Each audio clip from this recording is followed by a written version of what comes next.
身为叱咤整个龙国的杀神，此刻却被好兄弟堵在了恐怖级别的死窟内。这里曾经陨落过无数强者，无论是抬手间就是禁咒的至高法力，还是一力破万法的雷霆大宗师，从没有一人能从这里活着走出去。只有我成功击杀了最终 BOSS， 并且获得了一枚神器逆道神剑。然而刚走出死窟，就被性命之交的铁哥们张唐出面截杀，就连自己马上要结婚的女友任小曼也暗中偷袭。在无数强者的袭杀下，只有曾经的同桌以命抵抗帮我争取世界，但也被众多高手击伤，和我一起葬送在死窟当中。再次睁开眼，我回到了18岁觉醒日的当天，入眼都是熟悉的脸庞。而此时台上正在进行转职仪式，很多学生汇聚在此，都凝望着台上至高无上的仪式祭坛，大量的回忆涌上心头。而自己的食指上赫然就是逆道神技，古老的纹路已经暗淡，原来是他带自己回来了。我压制住心里的思绪，准备觉醒结束后，第一时间将张唐还有自己的女友一起斩杀。他们从自己觉醒当天开始注意自己，一场阴谋贯穿了我整个人生，而自己竟然还舔了女友10年，想想都觉得可笑。我的目光很快锁定了他们，前世自己先天9星刺客惊艳全场，最后也转职成唯一职业杀神。这一世如果没有意外，还是会转职成刺客。呼出自己的面板查看，竟然发现我还有部分杀神的技能，杀神一刀和隐神步还有全隐藏。看着面板，我脑中犹如一道惊雷，当我还没反应过来，台上却喊起了我的名字。苏宁上台转职，我快速上台，将手放在石碑之上，瞬间天地异象起，巨大的石碑也在剧烈颤抖，弥漫在天地的旋律凝聚成一个虚幻的图案。此时远处的校领导全都紧紧地盯着这边，这种波动难道是9星以上的天才？一位老教授震惊，身边的一位老人紧接着说：“别高兴太早，说不定是个9星生活类职业。”而我此时陷入混沌之中，也觉得不对劲，自己不是刺客职业吗？怎么跟前世的转职意象不同？忽然天地的恐怖气息汇聚成一把长剑，漫天神圣的剑鸣声，一个声音从我脑海中响起：觉醒成功，神话职业剑神。我自己都忍不住爆了粗口，毕竟神话职业可是最强的。上一世自己9转后的杀神也才是个传说职业，但是哪有一觉醒就是神话职业，不能让他们发现。我暗中催动杀神技能全隐藏，立刻将自己的职业伪装成御剑师，随后天碑的意象收敛，所有人都看着那把凝聚在天空的巨剑。良久后，老师公布结果：苏宁先天属性10星，转职隐藏职业御剑师。全场一下都安静了。怎么是御剑师？我看这件刃上的花纹以为是剑士，人麻了，怎么会是这个职业？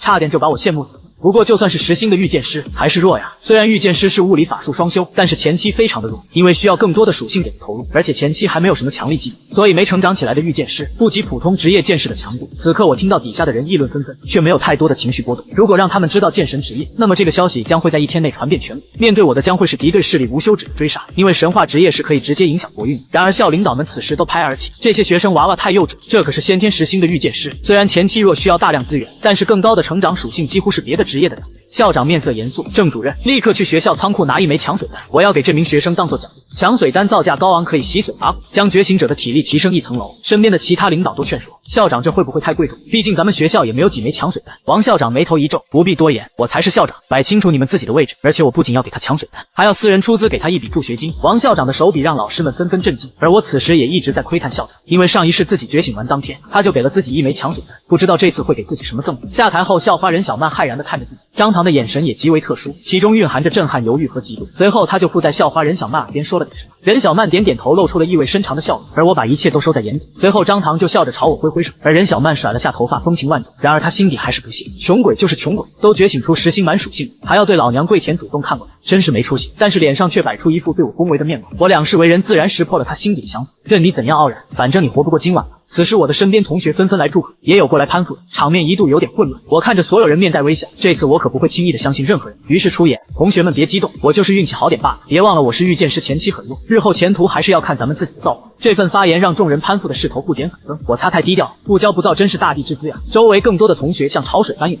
不过有人舔也会有人嘲，一个御剑师也能舔，真没出息。进了副本我让他看看什么才叫狂剑士速通副本，属性不如他也依然碾压，场面再次陷入混乱。最后还是老师出面才驱散了人群。当人群散去，只见到一个姑娘依旧亭亭玉立，她站在人群中静静地遥望着我，无需任何特殊的动作，她就是最吸睛的那个女孩。苏明，恭喜你！季瑶淡然微笑，完全没有谄媚之意。她曾经喜欢苏明，只是喜欢他这个人，而不是因为他的任何附带价值、天赋，所以他能做到不为所动，始终恪守本心，而这也是最让苏明欣赏的一点。季瑶，你也是。苏明简短的答道。觉醒仪式继续，接下来的学生基本都是普通天赋了，除了一个人，只有他值得苏明注意。3年4班的严泽，他是一个身材削瘦的男生，眸光锐利，隐藏职业猎魔游侠，天赋9星，甚至超越了张唐。他觉醒后自然也是引起了不小的轰动，只可惜有苏明的10星在前，即便他是9星，也无法再掀起太大的波澜了。很快呼声就渐渐平息了，不过讨论声依旧不少。又一个天才，妈了，我真的妈了！今年咱们一中真是开挂了。严泽同学平时这么低调，家里也没什么大背景，竟然是9星天赋，9星太猛了！而且他和苏明不同，他的职业前期就有强大的战斗力，赶紧找他组队啊！找岩泽组队的人很多，但他性格冷漠，几乎全部拒绝了。苏明在台下望着这个9星天赋的同学，眼神若有所思，因为在前世经历中，岩泽同学他死在了新手副本里。觉醒仪式结束之后，苏明回到了自己的私人宿舍。没错，觉醒仪式之后，他的宿舍就已经被校长升级成了私人版本，和老师同样规格，独立房间，1人1卫，独立淋浴，24小时热水，这是其他所有一中学生做梦都不敢想的配置。苏明躺在床上，打开了自己的个人资料面板。苏明，等级1级0/-///100经验值，职业剑神，神话级，世界唯一，力量10，体质10，敏捷10，精神10，幸运10，天赋万物升华，本源剑体，技能杀神一刀，全隐藏，隐神步，洞悉之眼。一经觉醒，所有的属性就都是10点，这就是10星天赋满属性的含金量，所有属性总和达到了50点。以此反推，那么先天属性1星的人就是5维属性都分别只有1点，先天属性7星的人，例如季瑶就是5维属性分别为7。苏明的初始属性甚至已经能比肩某些5级的觉醒者了，那么可想而知，当苏明真正达到5级的时候，属性又该多么恐怖，超越旁人多少。这就是天赋的重要性。虽然他嘴上对其他人说天赋不重要，但只有他自己清楚天赋高意味着什么。你的所有修炼都将事半功倍，突破更加轻松，同境界战斗力更高。可以说，很大程度上，天赋高就决定了你的人生极限。剑神职业是神话级，未来上限将会比我前世的杀神职业更高。苏明凝声道，杀神只是传说级职业，论品级比剑神稍逊一筹，毕竟是从刺客这种稀松平常的初始职业转职过去的。不过杀神的技能也很强。苏明注意到个人资料中还多出来了一个天赋，本源剑体，想必这就是剑神职业初始自带的天赋技能了。别人转职第一个觉醒的都是技能，而自己直接就是天赋。苏明立刻查看这个天赋的资料，面板展开的瞬间，他倒吸了一口凉气。本源剑体，被动天赋，神话级，本源为心，天生异剑，你能够习得所有剑类技能，无视限制条件。所有剑类技能威力增加300%，所有剑类技能速度增加300%，所有剑类技能熟练度提升速度增加300%，随着境界提升，效果还能够不断增强。这个天赋一出场就是顶级，达到了神话级别。看着这些效果，苏明目瞪口呆，变态，绝对的变态。别的就不说了，就说那剑法威力翻3倍，仅这一点就足够恐怖了。这意味着，即便现在给苏明一柄最普通的铁剑，他也有信心单杀3级以下的怪物。这还是在他不会任何剑招的情况下，简直亏贼。熟练度翻3倍，这个效果也非常逆天。任何技能熟练度达到顶峰之后，都可以进行突破升级。例如苏明的洞悉之眼，最开始就是青铜级的刺客技能鹰眼，多次熟练度拉满才进化而来的。熟练度提升速度翻3倍，就代表苏明的剑法技能能够以远超常人的速度不断进化，最终达到巅峰。还有斩击速度快3倍，也效果极强。苏明忍不住惊叹，猛，太猛了！他拳头紧握，心中充满了激动。不仅如此，我还有前世的技能杀神的隐身步，杀神一刀，所以其实我算半个双职业者，只不过我仅会杀神职业的大招，不会杀神的其他技能而已。苏明心中振奋，如果出现用剑打不过敌人的时候，那对不起，我只能掏出匕首了。他摸着下巴，陷入了沉思，眸光中金芒闪烁。看来我可以考虑挑战一下新手副本中最困难的那个 BOSS 了。新手副本是所有18岁的新人转职者都将面临的第一个挑战。明天一大早，新手副本就会降临，或者说不是降临，而是将所有刚觉醒的人吸入进去。这是没有选择余地的，只要你转职成功，1天后就必然会进入新手副本。新手们可以选择组队，亦或是当独狼，在里面挑战。组队存活率会高得多，可以说只要不是找死，基本没人会选择当独狼。新手副本的等级是最低的 F 级，7大副本难度等级 S、A、B、C、D、E、F，F 是最低 ，S 最高。但 F 级并不意味着简单，其中也是凶险异常。即便是10多级的一转职业者，也有死在 F 级副本中的先例，所以无人敢轻视。新手副本虽然是 F 阶，但奖励却比一般的 F 级副本丰厚许多。最重要的是，今年的新手副本中有一个隐藏 BOSS， 这是只有苏明知道的信息。隐藏 BOSS 是副本中最特殊的怪物，出现的几率微乎其微，战斗力也非常狂暴，甚至会远远超出当前副本的难度等级。若是出现并且击败，那么将能够获得远超正常水准的奖励。每个人一辈子都只有一次进入新手副本的机会。前世苏明也是求稳，只杀死了普通的 BOSS 完成了结算，而且还是组队通过的。毕竟那时候他刚觉醒，技能都没太多，他当然不敢逞匹夫之勇。前世他选择了避开隐藏 BOSS， 因为实在太危险了。但这一世他一定要尝试一下。现在刚刚起步，他需要尽可能的获得一切资源，为此担一些风险也无妨。明日副本降临后，我孤身去那片区域单杀隐藏 BOSS。他下定了决心，他做好了不组队的准备。毕竟他估计除了自己之外，没人敢进入那片危险的区域。季瑶那边他不用担心，根据前世经验，他也是安全无伤的跟着另外一支小队完成了副本。现在该考虑一下报仇了。苏明嘴角掀起一抹冷笑，他取出手机，发现上面有2条短信，正是任小曼发过来的。苏明，你不是一直喜欢我吗？我改变心意了。苏明淡然一笑，和前世一模一样的短信，正是这2条短信让他和任小曼今晚就确认了关系。他立刻打字回复道：今晚教学楼楼顶天台见。回复完毕之后，苏明开始考虑上哪里去买一把好剑。此时此刻，一间校外旅馆内正上演着一副令人燥热的景象。片刻后，任小曼浑身香汗淋漓，面色红润，张唐气喘吁吁，他嘴里叼着一根事后烟，呼吸明显不均匀，显然刚经历一番大战。任小曼拿起手机，顿时眉头微凝。张哥，苏明上钩了。张唐闻言眉头微皱，他深吸了一口烟，来了一个史诗级过肺，白雾弥漫。随后他露出了一个阴冷的笑容。很好，虽然他的职业只是御剑师，但属性太高了，肯定会有高层投资他的，他未来前途无量。我要你接近他，榨干他的价值。张唐阴鸷地笑道。身为大家族张家的嫡子，他从小就学习驭人之术，如何得到更多资源是他10岁起就必修的课程。同学天赋在他眼里都是棋子，他就是要利用任小曼这个女人，从苏明这个实心天才身上榨取资源。张家当年就是如此起家的，如今张氏势力已经遍布龙国，甚至可以动摇国策，这就是张家的力量。龙国3大氏族之一，以他的家族势力，未来能从苏明身上得到的东西，其实并不会让他感觉多么稀有，但他必须要这么做。他要向家族证明自己有能力有野心。任小曼妩媚一笑，靠到张唐怀里。那张少爷，我马上就要离开你了，你难道没有一点想法？张唐狠狠地打了他一巴掌。哈哈，你这贱货蹄子。战斗继续。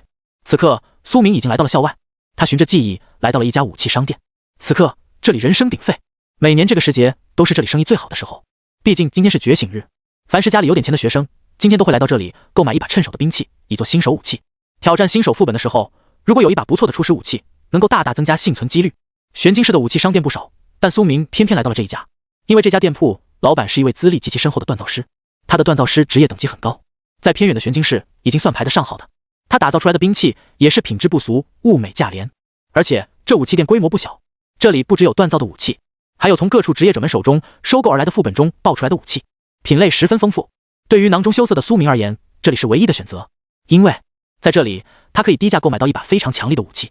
只因为苏明知道一个信息，这间店铺里有一把石质长剑，只要将外表的石头砸碎，就可以露出其中的真正剑刃。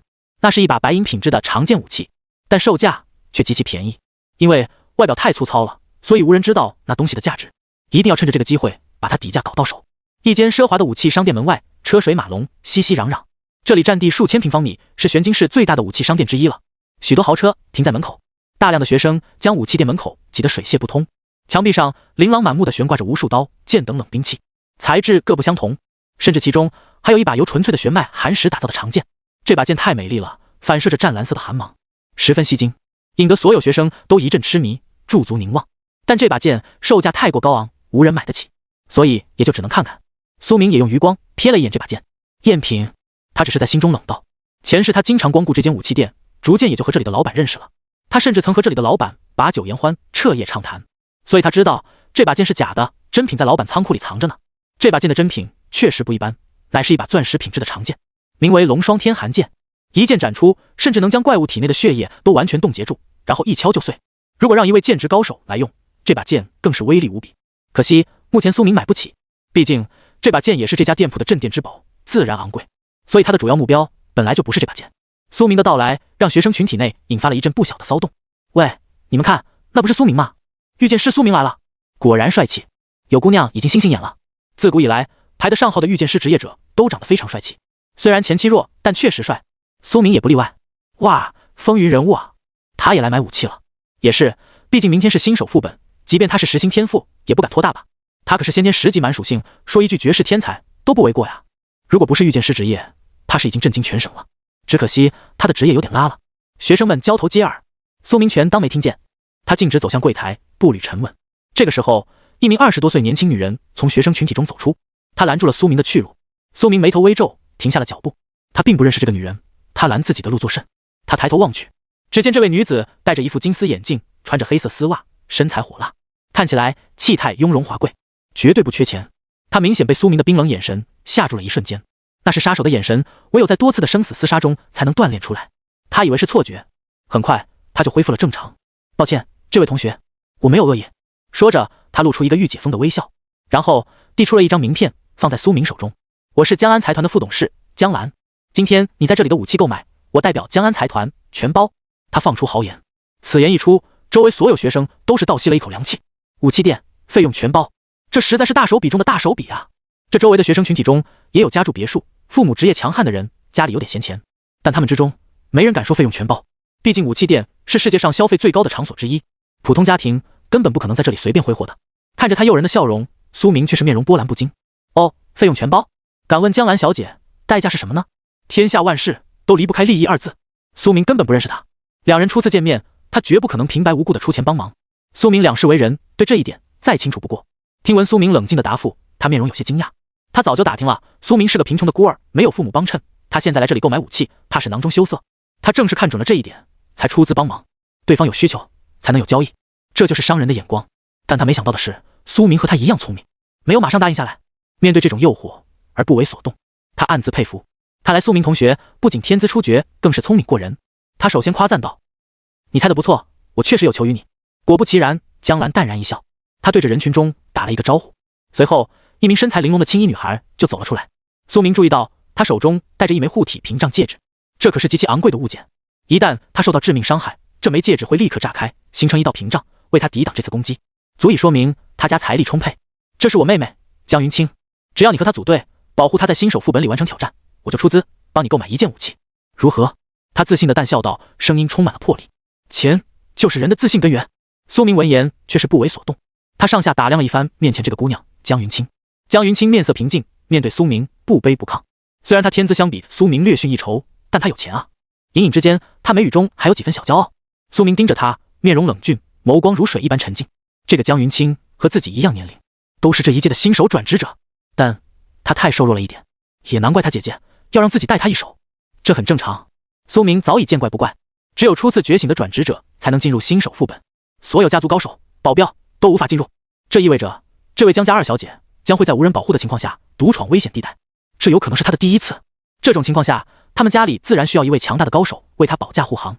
而新手副本基本都是新人转职者，没有谁等级天然高，所以唯一的选择基本就只有从资质够强的人中选择了。而自己正是绝佳人选。第一，自己天资高，属性天生比一般人强出一截；第二，自己够穷，容易收买。苏明很快就总结出了原因。虽然职业是御剑师，技能不如别人强，但属性够猛。而且玄金市的新人里，有天资的人中，只有他比较好收买，其他天才基本都不缺钱。他摸了摸下巴，看着江兰，露出了一个人畜无害的表情，笑着说道：“好，那我要买龙双天寒剑。好，那我要买龙双天寒剑。”此言一出，江兰眼神颤抖，他根本没想到苏明会如此狮子大开口。钻石级武器龙双天寒剑是这里的镇店之宝，价格高达上千万江灵币，即便是他也不可能立刻掏出来。他原本以为打发这位没见过世面的穷学生一把白银级的武器就足够了，周围的学生们也都是眼神微惊。苏明是不是脸皮有点过于厚了？他虽然是属性新人王，但别忘了他的职业是御剑师，前期很弱。对啊，他实在让我有点没想到，我对他的印象大打折扣了。那可是钻石级武器，他现在只是个新人转职者，甚至能不能装备上都是个问题。听着人们的话，苏明根本不在乎，他的心中只有自己的目标。江兰眼中有些羞恼，苏明这样狮子大开口，让他有点下不来台。他眼睛微眯，面色严肃了下来。你认真的？苏明眼神清澈，点了点头。我认真的呀，有什么问题吗，姐姐？他微微偏头，假装有些不解的说道。这个模样更是让江兰心里气得牙痒痒，可他又不能暴露出来。最终他叹息一声，抱歉，苏明同学，能换一个吗？无论如何，他都不可能为了面子而继续放任苏明。对于商人而言，钱永远是第一位，权衡利弊是最重要的。他家族虽然有钱，却不可能无限挥霍。龙双天寒剑实在价格高昂，我觉得你目前的战斗力价值并不值得我如此出资。如果你换成一把白银品质的武器，我会很乐意。他露出一个职业式的微笑。苏明却摇了摇头，这一刻变得十分坚定。那就算了，我只要这把剑，其他的免谈。苏明声音平淡，他轻轻走上前，高跟鞋的声音踩踏得十分清脆。苏明近距离闻着他身上的名贵香水，面色却始终冷淡，分毫不改。你确定吗？他问道。苏明的面孔如同一副冰山。确定。他点头说道。江兰微微摇头，眼中有些阴云。他凝声道：那好吧，云清，咱们走。他眼神变得冷冽，拉着江云清离开了。江云清转头看了一眼苏明，这瞬间他眸光微凝。他还是第一次见到姐姐在谈判中未占上风，这不免让他觉得苏明这位校友似乎不只是天赋绝顶，心智这方面也不简单，真是个奇怪的人。两人离开之后，苏明深呼了一口气。他本来就没打算接受这笔交易，可如果拒绝太生硬，对方难免继续纠缠，所以他才说要买龙霜天寒剑，只是为了逼退对方。他知道对方不可能给自己买这么贵的剑。正好苏明本来就准备去最危险的区域单杀隐藏 BOSS， 如果接受交易要带着江云清保护他，苏明还怎么去那片危险区域？错过这个免费的武器，他并不感觉遗憾。世界上本来就没有免费的午餐。众人望着苏明一阵嘈杂，他明明很穷，却主动谈崩这场交易，放弃免费获得武器的机会，实在让人们不解。苏明始终面无表情，全当没听见。他穿越人潮，孤身上前，走到柜台前方，对着一位女服务生说道：“将那柄石剑取下来。”苏明面色平淡，语出惊人。女服务员听闻此言，眼神微凝，她循着苏明的手指望向高处，只见那墙壁玻璃柜中悬挂着一坨灰色石质剑，坑坑洼洼，外表丑陋，隐隐约约能看出是一柄长剑的雏形。这几乎就是一个武器胚子，别说砍伤人了，恐怕砸伤人都费劲。真的会有人买？女服务员心中惊奇不已。您确定要这把武器吗？她红唇轻启，询问道。她也知道苏明的名号，如今玄金市的实心御剑师一中的天才，她自然也不希望将一把垃圾武器卖给他，导致他葬身新手副本中。所以出于好意，她询问了一下苏明。苏明坚持己见，点了点头。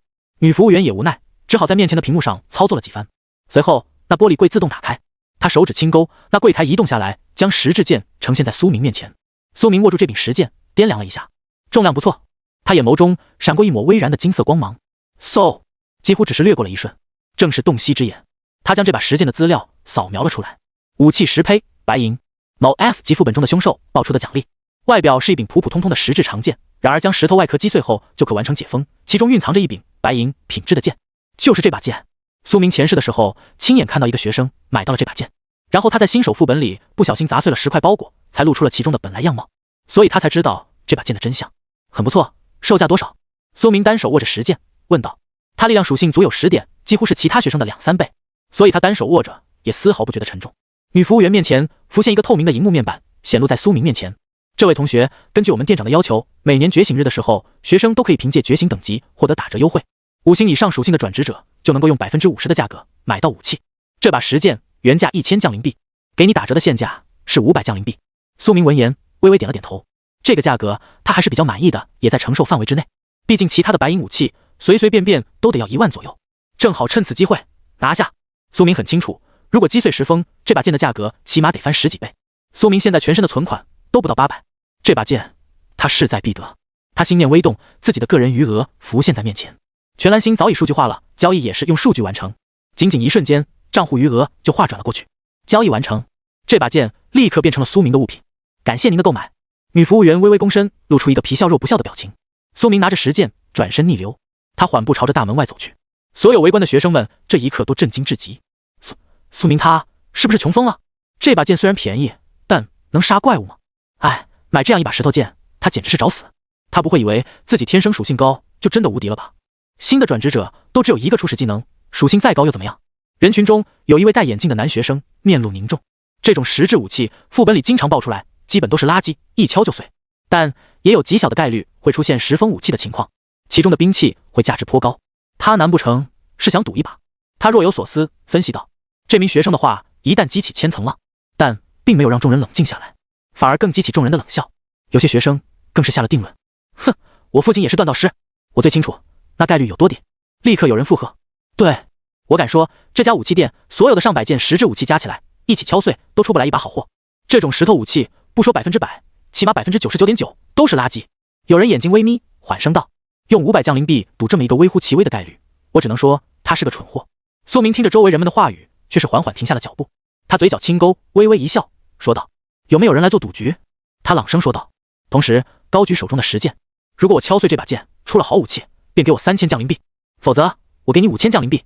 谁敢来？苏明环顾四周，他的声音传遍了整家店铺。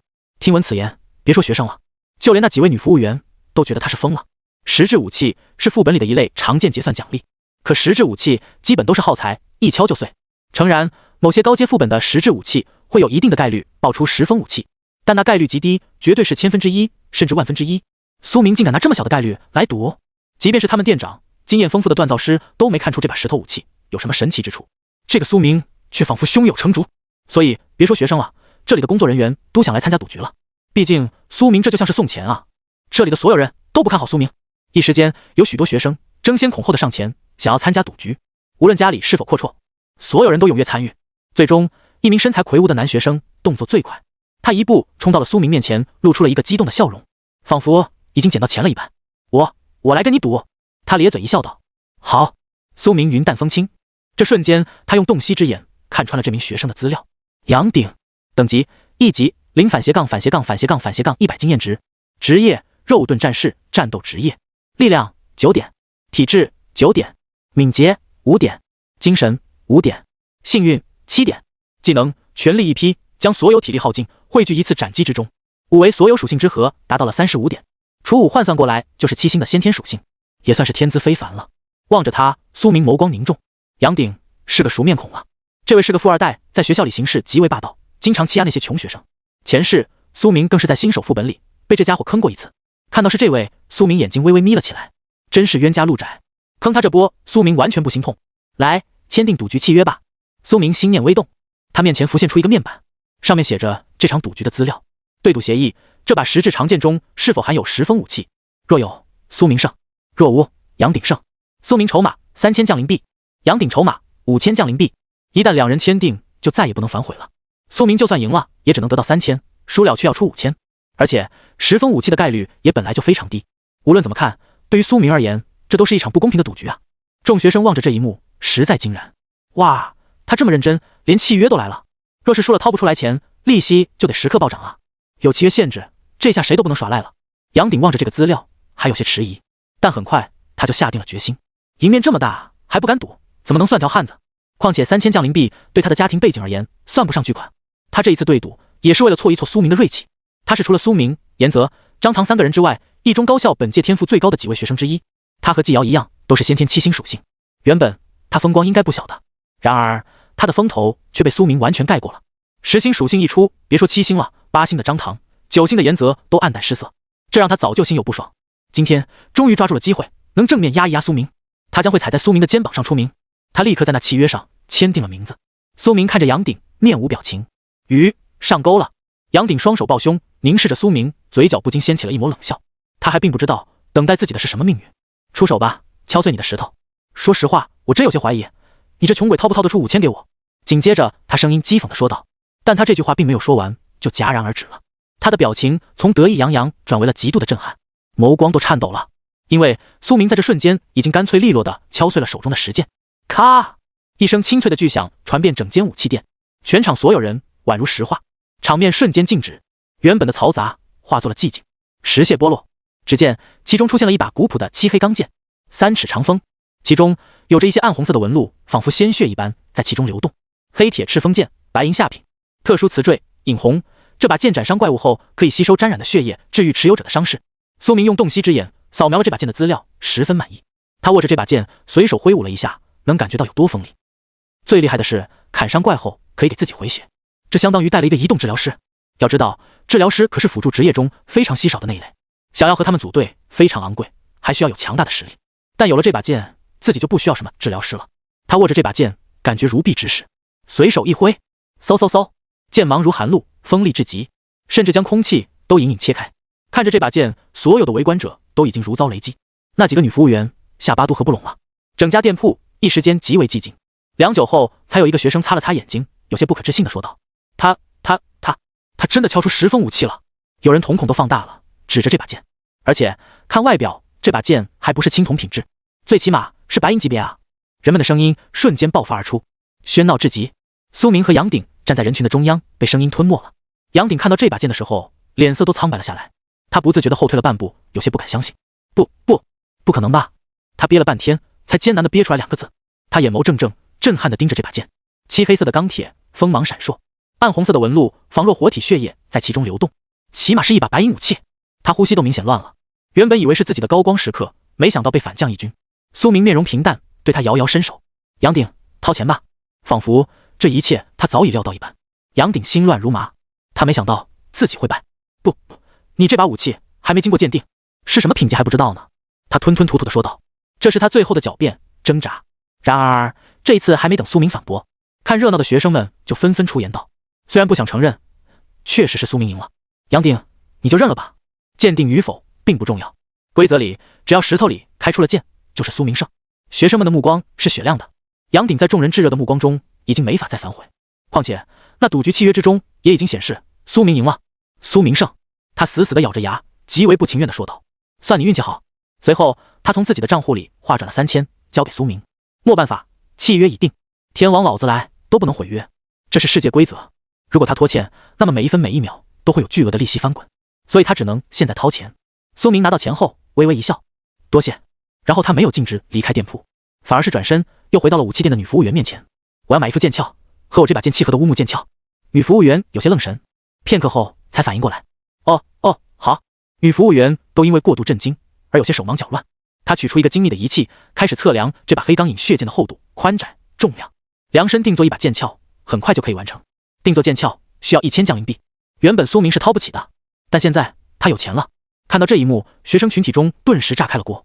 我靠，他拿到钱马上就花了，买了一副剑鞘，他简直是把杨鼎的脸放在地上摩擦啊！这不是典型的得了便宜还卖乖，太吸仇恨了。学生们拳头紧握，看他这模样，难不成他早就知道这石头里有剑了？确实有这种可能，毕竟御剑师的技能千奇百怪，说不定其中就有感应剑类武器资料的技能呢。片刻后，苏明得到了一副古香古色的乌木剑鞘，用绳索捆缚在身后，黑钢剑就完美的插在里面，搭配上他的一身黑色衣服，使得他整个人看起来就像一位侠客一般。苏明缓步离开了武器店，从始至终他的面色都没什么波澜。杨鼎望着这一幕，脸色青一阵白一阵，几乎气得要冒烟了。他声音有些颤抖，在苏明经过身旁的时候沉声道：“苏明，我记住你了。”苏明闻言掏了掏耳屎，哦，随后身影消失在了街道上，回到自己的私人宿舍。苏明拔剑出鞘，随手的挥舞了几下，嗡嗡嗡，清脆的剑音响起，十分清脆悦耳。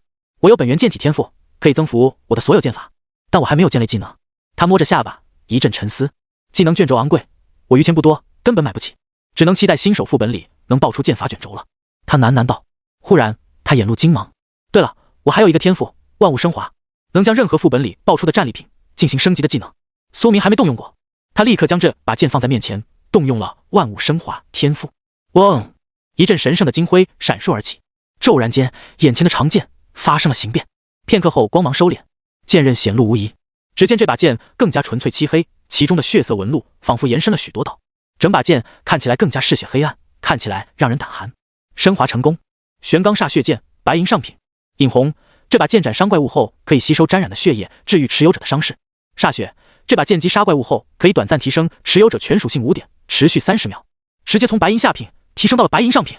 苏明心中惊讶万分，这个天赋果真神奇，直接多出来了一个特殊效果，煞血。杀敌之后可以获得一个短暂的增益状态，让自己全属性增加，不可谓不猛。而且升华之后，这把剑的材质也更加沉重了，质感更加锋利。苏明抬手一刀直接砸在了自己的桌子上，唰！只见那木桌不由分说，当即断裂开来，断面光滑如镜，甚至一点声响都没有发出来，可见刀锋之锐利。苏明有些哑然，威力比他预想的还要猛，比升华之前锋利多了。他望了一眼窗外的天色，入夜了。他声音平淡，这意味着他和任小曼见面的时间到了。他缓步离开了宿舍，孤身一人，眸光中杀意凛然。傍晚，苏明站在楼顶天台，他的兜里揣着一柄普通的匕首，要使用杀神一刀，匕首的威力才是最大的。如果用剑也能勉强催动杀神一刀，但威力将会大打折扣。没错，他要用自己最强的招式杀死任小曼。他面色平淡，其中丝毫没有要杀人的凶狠之意。真正的杀手绝对不会在出手之前显露出杀心。来的路上，他已经尽可能的避开人群，毕竟等会要行凶，所以他自然不希望别人看见。月明星稀，微风拂面，这个世界的月亮是有一道缺口的，望过去有一种神圣的美感。楼梯位置有脚步声传来，苏明眉头微皱，他来了。苏明，你约我见面的位置怎么会是这种地方？太偏僻了。遥远就听到了他的抱怨。苏明望过去，只见他今夜穿着一身黑色的素雅裙装，快步走来，胸前金衫未扣紧，一缕春光难遮，不知道是来得太匆忙，还是有意而为之。如果是小男生，早就被拿捏了。苏明却面无表情，冷声道：“你来了。”他点了点头，眼底有些难以掩饰的不耐烦。苏明敏锐地捕捉到了，虽然我说了回心转意，但我要考验你一段时间之后，才能考虑到底要不要和你在一起。这段时间就看你表现了。说着，他露出一个有些意味深长的表情。苏明闻言只是冷冷一笑，没有开口说话。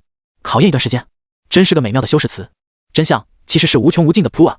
在这段时间里，他将会吊着自己，让自己当一个任劳任怨的奴仆，将大量的资源都供奉上去。前世自己就中招了，这一次自己绝对不会再重蹈覆辙。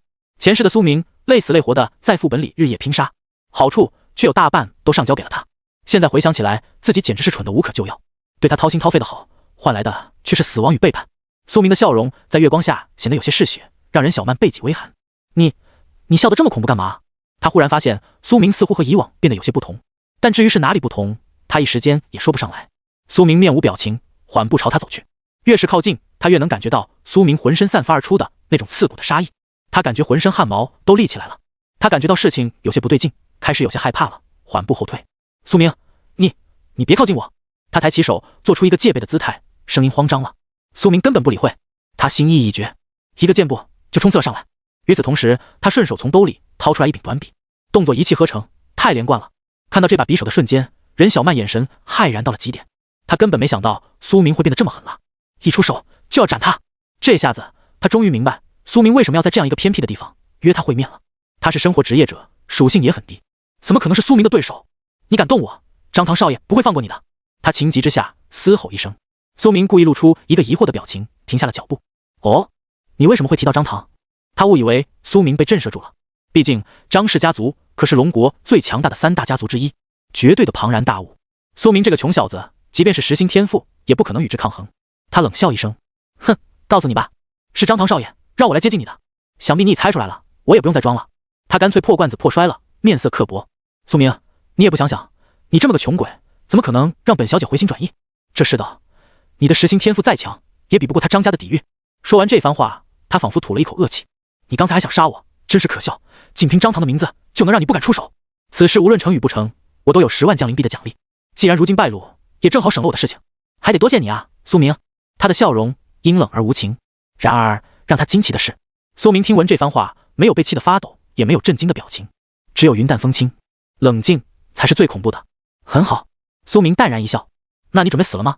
他面容变得寒冷，问道。任小曼听闻此言，脸色怔住了。他原本以为苏明已经被张唐少爷的名字吓得不敢出手，所以他才敢肆无忌惮的辱骂。但苏明那从容的气态真有点恐怖，他的心里变得有些害怕了。但他表面上还是在强撑。哼，你敢对我动手？我还真就不信了。他话还没说完，苏明就出手了。他不想多言，对于这个女人，他只有彻底的失望。他直接握住匕首，一步前冲，动作极快，眼眸中的杀意让人胆寒。这瞬间，任小曼终于彻底慌了。他看出了苏明是铁了心要诛灭他。等等，别啊！他惨叫一声。苏明面无表情，动作不停，杀神一刀催动，他整个人化作一道血色流光。下一瞬，噗嗤，一道璀璨的血色细线斜斩而过，仿佛将夜空都分割成了2半。这道刀芒所画出的血痕在半空中滞留许久，凝滞不散，极为磅礴的杀意铺天盖地，席卷而去，像是一道洪流江河，刹那将任小曼整个人吞噬在了其中。这瞬间，他感觉到自己仿佛置身于血海尸山之中，身旁是无穷无尽的冤魂在嚎哭。苏明就像是一个魔神，斩来了血色的一刀。这一刀完美无缺的划破了他的脖颈，鲜血喷涌。他眼神怔怔，震惊地望着苏明。这一刀太快了，简直就像是瞬移一般，完全超出了他的理解能力。他感觉不止身躯，就连自己的意志都被这一刀斩碎了。这根本就不是一个1级的新人转职者所能拥有的技能。他眼中满是难以置信，所有的盛气凌人完全消散，他的身躯无力地瘫软了下来，脖颈处鲜血像是涌泉一般喷薄。苏明切破的是动脉，他的死亡过程只是一瞬间，对他而言算不上漫长，但也足够他细细品味后悔。直到临死，他眼眸中还保留着极度的震撼，其中充满了怨毒与不甘，还有几分歇斯底里。苏明将短笔一甩，将血迹甩干，然后收入个人空间中，低头望着他的尸体。苏明面色冰冷，不得不承认，这个女人确实很美丽，毕竟是一中的校花，身材凹凸有致，脸蛋晶莹剔透，皮肤白皙如玉，穿衣打扮也很有韵味。怪不得前世的自己会被她迷得神魂颠倒，可惜她是金玉其外，败絮其中，心腐烂了，再美的皮囊也没用，报仇雪恨了。苏明心中痛快万分，但与此同时，他也感觉到一阵虚弱无力，精神恍惚。这是精神力耗尽的前兆。这个世界无论是什么职业，只要使用技能都需要用精神力，无论是法师的火球术还是战士的瞬劈，一切技能都需要消耗精神力才能催动出来。如果精神力耗尽，就会陷入这样的情况，十分虚弱，需要睡一觉才能弥补回来，极端情况下甚至需要补剂才能彻底恢复。杀神一刀消耗果然还是太大了，以我现在的等级根本发挥不出完整版。苏明的呼吸有些沉重，过了好一会才恢复过来。现在我只要施展杀神一刀，就会立刻耗尽体能，精神力也会完全消磨一空。也就是说，这一刀是他的终极底牌，一刀斩出，敌人不死，苏明自己就得任人宰割。威力虽然不及巅峰，但在低阶的怪物和人类面前，这一刀威力也够无敌了。遥想当年，真正的杀神一刀，甚至能斩碎空间，突破一切防御手段，连 S 级副本的异兽都能斩杀，那才是真恐怖。不过苏明并未对前世有任何留恋，前世他不依靠任何人，仅凭天赋和努力就能攀至8转，这一世他的未来绝对会站得更高。新手副本，即便是 BOSS， 应该也扛不住我的杀神一刀。苏明凝视着半空中那道逐渐消散的刀痕，分析道：尤其是斩杀速度这方面，快到极点。这一刀太快了，世上基本无人可以躲避，甚至可以说，苏明目前在同境界可以点杀任何人。何谓点杀？也就是说，点你的名，你就得死，必杀。苏明要你3更死，你就不可能活到4更。杀神一刀威力足够强，这也给了苏明明日进入副本挑战隐藏 BOSS 的信心。他缓缓蹲下身，在任小曼的兜里找到了他的手机。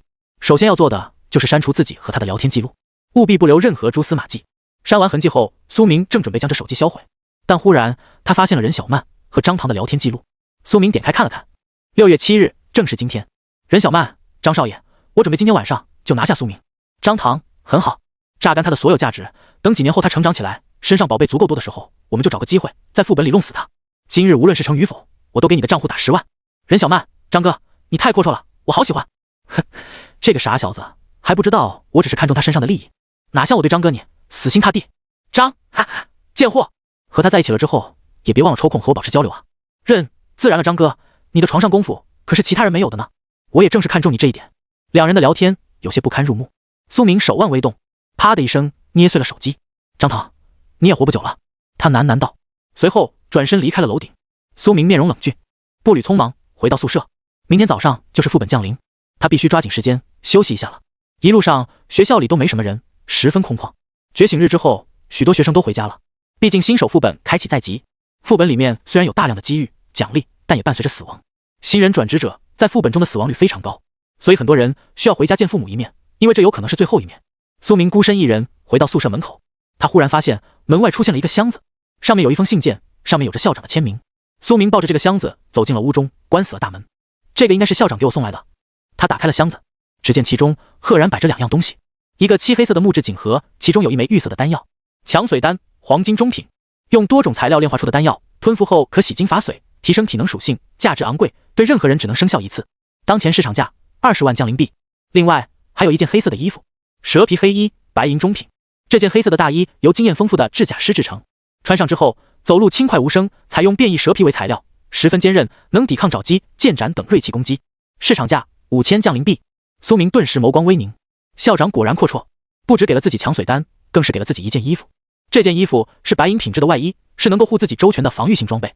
看来校长也是想尽全力保护好自己这个天才，不要在副本里夭折了，所以没有给自己武器，而是给了偏向防御的装备，为的就是提升自己的抗打能力，不要死在副本里。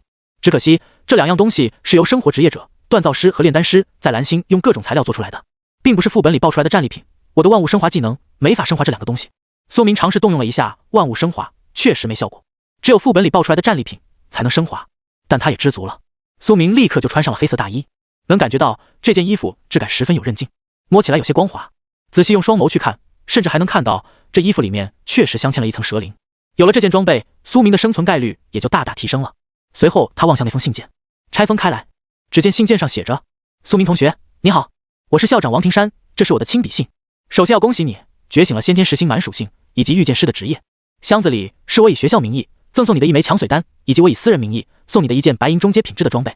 我知道你一直生活简朴，十分贫困，我私自将你今年的奖学金金额提升到了1万降临币，也已经打到了你的账户上。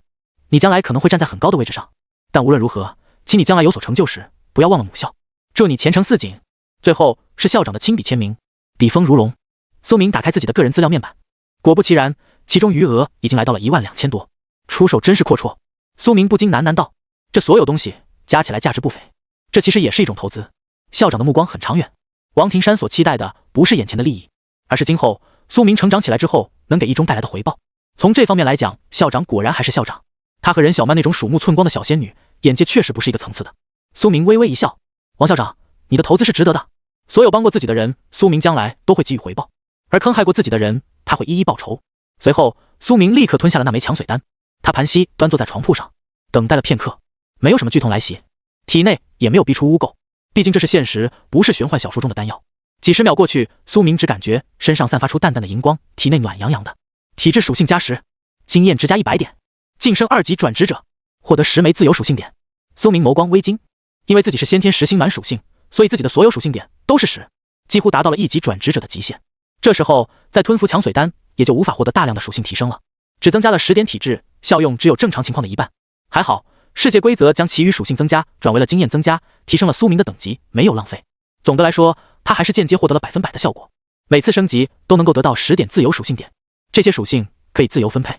因为苏明是实心天赋，所以他每次升级都能得到10枚属性点。如果是先天5星属性，每次升级则是5枚属性点。这就是天赋的重要性。长此以往，等级越高，差距就越大。苏明站起身，看着自己的资料，将这些属性点加到敏捷上面吧。他凝声道，敏捷属性立刻得到了加成，直接提升了1倍。他立刻感觉思维清明了许多，身体也更敏捷轻快了。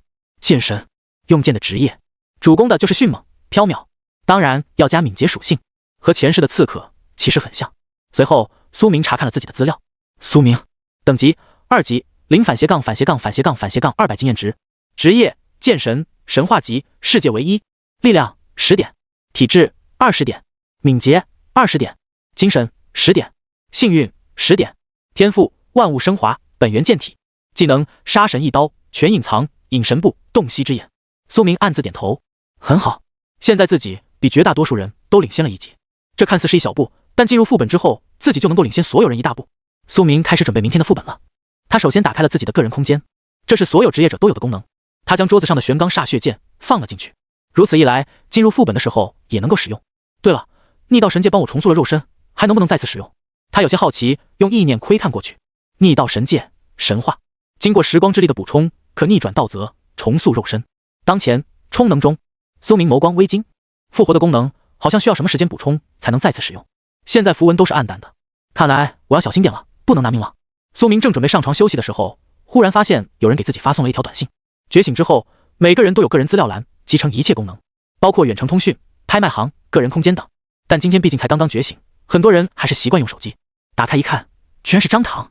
苏明，我是张唐，你天赋很高，我张家正需要你这样的人才。明天的新手副本，来跟我组队吧。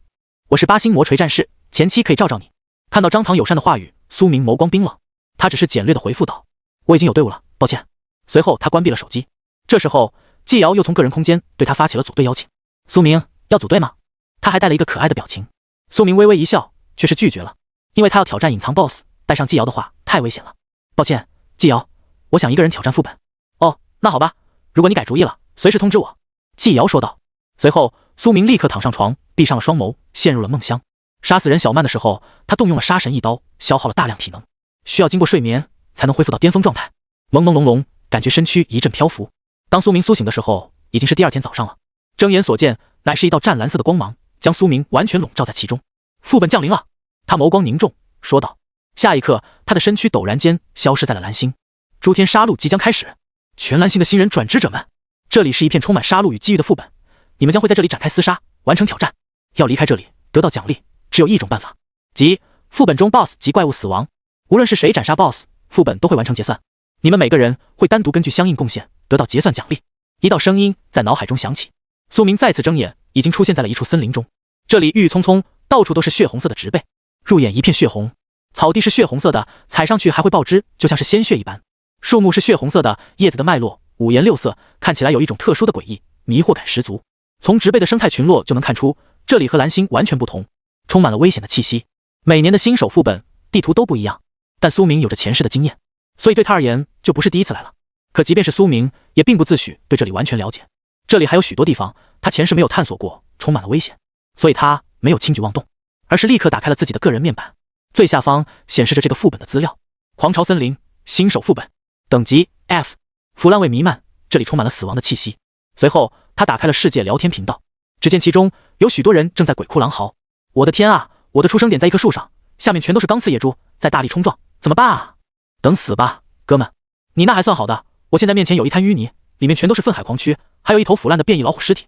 先别说那些，你们的天赋是什么？对，先报一下天赋，我们好组队。我是5星剑客，初始技能水平斩。我3星先天属性，隐藏战斗职业森林萨满。我是苏明看着人们的聊天消息，眸光凝重。星级是人们对天赋的简称，他他是实心天赋，职业是剑神，也就简称实心剑神。但这个只适用于新手们交流天赋所用。到了10几级一转之后，也就不再用这个星级称呼了，而是称呼为1转、2转、3转，每10级为1转，也就是1大境。世界频道还有人在吆喝着，我叫李大彪，是6星蛮斗士，身体很结实，初始技能蛮力，短时间内体能暴涨，能坑能打，谁要跟我组队？我的坐标是4234、2371，进者优先。6星天赋已经算非常强悍的了。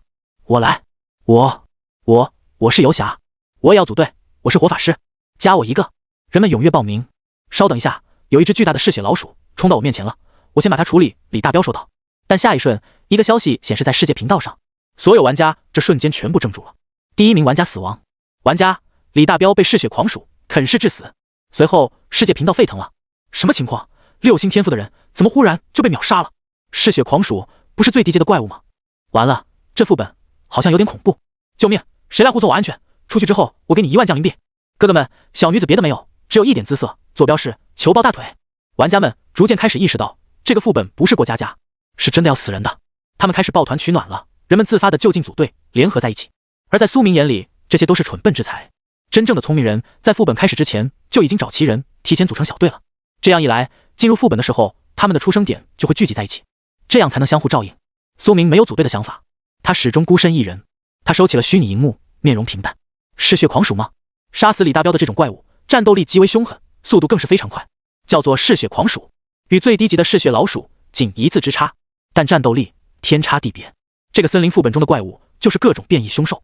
苏明从储物戒中取出了自己的玄钢煞血剑，拔剑出鞘，握在手中。他开始向前探索，本源剑体时刻都在生效，所以握住长剑的时候，苏明感觉如臂指使。他步履轻快，一路穿行。忽然，他听到前方丛林中传来一阵惨叫。苏明贴地而行，缓步接近。啪嗒，一具尸体从树上坠落下来。这是一位女性职业者，用洞悉之眼，苏明看出了她的资料，是少见的治疗师。可惜她还没来得及跟别的玩家组队，就被怪物杀死了。尸首惨不忍睹，独身一人的治疗师毫无战斗力，就是怪物的自助餐，应该是食肉猿猴杀的。苏明从他的伤口分析道。下一瞬，好吃！一声大叫传出，一头体型庞大、长相极其丑陋的猿猴从树上坠落下来，他双臂捏在一起，形成一柄大锤，朝着苏明砸来。苏明面色冰冷，猛地一步侧身，居然险之又险地躲避开来了。他早就对这一击有所预判了，怪物会将这尸体丢下来，就是在吸引自己的注意力，然后伺机偷袭。所以苏明选择将计就计，勾引怪物出手。他果然上钩了。苏明反应太快了，因为他早就做好了准备。他身形灵敏，毕竟敏捷属性远超常人，轻巧地避开了这头怪物的一击。随后他抬手就是一剑劈斩，噗嗤，这头变异猿猴的头颅当即就被苏明劈出了一道巨大的豁口，其中鲜血淋漓，但他却未死去。他浑身毛发浑长，长着一副鬼脸一般的猴头，看起来十分恐怖，四肢着地地立在地面。他的眸光极为恐怖，浑身毛发猩红，如同被鲜血浸泡过一般。他的半个脑袋都被苏明一剑斩开了，脑浆都撒出来了，却还是没有死亡。这瞬间，苏明也心中暗惊。食肉猿猴大叫一声，飞扑过来，他的叫声极为尖锐，粗壮的手臂像是2根柱子一般，朝着苏明的头颅砸来。这瞬间，苏明也心中暗惊。刚才自己虽然没有动用任何技能，只是普通的一剑斩过去，但自己的剑可是白银上品的武器，锋利度极高，再配上自己的超高力量属性、敏捷属性，这一剑威力是非常恐怖的。普通的怪物怎么可能承受之后还有战斗力？他立刻动用洞悉之眼，扫描了这头怪物的资料。凶兽食肉猿王，等级3级，力量28点，体质24点，敏捷5点，精神6点，幸运4点，技能拍击。苏明这才恍然大悟，原来不是普通的食肉猿猴，而是猿猴之王。怪不得他的体型这么大，1人多高，远超普通的食肉猿猴了。这猴子的双眸猩红，一击砸来，但这瞬间苏明的身影却消失了，悄无声息，化作一道黑影，直接遁出了猿猴王的视线范围。下一刻出现的刹那，则已经来到了他的背后。隐神步，即使以苏明现在的等级，一旦施展，也能进入隐形状态，速度快到极点，更能躲避绝大多数的攻击。不过唯一的短板是只能持续1瞬间，而且消耗极大。苏明不用这身法，其实也能避开，但他为了保险起见，选择了更稳妥的做法。精神力可以恢复，但受伤的话就很麻烦了。他出现在猴王身后，一剑刺出，噗嗤，这一剑递出，完美的从后脑勺刺入了猴王的大脑，彻底的终结了他的性命。猴王倒下，尘土飞扬，一个荧幕浮现在苏明面前。击败凶兽，战利品1字斩，青铜下品，技能卷轴。一个技能卷轴落在苏明手中，也还不错。苏明比较满意，虽然是青铜级，但最起码是契合自己职业的技能卷轴。下一瞬，一个消息出现在世界频道：龙国的御剑师玩家完成首杀，该玩家得到称号第一滴血，全龙国玩家得到一瓶治愈药剂。下一瞬，一瓶血药落在所有龙国人手中。世界频道哗然：什么？今年是我们龙国的转职者完成的首杀，壮哉！太好了，我刚才就受伤了，终于有一瓶治疗药剂了。御剑师？难不成是最近一中的那个苏明？他好像是一个实心御剑师，最近玄金市闹得沸沸扬扬的，也有可能不是他。今年周围几个市加起来，御剑师还是有好几个的。太好了，今年我龙国一马当先。苏明面色凝重，他的个人资料栏里出现了一个称号栏位：第一滴血，永久，全属性+5。苏明现在的全属性达到了15点，敏捷也达到了25点，战斗力又提升了些许。他微微低头望着手中的技能卷轴，虽然只是青铜品质，但它可以升华。他现在最需要的就是剑法。他心念微动，万物升华，掌中的技能卷轴立刻改变了模样，变成了一本白银品质的技能卷轴。拔剑斩，白银下品，合剑归鞘，聚心凝神，一剑击斩。苏明眼神一凛，居然直接从青铜下品提升到了白银品质，这可是横跨了2个小等级。这次运气真的太好了！万物升华是随机进化物品，如果运气好，甚至能直接将一个白银物品强化到神话顶级，但那种概率太小了。绝大多数情况下都是按照当前品质提升一阶，任何物品也只能提升一次。苏明看着这技能卷轴，立刻就选择了使用，获得技能拔剑斩，剑技白银下品，当前熟练度0/-///1000。苏明立刻将自己的玄钢剑收入了鞘中，这剑法必须要合剑归鞘才能使用。随后苏明催动了这个剑法，嗡！骤然间一阵清脆的剑鸣闪烁，他整个人化作一道湛蓝色的剑芒横斩而出，这一剑快到不可思议，威力更是恐怖，所过之处将周围几米内半空中的落叶都切分开来，地面上都出现了一道浅浅的剑痕沟壑。轰！前方一棵直径有半米的大树轰然倒塌，直接被这一剑拦腰斩断了。苏明有些震惊，普通的白银品质技能不可能有这么大的威力，毕竟我现在属性还不是非常高，难道这就是本源剑体的效果？一切剑法威力提升3倍，速度提升3倍，果然猛。苏明十分满意，这个技能消耗也不算高，他能够多次使用，熟练度加30。下一瞬，一个声音在脑海中响起，苏明眼神凝重，仅仅使用了一次就增加了30点的熟练度，而且这还是在没有命中怪物空挥的情况下，那要是多用几十次，不是随便突破熟练度满级啊，可谓凶猛至极。如果是普通人都是几点几点的增长熟练度，而苏明却是乘以3倍。他将剑插回剑鞘里，背负在身后。有了这个拔剑斩技能之后，他遇到战斗都可以立刻拔剑出鞘完成斩击，反应速度将会非常快，将不用担心突发的战斗情况。他背负着长剑在密林中穿行，半路上也偶尔会窜出几只小型的变异野怪，都被苏明轻易屠杀。他的战斗经验太丰富了，绝大多数的怪物屁股一抬，他都知道他们要用什么招数。你斩杀了一头猛虎，经验值加80；你斩杀了一只变异野兔，经验值加49；你斩杀了一只陈甲乌龟，经验值加100。没过多久，苏明的等级就提升到了4级，加起来他总共获得了整整30枚自由属性点了，而他全部都加到了敏捷属性上。现如今他的属性相比其他新手职业者已经高到了一个恐怖的层次。苏明力量15点，体质25点，敏捷45点，精神15点，幸运15点。隐藏 BOSS 将会出现在红岩洞窟后方。苏明眸光凝重，我现在的位置在森林北方，应该还需要一段时间才能赶到。他喃喃道，得加快动作了。他速度极快，一路猛冲，半路上遇到的怪物群落都被他无情碾杀，大量的战利品全部都被他收入空间中储存，有许多野兽的皮毛、血肉，还有一些龟壳、坚韧的变异兽骨，那些都是非常不错的材料。回到蓝星后，可以交给锻造师打造成装备，也可以买一个好价钱。苏明知道，当离开副本的那一刻开始，他就将不再贫困。苏明一路疾驰，飞速奔走，随着怪物的屠杀，他的等级也在不断提升。没过多久，就到达了5级。噗嗤，拔剑斩又一次施展开来，并且他还获得了几个全新的技能卷轴，其中有一个基础剑法。基础剑法青铜下品，使用后随机觉醒一个1至10级的剑法类技能。苏明直接使用万物升华进行了升级，升华成功。奔雷剑诀白银中品，雷属性剑法，威力强悍，主打一个快字。这个卷轴提升到了白银中品，比拔剑斩还要高一个小层次，远远超越了苏明的预料啊！这将会是他目前最强的一个技能。苏明咧嘴一笑，直接捏碎卷轴。嗡！骤然间，这个技能被他完全学会。仅需心念微动，陡然间，他手中的玄铁剑上面立刻缠绕了一层雷电，噼里啪啦的，威力恐怖，光芒璀璨。这种元素类型的效果就像是附魔一般，可以立刻将苏明的剑刃锋利度和威力都提升一个大档次。好吃！这时候，一头灰背野狼出现在了前方，他朝着苏明冲刺过来，显然是不知道死字怎么写。苏明抬手就是一剑，唰！电光流溢，几乎是刹那之间，便将这头怪物完全斩杀了。头颅滚落，狼尸坠地。你一剑砍杀了灰背野狼，经验值加123。正当苏明准备收剑的时候，前方的密林之中传出了一阵血腥味道，以及一阵狼嚎。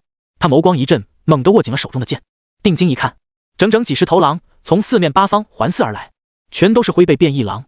这种变异凶兽速度非常快，利爪和钢铁一样，可以轻松撕碎人体。苏明眸光微惊，原本以为只有一头，没想到来了这么多，他心中也有些惊了。这起码是一波小型兽潮了，他也没想到自己运气会这么差。如果是普通的新人小队，遇到这样一波怪兽潮，基本是必死无疑。若只有一个人，那更是可以洗干净等死了。要不要用隐身步逃离？隐身步一催动，就是不可选取。这些狼兽数量虽然多，但也无法阻止他突破出去。但这么多狼，我可是舍不得呀。苏明舔了舔嘴角，眼中闪过一抹凶狠。他直接扫描了这些狼的资料：凶兽灰背野狼，等级5级，力量17点，体质24点，敏捷25点，精神8点，幸运3点，技能利爪挥击。这些狼的敏捷属性还挺高，但和我比还差了一点。苏明已经放弃了逃跑的想法，决定一战，因为他有玄钢煞血剑，杀怪之后可以立即恢复状态，并且他现在个人空间里也有一瓶备用的治愈药剂，所以他有自己的依仗，有信心一战。这些狼此刻在他眼中根本就不是狼，而是一坨又一坨鲜美的经验值。如果这波能把这波狼群全部斩杀，他起码又能再升好几级。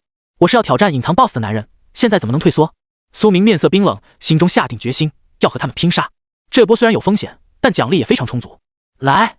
他怒吼一声就冲了过去，将剑刃归鞘，拔剑斩催动开来。野狼们仗着数量多，完全不惧，一同进攻。这瞬间，森林中此起彼伏，到处都是野狼的吼叫声。嗷呜！好吃，凶狠而又嗜血。苏明挥剑缠雷，身影快到离谱，他的剑法速度是普通人的3倍。这帮狼群虽然动作也很快，但在苏明的剑法面前，实在是有些小儿科了。奔雷剑诀能够和拔剑斩同时催动，这能够让威力迅速提升许多倍。仅仅是几个呼吸的时间，他就斩杀了好几头狼，血尸遍地，残肢各处都是。你砍杀了一头灰背野狼，你砍杀了一头灰背野狼，你一剑砍死了3头灰背野狼。经验值加150，熟练度加134，经验值熟练度不断攀升。苏明面色冰冷，手起刀落，这瞬间他就像一台屠戮机器，鲜血长流，溅洒在周围的树木、花花草草上。苏明的剑还有一个特殊效果，就是杀死怪物之后，可以在短时间内提升他的所有属性，所以他每次杀死狼之后都能够刷新这个增益状态，这让他的效率更加恐怖。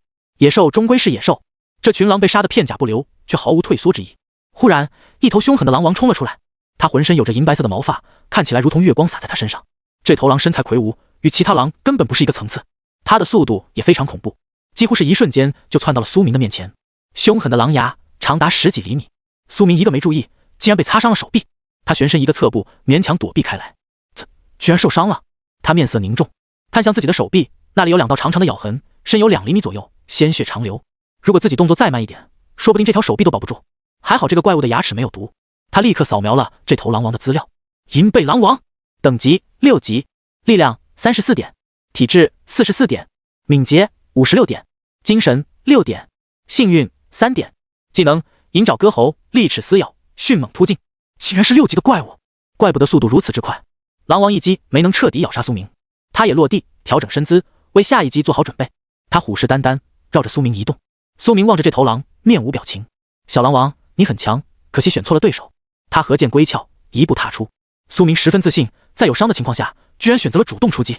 因为就在刚才，他的一个技能熟练度拉满了，拔剑斩熟练度达到1000反斜杠反斜杠反斜杠反斜杠1000，技能升级，拔剑一闪，白银中品。熟练度1000反斜杠反斜杠反斜杠反斜杠2000，现在他已经拥有2个白银中品的剑法技能了。他归剑回鞘，手掌之中精神力流涌而去，直接灌入了锋芒之内。仅仅刹那之间，整把剑就完全变得雷芒闪烁。唰！苏明整个人化作一道湛蓝色的雷影，剑刃留下一道长痕，直接切斩而去。这一剑太快了，那狼王甚至都没来得及反应，就被斩杀倒地，鲜血冲天，狼头滚落。斩杀狼王，经验值加500，拔剑一闪熟练度加145。奔雷剑诀熟练度加100，战利品斩铁爪骨、狼王心脏。这时候，玄钢煞血剑开始饥渴地饮食剑身上的血液，很快就完全干净。然后，一股充沛的温暖力量顺着握柄涌入了苏明的体内。苏明手臂上的那道伤口立刻就以肉眼可见的速度完全愈合了。这时候，周围群狼皆是惊惧，甚至有些胆小的开始转头散逃。苏明眼眸中杀机凛然，来了还想走？他的动作太快了，立刻冲上去追杀狼群，整个人就像是鬼魅一般。与这狼群的一战，让他的等级迅速提升，他的级别已经来到了9级大关，再升一级就是10级了，所以他自然不可能放过这帮狼崽子。苏明手起刀落，一身黑衣上面全是溅洒的狼血，最终他竟然一个都没放过，所有狼全部被他斩杀，跑的也被追死。狼也猛啊，他们哪见过这么凶狠的两脚兽？狼到底是蠢物，变异了智商也不高，如果分头跑，兴许还能活几个，全聚在一堆，那我可不一网打尽吗？望着遍地狼尸体，苏明面色平淡，个人面板资料上等级直接提升，恭喜您晋升10级。一转任务生成中，苏明直接提升到了10级，他砍杀了太多怪物了，这个升级速度堪称无敌。一般玩家直到新手副本结束，最多也就只能获得几百经验，砍杀几头凶兽就是极限了。升到5、6级已经算很优秀的了，而这新手副本还没结束，苏明已经10级了，效率根本不是一个级别。一转任务，击杀红岩洞窟的看守者，那是一头强悍的精英怪，奖励晋升一转剑神。苏明眸光凝重，这个一转任务非常好，他正好要去红岩洞窟。普通人的一转任务完成后将能够完成第一次的转职，例如生活职业中的酿酒师，一转可选多种酒师，最厉害的就是毒酒师；剑士一转可选剑盾战士、剑客、剑术师等等。而苏明由于是剑神职业，已经是最强职业了，所以他只能一条路走到尽头，一转剑神，二转剑神，不改变职业，而是提升属性，获得技能的强化。他身形轻盈，快步奔走，同时他打开了自己的个人资料。苏明等级10级，正在完成一转任务中，职业剑神，神话级，世界唯一，力量15，体质25，敏捷100，精神30，幸运15，天赋万物升华，本源剑体，技能杀神一刀，全隐藏，隐神步，洞悉之眼，奔雷剑诀，拔剑一闪。没错，他将大多数的属性点全部加入了敏捷当中，然后给精神属性加了一些，毕竟释放技能都需要精神力。敏捷属性突破100，获赠剑神职业技能剑舞大师，剑舞大师被动技能，品质铂金下品，熟练度0反斜杠10万，你可以装备任何等级的剑类武器，无视一切要求，并且所有剑类武器在你手中锋利度加倍。苏明眸光微烁，这个效果有点强，这意味着他可以直接装备最顶级的剑类武器了。很好，现在技能也有几个了，属性也非常恐怖了，是时候挑战红岩洞窟了。苏明按照记忆中的路线一路行进，一旦他击败隐藏 BOSS， 这副本就能结算了。对了，我必须要将自己的成绩隐藏一下。苏明思急于此，动用了全隐藏能力，他将自己的杀怪数量、等级全部隐藏了起来。全隐藏也是传说职业，杀神的技能效果也是杠杠的，一旦开启，就连副本的无上规则都无法统计到他，也就是说他无法位列排行榜中。目前他不想太引人注目，但是无论怎么隐藏，等到结算的时候还是会出现真实排名的，到时候苏明的成绩必定会震惊世界。但现在他需要尽量低调，因为与隐藏 BOSS 战斗的过程中绝不能节外生枝。此时此刻，新手副本内，另外一队转职者正聚集在一起，他们刚刚才费了9牛2虎之力打死2头灰背野狼。这2头狼速度好快，我们杀得太费劲了，这狼给的经验太少了，怎么才34点啊？没办法，我们组队将经验分担了，所以得到的经验自然少。几个人气喘吁吁，握着手中满是创意的新手小刀，累得上气不接下气。杨鼎是这帮人的队长，他身材魁梧，身上有几道疤痕，正流淌着鲜血。此刻他面色冰寒，咬着牙，你们真是饭桶，基本都是我在出力扛伤害，还给你们分经验，我真是冤大头中的冤大头。杨鼎对着众人呵斥道，众人拳头紧握，一时间却也不敢反驳，毕竟杨鼎是这帮人当中天赋最强的，也是职业战斗力最猛的，更是他们的大哥，当然没人敢反驳他。操，当时要不是在武器店里被苏明坑了3000，我哪至于用这把新手砍刀？他拳头紧握，声音都有些颤抖。当时他身上只带了1万，最多购买一把白银级武器，结果被坑了3000，他又不敢跟父母说，最后只能打碎了牙齿往肚子里咽。虽然是富二代，但他家里的钱也不是无限挥霍的。杨哥，那你怎么不买一把青铜武器，先凑合一下啊？这新手砍刀实在太难用了。有人疑惑地问道。你懂什么？杨鼎怒目而视，青铜武器和新手砍刀差不了多少。杨鼎狠狠拍了他一下，说道，好吧，可累死累活，我们才刷到4级，这效率真不行啊。众人一阵摇头，说道，还好这头野狼爆出了一把青铜级的弓。小王，你是游侠，立刻把这弓箭装备上，来做我们的输出主力。杨鼎说道。虽然抱怨，但生活还是要继续。他们一路前进，继续砍杀怪物。没过多久，等级也还是提升了不少，装备也爆出了几件。杨鼎累死累活，终于得到了一把青铜级的大盾，狼骨盾，青铜，体质+5，十分坚韧的骨盾，能够帮助你安稳度过前期。有了这个盾牌，他就能更好的当肉盾，在前排抵抗怪物的输出了。他的几名队员们也逐渐开始成长。几人移动了片刻，忽然众人眉头一皱，就连杨鼎都倒吸了一口凉气。他们步入了一片森林深处，这里到处都是死尸，狼的死尸，腥臭扑鼻。我操！受潮！这么多尸体，是哪支小队屠戮的？众人都惊了。杨鼎微微蹲下身，看着那些尸体上的伤口，有可能不是小队，是一个人，因为所有狼尸的致命伤都是同一种武器剑，也有可能是一支精英的剑客职业小队。无论如何，我们是打不过的。我看咱们还是绕路走吧。他语气沉重。虽然他们刚才爆出了几件装备，有了武装，但这支精英小队，杨鼎还是不敢硬碰。随后，众人开始朝着一个偏僻小路移动，因为他们生怕遇到那支剑客小队。副本里杀人的事情很多，他们不希望遇上。玄津市一中学校会议室内，许多学校的高层人员正面色严肃地站在这里。一道虚幻荧幕显示在半空中，所有人都紧盯着。新手副本编号144，排行榜第1名 LV8 李晨光，第2名 LV7 严泽，第3名 LV6。不只是玄津市，周围几座城市里天赋较强的新人名字都位列其中，但就是没有苏明。前500名翻遍了都没有，怎么回事？那个学生虽然职业是御剑师，但天生可是蛮属性，哪怕技能不行，光靠蛮力，他也能杀几只怪物吧？怎么可能连前500都没进入？几位主任面色严肃说道：“他们说的就是苏明，先天属性10级拉满，放在全蓝星这种级别的天才数量都非常少，没理由连前500都没入吧？”校长王庭山双手交叉，面色极为凝重，眉头紧皱。他已经对苏明下了重注投资，期待的就是他未来成长之后所能带给一中的回报。如果苏明夭折在新手副本里，那这将会是对一中的沉重打击。他沉默不语，心中也是阴云汇聚。忽然间，天边闪过一道幽芒，一位女子御空而来。会议室内所有人眸光微凝，能够踏空行走的起码是武转高手了。那女人很快就进入了会议室，双脚落地，她负手而立，面无表情。王庭山立刻站起身：“副市长，您来了。”其余的学校老师、主任也都是连忙躬身。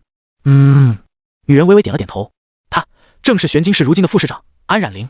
听说你校今年出了几个好苗子，我正是为此而来。安冉玲缓缓说道。她眉头微蹙，瞥了一眼那大屏幕。但是我根本没在排行榜上看到你说的那位名叫苏明的学生。此言一出，王庭山额头有几滴汗水。他早就远程通报上级，告诉了安副市长，有一个名叫苏明的学生觉醒出实心属性的事情。先天实心满属性，这可是大事件。如果苏明表现得好，甚至现在一中就能够沾光，得到上面的拨款。然而等待了许久，苏明都没有出现在排行榜上，这可与王庭山的言之凿凿形成了反向对比。新手副本已经开启几个小时了，无论如何，天才都该崭露头角了，而庸才则会埋没。王庭山缓缓说道：“抱歉，安副市长，我有一个细节没有透露。那个叫苏明的学生，他的职业是御剑师，所以他的前期战斗力会稍弱一些。”王庭山话还没说完就被打断了。御剑师，即便职业是御剑师，前期不强，却也不可能这么落后，连一个副本的前500都进不了。安冉玲面色严肃地说道。王庭山和一众老师都感觉压力山大，他们也想不通，难不成苏明运气差到极点，一进入副本就落到怪兽堆中，然后被秒杀了？如果他真是在副本里送命了，那真是血崩了。安副市长，您先别着急，除了他之外，我们学校今年还有几位好苗子。王庭山上前一步，面色严肃地说道。严泽9星天赋，隐藏职业猎魔游侠，我校今年除了苏明之外最大的惊喜。目前严泽同学正在排行榜的第2名奋战，他将会是今年我们与隔壁市的天才李晨光角逐的最佳人选。王庭山递交上去一个名单，同时说道：“还有一位小姑娘觉醒出了隐藏职业亡灵召唤师，7星天赋，日后成就也不差。她目前排名第19。张家嫡子张唐少爷也是隐藏职业魔锤战士，先天8星，他当前排名第4。”王庭山如数家珍，将今年所有天资较强的学生基本都说了个遍。另外还有一个学生先天7星属性，隐藏职业肉盾战士，名叫杨鼎。他一开始进度有点慢，不知道是什么原因，但现在已经步入正轨。他当前排在第40多位去了，目前达到了6级。可以说我们一中今年的转职者质量比过往几年要好得多。王庭山真诚地说道。安冉玲面色平淡，只是微微点了点头。这个叫严泽的学生确实很不错，他是一匹出人意料的黑马。他怒气也消了一些，缓缓说道。但是隔壁五阳市的那个新人李晨光实在太出色了，他是先天10星天赋，职业更是隐藏的刀狂，堪称这一代的天骄中的天骄。安副市长的眼神非常凝重。李晨光将我们玄津市这一代的学生风头全部给压了过去，就连严泽也屈居第2。我只希望玄津有一个人能追上他，最起码也不要输得太惨。如果我们玄津市今年在垫底，那么明年我们就连让学生加入天塔会的名额资格都不会有了。说到这里，安副市长眼中生出一抹担忧。每届学生的天赋都影响着一个市的未来。天塔会是龙国政府的组织，专门负责猎杀魔物，镇守边疆，一旦加入就意味着无量的前途。加入天塔会后可以接取任务，得到大量奖励，实力提升将会飞速，而每年也只有新人中绝对的天才才有资格加入。每个省都有不定量的名额，根据本届学生的天赋决定。天塔会的资格极为珍贵。这时候，王庭山却一步踏出，目光坚定。安副市长，我校一直秉持着以人为本的教育方式，学生们很清楚，他们不只是为了他们自己而战斗，他们所肩负的同样是一中、玄津市甚至人族的命运。王庭山的声音铿锵有力。这个蓝星如今早就不是人族独有的世界了，而是万族共存。资源有限，竞争激烈，如果人族想要延续下去，就必须顶住压力。这需要所有的转职者同仇敌忾，新生血液就是人族未来的希望。所以每年的新人角逐都是非常凶残的，不只是影响到每个人自己，更影响到城市、学校各个地方的方方面面。我相信我的学生，请您也相信。安冉玲听到王庭山的话，略微有一丝动容，她低头沉思了片刻，最终从囊中取出了4枚令牌，递给了王庭山。我知道了，王校长，这些令牌是今年加入天塔会的资格令牌，交给谁由你来全权决定，我们市的希望全看你的学生了。王庭山接过令牌，郑重地点了点头。这是一份重担，其实他心里也清楚，今年隔壁市的李晨光实在是所向披靡，基本上已经输了。这个天塔会令牌可能也是玄津市的最后几枚了，明年再也不会有了。此时此刻，苏明还在副本中酣战，他一路疾驰，速度非常快。最终，他终于赶到了红岩洞窟外面。这里是一座巨大的大山，而山石皆是血红之色，看起来极为诡异，如同妖异的血液凝聚成的岩石。吭哧！忽然一阵巨响从周围传来，几头哥布林从洞窟内冲杀了出来。他们身材矮小，浑身散发着极端的恶臭气味，长相丑陋。苏明下手毫不留情，抬手几剑，雷光炸开，轻而易举就将这几头小怪完全碾杀了。斩杀哥布林 X3， 经验值加302。苏明知道这只是开胃小菜。轰！一声巨响传出，只见那洞窟内部冲出了一团巨大的身影，他魁梧至极，有2人多高，浑身肌肉宛如囚笼扎起，皮肤深绿色宛如苔藓一般，穿着一袭破旧的草裙遮盖住关键部位。一个资料显露在苏明面前：蜥蜴哥布林首领，精英怪，等级10级，力量105点，体质102点，敏捷25点，精神8点，技能大棒冲击、强烈怒意、毒液喷射、碾压。蜥蜴和哥布林的杂交变种，它的体型非常壮硕魁梧，能喷吐毒液，但智力相比普通哥布林更低。望着哥布林首领丑陋的模样，苏明眉头微皱，他这长相是否太丑了一点？浑身都长着毛，还有绿色的污垢，看这模样就想砍啊！吼卡巴卡杰！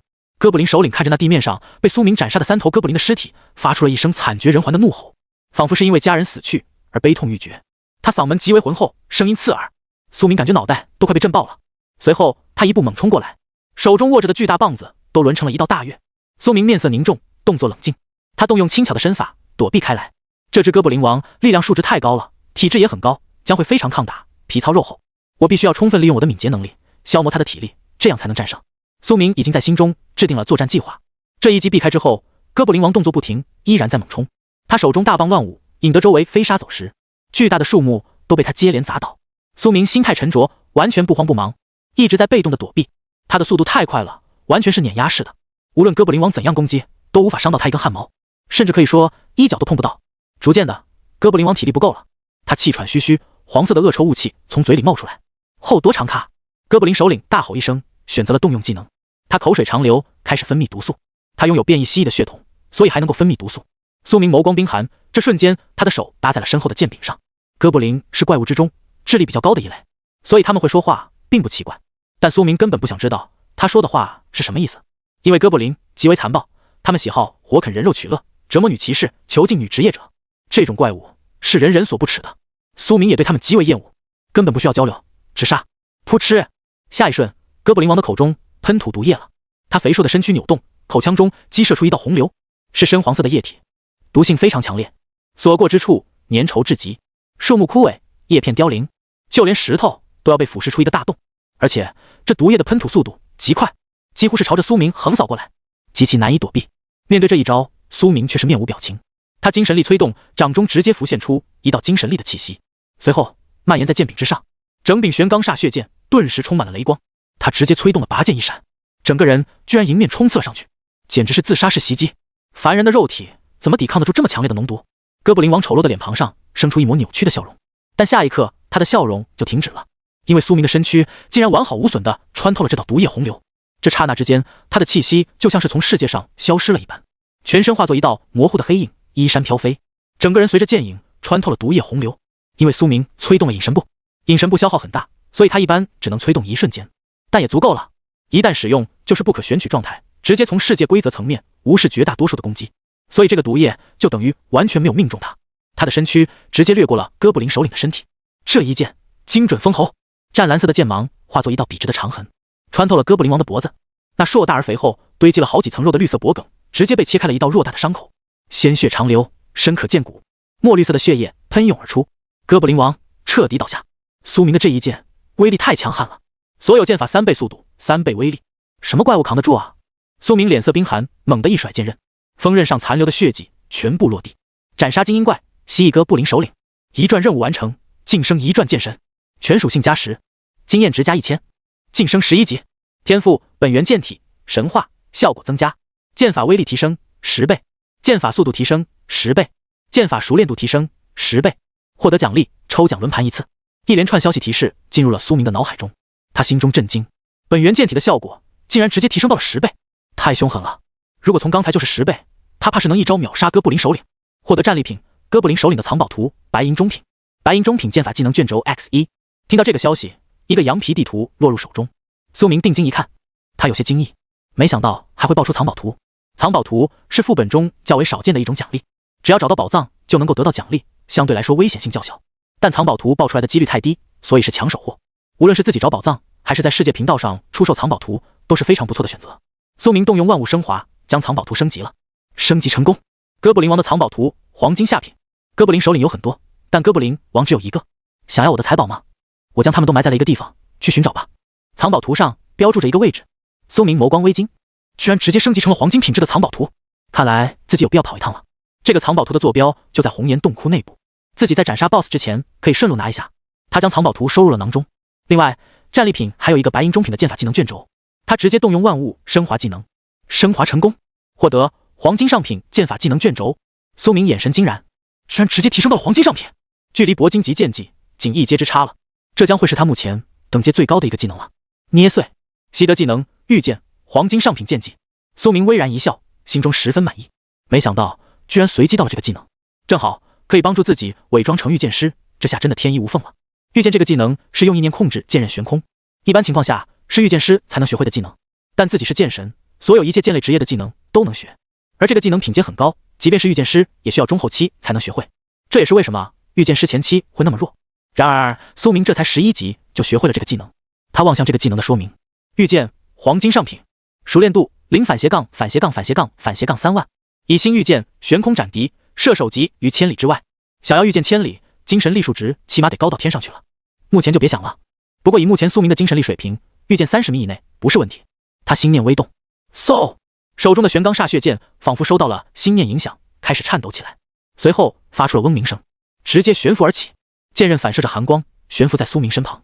刷刷刷，剑刃斩切，旋转，击射，简直如臂指使。短短片刻，他面前的那个布林尸体就碎成了肉糜，残肢到处都是。只可惜用心念操控剑飞起来的时候，没办法用拔剑一闪、奔雷剑诀，这两个技能目前都必须我亲手持剑才能使用。但相信今后我能御剑也催动一切剑法，只要熟练度不断增加，一切皆有可能。随后苏明在脑海中呼唤系统，我要抽奖。下一瞬，熟悉的轮盘浮现脑海，晋升到1转就相当于提升了一个大境界，所以他得到了一次抽奖机会。指针开始飞速旋转，最终停留在了一个传说级的天赋上。传说比神话等级低一阶，但也非常不错了。获得天赋自动修炼传说，你的所有技能将会时刻自动增长熟练度，每分钟一跳。拔剑一闪熟练度加102，奔雷剑诀熟练度加70，剑舞大师熟练度加127。苏明眼神震惊，这真是躺着也变强啊！收剑归鞘，苏明深深吐了一口气。其实他曾经也想过在副本里找到张唐斩杀他，但这副本非常庞大，苏明和他并不在同一区域，想要找他无异于大海捞针，实在太困难，所以苏明只能将这件事往后放一放，这是最理智的选择。仇恨是一种强大的情绪，但千万不能被这种情绪冲昏头脑，任由仇恨驱使，失去理智。如果苏明不惜一切代价放弃升级刷怪提升实力，直接去杀张唐，那反而是输了。能够将仇恨这种情绪也化作动力的人，才是真正的高手。总有一天张唐要死，连同他背后的张家也要一并铲除。苏明眼神平静，望向洞窟内部，他要准备踏入红岩洞窟了。这个时候苏明忽然听到身后有脚步声传来，他眸光微凝，嗖，一道冷箭击射而来，竟然是对准苏明的后脑勺射过来的暗箭。苏明微微一个偏头，极为轻巧地避开了这一箭，那根箭矢扎进了前方的树干中，稳稳地停滞。苏明眼眸中杀意闪烁，偷袭我苏明，他可不会容忍这种事。从这剑矢的制造手艺来看，应该是游侠用他们的被动技能造剑，搭配材料做出来的剑矢。哥布林是不可能造出这种精度的武器的，他基本可以确定是人类在偷袭自己。仅仅从一根剑矢的外形，苏明就能判断出敌人是什么，这就是经验丰富的战斗者。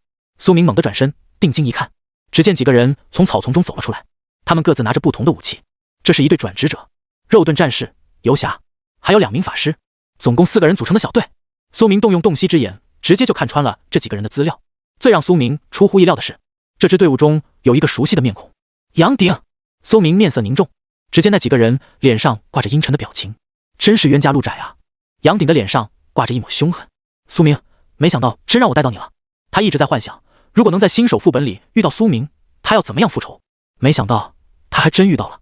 昨天中午，他在武器商店被苏明狠狠地赌赢了一笔钱，那不只是让他颜面扫地，更是让他血亏，导致他没能买到武器，岂不就天然比别人慢了一截？想必你也是跟我们一样，见到了那堆狼群的尸体，吓得走小路，来到了这里吧？杨鼎冷声道。可惜，你虽然成功避开了那支精英剑客小队，却没能避开我们，真是好运气。看来老天也要让我搞你。杨鼎望着苏明，眼中有完全不加掩饰的凶狠杀意。在副本里干掉你，可是不违反法律的，而且也很难查到。他冷笑一声，说道。他的几名队员也都举起了武器，进入了战斗状态。4人包围，如果是普通的新手，早就跪地求饶了。副本中人族相残的事情屡见不鲜，如果在这里死了，现实中也就真的死亡了。就凭你们这几个人，也想干掉我？苏明环顾四周，语气极为平淡，他的眸光甚至始终都平静如水，完全没有被吓住。这等魄力实在难得。老大，他好像不太好惹啊。其中一位女法师，她有些畏惧的模样，吞了一口口水。花妹别怕，她装逼罢了。旁边的游侠却是冷笑一声。苏明，别装神弄鬼了。实话告诉你，我们鼎哥已经达到了7级，刚才刷了一大波野怪，我们也都达到了5级，平均有2个技能在身。你一个人还是前期最弱的御剑师，怎么打？另外那名法师身材高挑，手持一根残破的木棍，说道。他的装备是这几个人当中最差的。很显然，他运气不好，没有爆出装备，还用的是新手树枝。但是法师对武器的要求并不是非常高，只要能施法，威力就非常强悍。苏明听到这帮人的话，竟然只是微微一笑，始终是一副云淡风轻的模样。你一个先天7星天赋的沙包战士，带着一群小混混就想杀我？苏明说着，他眼眸中闪过一道寒光。沙包？你说我的职业是沙包战士？杨鼎哪里受过这种奇耻大辱？等我升到10级，一转将有5种职业选择：剑盾战士、盾攻客、肌肉狂战，哪个不比你前期垃圾的御剑师好？你怎么敢说我是沙包？杨鼎联想到自己一路走来，一直都是在队伍前排充当沙包的角色，他更感觉冒犯。然而苏明听到他的解释，只是不咸不淡的掏了掏屎。哦，沙包。苏明冷淡的话语却是最能激起人的愤怒，这让杨鼎气得牙痒痒。看来只有真死到临头了，你才会跪地求饶。兄弟们，杀！杨鼎怒喝一声。他虽然是10星天赋，但却是御剑师职业。游侠说道。我估计他到现在都没杀几头怪物，等级极低。男法师说道。我们一定能秒杀他。几个转职者全部出手了。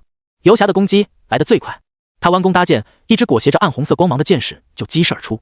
苏明凝视着这一剑，完全没有躲避，因为这是技能追踪剑，无论自己怎么避开，这根剑矢都会追上来，所以他直接一剑斩出。啪！那剑矢在常人眼里就是一瞬间的攻击，但在苏明这里宛如慢放，看得清清楚楚。他的敏捷属性实在太高了，他这一剑寒光闪烁，直接就将这根剑矢在半空中一分为2，完好的竖向剖开了，分散向两旁。随后苏明脚步一踏，猛然前冲，他可不会留手。既然你们想杀我，那我也会还击。实际上在他们先前放冷箭，想要偷袭攻击苏明的时候，苏明在心里就已经给他们宣判了死刑。噗嗤！苏明手掌中缠绕雷霆，湛蓝色的电流闪烁在半空中，电弧涌动，璀璨耀眼。这个威力甚至已经不弱于普通的法师技能了。苏明带着这一剑猛然冲出，速度快到极点。唰！众人还没反应过来，苏明就已经冲到了游侠的面前。远程职业被近战突脸是什么下场？显而易见了。苏明一剑斩出，毫无犹豫，鲜血冲天。那名游侠直接被一剑封喉，他怔怔的倒地，彻底死亡。苏明的动作实在太快，直接掠过了身为前排的杨鼎。周围的3个人都惊了，他们真没料到苏明动作会如此迅捷，下手更是这么狠辣，杀人不带一点犹豫啊！他们又怎么可能知道苏明早就不是第一次杀人了？只要是敌人，你的身份是怪物还是人类，没有任何分别。苏明早就已经练成了对敌人冷血无比的心态。剩下几个人心中也有些愤怒了，毕竟同伴死了。那男法师的技能也终于催动，他口中吟诵着什么，完成咒语，半空中凝聚出了一个篮球大的火球，朝着苏明砸来，焦灼的气味蔓延周围，高温掀起气浪。苏明面对这一击，只是感觉无聊，弱，太弱了，跟他们打只是浪费自己的时间。他本来只想通过红岩洞窟击杀隐藏 BOSS 与世无争，为什么人们总是喜欢找死呢？他面色冰寒，归剑入鞘，电流闪烁，拔剑一闪，施展。下一瞬间，他整个人飞窜了出去。这一剑的速度太快了，半空中那道火焰球瞬间就被苏明缠绕着雷霆的一剑斩碎成了烟雾。他动作不停，全身化作一道湛蓝色的剑痕，横空而去，迅速接近，一闪而过，直接穿透了那男法师的身躯。这一剑，封喉，鲜血流淌而出。他眼神怔怔，还想再催动一个法术，然而他却发现自己已经无力再战了，生命力急速流逝。怎么可能？他的遗言中充满了震撼。最终他倒地不起，一命呜呼，死不瞑目。旁边的女法师杨鼎两个人都震撼至极，仅凭一个技能就将满血玩家斩杀，这不仅需要极其恐怖的属性，技能属性也不能低。苏明从始至终只出了2剑，就正好杀了2人，基本上是一剑杀1人，这实力简直离谱了。难不成苏明的等级已经比杨鼎还高了？两个人都不敢相信这个事实。御剑师前期可是很弱的呀，而且苏明还没有组队，孤身一人，升级效率怎么可能这么快？花妹别害怕，只是他的武器质量好而已，他才能这样打。只要我在前面扛住，你输出他必死无疑。杨鼎怒吼一声说道。他知道如今2人已经不死不休，没有和谈的可能了，所以无论如何都得继续进攻。他说的这番话让他自己都深信不疑。好，钱华岩点头说道，举起法杖也开始催动精神力。最终他凝聚出一根水矛，悬浮在半空中，随时准备攻击。杨鼎朝着苏明举盾而去，他魁梧的身躯移动，脚下激荡着沙尘，他手持的古盾形成了一道屏障，将他护在其中。与此同时，他右手握着一柄长有50厘米的新手砍刀，猛然就朝着苏明砸来。他冲在最前，充当肉盾。苏明看着那明晃晃的刀，始终稳如泰山，他一个弯腰就避开了这一刀。随后苏明转身一剑，轻飘飘的递出，反手一剑，快到极点，简直就像是闪电，引得杨鼎一阵头皮发麻。他只能慌忙举盾，用盾牌硬吃了苏明的这一剑。这一剑看起轻飘飘，威力却极为沉重，直接将杨鼎整个人连带着盾牌都刺得倒飞了出去。好恐怖的一剑，甚至不是技能，只是普通攻击就斩掉了自己大半的血量。杨鼎心中震惊，他可是肉盾战士啊，就是一血后着称。而且苏明这一剑只是砍在了他的盾牌上，威力怎么这么大？他思来想去都觉得奇怪，最终他只能将一切都归咎于了苏明的武器上，一定是那把剑品阶太高，提升了他的属性。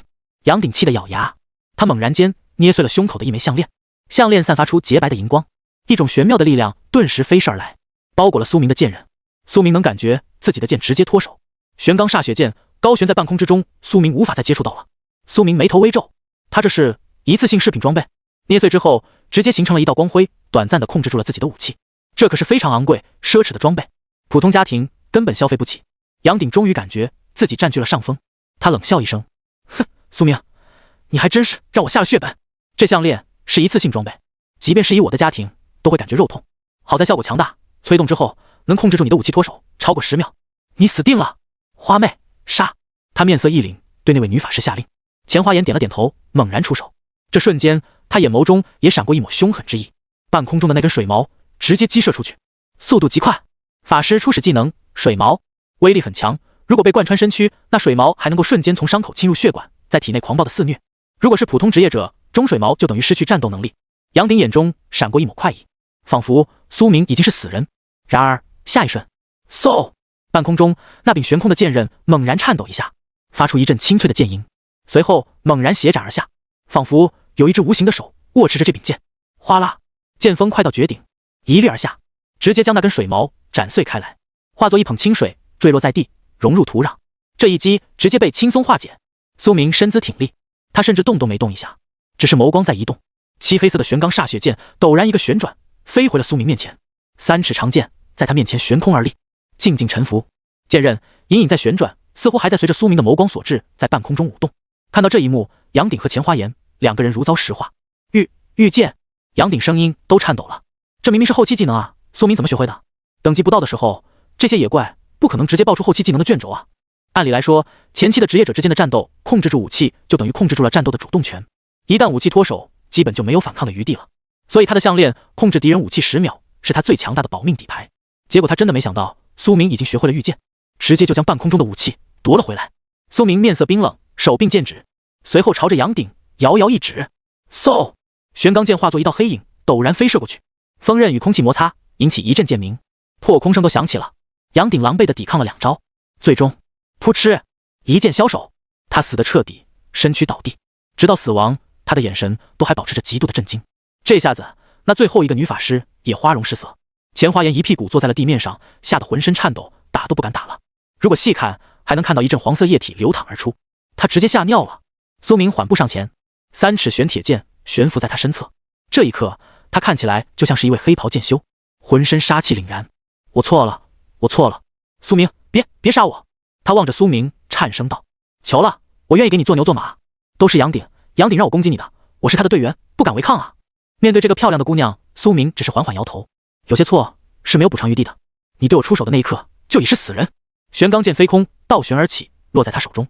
随后，苏明手起刀落，干脆利落的斩杀，击败一支4人小队。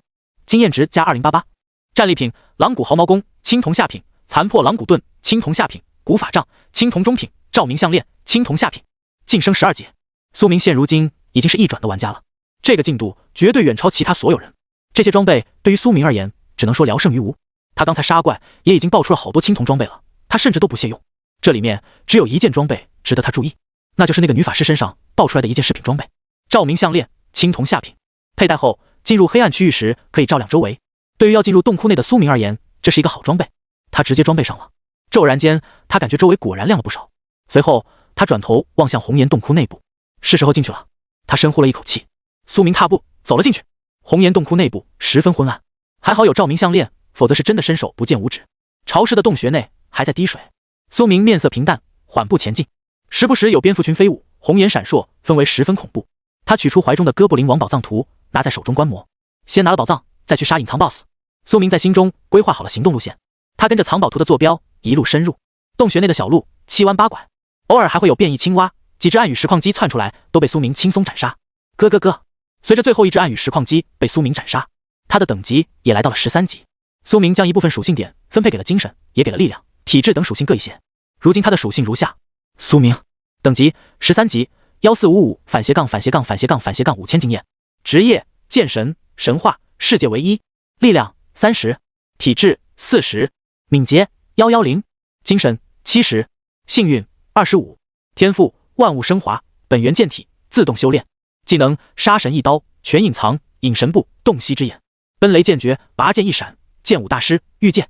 以如今的属性技能，苏明已经基本无惧绝大多数的怪物，唯一比较低的属性就是幸运。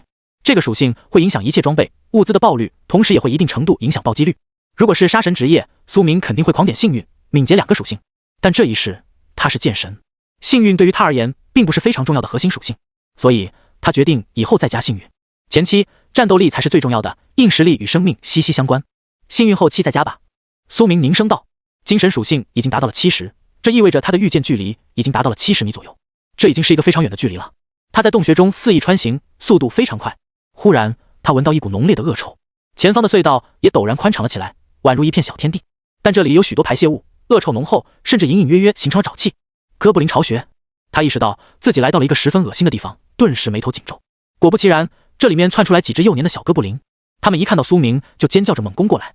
苏明毫无怜悯，心念一动，剑刃就离鞘，悬空而起，直接飞斩而去，顷刻间将几个哥布林斩杀。苏明径直走入巢穴，深处恶臭至极，眼前的场景顿时让他震惊不已。许多人类的残肢遍地都是，鲜血恶臭，还有些残肢架在火上正在烧烤，已经烤焦了。可想而知，已经有玩家小队惨死在了这帮哥布林手中。哥布林是最残忍血腥的一种怪物，他们会吃人，这很正常。最让苏明眼前一亮的是那巢穴深处有一个木头架子，上面捆绑着几个人，衣衫不整，大部分都是女玩家，他们已经被折磨得遍体鳞伤。哥布林是没有雌性的，他们想要繁衍后代，就必须抓住人类女玩家或者其他动物的雌性，捆绑在巢穴之中。还好这几个女人还没有被糟蹋，因为苏明刚才的接近让这里的哥布林都被惊动，冲出去战斗送命了，包括那个身材魁梧的蜥蜴哥布林首领，可以说是苏明间接救了他们的清白。听到脚步声，其中一个女孩微微睁开了眼睛，她看到来者顿时眼神惊然。苏明，她气若游丝。苏明眉头微皱，有些疑惑，这女玩家怎么好像认识自己一样。他直接动用洞悉之眼扫描了她的资料。江云清，等级5级，9星天赋，职业及时治疗者，隐藏战斗职业，力量9，体质9，敏捷9，精神45，幸运9，技能极魂治愈，魂力0反斜杠450已耗尽，竟然是江安财团的二小姐江云清。苏明和她见过一面，当时她姐姐想要出资让苏明在副本中保护她的安全，没想到会在这里再见到她，因为她现在太狼狈了，蓬头垢面，全身都是血痕，有被鞭打的痕迹，所以苏明一开始也没认出来。好在他有洞悉之眼，能看穿万物的资料，没想到会在这遇到你。苏明看着这个可怜的姑娘，微然一笑。苏明同学，救救我！他仿佛看到了救星，眼中含泪。他的队伍经历了一番血战，他亲眼目睹了所有队员被哥布林残忍杀害，只剩下他一个活口。他身上有许多高价的保命装备，但在那哥布林首领面前都宛如玻璃，一碰就碎。此时此刻，他只想赶紧逃离这里。苏明闻言却是低头思索了片刻，重生一世，他极为谨慎，做任何事情之前都要权衡利益一番。他是及时治疗者，这也是一个少见的隐藏职业，乃是治疗师的变种。他能够汲取死去的怪物魂魄，恢复精神力，并且他能够用那种魂魄之力治愈同伴的伤势，是一个辅助奶妈。与隐藏 BOSS 的大战将会非常凶险，如果有一个强力的辅助，那胜算将会高很多。而且他天赋也非常高，是9星。总的来说，值得一救。我可以救你，但我有个要求。苏明凝声道：加入我的小队，并且完全听我指挥。江云清不假思索，立刻点头答应，脑袋像是小昆啄米一般。江云清成为队友，你成为了队长。苏明直接抬剑割断了捆缚他的绳索，他一下子虚脱了，坠落在地，挣扎了片刻才勉强爬了起来。他的手腕上全身都是红色的勒痕，面色苍白。多谢。他眼眶微红，这一刻对苏明恨不得以身相许。没办法，他经历的场面太恐怖了，被哥布林抓住然后得救，无论是谁来经历都得感动涕零。他取出了囊中的一瓶治疗药剂，一口喝下，所有伤势顿时恢复了七七八八。这瓶药剂也是因为龙国的玩家完成首杀，他才得到的。苏明没有管他，而是自顾自走到了其他几个被困住的女玩家面前。他伸出手指，却发现这几个女人已经没了鼻息，只有江云清好运活到了现在，只有江云清好运活到了现在。苏明，咱们赶紧离开这洞窟吧。江云清小脸苍白，神情紧张，四处张望。苏明却是站在原地不动，反问道：离开干什么？江云清紧紧地握着手中的乌木法杖，这是一件黄金中品的装备，毕竟是江安财团的大小姐，家财万贯，他在武器店购买了黄金品质的装备傍身。然而即便有黄金级武器，他的小队也打不过哥布林首领。没时间了，苏明，这洞穴里还有一个哥布林首领，他非常魁梧，我的几个队员都是死在他手里。刚才哥布林首领听到外面的动静冲了出去，估摸着现在应该快回来了，咱们要是再不快逃……苏明直接打断了他的话语，不用担心，他已经被我斩杀了。这番话语让他震惊至极，怎么可能？你一个人甚至没有组队啊，而且还是前期较弱的御剑师。他眼神怔怔，有些难以置信，甚至觉得苏明在吹牛，毕竟他是亲身见识过那哥布林首领有多恐怖的。他屠杀普通玩家基本就是一刀一个小朋友，苏明竟然能单杀，他无论如何都觉得太离谱。苏明直接将哥布林王的藏宝图呈现在了他的面前，这是他身上爆出来的战利品藏宝图。苏明用这个证明了铁的事实。看着这个藏宝图，他眼眸微睁，明显呆滞了片刻。他眼眸眨巴了2下，震惊到了无以复加。最终他只能选择相信。好吧，我相信你了，你实在太猛了，那哥布林首领可是10级的精英怪啊。忽然他好像联想到了什么，问道：难道苏明，你就是那位完成首杀的龙国御剑师玩家？苏明点了点头，他倒吸了一口凉气，没想到还真是他。苏明，这个洞窟里危险还是很多，除了哥布林还有许多其他的怪物群落聚集，最好的选择还是离开这。他劝告道。苏明面色平淡，凝声道：不要再多嘴了，先前我们已经达成交易，我救你的条件是你必须加入我的小队，听我指挥。现在我要深入洞窟，你必须跟着我，如果你再多嘴，我就把你绑回去。苏明声音冰冷说道。此言一出，江云清只好点了点头，但他心中还有些气鼓鼓的，真是的，一点都不懂怜香惜玉嘛。我可是江安财团的2小姐啊，你要是温柔一点不就拿下了，到时候出去荣华富贵等着你。可你现在还在纠结眼前的副本利益，这个苏明真是个木鱼脑袋。唉，江姑娘叹息一声，心中哀其不争。迟疑之间，苏明已经头也不回地前进了，朝着洞窟的更深处进发。他四处张望，感觉这里乌漆嘛黑，恐惧又阴森，孤身一人，他实在不敢，他只能快步跟上去了，紧跟在苏明身边，寸步不离。2人花了几个小时，一路猛冲。苏明动作很快，几乎不等他，他必须全力奔跑才能跟上苏明的速度。洞窟之中怪物无数，如潮涌一般接连浮现，毕竟这里是隐藏区域，怪物数量自然密集，但那些怪物基本都是一个照面就被苏明斩杀。经验值加78，经验值加79，他几乎是躺赚经验。甚至这期间还冲出来了一群小型兽潮，足足20多头嗜血变异动猿，却都被苏明一个人轻松杀灭。他孤身御剑穿行，很快就杀的那群动猿死得横七竖八，其中甚至还有一头动猿王都被苏明一剑瞬杀，而他本人只受到了一点擦伤而已。全程见证苏明的实力，江云清连连震惊，嘴巴都合不拢。尤其是那拔剑一闪，在本源剑体的影响下，速度、威力都乘以10倍，那威势简直恐怖。亲眼见到那一招之后，他感觉双腿都在发软。如果苏明是敌人，他早就死无全尸了。这下子他已经彻底对苏明信服了。这时候，苏明缓步走到他面前，愣着干什么？疗伤。苏明说道：“哦，好。”江云清连忙催动技能，他手掌中浮现出一团紫色的光线，从周围的一大群动员尸体中抽取出了灵魂之力，随后全部灌注到了苏明的体内。苏明手臂上的伤势很快就全部愈合了。玄钢煞血剑确实有治愈伤势的能力，但是十分微弱，比不上真正的治疗者，所以苏明才会带上它。你多少级了？苏明问道。多亏了你，已经10级了。我的一转任务已经生成了，需要杀一个精英级怪物。他有些紧张地说道。很好，我等会带你完成任务。你转职成魂域师。苏明说道。他点了点头，同时心中又有些惊讶。即时治疗者一转，其中有一个可选择的职业就是魂域师，不只能够治疗队友，还会多出一些增益 buff 的技能。苏明居然对他的职业都这么了解。世界上职业很多，基本数之不尽，想要随口就说出某职业的一转分支，这需要非常广泛的知识储备。苏明真是战力和脑力都不俗啊，他心里暗自有些佩服。虽然从小家里倾注了无数资源，报了无数补习班，但他自认为还没有苏明那么厉害。而苏明可是家境贫寒，仅靠他自己一个人能有这种实力，肯定是吃了很多苦，无论心智还是战斗力。他彻底承认苏明的实力完全能当他的队长，直接指挥他转职魂域师，这可是一辈子的决定，日后不能悔改的。所以苏明的话多少有些霸道。好在他本来就想转职成魂域师，两者不冲突。况且苏明救了他的命，他也没办法拒绝。苏明走到动元王的尸体旁，收集了他的大肉。动元王的肉是难得一见的美味，非常好吃。先收集到空间里，以备不时之需。组队两人配合，容错率肯定更高，生存率也更高。但唯一的不好就是经验值会分摊出去。不过苏明现在等级太高了，在这新手副本内杀怪也升不了几级了，不必心疼。所有的战利品苏明都是蛮横的据为己有的，毕竟他是队长，经验值已经给他分走了一半，战利品自己当然要拿走。随后苏明带着他又杀了一个精英怪，完成了他的一转任务。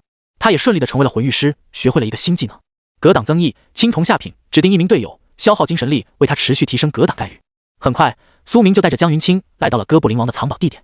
苏明手中那个地图瞬间化作流光，融入了土地之中。来到藏宝地点，请进行挖掘。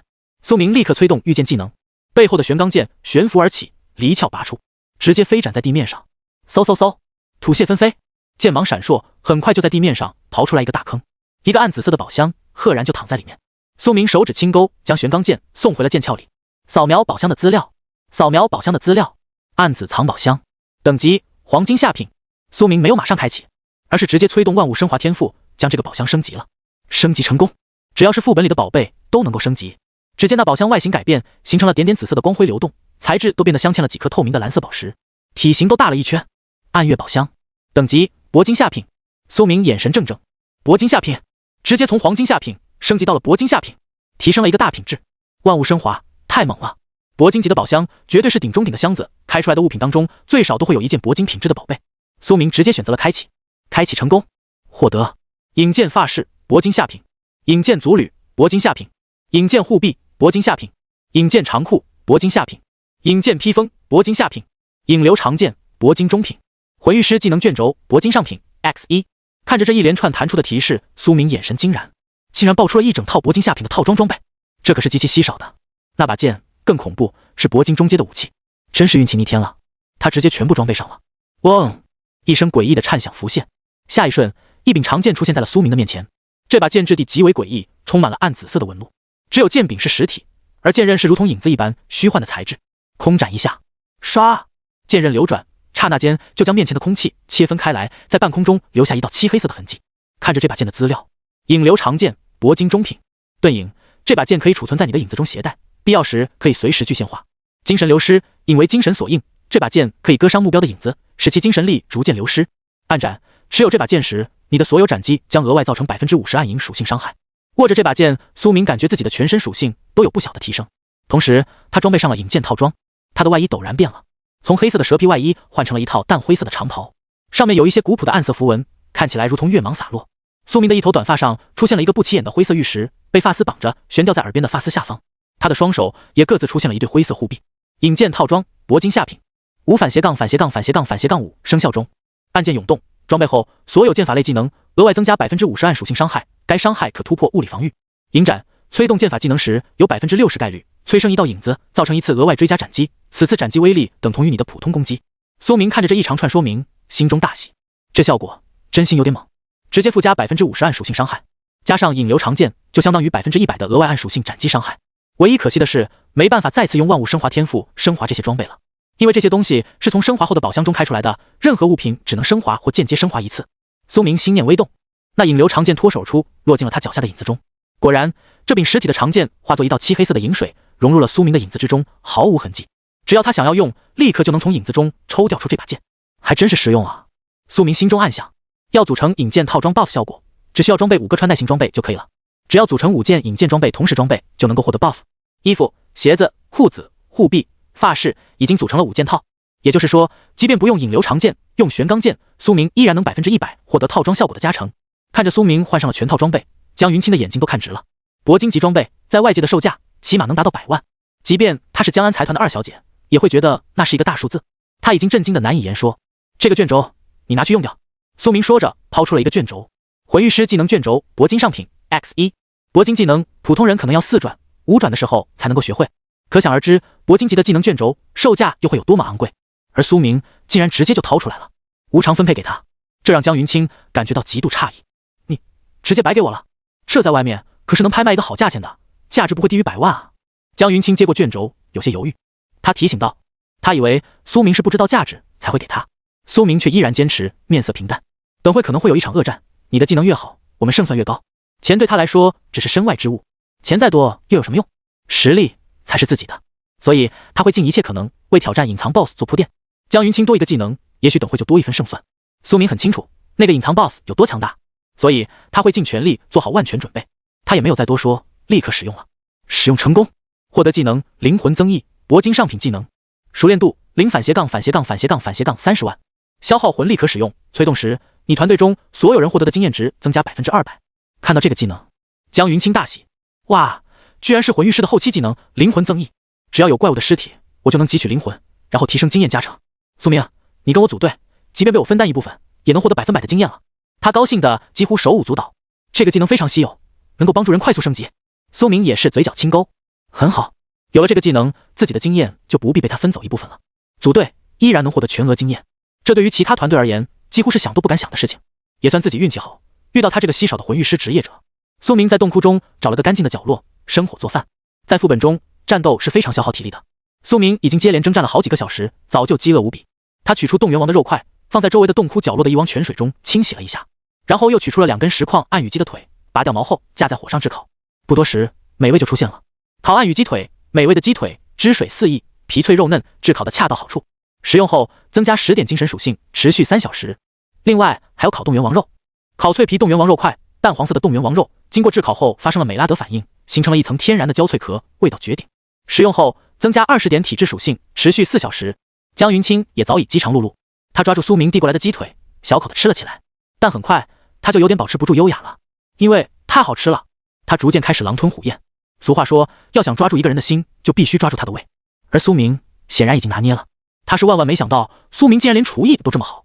苏明前世经常在副本中征战，他自然也是在副本中练就了一手厨艺。他知道如何利用仅有的食材，通过最原始的烹饪手段得到最美味的佳肴，没有任何佐料，完全是用温度激发食材的本味。吃了个饱足之后，两人的属性也有了不小的提升增益，虽然不是永久效果，但也很不错了。只有非常好吃的料理才能出现 buff 增益特效，难吃的东西通常都会有负面效果。好了，该去找隐藏 boss 了。苏明心中暗道，他站起身，带着江云清继续赶路。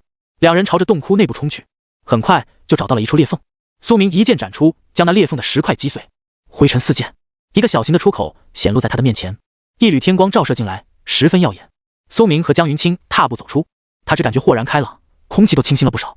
终于离开这洞窟了，他伸了伸懒腰。洞窟外面是一片森林，十分广袤，能看见很多异兽在其中活动。森林中央有一片巨大的血红色湖泊，其中宛如有沸腾的血水在翻腾。遥望着这场面，江云清啧啧称奇。苏明眸光平淡，面色却不自觉地凝重了起来。马上就要打隐藏 BOSS 了。没错，红岩洞窟只是一个捷径而已。通过洞窟走出来，这里就是一片新的天地。隐藏 BOSS 就会在这片区域出现， BOSS 将会在那血色大湖的中央刷新。苏明心中在暗自计时，约莫1小时之后，隐藏 BOSS 就会在这里出现。它极为恐怖，等级非常高，战斗力更是可以称之为所向披靡。红岩洞窟并不是唯一的入口，只是对于苏明而言比较近而已。这片区域还有其他玩家，苏明会知道隐藏 BOSS 的消息，也是前世的经验。因为前世他们学校最强的转职者岩泽就死在了这里，是岩泽发现的隐藏 BOSS。他临死前通过频道交流告知了苏明位置，让苏明避开这里，但他自己却死了。不是隐藏 BOSS 杀死的他，而是隔壁市的天才李晨光将他斩杀的。对于这件事，苏明记得非常清楚，所以现在苏明心里也在暗中提防。五阳市的那个实心天才是个心狠手辣的家伙。此刻副本某处，一支幸存者小队被杀得遍体鳞伤。别杀我，我们都是人族同胞，一个男玩家惊恐地说道。然而下一瞬他就被一刀斩杀，头颅滚落。求你了，我的装备都给你，留我一命。另一位女玩家哀求道。他们面前是一位持刀的转职者，他毫无怜悯，面色冰冷。两个废物，求饶无用。噗嗤，一道血红色刀芒斩出，锋利无比。短短几个呼吸的时间，他就斩杀了2个玩家。他穿着一身青色长袍，眼中有几分嗜血。弱者只有死路一条。望着脚下的尸体，他居然露出了一个有些兴奋的笑容，仿佛杀人让他非常兴奋。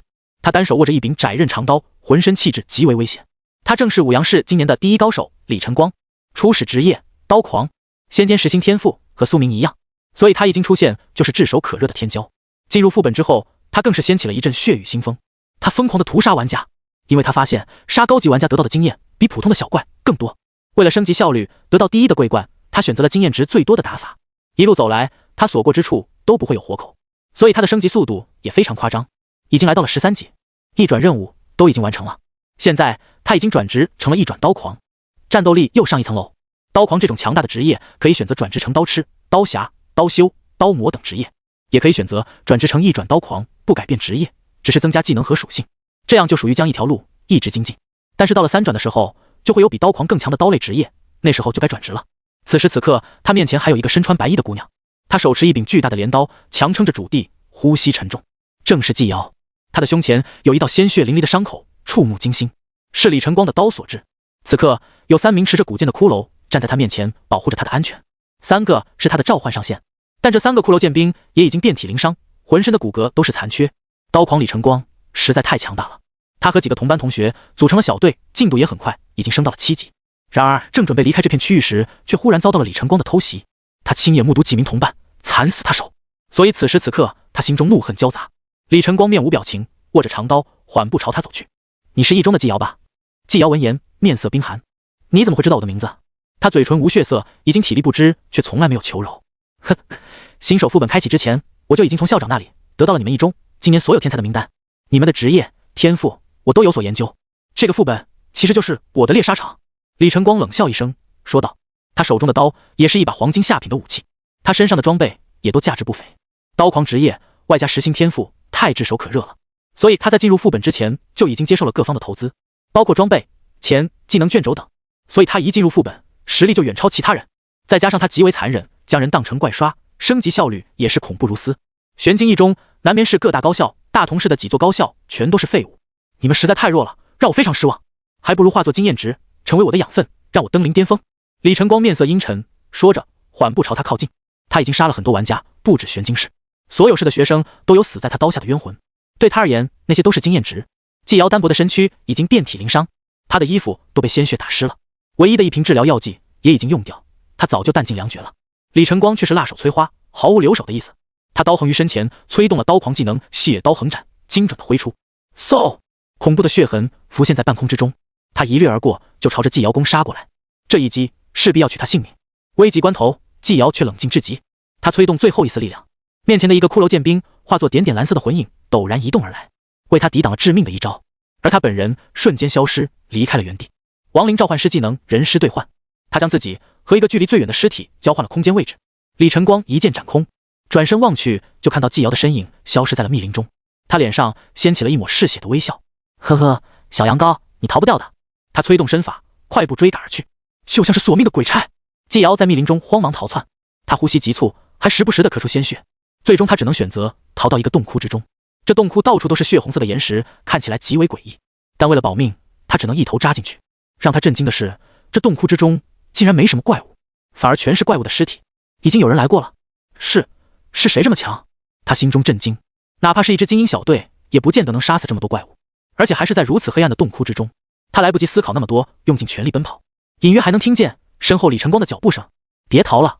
他的声音在洞窟中掀起了回音。我会找到你们1中、2中、3中今年的所有天才，挨个击杀。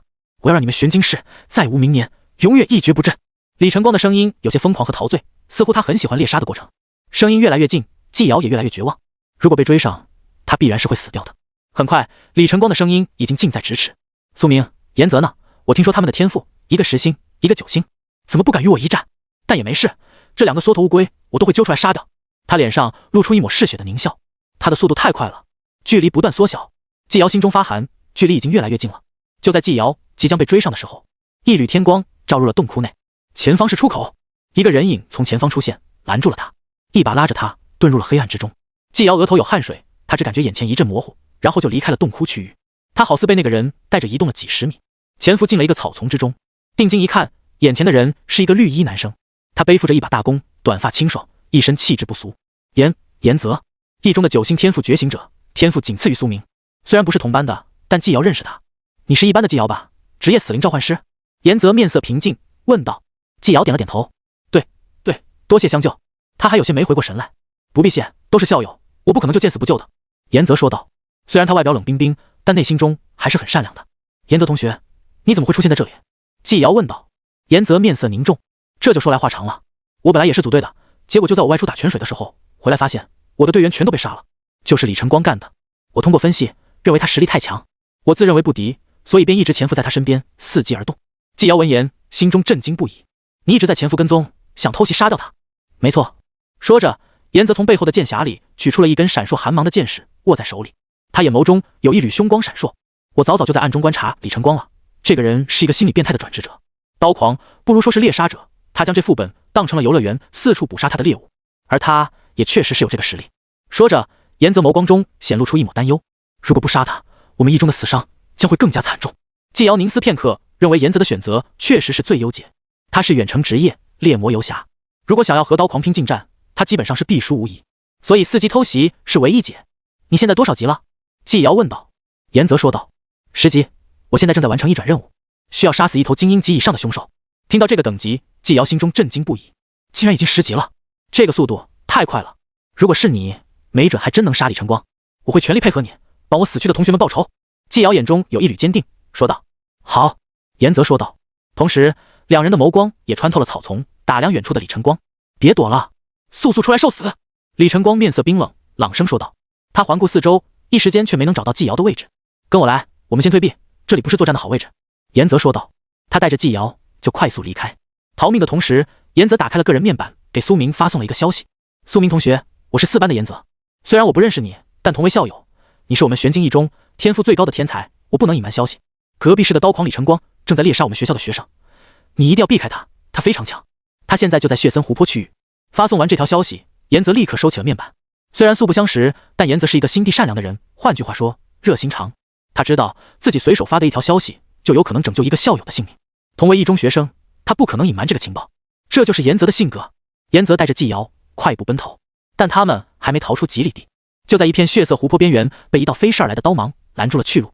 嗖！那血色刀芒快若惊鸿，直接飞斩而来，掠过了季瑶的面前，空气都被切开了。如果他再快一步，说不定就要被刀光贯穿身躯了。他脊梁一寒，转头一看，只见那李晨光已经面无表情地走了过来。哼，你们还真以为我追不上？你中了我的刀伤，我可以循着刀气追踪到你的位置。他面色阴沉，紧盯着季瑶，手中血色长刀反射着寒光。看来我们逃不掉了。严泽眉头紧皱，面色冰冷。他开始弯弓搭箭。严泽的大弓是他用设计图加上材料制造出来的一件白银下品武器，名为刃骨游弓。用这把弓射出来的箭矢能够附带更多的物理伤害，并且还能够少量的增加他的攻击速度，这也十分契合他的职业猎魔游侠。这是一个擅长用物理攻击的职业，这个职业痛恨魔法，克制魔法，所以技能基本都是物理伤害。看着严泽手中的弓箭，李晨光眼中涌现出几分惊奇。哦，猎魔游侠严泽，他好像有些兴奋，终于遇到你了，1中的9星天才。他舔了舔嘴唇，眼眸中有几分狂热。你这种天才升级速度很快，应该已经10级了，你的经验值是最多的，杀掉你之后我肯定能升到14级。他握着手中的长刀就猛冲而去，速度快到极点。严泽看到这一幕，心中杀意凌冽，他直接搭弓射箭，嗖嗖嗖，闪烁着寒芒的箭矢从他的弓弦中飞射而出，接连4支追踪箭。追踪箭基本上是所有游侠都会的技能，即便是隐藏的弓类分支职业者也都会这种技能。因为这个是等级最低的青铜级技能，很容易爆出技能卷轴。岩泽的等级很高，属性值也很高，所以他的箭矢威力不俗，在半空中掀起了破空声。然而当箭矢飞射到李晨光面前时，他却是面无表情，猛然斩出几刀，就将所有箭矢全部斩碎成了2半，根本没有箭能伤到他。季瑶这个时候也出手了，他消耗精神力，召唤出了3个骷髅剑兵，一个漆黑如墨的符文阵法浮现在地面，3个骷髅从其中钻出，他们身躯颤抖，浑身发出骨关节的碰撞声，模样恐怖，挥舞着骨之剑就冲了过去。刀狂李晨光面对着这些攻势，只是面无表情。他使出了一个极为暴虐的砍杀技能乱影舞刀青铜上品，一瞬之间，他面前浮现好几个刀影，好似他长出了无数条手臂，同时挥刀，5道刀芒错落而去。那3个骷髅士兵立刻就被杀灭。季瑶本来就身负重伤，精神力不多，召唤出来的骷髅战斗力也不够强大，不是他一合之敌。3个骷髅甚至没能阻碍他前进的步伐。岩泽使出了自己最强的技能风魔一剑青铜上品，这个技能是猎魔游侠的专属技能，可以射出一根巨大的灵魂箭矢，只要被这根箭击中，短时间内对方就无法使用任何普通技能，一旦这箭命中就有的打。岩泽眼中金芒闪烁，这一箭满弓而去，嗖，破空声响起，一道宛如水银一般的箭矢破空击射，在半空中留下一道长痕，直取李晨光的咽喉。李晨光太自大了，他甚至没有躲避。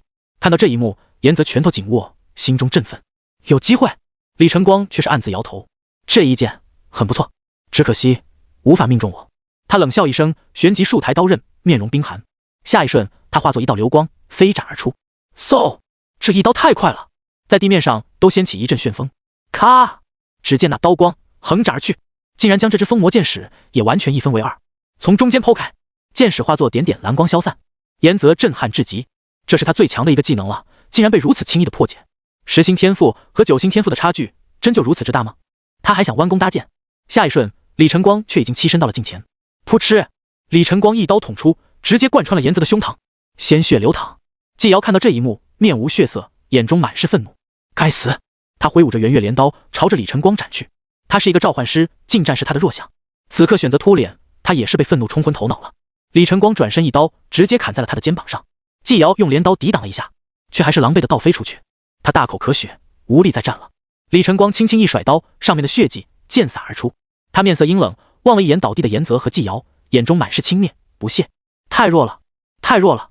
我听闻玄境一中今年有好几个天才转职者，原以为能好好玩一玩，却没想到都是些臭鱼烂虾。他高傲至极，没把任何人放在眼里，就连9星天赋的岩泽，他都觉得毫无挑战性，简直是浪费我的时间。现在你们该死了！李晨光眸光阴鸷，缓步朝着季瑶走去。他的刀刃上浮现一抹血红色的光芒，季瑶血量已经见底，如果再被斩一刀，必死无疑了。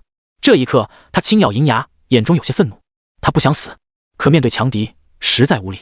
岩泽同学也被自己拖累了，他心中充满了自责。最后关头，他闭上了双眸，眼中浮现的是一个他爱慕了多年的身影——苏明。他出身寒微，却成绩出色，坚韧不拔。每次季瑶都喜欢在旁边偷偷看苏明认真读书的样子，可惜今后再也没有机会了。还有操劳的父母，没有了自己，他们也会老无所依。想到这些，季瑶不禁悲从中来，泪水流淌。李晨光抬手一刀，血芒扑面而来，他眼中绝望滋生。嗡！蓦然间，周围响起了一个不合时宜的声音，一声剑吟自远处响起。只见一道漆黑色的玄钢长剑化作一道流光击射而来，破空声振聋发聩。这一剑速度快到极点，半空中的气流都被切分开来，隐隐形成了2道涡流散开。这柄剑寒光闪烁，摄人心魄，几乎是一刹那之间就穿刺了过去，直接击碎了李晨光展出的那道血色刀芒。李晨光本人都被这巨大的力量击打得倒飞了出去，他面色震惊至极，在地面上倒退了3、4步，才勉强止住身形。能正面击碎他的刀光，这在新人之中几乎是不可能的事情。他面色冰寒，眼中满是难以置信。烟尘散去，只见密林中一名灰袍青年缓步走出，他手指轻勾，嗖，那黑色的玄钢剑倒转飞回，悬浮在苏明身侧。上下沉浮的玄钢剑发出阵阵清脆的嗡鸣声，正是苏明。他已经尽全速赶来了。他眸光平静，环顾四周，立刻将这里的局势判断清晰了。让他有些出乎意料的是，季瑶竟然也在这里。前世岩泽是和李晨光单挑被杀死的，没想到这一次季瑶居然也出现在了这里。看来这一世发生的事情并不会完全和上一世相同，人们的关系就像一张大网，相互织就，蝴蝶效应会导致许多原本不相干的事情出现变化。苏明一步踏出，宛如漂移一般，瞬间落在了季瑶身旁。他缓缓蹲下身，苏明。季瑶声音颤抖，眼眶微红，他甚至分不清自己是不是在做梦。是我。苏明伸手轻轻擦拭了他脸上的血水。同时，苏明的眼中也浮现了一抹杀意。季瑶的伤势非常严重，如果自己来晚一步，或许真就天人永隔了。他面色冰寒，身旁悬浮的长剑也跟着颤抖不止，锐利的寒光衬托的他整个人极为恐怖。江云清紧跟在苏明身后，他一路小跑着跟过来。他缓缓抬起双手，下一瞬，一道暗紫色的光芒在季瑶体内涌动，伤势都在缓缓愈合，而且速度很快。这起码需要一转治疗者才能有这种疗伤能力。季瑶十分震惊，苏明竟然认识了这样一位强大的治疗者。严泽看到这一幕，已经震惊得无以复加。剑刃悬空，这个技能，御剑，可这个技能是御剑师后期的技能啊，苏明怎么现在就学会了？一时间，他心中有千百疑问。他面色痛苦，捂着自己的胸膛，挣扎着坐起，仅仅偏斜了几厘米，差一点，他的心脏就要被贯穿了。可以说，他这条命是捡来的。随后，他看到江云清隔空抬手，竟然将他的伤口也缓缓治愈。他脸色震惊，这位治疗师能同时治疗2个人？不可能，除非是1转以上的魂御师才能在前期有这种治疗效率。这个时候，李晨光已经调整了身形，他望着苏明，眼眸中有一抹凝重，所有的孤傲、不屑都收敛了起来，因为他发现自己遇到了一个真正的对手。刚才他正面应接了苏明的御剑技能，那一剑的威力让他难以忘怀。他缓缓抬起自己的武器，只见那刀刃之上出现了一道缺口。李晨光的眼中浮现几分阴冷，他的刀可是黄金级武器，能将他的刀打出缺口，这需要多恐怖的力量，多么强大的技能。他不知道的是，苏明的玄钢剑只是一把白银品质的武器，以低品质的武器越阶损伤高品质的武器，这更需要技能与属性碾压。如果知道这个事实，李晨光将会更加震撼。你就是玄境一中的那个实心御剑师苏明吗？不得不承认，你的实力确实出乎了我的意料。他的双眸紧盯着苏明，浑身气机再也不遮掩，轰然爆发开来，一转刀狂。他已经13级了，放眼整个副本，他的当前排名都是第一。他浑身杀气四溢，猛地抬刀。这副本里只有你值得当我的对手，但也仅此而已了。你必会死在我的刀下。他狞笑一声，用刀尖遥指苏明，进行腰战。御剑师前期近战并不强，只要能接近苏明，他就能杀。所以李晨光丝毫无惧，直接出手了。他的刀刃上闪烁着血红色的寒光，整个人飞掠而去。苏明，小心！季瑶面色担忧说道。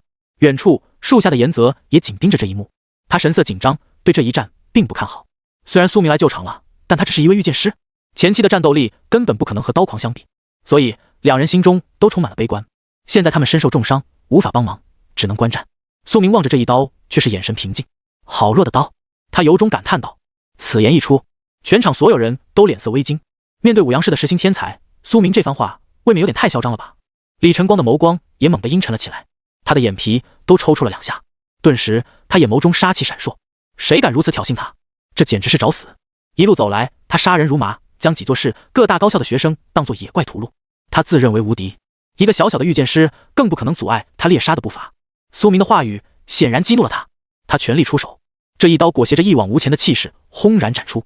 我要一刀斩杀你，让你这个小小的御剑师认清现实。他声音冰寒，咬牙说道。面对着刀狂的全力一刀，苏明稳如泰山，他不避也不躲，屹立原地，岿然不动。他面无表情，缓缓抬手，抓住了悬浮在身旁的玄钢剑。下一瞬间，雷霆闪烁，狂暴雷光肆虐激荡，玄妙的剑鸣声响彻四周。看着这一幕，李晨光狞笑一声，哼，蠢狗，身为御剑师不拉开距离，反而选择与我近战拼刀，简直是找死。御剑师是远近双修的职业，想要赢必须要发挥远程的优势。苏明却选择直接近战，而近战他怎么可能是刀狂的对手？所以李晨光在心里已经给苏明下了死刑。然而下一瞬，他的表情就凝滞住了，因为苏明真的出剑了。嗡！刹那间，苏明一剑斩出，身影化作一道雷芒，在半空中留下一道璀璨剑痕。快到极点！本源剑体10倍威力，10倍速度，简直就是碾压。同境界，同天赋，根本不可能抵挡得住。李晨光还不知道自己面对根本不是什么御剑师职业，而是剑神。李晨光面色骇然，还没反应过来，下一瞬，苏明已经和他短兵相接。崩咔！一声巨响传出，他手中的刀直接从中断裂开来，碎成了2半，被苏明一剑斩断。随后他的胸口也出现了一道巨大的伤痕，苏明这一剑直接撕开了他的胸膛，剑气透体，他咳出一大口血。这是怎样的一剑啊？快到他的目光都无法捕捉到，极度的震撼浮现在他的眼眸之中，他整个人都倒飞出去，狠狠地砸在地面上，鲜血冲天起，从他胸口喷薄，他的血量几乎是一瞬间就见底了，可谓摧枯拉朽。看到这一幕，全场如遭石化，季瑶、严泽都眼神怔怔，甚至有些呆滞。怎么可能？苏明不是御剑师吗？他的近战能力怎么可能这么恐怖？江云清却是对这一幕见怪不怪了，他早就已经见识过了苏明的恐怖实力。一路走来，哪怕是受潮，苏明都能轻松屠戮。李晨光倒地不起，咳出一大口血。他挣扎着站起身，摇摇晃晃地举起刀，却发现他的武器已经彻底断了。他倒吸了一口凉气，骇然至极。怎么可能？苏明缓步朝着他走去，眼中寒霜流转。怎么不可能？他反问道。真正的杀意眼神是阴冷而平静的。看着这个眼神，李晨光的心中头一次出现了一种感觉，恐惧。这是他以往从来没有感受过的情绪。在苏明面前，他的杀气就像是小儿科，这眼神是杀神的眼神。苏明握剑走来，面色冰冷。李晨光重伤了纪瑶，仅凭这一点，他就必须死。苏明手中的剑刃上，湛蓝色的雷霆电弧闪烁翻涌，下一剑就可诛灭这个李刀狂。李晨光缓步后退，披头散发，他眼神之中还有些难以置信，不敢接受自己输了的事实。仅仅一招，他就败了呀？这实在是将他的自信与骄傲按在地上击碎。他不服，从个人空间中取出一瓶红色的治疗药剂，猛地一口喝下。他的伤势开始以肉眼可见的速度治愈，体力也有所恢复。不可能，你那招一定是消耗极大，不能再用。对，你一定是想用这一剑震慑住我。我不可能输。他嘶吼一声，用断刀再度冲锋。他催动了自己的最强技能雨林快刀白银下品刀技，刀势如雨，连绵不绝。他的刀化作血红色的寒光，如雨点一般击打过去。苏明始终是面无表情，他归剑入鞘，拔剑一闪，催动。苏明斩出一道长痕，身影都化作一道残影，猛然冲出。这一剑雷芒缠绕，直接将李晨光手中那仅剩的残刃都斩得支离破碎。这一剑更快，快到无与伦比，威力比上一剑更恐怖。看到这一剑，李晨光的眼神中仿佛有惊涛骇浪，震惊到极点。居然还有更强的一剑，这个苏明为什么这么强？自己真的不敌啊！这将他的世界观都击垮了。下一瞬，噗嗤，苏明的剑刃已经斩向他的喉咙。他狼狈地抬起刀柄抵挡这一剑，唰！苏明的一剑直接将他的手都砍成了烂肉，刀柄碎裂。然而，虽然勉强拦住了这一剑，但苏明的套装效果触发了。影斩催动剑法技能时，有 60% 概率催生一道影子，造成一次额外追加斩击。此次斩击威力等同于你的普通攻击。只见一个长相和苏明一模一样的残影，宛如墨水一般，在他身后浮现，几乎重叠。那影子握着一柄墨剑，猛然斩来。唰！这一剑并不是物理伤害，而是暗属性的伤害。剑刃直接掠过了李晨光的喉咙，鲜血流淌，他彻底败了。李晨光双膝重重跪地，他彻底无力再战了。不，这不可能，我没有输。他嘴唇颤抖，嘶哑的喃喃道。他面无血色，眼中生机急速流逝。无论如何，他都不敢相信自己败了的这个事实。原以为这副本是他的猎场，却没想到自己也是猎物。苏明的强大震惊了所有人。苏明居高临下的凝视着他，眼神平静。其实一开始他的御剑一击就可瞬秒李晨光的，但当时纪瑶就在李晨光面前，距离太近了。为了不伤到纪瑶，苏明还是选择了只抵挡他的攻势。而此时此刻，苏明才真正展露出来自己的恐怖实力。五阳市的第一天才，实行刀狂。就这，苏明冷声道。这句话宛如真实伤害，直接让李晨光眼眸颤动，如遭雷击。随后，苏明一剑斩出，这一剑瞄准李晨光的头颅，就要将他彻底诛灭。嗡！这刹那间，一道蓝光闪烁，一个屏障在李晨光身边闪烁而起，如水一般将他吞没，笼罩在其中。随后，李晨光直接被传送走了，身影消失不见。苏明的斩杀一剑没能命中，他看着空无一物的地面，眼神凝重。保命饰品吗？给他逃了。这种集保护屏障、传送位移于一体的保护装备，基本都是一次性的，价值昂贵，通常需要几十乃至上百万降临币造价。看来五阳市那边也是给这个天才下了血本保护啊。下次10个保命装备也救不了你。苏明归剑入鞘，凝声道：只要剑法的速度够快，保命装备甚至都来不及生效。苏明有信心，在下一次见到李晨光的时候，将实力提升到那种级别，没准也有可能再也见不到他了。经此一战，李晨光早已道心破碎，他的手都被苏明斩废了，短时间内很难治好。尊严、内心、骄傲都被苏明彻底碾压，这对于一个天才绝对是毁灭式的打击。李晨光很有可能一蹶不振，甚至需要心理医生的治疗。苏明转身看向纪瑶他们，没事吧？他对纪瑶和严泽两个人关切地问道。没事了，多谢。严泽愣神了片刻，才缓缓答道。他的伤势已经被江云清治愈了50%，基本上不危及生命了。纪瑶也眼眶微红，猛地冲上前和苏明拥抱了一下。看到这一幕，江云清小嘴撇了撇，哼，没想到已经有人捷足先登了，怪不得对我那么冷淡。但他并不灰心。俗话说得好，只要锄头挥得好，哪有墙角挖不倒。苏明，你刚刚怎么这么强？纪瑶还有些震惊难以散去，他说道。苏明耸了耸肩，是他太弱了。看到这一幕，众人都有些无语。李晨光还弱，那这世界上还有谁能成天才？但众人并没有闲聊太久，因为前方那血色湖泊中央出现了一个巨大的漩涡。下一瞬，一尊身披血红色铠甲的骑士从其中跳了出来。他身高好几米，看起来如同一个巨人。魁梧的身躯披着闪烁寒光的铠甲，他踏水而行，踩着湖水朝岸边奔来。恐怖的威压急速接近。警告！隐藏 BOSS 出现！警告！隐藏 BOSS 出现！看到这个警告，所有人都是脸色骇然。苏明，咱们快撤！隐藏 BOSS 很强，太危险了。岩泽有些惊然，提议道：“不。”苏明屹立原地，面色平静。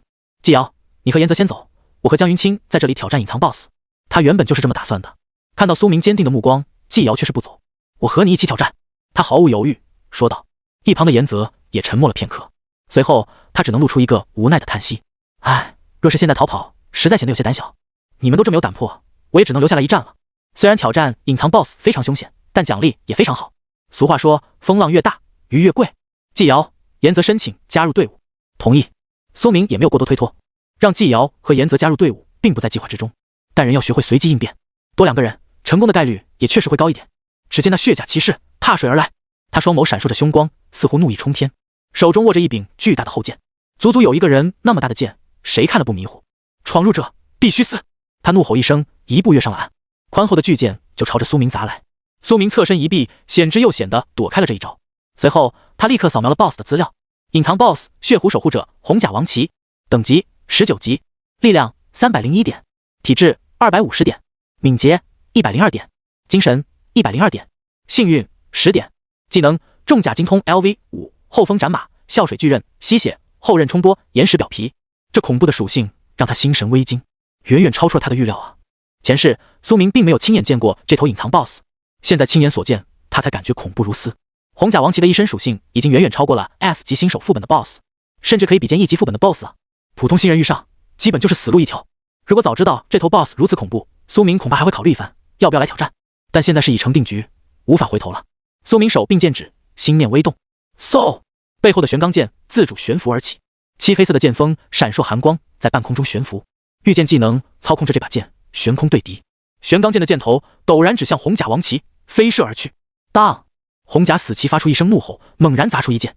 宽厚的巨剑所携带的惯性势能极为恐怖，玄钢剑直接被砸得倒转飞出，反插在地面上。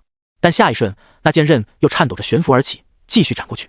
在苏明的意念操控下，玄钢剑就像是一只打不死的小强，不断的飞过去，与红甲死旗对抗，周旋抵挡他的巨剑。同时，苏明抬手虚握，一把漆黑如墨的长剑从他的影子中拔地而起，落在他的手心之中。铂金级武器影流长剑。看到这把剑的登场方式，季瑶和岩泽都有些惊奇。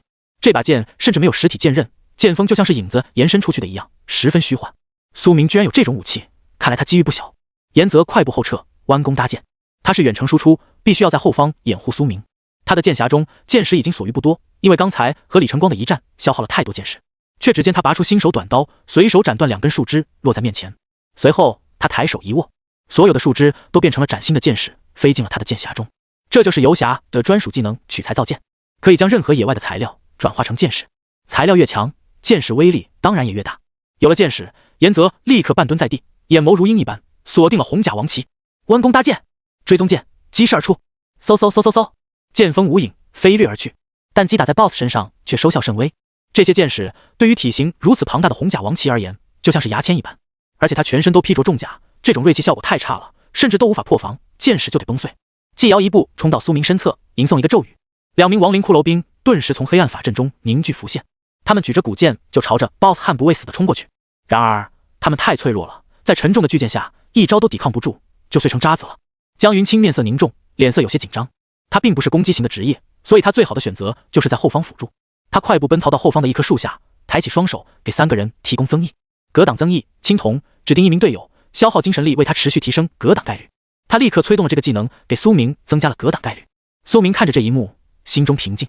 这3个队友虽然并不能对战场产生决定性定的作用，但他们都在努力输出，或多或少还是能拖慢 BOSS 的行动的。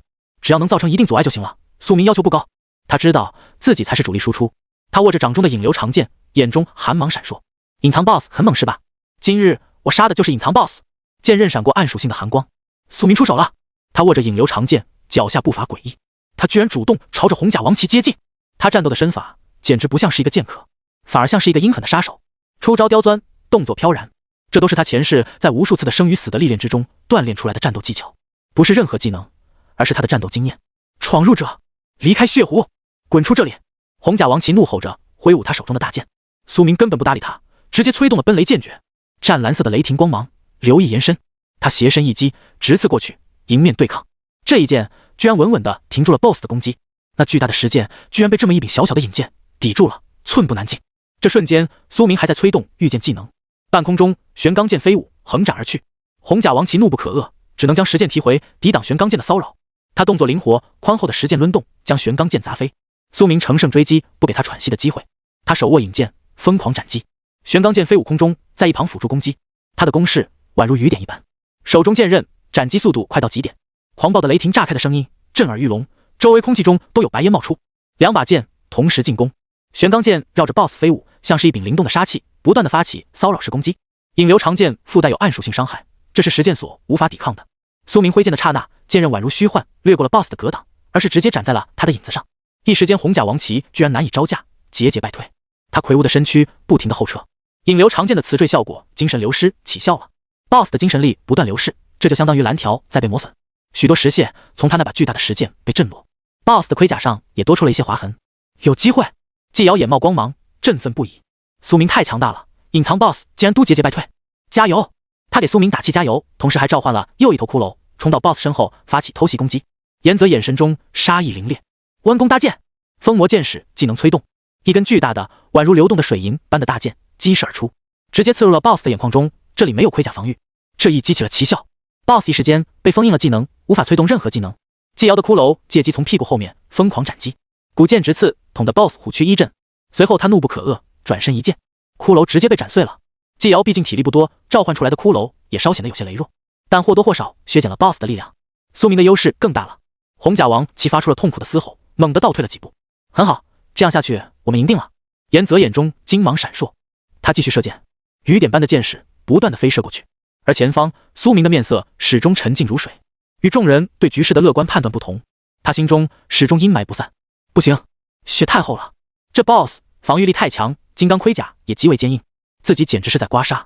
到现在 BOSS 的血量也就下降了 10% 左右。岩泽的封魔剑矢效果确实很好，但不能连续催动，这一剑的效果消散后， BOSS 将会彻底被激怒。果不其然，下一瞬封印技能的效果消失了，红甲王旗气得浑身发抖，巨剑发出一阵璀璨的血色光芒。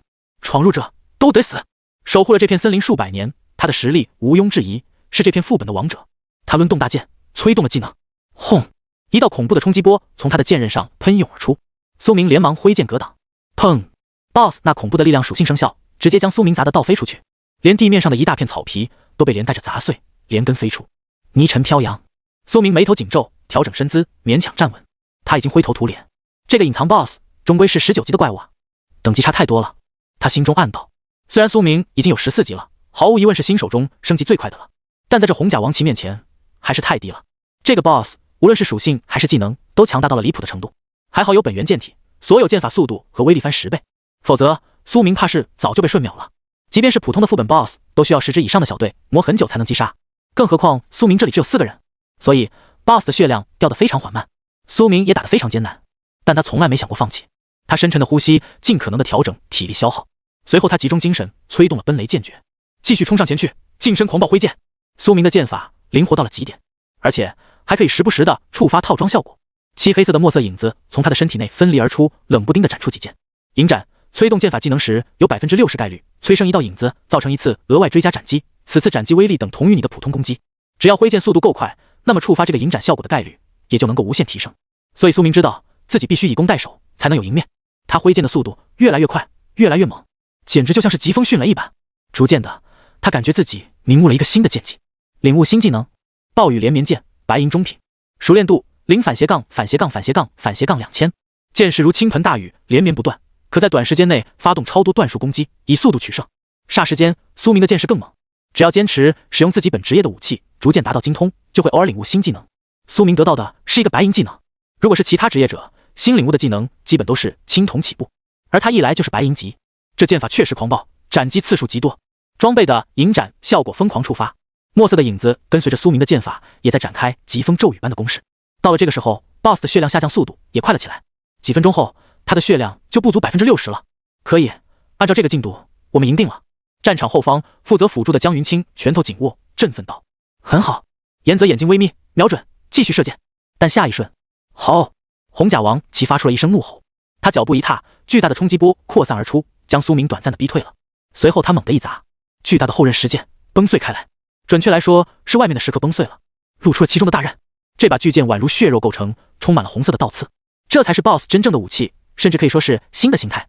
随后 BOSS 拎着这把血剑就朝着苏明攻了过去。盔甲下方能隐约看到他的头颅，那是一团烂肉，只有2双腐烂的眼睛散发着光芒。BOSS 面容愤怒，早已充满杀意，他无论是速度还是力量都有所提升。苏明抬剑格挡，砰！一声巨响，苏明猛然倒飞了出去，可出了一大口鲜血。他挣扎着爬起，面色冰寒。2阶段吗？他丝毫不惧，嘴角反而露出了一个有些疯狂的笑容。BOSS 越强，奖励也就越好。此时此刻，他心中反而充满了期待。江云清看到苏明负伤，连忙给他治疗，但他先前治愈严泽和纪瑶的伤势，消耗了很多体力。他现存的精神力以及从尸体中汲取的魂力都不太多了，体力剩余不够，治疗效果自然不够强。他虽然焦急，一时间却也没有别的办法。苏明也清楚这一点，他为了更快点恢复，索性直接从个人空间中取出了一瓶治疗药剂，一口饮下。这瓶药剂能够瞬间恢复一部分伤势，然后徐徐缓慢恢复剩下的伤口。伤势恢复了七七八八，苏明重新抖擞精神，投入战斗中。他定睛望向 BOSS， 眼眸中寒光毕露，显露出2阶段反而是好事。这意味着 BOSS 真的被激怒了。只见那红甲王旗挥舞着巨剑，狂暴的冲来。他催动了一个非常凶猛的 BOSS 技能后风斩马，他那宽厚的血红色大剑高举过头顶，一步踏前，朝着苏明砸来。剑刃上红光闪烁，威力不言而喻。BOSS 脚踏之处，地面都出现了裂痕，可想而知威力有多凶猛。苏明心念微动，调动半空中的玄钢剑飞斩而去，想要格挡这一剑。然而玄钢剑在接触到的瞬间就被弹飞了。那巨剑上裹挟着恐怖的惯性，势能庞大，恐怕力有千斤。大剑的尖端更是斩出一道血色光芒，朝着苏明飞掠而来。苏明眼神冰寒，引流长剑插回鞘中，他脚步前移，竟然主动朝着这一剑冲去，简直是悍不畏死。他要用拔剑一闪技能正面对抗。正常情况下，红甲王旗的动作幅度都不大，盔甲能够完全包裹他的身躯，厚重的金刚铁甲能让绝大多数攻击都变成刮痧。但他使用后风斩马这个技能的时候，动作会有僵直，很难完全抵挡所有攻击。BOSS 此刻正在高举双手，盔甲的连接处露出了血肉。苏明必须要抓住这个间隙，给予他最大的伤害。虽然风险很大，但收益也同样可观。他的身躯化作一道流光，剑痕横空斩去。唰！这一剑快到极点，拔剑一闪技能全力催动，恐怖的剑痕化作一道流光闪烁，在空中遗留。这一剑掀起了破空声，苏明直接掠过了 BOSS 的身躯，湛蓝色的剑痕精准地砍击在 BOSS 的手臂盔甲缝隙之中。噗嗤！暗黄色的血液喷薄而出，宛如脓液。BOSS 的血量瞬间削减了大半，而苏明却没有受到任何伤势，因为他在那瞬间催动了隐神步，不可选取的极致步伐。催动的瞬间，苏明宛如消失，身体甚至都像是没有实体一般，直接穿过了 BOSS 的剑刃。红甲王旗声音颤抖，怒不可遏，他的身体伤痕累累，面庞扭曲，全身开始发出咔咔咔的声响。他掌中的血肉大剑开始形变，最终形成了一柄大锤。BOSS 声音扭曲，发出一声嚎哭般的惨叫，对着苏明展开了最后的突击。他身后血湖宛如沸腾一般，水流开始形成巨浪，滔天而起，无数的血色湖水凝聚成剑刃的形状，跟随着他手中的巨锤舞动。苏明眼神微惊，他知道这是 BOSS 的最强技能笑水巨刃。BOSS 挥动武器的同时，将大量的湖水牵引而来，形成血水飞刀，攻杀苏明。嗖嗖嗖嗖，血水飞刃凝聚了数十把，激射而出，半空中血水痕迹残留无数。苏明眼神凝重，这瞬间动作也极为谨慎。他直接催动了自己攻速最快的技能暴雨连绵剑。骤然间，他手中的引流长剑斩出了无数道漆黑色的剑光，那些飞斩而来由血水凝聚成的飞刀都被苏明切分开来。同时，苏明也在催动玄钢剑，悬浮在身旁，斩切抵挡飞刀。但血水飞刀数量太多了，这原本是一个群攻技能，攻杀10几个玩家都绰绰有余。苏明就算再强，他一个人又怎么可能尽数抵挡？那飞刀数量越来越多，逐渐的苏明都感觉有些吃不消了。该死！他咬牙低吼了一下。苏明身影隐约，准备再次催动隐神步，强行避开。但这样一来，他的精神力消耗也会非常恐怖。一场战斗中，苏明最多只能催动1、2个瞬间的隐神步，一旦现在用掉，精神力就会见底，之后的战斗将会无比艰难。好在这个时候有10几根飞剑激射而来，是严泽。他也是一位9星天赋的游侠，剑矢威力很强，而且非常精准。那些剑矢打碎了不少血水飞刀，为苏明缓解了压力。苏明松了一口气，还好没有动用隐神步，他可以将这宝贵的精神力留下来给 BOSS 最后一击。他一边挥砍暴雨连绵剑，一边快步前冲。这瞬间，他掌中剑刃上雷霆闪烁。与此同时，他一步踏前，半空中飞舞的玄钢剑也落在他的手中。苏明眼中杀意流转，再也不留后手，左手握玄钢剑施展奔雷剑诀，右手握引流长剑施展拔剑一闪，2个白银中品级别的剑诀同时催动。嗡！震耳欲聋的剑鸣声响彻周边，地面都出现一道沟壑。苏明的身影化作一道璀璨的雷霆剑芒，瞬间划过，噗嗤，双剑划斩，直接斩碎了红甲王旗的头盔。他的头颅彻底暴露在世人面前，那是一颗极为丑陋的肉瘤，上面长满了枯木腐肉。原来这个红甲骑士只是凭着一丝遗愿，一直在这里驻守的冤魂，身躯都腐烂了。根源上来说，他和亡灵召唤师召唤出来的那些怪物并没有什么本质的不同。他眼眸怔怔，双膝跪地，浓黄色的血液如同腐尸体内的血液喷涌而出，与他身后的血湖融为一体。苏明成功斩杀。这刹那间，世界频道响起了一个消息：通告，隐藏 BOSS 死亡，一名御剑师玩家斩杀了隐藏 BOSS， 副本开始结算，恭喜所有玩家准备凯旋归乡。刹那间，一个声音响彻了这个副本内所有玩家的脑海，霎时间，讨论声如同超级炸弹一般爆响。不可能，隐藏 BOSS 怎么可能啊？隐藏 BOSS 是什么鬼啊喂？我们连普通 BOSS 的影都还没找到，他连隐藏 BOSS 都杀了，手杀的好像也是一个御剑师，不会是同一个人吧？逼养的，这小子开挂了是吧？操，我们连等级都没怎么刷，这副本从开始到现在也就10几个小时的时间，这速度简直离谱！讨论声滔滔不绝。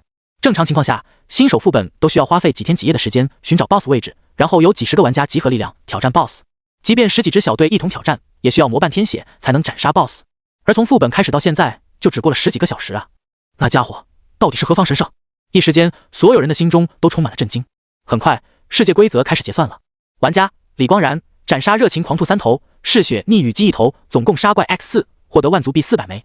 玩家宋珏斩杀无毛利长猫1头，获得万族币150枚。玩家江小雨斩杀。玩家讨论的声音却愈演愈烈，因为这个时候，玩家们甚至都已经不在乎自己的分数了，反而是更关心那个斩杀者到底是何方神圣。操，我才得到600枚万族币，等级也就只升到了4级，出去根本没脸见人嘛！哎，他搞速通杀 BOSS， 我们也跟着结算了副本，难受哦！你们别狗叫了，就算那个御剑大佬不速通，你们也刷不了几级，甚至反而可能死在怪物手里。对啊，这副本中危机四伏，随时都有可能葬身野怪手里。有大佬速通，我们其实也算跟着沾光了，不用担风险，躺着也通关。但他速度也太快了点吧？我们升不了级，就只能去城外的危险区域挑战野兽了。哎，世界频道乱成了一锅粥。这个时候，副本某地，一名手持长柄紫色水晶锤，身穿一袭华贵金色盔甲的男子，面色难看至极，正是张唐。他身后跟了好几位最强的新人高手，组成了一支绝对精锐的小队。所有人都面色难看，这些队员都是家族安排给他的保镖。这是一支全部由8星以上天才组成的小队，而且张唐全身都是黄金级装备，在进入副本之前，家族就已经给了他这套装备，所以他的起步绝对是比所有人都更快。他进入副本之后的战术也很简单，直奔第一。他全图寻找 BOSS， 准备完成 BOSS 的击杀，一举成为第一。新手副本第一，能够得到血脉之力的奖励，这是可遇而不可求的。所以他基本没怎么刷怪，一直都在寻找世界 BOSS 的位置。然而他连 BOSS 的影都没找到，就有人把隐藏 BOSS 给拿下了。副本直接结算，他也得被迫结算退出副本。可以说他的节奏完全被打乱了。原本他是有绝对的信心反超那个什么刀狂李晨光的，虽然他只是8星天赋，但他有张家的底蕴啊。然而现在悬了，计划彻底泡汤。他气到怒不可遏，该死，怎么可能？到底是谁？他声音都在颤抖。与此同时，他心中还有件事让他烦躁又疑惑。自从昨晚开始，自己就联系不上任小曼了，到底发生了什么？苏明根本没时间去看世界频道的讨论，现在他脑海中接连不断的响起结算的声音。斩杀隐藏 BOSS 红甲王旗，全队成员经验值各加6292。苏明直接连升2级，达到了16级。江云清13级，严泽12级，几乎要到13了。季瑶更恐怖，从7升到了10级，直接连升了3级。如果不是一转任务卡住，他说不定还能继续冲1级。严泽也完成了一转任务，击杀精英级以上怪物1头，更是连升了2级。这个经验值数量太恐怖了，季瑶和严泽都有些愣神。成功了，但是这经验值怎么会这么多？季瑶十分惊奇，4人小队斩杀 BOSS 也不可能有这么多经验啊。这时候江云清迈着步伐跑出来，微微一笑，我的技能灵魂增益可以让队伍中所有人获得的经验加倍。此言一出，严泽惊然，这个技能起码是铂金级的，这才新手副本时期，江云清就已经学会了。有财团家族在后面，果然不一样啊。他将功劳归功于了江安财团，但严泽疏漏了最重要的一点，那就是新手在进入副本前都是1级，1级所能装备的最强道具限制是黄金级，他不可能在进入副本之前就得到家族的铂金级技能卷轴。正常情况下，只有某些神器才会没有等级限制。季瑶也是迟迟没有回过神来，等级提升太多了。苏明面色平静，缓步上前，走到 BOSS 的尸体旁。只见这里爆出了大量的物品：天降石剑、技能卷轴、铂金下品剑戟、辅星项链、铂金下品、血狐师斧兵、召唤术、黄金上品技能卷轴、王羽古弓、铂金下品、万族币 X4万，基本都是铂金级的奖励。苏明身为队长，拥有分配权，他没有思考太久，立刻就将万族币等额分配了出去。毕竟每人都出了力，每人1万。万族币是一种世界规则的货币，不止可以在蓝星上使用，同时也能在副本万界商店中使用。这是世界上流通性最强的神级货币。万界商店里可以买到你所想到的一切东西：真气血脉、上古神兽、远古天赋、超凡技能，太多了，应有尽有。可以说，万族币就是这个世界的万能货币，由世界规则分发，珍奇而稀有。同时，万族币还能够以10:1的汇率兑换成蓝星上人类内部交易用的降临币，降临币也能够以10:1反向兑换成万族币。随后，苏明将所有的战利品全部动用万物升华天赋进行了一波升华，升华成功。天落剑幕技能卷轴铂金中品剑技，星魂项链铂金中品，血甲亡灵骑士召唤术铂金上品技能卷轴，镇灵级辅弓铂金中品，几乎都升级成了铂金中品。血甲亡灵骑士召唤术这件物品更是升级到了铂金上品，原本只是黄金级，却一举提升到了铂金，是这当中提升最大的，随随便便都能卖出几百万降临币啊！苏明面色凝重，将这些东西的资料扫描了一下。星魂项链效果非常强大，可以提升魂力储存上限以及汲取效率。所谓的魂力就是一种职业资源，相当于蓝条。以季瑶、江云清为例，他们的职业一个是亡灵召唤师，一个是魂御师，他们的技能都需要魂力才能释放出完整威力，魂力需要在战场上汲取死尸才能获得。苏明直接将这个项链分配给了江云清，他是治疗师，需要持续消耗魂力，这个项链给他效果最好。季瑶虽然也需要用魂力，但他主要是依靠召唤物战斗，只要召唤出了怪物，他本人的魂力消耗就很少。苏明虽然偏爱季瑶，但他也知道物尽其用的道理。现在几个人暂时组成了小队，自己要负责，不能乱来。在资源分配上，当然也不能偏颇。随后，苏明将血甲亡灵骑士召唤术铂金上品技能卷轴给了季瑶。这个技能只有他的职业能够使用，所以苏明自然是交给了他。这个技能一旦学会，就可以召唤出血甲王骑。没错，跟隐藏 BOSS 一模一样的血甲亡灵骑士。当然，自己的召唤物战斗力是不可能比得上 BOSS 的。BOSS 等级都非常高，属性方面还有特殊加成，玩家召唤出来的当然没有那么强力，毕竟洗白弱3分嘛。但也不容小觑，这个骑士一旦召唤出来，绝对能碾压同级别绝大多数的怪物玩家。横推副本不是问题，随着季瑶的实力提升，召唤物也会越来越强，有朝一日超越真正的 BOSS 也可以。只要他能达到4转，召唤出来的血甲骑士战斗力也就跟真正的 BOSS 不相上下了。若是他将这个技能的熟练度提升，还能够继续进化。下一集应该是血狐亡灵召唤物分支中的血关王手剑骑，这是更高阶的剑手骑士，背景中是守护国王的双剑之一，战斗力非常狂暴，等阶更是达到了钻石级。而且最重要的是，这个技能卷轴没有等级限制，绝大多数的技能卷轴都需要达到一定等级才能学习。白银技能需要10级，黄金技能需要20级，铂金需要30级以上。但苏明将这个卷轴用万物升华天赋进行升华之后，效果改变了，直接没有了等级限制，这就让季瑶现在就可以学会这个技能。当然，万物升华不是100%抹除等级限制，这些都是随机的。季瑶接过卷轴，陡然捏碎，他眼神震惊，居然真的直接就学会了这个技能。即便你是实心天赋，前期领悟的技能也得从青铜等级开始。天赋强如五阳式的刀狂李晨光，他最强的刀法也不过是白银下品而已。对于一般人而言，技能的掌握是一个循序渐进的过程，从青铜到白银到黄金，逐步升级，这是绝大多数人的路线。而季瑶10级一转任务都还没完成，就学会了铂金级技能，这如果说出去，绝对能惊掉人的下巴。毕竟不是人人都是苏明的队友啊，只有他才有万物升华天赋。随后，苏明将镇灵级辅弓交给了严泽。严泽是猎魔游侠，用这个弓非常好。严泽接过这把暗红色的长弓，放在眼前端详了一番。镇灵级辅弓铂金中品，等级限制20，职业要求弓类熟练的游侠职业者。此坠吉辅化剑，弯弓搭箭的时候可以将尸体转化为剑矢，威力更强，附加50%腐蚀效果。此坠镇灵消耗精神力，可以使所有用这把弓射出去的箭矢产生随机附魔效果。严泽眼神颤抖，眸光烁动，他原本的弓只是一把白银级的武器，而现在直接换成了铂金，这在以前他是想都不敢想的。唯一的美中不足就是还有等级限制，现在他是无法装备的，还需要继续练级才行。他收起这把弓，没有推脱，朝着苏明郑重道了声谢。多谢，苏明。他面色严肃，一丝不苟。从今天开始，你就是我的战友了。他很清楚，这一战完全是苏明出了绝大多数的力，自己基本只是在后面打了一点伤害。苏明却愿意给自己分配这样一把武器，可以说已经是仁至义尽。有这样的一个人当朋友，绝对是他严泽的幸运。苏明点了点头，没有多说什么。随后他看向自己的战利品，天落剑幕剑技铂金中品，巨剑沉木天落阵邪，剑意通天，召唤一柄巨大的石剑砸落，造成巨额伤害。苏明直接捏碎。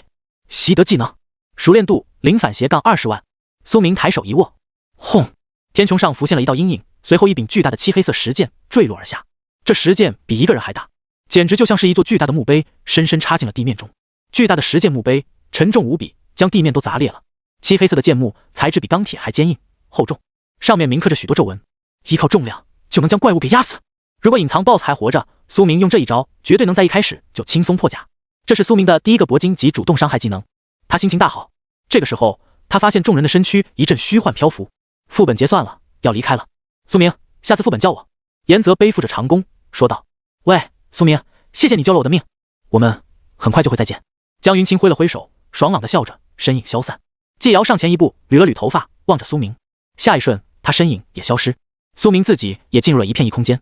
副本结算中，玩家苏明，斩杀灰背野狼33头，斩杀实况暗羽鸡12只，斩杀动员24只，斩杀动员王 X1，击败隐藏 BOSS 斩杀。大量的列表延展开来，疯狂的计算，苏明的得分不断提升，最终几乎爆表了。无伤穿越区域，红岩洞窟，超极速通关，副本首杀，完美挑战，最终评价 S 级，获得称号新人王。效果全属性加15，所有技能熟练度提升正10%。排名结算中，随后苏明的眼前出现了一个排行列表，新手副本编号井号144，结算排名中，第10名狂战士孙小阳等级7，第9名种植师李强龙等级8，第8名。这是副本排行榜，前10名都能够得到额外奖励，第1名奖励更是丰厚。苏明面色平静，他基本上已经知道结局了，自己必然是第一，在新手副本中升到16级，这基本上是前无古人后无来者的级别。此时此刻，不止苏明，更不止副本内的玩家，就连外面的蓝星上都有数之不尽的人翘首以盼，关注着这个排行。此刻，玄津一中学校里的各个领导都聚精会神地望着排行榜。怎么回事？今年这个144号新手副本这么快就结束了，这才不到1天，怎么开始结算了？不会出问题了吧？几位校领导看着排行榜，眼神怔怔。正常来说，副本都需要几天甚至1周才能结束，而这个新手副本开启还不到24小时，简直是神速通关。一众校领导的面前不只有排行榜，周围还有几排虚幻的大荧幕，中显示着周围几个市的所有高校的领导，足足数十人。每年新手副本其实都相当于一场大比，周围市的高校老师都会汇聚在一起开会观摩。一个荧幕中，武阳市的一座高校内传来了一声冷笑：“呵呵，玄津一中的各位老师不必太过惊讶，今年的副本会结算的这么快，全部都是我们武阳3中的天才李晨光的功劳。实行天赋，刀狂的职业堪称本界无敌。我建议你们玄津市珍惜今年最后的资源吧，因为明年你们的天塔会名额怕是不保了。”那人唏嘘地说道。正是武阳3中的校长谢书龙。天塔会的名额资格一旦取消，就意味着这座城市今后再也享受不到龙国政府的拨款，再也不会有资源了，也就难以有天才学生出世，这将会是个恶性循环。一旦跌落，就几乎没有机会重新崛起了。听闻武阳3中的校长谢书龙的讥讽，玄津一中的老师们都是面色愤怒，但却也没办法反驳。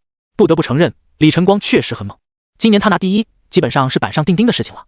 不只是玄津市，周围5个市没有一个天才能跟他抗衡。实行天赋也就罢了，最恐怖的是他的职业是刀狂，这是前期最强悍的隐藏职业之一，战斗力极为狂暴。王庭山却是面色沉稳，他根本没有因为谢书龙校长的嘲讽而心中愤怒，始终波澜不惊。无论如何，气势上不能输。他眸光平静，隔着屏幕朗声说道：“谢校长，事情还没有定论，你大可不必如此放厥词。今年副本结算的这么快，可不一定都是你校那位刀狂的功劳。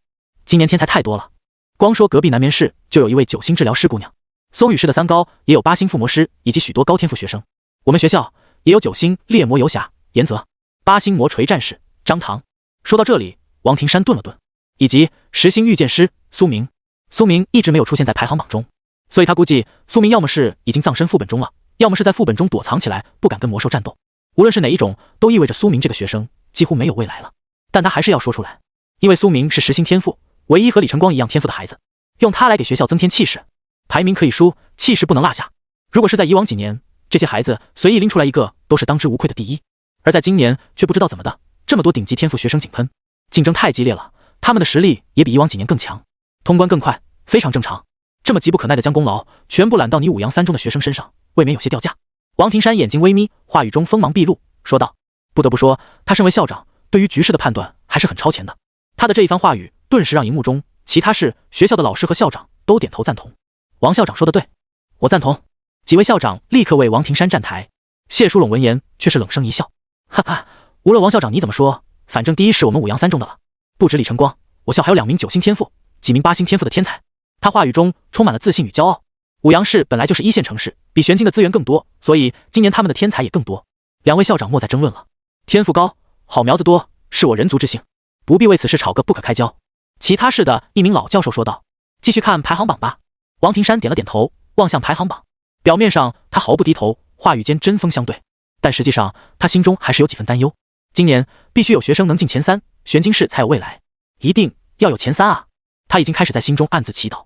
玄金市的几位老师们眼中也充满了紧张。第7名，亡灵召唤师季瑶，等级10。排行榜上出现了这个名字。玄金一中的老师们看到这个名字都是面色一震，随后就是惊喜，惊喜，额外惊喜啊！这个女学生是亡灵召唤师，天赋只是7星，在今年算不上多么出类拔萃，但她却成功位列第7名。太好了，真给咱们一中争气！这女娃娃一定非常努力的杀怪，才能升到10级。众人已经开始脑补季瑶有多努力了。然而他们根本不知道是苏明斩杀隐藏 BOSS， 让他直接从7级跃升到了10级。一个财务处的老师抬了抬眼镜，豪放宣布道：“今年的3等奖学金给他一个名额。”几个教授也都聚精会神，紧盯着荧幕。一旁的武阳3中校长看到这一幕，却是暗自冷笑：“哎，一个第7名就这么高兴？玄金一中真是没落了。”谢淑拢缓缓摇头，戏谑道：“他嘲讽的话语很招惹仇恨。”几名校长眼神冰冷，凝视着他，拳头紧握。人们很想要说什么反驳，却没办法。今年武阳市出了一个李晨光，于是谢淑拢就无止境的嚣张，打压其他学校，嘴巴都快翘到天上去了。这已经引得了很多不满，好几个学校的校长早就对他颇有微词。怎奈何没有学生能击败李晨光啊！成年人的世界，说话是要讲实力的。手底下没有学生能击溃李晨光，大家也只能看着他嚣张了。第6名，控杀者未杀，等级11。第5名，猎魔游侠岩泽，等级12。看到这个排行，玄金一中办公室的几个老师们都面色大喜。好好好，我一中有2个学生进入了前10，太好了。岩泽是第5，太好了。老师们高兴得不得了。王庭山看到这一幕，却是面色难看。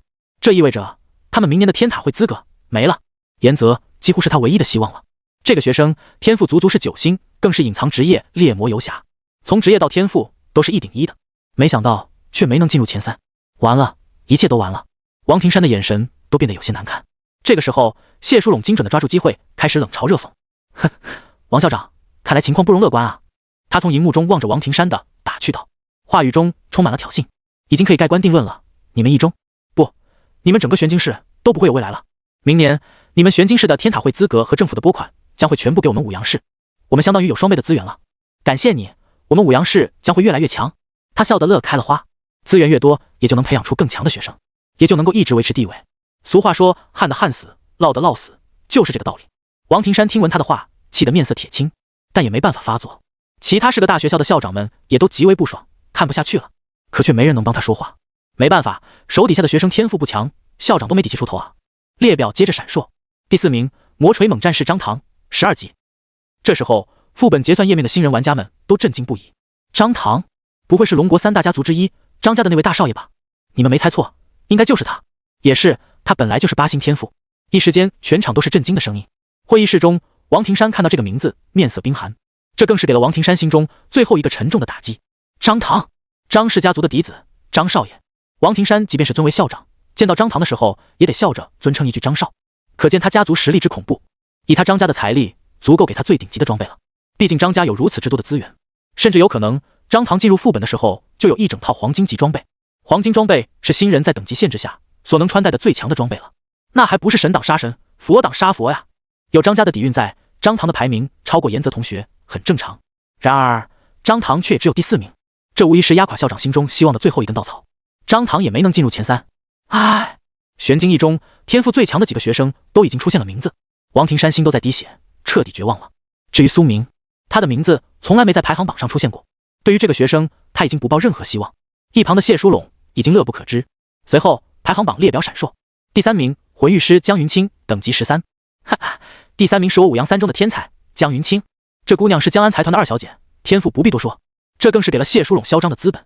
唉，看来今年的前3要被我武阳市全部包揽了呀！他喜上眉梢道。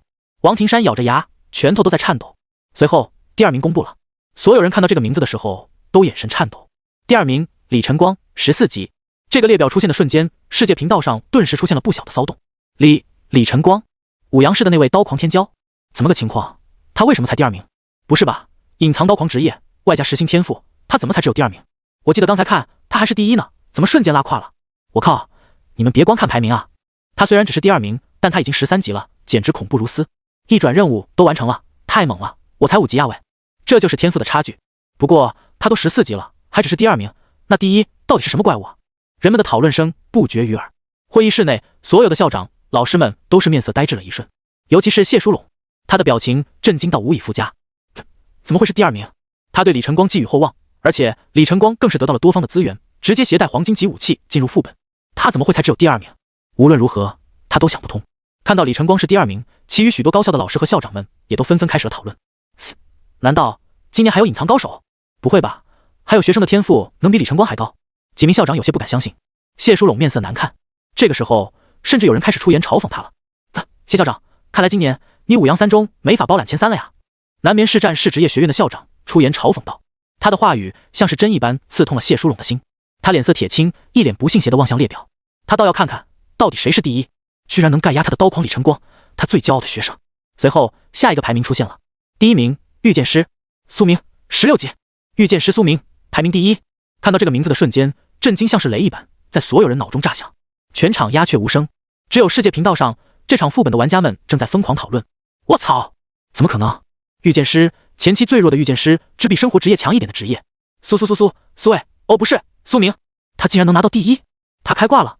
重赛，这个家伙又不是达官贵人，没有家族底蕴给他买神装，自己职业也不行，他到底是怎么拿到第1的？你们不知道吗？他可是实心天赋的御剑师，和刀狂李晨光一样啊！你们别开玩笑好吗？实心天赋的御剑师和实心天赋的刀狂能是一个概念？刀狂随便乱杀御剑师，然而刀狂拿了第2，御剑师第1，说出去别人怕是都不会相信。可是副本世界的至高规则不会骗人，这是真的，实在太难以相信了。会议室中，所有的校长、老师、教授都愣神了许久，所有人的面色都震惊至极，尤其是谢淑拢，简直像是变了个人，眼中全都是难以置信，先前的嚣张全部消失不见。王庭山死死地盯着面前的排行榜屏幕，他的眼中震惊比谢淑拢更甚。苏明这个学生的情况他最清楚，虽然他是有实心天赋，但是职业太弱，所以没有什么大势力愿意给他装备和投资，只有自己这个校长给了他一件白银品质的装备。在这种情况下，苏明竟然能够成为第1，这到底需要怎样的机遇、实力啊？王庭山看着这一幕，迟迟没有回过神来，良久后他才从震惊中苏醒，他拳头都攥出血了，心中激动到了极点。好，他拍手大笑道。看排行榜的时候，他的心情简直就像过山车一般。原本他以为今年玄金一中没有排行前3的学生已经没有未来了，没想到啊，最后竟然是苏明给了他一个天大的惊喜，不仅进入了前3，而且还是第1名，完成了严泽、张唐都没做到的事情。玄金一中建校50年有历史了，而当过新手副本第1的学生一个都没有。新手副本就像高考，竞争极为激烈，而玄金市本来就是一座小型城市，这里的教学资源也非常一般，自然难以有天才。而苏明做到了，他成功带着玄金一中，带着整座玄金市有了未来。明年不仅还会保有天塔会的名额资格，甚至会更多。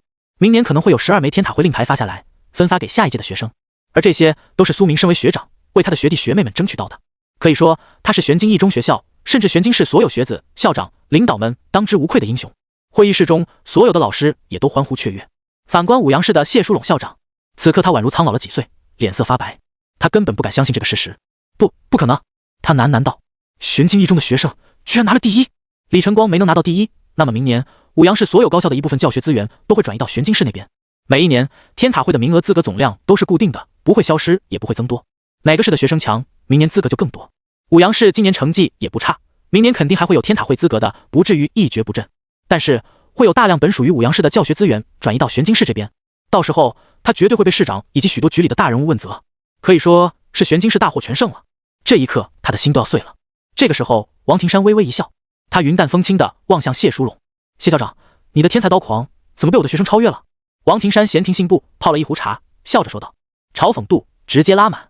几个老师也都附和道，谢校长，你们五阳市好像也不太行啊，不知道你能不能再重复一遍刚才的嚣张模样。其余几个城市的校长也都喜笑颜开，谢校长，不如你联系那位刀狂学生发表一下第2名的感言大会吧，我们都很高兴来参加。谢校长，你刚才的嚣张模样呢？突然这么沉默，我们还有些不习惯呢。大家笑着说道。谢淑拢这个时候恨不得找个地方钻进去。还是那句话，成年人的世界拿事实说话，他的学生没能拿到第1，被玄金市超越了，那他说什么都是狡辩。现在他颜面扫地，只能沉默。他咬着牙关闭了屏幕，直接消失在了场中。他干脆跑路了，没意思，灰溜溜的跑路了。五阳市又没什么太大损失，毕竟他们也是个历史悠久的大城，人才辈出，即便今年只拿到第2，明年教学资源也不会少太多的，只不过会有一部分转而倾注给玄金市而已，这是正常的资金流动。老师们闲谈道，他只是觉得太丢脸了，刚才有多嚣张，现在就有多难看。所有的压抑气氛都消失了，全靠王庭山为所有市、所有高校的校长们出了一口恶气。今年5阳市锋芒毕露，压得所有高校喘不过气来。还好，这个时候玄经一中的孩子拿了第一，挫了挫他的锐气。王校，你那位御剑师学生是什么来头？是啊，有点强啊，我们都没听见你提起过他。王庭山只是露出一个意味深长的微笑。哈哈，诸位校长不必追问，我什么都不会说的。其实这学生让我也感到惊讶。他说道，他的说辞很显然无法让众人信服。众人笑容微凝，认为王庭山早就料到了，是故意隐藏的这一手。啧，王校，你居然隐藏天才学生，你很少提起这个学生。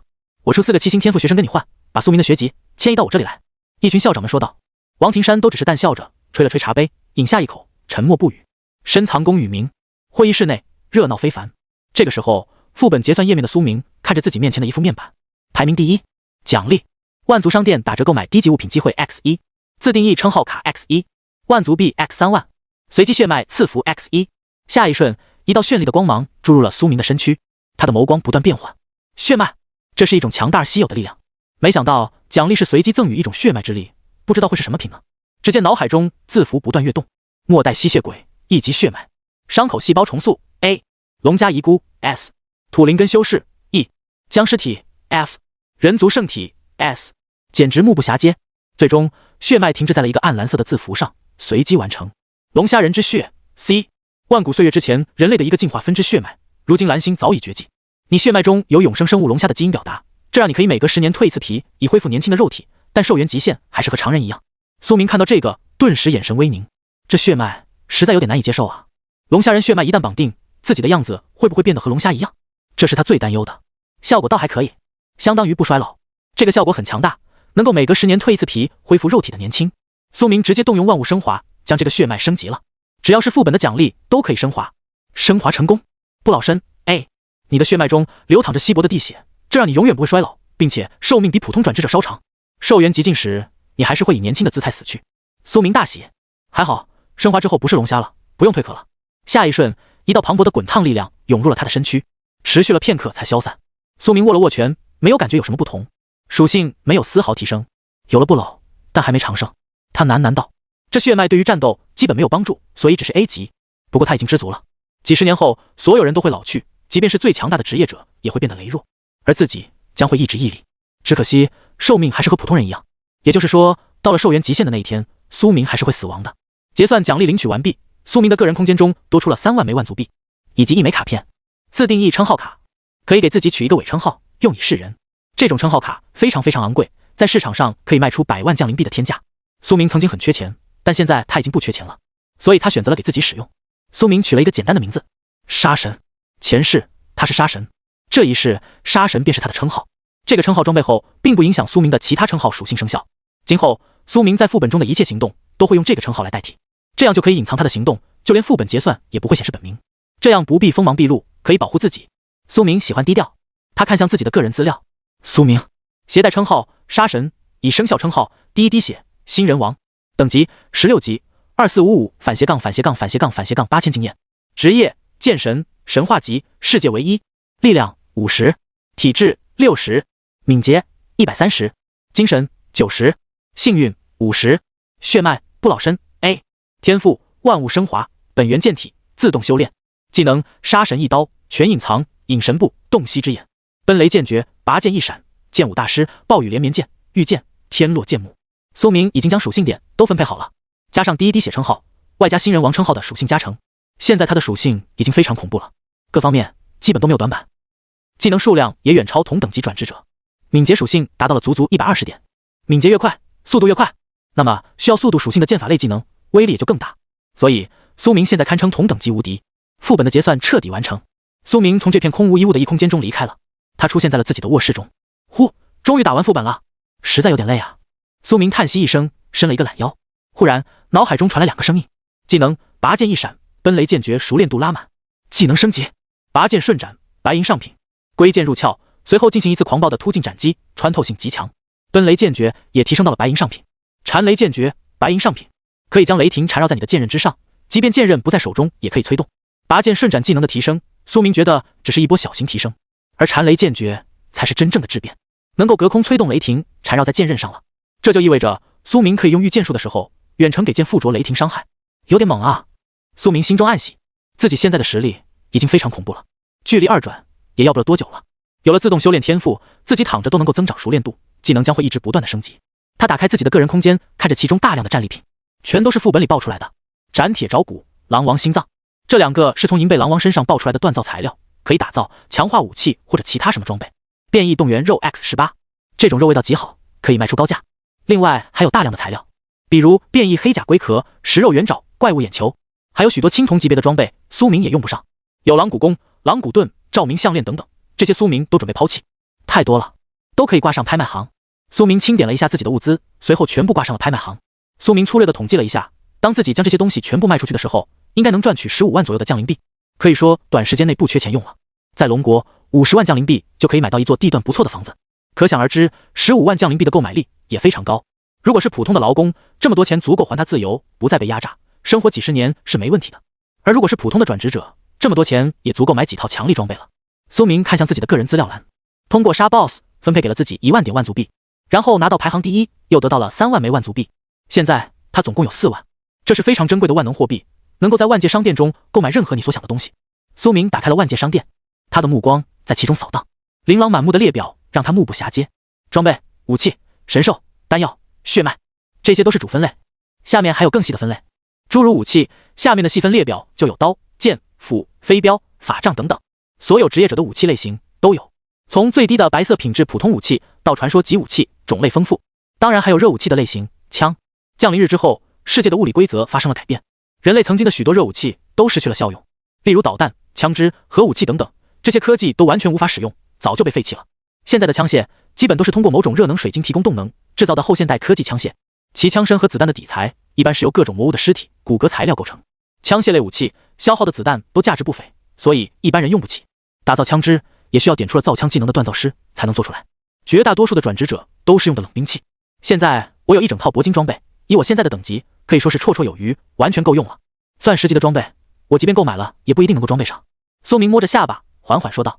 苏明现在并不缺武器和装备，所以他没有在武器列表中继续浏览，而是看向了其他的东西。商店里的东西实在太多了。苏明粗略地浏览了一番，在神兽栏位中，他发现了一些感兴趣的魔兽。活体变异毒蟒蛋 F 级，消耗90天时间，可以孵化出变异毒蟒幼体。变异毒蟒是一种较为常见的魔物，不仅仅会在副本中出现，在人类的城池外面的森林中都会有这种变异蟒蛇盘踞。它们等级虽然低，不是什么高阶怪物，但是杀伤力很强，牙齿中的蛇毒能够轻易致命。最重要的是，这种蛇具备很强大的进化能力，给它们吞噬强大魔物的尸体，它们就能够不断的完成蜕皮进化。如果能养一条当宠物，也是极好的。但是这个蛇蛋仅仅只是最低的 F 级，售价却达到了500点万族币。苏明觉得并不是非常值得，而且孵化时间太久了，要90天才能孵化出幼体，幼体还需要1-2年才能长大，成年才能真正的拥有战斗力。苏明现在显然是没有那么多时间损耗的，他考虑了片刻，还是放弃了购买这个蛇蛋。不过还有一些其他的魔兽可供挑选。幼年火苗史莱姆 D， 一坨燃烧的红色史莱姆，它能够催动低阶的火焰法术，烧伤敌人。当您在副本中饥饿的时候，也可以将它当做果冻挖来吃，它会自动再生，能够当做您的随身干粮。售价万族币。成年吞山巨蟒 A， 体长20米以上的超级变异巨蟒，能轻易绞杀5转以下的大部分普通魔物，是您在副本中护身的不二之选，但最好不要在城市中饲养它哦。售价600万枚万族币。上古墨玄鸟蛋 S， 天命玄鸟，降而生伤，远古顶级异兽，售价8000万枚万族币。苏明看得头皮发麻，贵呀，太他妈贵了！自己当了新手副本的第一，才只有4万枚万族币，只能买一些 F、E、D 级的异兽。他想了想，还是算了。随后，他将目光聚集到了血脉和技能上，这2个东西是真正能够增强他己身的，花再多钱也不心疼。苏明看了一会，立刻就买了一个剑法技能，精神灵刃，白银上品，消耗精神力可以凝聚出一柄虚幻的剑刃，由意志力催动，悬浮在半空斩伤敌人。有了这个技能，再搭配御剑，就等于苏明可以同时操控2把剑，悬空杀敌。御剑这个技能本身当然也可以同时操控多把武器，悬空杀敌，但是那对于精神力的损耗太大了，根本不持久。而有了这个技能，苏明的远程对敌能力将会得到巨大的提升。最重要的是，有了这个技能，我杀人就不会留下凶器了。苏明凝声道，精神灵刃杀敌之后能够凭空消失，这就不会留下任何痕迹。在副本中杀人当然不需要这种手段，但是在蓝星有了这个技能就可以方便很多。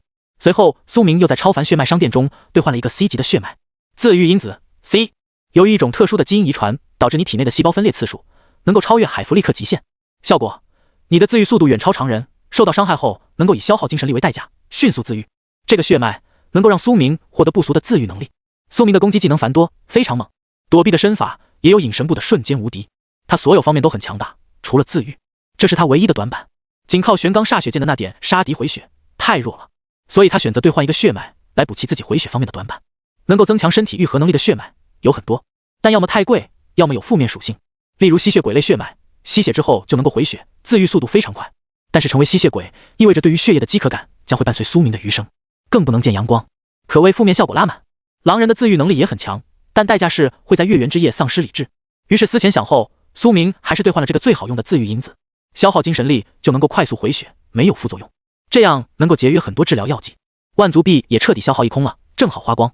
正常的 C 级血脉起码要10万以上的万族币，但苏明得了副本第一，有一次打折购买低阶血脉的机会，所以他可以用不到4万就购买到 C 级血脉。忽然，苏明的个人面板里出现了一个消息通知，竟然是校长王庭山发过来的。苏明同学，我是校长，请来一趟我的办公室，我有些话要讲。看到这条消息，苏明嘴角掀起一抹微笑，应该是天塔会的相关事宜，这是历来的传统了。天塔会是一个历史极为悠久的组织，由龙国官方建立，一旦加入，基本就等于是有编制的转职者了，可以去接取一些常人没有机会接取的副本任务、猎杀任务，获得大量奖励。当然，通常这种任务的困难度也是非常高的。我拿到了副本排行第一，想必学校也跟着沾光了吧？苏明淡然一笑，他社会经验丰富，自然知道所有的利益关系网络是如何运作。不仅自己能够得到天塔会的资格，就连明年整个玄晶市的学弟学妹们都能够得到更多的教学资源支持。校长啊，我早就说过，投资我，你不会失望的。他低声道。随后苏明走出了宿舍，去往了校长办公室。此时此刻，另一座城市，五阳市，一座奢华的高楼之中，一个姑娘浑身散发着白色光芒，从副本中归来。她落在家中，看着熟悉的环境，如获新生。她深沉地叹息了一口，活下来了。新手副本中充满了危险，即便她是江安财团的二小姐，也差点死在哥布林手中，而且还将是受尽侮辱和折磨之后的惨死。所以她现在回想起来，也还是心里发怵。还好遇到了苏明，否则我是真死定了。这个时候，有几个人推门而入，正是他的父母。姐姐，云清。江兰面露欣喜，快步跑过来。你成功了，我可是担心的不得了。他猛地上前，给了妹妹一个大大的拥抱。江兰也是转职者，参与过新手副本的争斗，他知道那是多么凶狠的战斗，稍有不慎就会死无葬身之地，所以他一直很担心妹妹。还好，江云清活了下来。江云清点了点头，爸妈，我回来了。随后他满怀期待地望向父母，他的母亲倒是很温柔，微微点了点头。云清，我跟你爸都听说了，你还拿到了第3名的排行，等会妈给你发点零花钱。江云清的母亲露出了一个慈祥的笑容，笑着说道。虽然她年纪已经40多了，却还是风韵犹存。江云清点了点头，但她的眼眸始终凝视着自己的父亲。她一直很期待父亲对自己的认可。他父亲是江安财团的董事江永礼，他在商界一直是铁腕政策，打倒了无数敌对公司，可以说是一个铁血硬汉。江云清从来没在他身上感受过父爱，从来都只有严厉。云清，你终于长大了。但今天江永礼破天荒地露出了一个和蔼的微笑，他两鬓微白，缓缓上前。江云清眼眸怔怔，他从没见过父亲的笑容。一个辅助类的治疗职业者，能在新手副本升到13级，史无前例，简直是让我江家名声大振。太好了，不愧是我江永礼的女儿。他似乎开心至极，他上前拍了拍女儿的肩膀。江云清看到这一幕，如释重负，眼眶都红了。从小到大，父亲都是高压教育，他很少被夸奖。其实他看得出来，觉醒仪式之后，父亲发现他是治疗类职业的时候，父亲是非常失望的。江云清一直都有很大压力，他一直很害怕拿不出成绩。身为江氏财团的小姐，她身上有重担，她代表的是家族的面子，所以她必须砥砺前行。而今终于有了成绩，父亲也为自己的成绩而骄傲，他也感觉终于熬出头了。父亲，其实我能够升到13级，并不是全是我自己的功劳。江云清说道。江永礼闻言只是点了点头，他笑容微微收敛，眼中的父爱却不减。闺女，此事当然不用你说，我也知道，你是辅助类的治疗职业者，当然不可能自己杀死魔兽，必须要组队。能将你带到这么高的等级，那个学生恐怕也不是凡俗之辈。说吧，是谁带的你？我会亲自找人给他送上贺礼。江永礼微笑着说道，眼中的喜爱不加掩饰。他其实也很爱江云清这个二女儿，不过他并不流于表面，因为他清楚这个世界的孩子必须要有压力才能够有动力。如果自己太过溺爱江云清这个二女儿，将会堕落，一事无成。所以他从小到大都是给他十足的压力。而今他终于有了成就，自己也就不必再给压力了。今后天高海阔，平鱼跃，任江云清自行发展吧。自己这个做父亲的，只需要在背后给他最好的支持就行了。江云清点了点头，立刻说道：爸，那个人是御剑师，名叫苏明。此言一出，江永礼眉头微皱。那个排行第一，击败了咱们五阳市最强的实心刀狂学生李晨光的苏明。他眼中有些许震惊，他实在没想到女儿竟然是跟他一起组队。他原本想的是女儿是跟李晨光或者本市的某个高天赋学生组的队，这真是出人意料了。别说他，就连他夫人以及大女儿江兰听到这番话都有些惊奇。云清，你是说是那个不知好歹的苏明在副本里带的你？江兰上前一步，眼神有些难以置信。他不是很傲气，拒绝了我的交易吗？他疑惑地问道。江云清闻言沉默了片刻，随后才说道：姐姐，这事就有些说来话长了。不过苏明同学是个好人，他坚定地说道。江兰闻言眉头微皱，但却也没说什么。他对苏明的印象非常不好，但既然妹妹对他多加称赞，自己也不会多说什么了。他对苏明其实本来也没有太多的意见，毕竟年轻人嘛，傲气很正常。江永礼看着女儿，眼神中有些凝重。一个御剑师却能在副本中升级进度超越10星刀狂，这个苏明还真是让我有些好奇。他眼睛微眯，说道：女儿，有空的话，你得好好跟我讲讲副本里发生了什么。他对着江云清认真说道。他隐隐之中感觉苏明是一个极为合适的投资对象。他是江安财团的董事，一生都在商界征战，许多公司都有他的投资持股。他比任何人都更清楚，一个尚未崛起的强大天赋转职者价值有多重，简直就像是一个未被大众发掘的金矿。如果自己能提前布局，得到他的好感，那将来江安财团将会有一个强大的盟友。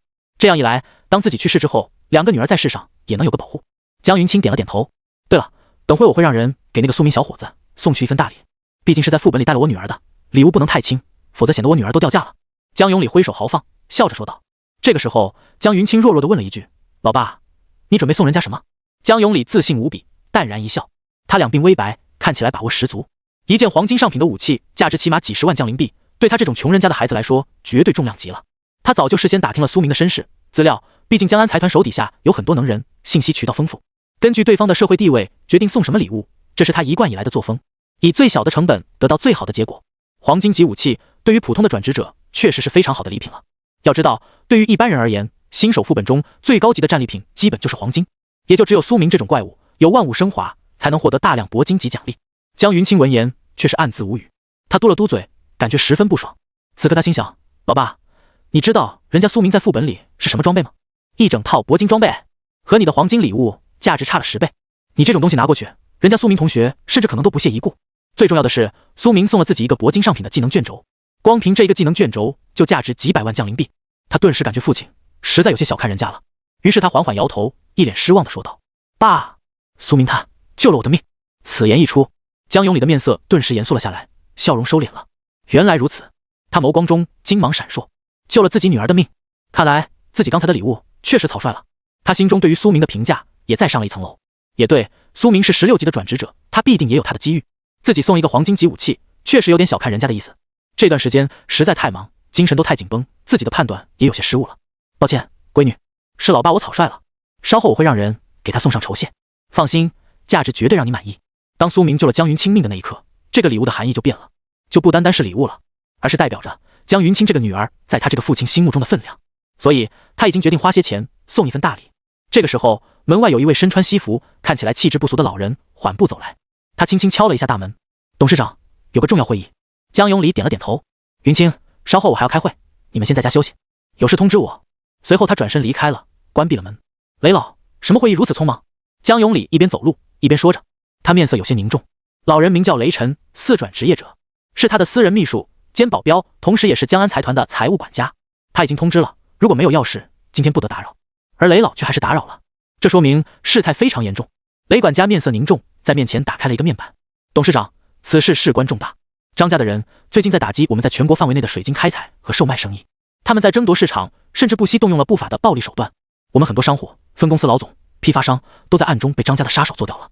这段时间，我们损失惨重。此言一出，江永礼的面色变得凝重了起来。张家越来越过火了，他眸光有些冰寒。江安财团在龙国也是数一数二的大财阀，他自然不可能忍受着。一场大财团与大家族的暗战正在缓缓酝酿。玄经一中学校会议室内，苏明缓步踏入，只见校长和一众老师已经在此恭候多时了。除了他之外，还有张唐、季瑶、严泽3名学生。几个老师们看到苏明，顿时笑容都收不住。苏明，快来！苏明走到了季瑶身旁。张唐看着苏明，眼中闪过了一道阴沉的光芒。他已经猜出来是谁杀死的世界 BOSS 了，除了苏明，还能有谁？从副本开启到结束，总共只有几个小时的时间而已。即便是绞肉机在副本里一直屠戮怪物，也不可能升到16级啊！除非苏明杀死了世界 BOSS， 只有这一种可能，他才能够升到16级，夺取第一。是苏明打乱了他的计划，让他没能杀死 BOSS， 夺走了他本来的第一。张唐拳头紧握，心中充满了阴霾。这个新手副本对他而言非常重要，这是他向家族证明的一个机会，极为珍贵。然而却被苏明破坏了。这一刻，他心中满是妒恨。要知道，张家虽然手段通天，底蕴深不可测，是龙国3大家族之一，但张家内部也并不是铁板一块，可以说势力盘根错节。他虽然是家主张天龙的嫡长子，但并不意味着他将来就可以100%的继承张家。有长老和理事会那帮老不死坐镇，张家并不是他父亲100%说了算。所以这个新手副本对他而言非常重要，他需要展露出足够的潜力、实力，才能拉拢张家内部更多的人为自己所用。此时此刻，他心中除了愤恨之外，还有疑惑。苏明只是个御剑师，即便是实心天赋，前期也很弱，他到底是怎么杀死隐藏 BOSS 的？这是张唐最不解的。还有一点就是任小曼的下落，自从他派出任小曼去找苏明之后，就再也没有音讯了，任何手段都无法联系上。在副本结算的排行榜上，他也没有看到任小曼的名字。难不成任小曼已经死了？思及于此，张唐上前一步，对着苏明露出了一个虚伪的笑容。苏明，恭喜你拿了第一啊！我有点事想问你，最近你看到任小曼了吗？听闻此言，苏明面色平静，没见过，只有这3个字，平淡如水。看到苏明的反应，张唐却是眼神一震，他眼中生出了一抹寒意。你……他嘴里憋出来一个字，最终还是没说。他缓步后退，不再和苏明交涉。他站在4个人中间，微微低头，无人看到。这一刻，他的眼神死死地盯着地面，其中满是阴沉。没错，他看出来了，或者说苏明本来也就没想掩饰。苏明一直是任小曼的舔狗，所以张唐才派出任小曼去接近他，诱惑他。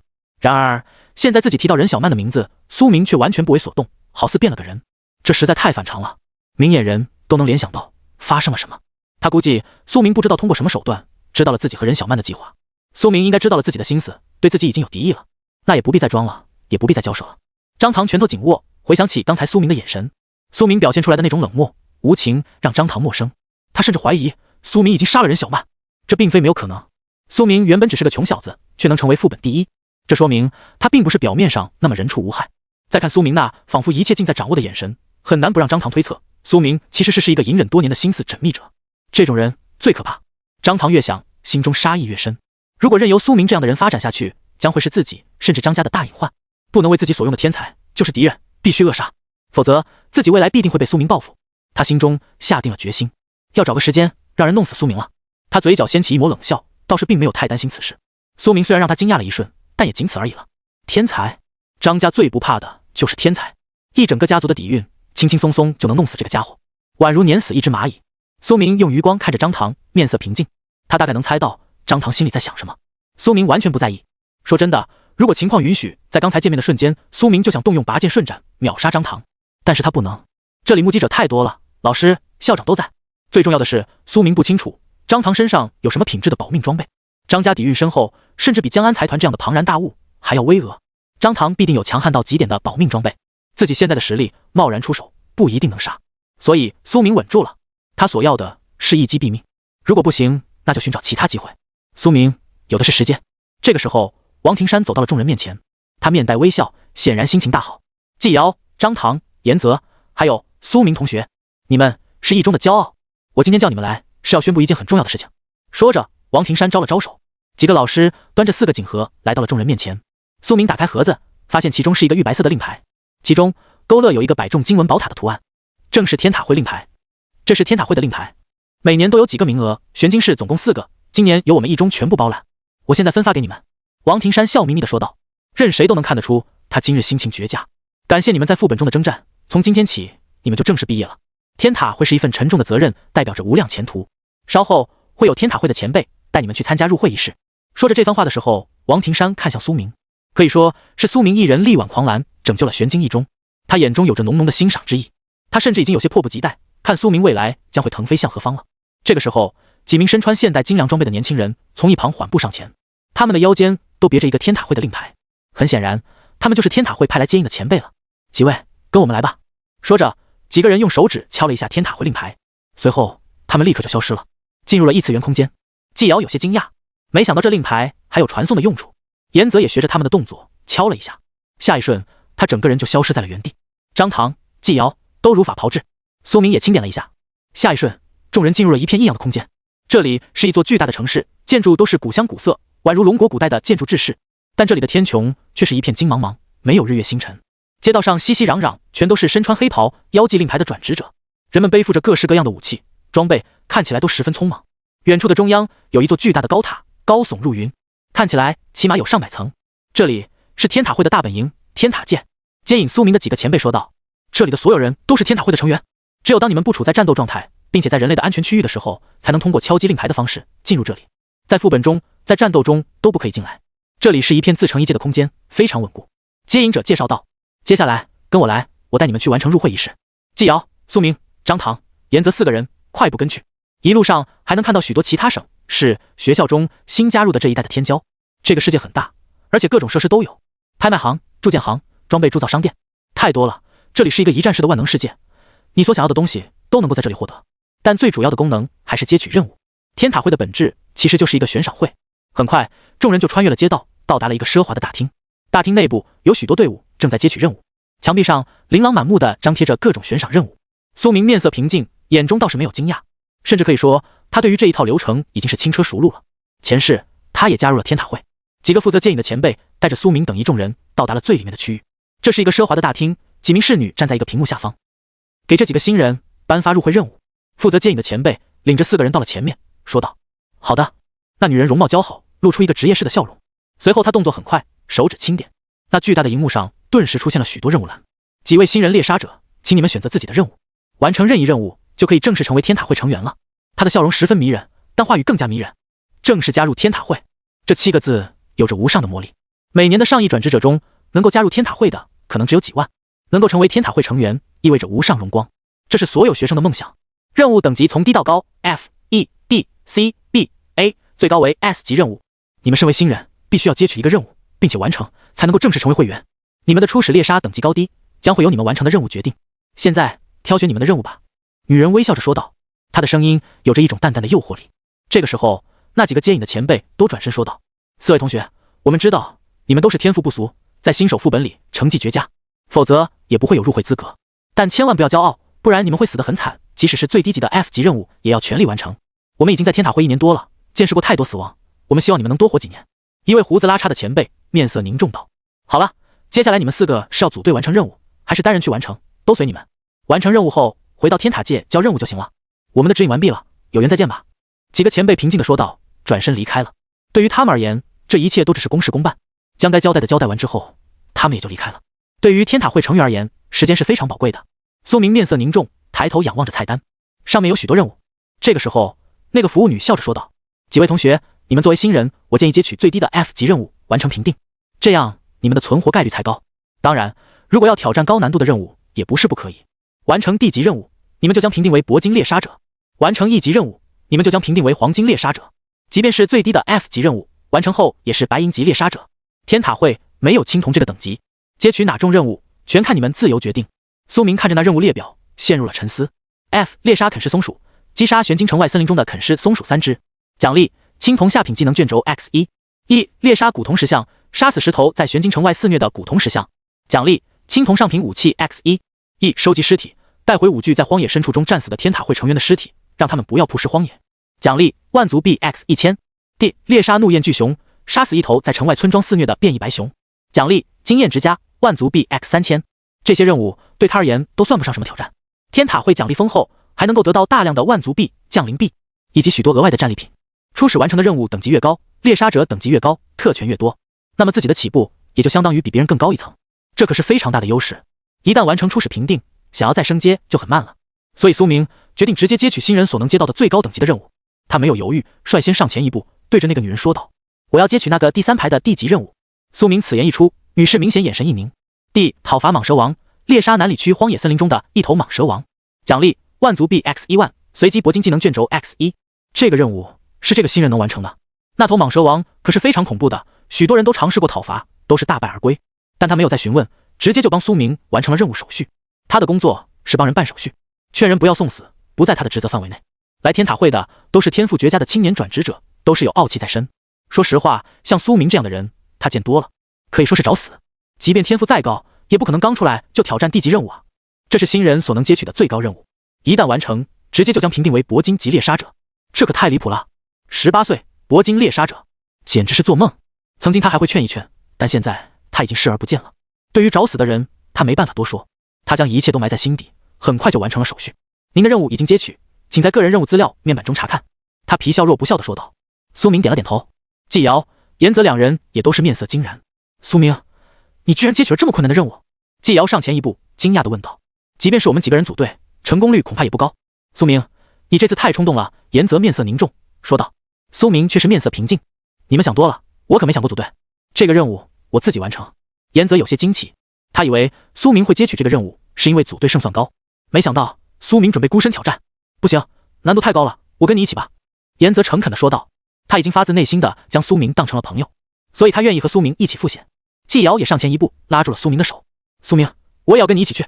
苏明摇头，依旧坚持一个人。我一个人去。他这么坚持的原因，众人不会知道的。这个任务其实是捡功劳，如果带着众人，反而是让苏明亏经验和奖励，所以他自然是选择一个人。苏明有前世的经验，他知道一个非常隐秘的情报。这个任务其实非常简单，那头巨蛇确实很强大，但是每年的6月中旬就会陷入休眠。普通的蛇是冬眠，而那头变异巨蛇则是夏眠。这是除了苏明之外基本无人知道的情报。现如今那头大蛇马上就要陷入夏眠了，自己去砍杀还不是信手拈来，所以他坚持一个人去。这波完成之后就能够一个人包揽奖励。季瑶嘴巴微张，还想再劝，苏明却伸出一根手指按在了他的红唇上，让他说不出话。他顿时脸颊微红。此事不必再谈，组队的机会日后还有很多，我已经下定决心了。苏明眉头紧皱，随后他对两个人说道。季瑶、严泽，你们两个去找江云清一起组队吧，他虽然是5阳市的，但他估计也获得了天塔会令牌。苏明正说着，他就来了。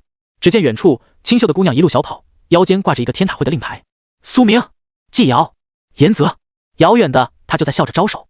他快步跑了过来。我也得到天塔会令牌了，来参加新手任务。怎么说，我们一起组队啊？他笑眯眯地看着众人。严泽上前将刚才发生的都告诉了他。他看着苏明，居然没有劝。他水汪汪的眼睛中全都是理解。苏明，如果你坚持要一个人去，那就去吧。出人意料，他居然没有劝苏明。随后他转身看向季瑶和严泽。季瑶、严泽同学，我们3个组队吧，让苏明一个人去。我们接一个1级任务，评定为黄金级的猎杀者就够了。他对着两人说道。因为他很清楚苏明的战斗力，比季瑶和严泽更清楚。可以说他对苏明是有着100%的信任的。如果苏明执意要一个人挑战不可能的任务，那一定是有他的想法。他不希望打乱苏明的计划，这就是100%的信任。季瑶也终于被说动了，他点了点头说道。好吧，其实我们也需要一场真正的历练。杀死隐藏 BOSS 基本都是苏明出的主力，我们都在后面划水，却升到了这么高的等级。我们徒有等级、战斗经验、技能却都不够强大，所以组队反而会拖苏明的后腿。我们3个先组队吧。季瑶同意了，严泽也只好点了点头。苏明微微一笑，对他说道。很好，那我先撤了，完成评定后联系。苏明说道。随后他快步离开了。这个时候一旁的张唐也有些微微的震惊，但紧接着他的嘴角就掀起了一抹冷笑。他确实没想到苏明居然接取了这种等级的任务。地级新人如果没有人带的话，接取这种任务简直就是找死。苏明身后没有任何势力，所以他认为苏明是太嚣张了。他认为苏明完全低估了地级任务的难度。地级任务的怪物难度基本不会亚于E级或D级副本的 BOSS， 即便苏明能够在 F 级的新手副本中夺得第一，却也不可能轻松完成这个任务。苏明实在有些飘了。思及于此，张唐心中甚至有一种如释重负的感觉。看来苏明也不是什么心思缜密的天才吗？还是会骄傲自大的普通人。说不定他在副本中夺取第一都是运气罢了。那这种对手就不足为虑了。当然杀还是要杀的。苏明杀死了隐藏 BOSS， 扰乱了张唐的新手副本计划，仅此一条，他就要弄死苏明。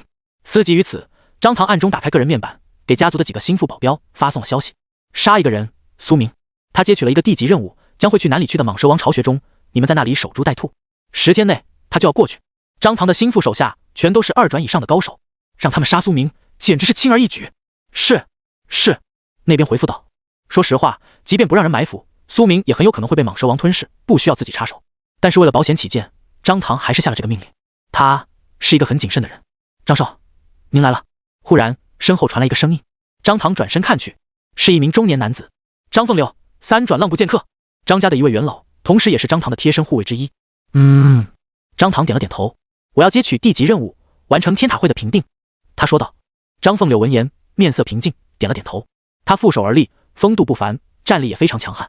好，只要是 C 级以下任务，我都有信心保您无恙。他微微一笑说道。张唐眼中闪过一抹野心。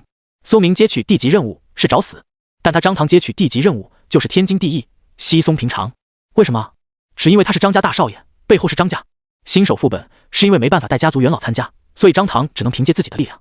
而天塔会的新手评定任务就不同了，你和谁组队都没有问题，所以张唐可以接取最高难度的任务，然后让家族元老带自己躺赢，又安全又能评定为铂金级猎杀者，何乐而不为呢？这就是家族的力量。苏明孤身穿行在天塔界的街道中，他一路走到了一家锻造铺，找到了这里的老板。小伙子，想打造什么武器？一个身材魁梧的壮汉缓步走出，说道。苏明取出来一把漆黑色的长剑，拍在桌子上，把这柄剑升级成黄金品质的武器，多少钱？苏明说道。他的玄钢煞血剑只是白银品质，真心有点不够用了，所以他选择来这里进行一波升级。那人拿起玄钢煞血剑，面色凝重，他用手弹了一下剑锋，当，剑音清脆，还不错，品质算是白银武器里较好的了。我能把它升级成黄金中品的武器，需要7万降灵币。锻造师说道。苏明闻言，面色凝重，这跟买一把黄金武器都快差不多了。如果我自备强化融合的底材，能便宜多少？苏明问道。锻造师闻言，沉思了片刻，这个嘛，就得看你的底材是什么品质了。苏明闻言，淡然一笑，直接从个人空间中取出了许多高品质的材料，斩铁狼王爪骨、陈甲龟壳、猿王牙石、哥布林首领的黄牙，全都是坚硬的底材，极为适合打造钢铁。锻造铺老板看到这么多高级材料，震撼不已。小伙子，看你年纪不大，应该只有18岁，哪里来的这么多高级材料啊？18岁的新人转职者基本都只通过了新人副本，新手副本中的精英怪物数量本来就非常少，很难遇见。像苏明这样的新人，能够遇见并杀死一个就烧了高香了，更别说还有爆率这个元素的影响，有可能你杀很多头精英怪，却一个底材都不爆出来。而苏明却掏出来了这么多精英怪的强化材料，也难怪锻造师会如此惊讶。苏明只是淡淡一笑，说道：“运气好罢了。”锻造师傅面色凝重，也只能将苏明这个小伙子纳入到了富二代的行列中。你这些材料很不错，应该能熔炼出非常好的钢材。这样的话，我说不定能帮你将这把剑强化到黄金上品。本来强化最贵的就是材料，现如今你自备材料，那我也就只能收个手工费了。2万降灵币。老板一口价说道。苏明没有犹豫，立刻就从个人面板发起了交易。他的一部分材料已经从交易行上卖出去了，金币入账了，所以他出手毫不犹豫。老板接受。小伙子，3个小时之后来取剑。他说道。苏明点了点头，就离开了。经验丰富的锻造师升级武器是很快的，几个小时就行了。苏明准备在这段时间里挑战一下天际之塔。天际之塔就是天塔世界最中心的那座建筑，据说是世界规则建造出来的无上构造。这座神圣的塔高达整整100层，人类历史上从来没有人到达过100层。据说如果到达100层，你将能够知道世界降临日一切的真相。苏明前世也就只挑战到了第80层。天际之塔的每一层都会给予不同的奖励，循序渐进，奖励会越来越好。其中奖励也是完全随机的，什么种类都有，可以帮人快速变强。苏明快步前进，最终他来到了天际之塔的门口。这里汇聚了很多年轻人，许多这一届的新人转职者拿到天塔会的资格之后，所想到的第一件事就是来挑战一下天际之塔。在天际之塔中是不会死的，如果被击败，你就会退出来。但是任何人每个月都只有1次挑战天际之塔的机会，所以也算是机会珍贵。苏明面色平静，来到大门，只见那高塔前方有一个虚幻荧幕，上面有着排行。新人排名：1孙小阳止步第8层，2王煞止步第7层，3。这个排行显示的都是这一届的新人。苏明活动了一下身体，准备开始挑战。这个时候，有很多人灰溜溜的从塔里走了出来。太难了，我才打到第4层就退出来了。你那算什么？我到第3层就遇到一个巨型牛头人，将我顶飞，我直接就被瞬秒了。你们那还好，我第2层就被那个长剑骑士轻松击败。太难了，真的太难了。但是这个天际之塔的奖励也是非常好啊。下个月我还要来。一众人拳头紧握，充满了干劲。这个时候，苏明发现人群中有一个熟悉的身影，竟然是李晨光。他的右手握着一把墨绿色的长刀，是一把白银品质的武器。他的刀被苏明斩断之后，换成了这种白银品质的武器，而且他的右手有一点伤势，2根手指都被切断了。握刀的样子看起来明显不自然。他的眼神之中有一抹阴狠的愤怒、仇怨。他迈着坚定的步伐，朝着天际之塔中走去。他要变强，他要复仇。他的第1名被夺去之后，各方势力都对他失望至极。原本许多的投资都终止了，五阳3中的校长更是被各方势力追责，险些落马，现在已经是副校长了。这让李晨光感受到了从云端跌落的痛苦，他将一切都归结到了苏明身上。这种仇恨让他怒火冲天，于是他得到天塔会的资格之后，立刻就马不停蹄地来到这里，寻求变强的机会。看到李晨光出现在这里，周围的玩家们都是有些惊讶，有人上前打招呼，寻求组队。他们在巴结李晨光，毕竟无论如何，他都是实行天赋的刀狂。虽然排行第2被苏明超越了，但他还是有含金量的。然而这帮人的交好换来的却都是李晨光的不理不睬，他完全不理会任何人，只是孤身朝着天际之塔中走去。有人交好，自然也有人嘲讽。哟，这不是第一天才李晨光吗？几天不见，这么拉了。李晨光，你不是说要屠戮我们南面市和玄津市的学生，登临龙国第1吗？怎么手都被砍废了？不会是怪物太猛了吧？人们肆意的嘲笑着。因为李晨光前段时间太风光了，以一己之力压得所有学生抬不起头来，再加上五羊三中的校长也是个招惹仇恨的人才，四处长舌，嚣张至极，打压其他学校。如今所有的一切都反攻倒算了，所以李晨光如今处境很不好，四处都是妒忌、憎恶、看他笑话的人。他算是虎落平阳了，所有他曾经的风光都化作了人们心中的嫉妒。现在人们自然喜闻乐见他颓废、失败、落井下石的人非常多。李晨光，我记得当年你不是说要把学生当作野怪杀来练级吗？怎么现在手都废了？有人一眼就看到了李晨光手上的伤势，给予他精准打击。人们并不知道李晨光的伤口是谁造成的，其实也有些好奇。李晨光听闻这些话语，如果是以前，他早就怒不可遏，要冲过来开杀了。但现在他面色阴沉而平静，他的心中只有苏明，他要超越苏明，杀死苏明。除了这个目的之外，再无其他。他坚定地走入了天际之塔中，身影消失。苏明一直在一旁冷眼旁观，他站在人群中十分低调，他没有让李晨光发现自己的存在。苏明眼眸中杀意凝重，只可惜在这个小世界中规则所限，没法杀人。苏明感觉有些遗憾，否则他在看到李晨光的瞬间就会出手杀死他，然后动用隐神步离开，毫无痕迹。苏明摇了摇头，甩掉了心中的所有杂念。他来到天际之塔门口，一步踏入了进去。一步踏入，眼前顿时换了世界。天际之塔内部的空间是完全分开的，可以同时容纳无数人进行挑战，但彼此却又不会产生分毫的互相影响。这个天际之塔只能一个人进行挑战。苏明眼前是一个古香古色的塔内世界，像是竞技场一般的场地规格，几个大字高悬半空中。第一层，怪物紫毛恶煞虎。下一瞬，一头体型巨大的变异紫毛老虎出现在了场中，他立刻就朝着苏明猛冲过来。这个天际之塔每一层都有 BOSS 级别的怪物，苏明十分冷静，立刻扫描了这头怪物的资料。凶兽紫毛恶煞虎，等级5级，力量59点，体质25点，敏捷25点，精神13点，幸运10点，技能巨掌拍击、撕咬。这还只是天际之塔第一层的怪物，就已经达到了5级，也难怪那些新人会被轻易击败，很多人都止步在了第3层左右，就连144号副本的排行第10的高手也止步在了第8层，可见这天际之塔的难度。只可惜今天这头老虎遇到了苏明，5级的怪物在他面前真心不够看的。苏明眸光冰冷，直接抬手一握，嗡！骤然间，一柄长剑从他的影子中悬浮而起，正是引流长剑。苏明全身的装备都是铂金品质，加上一身16级的等级，他杀这头老虎简直不要太简单，甚至他连技能都不需要催动，一个普通攻击都可以斩杀。那头老虎咆哮一声，悍不畏死的冲了过来。苏明屹立原地，眸光平静，唰！他一刀斩出，老虎的身躯轰然倒下，他的脖颈被切开，化作点点蓝光消散在了天地中。经验加302，苏明得到了不少的经验，成功通过第1层，请领取您的奖励。场地中央出现了一个小型的木头宝箱，看起来似乎是青铜材质的，是最低级的宝箱。苏明直接动用万物升华能力进行了升华，这天际之塔也算是副本，这个宝箱顿时材质变了，外观更加高端了一些。升华成功，景木宝箱青铜中品，则这次运气真差，只从青铜下品升华成了中品。苏明喃喃道，随后他直接用脚踹开宝箱，望向其中，一个铭刻着繁杂纹路的木纹戒指出现在箱子里。战利品小型力量增幅戒指，青铜中品，佩戴后可提升5点力量属性。苏明撇了撇嘴，聊胜于无吧，这么点属性对他而言是真不够看，但苏明还是装备上了。蚊子腿再小也是肉，他将这战利品搜刮之后，立刻就开启了下一层的挑战。这第1层奖励差是很正常的，苏明心里准早有备了。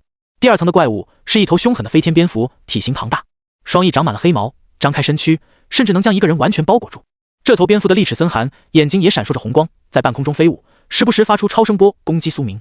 这是大范围的无差别攻击，持续掉血，但对苏明而言不痛不痒，他甚至眉头都没皱一下，抬剑一斩，嗡！剑芒闪烁，苏明直接轻松斩杀了这头怪物，甚至可以说是秒杀。这一关的奖励也出现在了苏明面前，同样是一个青铜下品的宝箱。苏明直接动用万物升华进行了升级，升华成功。阴潮宝箱，品质黄金上品，这次运气非常好，直接升华到了黄金级别。苏明上前打开了箱子，拿出了其中的战利品，是一个技能卷轴，猎犬步伐，黄金上品，等级限制15级，一种快速灵动而飘渺的步伐，可以让你在短时间内移动速度陡然飙升，宛如猎犬。苏明直接就将之习得了。随后苏明继续开始挑战，有了全新的技能猎犬步伐之后，他的战斗力也得到了不小的提升，他的动作速度变得异常迅猛，能够轻而易举地避开怪物们的绝大多数攻击，再加上本源剑体的被动天赋，所有剑法威力乘以10倍，这让苏明可谓是无敌。他一路横推，摧枯拉朽地通过了前7层，这进度快到极点，并且他还在不断前进。此时此刻，外界众人凝望着那天际之塔前方的荧幕，那里显示着排行榜。第4李晨光，第5层；第3李晨光，第6层。他的名字在记录上不断攀升，人们眼神有些惊讶。李晨光不愧是10星刀狂，即便他手受了重伤，却还是能以这么快的速度冲到第6层，太猛了！人们面色凝重，不得不承认，李晨光实力还是在的。人们的感叹还没完，下一瞬，那列表上的画面再度变换。第2李晨光，第7层；第1李晨光，第8层。李晨光突破第9层，直接到了第9层，这个速度可谓是快到极点。人们一阵惊奇，他怎么这么猛？不会要突破第10层了吧？人们一阵惊奇，这就是一转刀狂的实力，简直就是怪物。他不会要拿到今年的铂金宝箱了吧？看这架势，多半是了。每年第一个突破天际之塔10层的新人都会得到世界的无上规则赠送的一个额外奖励，是一个铂金宝箱，能够开出铂金级装备。这种东西对于新人转职者充满了无限的诱惑力，意味着无限的可能吸引着每一届的新人。每年加入天塔会的新人转职者们都会趋之若鹜来这里挑战，但普通的通过了新手副本的玩家基本都只有8、9级左右，想要通过第10层难上加难，即便是天才也都会止步8、9层。这对于任何人而言，这都是极为艰难的挑战。有的人被击败之后会一蹶不振，而有的人则会越挫越勇。或许刀狂李晨光就是后者。一个人说道。此言一出，先前嘲讽过李晨光的人都感觉后背发凉，联想到刚才李晨光那阴冷的眼神，如果将来他成长起来站到了世界的顶峰，那他们这些嘲讽过李晨光的人还能跑得了？思及于此，众人都有些发怵。10星刀狂李晨光被玄机一中的御剑师苏明夺走了第1的排行，我估计他拿到铂金宝箱之后，实力将会提升一大截，然后他将会想办法找苏明报仇。那个苏明怕是要有灾祸了啊！人们唏嘘不已，缓缓说道：“你们这么一说，我还真感觉好奇了。那个苏明到底是何方神圣？一个小小的御剑师，前期这么弱的职业，居然能够在副本中超越刀狂，将风极一时的李晨光踩在了脚下，简直是匪夷所思。”人群中一阵骚乱，你一言我一语的讨论着。对，你们这么一说，我也感觉离谱。那个苏明要么是运气逆天，捡到了什么机遇，要么就是真有实力。反正我个人倾向于前者。我们这一届有好戏看了，李晨光应该要东山再起了。他和玄机一中的御剑师苏明，不知道最后鹿死谁手。资源有限，最强的天才只能有一个。这个时候，苏明在副本中疯狂砍杀怪物，唰！随着他的一招拔剑瞬斩，完全催动开来，面前的一头体型魁梧的牛头人轰然倒地。恭喜您通关第10层，您是第一个通关第10层的玩家，本关奖励铂金宝箱。随后，苏明面前出现了一个玉白色的箱子，质地看起来十分高贵，雕刻有许多玄妙的纹路。苏明缓缓收剑，深深呼吸了一口，他也受了一点伤，但总归是通过了第10层。没错，他成功通关了第10层。他速度太快了，每个人遇到的怪物都是不同的，所以其实这个也有一定的运气成分。如果你一路上遇到的都是较弱的怪物，说不定也能更快的到达第10层。而苏明没有运气，纯粹是个人实力。他将望向那宝箱扫描了一下，玉白宝箱，品质铂金中品。苏明直接动用了万物升华，升华成功。精灵宝箱，钻石下品。这宝箱改变了样貌，上面镶满了金色的鳞片，其中还有水晶般的构造，居然升级成了钻石宝箱。苏明眼神微惊，这将会是他的第一个钻石宝箱。苏明上前用双手轻轻打开了箱子，只见其中躺着一把长剑，剑刃有2种颜色，最中央的剑刃上有一道隐约的断裂痕迹。龙香断剑，长剑、短剑双类武器，品质钻石下品，等级要求4转。曾是一把长剑，在一场战役中断裂，一分为2，后由工匠用一枚珍贵的龙鳞为核心，重新粘合铸造，使得这把剑重回巅峰。此剑锋利无比，可承载强悍的杀意。瓷坠火灵，这把断剑的中央镶嵌着一枚火龙的鳞片，可以为这枚匕首提供200%的火属性伤害加成。分锋，这把剑的锋刃可以脱离而出，化作一柄飞剑，被主人的意念驱使，悬空杀敌。断刃，这柄武器曾是一把完整的长剑，所以能够被判定为剑类武器，但分锋断裂后又是断剑，是短柄的长度，这时则能够判定为短剑匕首类武器，也就是俗称的双类武器。居然是一把钻石级的剑，苏明心神微震，而且还是双类武器，这意味着这把剑能够吃到它的本源剑体加成，而一旦将锋刃催动，化作飞剑击射出去，本体就能够变成一把断剑，也就是匕首类武器。这时候就能够催动杀神一刀。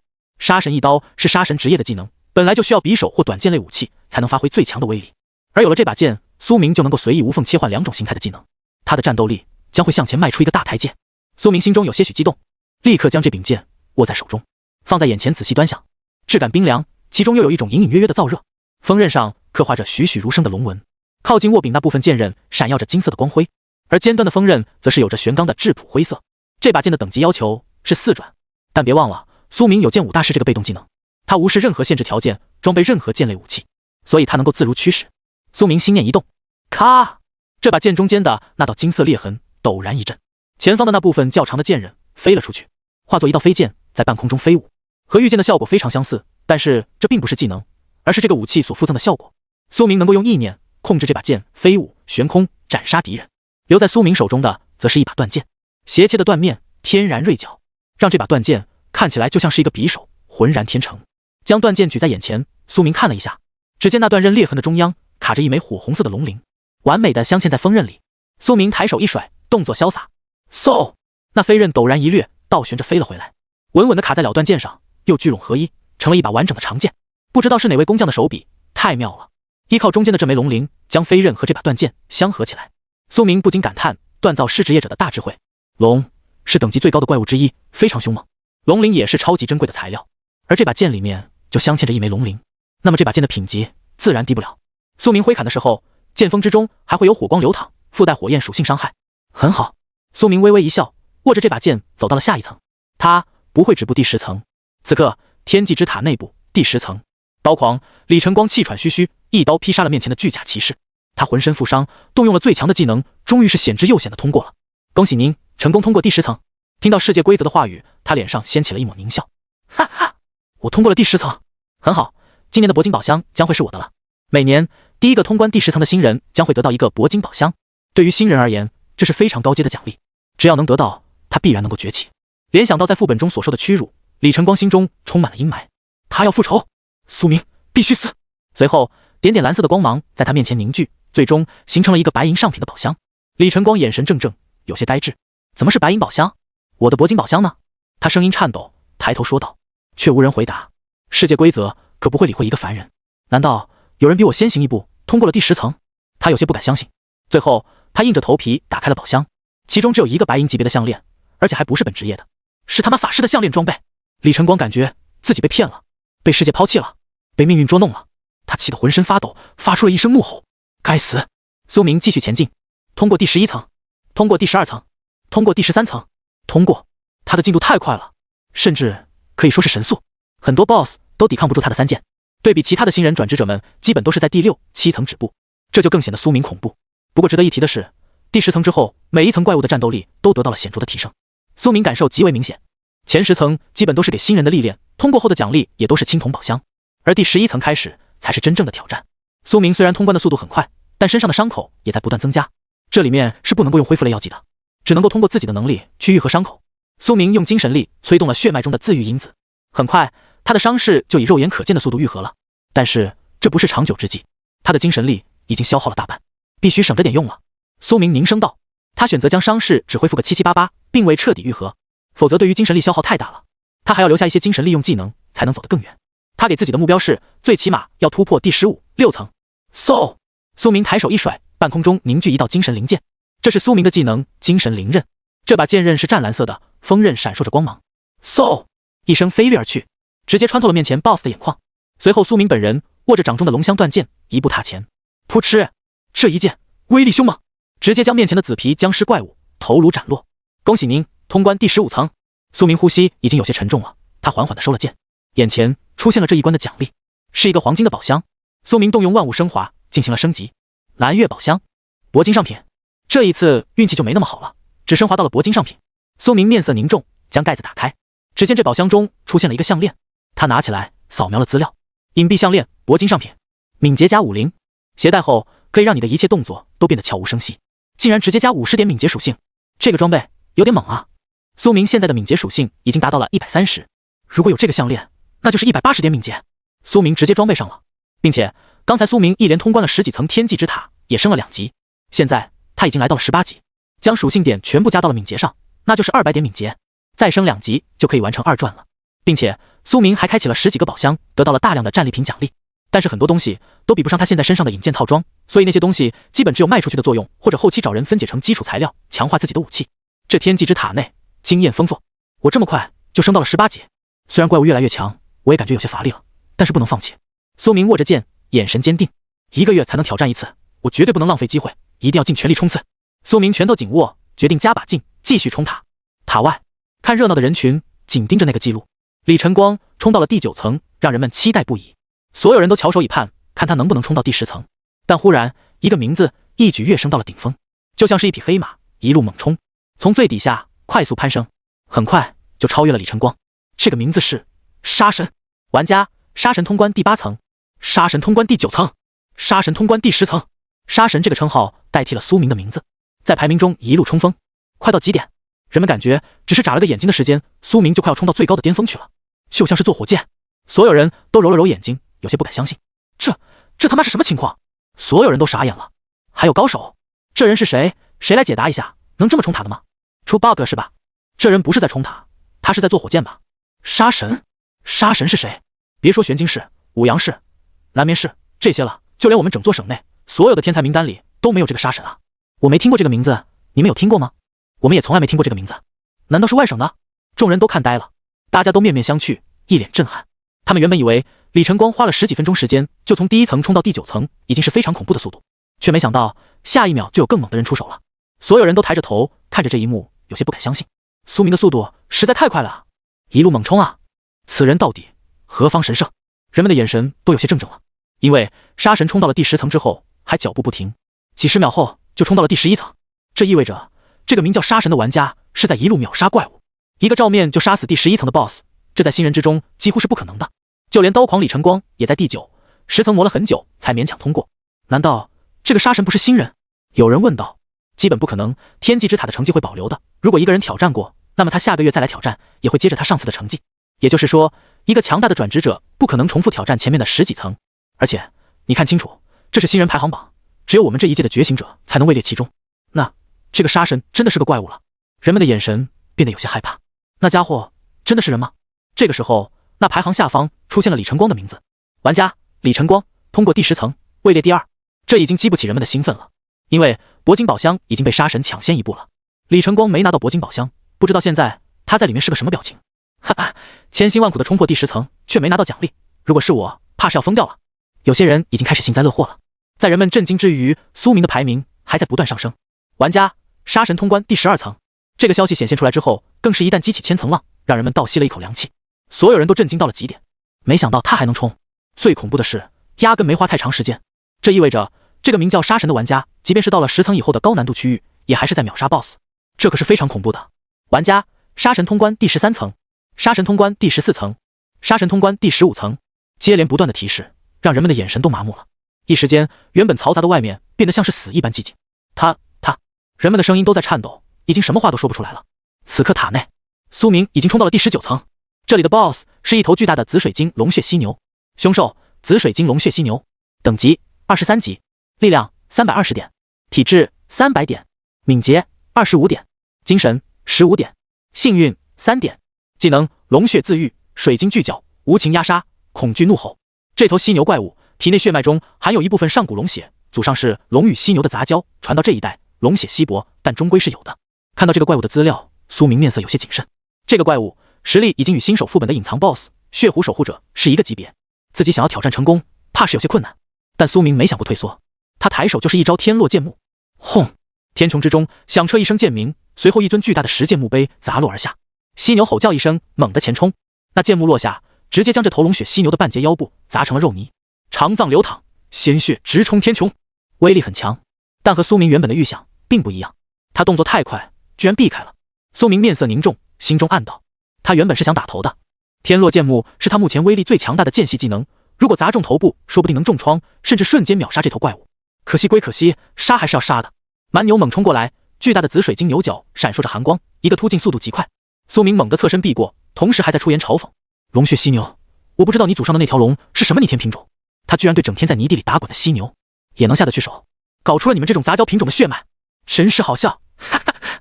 苏明的声音极尽嘲讽，这是战术的一种，只要能赢，苏明从来不吝啬使用一切手段。言语激怒是非常有效的一种，可以打乱敌人的进攻节奏和计划。他不知道这头怪物能不能听懂人话，但他还是要出言嘲讽，试一试总归是没错的。而且这头怪物的精神属性高达15点，已经比许多人类还高了。苏明猜测他极有可能能听懂人话。果然，听闻苏明这番嘲弄，犀牛怒火冲天，轰然间暴冲而来，让他头顶的那颗紫水晶独角闪烁着耀光，随后轰然炸开，一道死亡射线光束朝着苏明击射过来。苏明冷笑一声，哼，果然是畜生，这么明显的激将法也会中招。他直接催动了最强大的技能底牌，知道了这一招，苏明就可以毫不留手地对付他了。他催动了一瞬间的隐神步，避开这道光束，随后抬手一震，咔！龙香断剑立刻碎裂开来，断刃飞出，直刺犀牛的眼眶，将他的一只眼睛刺瞎。随后苏明侧身落到了他的视觉盲区，斜身握住断剑。这一刻，断剑就是短剑，他可以催动杀神一刀了。这一刀务必要瞬瞄。苏明眼中闪过纯粹的无情杀意，嗖！这一刀杀意磅礴如海，滔天而去。看到这一刀，这头体型庞大的变异紫水晶巨角犀牛竟然变得有些许惊恐，因为这是传说级技能，足够让他胆寒了。血红色的刀痕一瞬间掠过，噗嗤，硕大的牛头滚落在地，那紫色的水晶角都断裂坠地。杀神一刀威力无比，恭喜您成功通过第19层。苏明得到了大量的经验，直接晋升了19级，距离20级只差临门一脚。他呼吸有些急促，因为动用杀神一刀消耗太大了。随后他看向地面，战利品紫水晶犀牛角铂金上品材料 X1， 这玩意可是稀有的锻造材料，用来做武器杠杠的。苏明直接就收入了囊中。随后面前出现了一个大宝箱，乃是黄金上品的宝箱。苏明直接动用了万物升华，铂金上品。苏明掀开了箱子，顿时其中出现了一个设计图，铂金上品武器割魂镰刀设计图 X1， 需要材料任意一种铂金上品核心武器底材 X1， 黄猿迸血心脏 X1， 水鬼声带 X1， 金刚玄铁。材料很多，但是基本都能在拍卖行买到。不错，可以把这个镰刀做出来给季瑶用。苏明嘴角轻勾，将设计图收好，他直接踏步迈入了第20层。一进入第20层，这里的风景都变了。脚下是漆黑色的火山石，周围的道路两旁有着滚滚熔岩涌动。一名身披熔岩火甲的魁梧骑士就站在前方，他肩扛着一把巨锤，看起来就威猛无比。他背对着苏明，甚至没有回头去看。你只有19级，却能来到第20层，确实很强。他转过身来，面容平静。但你不是我的对手，请回吧。熔岩骑士劝告道。苏明扫描了他的资料，20层 BOSS 熔岩骑士，等级25级，力量420点，体质350点，敏捷280点，精神158点，幸运100点，技能熔岩斩杀锤、流动护甲、烈火，各方面属性都没有短板，敏捷更是比苏明还要高。BOSS 就是 BOSS， 等级只比苏明高了6级，属性却总共相差数百。苏明额头有些冷汗，这个 BOSS 实在有些过于凶猛，即便是自己最骄傲的敏捷属性，在他面前也不够看。如果不催动隐神步，苏明怕是连一个普通攻击都无法躲避。苏明现在已经是强弩之末了，他经历了20层的车轮战，精神力、体力都消耗极大。这天际之塔中是无法用任何食物、药剂恢复状态的，他知道多半打不过，但苏明还是选择毅然决然的出手，挑战20层。不尝试一番，怎能有奇迹？苏明左手握着引流长剑，右手握着龙香断剑，陡然冲了上去，禅雷剑诀完全催动开来，恐怖的雷芒闪烁开来，右手则是拔剑顺斩，熟练度到了这个级别，甚至不需要剑鞘也能够使用拔剑顺斩了。苏明的身影化作一道血光冲过，熔岩骑士缓缓摇头，叹息一声，挥动了巨锤，哗啦啦！这瞬间，熔岩化作一道天幕，激起滚烫的热浪。苏明冲入其中，只感觉全身灼痛，生命值迅速降低，最终他彻底葬身此中。但熔岩骑士的眼中也出现了一抹震惊，因为苏明被击败之前，那2剑也斩在了他的身上，他的血量直接掉了 50%。 挑战者，如果是下一次，你一定能赢我。他震惊地说道，眼中同时也有几分敬佩。苏明眼前一黑，还没来得及回应，下一瞬就已经退出了天际之塔，止步第20层，当前排名第1。奖励结算中，苏明面无表情，排名对他而言如浮云一般，奖励才是真的。这一波挑战天际之塔，他冲到了19级，以及大量的武器装备奖励材料，现在还有额外的结算奖励。最终奖励结算完成了，万族币5万，降临币10万，流身步法钻石下品身法技能。苏明立刻将流身步法进行了升华，升华成功。凌波微步钻石上品身法，万古之前的超级身法，以易经8864卦为基础，迈着特定卦象方位行进，令人琢磨不透，轻飘而迅捷，宛如闲庭信步，却快到极点，居然直接升级成了一个钻石上品的身法。苏明大喜，他直接捏碎进行了学习。他确实有一个黄金级的身法猎犬步伐，但是那个身法对于苏明而言不够强大，更强的身法也有隐神步，但那终归是传说级步法，以他现在的体力和精神属性，消耗太大了，每次催动都会消耗大量体力。而这个凌波微步就不同了，自己可以多次接连使用，同时还是高级身法，能够避开许多招式，在追逐战中也能立于不败之地。今后平时用凌波微步，到了万不得已的时候再用隐神步躲避必要的攻击才是最优解。猎犬步伐可以抛弃了，技能的迭代很正常。学会了这个技能之后，苏明立刻感觉到自己脑海中多出了无数的卦象知识，步法流动的飘然观想，最终成功习得凌波微步钻石上品，熟练度0/-300万。随后苏明离开了天际之塔，他缓步朝着外面走出。我的剑应该快铸造好了。他喃喃道，缓步离开。此刻塔外，人们注视着李晨光的成绩。李晨光通过第11层。哇，他还能打。说实话，李晨光有点猛，他突破了第10层，没有得到额外奖励，却还是继续突破了2层才止步。怪物啊！他的心性不错，但当他出来发现自己只是第2名，被杀神死死地超越了好几层的时候，怕是要心态雪崩了。李晨光止步第12层。李晨光的最终成绩也出来了，我估计他出来后心态要崩了。人们说道，即便是再强大的人，接连遭受2次巨大打击，恐怕也是承受不住的吧。哎，李晨光他怕是要不行了，我看他今后将会一蹶不振。人们缓缓摇头，有些唏嘘地说道。这个时候，苏明的排名还在攀升，杀神通关第18层。什么？他到了18层？杀神通关第19层？我操，怪物啊，真正的怪物啊！这个人到底是谁？是什么天赋？五阳市的李晨光，玄金市的御剑师苏明，张家的张唐，九星严泽，我们几个市，怕是所有的天才都不及这个杀神吧？杀神止步20层，当前排名第1。看到这个消息，人们几乎屏住呼吸，良久后才震惊的面面相觑。一个新人止步20层，离谱！很多2转的高手都打不过第19层，他一个新人就到了20层。真想知道他是谁，但他应该是用了称号顶替了真名。人们震撼说道，声音都在颤抖。此刻，外面还有一个人，面容极为阴沉。他身穿一袭红色劲装，身材火爆，脸上更是布满了寒光。他名叫吕娜。这个杀神到底是谁？居然超越了我的晨光大哥！他银牙轻咬，心中愤恨道。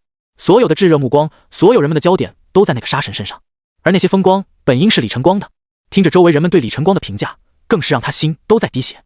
但他不屑于争吵，因为他早就已经将这帮人当成了死人。一旦他实力攀升起来后，他立刻就会将这里所有诋毁过李晨光的人全部杀死。没错，他的心智已经扭曲了，可以说他是一个狂热的追星分子，而李晨光就是他的心。吕娜是玄金市的学生，但并不是和苏明同校的一中，而是某职业高中的学生。此时此刻，他拳头紧握，心中充满了仇恨。隔壁市的刀狂李晨光在新手副本里杀了他的姐姐，他亲眼所见，而他自己则因为实力不济，只能躲藏在一旁的草丛中看完了全过程。姐姐的惨死让他心如刀绞，极致的悲伤很快就让他的心智无法承受，于是大脑启动了自我保护的机制，将那种仇恨转化变成了一种诡异的痴迷。吕娜开始沉醉于李晨光强大的实力，扭曲的慕强心理占据了他的心态上风。他甚至觉得李晨光杀死他姐姐的那一幕都有些帅气，或许这就是所谓的斯德哥尔摩综合征吧。其实说到底，吕娜早就对自己的姐姐心有怨恨了。她是7星职业者，天赋算是很不错的了，但姐姐居然是8星，夺走了她一切的光芒。父母将所有爱资源都倾注给了姐姐，所以她打心底里其实就不存在对姐姐真正的爱，只是世俗道德将她框住了。而当李晨光在副本中杀死他姐姐之后，那瞬间他心中的桎梏，所有的条条框框也随之被斩断了。道德、亲情，现如今在他眼中都是毫无意义的东西。李晨光杀了他姐姐，而他还得谢谢李晨光呢。总的来说，吕娜是李晨光的小迷妹。新手副本挑战结束之后，他立刻就去了五阳市找李晨光，想要组队，今后一起挑战其他副本。他想要和李晨光永远在一起，和强大的人在一起，他也将会发光发热。但当他赶到之后，却发现李晨光已经一蹶不振了。他退出副本的那副模样，让所有五阳3中的学生震惊。握刀的右手全都是伤痕，鲜血淋漓，刀都碎裂了。似乎李晨光被什么人击败了。当时他也被震撼了。当时李晨光的眼神，他永远忘不了。那是怎样的眼神啊？怔怔、难以置信、落寞、痛苦、恨怒，皆有。这让他心疼不已。再看当时那副本的排名，李晨光被击败了，成为了第2名。那个叫苏明的御剑师超越了他的刀狂。这不只是让李晨光痛苦，更让他痛苦。他不允许有人比李晨光还要强大。他也是一位7星的职业者，天赋不错。为此，他也要来挑战天际之塔，提升实力。吕娜的梦想是辅佐李晨光成为最强的人。他的职业说来巧合，一名刺客。他要紧跟李晨光的步伐变强，他要帮助李晨光一路攀升到巅峰。正是这个信念让他开始无惧挑战。他迈着坚定的步伐，也缓步朝着天际之塔中迈进。这个时候，一个平平无奇的青年从他面前迎面走来，擦肩而过，正是苏明。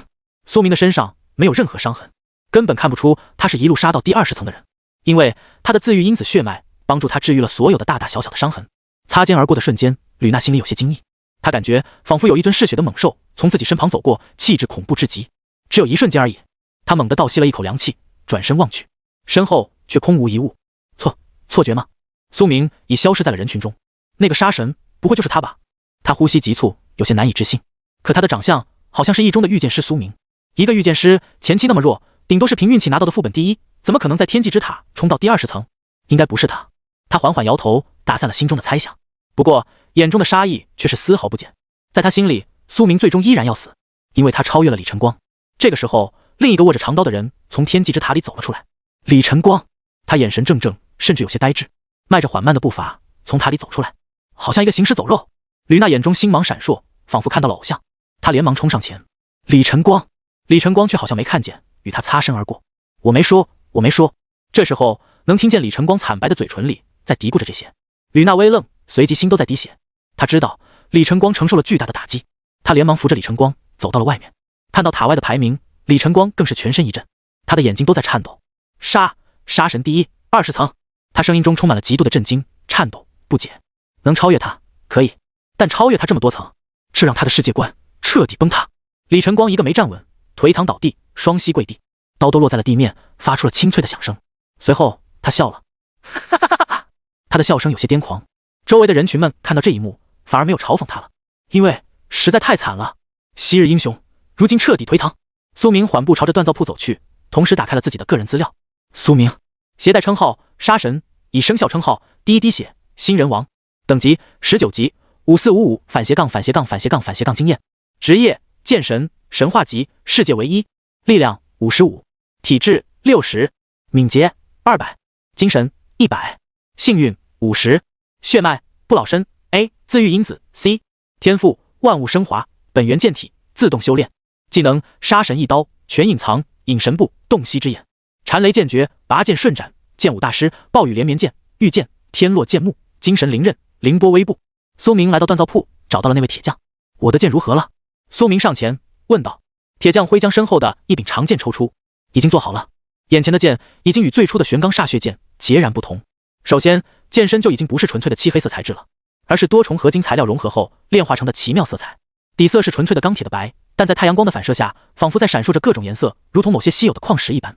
与此同时，这把剑的长度也变了，变得比以前稍长一些，尖端呈现30度锐角，看起来尖锐无比。剑柄握把则是由狼骨打造制成，外面缠绕了一层兽皮。苏明握在手中，只感觉微暖而软和，非常合手。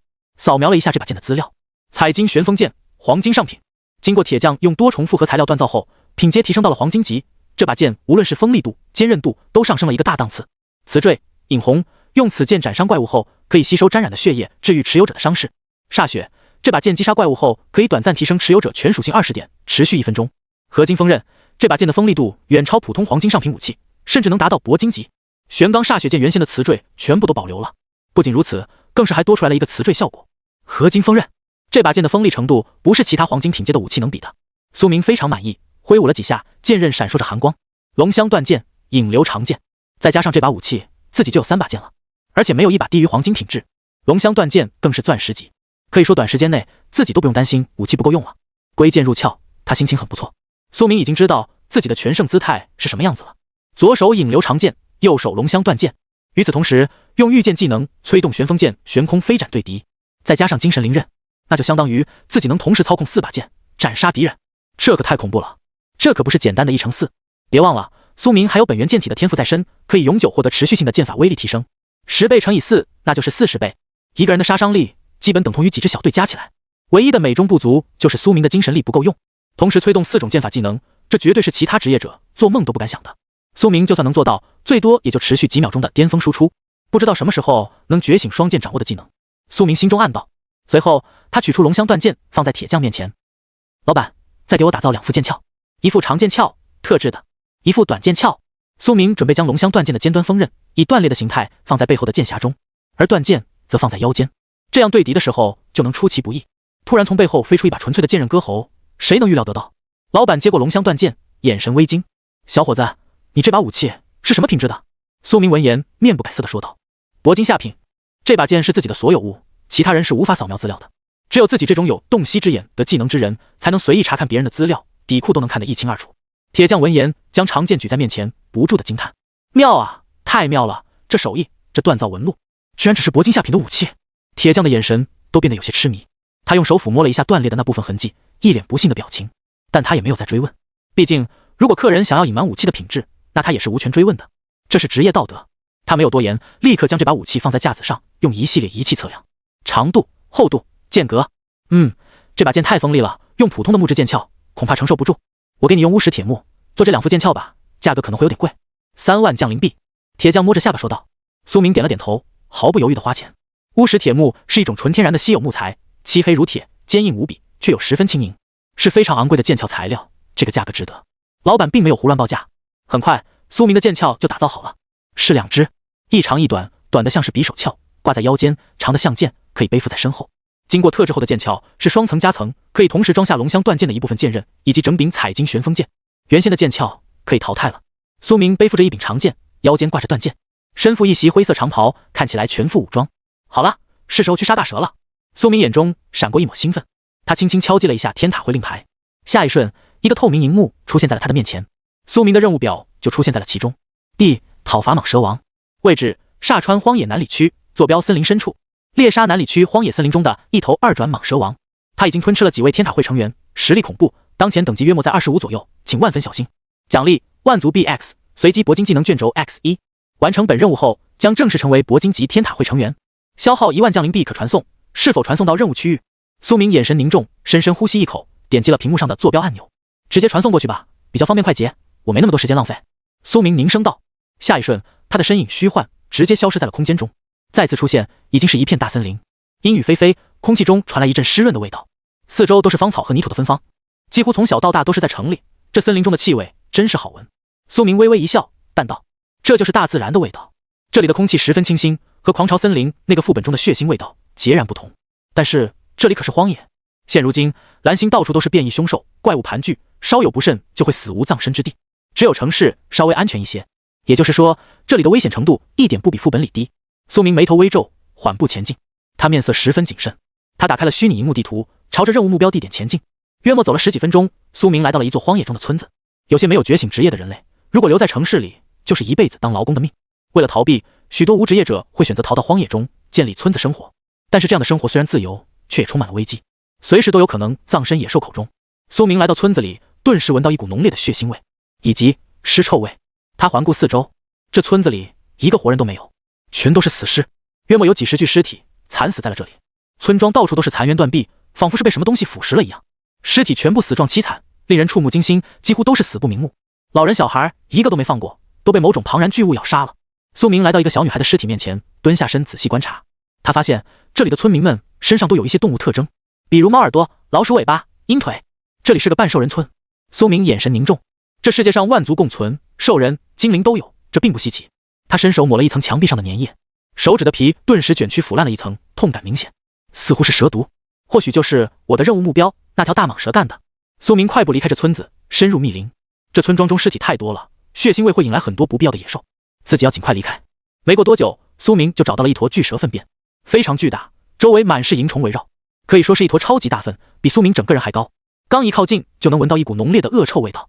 最重要的是，这坨粪便当中有许多的人类残肢，骨骼结构还是鲜血淋漓的，看着触目惊心。因为蛇类是冷血动物，它们的消化器官功能并不强大，许多骨骼、羽毛、皮质物都无法消化，会随着粪便排出体外。苏明被呛得都有些呼吸不过来，却还是站在原地，用洞悉之眼扫描了这东西的资料。巨蛇粪便，品质垃圾，特点鲜明的蛇粪伴有一种浓烈的腥臭、腐臭，其中有大量超级病菌。如果用武器蘸一下，可以在1星期内附魔毒属性。这坨粪还很新鲜，通过这坨粪便的形状可以判断巨蛇去往了东北方向。苏明眼神凝重，看来距离大蛇很近了，居然还能附魔毒属性，这大粪确实不一般。苏明摸着下巴喃喃道，但是他可不准备把自己宝贵的剑插进去，说不定敌人还没恶心到，先把自己恶心了。苏明朝着东北方向快步前进，很快他逐渐发现地面上有一些血迹以及人类的脚印，难不成那个小村庄还有活口？苏明心中猜测道。正好，如果找到了那个活着的人，可以问一下那头大蛇的情况。苏明跟着血迹前进，来到了一个偏僻的小路上。这条小路直通一个洞窟，洞窟很浅，几乎只能遮风避雨，里面没有什么空间。苏明面色凝重，缓步踏入。一进来，竟然发现这洞窟里睡着一个人，准确的说，不是人，而是半兽人，是一位小姑娘，看起来约莫13、14岁的模样，脑袋上长着一对猫耳朵。她穿着一身兽皮衣服，躺在地面上睡觉，皮肤光滑白皙，地面上只有简单的草席。她的脚踝上有一道长长的伤口，鲜血流淌，已经有些黄脓，似乎已经感染了。苏明立刻扫描了她的资料，莉亚，种族半兽人，等级3级0/-///300经验值，职业刺客，力量9，体质9，敏捷27，精神9，幸运9，天赋猫人血脉，他天生身手矫健，他的敏捷属性效果是正常职业者的1.5倍。技能无声不伐，找鸡。半兽人的血脉与人类不同，他们可以更早的觉醒职业。苏明有些惊讶，这个荒野山村中的兽人姑娘天赋居然还挺高，达到了9星。苏明还没来得及做什么动作，只见莉亚的猫耳朵忽然颤动了一下，随后她猛然睁开了双眼。她动作脱兔，一下子跃起，动作敏捷灵活，一个后撤步远离苏明。她的微微弓着腰，眸光中带着明显的敌意，整个人像是炸毛的猫咪，睡眠之中也能如此警觉。这就是半兽人猫咪的听觉。她的右手反握着一把粗糙的匕首，左手的指尖伸出5根尖锐的利爪，一双暗红色的树瞳大眼睛紧紧地盯着苏明，其中有些许恐惧。他打量了一番苏明的模样，显然有些惊讶。人类，你是谁？他谨慎地问道。苏明冷眼看着他的战斗架势，却没有拔剑，而是亮出了腰间的天塔会令牌。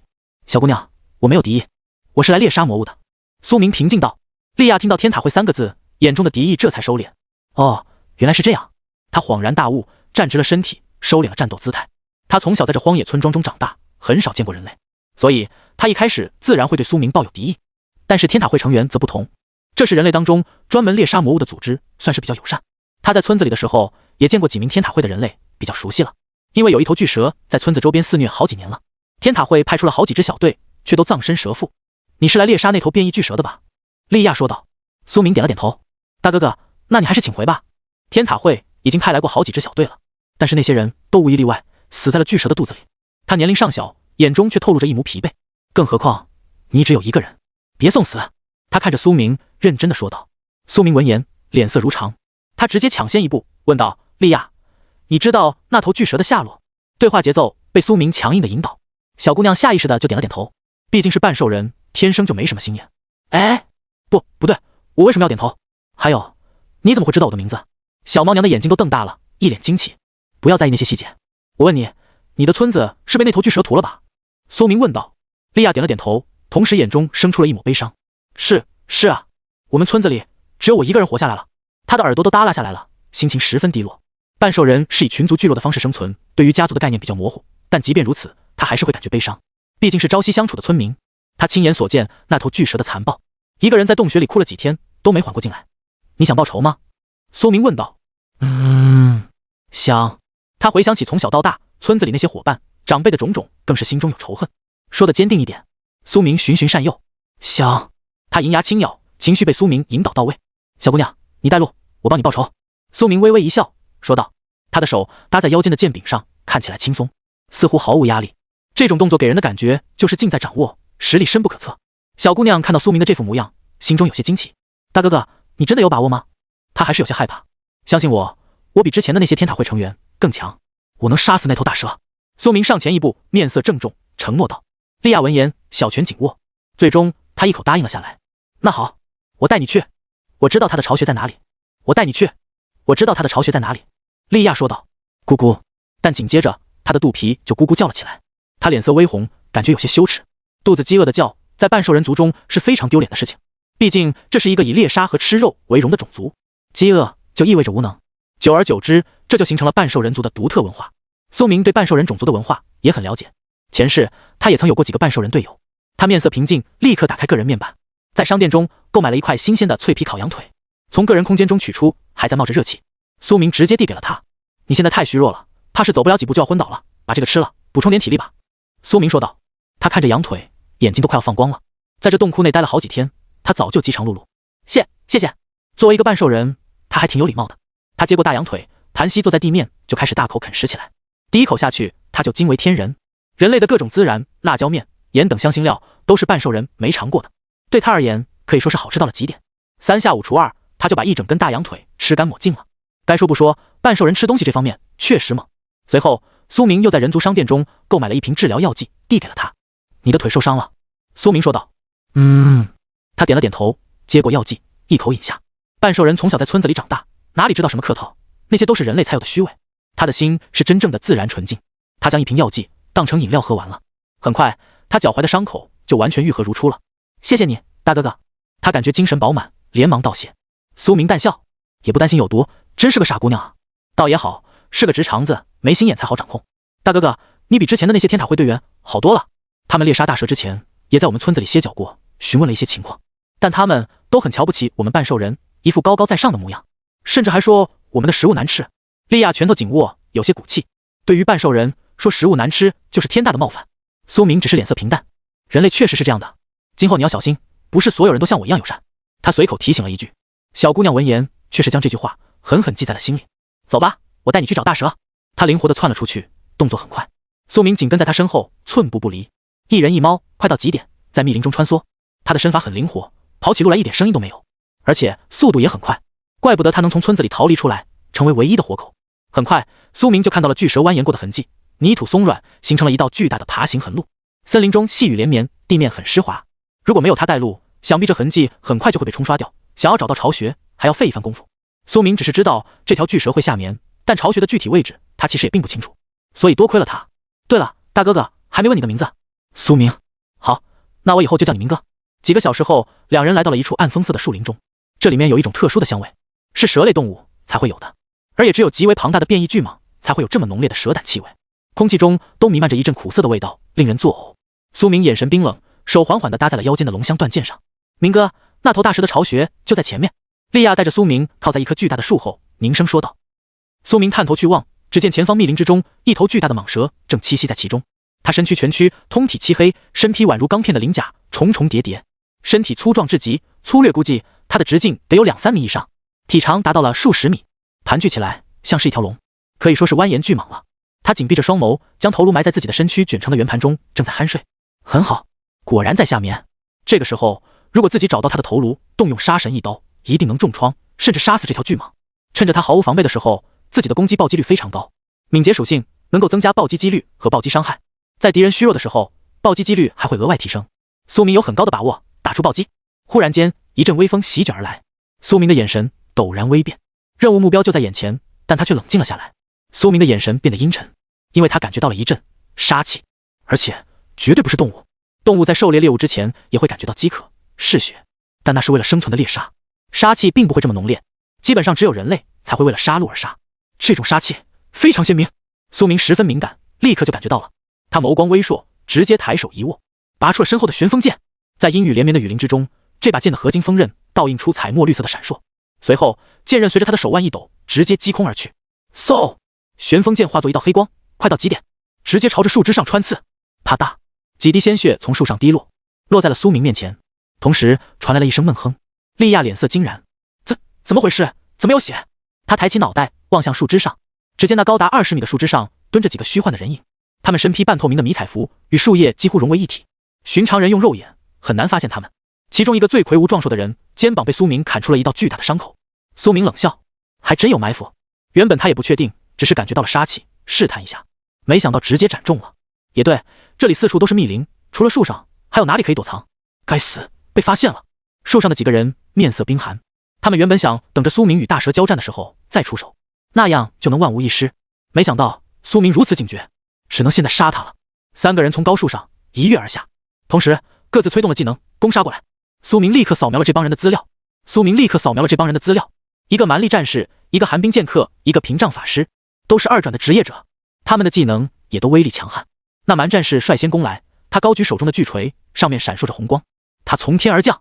这一招是蛮战士的招牌技能当头猛击，如果暴击能直接将人的脑浆都砸出来，再加上他2转的属性，普通的1转职业者一击就可能死掉。那寒冰剑客也紧随其后，他手中握着一把白色长剑，剑刃上寒冰附着，流转着淡白色的烟气。2个人一前一后，从苏明上方的左右2个方位坠击过来。这也就罢了，那树上的法师也凝聚了一道巨大的冰锥，朝着苏明攻击。3个人都占据了高处的地理位置，优势极大。如果化解不好，仅仅这一招就能将苏明彻底诛杀。苏明可以避开，但他若避开，半兽人小姑娘就会被锤杀。苏明只是敏捷属性高，防御力却并不强悍，也就是说不能避开，也不能硬扛，剩下的只有一条路，那就是以招抵招。苏明眼眸中寒光闪烁，心念微动，嗖！半空中的旋风剑倒转飞回，落在他的手中。随后他陡然步伐一动，直接催动了禅雷剑诀。轰隆！雷鸣炸响，电流的光芒闪烁，充斥着苏明的剑刃。随后他一剑斩出，当！那蛮力战士的这一锤直接被苏明架开。他眼神惊然，我是蛮力战士，力量属性远超常人，他怎么可能一剑就将我击退？更何况我可是2转啊！他心中充满了震撼，他只感觉到那剑身上裹挟着恐怖的距离，他一下子就倒飞了出去，并且他抬起锤子一看，发现上面竟然出现了一道深深的沟壑。他眼神震惊不已。苏明化解这一招后，动作不停，宛如行云流水，从影子中拔出了一把长剑，影流长剑。影流长剑被御剑技能催动，悬浮在半空之中，发出剑吟之声。下一刹，直接遁空而去，迎面刺向那寒冰剑客。飞掠的影流长剑在半空中留下一道漆黑色的长痕，自下而上，剑身如同实质化的影子，可以穿透物理防御，看起来幽邃而恐怖。寒冰剑客眼神惊骇到了极点，他本以为自己胜券在握，必定能够杀死苏明了。有蛮力战士在前面进攻，苏明化解掉那一锤之后，怎么可能还能够这么快的打出第二招？这简直是匪夷所思。寒冰剑客面色冰冷，紧握着手中的剑。哼，即便能出第二招又如何？我可是二转，能直接将你这一剑压制并斩杀你。他怒吼一声，手腕一转，剑刃上附加了一层寒冰壳，附魔了寒冰属性，能够冻伤敌人。他眼中有一抹杀意，似乎感觉自己赢定了。这一刻，他心中甚至已经在思考，自己杀了这小子之后，去找张唐少爷领赏，能拿到多少钱？会不会直接攒够退休金呢？他咧嘴一笑，舔了舔嘴唇，笑容嗜血。然而很快他就笑不出来了，他的表情完全凝滞了。因为当他的剑与苏明的剑相交的那瞬间，他的剑毫无疑问的崩碎了。随后，那把影流长剑精准无比的穿透了他的胸口，剧痛袭来，让他喷出了一大口鲜血，血量疯狂降低，他直接重重摔落在地，砸在了苏明面前。他眼神怔怔，有些难以理解。同样是剑客类职业，但自己可是二转，无论是属性还是技能品质都比他高，怎么会败给他这种新人？这时候，那树梢上的法师也知道遇到硬茬子了，他手中法杖轻舞，直接催动了自己最强大的技能，并且是将所有精神力尽数浇灌其上，毫无留手。这小子能化解他们两个的杀招，应该也是极限了。这一击不死也要让你重伤。他面无表情，凝声道。毕竟苏明已经两剑齐出，结果他那半空中的冰锥却忽然崩碎开来，这让他有些震惊。不可能吧？当他定睛一看，这才发现原来自己的那根致命冰锥中出现了一柄湛蓝色的灵刃，是纯粹的精神力凝聚而成。苏明在一瞬间动用了3剑，化解了所有杀招。一个一转的御剑师怎么可能毫发无伤的接下3个二转职业者的技能？他站在树梢上，一脸惊恐。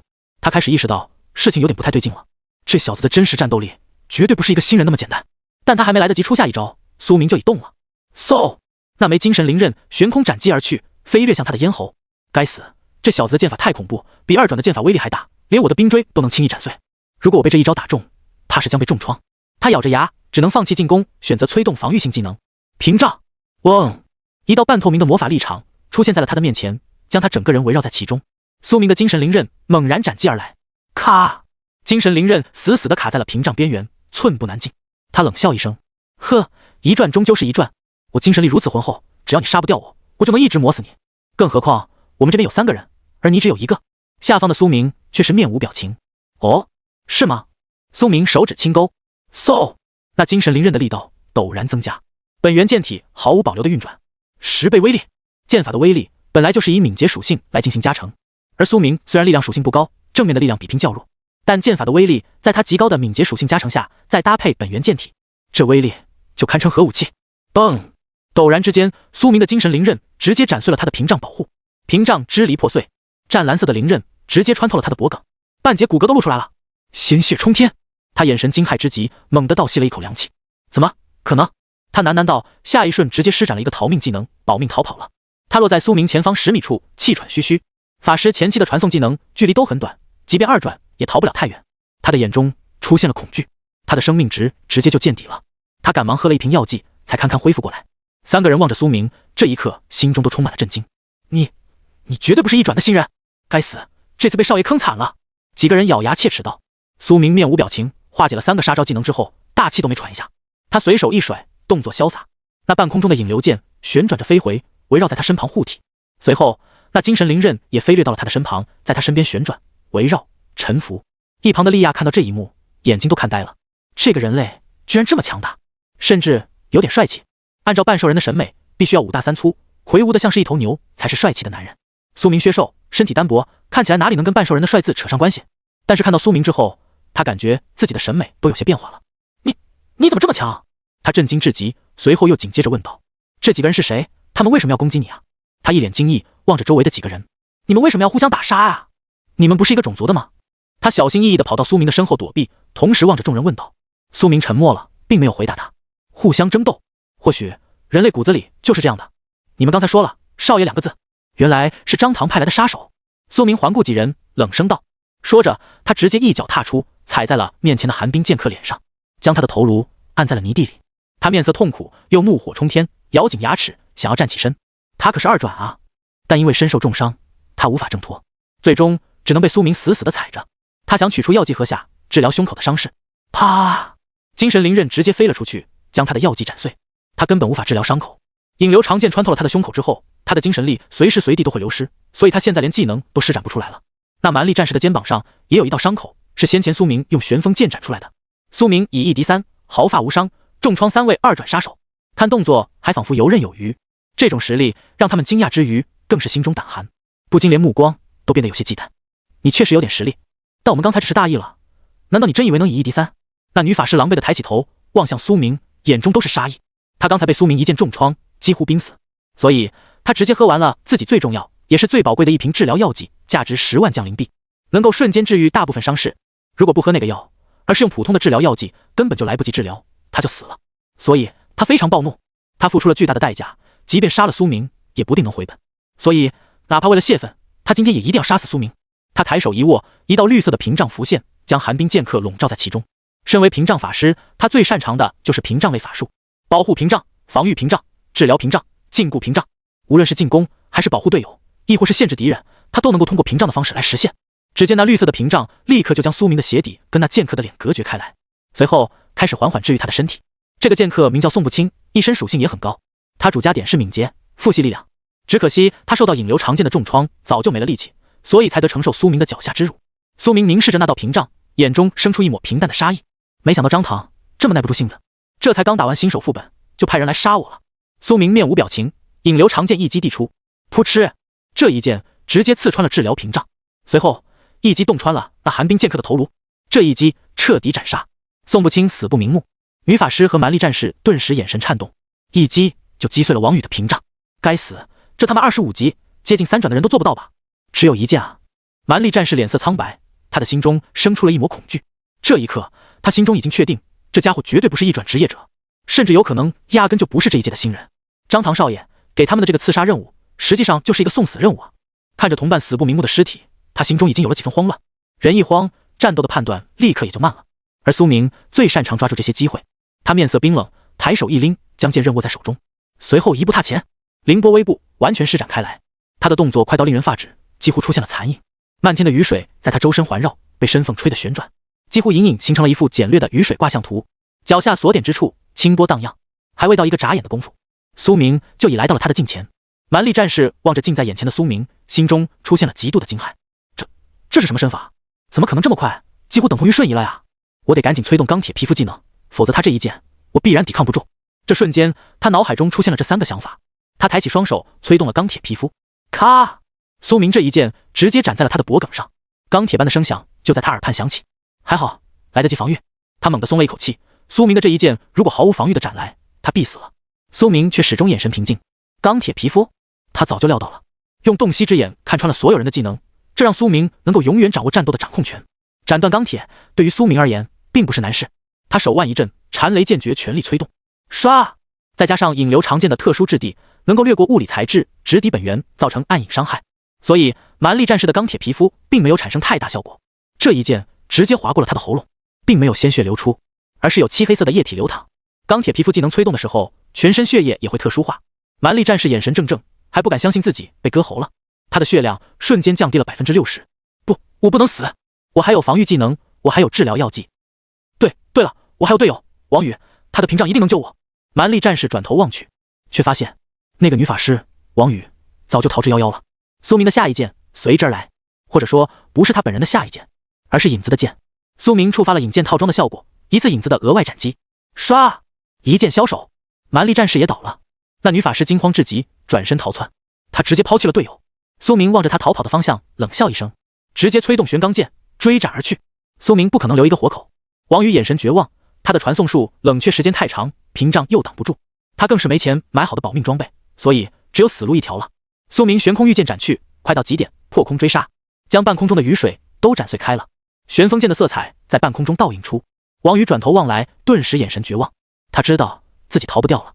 这一刻，他心中生出了无数怨毒的想法，后悔、愤怒皆有。该死的张唐！他不禁拳头紧握，在心中狠声道：我王宇当年也是玄金一枝花，6星天赋的校花，我却把最好的年华都供奉给了你张唐少爷，这2年得来的却只是10万降灵币，简直是打发叫花子。最后更是派自己来执行这种刺杀任务，简直是自杀行动，是让自己来送死的。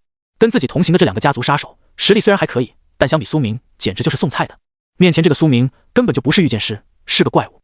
张唐要么是太小看苏明了，要么就是存心让他来送死的。他心中崩溃又绝望。忽然他眼中生出一抹呆滞，似乎他想到了什么。随即他狞笑一声，哈哈，即便是死，老娘也要拉你垫背。他大吼一声，随后抬手催动了一个法术，瞬发的法术火焰屏障，直接将那远处巢穴中的巨蛇尾巴点燃了起来。没错，他选择了在临死前吵醒大蛇，这就能让苏明也死在这里。他疯狂的动作让一旁的莉亚看得心中胆寒。他一辈子在村里，所有半兽人都是与世无争的傻憨憨，而今他亲眼见识了人类之间的血腥斗争，他才知道什么叫残忍，什么叫疯狂。即便是死都要拉同类垫背，人类这个种族居然残忍到了这个地步。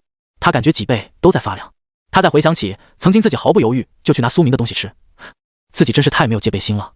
他再看向苏明，眼中都有了几分忌惮。可以说这一刻，这个半兽人小姑娘长大了。唰！苏明的一剑穿透了他的心脏，他一命呜呼，倒地不起。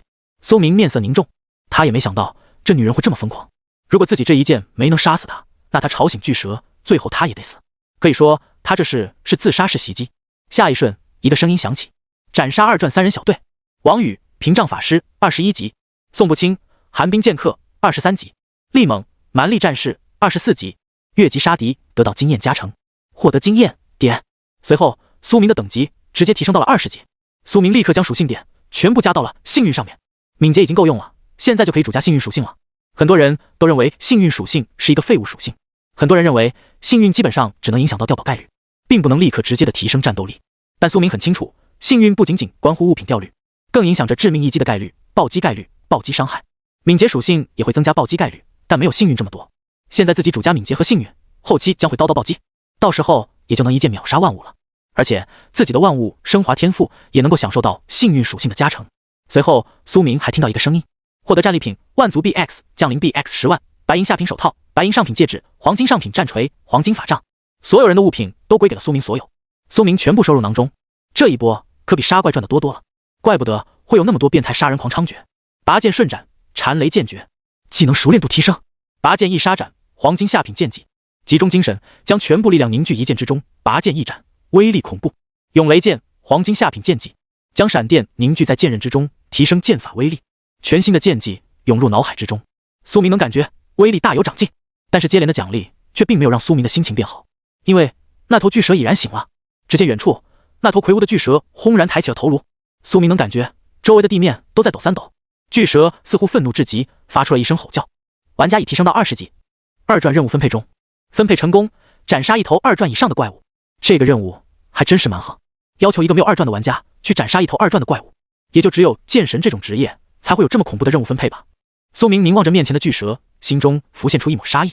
2传怪物正好完成天塔会任务以及2转任务，今天我苏明就要踏入2转，即便你这条大蛇醒来也无用。苏明面色冰寒，一把将莉亚推开：小姑娘，躲藏起来，不要拖我的后腿。苏明毫不怜香惜玉，冷声说道。莉亚倒是没觉得苏明粗暴，而是点了点头。好。他猫耳朵一抖，迈着步伐逃离了。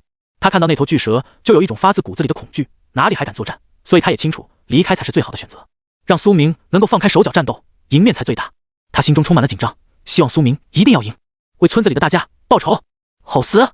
那巨蛇张开巨大的嘴巴，露出了其中的蛇信子，宽阔的上下颚张开，仿佛能将一座小房子吞进去。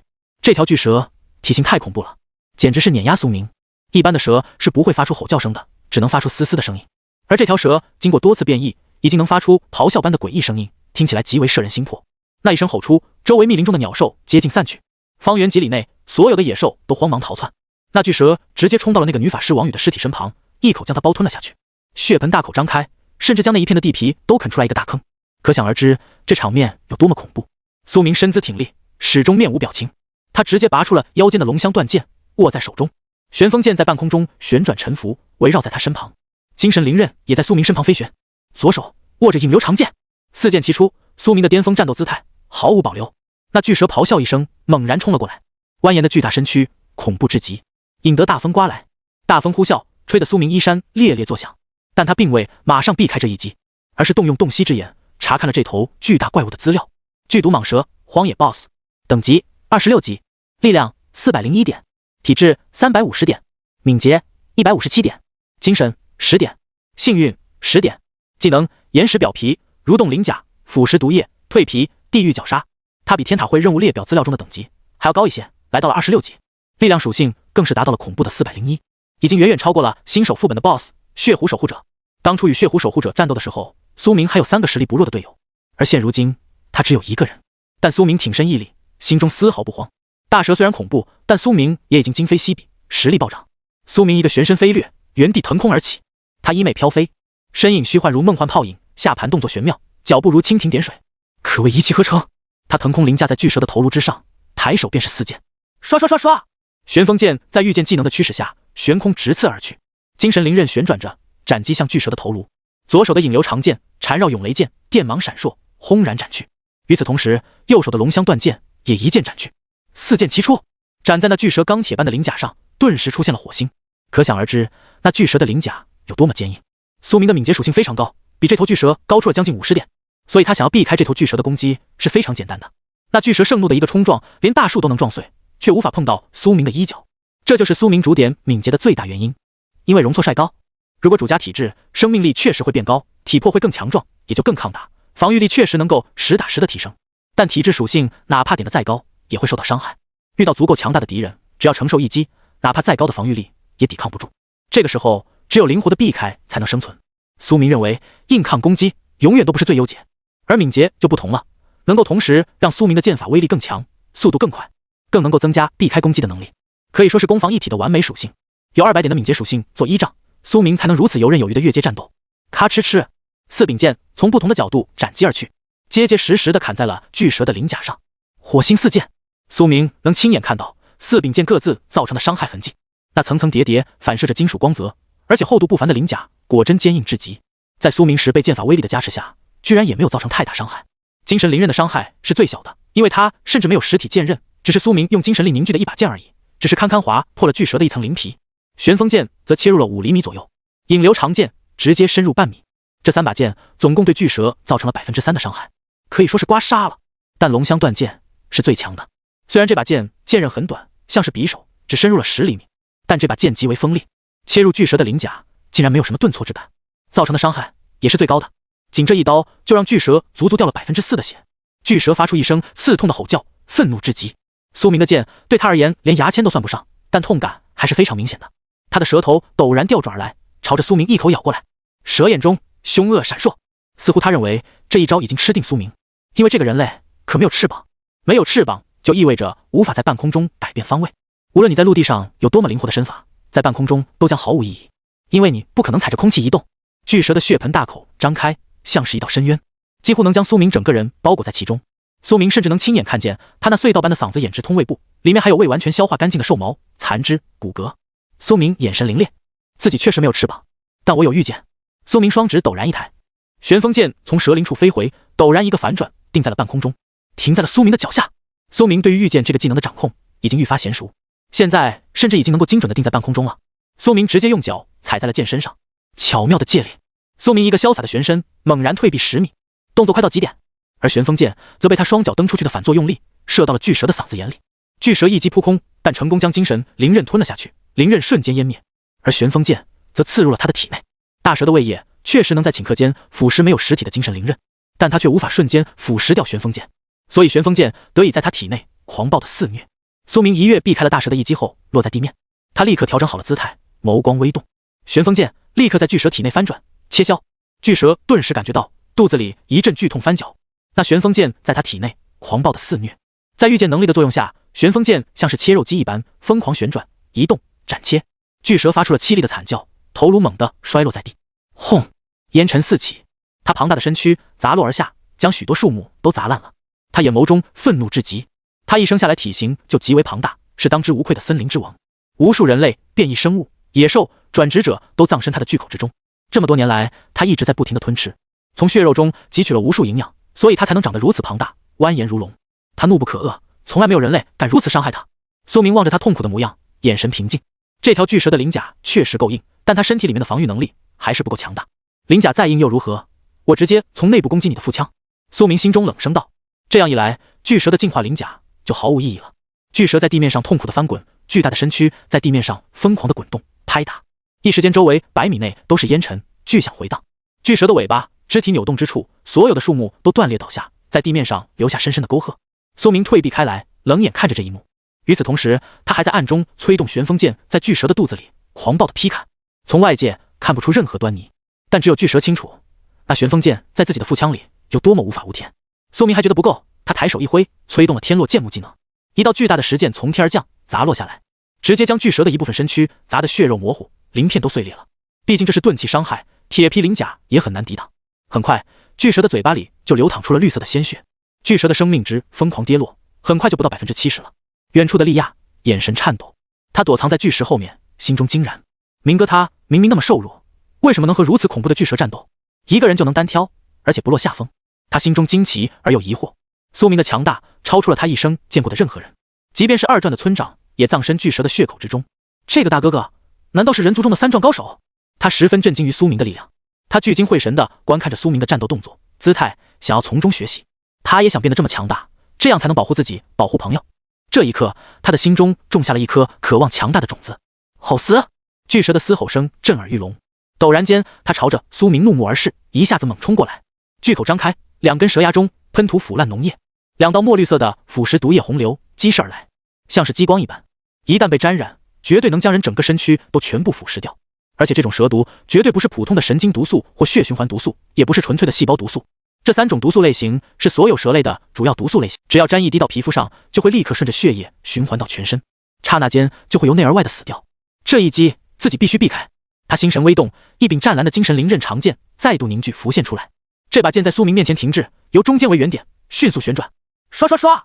逐渐的，这把剑就像是直升机的桨叶一般，转成了一道伞，抵挡了2道毒液，将所有的毒水全部展散到了2边。但这毒液腐蚀性太强了，苏明的精神灵刃很快就消失不见，被这毒液腐蚀。苏明只能动用凌波微步避开。在逃跑和防御的同时，他还不忘催动旋风剑在巨蛇肚子里劈砍。巨蛇发出愤怒而痛苦的嚎叫，更加全力喷吐毒液。苏明眼神愈发谨慎，这头巨蛇血量掉得很快，但还不够快。他甚至能够感觉到自己的旋风剑正在逐渐被这头巨蛇腐蚀。旋风剑是黄金上品的武器，确实很坚固，乃是多重材料的合金打造。但是这并不意味着它能够长时间浸泡在巨蛇的毒液之中，最多支撑几分钟，应该也就是极限了。一旦巨蛇肚子里的旋风剑被腐蚀消化，自己就会落入被动，必须要在这期间内彻底杀死大蛇。苏明眼神冰寒，全力催动御剑，嗖嗖嗖！旋风剑在巨蛇体内疯狂移动，尖锐的锋刃像是清道夫一般剖开血肉，在其中游动。剑锋纵横，甚至巨蛇的皮肤体表都开始有伤口出现，鲜血喷射。不行，这条蛇的体型太大了。苏明心中暗道，我的旋风剑对他而言就像是牙签一般，在他体内游动了这么久，都没能找到要害的位置。在这么巨大的蛇体内寻找心脏，就像是大海捞针一般。俗话说打蛇打7寸，可这巨蛇的心脏不在7寸，更不在胸腔位置，恐怕是变异之后心脏位置也发生了位移。这样下去根本来不及斩杀了。苏明也想过催动旋风剑刺入头颅，搅烂巨蛇的脑浆，但根本不行，因为巨蛇有颅骨将大脑完全包裹，那颅骨极为坚韧，旋风剑根本无法刺入。苏明抬手一甩，唯一能够直通头颅的器官就是眼睛，那我就攻你眼眸。苏明冷声道。嗖！背后剑匣中飞出了一道断刃，龙香断剑的尖端飞旋而出。嗖！这道长锋没有剑柄，却锋利到了极点，直接随着苏明的意念朝着巨蛇的眼睛直刺过去。巨蛇在这瞬间猛然闭上了眼睛，它的眼皮上都有一道鳞甲，坚硬无皮。只可惜面对钻石品级的龙香断剑，一副单薄的眼皮又能如何抵抗？龙香断刃精准无比，直接穿透了眼皮，将那里钢铁般的蛇鳞都切成了2半，鲜血淋漓。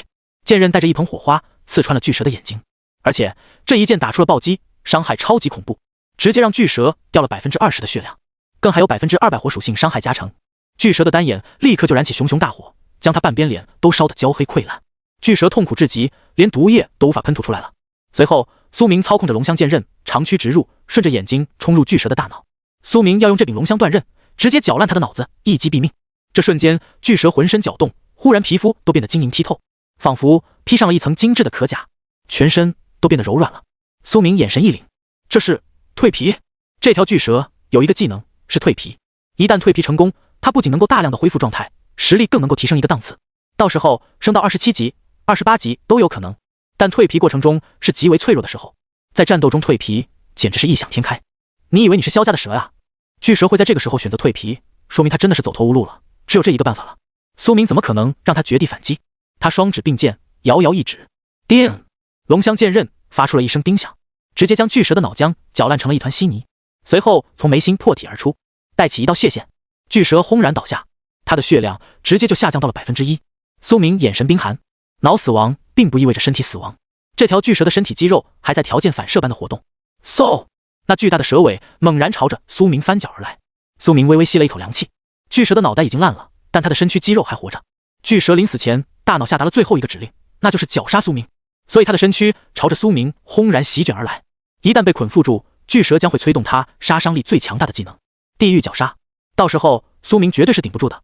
面对着大蛇回光返照的临死一击，苏明确实有些惊讶，毕竟极少有生物能够在脑死亡之后依旧能够进行如此大规模的肌肉活动。这条巨蛇不愧是这森林中最强的野兽，无论是战斗意志还是身躯的肌肉力量都是1顶1的猛。他的神经和肌肉组织还在按照他大脑下达的最后指令进行攻击，但苏明也感觉有些惋惜，因为自己太灵活了，巨蛇的这一击是不可能命中自己的，地狱绞杀也无意义。苏明叹息一声，猛然一步踏出，轻巧地避开了地狱绞杀，但下一瞬，嗖！那尾巴尖端居然指着苏明喷吐出一盆毒液。苏明眼神微惊，这条巨蛇的尾巴竟然也能喷毒，实在太阴间了。变异品种，果然是变异品种，手段奇怪而致命。苏明的精神力也已经消耗的差不多了，他同时催动4把剑战斗，还有凌波微步，哪怕是3转都顶不住这种消耗。如果苏明用的是隐神步，更是早就将精神力耗尽了。现在他无论是精神还是身体肌肉都已经很疲惫了。苏明估摸着自己还能最后用2、3个技能，好在巨蛇也没什么血了。苏明直接一抬手，握着引流长剑，反向催动了拔剑一叉斩，在半空中朝着巨蛇的尾巴斩去，避开了毒液。这一剑也成功将巨蛇的尾巴削了下来。苏明抬手一握，隔空将巨蛇肚子里的旋风剑拉了出来，唰！黑色的剑刃剖膛破肚而出，带着淋漓的蛇血和腐蚀液体飞到了苏明身旁。巨蛇的生命值直接彻底归零，斩杀成功！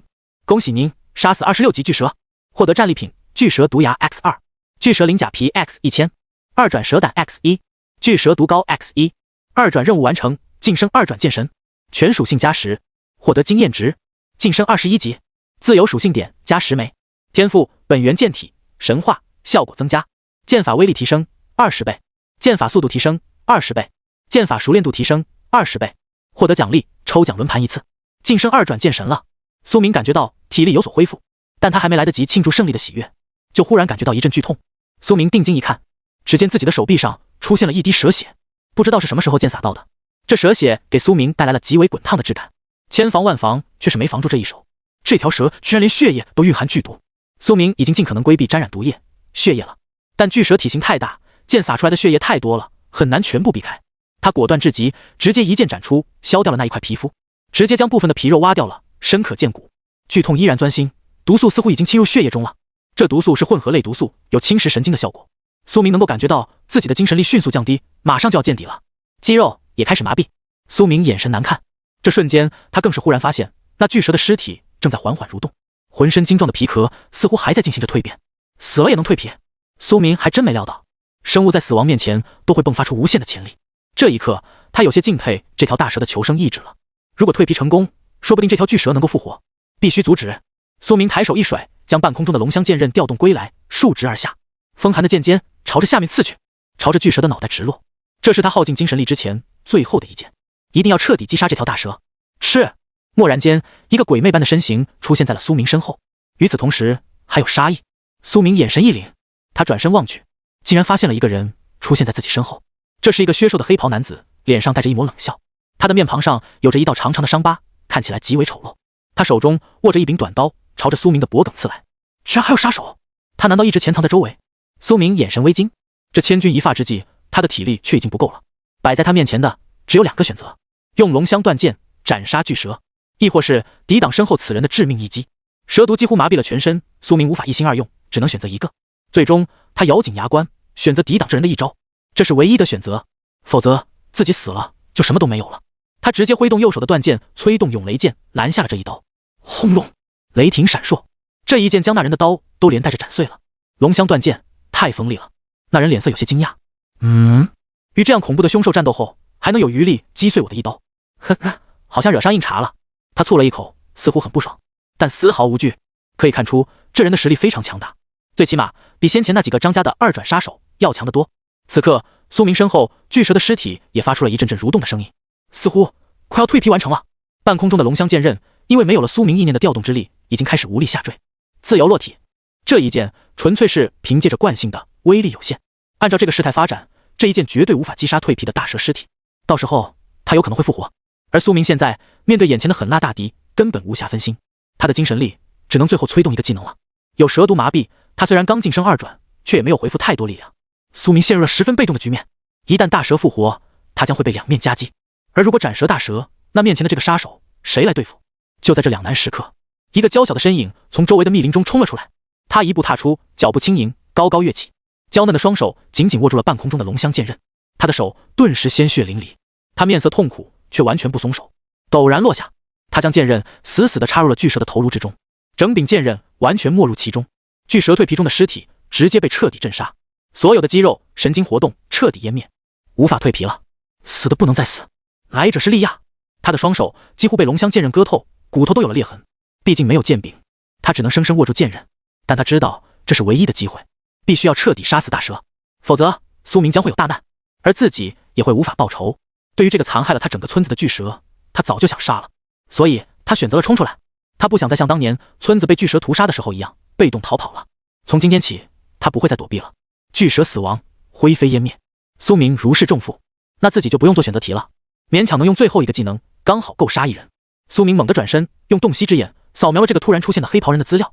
丁判，等级27级，职业伪装者，力量30，体质50，敏捷80，精神5，幸运5，技能鬼魅隐藏，避息术，暴击一刀。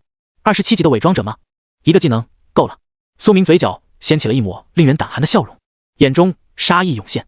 这个世上只有一个人见过这种杀意，任小曼，而这个男人是第二个。我只有一招了。望着眼前的男子，苏明忽然说道。男子闻言拔出了腰间真正的刀，这是他真正的武器。呵呵，小子，你这是在求饶吗？可惜你这地级任务的奖励太丰厚了，我势在必得呀。他嘲讽一笑，还没有意识到事情的严重性，却依然可杀你。苏明眼中杀意滔天一般席卷，这刹那男人感觉胆都要被震碎了，他的笑容瞬间凝固。下一瞬，他看到了最恐怖的一刀。远处利亚也震撼了，苏明握着龙香断剑猛然冲出，身躯化作了一道璀璨杀痕，原地留下灰袍残影，一道血红色的长痕横断半空，周围几十米内枯枝落叶皆断。利亚在近处看到这一刀，只感觉神魂俱震，他从来没见过这么恐怖的技能，即便是那头巨蛇都没有给他这么大的压迫感。这一刀虽然并不是直接对着他使用，他只是旁观，却依然能感受到那种强烈的杀意，深邃而充满了穿透力，吓得他浑身颤抖，几乎要一屁股坐在地上。太恐怖了，这道刀痕直接穿透了那男子的身躯，他的眸光陡然就凝滞了，脸上的笑容刹那消失。杀神一刀虽然不是剑法，而是杀神的技能，但武器是龙香断剑，或多或少能够得到一点本源剑体的威力加成，而杀神一刀本来就是传说级技能，即便只增强10%都是威力无穷，更别说本源剑体的加成了。苏明估计这一记杀神一刀起码得到了本源剑体5倍的威力和速度加成。苏明如今的等级使用的杀神一刀威力距离完整版相差甚远，甚至连完整版的1%都不到，但经过本源剑体加成后，已经能有当年几分神髓了。这一刀甚至可杀3转。面前的黑袍男子只感觉灵魂一阵恐惧的滚烫，似乎被阎王的生死簿写下了名字。所谓阎王要你3更死，谁敢留你到5更？他终于感觉到胆寒，似乎被杀神直视。这刹那，他感觉双腿都在颤抖。不行，我得逃。他一直游刃有余的表情终于消散了。他非常老练，杀过很多人，战斗经验远超大多数转职者，但面对苏明的这一刀，他是真正的胆寒了。没有任何人让他由内而外如此恐惧过，从来没有对手 BOSS 野兽没有，这是第一次。他甚至连战意都没有了，只想逃跑。但这个过程太快了，他脑子里想法冒出来的瞬间，苏明的剑就已经穿透了他的身躯，那惨红色的剑痕凝滞在半空，遗留许久。他眼神怔怔，摸了摸自己的脖颈，没有伤口，又摸了摸心脏，没有伤口。他满头大汗，仿佛劫后余生。没死，我没死。他摸着全身都没发现伤口，他露出了一个勉强的笑容，枯黄的牙齿暴露而出。应该只是唬人的技能，我没死。他身后苏明面无表情，抬手轻握，旋风剑飞来，归返鞘中。影流长剑融入影子里，他将剑都收了起来，因为战斗已经结束了。叮，最后一柄龙香断剑也归剑入鞘。身后黑袍人的身躯陡然一颤，鲜血喷薄，冲天起。因为这把剑太锋利，而杀神一刀又太快了，所以伤口居然滞后才显露而出。实际上丁判的生命值早就归零了，他的半截身躯直接横断开来，身躯滑落在地，五脏六腑齐断，断面光滑如镜。黑袍人一命呜呼，死前他眼中都还保持着劫后余生的喜悦，甚至都不知道自己已经死了。仅仅一剑，一招，残血跃尽，杀满血。莉亚看到这一幕，眼中全都是难以置信。苏明大哥一人单杀3人，随后又杀死巨蛇，现在又杀一人，这番车轮战他还能够屹立不倒，太强了。他心中生出了几分恐惧与敬佩。苏明深深呼出了一口气，感觉手都在颤抖，在蛇毒的麻痹下催动杀神一刀，实在是太难了。一道鼻血流淌而出，这是体力耗尽后强行使用技能的结果。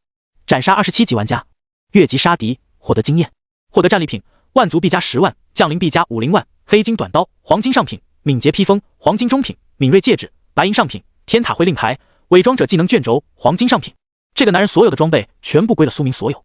苏明立刻花了一些钱，在降临商店中花费5万降临币购买了一瓶蛇毒解除药剂。药瓶握在手中，但苏明还没来得及饮下，就感觉眼前一黑，昏倒了，身体到了极限。当苏明再次醒来，发现自己正枕在什么柔软冰凉的东西上。他睁开双眸，发现眼前有一双灵动的猫耳朵，一双水灵的大眼睛正在低头注视着自己。看到苏明醒来，他那双小耳朵很明显的抖了一下。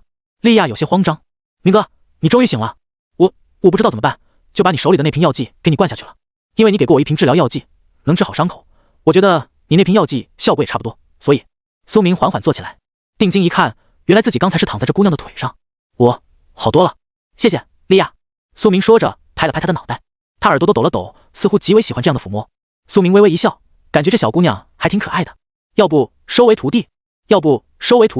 她天赋也不错，正好也是刺客，如果自己教导得好，说不定她能成为这一世的杀神。杀神是传说级职业，只比剑神低一个档次，必须要8转才能晋升杀神。这种唯一性职业，世界上只能有一个，也就是说，如果自己的徒弟成了杀神，世界上就不会再有第2个杀神，这样就相当于能够将世界上最强大的职业战力之一未雨绸缪的限制在自己麾下。苏明暂时没想过组建势力，但万一未来有需要呢？苏明陷入了思考。如果莉亚不给自己灌那瓶解毒药剂，说不定自己真就一觉永眠了。他是个好孩子，无论天赋、心性都很值得。但苏明思考了很久，最终还是放弃了。苏明认为自己没太多时间教导，他自己练级都没功夫，于是还是算了。我昏迷了多久？苏明转而问道。几个小时吧。他捏着手指头盘算道。这时候苏明注意到他的手指上还有很多血迹，以及深可见骨的伤口，可想而知他现在还在时刻承受着痛苦，是龙香剑刃割出来的。你当时很勇敢，苏明夸奖道，帮了我大忙。他面色认真说道。他点了点头，眼神忽然坚定起来。当人真正勇敢起来的时候，就是他长大的时候。这是我小时候村长说的，我知道，我也是时候必须该长大了。他的眼睛里闪烁着渴望强大的光辉。他杀死了巨蛇蜕皮中的尸体，虽然得不到任何奖励经验，但他勇敢了一次，这就是对他而言最宝贵的战利品。有第一次就会有第2次。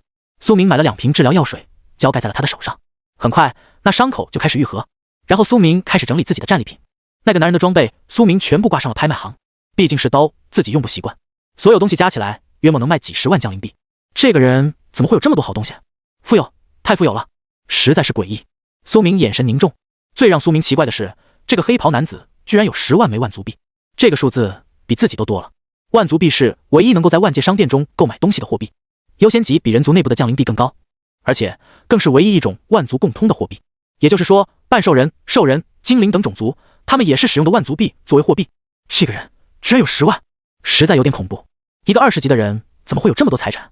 苏明有些奇怪。随后苏明又敲了敲这个男人的天塔会令牌，虚拟荧幕列表展现开来。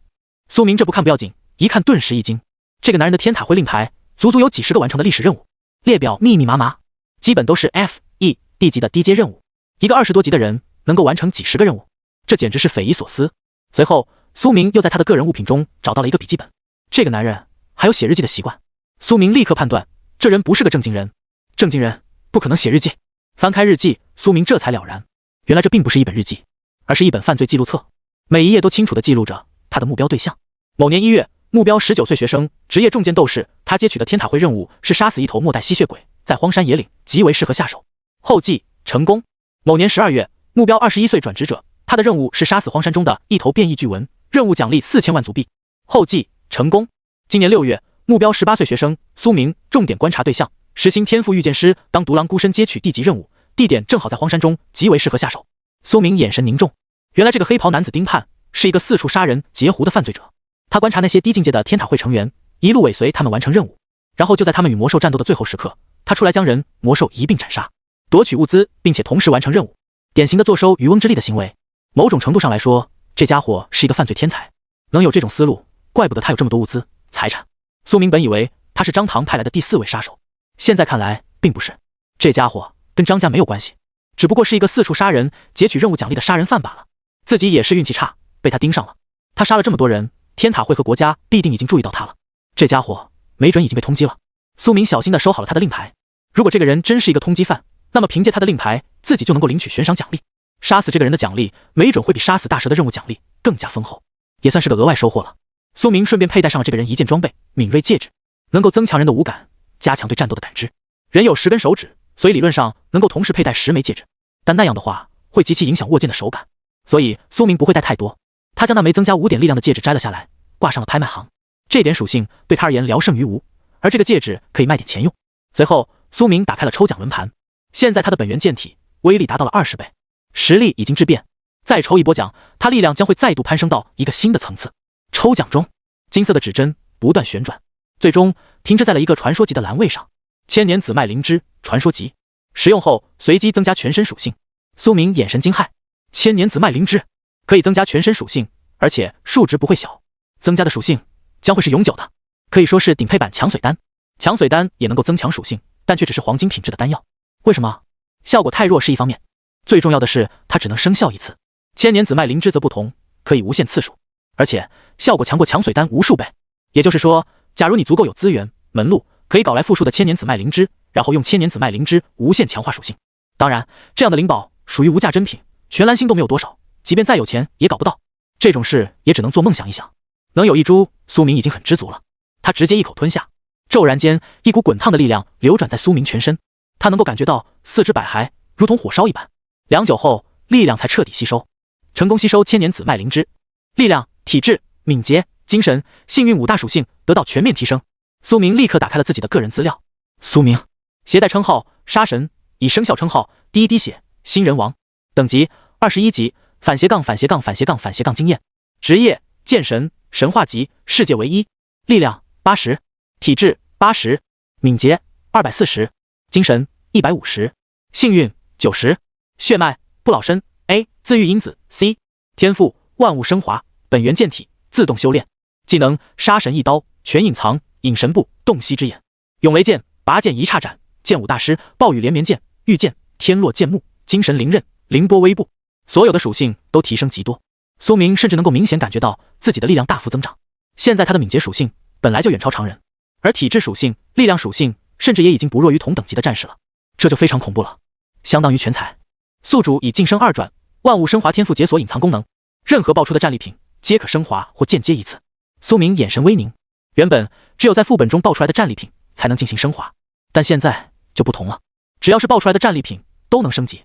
这个天赋本来就是系统给的，没想到提升大境界还有隐藏福利，那等到自己3转、4转、5转的时候又会提升到什么层次呢？苏明心中不免充满了期待。这个时候脑海中又响起一个声音：熟练度封顶，精神灵刃技能升级，精神灵剑黄金下品，熟练度300010000，威力又提升了。有自动修炼天赋在，苏明的技能无时无刻都能够提升，他只要躺着等收菜就行了。随后苏明将所有的东西清点了一番，将战利品都升华一下吧，他心里说道。幸运属性得到提升之后，万物升华天赋的效果也有了些许提升，物品提升到更高品质的概率明显更高了。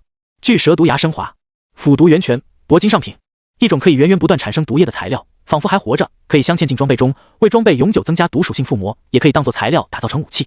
巨蛇鳞甲皮升华成功，纹鳞胶皮，钻石下品，高级锻造底材，可以铸造成不凡的软甲类服装，能轻易抵抗绝大多数的刀割，甚至还能够自我愈合。这2个东西苏明决定都留着，以后没准可以打造装备用，毕竟品质都不低。随后他开始升华那枚2转蛇胆，2转蛇胆升华成功，骨蛇散毒胆，史诗下品，顶级解毒材料，仅需1滴之液就可以清除体内绝大多数毒素，若整颗吞服，可瞬间解除天下一切毒。苏明眼神惊然，所有的物品中，这骨蛇散毒胆的升华是最令他惊讶的，居然是提升到了史诗级。这是他获得的第一个史诗级物品，1滴之液就可以解毒，这意味着可以重复使用，如果整颗吞下，更是能100%解除世界上所有毒，绝对的保命神器。苏明握着掌中这颗黝黑的蛇胆，心里有些兴奋，他直接高举到嘴巴边，捏了1滴出来，墨绿色的胆汁像是翡翠一般晶莹剔透，落入喉中顺滑冰凉，并且苦到极点。不愧是胆汁，即便是耐性十足的苏明都差点呕出来。但忍耐过去之后，就是平静的舒适感，体内的所有燥热、毒性都被清除殆尽，心境自然凉。苏明的眼神都变得十分安宁。他仓促间在商店买的解毒药剂品阶并不高，所以体内或许还有一些毒性残留。而吞下这胆汁之后，就完全不用担心了。这个蛇胆，苏明是一定要留着自己用的，他不会挂上拍卖行。这玩意在危急关头能够救命。继续升华其他战利品，黑袍人盯盼的所有物品，能升华的苏明基本也都升华了一次。值得一提的是，其中有一个技能卷轴，伪装者技能卷轴，黄金上品，升华成功。血涌刺激，伪装者技能卷轴，铂金下品，需求等级20。刺激类刀法，用匕首可提高暴击率，命中后敌人将会源源不断的流血，难以止住伤口，伤害极高。苏明并不是伪装者，所以这个技能卷轴他是用不了的。他收入了囊中，需要的自己留着，不需要的他准备挂上拍卖行。黑袍人盯盼的财产很多，粗略估计，一旦全部卖出，苏明将能够得到100万左右的降临币。100万降临币兑换成万族币，也有10万了，这是不菲的数字，足够任何一个龙国人吃香喝辣的躺平下半辈子了。苏明脸色凝重，打开了万族商店，加上盯盼的钱，现在他账户上足有17万枚万族币，在同龄人中已经算十分富有了。苏明本想兑换些什么东西，但他浏览了片刻，最终还是关闭了商店面板，因为他野心太大，已经不想要一些低阶的血脉天赋了。普通的东西难入他法眼，起码要 B 级以上他才想兑换，而 B 级的东西最低也得要50万枚万族币，还得攒一阵子才能消费得起。这个时候，苏明站起身，看了一眼小姑娘莉亚，我要离开了。莉亚闻言，原本有神明亮的眼睛明显暗淡失落了些许，猫耳朵微微一抖。好，他也清楚终归要分别的，毕竟两人都不是一个种族，他也没有强留。不过苏明大哥，临走前我还有个问题。莉亚走到苏明面前，眼神十分灵动地问道。你说。苏明背负着长剑，一身灰袍削瘦，对这个姑娘他很有耐心。明哥，你为什么这么强大啊？莉亚问得很直白。苏明闻言只是微微一笑，本尊前世杀神，本世剑神，算是半个双神指猛人。这个秘密也要跟你说吗？不可能的，即便是对季瑶，苏明都不会透露的。坚持。苏明思索了片刻，只是平淡地说了2个字。其实这个回答他自己也不怎么相信。坚持？坚持能够改变的事情太少了，天赋足够碾压一切。一星天赋的废物，无论如何努力也不能抵得过10星的天才。没有家族势力的孤儿，也不可能与那些大家族的少爷同台竞技。这个世界就是这样构成的，但还是要坚持。即便希望遥不可及，即便概率微乎其微，也还是要坚持。因为只要坚持，就能够有希望，而不坚持就没有任何可能。这是可能和不可能的2个极端。前世苏明即便被逼死哭，也坚持不愿交出逆道神界，选择与他们玉石俱焚，所以他重生了。这就是坚持给他的回报。苏明选择将这个经验分享给了他，或许只是微不足道的2个字，无法给他带来立竿见影的东西，但他听闻这2个字，却认真的点了点头，似乎将这2个字牢牢记在了心间。如果是人类，肯定会认为苏明这只是一种搪塞过去的说辞，而苏明也确实是这样想的。但对于天然纯粹的半兽人而言，脑子里没有那么多弯弯绕绕。莉亚很自然的就将这2个字当成了苏明的真正回答，而这也正是他的优势所在。莉亚感觉有些深奥，她眼神认真，却还是似懂非懂。她知道，或许自己需要花费很多年的时间，才能明白什么叫做真正的坚持。曾经村子被屠，他无家可归，每日浑浑噩噩，但他现在已经有了前进的方向，不再迷茫。我知道了，我会朝着你说的方向努力的。他猫耳朵微微一抖，似乎精神抖擞，立了起来。最后，我有一件事。随后他猛地鞠了一躬。苏明哥，收我为徒吧，我想变得和你一样强大，学会你的技能，尤其是你斩杀黑袍人类的那一剑，实在太帅了。说着，他仿佛都要流口水了，宛如那不是什么招式，而是某种美食。苏明闻言淡然一笑，呵呵，收你为徒可以啊，但是我要提醒你，人类可是很邪恶的，我们会吃各种生物。苏明的笑容越来越有几分邪恶的韵味，像是恶魔撒旦靠得越来越近，压迫感也越来越强，看得莉亚一阵脊背发凉。明哥，你别吓唬我啊！他有些害怕。苏明却很认真，我没开玩笑，人类很恐怖的，我们会吃半兽人的，像你这种半兽人，我们人类族群里最喜欢吃了。我能说出来的菜名就有香卤鸭脖、脆皮猫耳朵、生烤阴阳腿、虎皮五香鸡爪。听着这些菜名，血淋淋的制作过程就浮现在了莉亚的脑海中，她吓得眼睛都红了，简直恐怖啊！巨蛇杀半兽人村民也都是生吞，哪有做成菜的？简直太吓人了。那我不要拜师了，太恐怖了，我不要去人类世界，还是森林里更适合我。他的话语都带有哭腔了。苏明笑容收敛，心中却是乐不可支。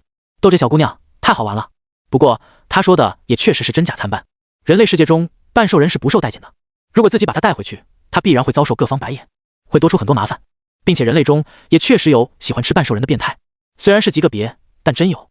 如果带他回去，他的世界观绝对会崩塌，玷污他纯洁的心灵。苏明也不想惹那么多麻烦，所以就用这个办法吓退了他。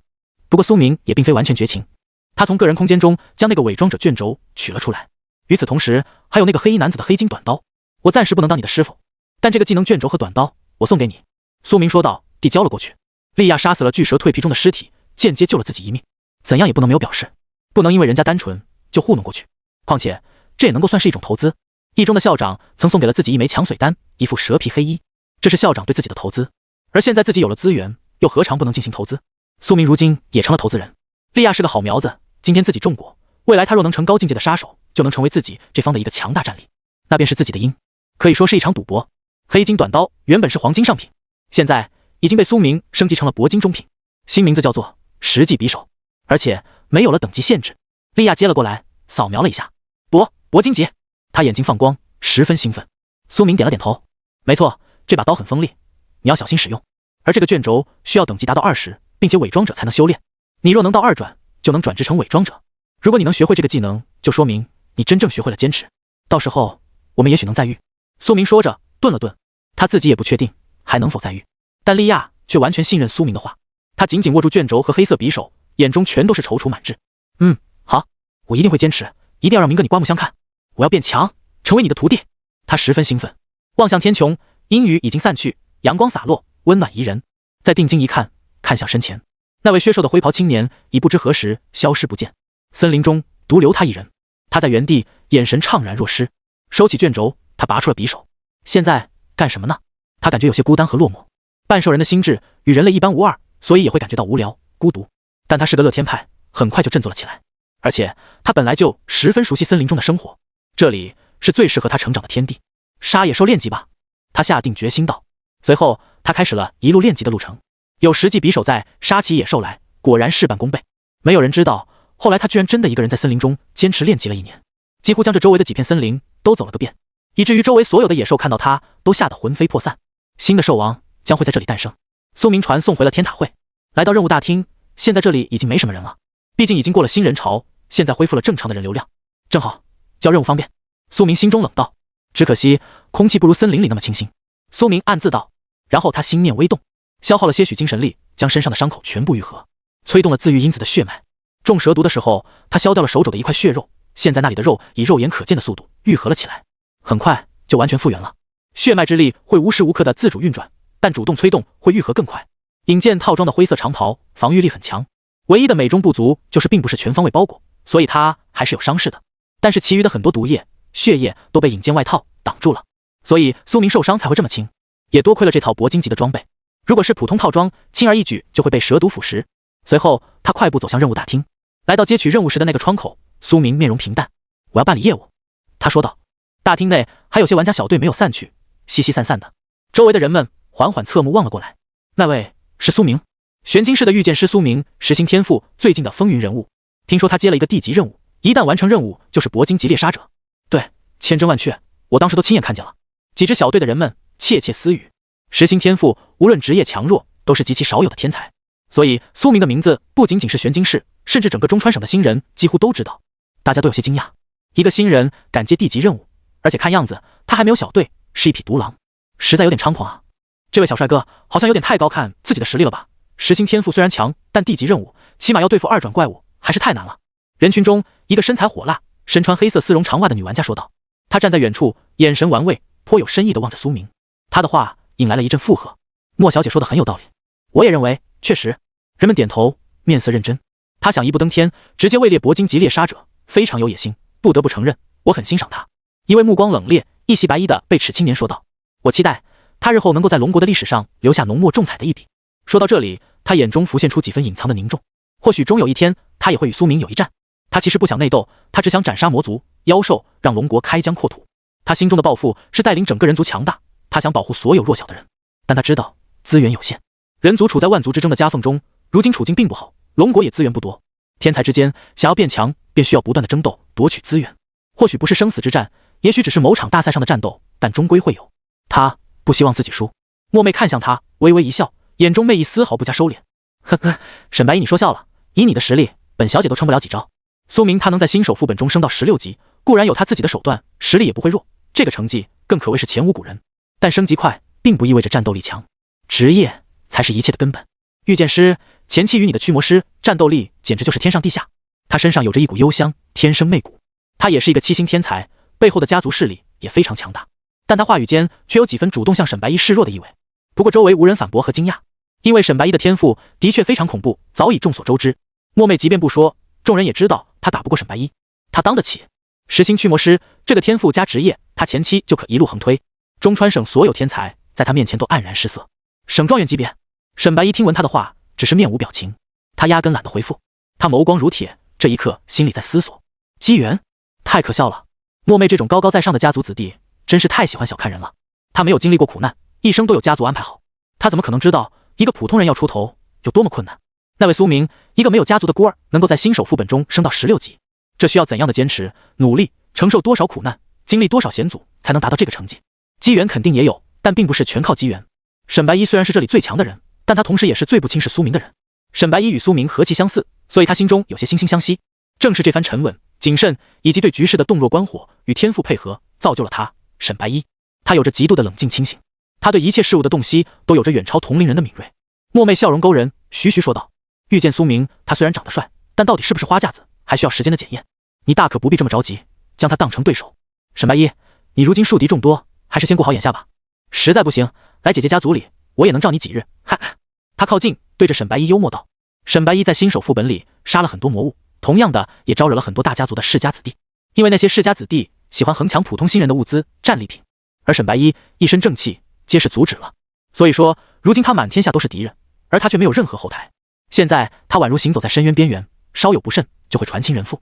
然而，面对莫妹这个莫家大小姐抛出的橄榄枝，沈白衣却是根本不理他。他面容冰冷，孤身离开了。他也是一个独狼，真名沈依稀，因为经常穿着一身白衣，又被称为沈白衣。他没有任何家族从贫民窟走出来，前半生乞讨，在臭水沟里苟活。10岁那年，他因为没钱，亲眼看着母亲病死。如今他璀璨无比，苦尽甘来。他经历过，故他最清楚那些社会底层的人们过着多么痛苦的生活。所以他觉醒成天才后，立下的理想也是帮助最弱小的人。不解风情。莫妹望着他离开的背影，淡淡一笑。那就罢了，反正我还有个帅哥。说着，他在远处望向苏明，眼神像是欣赏猎物一般。周围的人们面色凝重，也在遥看着苏明。我猜他必定是来退任务的，看看事态发展吧。如果苏明这波退任务被拒绝，我们也许可以上去和他交好，成功组队呢。对，锦上添花易，雪中送炭难，或许我们可以趁这个机会有一个顶级天才朋友。一些天塔会新人们低声说道。每年只有新手副本成绩的佼佼者才有加入天塔会的资格，所以这里都是天才，但天才之间亦有差别。苏明10星天赋傲视群雄，显然是值得他们拉拢的。他虽然接取了地级任务，必定失败，但人们没有嘲讽，毕竟这可是一个10星御剑师，在编号144的新手副本里的排名更是第一。显露出来实力之后，自然也无人敢轻看他。而且苏明很强，人们最忌惮的一点就是据说苏明在新手副本中升到了16级。据说苏明在新手副本中升到了16级，没错，是16级。这个成绩是龙国古往今来第一人。玄金市的高层为了保护苏明这个苗子，已经尽可能封锁消息了。怎奈何副本里的玩家太多了，所有人都能看到排名，所以苏明的成绩自然无法彻底隐瞒。很快就如火焰一般传遍了全国，在年轻一代天骄中，基本上人尽皆知了。自从觉醒日降临以来，没有人能够在新手副本中达到这么高的等级。历史上有过许多10星天才，他们也平均只能在新手副本内达到12级左右。今年人才辈出，其中最强妖孽之一的沈白衣也只升到了14级而已，而苏明却达到了16级。无论他的职业强弱与否，所有人都得对他有几分忌惮，但大家还是不认为他能完成地级任务，毕竟地级任务确实太难了。二转怪物啊，那可是20级以上，怪物的属性本来就比人类要高，大量的等级和属性的差距不是天赋能弥补的。我估计他是来退任务的。我也是。人们摸着下巴推断道。其实许多人都将苏明能够升到16级的原因归结到了机缘上。机缘二字何等巧妙，世界上所有出人意料的事情都可以用机缘来解释。副本中有时候确实会有极为少见的天才地宝出现，一旦遇到就能够快速提升人的实力。龙国历史上曾有过一个学生在新手副本中搞到了一株斩天草，史诗级断剑材料，出来后一卖，他直接就躺平下半生了。50年前还有过一个新人在新手副本中吃了一个果实，直接提升了3级，以5星天赋升到了7级，位列副本排名第8。更有甚者，在新手副本中拿到了某种宝物，提升了星级天赋属性。这些都是实打实有所记载的历史真事。所以苏明能够升到16级，虽然开拓了历史，但并没有人因此觉得他的实力有多么强劲，说不定就是机缘所致呢。如果你要说运气也是实力的一部分，那就另当别论了。就单纯论实际战斗力的话，人们更倾向于将苏明认定为一个比普通天才稍强的天骄，也就是天才中的中上流阶层。与莫昧、张唐或许是一个级别，甚至更强，但与沈白衣还差一点。而即便是沈白衣都不敢说单杀地级任务的怪物，苏明更不可能。诚然，没有废物职业，只有废物的转职者，此言不假。也偶尔会有天才能将看似弱小的职业发挥出强大的战力。他们认为苏明确实是这种人，否则光凭机缘也不可能到达16级。但你将职业再怎么发挥，也突破不了等级差的桎梏。总的来说，人们还是悲观看待此事的。地级任务的怪物不是新手能独自战胜的。苏明的听觉十分敏锐，将周围众人的话语尽收耳中，但他十分沉稳，两世为人，早已不会因为这种事情而有一丝心中波澜。他的心中只有自己的目的，我要办理业务。他静静地凝视着面前的女业务员，眼神泰然自若。那个女业务员发现是苏明这个非常熟悉的面孔，她顿时面色有些冷。不是玄镜的那位实心御剑师吗？多半是发现地级任务太难来退任务的吧。每年都会有这样的愣头青，好高骛远的接取高级任务，结果发现完成不了，灰溜溜的来退任务，想换低阶的任务。他见多了，只可惜这是规则不允许的。一旦接取初始任务，就不可能更换。如果你完成不了初始入会任务，那你就永远不能正式入天塔会。可以说是苏明他自己给自己挖了个坑，他也爱莫能助。此刻他心里完全是看笑话的心态在看苏明，但表面上他是不会流露出来的，这可是工作中。况且即便苏明暂时完成不了这个任务，也阻碍不了他日后的崛起。他可是实心天才，前途无量。他有脑子，不可能随便招惹一个日后的强者。他只是面容冷淡，说道：抱歉，任务一旦接取就不能退。苏明面色平静，声音十分克制：请问。随后他眉头一挑：谁跟你说我要退任务的？声音冰冷，他的声音中气十足，传遍了大厅。虽然并没有刻意怒吼，但那处变不惊的声音却在这一刻掷地有声。听到这句话，女业务员的面容明显愣住了一下，随后她心中暗自微惊，这位苏明怎么这么有底气？难不成他真的打过了地级任务？一时间他眸光中闪过了许多种思绪，应该不可能吧。他还是不敢相信，心中喃喃道，即便苏明能够完成，也肯定是依仗背后的势力。反正他相信自己的判断不会出错。不过无论苏明是通过何种渠道完成的任务，都跟他没关系，他只负责按照规章制度办事。那好，既然你自称完成了天塔会任务，那么你就出示令牌，我来查看。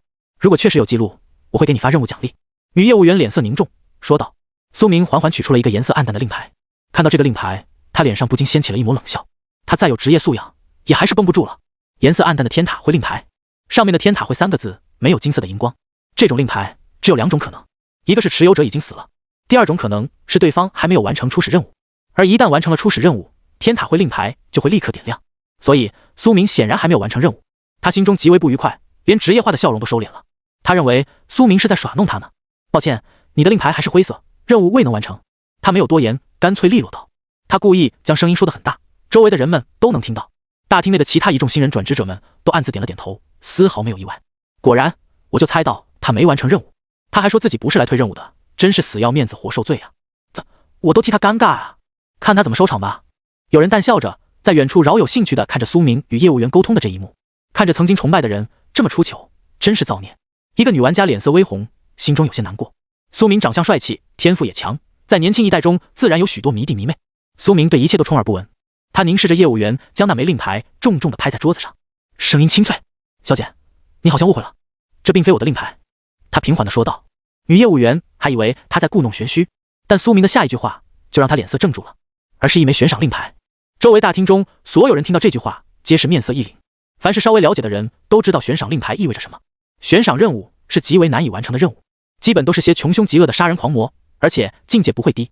苏明则始终镇定无比，他对天塔会的一切规则都清楚之极。他知道一个极其少有人知道的规矩，除了完成初始任务之外，还有一种情况可以激活天塔会资格，那就是完成悬赏任务，而且不限等阶。黑袍人丁盼作为一个专业截胡的杀手，他确实有悬赏，苏明也已经事先查找过了，而且他手上血债累累，杀了几十个人，他的悬赏等级很高。用他的悬赏任务当做初始任务完成，可以将自己的初始猎杀者等级比原有提升，这就相当于一个隐藏选项。丁盼的悬赏令等级是 C， 苏明很清楚，一旦用他的悬赏任务当做初始任务提交，那么自己就能够直接跻身钻石级猎杀者。18岁新人，钻石级猎杀者，多么恐怖的称谓！普通的新人所能接取的最高等级任务就是 D， 也就是说最多铂金级。而苏明通过完成悬赏任务这种可遇而不可求的隐藏选项，将能够成功跻身钻石级，这是一个绝对的大幅领先。因为确定猎杀者等级之后，想要攀升是非常难的。假设你完成了一个1级初始任务，定级为了黄金级猎杀者，那么之后就算你完成3个地级任务，也不一定能晋升铂金级。而如果初始任务是地级，才能直接晋升铂金级。这就是初始任务的重要性，也就是定级的重要性。天塔会等级的起步高与低，就是2种命运。苏明位列钻10级之后，就可以不必再接取低级任务，在底层摸爬滚打了，将有权享受更多好处优待。所以他选择先将悬赏任务当做初始任务提交，随后再将击杀大蛇的任务提交，得到正常奖励，这样就能够利益最大化。苏明的这一手着实让人惊呆，尤其是那个女业务员，她的眼中涌现出一抹极度的震撼。她在这里工作10几年了，从来没有听闻这种先例，她甚至都不知道还有这种规矩。悬赏任务居然可以代替初始任务完成定级，但苏明坚定的目光让他不敢立刻反驳，并且这个时候他的眼神也瞥见了苏明腰间的天塔会令牌，腰间挂着被衣服遮盖住的那枚令牌才是苏明自己的天塔会令牌，而那枚令牌上此刻已经亮起金色的字符荧光，意味着已经激活了。他真有2枚令牌，而且腰间那块已经激活了，这说明他完成了那个地级任务，只是没有提交而已。天塔会令牌极为重要，是一个人身份和生命的象征，旁人绝不会轻易交出。苏明能够拿到，说明他真的杀死了一个天塔会的通缉犯，这个事实让他心中掀起了惊涛骇浪。他嘴唇微张，想说些什么，但在巨大的震撼之下，他的嘴唇仿佛被压住，久久难以开口。我得请示一下高层。说着，他离开了位置。无人看到，他的脸色都变得有些苍白。他没处理过这种业务啊。不多时，他带着一名中年男子走了过来。这个男人身穿一袭黑袍，脸上带着一抹威严，显然是天塔猎杀会的高层公务人员，类似于经理一职。他负手而立，快步走来。就是他。男人指向苏明，对女业务员问道：他点了点头。这位新人，听说你要用悬赏任务充当初始任务，完成定级。他走到苏明面前，隔着玻璃，眉头微皱，说道。苏明点了点头。那人拿起窗口中丁盼的令牌，这令牌已经暗淡，意味着主人已死，但扫描之后还是能够出现丁盼的个人资料，确实是通缉犯丁盼，千真万确。而且这是 C 级悬赏，任务奖励是一个钻石下品宝物强运果实以及5万枚万族币。如果苏明将这个任务当作初始任务提交，他将能够得到钻石级猎杀者的位置，绝对的一步登天。我天塔会虽然有这个规矩，但从来没有实施过，此事还真是头一遭。中年男子面色凝重，摸着下巴道：天塔猎杀会建立这么多年来，这是第一次。定下这个规矩，也只是鼓励新人们见义勇为，去阻挠通缉犯而已。真正杀死通缉犯，没人指望。毕竟新人几乎是不可能杀死悬赏罪犯的。所有通缉令上的人，哪个不是凶神恶煞的狂徒？哪个不是经验丰富的犯罪专家？某种程度上可以说，那些罪犯比变异凶兽还危险。中年人在这里工作了30年，他从来没想过这个规矩真的有实施的一天。苏明面色平缓，淡淡一笑。无论如何，规矩就是规矩，还请先生为我办理。他说道。中年男子眼中闪过一缕金芒，迟疑了片刻。他虽然有权限，但这还真是头一次。他思索了良久后，才终于答道：好吧，毕竟如苏明所言，规矩就是规矩，他必须帮苏明办理，否则就是渎职。他抬手一挥，随后他面前出现了一个虚拟荧幕。猎杀者苏明，提交悬赏任务，猎杀罪犯丁盼 C 阶。由于是初始提交任务，所以完成定级，晋升钻石级猎杀者，获得奖励5万枚万族币、强运果实、钻石下品 X1。随后苏明动作不停，又取出了自己的令牌。我还要提交这个地级任务。男子点了点头，手指轻点，荧幕变换，提交猎杀任务，讨伐蟒蛇王 D， 获得万族币 X， 随机铂金技能卷轴 X1。接连提交了2个任务，所有的任务奖励都汇入了苏明的个人栏位中。随后他的个人天塔灰令牌材质也陡然变化，从原本如同木铁的灰暗颜色变成了半透明宛如水晶的钻石令牌，其中字符闪烁着湛蓝色的荧光，看起来尊贵精致。看到这一幕，大厅周围的所有人都是脸色骇然。钻石级，有人一脸茫然，随后才反应过来，天哪，苏明定级为了钻石级，到底发生了什么？所有人都有些疯狂了。众人上一秒还在为苏明感到尴尬，下一秒心中就被震撼充斥。所有闲散小队的成员们都震撼地望了过来，当他们听到那个天塔会高层人员的话语之后，都震惊到了无以复加。什么情况？距离太远了，听不见苏明和业务员的具体谈话细节。他怎么突然被定级为钻石了？难不成他完成了地级任务？也不对啊，地级任务是定级铂金啊，他妈怎么是钻石？他不会走后门了吧？还是汇入了业务员？人们震撼的眼睛都在颤抖。你说什么傻话呢？天塔猎杀会组织是龙国官方建立，监管极为严格，甚至有无上规则参与，怎么可能走后门？那他怎么被定级为钻石？一时间大大的问号响彻在所有人心里。其中最震撼的莫过于莫妹，她一直是处变不惊的性格，她家族势力庞大，从小就见识过各种强者珍宝，很少有东西能让她如此震惊。但今天她也眼神怔怔，心中震撼充斥。不会吧？她声音极低，震撼的喃喃道。望着苏明的眼神中充满了难以置信，就连他认为今年最强的新人沈白衣都不可能位列铂金级，而苏明直接定级到了钻石，这几乎重塑了他的世界观。就连见多识广的墨妹都尚且震惊如此，就更别提其他的那些普通的天塔会小队成员了。他们望着苏明，目瞪口呆。苏明仿佛没听见他们的惊呼，转身独自离开了。他穿越松散的人群，没有停留，他的眼神始终平静无比，因为一切都在他自己的预料之中，所以他能够永远处变不惊。有人招手跟他打招呼，走个近乎，但苏明全都无视了。牛羊才会成群，狼总是孤身。这个时候，一个身穿黑色丝绒装的姑娘一步踏出，来到了苏明面前，正是墨妹。她身材火辣，更是毫不忌讳展示自己傲人的身躯。寻常男人都得多看几眼，但苏明却眼神始终冰冷。苏明，你是如何定级钻石猎杀者的？他实在好奇，忍不住问道。苏明面容平淡，说道：我们认识吗？他说话的气势十足。墨妹在交谈中从来都感觉自己能掌握主动权，这还是头一次，她感觉自己被压制了。她的笑容都变得有些生硬。不认识，她缓缓说道。但我能用10万降灵币来购买这个消息，你愿意说吗？他缓缓上前，用招牌式的魅惑微笑说道。闻着他身上若有若无的幽香，苏明眉头微皱。10万降灵币对如今的他而言已经算是小钱，但蚊子腿再小也是肉。我可以告诉你，但先打钱。苏明微微一笑说道。墨妹心中冷笑，没想到是个财迷。世上男人无外乎3种，爱财、爱女人、爱权力，不论是任意一种，他都能满足。也就是说，只要他想，他认为自己就能拿捏世上的任何一个男人。即便是沈白衣那样看似无情的男子，他也知道只不过是一副面具而已，只要能击碎他的面具，照样能拿捏。而苏明看似有城府，实则还是逃不脱钱财的诱惑呀。很好，他笑着说道，立刻就给苏明打钱了。说吧。苏明看他那副表情，就知道又是一个自认为聪明的大小姐。苏明也不戳破，自己拿了钱，而他则满足了好奇心，两方皆大欢喜。至于他内心怎么看自己，苏明才不在乎。我完成了一个悬赏任务，就这么简单。说罢，苏明快步离开，不多时，身影就消失在了场中。墨妹听闻此言，眼神凝重。悬赏任务，他刚才已经听到苏明交出了悬赏令牌的事情，但现在听到苏明亲口说，他才敢确定。没想到天塔会还有这个规矩，家族里的人都没跟我说过，他又怎么会知道，即便是最大的家族，也很难帮一个年轻天才完成悬赏任务当做初始任务破格提交。即便是张唐都没有这个待遇，因为可遇而不可求。每个有悬赏的罪犯都是穷凶极恶，实力强劲，个个都有各个保命和躲藏的底牌，想要杀他们，往往要付出巨大的代价。而且最重要的是，你根本找不到啊！天下之大，整个蓝星无数副本，想要追杀一个人，无异于大海捞针。而低阶的悬赏罪犯，比如地级悬赏，追杀他们还不如去完成最高规格的地级任务呢。所以从来没有人使用过这个规矩，只有苏明。他转头望去，还想再问点什么，但苏明的身影已经消失不见了。这样一个穷小子，竟然不来巴结自己，他眉头轻蹙，有些不爽。怎么和沈白衣一样，都这么冷冰冰的？这两位帅弟弟不会觉得自己很酷吧？他面容冰冷，眼眸微凝，眼神有些玩味，似乎有了兴致，但同时他心中也有些赌气。从小到大，哪个男人不是对他趋之若鹜？像这样爱答不理，反而更是激起他的好胜心。有句话说得好，得不到的永远在骚动。所以他心中对沈白衣和苏明这两个男人有一种特殊的掌控欲，实在想要玩弄啊。他捋了捋头发，望着天边，舔了舔嘴唇。呵呵，今年的同届天才真是有趣。苏明在天塔会的世界内街道上行走，找个地方歇歇脚，处理一下战利品吧。苏明喃喃道。很快他就找到了一所旅馆，名叫肥鹅之下旅馆。老板真是一只半兽人，顶着一颗老鹅的脑袋，鸭嘴老长，身体却是人类。他身穿一身西服。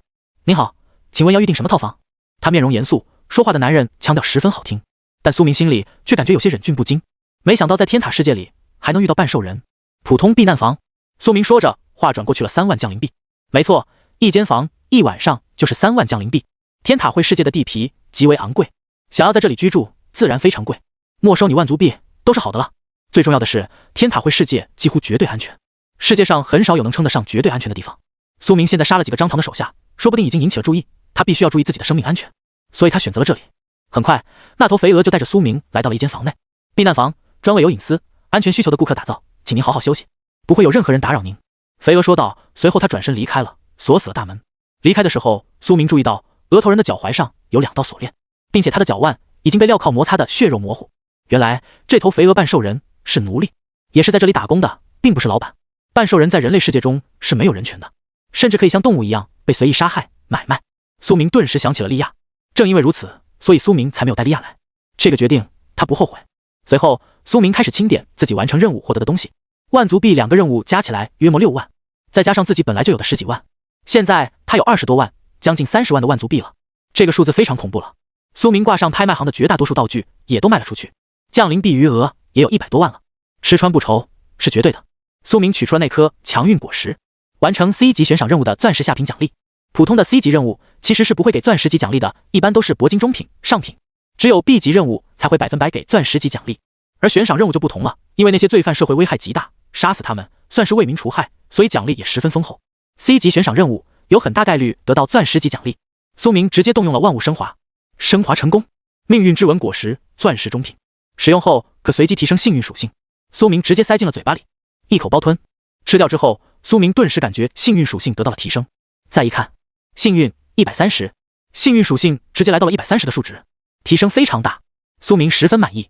他又取出了那个随机的铂金级技能卷轴，动用了万物升华，升华成功。割魂镰刀铂金上品技能卷轴，有魂力的职业才能使用，可以将魂力倾注于镰刀之上，一击斩敌，直伤命魂。不是我这个职业的技能，找个机会送给季瑶吧。苏明摸着下巴思索了片刻，这个技能没有限制特定职业，只要是能够驱使魂力的职业都能够学习，比如江云清的魂御师，再比如季瑶的亡灵召唤师，他们都能够学习这个技能。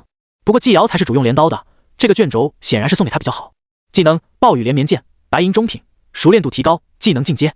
这个时候，一个声音在脑海中响起：狂风暴雨剑，白银上品，熟练度2000反斜杠反斜杠反斜杠反斜杠3000，如凤飘摇，如暴雨连绵，剑势如浪，距离跻身黄金级剑法也不远了。苏明的其他技能基本都是黄金以上，只有这个技能还是白银，但很快也可以突破了。这个时候，苏明忽然注意到个人资料面板中有一个人给自己发送了一条邮件消息，他立刻打开来看了看，这一看他顿时眼神微惊，这个消息居然是江安财团董事长江永礼亲自发送的。转职者之间都可以远程通讯以及远程赠物，江永礼的大名苏明早就听闻过，中川省最大财阀江安财团的董事长，江云清的父亲。苏明眉头微皱，他为什么要给自己发消息？难不成要上演这是100万离开我女儿的这种戏码了？苏明嘴角轻勾，自己都为自己不切实际的想法感觉有些可笑。这种事情只会在漫画和小说里出现，现实中的财阀高层哪个不是人精，根本不可能用这么直白的手段。而且自己救了江云清的命，想必他也不会在父亲面前说自己什么坏话。苏明直接点开了消息，自己从来没对江云清有过任何想法，无论他父亲发送的是什么消息，自己都能受着。苏明一看，顿时眼神一凛，只见上面写着：苏明同学你好，我是江云清的父亲江永礼，附有一张图片，是他的个人名片。我听小女说你在副本中救了他的性命，故鄙人小赠一礼，望收下，还请苏同学今后继续对小女照拂一二，不胜感激。信件下方的栏位上有一个礼物，苏明轻点，直接就进入了个人空间之中储存。这个物品是一个技能卷轴，外面镶嵌着一圈宝石般的纹路，赫然是钻石品级的技能卷轴。钻石级技能卷轴市场价值一般会在800万江灵币到几千万江灵币之间不等，竟然是这种重量级的赠礼。苏明心中有些惊讶，而且更让他心中有些惊奇的是江董事长那极为客气的语气，甚至不能说是客气了，已经可以说是有些低三下四了。他在信中自称鄙人，一代大财阀董事长，在龙国商界有着举足轻重地位的男人，居然对自己这么一个青年学生如此卑微，实在是奇怪至极。而且这礼物也实在太重量级了一点，钻石级啊，就算自己救了他女儿的命，也还是有些太贵重了。他信件言语之中更有几分遗话托付的味道。苏明面色凝重，思索了许久，忽然眼神一亮，等等，江安财团江永礼，我想起来了，前世江永礼会死，好像就是几个月之后。前世苏明根本不认识江云清，跟江安财团也没有任何关系，所以他也对这些商界事情并不了解，只是偶尔巧合听闻这件小事，在记忆的最深处，如今能想起来也是难为他了。江永礼死后，江安财团依然屹立，但执掌者却换了一个人。看他信件，仿佛有几分临终托孤的味道。难道他已经知道自己要死了？似乎是希望在他死后，自己能照顾一番他的女儿，所以才会送如此贵重的礼物，希望自己心中能有一颗感激的种子。苏明揣摩着他话语中的意思。商界之中，内战血腥残忍，暗杀、栽赃、诬陷等手段层出不穷。为了钱，人类可以倾尽一切手段。或许江永礼已经预料到自己命不久矣，看来江安财团深陷某个的漩涡之中了。他送这么贵重的礼物，也是在为女儿未来留一条后路。与此同时，苏明感到一阵心情凝重。虽然看出了一些端倪，但他现在实力卑微，没法插手。先顾好自己吧。他喃喃道，将那钻石技能卷轴进行了升华，升华成功。罪剑是钻石上品，今朝有酒今朝醉，寒光纵横剑纯粹。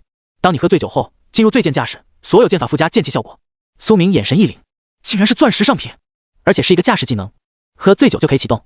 剑气是剑法中威力极为强大的一种附加效果，往往需要非常后期的技能才会附加剑气，而这个技能能够让一切剑法技能都附加剑气效果。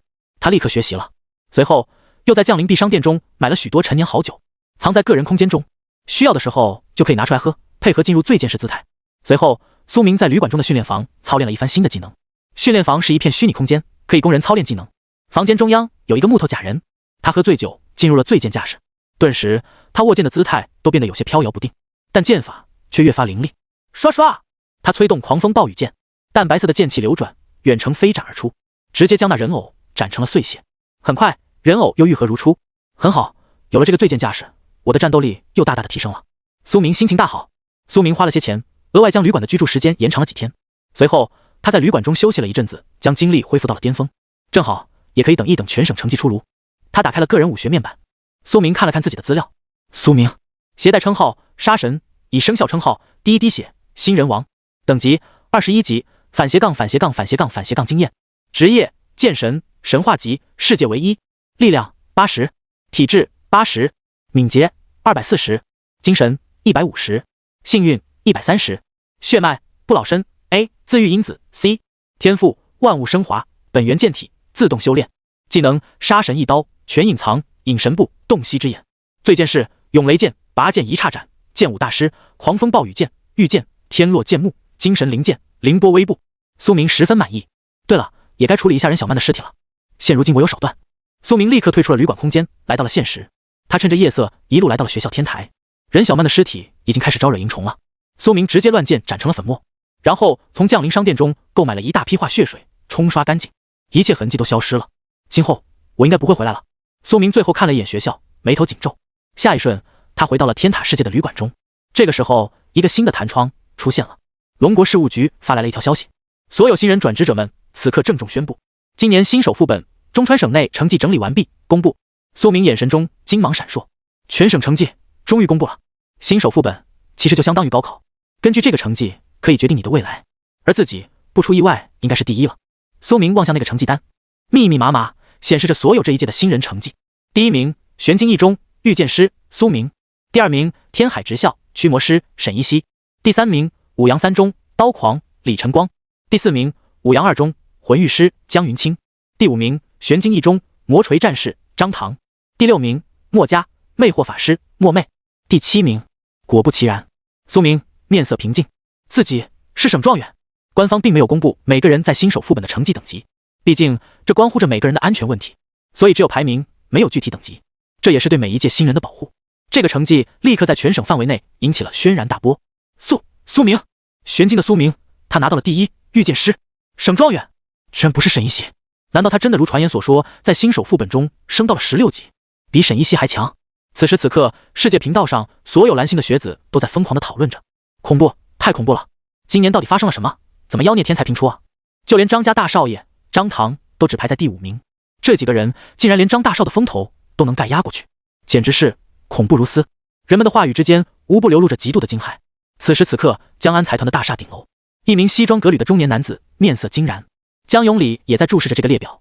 我女儿竟然拿了全省第4，他脸上喜色难掩。好，太好了，比他姐姐江兰当年的成绩还要好了太多，更是超越了张家的少爷。他心中简直狂喜，这意味着他二女儿将来能担大任。他再看向第1名，冷静，我要冷静。他心中暗道，深深呼出了一口气。云清他只是辅助职业，能够位列这么高的全省排名，绝对是沾了苏明的光。这个学生无依无靠，竟能拿到第1的省状元，超越了刀狂李晨光，超越了风头正盛的沈白衣，更是超越了张氏家族的大少爷。他未来前途无量。他拳头紧握，准备找个时间和闺女好好谈话，一定要让他和苏明搞好关系。现如今，江安财团与张氏家族摩擦不断，与其他各大财阀也有矛盾。他很清楚自己很有可能突然出事，这一切都说不准。他需要布好后手。此刻，国安局、龙国的所有高层、专家都在密切地观察着面前的一个大荧幕，上面显示着今年的学生中最强的天才。不止中川省，全国的成绩都已经出来了。苏明无论是放在中川省还是放在全龙国都是第1。好，这个名叫苏明的孩子成绩太好了，简直好到了离谱的层次。国安局的一位高层中年男人眸光惊喜地说道。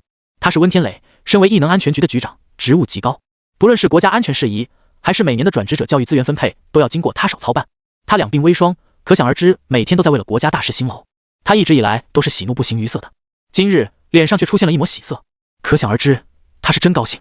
但很快他的面容就平静了下来，冷峻的面容为他添了一抹威严。他环顾四周，新手副本内晋升16级，随后他更是接取了 D 级的天塔会任务。这也就罢了，他竟然又完成了 C 级悬赏任务，成功以钻石级猎杀者完成初始定级。这一切绝不能都用运气来解释，这孩子绝对是天才中的天才，心性、实力、技能、天赋无一不是顶级。他拳头紧握，眸光中金芒闪烁，说道。这个时候，人群中一个女人缓步走出，正是玄晶市副市长安冉玲。她戴着一副黑框眼镜，面色凝重，走上前说道：局长，这位学生是我们玄晶市的。温天磊闻言缓缓看了过来。安副市长，对于这名学生你有什么情报吗？苏明一直寂寂无名，不像是沈一熙一样早早就展露出了过人的天赋，所以他十分意外，也十分好奇。安冉玲思索了一番，谨慎地说道：局长，这个学生说来话长，他是个孤儿，品学兼优，一直以来性格坚韧，靠着奖学金生活，没有求助过任何人。他能够达到今日成就，没有靠父母家族，而是全靠他自己。不瞒您说，他的职业是御剑师，其实一开始我也不看好他。说到这里，他淡淡一笑，但他确实给了我们玄晶市、中川省乃至龙国一个惊喜。他话语间也有些骄傲，毕竟出了这么一个天才，史无前例。好，很好。温天磊轻轻拍了拍手，道：这样的寒门天才是最难能可贵的，未来他可能将会是龙国的顶梁柱，一定要保护好。明年玄晶市的教育资源在规则的基础上增加3倍。温天磊大手一挥，宣布道：安副市长，你们玄晶市的市长职位空缺很久了，下个月你正式晋升市长。随后他笑着说道。安冉玲闻言，眸中闪过一抹惊喜。他在副市长的位置上已经耕耘了数年，都没能晋升，而今终于有希望了。多谢局长。他克制住了内心的喜色，面色严肃道，随后退回了一众高层领导中。这个时候，温天磊望向荧幕中，今年所有省排名奖励照常发放，除了一个学生刀狂李晨光。说到这里，温天磊负手而立，眼神冰冷。这个学生不给他任何奖励，即便他是第3名。此言一出，众人惊然，但还有许多领导则是早就料到了这个结果，面色如常。刀狂李晨光，这个学生是一个杀人狂魔。没错，消息传了出来，他在新手副本中根本不杀魔兽，而是靠杀同界的新人转职者夺取经验，所以他的升级速度才能这么快。李晨光极为疯狂，见到人就杀，但他心思并不缜密，放走了许多活口。那些新人活着离开副本后，就一同联手指认了他，所以传到了国安局这边。温天磊自然是勃然大怒。其实众人不知道的是，如果苏明不在副本中将李晨光击败，他的最终排名甚至能够超越沈一熙。但由于苏明将他击溃，然后立刻杀死了隐藏 BOSS， 这导致刀狂李晨光没有更多的时间练级了，最终等级停留在了13。这个时候，人群中一个男子猛然站了出来，他是武阳市的市长，他额头有汗水，此刻看起来极为紧张。他硬着头皮，拳头紧握说道：局长大人，还请再考虑一下，我武阳市的李晨光这位学生是实心刀狂，他的未来成就甚至可能不会低于沈白衣，我龙国难得一见，一年都出不了几位。他在新手副本中的排名被苏明超越之后，本来就已经遭受了重创，心神有些颓废。如果取消他的省排名奖励，我怕这个孩子将会一蹶不振，彻底颓废，我龙国将会损失一个顶级天才。他的话语却是让温天磊极为不悦。天才？我倒希望不要有这样的天才。他眉头一挑，冷声道，可谓不怒自威。周围众人大气都不敢喘一下。年纪轻轻，杀人如麻，为了前途等级，将同胞当作野兽屠戮，这样的人成长起来，反而将会是我们龙国甚至是整个人族的大患。他面容冷冽，他在副本中干这种事，倒确实没有法律规定不允许，属于是灰色地带。副本内本来就可以相互争斗，只是没人想到他会如此丧心病狂。这孩子只能说是走了邪路，我们暂时也没办法强行抓捕他，一切都要按照规矩行事。即使他是局长，新人们需要相互战斗才能得到成长，副本里的相互争斗本来就是被鼓励的，所以他没办法给出更重的罪罚了。没收他的省奖励已经是极限了，全省第3，这个成绩的奖励足够让一个新人转职者一跃飞升，而他选择了残忍没收。我意已决，就这么定了，今后事任其自行发展吧。如果这个叫李晨光的学生就这么颓废，那倒也好，少了一个不稳定因素。如果他受到惩罚后能够改过自新，那也行。武阳市长脸色难看，还想说些什么，他实在不想放弃李晨光这个学生啊，但他还没张口，立刻被温天磊一个眼神瞪了回去。武阳市内教出了这种学生，你难辞其咎，你停职1个月。武阳市长只能乖乖退了回去，再也不敢开口了，生怕继续激怒对方。这个时候，一个工作人员缓步走来，局长，最近有情报，樱花国有几个高境界转职者偷潜进入了境内，似乎是训练有素的杀手。温天磊闻言，眸光凝重，搜查，不管他们是搞什么，一定要揪出来。觉醒毕业季这个节骨眼上潜入我们龙国，他们很有可能是想暗杀我们新一代的天才，派人保护好他们。他吩咐道：是，年轻人就是国家的希望，未来无论如何都要尽全力保护。随后温天磊眼神中有一抹忧虑，最近老英国那边一直都在耀武扬威。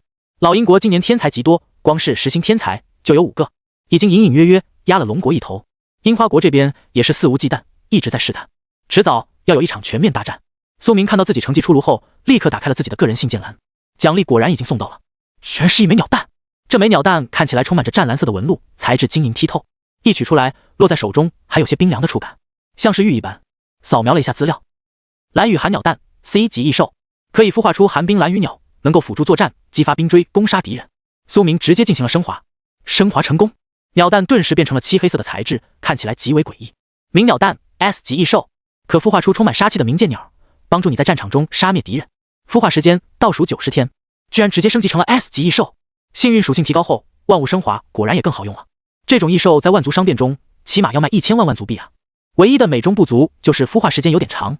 苏明将这个鸟蛋放入了个人空间中，静静等待它自行孵化。随后他打开了信件栏，无数的录取通知书已经发送了过来，密密麻麻。这个世界没有大学，只有一个又一个猎魔组织。高中毕业后就可以选择一个加入。天塔会是凌驾于猎魔组织之上的存在，可以对任何天才优先录取。随后你可以加入其他的猎魔组织，不定时的会有猎魔组织大赛以及副本的开启。除了天塔会之外，每个人只能加入一个猎魔组织。苏明开始了精挑细选。苏明浏览着自己的录取信，其实这些猎魔组织本质也就相当于这个世界中的大学，一旦加入就会有接引人以及一些新手礼物。异能者协会，苏明同学，恭喜您获得全省第一，诚邀您加入我们，我们有超过3000人的规模，更有10位以上的4转导师担任猎魔教学，加入我们您不会失望。赏金杀手会，苏明，恭喜你获得全省第一，赏金杀手会诚邀你的加入，我们有大量高阶装备、兵器、技能卷轴，可无偿分发。蓝翔猎杀帮，苏明同学，蓝翔猎杀帮诚邀你的加入，我们有许多副本资料，更可以立刻派高手和你组队，带你前期快速升级。胜利之星，胜利之星协会诚邀，其中还有一个剑客协会。天灵剑派，苏明同学，听说你是御剑师，极为适合我们天灵剑派，诚邀加入。也有杀手协会、人世间悬赏协会，本协会专业完成各类悬赏任务，诚邀加入。琳琅满目的邀请信件，看得苏明眼神愈发凝重。加入普通的猎魔组织后，当然也可以退出更换组织，但有1个月的换队冷却期，所以苏明自然是要慎重考虑。或许你会问，既然已经加入了天塔会，那为什么还要加入普通的猎魔组织？实际上是非常有必要的。天塔会猎杀者就相当于公务员，是凌驾于所有组织之上的，只属于龙国。天塔会成员可以优先接取任务，另外根据天塔会等级也有不同的奖励，但天塔会的奖励十分有限，并不会有人手把手的帮助你成长，而且也不会有太多副本的进入机会，只能自己购买。而加入其他的猎魔组织就不同了，会有专人辅导以及大量奖励，更甚至有些组织会给所有加入的新人无偿分发技能卷轴、装备等物品。像苏明这样的全省第一更是抢手货，所有的录取信件都是对他尊敬有加，用尽了一切拉拢的手段，但苏明几乎都无视了。其中甚至有一个协会花了大手笔，付出一个御剑师的铂金上品技能卷轴，希望苏明能够加入。这个协会名叫蜀山剑客协会，但苏明也无视了，因为他心中已经有了选择。此刻他正在寻找那个队伍，其他队伍他都不要，这也是前世的经验。记得那个组织好像叫做黑鲨，苏明记得很清楚，那个组织花大代价购买了一个副本的探索权，D级副本尸海冰潮，全龙国只有不到10个协会购买了那个副本的探索权，而黑鲨是唯一一个不用任何资历，刚一加入就可进入那个副本的猎杀组织，只有加入那个协会才能立刻获得进入那个副本进行探索的资格。而那个副本中有一样苏明非常渴望的东西，史诗级的装备。D级副本竟然出现了史诗级的装备，这放在全蓝星都是极为炸裂的事情，概率极小，可以说是万中无一。所以前世这件事也登上了报纸，全国通报。苏明前世就错过了，这一次他势在必得。史诗级的装备经过一波升华，那可想而知苏明的战斗力又会提升一大截。既然我有前世的经验，那么就一定要利用信息差。苏明下定了决心，要得到那件史诗级的装备。他在信件中搜寻，终于找到了那个组织。黑鲨，苏明，我们是悬赏猎魔任务阶的猎杀组织，人员数量较少，但全是精英。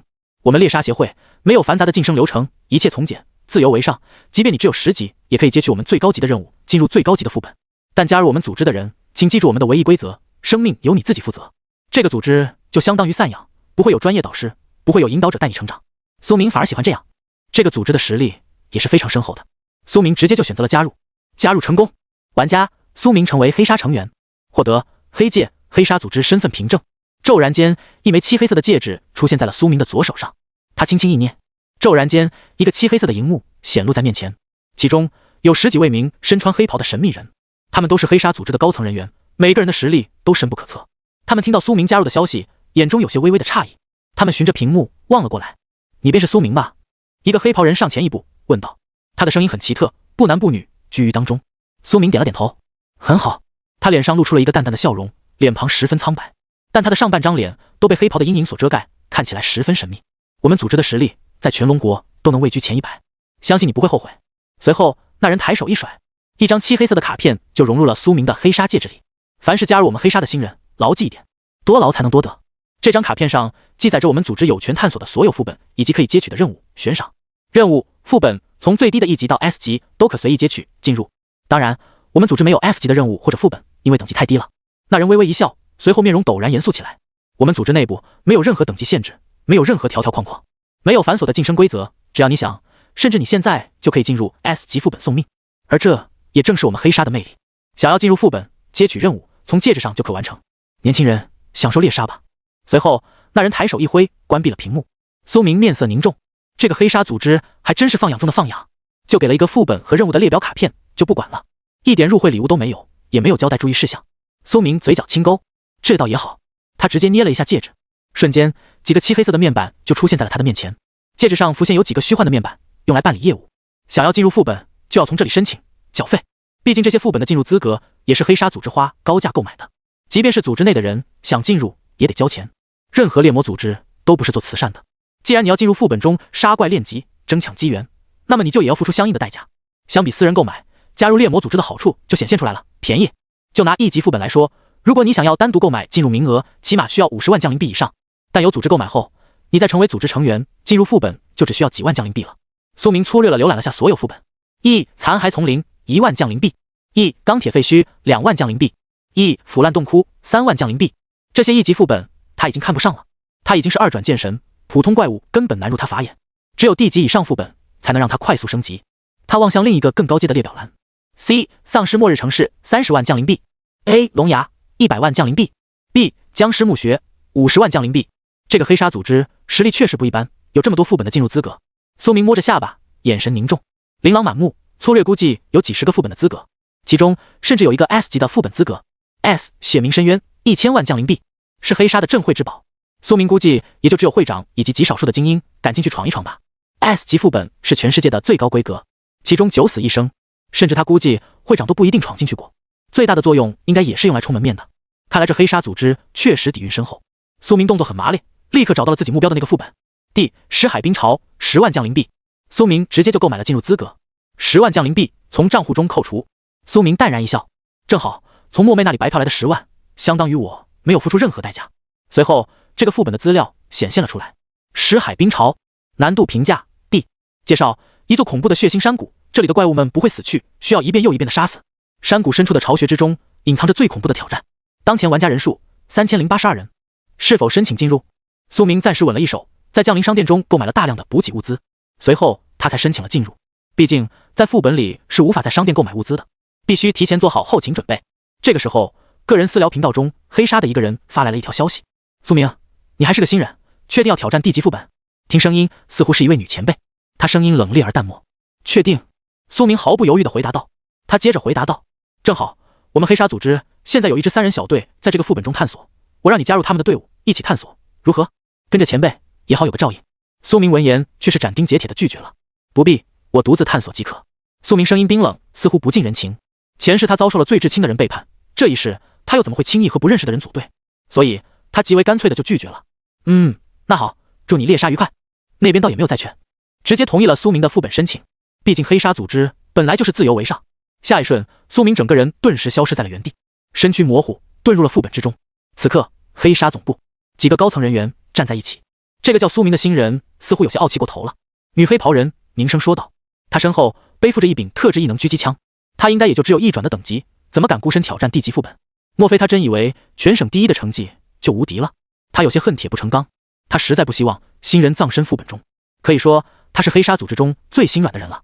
另外一个削瘦男子则是淡然一笑，呵呵，这小子有几分我当年的风范。最中央的首领面容冷冽说道，让他去吧，死了也就死了，我黑纱不缺精英。他们并不知道苏明早就已经突破2转了，可即便突破到了2转，在地级副本中孤身作战也是找死的行为。F 级副本内大部分都是不到1转的怪物，偶尔会出现达到1转的精英怪，而1级副本内1转怪物居多，甚至开始会出现2转怪物了。地级副本中最弱的怪物都是2转起步，精英怪更有可能是3转。如果不慎遇到一个3转，那可想而知凶多吉少。所以黑纱的这个女前辈有些不理解苏明的行为。不要谈她了。一名身材魁梧的黑袍男子上前一步说道，与其关心这新人小子，不如思考一下今年的青年战斗大赛，所有猎魔组织都会派出年纪20岁以下的新人参与。据说今年的冠军工会将得到10个副本的探索权，冠军本人更有史诗级的道具奖励。物品等阶在史诗之前都是凡品，而到了史诗之后的装备品级就都十分难得了。史诗之后就是远古、传说、神话。我们黑纱一直是以人少见长，是最精锐的工会组织，但人少也就意味着新人也少。今年算上苏明，只有不到10个新人加入，怕是难以在大赛中取胜。首领只是微微一笑，仿佛一切都尽在他的掌握之中。呵呵，不必担忧，一切顺其自然，我都已安排好了。苏明只感觉身躯一阵漂浮，随后逐渐落地，睁开双眸，他出现在了副本内。首当其冲的感觉是冷，极度的冰寒。他环顾四周，入眼一片荒芜，冰天雪地，到处都是冰山，漫天都是浓雾，地面上全都是冰冻的尸骸，宛如一片白骨地狱。空气中都漂浮着骨灰，像是雪一般洒落。这个副本的地理环境居然这么极端。苏明眼神凝重，在冰川上缓步前行。在副本里是没有办法直接进入降临商店或是万族商店购买物资的，只有一身单薄的引荐套装，并没有保暖功能，这让苏明感觉到一阵刺入脊背的寒冷。还好他体质属性颇高，这点寒冷除了让身体感到不适之外，并不会阻碍他的战斗。而且他还提前购置了保暖物资。苏明直接从个人空间中取出了一个腰间挂坠，暖宝宝挂坠，黄金下品，可以帮助你在极寒环境中维持体温。装备上之后立刻就暖和起来了。苏明刚走出几百米，就忽然听到一声寒冰碎裂的巨响，下一瞬一个白骨骷髅从面前的冰窟中钻了出来。第一个挑战来了。那个浑身散发着恶臭的骷髅人从冰封中苏醒，他已经是一具尸体，却还能活动，这是不符合蓝星自然规律的怪物生灵，比苏明见过的绝大多数变异凶兽都更加诡异。他手持一柄古剑，朝着苏明猛地斩来。他身上还挂着残肉，整个身躯看起来宛如腐烂到一半的腊肉人。苏明直接扫描了他的资料：骷髅剑兵，血脉死灵，等级21级，力量187，体质40，敏捷104，精神10，幸运10，天赋不死之身。他死亡后尸骨将会逐渐重新凝聚，复生归来，除非在复活过程中再度重创。技能尸骸裂斩，释放一道死灵冲击波，将敌人的血肉腐蚀。亡灵神经，他无法感知到任何痛楚，战斗力绝不会因为痛苦而波动。血虚，他的血肉可以化作长须伸出，洞穿你的身躯。这种怪物特点很鲜明，杀伤力强，但非常脆。体质属性只有40点，毕竟是骷髅头，血肉都腐朽了，又怎么可能有强大的防御力？骷髅剑兵发出一声令人毛骨悚然的惨叫，一剑斩来。与此同时，一道颜色灰暗的冲击波从他的剑刃上流转而出，击射向苏明。苏明面容冰冷，凝视着眼前的白骨，直接拔出了旋风剑。旋风剑的合金材质会随着周遭的物体颜色而散发出不同的寒光，在冰天雪地之中，就是一阵淡蓝色的剑芒。唰，一剑斩出，那道灰色的死灵冲击波威力已经足够恐怖了，甚至将地面上的冰块都击碎了一道长长的沟壑。但面对苏明，他可是有本源剑体的男人。2转之后便是20倍剑法威力。苏明抬手一剑，这一招平平无奇，但却威力恐怖，直接将那道冲击波轻松击碎化解。随后苏明整个人也冲了出去，剑刃上雷光闪烁，用雷剑施展开来，直接击碎了这头死灵的颅骨。红黄2色的脑浆四处溅洒，但苏明发现这头死灵居然还没有倒下，那遍地的脑浆开始像是一个个有生命的蠕虫一般，朝着他的身躯汇聚，从脚上、手腕上爬上去，似乎要重新将脑袋愈合。死灵不愧是死灵，最难杀的种族。苏明正要催动下一招，将这头死灵毙命的时候，他却动了。咔咔，他肋骨中央浮现一道巨大的裂痕，甚至能清晰看到他体内腐烂的五脏六腑。随后他胸腔内几十根血红色的肉化作长须，朝着苏明鞭打穿刺而来，整整数十根血肉长须尖刃锋利。苏明眸光锐利，握剑的姿态猛然一变，变招狂风暴雨剑。他的剑速度骤然间提升，仿佛出现了无数道剑影，剑光宛如漫天雨点，狂暴地斩击而去，将那根根肉须全部斩碎成了肉糜。20倍速度的加持之下，苏明只需要用一把剑就能同时对抗几十根血须的攻击，可见他的挥剑速度有多快。与此同时，他左手并剑指微微一抬，嗖，身后剑匣中龙香断剑的刃陡然飞射而出，直接刺向这头骷髅怪的胸膛。亡灵骷髅是没有弱点的，所以即便斩碎了他的脑袋，他依然能发起进攻。真正能够将他暂时杀死的办法，就是将他的四肢斩断。龙香断刃带起一捧火焰流光，在他的身上绕了几圈，金白色的剑芒流转，最终将骷髅怪的四肢全部切断。他顿时只剩一个孤零零的躯干跌落在地，他暂时死亡了，失去了行动能力，血虚也无法动用了，但他的四肢都还在朝着他的身躯蠕动，想要重新愈合，生命力实在顽强。想要将亡灵彻底杀灭，必须要在他复活的过程中再杀一遍，打断他的复活。苏明直接握住旋风剑，一剑刺出。这一剑只是普通的一击，但却将这头怪物的身躯彻底击穿，心脏都被划破。他的复活过程直接被打断，地面上所有的血肉、骨骼都不再蠕动。他停止了一切动作，彻底死去。斩杀骷髅剑兵，获得经验值加1802，晋升22级，获得10枚自由属性点。苏明将这些属性全部加到了幸运属性上面。这个时候还有一个提示音传出，技能永雷剑熟练度提升，晋升黄金中品。雷鸣流剑斩，品质黄金中品，熟练度10000反斜杠2万，威力再度得到了大幅提升。苏明非常满意。这个技能原本是和拔剑一杀斩同品质的，但是因为苏明经常用这个技能，而拔剑一叉斩则几乎只在起手以及终结敌人的时候使用，这也就导致拔剑一叉斩的熟练度逐渐与永雷剑拉开了差距。技能进化之后，苏明还没来得及施展一番，看看威力，下一瞬就听到一阵诡异的骨骼蠕动声。苏明往前方望去，只见前方几座小型冰丘出现了裂痕，透明如水晶的寒冰，其中封印着许多骷髅亡灵。地面上也有很多冻成了枯骨的骷髅，他们感受到有活人来临的气息，立刻就苏醒了。整整有7、8具亡灵骷髅朝着苏明冲锋而来。啊！是！他们的喉咙里散发出介于生灵与死灵的声音，让人耳膜极为难受。苏明拎着剑，却是嘴角轻勾。这些怪物在他眼里都是活生生的经验值啊！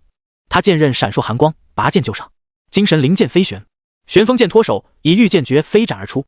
同时，龙香断剑出鞘，断刃也在空中飞旋，带起火焰烧灼骷髅的身躯。火焰本来就克制他们这种亡魂，伤害自然也是极高的。同时，苏明催动了全新的雷鸣流剑斩，雷霆的颜色变得掺杂有一丝血红，看起来更加狂暴。很快，所有的骷髅就都被斩杀在地。斩杀骷髅剑兵 X1， 斩杀骷髅法师 X1， 斩杀骷髅长枪兵。最终，苏明全部杀灭，获得经验值。战利品灭魂阵，技能卷轴。苏明眼神微凝，这个技能卷轴好像有点用处。他立刻扫描了资料，灭魂阵技能卷轴，品质白银上品，职业限制有魂力的职业。介绍：读条10秒钟后，可以在面前凝聚一道大型法阵，将正在重生中的亡灵种族怪物彻底杀灭。苏明眉头微皱，这个技能自己学不了，因为不是剑法类技能，也无法触发本源剑体的效果，无法强制学习，而且要读条10秒钟也太弱了。在战斗中，时机是稍纵即逝的，哪个怪物会傻愣愣站在那里等你读条10秒钟？不管那么多，先升华一下吧。苏明直接动用了万物升华天赋，升华成功。圣武器附魔，通用技能卷轴，品质铂金上品，使用后可以给武器附加圣属性伤害，用圣属性斩杀亡灵怪物将造成致命伤害，对方无法复活。苏明眼神微惊，圣属性是克制一切阴邪之物的属性伤害，只要用圣属性杀死亡灵，那么他们就无法复活，这可以给自己省去许多体力，就不用杀2遍了，直接把一个白银卷轴升华成了铂金级，而且还变成了通用技能卷轴，没有了职业和等级限制，这就是幸运属性拉高之后的好处。苏明直接捏碎学习了这个卷轴，下一瞬催动方法就出现在了他的脑海中。他心念微动，手里握着的旋风剑刃上立刻就浮现出几道金色的符文，金辉流溢的玄奥符文充斥在剑刃之上，整把剑看起来都金辉闪烁。用这把附魔了圣属性的剑砍杀这个世界的亡灵怪物们将会事半功倍。苏明还没来得及多欣赏这些符文，咔咔，很快周围的冰丘接连碎裂。苏明屠杀骷髅亡灵们的战斗声音太大了，惊醒了更多沉眠的冰冻遗骸。啊！死！冻结成尸骸的骷髅们不断苏醒，更多的骷髅亡灵朝着苏明悍不畏死地冲刺了过来，约莫有10几头。他们的身形隐藏在浓雾之中，看起来隐隐约约，极为恐怖。骷髅们从四面八方包围着攻击过来，还好苏明有洞悉之眼，视力也远超常人，能够望穿迷雾。这个副本小怪还真多啊！苏明淡道一声，他直接出剑了，精神灵剑凝聚而出，手中刃也猛地挥砍，所有的武器都被他附魔了圣属性光辉，这就导致他能够快速杀死亡灵。消耗了几分钟，苏明终于将这里所有的骷髅亡灵全都摧枯拉朽地斩杀了，而他本人的等级也来到了23级。苏明将10点属性全部分配在了幸运上面，现在他的幸运数值已经达到了150点，超高的敏捷属性加上幸运，这导致苏明现在的暴击率非常高。对付这种骷髅小怪，甚至可以说是刀刀暴击，只要等级不超过苏明太多，他基本上都是一剑秒杀。斩杀大量2转骷髅亡灵，获得战利品亡灵小兵藏宝图黄金中品。骤然间，一个冰封的羊皮卷轴就出现在了苏明的手中，冰封透明，清晰可见那羊皮卷轴上的字迹，正是这个副本世界中的地图。苏明立刻就动用了万物升华技能，对这个藏宝图进行了升华。升华成功，红眼剑骸的藏宝图铂金上品。介绍：据说这个世界曾经有一位红眼的亡灵剑客，他战斗力非凡，斩杀了无数玩家，他将一切都藏在了葬身之所。苏明眼神有些惊喜，藏宝图可以说是他最喜欢的战利品了。为什么？因为通过藏宝图获取的物品算是可以触发2次万物升华，万物升华有一个限制，就是对于任何物品都只能生效或者间接生效一次。例如，升华了宝箱之后，就不能再对宝箱里面的物品进行再次升华了。但藏宝图和宝箱这两个物品是独立计算的，藏宝图只是一个示意宝箱位置在哪里的地图，并不和宝箱有直接的因果关系。所以自己可以先升华藏宝图，获得更高阶的宝箱位置信息，然后找到宝箱之后再升华一次宝箱，就相当于升华了2次。现在这个藏宝图升华到了铂金上品，那么等自己找到了宝箱之后，再统一升级一波宝箱，这意味着最终的物品最起码都会是钻石等阶。苏明立刻跟着这个藏宝图的方位冲了过去，他速度很快，一路飘然。凌波微步是非常强大的功法，不仅仅可以在一瞬间提供恐怖的移动速度，用以躲避敌人的攻击，更可以长途跋涉用，速度不弱于某些坐骑。苏明很快就穿过了几座大冰山，但苏明来到这藏宝图标注位置附近的之后，却眼神一凝。他在这里看到了好几具尸体，而且不是亡灵，全都是人类，都是玩家。所有人的尸体都惨不忍睹，似乎是被什么寒冰武器打伤的。这个藏宝图不简单。苏明打开这个副本的内部交流频道，想要找有用的信息。这副本小怪真多，刷级豪爽，但唯一的美中不足就是环境太冷了呀，热量消耗太大，正好这里的怪物还都是没什么肉的骷髅，没有瘦肉吃。再这样下去，我们队伍只能退出副本，重新进来了，又要花10万奖灵币啊！各位，我有10个骷髅骨，想要交换一个保暖设备，谁愿意？我也想要，我出5万奖灵币，来跟我交易。世界频道上，人们有一搭没一搭的聊着，这些全都是这个副本中的人。这个副本并不只有黑鲨组织购买了进入资格，也有其他猎魔组织购买了资格，而且不止龙国，还有其他国家的人，更还有其他种族，包括精灵、兽人等。所以这个副本中的玩家非常多，现在起码有3000个以上，同时在里面厮杀。这个副本已经开启有一段时间了，很多人都已经在这里面练级好几个月了。没错，一个地级副本攻略通关的时间一般是非常久的，找 BOSS 就得找几个月，击杀 BOSS 又得花一段时间，所以地级副本往往都可以持续非常久。忽然，苏明眼神一凛，看到了一个有用的消息。一个叫雨眠的玩家说道：“各位，我有一条重要消息，我队伍中的探宝师探测到了一个泄露出来的宝箱位置，坐标1294-2018，但我要严重警告你们，那里有一头精英怪把守，你们若是过去，必死无疑。那里是陷阱。雨眠，那个宝箱是陷阱，有精英怪把守。1个星期前，我就派出了几个队员去那里，但没有一个回来。而且根据我的队员们临死前给我发送的消息来看，那附近还有很多人类尸体，那个精英怪实力绝对很强，斩杀了很多人。”他的话语顿时引起了一阵轩然大波。苏明看到这条消息也是眼神一凝，因为这个坐标正是他所在的位置。没想到还有探宝师在附近，而且已经找到这个宝箱的位置了。看来自己得抓紧时间挖出宝藏了，否则将会有人来争抢。他在看向世界频道的聊天，呵呵，拙劣的把戏。这副本里有很多探测类职业者，想必你是怕他们也发现那个宝箱，所以干脆提前放出假消息，想要让我们不敢踏足吧。楼上分析的不错，我也是这么认为的。这个世界上绝对没有纯粹的好人。那个叫雨眠的玩家，你大可不必装了，你怕那个位置暴露，刻意放出假消息，看来那个宝箱品级恐怕不低，否则你绝对不会如此大费周折。兄弟们，冲！你不让我们去，我们偏要去。宛如一颗沉重的石头落入了水中，激起了涟漪。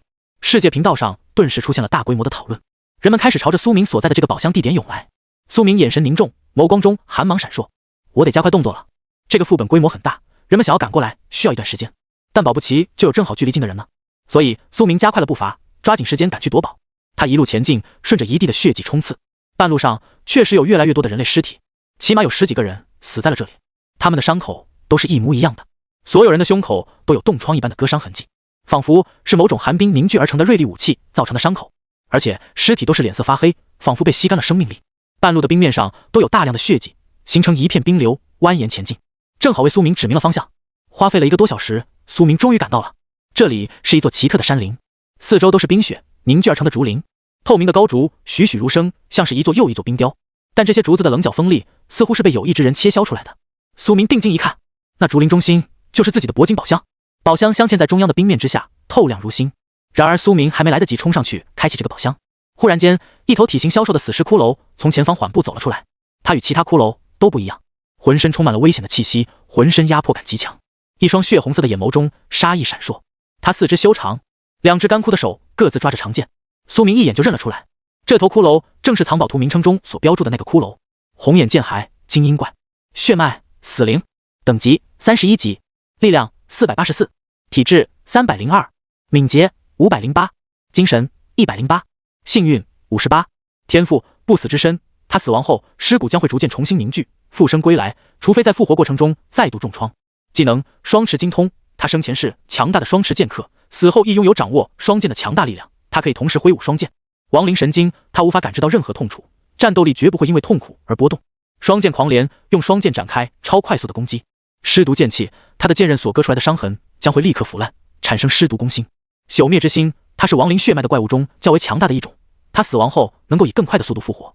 斩魂剑形，他生前所学的剑法，双剑流动刚猛。介绍，他生前曾是一名亡灵种族的觉醒玩家，但他死亡后堕落成了没有觉知的亡魂，没有情感，只想斩杀一切胆敢接近他亲手切削出来的这片寒冰竹林的敌人。苏明眼神微惊，这个野怪生前居然是玩家，和自己一样的转职者。没错，万族之中是有亡灵这个种族的，他们是高智力的种族之一，天生就拥有强大的亡灵法术天赋，他们的精神属性非常高，甚至可以和精灵媲美，再加上种族特有的复活能力，这导致他们觉醒后战斗力也远超人类。但这个种族也有缺陷，因为他们是半死不活的种族，所以没有生命力，无法修炼任何与生命力有关的技能，而且在死亡后的复活过程中，如果被侵扰，也有可能堕落成没有意识的亡骸。眼前的这个红眼双剑骷髅显然就是那种堕落了的，也就相当于死去了的战士。他和野怪已经没有区别了，是一头只知杀戮的野兽，不存在任何智慧生物的情感，杀起来绝对不会有心理负担。苏明直接拔出了腰间的龙香断剑，对付这样的三转怪物必须要谨慎，所以苏明一来就使用了自己最强大的一把剑。他本来以为是其他的怪物，却没想到竟然就是红眼剑海本人。他死亡后依然能够战斗，保护着他的宝藏。藏宝图确实只标注位置，并不代表这里安全。苏明道也早有心理准备了，他身躯还没动，这头红眼骷髅却抢先脚步移动，猛冲了过来。他的身影快到极点，残影都拉成了一条长线。他的口腔中发出骨骼特有的咔咔声，脚步急冲。他左手的长剑像是由千年玄冰打造而成，看起来薄如蝉翼，绝对锋利之极。而他右手的长剑则是漆黑无比，好像是黑曜石锻造而成的厚剑，看起来威力不凡。两把剑有着截然不同的风格，但都威力强悍。灰暗的腐朽剑光朝着苏明劈来，苏明半步不退，迎面上，他手中的龙香断剑猛然劈斩而出，拔剑一杀斩，他身影化作一道湛蓝色的剑影横贯而去，恐怖的剑气当空，几乎将空气都撕裂了。这双剑骷髅斩出来的那道腐朽剑气，顷刻间就被苏明彻底斩碎。他那双幽邃的血红双眸中浮现几分惊然，他屠戮了这么多人类，却还从没见过如此强大的剑客。在本源剑体20倍剑法威力和速度的加持下，即使苏明和这个骷髅的数值有差距，却还是能轻松对抗。苏明的拔剑一斩，直接穿透了对方的身躯。他的剑法非常恐怖，不仅仅摧毁了这个精英骷髅斩出的剑光，更是顺带着一剑劈断了他的左臂。他那条持剑的手直接被苏明贯穿，与躯干分离开来，露出了那里的血红腐肉。红眼双剑骷髅瞳孔猛地一颤，随后他旋身抓住了半空中自己的那条断脖，又按回了肩膀上，血肉弥合，重新愈合如初。苏明眼神中平静无比，他早就知道亡灵一族的愈合能力超级恐怖，自己的这一剑自然是无法造成多么有效的伤害。红眼骷髅的眸光中闪过一抹纯粹的杀气，他终于要认真了。见识到苏明的一剑之后，他终于清楚这个人类玩家不是好惹的。他剑刃之上闪烁起无数道灰暗颜色的流光，那是亡灵一族的死亡之气。死亡之气附着在剑刃之上，给他的双剑带来了强悍的威压。下一瞬，这头双剑骷髅催动了他极为狂暴的剑法，双剑狂镰，一黑一白两把剑在这个骷髅的手中像是黑白双煞舞动，无穷无尽的死亡之气化作剑影寒光，朝着苏明逼近。一切生灵都会在他的剑刃下变成腐烂的碎肉。然而面对这一招，苏明脸上毫无任何表情，他甚至没有拔出第二把剑，而是就用这么一把龙香断剑与这个双剑骷髅战斗。狂风暴雨剑施展开来，刹那间，苏明仿佛白手观音，身前展出无数道剑芒，当当当当，满天都是冰渣碎屑以及火星绽放，空气中弥漫着水雾蒸发以及金铁交错的声音。苏明的剑太快了，将攻击尽数给挡了下来，他居然毫发无伤，全身都没有一点伤口。他用狂风暴雨剑正面对抗双剑狂镰，红眼骷髅的眸光中出现了几分震惊，这个人类竟然能以一把剑同时对抗自己的两把剑，而且丝毫没有落入下风的样子，反而苏明的气势还在不断的增强。苏明之剑愈斩愈烈，狂风暴雨剑熟练度加808，狂风暴雨剑熟练度加1118。苏明这个技能的熟练度疯狂提升，他之所以要用一把龙香断剑对抗这头精英骷髅，而不拔出第二把，就是因为他觉得这是一个好机会，可以将自己的狂风暴雨剑品级快速提升的好机会。他有本源剑体，即使在等级远低于对方的情况下，单剑对双也有自信能够不落下风。而且对方的这个技能和自己的狂风暴雨剑非常相似，都是攻击速度极快的剑法，用这两个技能相互抵消，过招、学习、精炼，自己的技能熟练度将会飞速提升。很快，苏明的狂风暴雨剑就完成了一次进阶，技能熟练度拉满，升阶。狂风骤雨剑黄金下品。这还没完，苏明还在挥剑，熟练度继续攀升。因为这个敌人的等级远超苏明，所以苏明获得的经验值、熟练度都会有修正加成。苏明抓住机会，全力挥剑，每一次斩击都化作了熟练度。技能熟练度拉满，再度升级。疾风彻羽斩，黄金中品。苏明依然在斩技，他感觉酣畅淋漓，竟然发出了几声大笑。没错，他找到了战斗的乐趣。红眼骷髅面对着这个男人，顿时感觉到压力山大。咋回事？我不是等级压制，属性压制你吗？我不是精英怪吗？我怎么被压着打？红眼亡灵骷髅是堕落生物，已经没有了智慧意识，但兴许还有残留的一些自我思考，所以这一刻他的眼眸中涌现了匪夷所思般的血红神情。他想不通，苏明的战斗力为什么忽然间突飞猛进，同样的剑法却不断的在进化。双方的较量持续了好几个回合，足足互相劈砍了几分钟。周围数米内的冰天雪地都被切削出了道道剑痕，四周的寒冰竹林寸寸崩断，两人所过之处无物可存。一开始是苏明步步后撤，但现在苏明转而开始将他逼退，强烈的剑势逐渐开始将双剑骷髅的武器都斩出了缺口。苏明的剑毕竟是钻石品级的武器，再加上火属性附魔以及苏明的圣属性附魔，这就让他的龙香断剑十分锋利，可以轻易切开铂金级的武器。技能熟练度拉满，升级疾风彻羽杀，黄金上品。这个时候苏明的技能竟然提升到了黄金上品，这个升级速度实在太恐怖了。苏明的挥剑速度陡然得到了巨幅提升，双剑骷髅的两把长剑逐渐被砍得遍体鳞伤，满是缺口。他发出了一声怒吼，从来没有人类敢如此压制他。他浑身气势猛然暴涨，体内涌现出一道灰黑色的暗月光芒，他的两把剑轮成了一道圆月，朝着苏明的脖颈斩来。他便招了斩魂剑形，他最强大的剑法，两把长剑交叉着，裹挟着一往无前的气势斩向苏明。这瞬间苏明的眼神猛然一凛，一柄断刃从他背后的剑匣中陡然激射而出，嗖！龙香断剑的坚刃化作一道火光流芒，斩向骷髅的头颅。剑刃破空的声音清脆悦耳，这一剑直接刺透了红眼剑骸的脑袋，将脑浆都砸碎了。火焰燃烧，将他的无头脖颈都点燃了一瞬间。火焰伤害非常高，他的生命值立刻降低大半。与此同时，苏明的身体内重叠一道影子猛然斩出，触发了引剑套装的效果，影斩。影刃一剑划过了骷髅的身躯，再度将他的生命值降低到了不到 36%。 本源剑体太恐怖了，威力极为强势，像是这种精英怪血厚防高，一般都需要一支甚至几支小队一同出击才能击败，往往需要众多职业者用大量技能轰击才能杀死。但苏明一个人仅凭一两个技能就能够快速斩杀，一个人打出来的伤害就顶得上10个人，这就是本源剑体20倍剑法威力的恐怖之处。苏明内心预估，再出一剑就可彻底镇杀这头骷髅，但这个骷髅实在顽强，他遭受了苏明2剑重创，居然动作不停，无头的身躯依然保持着那最后一剑的姿态，朝着苏明冲过来。斩魂剑形是这个骷髅最强的技能，他将双剑交叉，裹挟着无匹的亡魂剑气斩向苏明。苏明的头颅就处在那双剑交叉的中央所指，一旦双剑划斩而过，单凭苏明脆弱的身躯必然会被削手，身死道消。即便苏明能够挡下这一剑的实体，却也无法挡住这一剑周围裹挟的死亡之气，一旦沾染，立刻就得皮肤溃烂，腐烂攻心。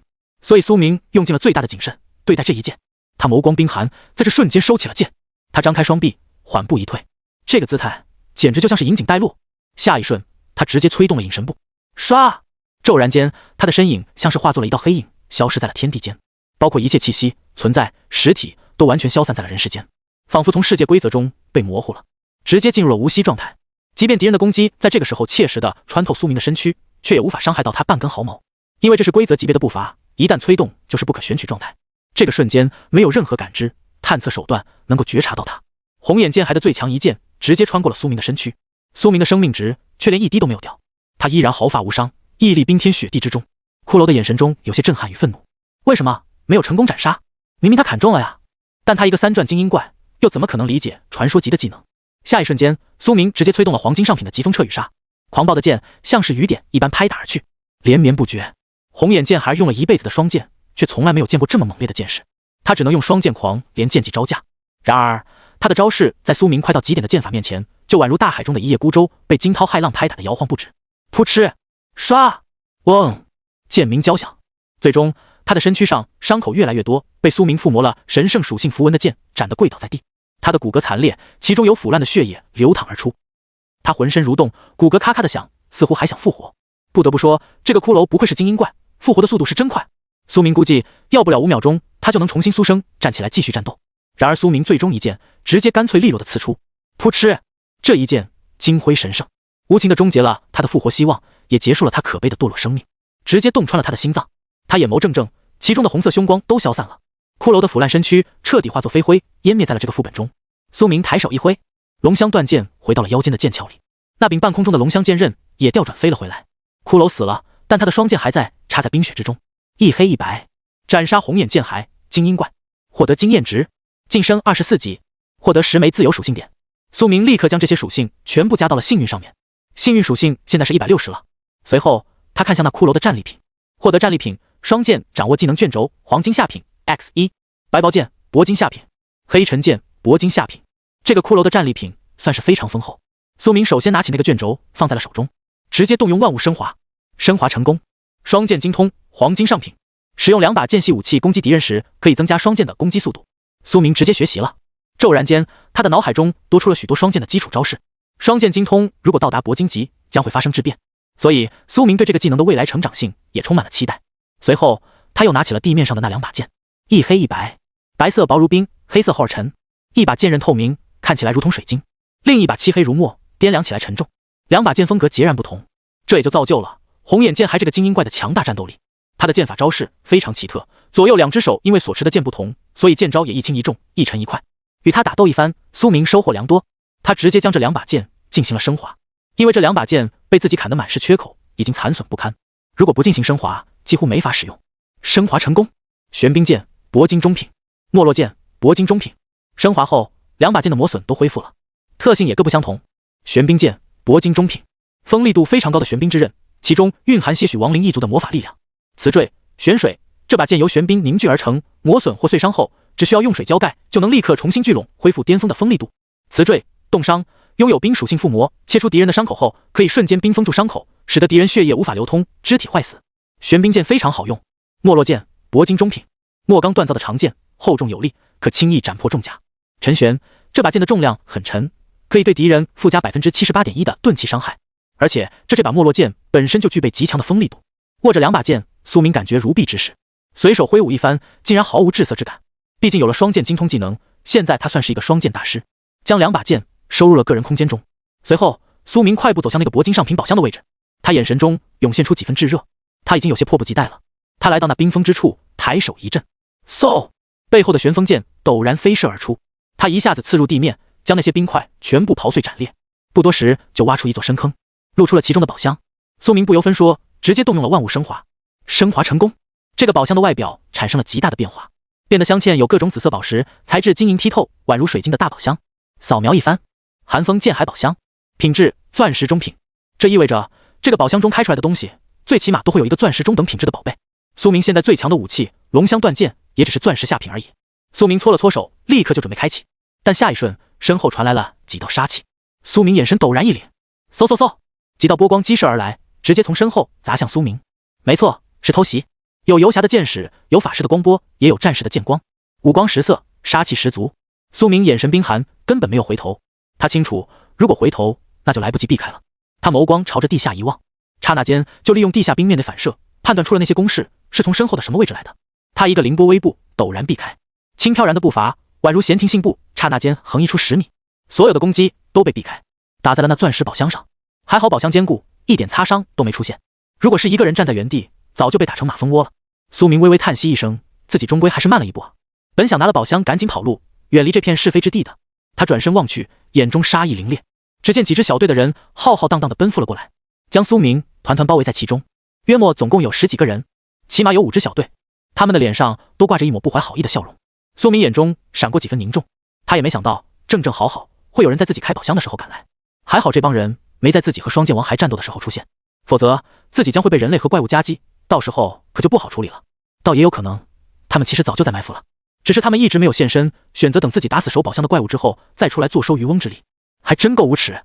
苏明现在的体力早已消耗掉了不少，毕竟他刚才动用了一次隐神步，像隐神步、杀神一刀这种传说级技能，苏明的精神属性点到再高也没用，用一下就会被抽干大半体力。只要等级不够，总体属性没达到要求数值，强行跃进施展技能就是会消耗极大。这2个技能就像是无底洞。苏明深深呼出了一口气，他知道将会有一场大战了。苏明缓缓将手搭在了龙香断剑上，他毫无退缩之意，即使是面对这么多人。这位剑直兄台，你打得太辛苦了，我们来帮你收货吧。是啊是啊，你看这宝箱多沉啊，你体力不够了，一定搬不动。老哥，先撤，我们帮你处理。人们淡笑着，所有人都不怀好意地望着苏明，眼中闪过精芒。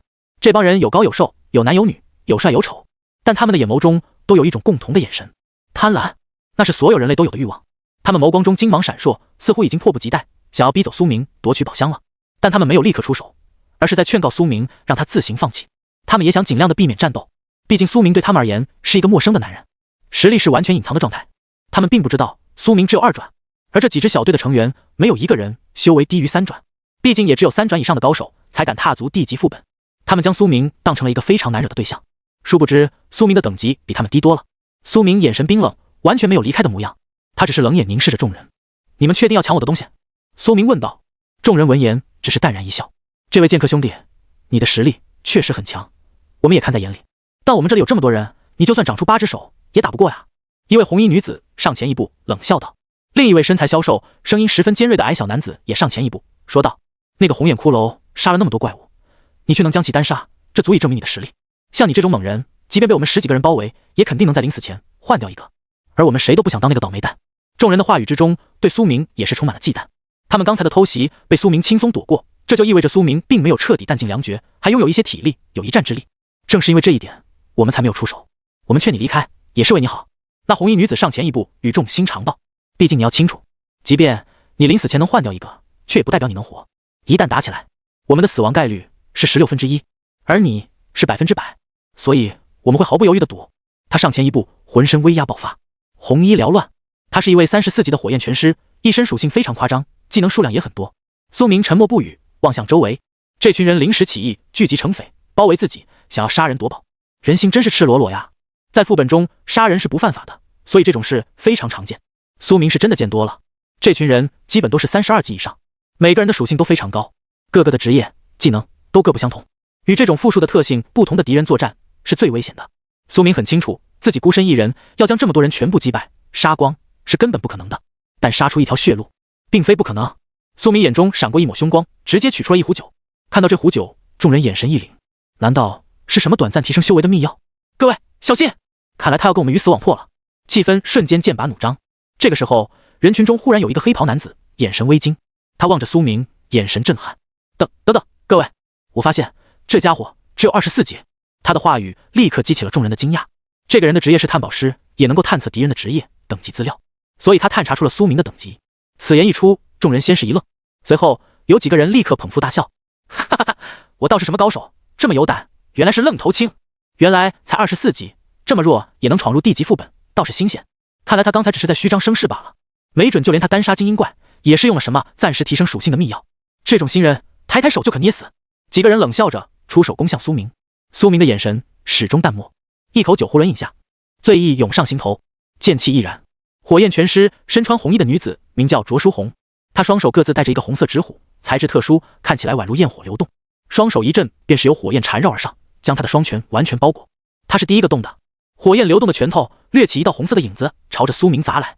一开始她在埋伏的时候看到了苏明单杀那双剑骷髅的场景，所以她刚才对苏明充满了忌惮。但当她得知苏明的等级只有24级的时候，内心的一切顾虑都消失了。她毅然决然地选择了重拳出击。苏明与双剑骷髅的战斗看起来猛烈，但说不定那骷髅实际上也并不强呢。兴许只是声势浩大罢了。等级是不会作假的，只要有探宝师进行探测，基本上都能探测出来。而隐藏资料的装备非常稀有，也非常珍贵，3转的人不可能随便掏出来，所以他基本上认为这是苏明的真实等级。如此低的等级，他自然有自信轻松碾压。20多岁的年纪就能到达3转，他天赋也非常不错，自然有着自己的自信、骄傲，所以他根本无惧。他身后还有几个转职者随着他一同出手，这几个人中有魁梧的战士，也有用刀的刀客，更有一名附魔师。他抬手一握，所有人的武器上都各自附着了不同的元素属性。这些人都和卓书红有着一样的想法，对于宝箱的炙热饥渴，使得他们迫切的想要杀死苏明分赃，而且杀死玩家也能够得到不少的经验、战利品，绝对比杀死野怪要多。这里有这么多人，那个钻石宝箱中的东西不一定够分，所以现在宰杀苏明得一点经验值，也算是极好的额外收获了。放在其他时候，你绝对找不到这么好的机会杀人，所有人都不想错过。苏明望着这一幕，面无表情，他没有避开，而是再度仰头喝下了一口酒，将壶中酒水彻底饮尽，细细体味心中的醉意。这一刻，世界在他眼中都仿佛慢了下来，所有人的动作都变得清晰可见。苏明的剑法威力在这个瞬间急速攀升，他还没出剑，但他能清晰地感觉到。他微微躬身，握着腰间的龙香断剑，他感觉剑柄都在剧烈的颤抖，咔咔咔，腰间的剑疯狂颤抖，连带着苏明的手都在剧烈摇晃，仿佛他无法掌控这把剑，宛如这把剑要挣脱剑鞘的束缚脱离而出一般。看着这一幕，众人有些冷笑。你在干什么？竟然不避不躲，小子是不是吓得手抖了？兄弟，剑都拿不稳了，还是弃保保命吧。他们嘴上说着，却丝毫没有停手的动作，根本不打算放过苏明。所有攻势一瞬间从四面八方涌来，将苏明包围在其中。攻势明明还没有打中，但这一刻苏明脚下的冰面却已经开始裂开。这可是副本中的超级千年冰川，厚度极深，里面冻结了无数的骷髅亡魂骸骨，将他们镇压不得动弹。可想而知，这冰面有多么坚固，能够被震裂，足以说明他们的攻击威压有多恐怖。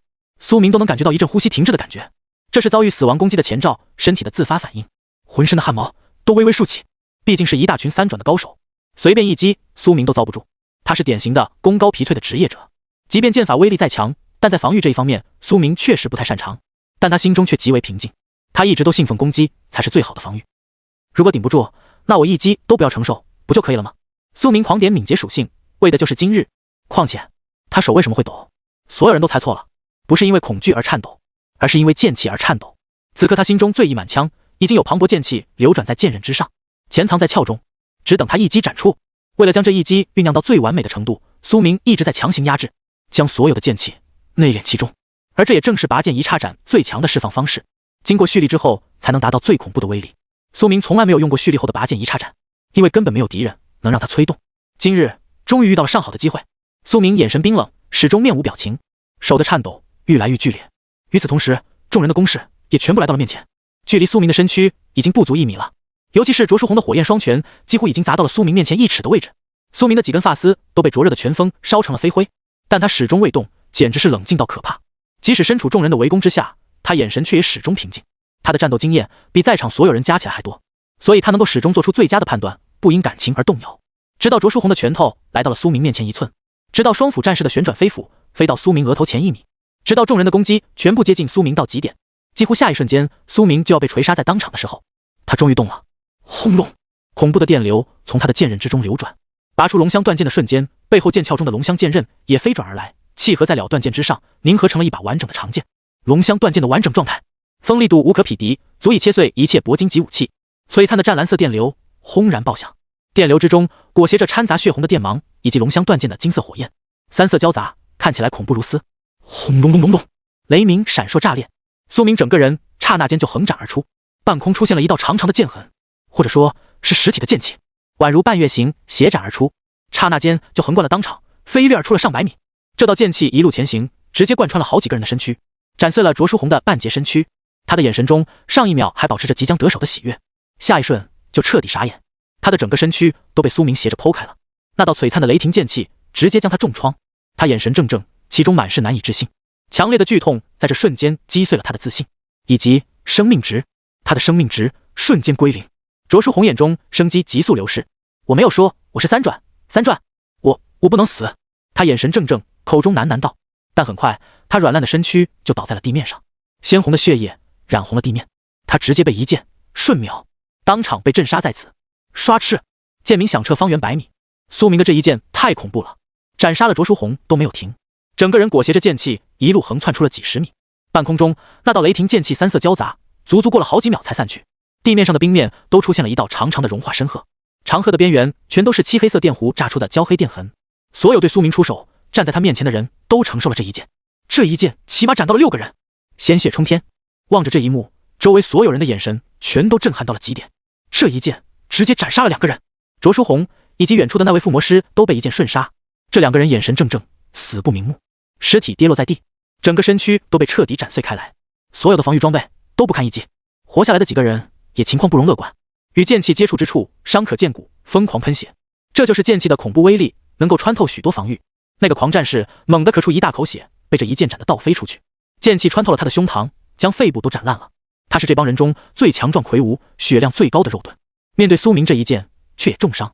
刚才冲向苏明的那个刀客，连腰带刀一并被斩断，他的上半身和下半身直接就分离了。还好他有一个保命装备，生成了一个屏障，否则他也得死。他立刻取出一瓶昂贵的瞬间治愈药剂，将伤势愈合，才没有死亡，否则他的生命值也会瞬间归零。还有几个攻向苏明的人都受到了程度各不相同的重伤，出手的人约莫只有6个，还有10个人没出手。这个瞬间，那几个人才知道，原来自己才是愣头青。真正冷静的人一直都在冷眼旁观。那个狂战士脸色难看，猛地转头望向那个声称苏明只有24级的探宝师。该死的探宝师，你诓我们！他这个剑法威力怎么可能只有2转？刀客也眸光阴沉至极，猛地死死盯着炭宝师。你竟然敢骗我们出手！我要杀了你！双府战士也是气到浑身发抖，缓步朝着炭宝师走去，一副要锤死他的样子。那炭宝师望着这一幕，顿时感觉头皮发麻。我没有骗你们啊！这个玩家名叫杀神，应该是用某种称号替代了名称显示。我的技能等级还不高，只能看见等级，他的职业和具体信息我看不见。我真的没说谎啊！他连忙解释，他是一个没有什么战斗能力的职业者，如果被众人针对，绝对会死得很惨。不可能，如果他只有24级，那这剑技威力到底是什么情况？你绝对骗我们了！你就是想骗我们出手！炭宝师欲哭无泪，只能颤抖着伸出一只手。大哥们，我要澄清一件事，现在这家伙已经升到26级了。此言一出，全场哗然。苏明被众人围攻，竟然还反倒升级了，因为他斩杀了2个3转玩家，获得了超级丰厚的经验值，所以连升2级。这是真的？这是他妈的什么狗屁道理？真如你所说，一个2转，喝了几口酒就这么猛了？无论如何，你这炭宝师有嫌疑，先杀！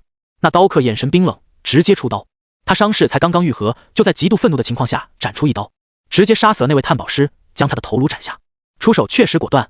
炭宝师是纯粹的辅助职业，战斗力非常弱，而且这家伙倒霉，也正好没有携带任何保命装备，于是就彻底死亡了。杀死了炭宝师后，那几个被苏明重伤的人都猛地朝他的尸体吐了一趴口水。晦气！早知道就不听这炭宝师的了，他绝对是骗了我们。几个人狠狠地说道，一边往嘴巴里疯狂灌治疗药剂。人死无口，炭宝师也没法狡辩啊。苏明看着众人身姿微微摇晃，闹内讧了。他面容轻松，谈笑说道，脚下步伐却有些虚浮，看起来仿佛真的喝醉了。他的酒是用降临币购买的黄金下品烈酒，度数超级高，一口下去瞬间就能将一个正常男子麻倒。苏明这样的转职者体质属性颇高，寻常酒难以将他麻醉，但苏明可是饮下了整整一壶这种超级烈酒，所以也能瞬间进入微酣状态，这就能够快速触发最剑式技能。其余还没出手的人眼神惊骇震撼地看着这一幕，此人实在有点强的离谱了，这实力恐怕是3转巅峰，将近4转的高手了，一剑秒杀2位3转，重创4个3转，这个实力我都做不到。旋即他们脸上显露出一抹凝重，各位谨慎出手，我们所有人都不能再小看他了，一起出手彻底将他镇杀，不给他任何机会。众人凝声说道，所有人都眉头紧皱，眼神中充满了极大的忌惮，对苏明彻底刮目相看。虽然苏明很强，但钻石宝箱的诱惑力太强大了，没人愿意这个时候收手。所有人都猛然朝着苏明攻去，整整10几个3转高手一同出手。那几个被苏明重创的人也都恢复了体力，朝着苏明来攻击。他们要找回场子，这次他们学乖了，都动用了最快速的招式，就是要让苏明没机会蓄力。无论苏明那一剑威力多猛，他们都认为苏明没法在短时间内多次使用。这倒也确实，只要不给他蓄力的时间，苏明的拔剑一插斩，威力就无法一剑斩杀3转。而且这瞬间已经有大量攻击将他吞没，他不能再进攻了，要防御了。所以苏明选择了动用疾风彻羽杀，狂暴的剑影自他手中掠动，在他面前形成了一道密切的剑流，将绝大多数攻势都防御了下来。与此同时，还有无数道剑气飞斩而出。最剑架势下，所有剑法技能都有机会附着剑气，威力大大提升，宛如雨点般的剑光闪烁，将很多攻击防御住。但苏明还是步步后退，没办法，敌人太多了。众人逐渐上前，将他包围。放弃吧，现在你离开，放弃宝箱，我们兴许能饶你不死。朋友，不要苦苦死撑了，我们人这么多，你不可能战胜的。有人出言呵斥道。他们有些不理解苏明为什么如此执着，既然你找死，也就怪不得我们了。有人冷笑着讥讽道。看着这一幕，苏明仿佛想起了当年前世自己在死窟副本边缘被张唐、任小曼逼死画面又涌上心头。人类的骨子里就是贪婪的，在副本这种没有约束的区域，立刻就会变得极为残忍。所有人的攻势都凌厉至极，一大群3转高手修为极高。苏明跃进战斗，狼狈抵御攻势，他手中的剑刃快到巅峰。与此同时，他催动了精神灵刃，背后剑鞘中的旋风剑离鞘而起，悬浮斩敌。左手虚握，影流长剑从影子中拔出，落在左手上。苏明2只手同时催动剑法，有双剑精通在，他可以用2只手同时催动疾风彻羽杀。狂乱的剑影在他面前乱舞，半空中的迷雾都被他切碎成了齑粉，剑气纵横，疯狂击斩而出，很多人的身躯都被剑气伤到了。与此同时，苏明还取出了个人空间中的黑白双剑，用御剑术催动着疯狂斩敌，这样同时强行操控多把武器，消耗太大了。苏明的体力仿佛在飞速燃烧，众人逐渐负伤，他们咬着牙望着苏明的眼中充满了不可思议以及愤怒。他们没想到苏明居然如此负隅顽抗，用攻击类剑法在攻击的同时进行防御，这是真要跟他们鱼死网破呀。这样看来，苏明临死前不只能换掉一个，甚至有可能换掉好几个。但事已至此，没有任何和谈可能了。所有人都用尽攻势砸向苏明，扑哧，唰！苏明的身上逐渐开始出现伤口了，有技能穿透了他的剑围，命中了他。敌人的攻击太过密集，很快就出现攻势打中了苏明。苏明一边动用凌波微步躲避，一边催动疾风彻雨杀防御，已经在尽全力撑住了。但二转终归是有极限的，苏明的生命值直接就下降到了 50%。与此同时，他整个人也来到了宝箱区域边缘的极限，再退10米就要离开能够拾取宝箱的区域了。苏明不想放弃这个宝箱，这是他斩杀精英怪应有的奖励。这帮人实在太无耻！苏明心中怒意汹涌，他眼中出现了一股恐怖的杀意，惊得众人一冷。看这眼神，他应该也是强弩之末了。各位，给他最后一击！众人的攻击力度陡然提升，苏明节节败退。与此同时，他甚至还能够感觉到自己的双脚下有无形的力量开始拖慢自己的动作。人群中有禁锢类法师，这是一个辅助类战斗技能泥足术，能够让人寸步难行。苏明的凌波微步速度陡然慢了下来，随后又有一道暗红色的锁链从半空中浮现，禁锢锁链闪烁着魔法的光辉，缠绕上了苏明的双臂，想要将他死死禁锢住。苏明的挥剑速度顿时就慢了下来，苏明为了保命，只能立刻将精神灵刃、旋风剑调转归来进行防御。毕竟人数太多了，攻击又多又杂，从四面八方包围，苏明只能被动防守。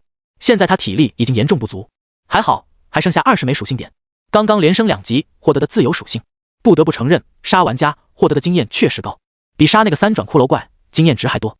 苏明直接就升到了26，他立刻将这些属性加成到了精神力上面，少许的恢复了一些体力，这样还能多用几个技能增加生存概率。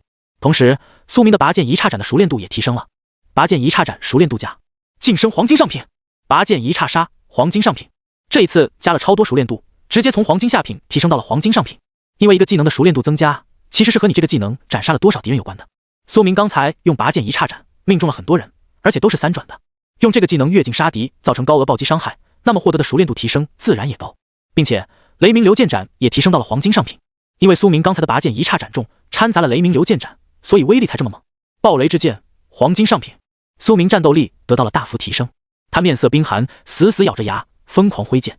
疾风彻雨杀陡然间再度提升了境界，狂雨碎凤剑铂金下品。骤然间，他的剑势更加狂乱，剑气宛如密集而狂暴的雨点砸出，半月形的淡白色烟气剑气从场中不断横掠而出，很多人都受到了或大或小的伤势。剑气穿透力太强了，最剑式技能非常强大，让苏明的战斗力能够短时间内暴涨。苏明一边战斗一边查看了一番自己的属性。苏明携带称号杀神，以生肖称号第一滴血新人王，等级26级，15反斜杠反斜杠反斜杠反斜杠经验，职业剑神神话级世界唯一，力量80，体质80，敏捷240，精神170，幸运160，血脉不老身 A， 自愈因子 C， 天赋万物升华，本源剑体自动修炼，技能杀神一刀全隐藏隐神步洞悉之眼，双剑精通，最剑式圣武器附魔暴雷之剑拔剑一叉杀狂雨碎凤剑剑舞大师御剑天落剑幕精神灵剑凌波微步。刚刚恢复了20点精神力，但实在是杯水车薪，苏明预估自己也实在撑不住了，要保留最后一点精神力逃跑了。他心有不甘啊，可性命永远是最重要的。他心中涌现一抹怒意，将所有人的脸牢牢地记住了。日后他要一一报复。正当苏明绝望准备放弃宝箱逃跑的时候，他忽然眸光一凛，他望见自己身后几百米外出现了一个隐约的模糊人影，极为模糊，若非有洞悉之眼，苏明都看不见。下一瞬，一道暗淡的灰色光辉莫名浮现而出，将苏明整个人包围在其中，仿佛雨水一般将他包围，他的身体顿时就化作无形，连带着气息都消失了。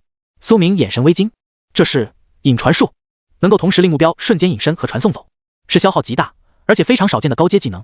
有人要保护自己。苏明隐身之后，众人顿时失去了目标，他得以喘息了。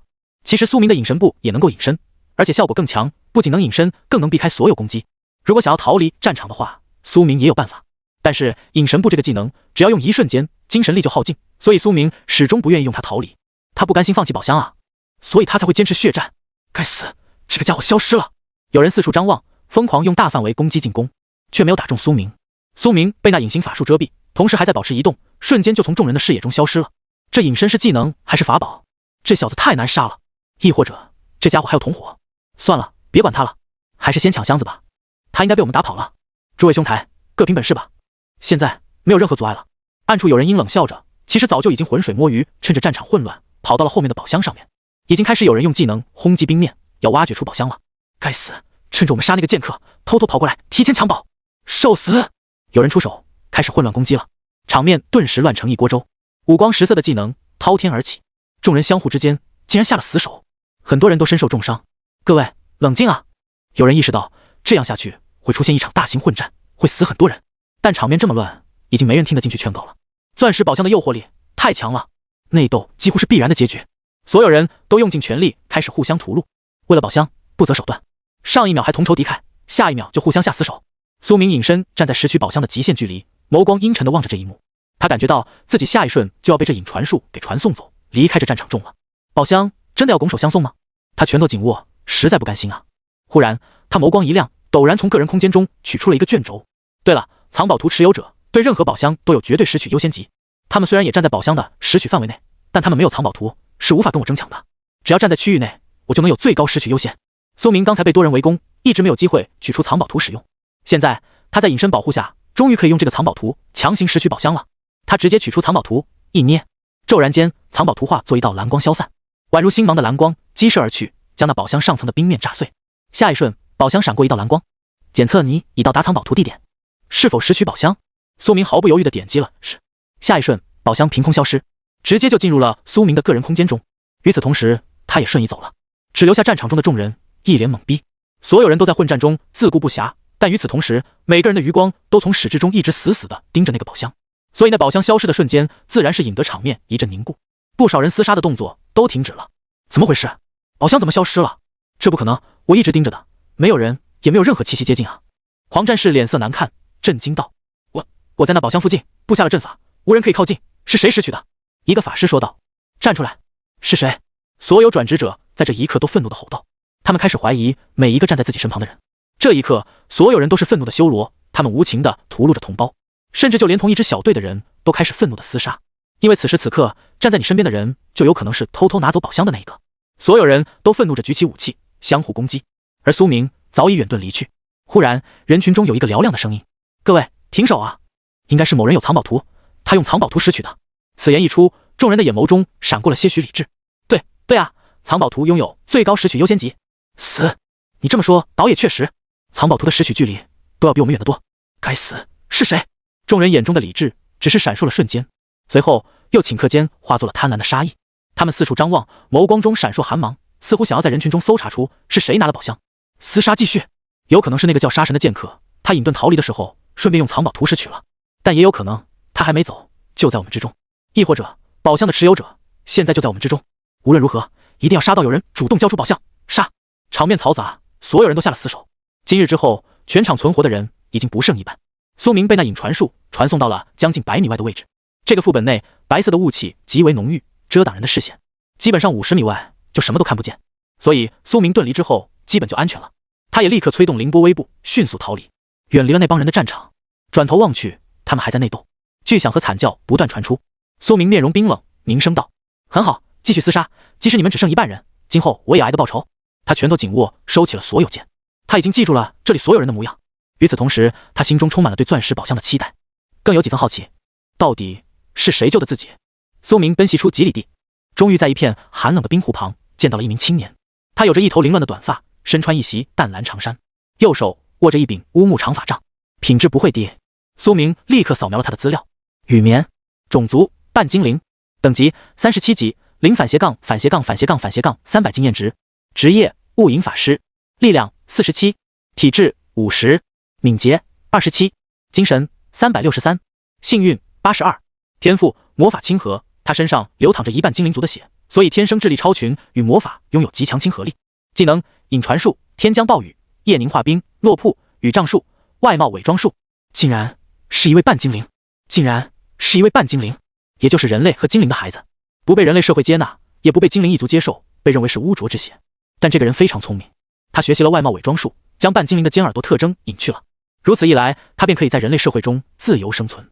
除了苏明这种拥有洞悉之眼，能够不讲道理的探测一切信息的人之外，其他人很难看穿他的真实种族。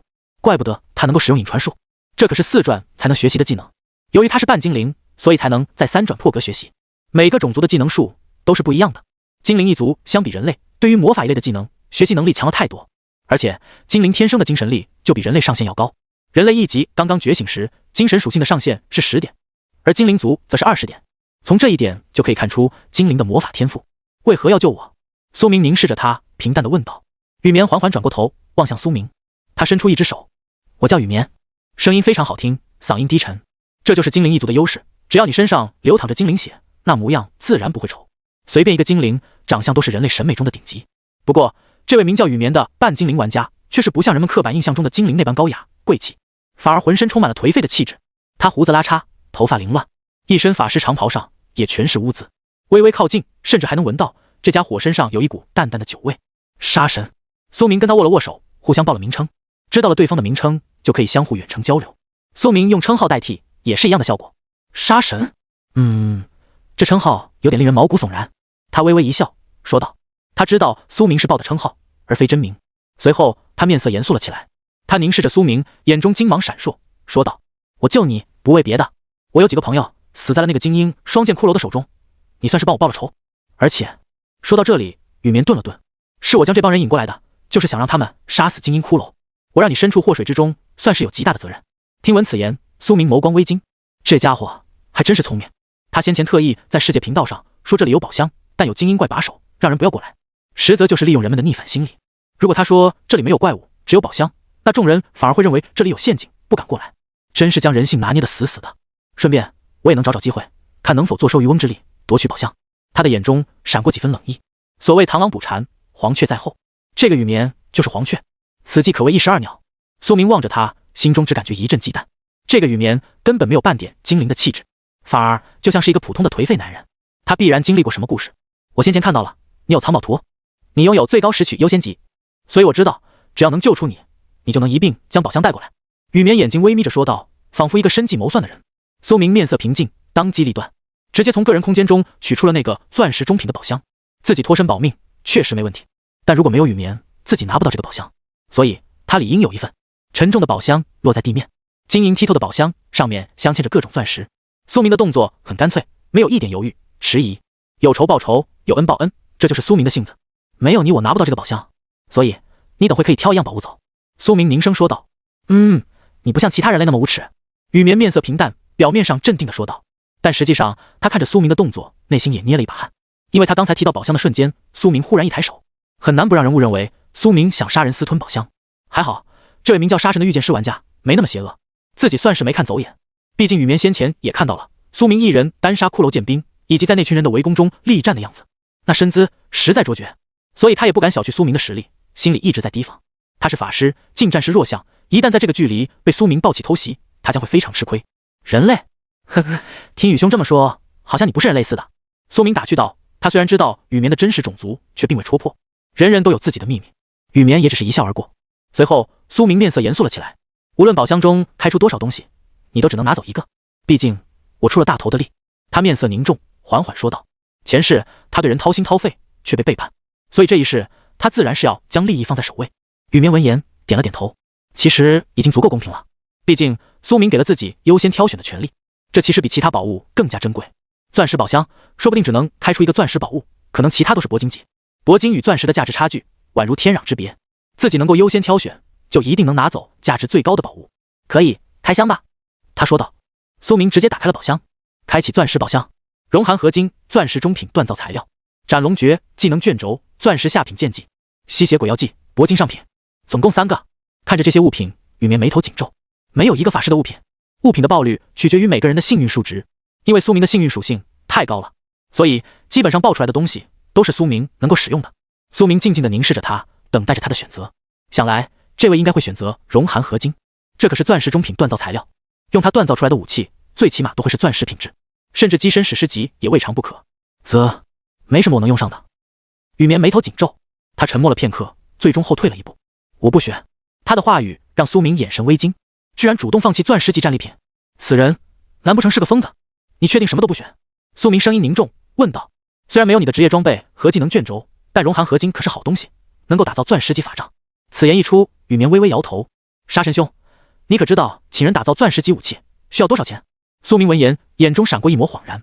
对啊，这他确实没考虑。苏明曾夺取了悬赏犯丁盼的财产，基本不缺钱花。他是通过掠夺玩家完成的资产积累，但对于其他人而言，降临币、万族币都是非常珍贵的。一个3转的人一般都是标配黄金级武器，用铂金武器的都少之又少，钻石级武器更是昂贵。雨眠身上的装备并不算好，甚至可以说有些贫困，他说不定根本就没钱打造。这位半精灵不被人族和精灵族接纳，非常穷酸颓废。3转并不意味着有钱，只能说明他练级非常努力，年龄比较大罢了。普通的铁匠熔炉压根就没法炼化这种品质的钢材，甚至都没法分解。我起码得找4、5转以上的铁匠才能成功炼化，这价钱起码要上百万降灵币或者几万枚万族币，我是出不起。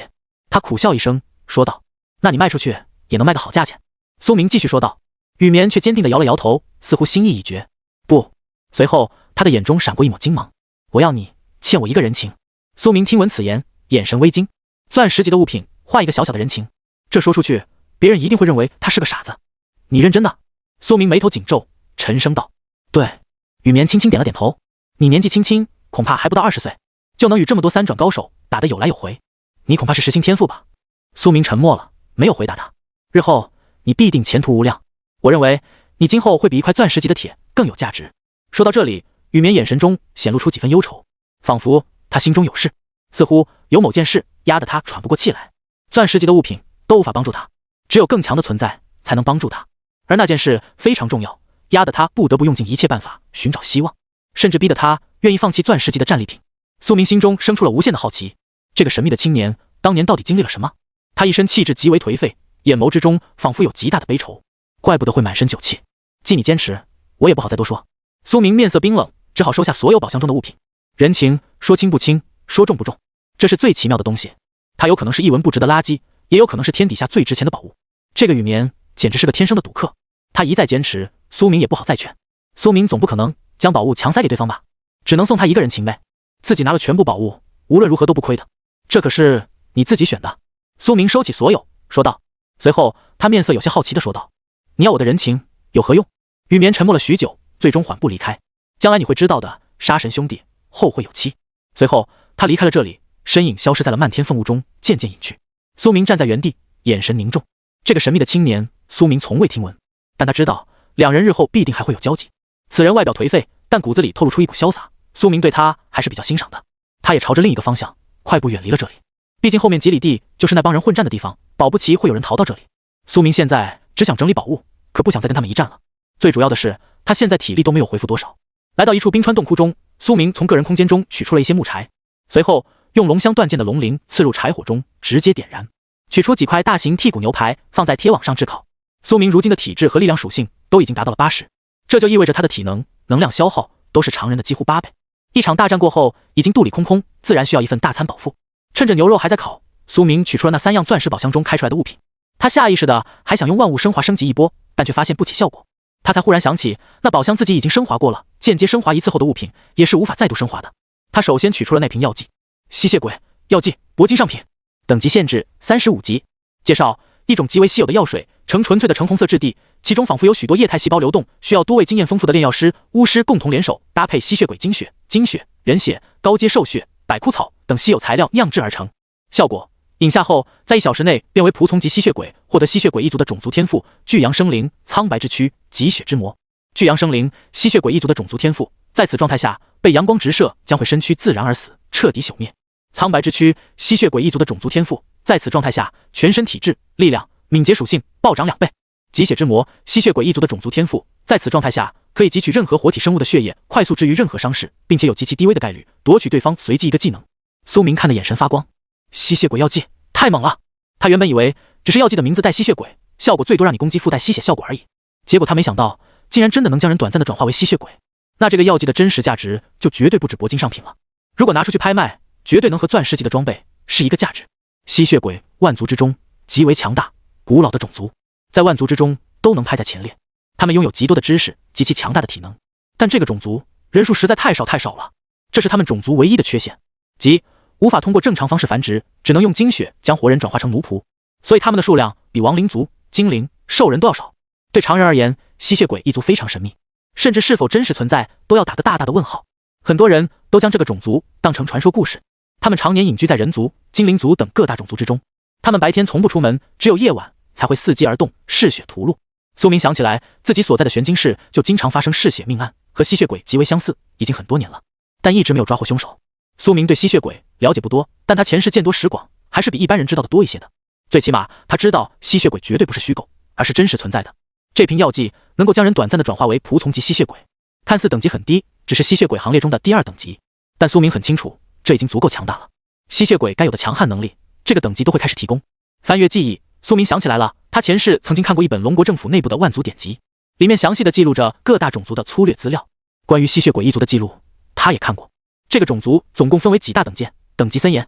最弱的名叫新山，意思就是刚刚被转化的吸血鬼。如果新山天赋不行，甚至作为转职者都非常羸弱，那么他将会永远驻足在新山等级。新山不具备将其他生灵转化的能力，是最弱的末代吸血鬼。第2级名为仆从，仆从吸血鬼已经开始拥有强大的体能、迅猛的速度以及吸血治愈的能力，他们可以消耗精血，将生物转化为新山。第3级名为贵公子，这个等级的吸血鬼已经开始觉醒吸血鬼一族每个人独有的能力了。有的吸血鬼能够读取情绪，有的吸血鬼能够瞬间移动，他们可以消耗精血，将生物转化为仆从。这3大等级都算是普通吸血鬼的行列，之后的才是重头戏。长老、长寿者、上古者，总共6大等级。长老以及之前等级的吸血鬼都只能存活几千年或者几万年，吸再多血也还是会肉体崩溃而死。但从长寿者开始，吸血鬼就可以通过吸血维持长生不老。其中上古者是最强大的吸血鬼，可以称之为不朽存在。上古者可转化出长寿者，长寿者可转化出长老，长老可转化出贵公子，贵公子能转化出仆从。这个种族是下位转化制，也就是说，顶级的上古吸血鬼能够将所有吸血鬼视为奴仆。被转化的瞬间，你的身躯会被吸血鬼细胞充斥改造，能够治愈一切癌症、伤势、病痛。所以有这么一瓶药剂，就意味着苏明可以在转瞬之间从濒死状态恢复到巅峰，这就相当于一瓶保命药剂，而且只持续1个钟头，不必永远堕落为恐惧阳光的恶鬼。这简直是一个天大的惊喜。苏明小心翼翼地将这瓶药剂收入了个人空间内。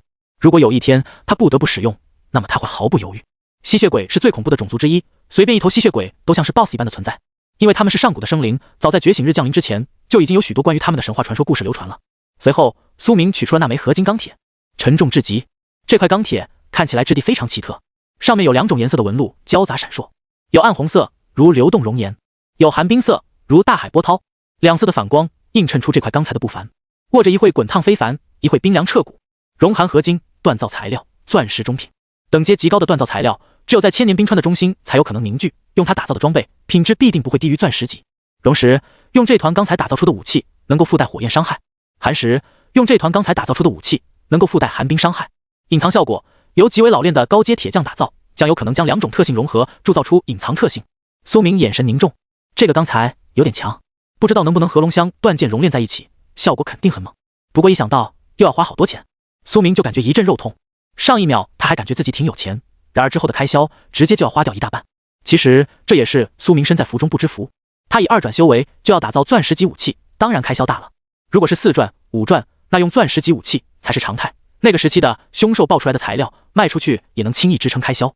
苏明属于是越境花钱，那当然开销大了。他将这块钢铁收入囊中，随后立刻取出了一本技能卷轴，古老的黄色枫叶上写着3个大字：斩龙诀。苏明立刻扫描了这个卷轴的资料，斩龙诀剑法技能卷轴，钻石下品，等级限制40级，蛟龙履须人间痛，取我陈剑镇恶虫。效果一剑斩出，附带金色剑气，附带高额穿甲伤害，威力极为霸道。雌坠至交近，面对体型庞大的怪物，此招威力得到提升，敌人体型越大，威力提升越大，上限1000%。苏明眼神微惊，这个剑法居然还有雌坠效果。技能是极少会出现雌坠效果的，一般只有装备才会有雌坠效果。有雌坠的技能无疑不是威力极为恐怖、极为特殊的强悍技能。苏明立刻一把捏碎，将这个技能彻底习得。骤然间，无数诀要涌入心间，苏明直接掌握了。他有本源剑体，可以突破等级限制，直接学习。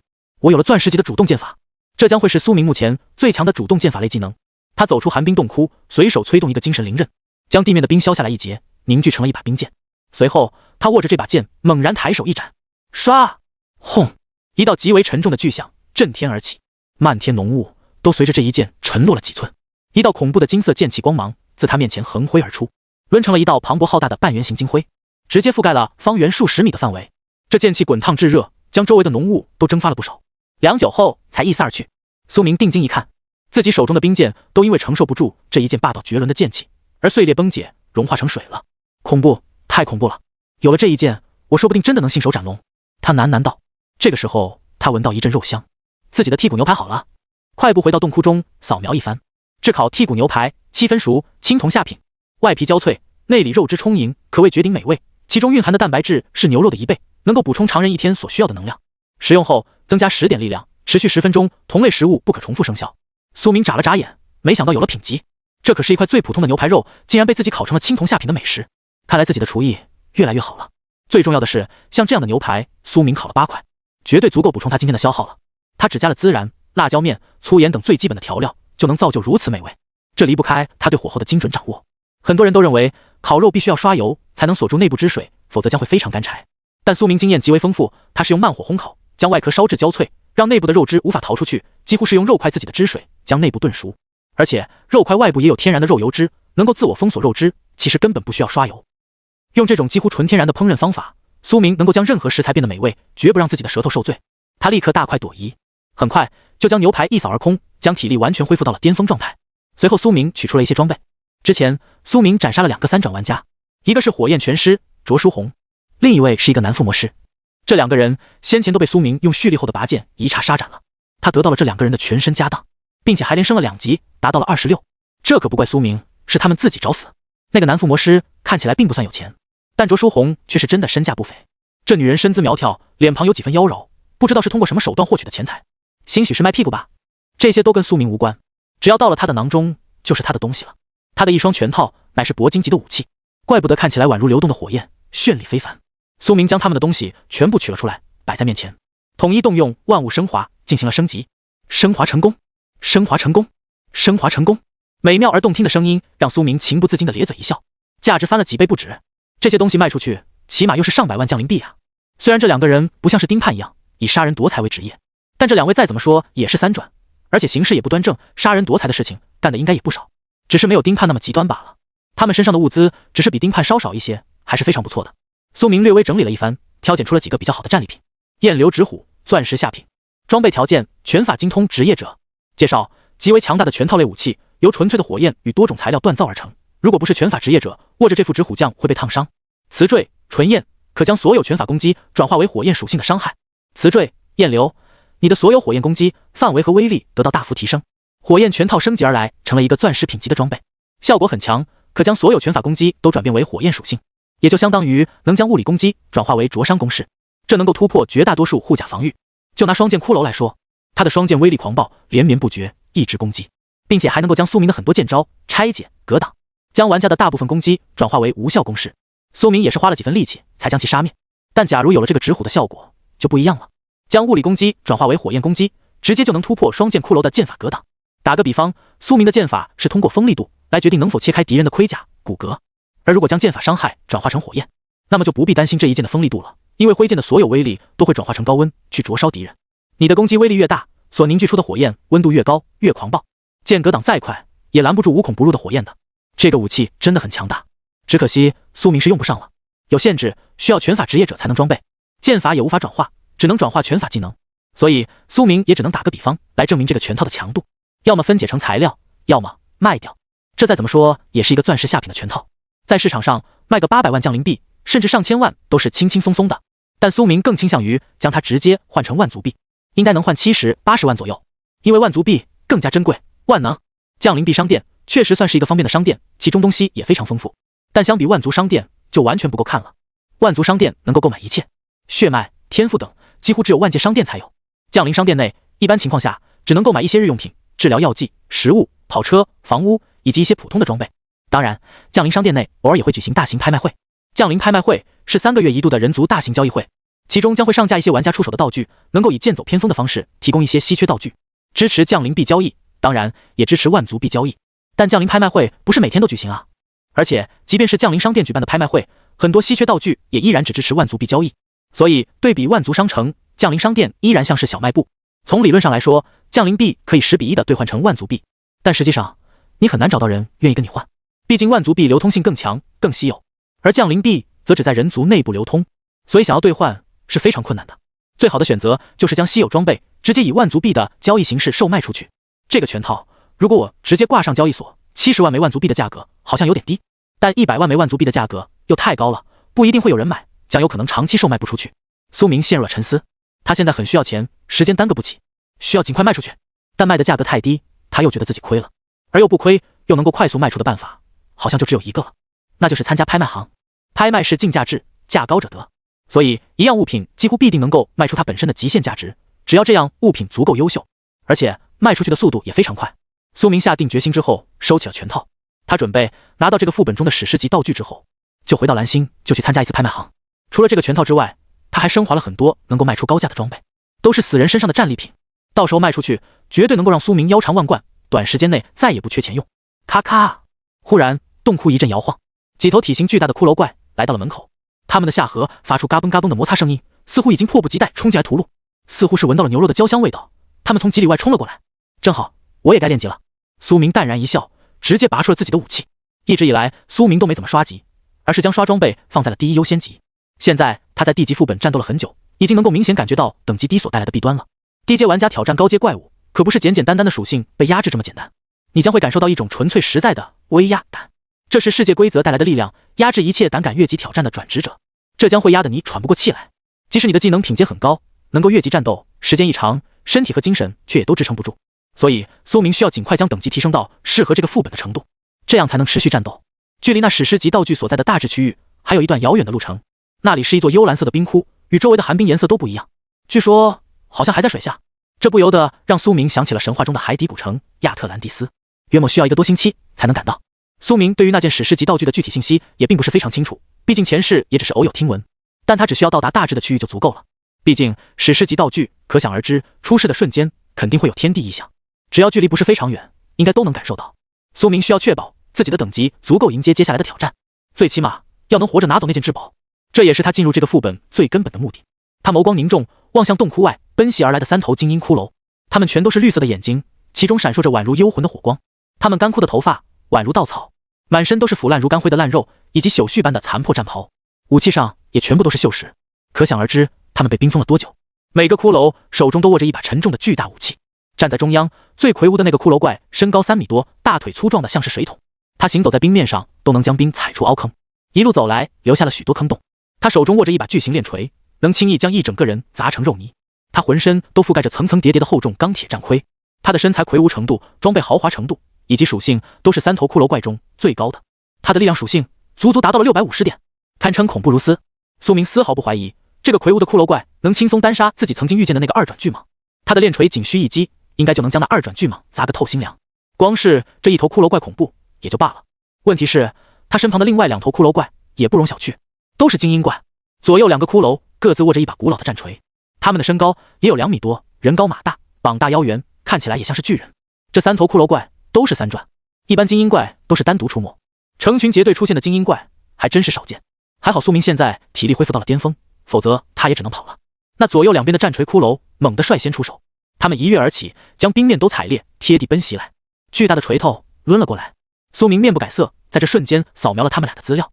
左右护法战锤亡灵精英怪，血脉死灵，等级33级，力量424，体质302，敏捷108，精神10，幸运8，天赋不死之身。他们死亡后，尸骨将会逐渐重新凝聚，复生归来，除非在复活过程中再度重创。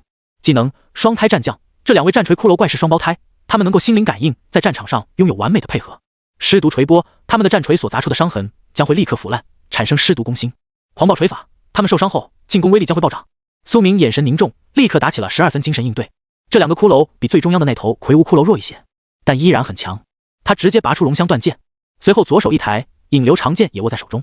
枪！背后旋风剑离鞘而起，斜斩而出，精神灵剑也完全凝聚。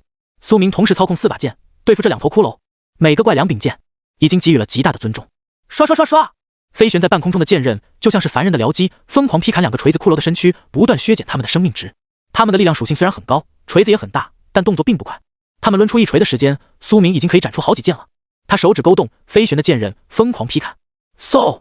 忽然，精神灵剑以一个不可思议的角度猛然旋刺而去，打得左边骷髅措手不及，直接穿透了他的左边眼眶，将那个眼珠子彻底击爆。2头战锤骷髅同时发出了一声凄厉而愤怒的吼叫，因为心灵感应，所以一切痛苦感觉也都是同感的。精神灵剑熟练度加1242，晋升黄金中品，意念凝刃黄金中品，凝意成刃锋锐斩敌。剑刃的样子变了，仿佛燃烧着一层淡白色的意念之火，看起来更加威力十足。用意念操控着飞掠的时候，还会在半空中留下一道意念残痕，非常帅气。2尊骷髅怒不可遏，更加大了锤子的力道，他们动作都变快了不少。砰砰！那2尊巨大的锤子朝着苏明的身躯盖一而来，狂暴的风压吹得苏明发丝飘摇。这2把大锤加上惯性，起码重于1000斤，甚至万斤。即便苏明有80点体质属性，也不可能硬刚的，否则绝对连骨头渣都不剩，身体立刻就会变成番茄酱，还是最稀的那一种。苏明立刻改变架势，双剑交叉，同时悬浮在半空中的2把剑也骤然间倒旋飞撞而来，形成了一个奇妙的交叠剑势。4把剑交叉起来，像是一个古怪的支架，却拥有最完美的力学特征，强行将2尊巨锤抵挡住了。但苏明也感觉双手猛地一震，手腕都被震麻了。他已经尽全力卸力了，却还是被震得脑子嗡嗡响。他眼神却在这瞬间闪过一抹有些疯狂的笑容。呵呵，倒也不是很恐怖嘛。呵呵，倒也不是很恐怖嘛。苏明的笑容像是修罗一般。剑技的威力本来就是吃敏捷属性加成的，点力量当然也有加成，但没有敏捷那么多。只有钝器、拳套等职业点力量属性加成才最高。剑客点力量当然也可以，但那就是另外一条狂暴的狂剑士之路了。在超高的敏捷属性加持下，苏明的剑法不仅快，力道更是也非常大，甚至能跟某些纯粹的力量类怪物的技能媲美。再加上20倍本源剑体的加成，他能够接下这双锤并不奇怪。我可以用隐神步、凌波微步避开，但不知道你们攻击的真实力道，我对之后的战斗就无法做到了如指掌，胸有成竹。洞悉之眼扫描出来的属性终归是纸面数据。苏明何等高手，经历过无数场战斗，他知道真正的攻击威力绝对不是一纸数据就能推测出来的，还要考虑到技能影响、敌人愤怒程度、情绪状态、怪物的种类、肌肉密度等精确衡量。洞悉之眼只能大概给一个区间衡量，所以想要感知对手的攻击到底有多沉重，唯一的办法就是用双手亲自感知。所以我选择硬接，这样才能用最快的速度击败你们。苏明凝声道。不过他并没能完全抵抗住。轰！下一瞬，那2个骷髅眼眸中幽邃的绿光闪烁，直接将锤子上的力量再度提升。苏明的剑瞬间就支撑不住了，他的虎口都被震裂了，流淌出几滴鲜血。毕竟是2个力量数值达到400点以上的精英怪的攻击，他一个剑客能抵挡一瞬间已经是极限了，不可能完全拦下。但苏明却完全不慌，他猛然收剑，后撤3步，宛如蜻蜓点水，轻飘然地避开了锤子。轰！巨锤砸落，浓雾都被震散，冰面中出现一座大坑。已经足够，我知道你们的攻击到底是几斤几两了，无非是触之重伤的水平罢了。苏明眼中杀意极为凌冽，他说的轻松，但触之即伤是什么概念？这意味着对方的攻击伤害高到极端，擦伤一下都会掉超多血量的程度，就叫触之极重伤。只有极为沉重的武器搭配相当高的力量属性才能有这种威力。如果不慎被砸中了肩膀，那么整个肩胛骨连带着手臂、上胸腔都会被爆成血雾。如果被砸中了大腿，那么整个三叉骨、腿部都会炸裂。这种程度的攻击，苏明却毫无恐惧之意，他的声音都异常平静，他的眸中毫无慌乱，反而只有一抹即将爆起的杀戮笑意。他已经知道该怎么杀了。这2个骷髅动作太慢了，他们的技能即使被硬接挡住，也没有其他变招的能力，只会徒劳的增加力量，非常蠢笨。这就是苏明试探出来的信息，他就是为了获得这个信息才选择硬接他们的攻击。现在他就可以围绕着这个信息来作战，一击斩杀敌人，试探出敌人的底牌、弱点，然后伺机而动，一击毙命。这就是苏明的战斗风格，主打的就是一个纯粹的杀戮效益，以及一击斩杀的干脆利落。试探信息这个动作看似拖慢了战斗节奏，但俗话说语速则不达，其实知己知彼，反而才能更快的击败敌人。苏明深谙战斗之道，他身影陡然一抖，衣袂飘然，凌波微步施展开来，迎面朝着2个骷髅冲去。苏明的身影化作一道灰色的残影，在他们身旁围绕着奔跑，时不时展出几剑。苏明还用御剑术催动了额外的2把剑，玄冰剑、没落剑，双剑骷髅的2把武器。这2把剑威力也是非常强悍，品质和引流长剑是一个层次的，锋利度非常高，切开这2个骷髅精英怪的皮肉并不困难。再加上意念凝刃、旋风剑、左右手的剑刃，苏明现在是同时操控着6把剑攻击，即便他的精神力达到170，却也无法支撑太久，消耗太恐怖了。6剑狂砍，他就是要速战速决。半空中漆黑色的淤血喷薄，2个战锤骷髅的血量正在疯狂降低，身上不断多出伤口，2个骷髅顿时就懵了，他们甚至都看不清苏明到底在哪里，保持着这种高速移动的状态，不断发起骚扰式攻击，消磨他们的血量，可以说就是对着他们的最大弱点在进攻。这他妈怎么打呀？完全没有任何反制手段。2个战锤骷髅心灵相通，发出愤怒的嘶吼，他们只能选择抡动大锤，开始360度无死角的对着周围地面胡乱进攻。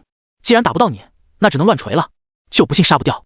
2个骷髅怪疯狂锤击地板，很快冰面就碎裂出大坑，水雾四散崩解。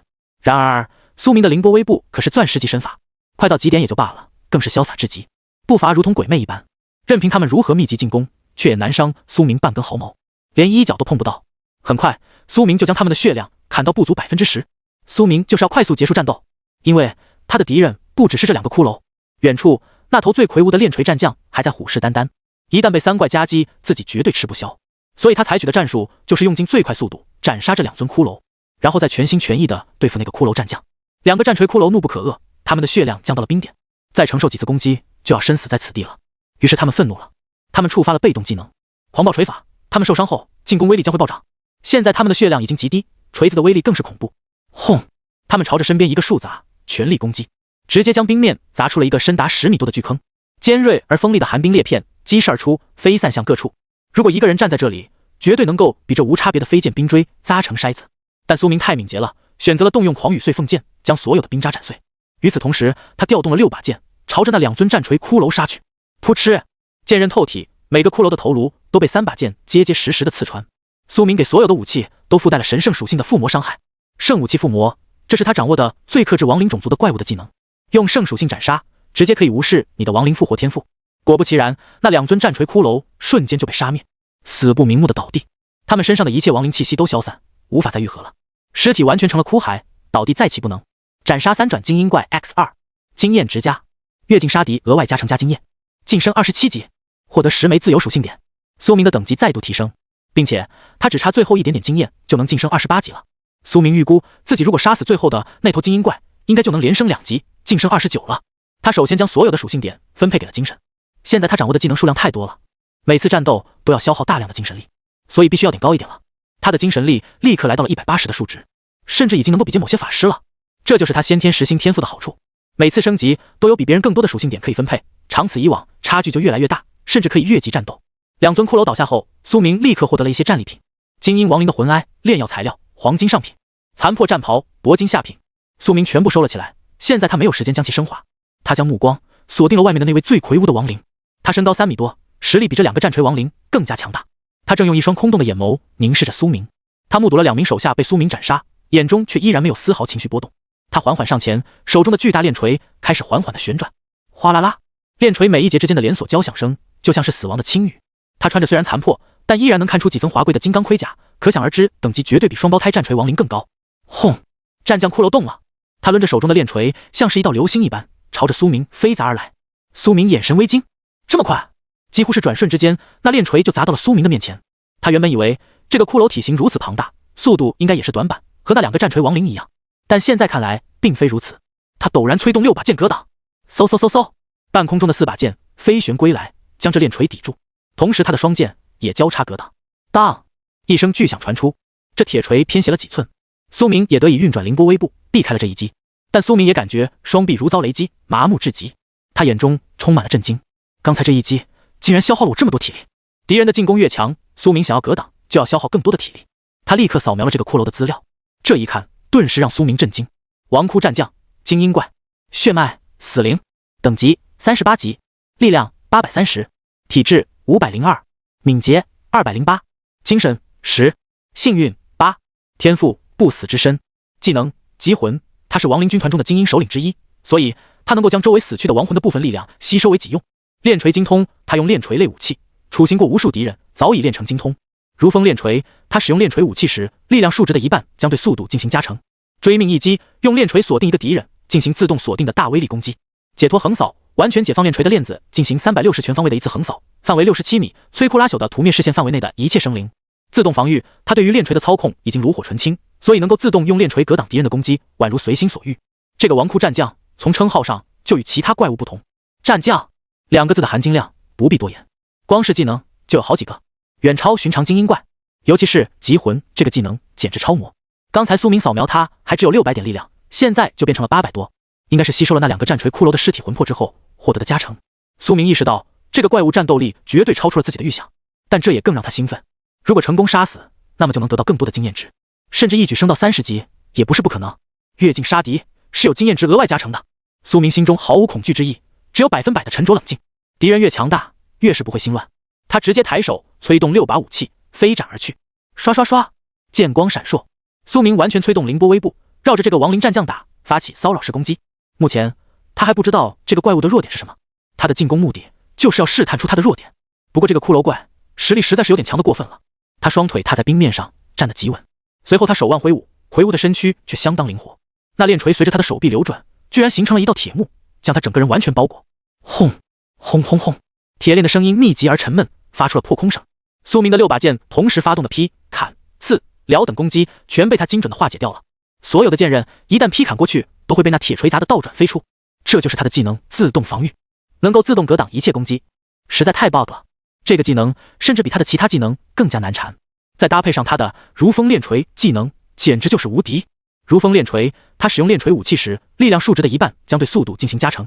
这头怪物的力量属性达到了830，一半加成到速度上就相当于415点敏捷，这就导致他的铁锤挥舞速度快到巅峰。与自动格挡技能搭配起来，即便苏明有本源剑体的加成，一时间也难以突破他的防御啊，有点难缠。苏明眼神凝重，心中生出几分谨慎。这个怪物很难打。好吃！骷髅战将发出一声怒吼，似乎被苏明的超高频率进攻搞得非常烦躁。他陡然抬步上前，双手握住链柄，陡然一震，哗啦啦，那链锤宛如一条活蛇，精准地朝着苏明的头颅砸来。他放弃了防御，选择主动进攻。他要彻底杀死这个玩家。他根本不在乎苏明那宛如挠痒般的攻击。怪物杀死玩家后也是能够变强的。这个世界的规则十分公平，身为玩家也并不意味着你就是这个世界的主角。主动进攻很好，苏明直接操控6把长剑，在他主动进攻的这个空隙时间，6剑终于得以砍中他的身躯。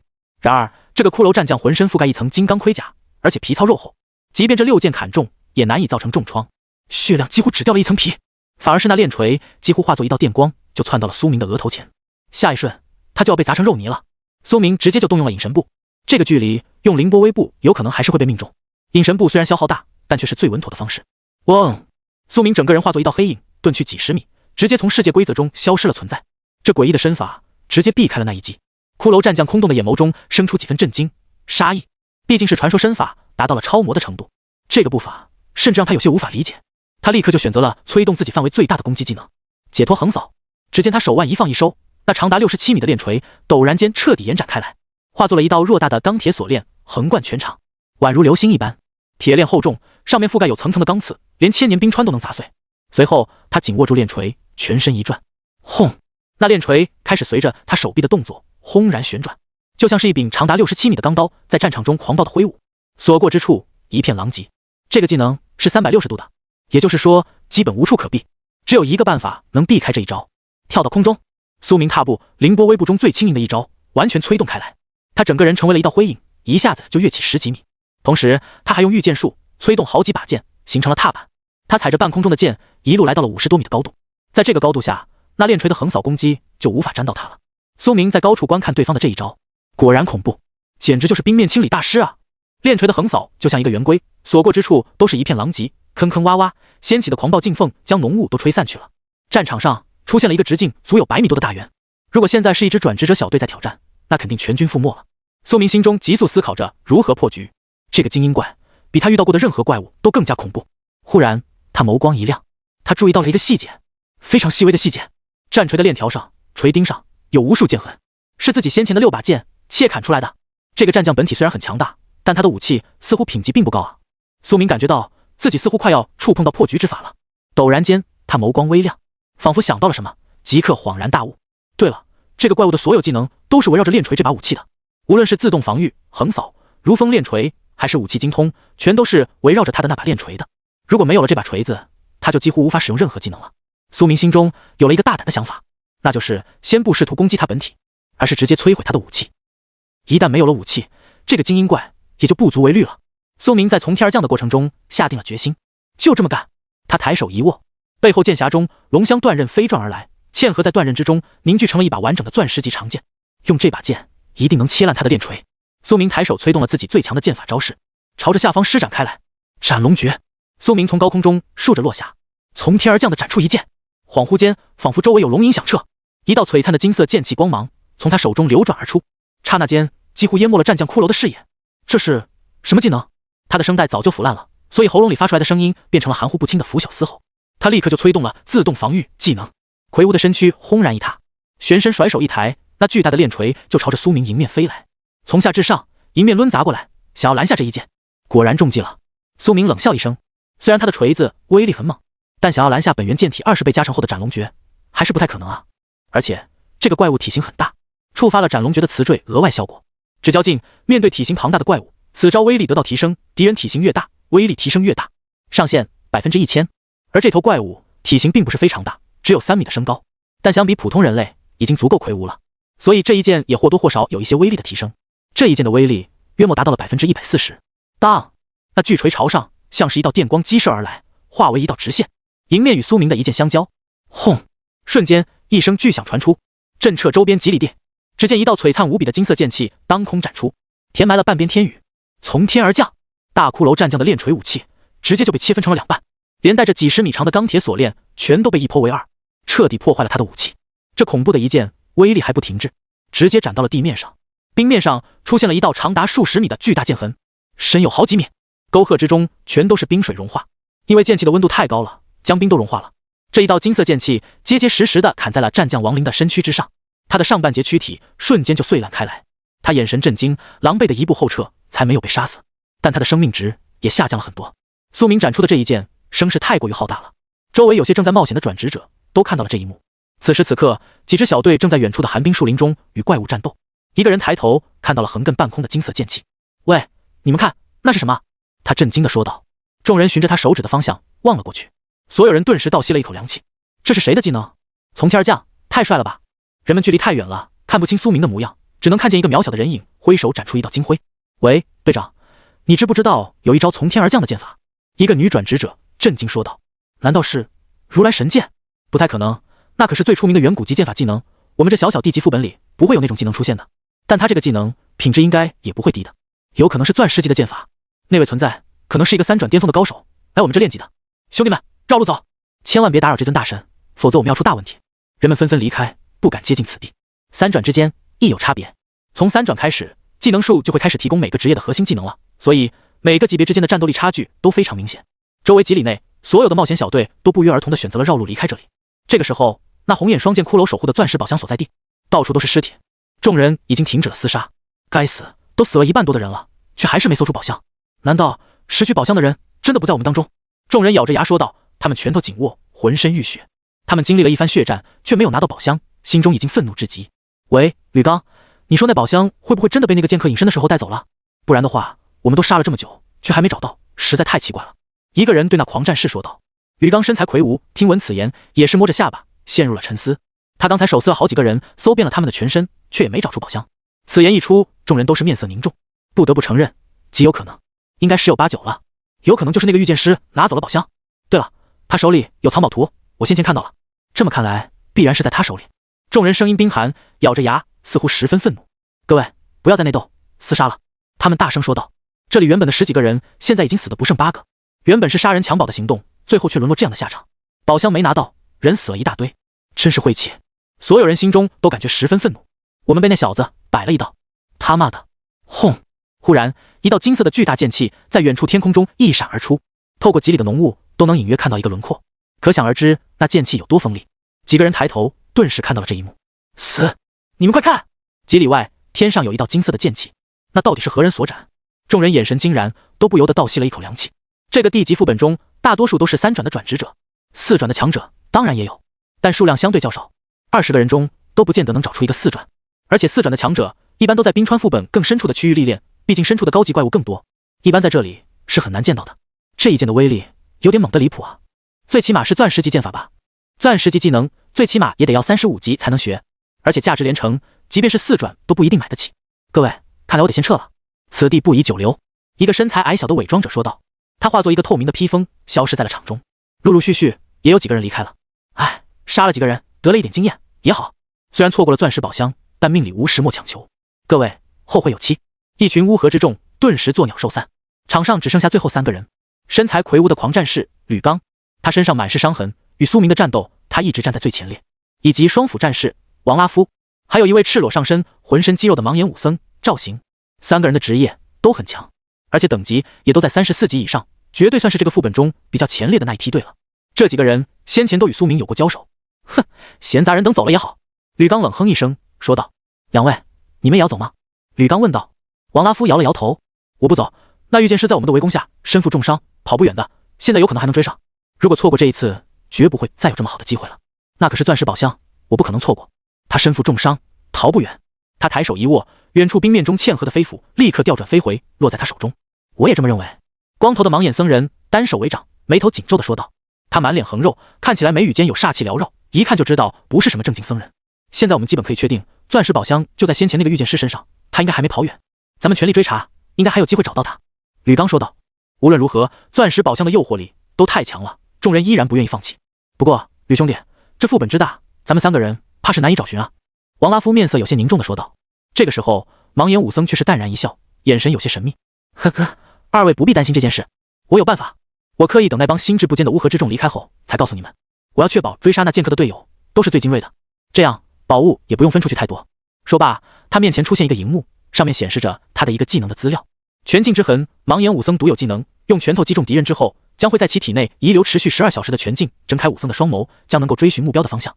看到这个技能，王拉夫笑了，哈哈，武僧兄果然厉害。吕刚依然眉头紧皱，但我看你刚才战斗中并未用拳头成功打中他，如何寻找？武僧微微一笑，呵，洒家虽然没有打中他的身躯，却成功打中了他的衣服，这已足够了。说罢，他睁开了瞎眸，眼中闪过几分红光。3人组立刻开始朝着苏明所在的位置冲去，空中金芒剑气完全延伸开来，许久后才消散。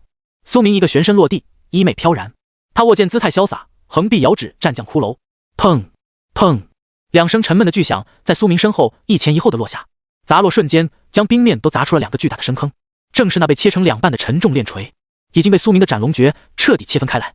这链锤跟着战将经历了许多战斗，如果换算成转职者的武器，品阶起码也得是铂金级别了。但面对苏明锋利无比的龙香断剑以及威力加成后的斩龙诀，还是毫无疑问就被切开了。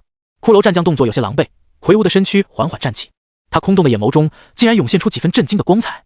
他从来没想过，一个人类竟然能将他最坚固的武器一招就展开。他的上半截身躯都被金色剑气剖斩裂开了，露出了其中的灰色腐肉。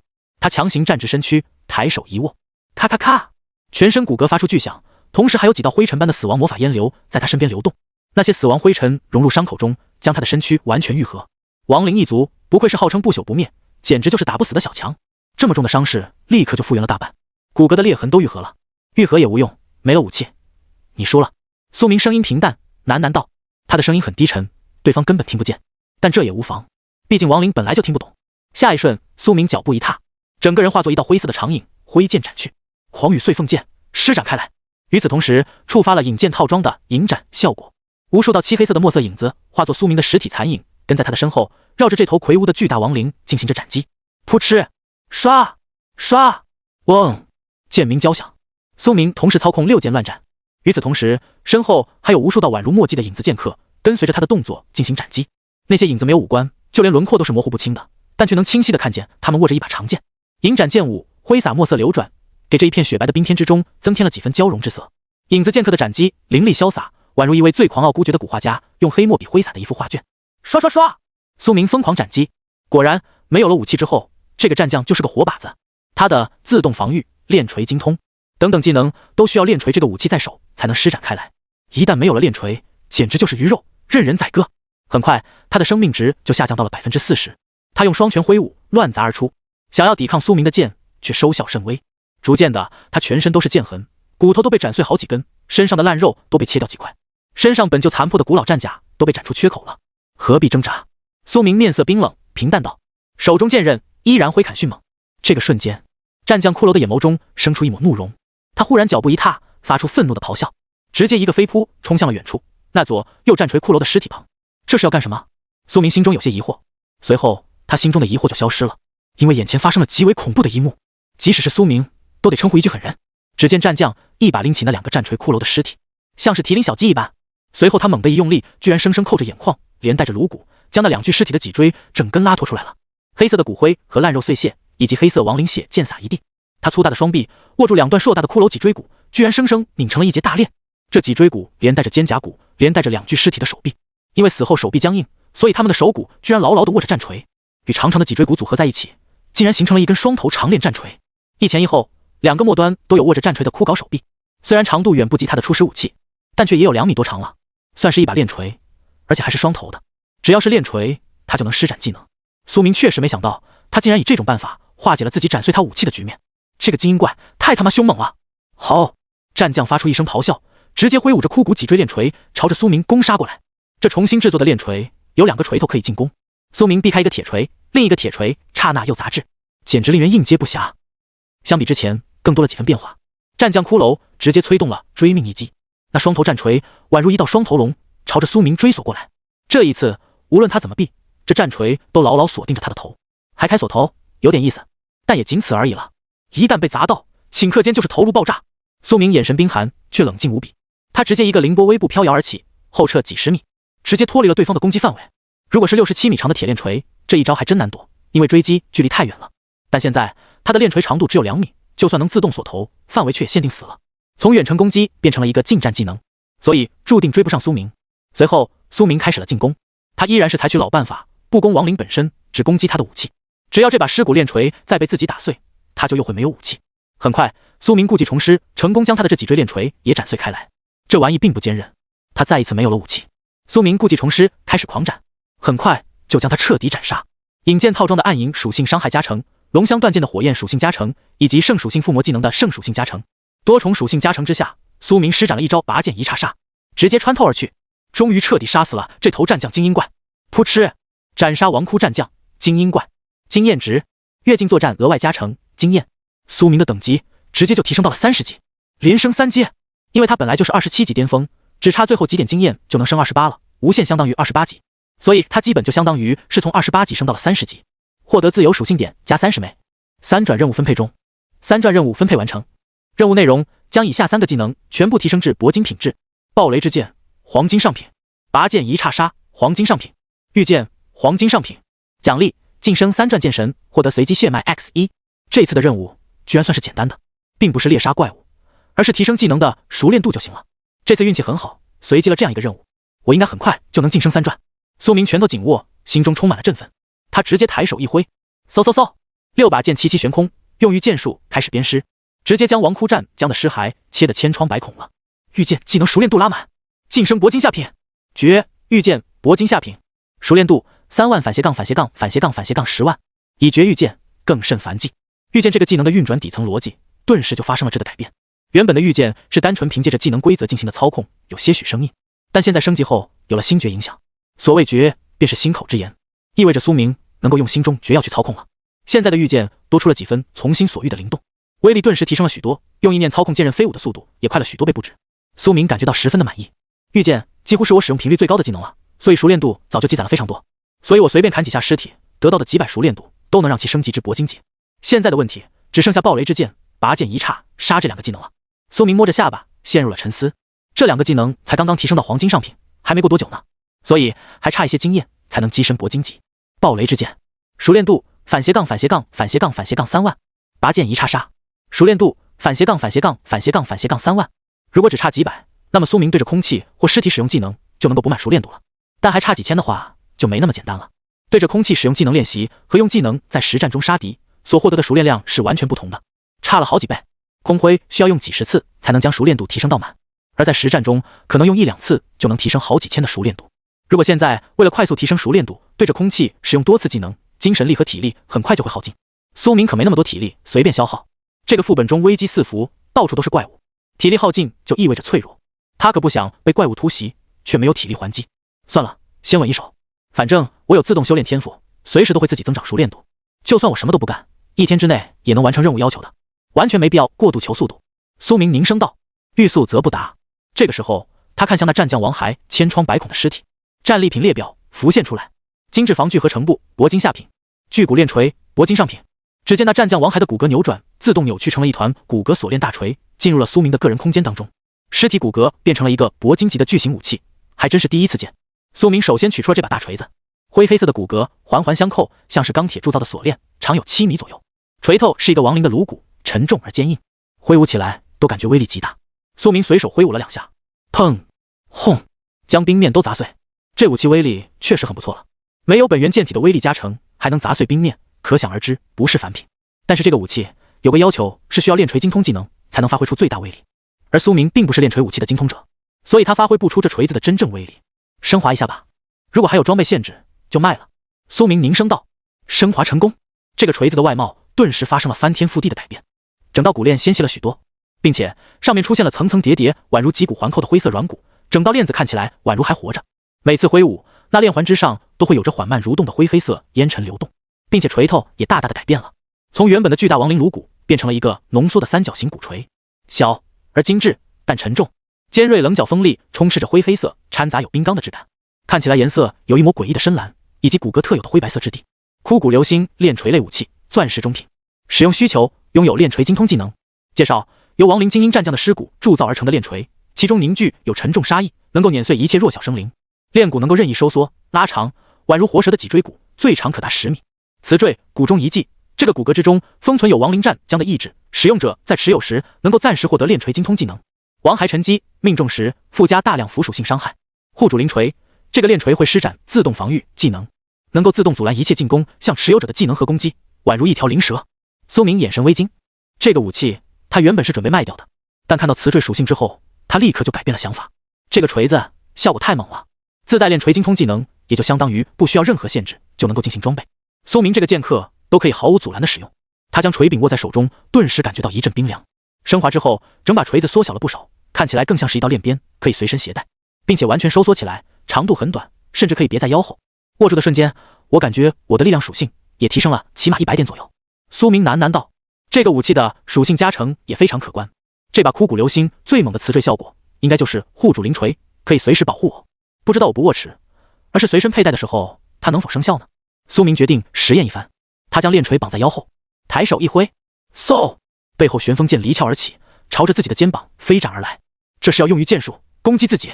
苏明下手非常狠辣，这一剑还真的是指向自己的肩膀的，完全没有停手的准备，因为他是真的要命中自己。反正有自愈血脉，不必担心。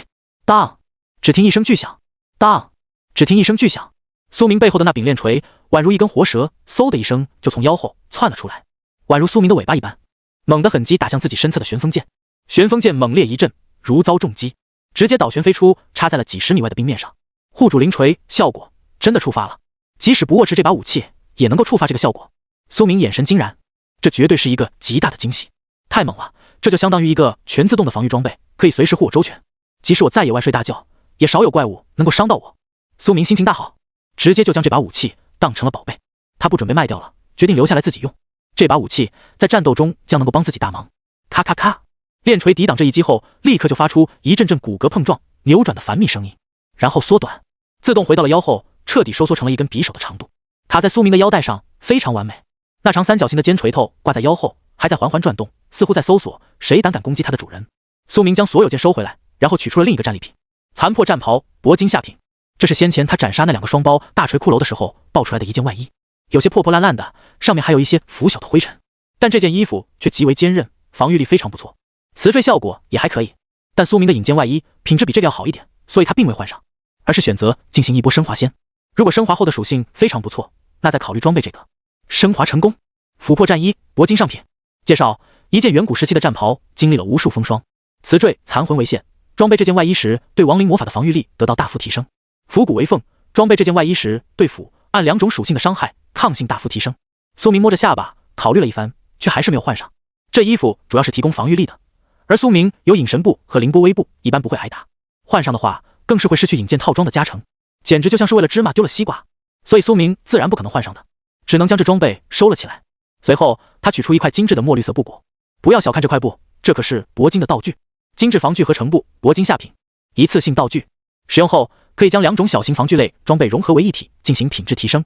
限定部位：护臂、足具、腰带、头冠。被融合物品等级限定，铂金下品。这种东西苏明曾经用过，所以很熟悉，能够将2种不同的装备融合在一起，获得一个全新的装备，并且能够一定程度上的继承原本装备的瓷坠。当然了，并不是100%继承，所谓有舍才有得，有可能会损失瓷坠，但是装备品质的提升概率非常高。总的来说，也是一个不错的道具。只可惜这个只能融合小型防具，像是外衣这种大型防具就没办法融合。升华吧，苏明凝声道。升华成功，铂金外装合成布，铂金上品，一次性道具，能将2件品质不高于铂金级的防具装备进行融合。限定部位：外衣、护臂、足具、腰带、头冠。被融合物品等级限定，铂金上品。升华之后猛多了，直接就是铂金品质之内的防具皆可融合，大型防具外衣也可以融合了。苏明立刻就取出了自己的引荐外套，放在左边，然后取出了刚才升华的那件残破外衣琥珀战衣。这次融合，我有可能会丢失引荐套装的效果，但舍不着孩子套不着狼，搏一搏，希望能给我合成个钻石级的装备。苏明眼神凝重，其实心中也有些紧张，不过即使最差的结果他也能接受，因为即便没有了引荐外套，他也有引流长剑啊，加上其余4件防具，依然能触发无反斜杠反斜杠反斜杠反斜杠5的引流套装效果，所以这番豪赌非常值得，风险并不是非常大。合成成功，2件外衣顿时融合一体了。朽破剑衫，钻石下品，真合成出了一个钻石装备。苏明的幸运属性太高了，所以干什么都成功率极高。他心情大好，立刻查看了这件装备的资料。朽破剑衫，钻石下品。介绍：朽痕纵横衣衫领，缝线此中轨神经，钻石级的外衣披风，拥有强大的防御力，并且能够对剑法有一定加成。瓷坠熔缝，这件衣服拥有极强的包容性，能够被判定为任何套装的其一部件。亡灵防御，穿上这件衣服之后，身边会有一道无形力场，能够抵挡一些亡灵魔法。即当亡灵魔法类攻击接近时，使其自然腐朽，威力骤减，甚至消失无存。朽烂剑气，穿上这件衣服后，你的普通攻击有 30% 概率附加腐朽剑气，拥有高额腐属性伤害。苏明眼神微颤，直接就将这件衣服穿在了身上。这件衣服有些残破，看起来就是一层单薄的灰色披风，上面全都是纵横交错的伤痕，衣领处还有些许腐朽，宛如骨灰一般的煤层。穿上以后，让苏明看起来极为有压迫感，像是刚从棺材里走出来的亡灵。看起来残破，但实际上这衣服却极为坚韧。苏明用剑轻轻割了2下，都切不开，可想而知，其他人更加难以攻破。而且最重要的是最后一个词缀效果，朽烂剑气，普通攻击有概率附加腐属性伤害，这可是好玩意。虽然技能触发不了，但普通攻击有概率触发腐烂剑气也很强了。腐属性攻击只要斩中敌人，立刻就会让其伤口周围的血肉腐烂，直接瓦解他的防御。腐烂的力量可以作用于任何一种物质，钢铁盔甲、铁皮、沉钢外壳都可以被腐朽，一旦腐朽就会被淬化，变得极容易突破，因为这几乎等同于时光的力量。即使是钢铁、玄冰，在足够久的时间影响下也会腐烂的，所以算是可以将任何敌人的防御变得脆弱的一种词缀能力。熔凤这个词缀也很强，意味着这个衣服就相当于一件万能外衣，能够触发一切套装效果。苏明的引剑套装效果也算是保住了，并且很长一段时间内应该也都不用更换外衣了。今后哪怕获得其他套装，也能够继续用这件衣服。对了，还有最后一个战利品，精英亡灵的魂埃炼药材料，黄金上品，这也是那2个战锤亡灵身上爆出来的。这炼药材料我拿着是没什么用的，不如升华一下试试。苏明直接动用了万物升华，升华成功。无息死魂炼药材料，钻石上品。介绍：死去的精英亡灵心脏中提取出来的核心能量，是一种没有实体的魔法物质，也是一种绝佳的自杀工具，具有强大的力量，掺入药剂中能够提供 0.1 至1秒内暂时免疫死亡的效果，直接吞服效果，立刻死亡。苏明看着眼神微惊，居然他妈直接从黄金品质提升到了钻石上品，自己这运气真是他娘的爆棚了。但这种药剂想要炼出来，也需要炼药师有极高的手艺才行。如果是很强的炼药师将这个材料的效果发挥到极致，那么就能够提供1秒内暂时免疫死亡的效果，时间几乎就只是1瞬间，但很多时候1瞬间就足够了。如果遭遇那种非常强大的杀招，那么这东西就能必定免疫一次。bug 级的稀有材料一定要留着自己用，这东西说不定将来能够保命。苏明小心翼翼地收了起来。忽然苏明眉头微皱，听到周围的迷雾中有一阵脚步声传来。赵行，你确定他在这个方向？这里好像距离那当空金色剑气的位置很近啊，咱们别招惹到那位隐藏高手了。放心，我的技能感应准得很，绝对不会错。盲眼武僧一脸自信，睁开浑浊的瞎眼，四处张望着，并且我敢确定，斩出那位金色剑气的高手已经走了，因为这里只有一个气息，就是那杀神的气息。双斧战士王拉夫点了点头，脸上露出一个有些狰狞的笑容。那就好，只剩他一个人，我们就可以放开手脚打，不必担心打扰到那位高人了。只有吕刚，他始终眼神冰寒，高大的身躯微微弓着，动作非常谨慎。他一直都隐隐约约地感觉到有什么事情不对劲，但为了钻石宝箱，他都忍了下来。诱惑力太强了。忽然，众人看到了前方有一座巨大的尸体，正是那被苏明切得千疮百孔，已经没有骨头，成了一团烂肉的战将王骸。死！这头亡灵怪物体型如此魁梧，恐怕等级非常高。先前那金色剑气应该就是对着这头亡灵施展的。几人眼神凝重，缓步前进。他们上前一步，更是看到了周围冰面上的那一道巨大剑痕，长达几十米。啧，太猛了！我们到了3转巅峰，甚至4转，应该才能有这样的技能威力。众人继续前进，终于突破层层迷雾，看到了一个熟悉的身影。青年身影单薄，他身旁缭绕着6把长剑，缓缓悬浮。他背对着众人，身穿一袭残破长袍，一头乱发如墨，浑身气质非常磅礴，周围仿佛有无形的杀气在翻腾。3个人看到苏明，都下意识的浑身震了一下。这是身经百炼的杀意，至精至纯。看到苏明的瞬间，王拉夫金的眼神一凛，这位不会是那位斩出金色剑气的高手吧？武僧，你不是说这里只有那小子一人吗？他对着赵行怒目而视，赵行却是淡然一笑，呵呵，王兄，你再仔细看呢。王拉夫小心翼翼地上前仔细观察，这才看出原来他就是先前那个御剑师小子，一身衣服残破至此，必然身负重伤，能逃窜到这里，果然也是极限了。原来就是他。好，看来那位高手果然已经走了。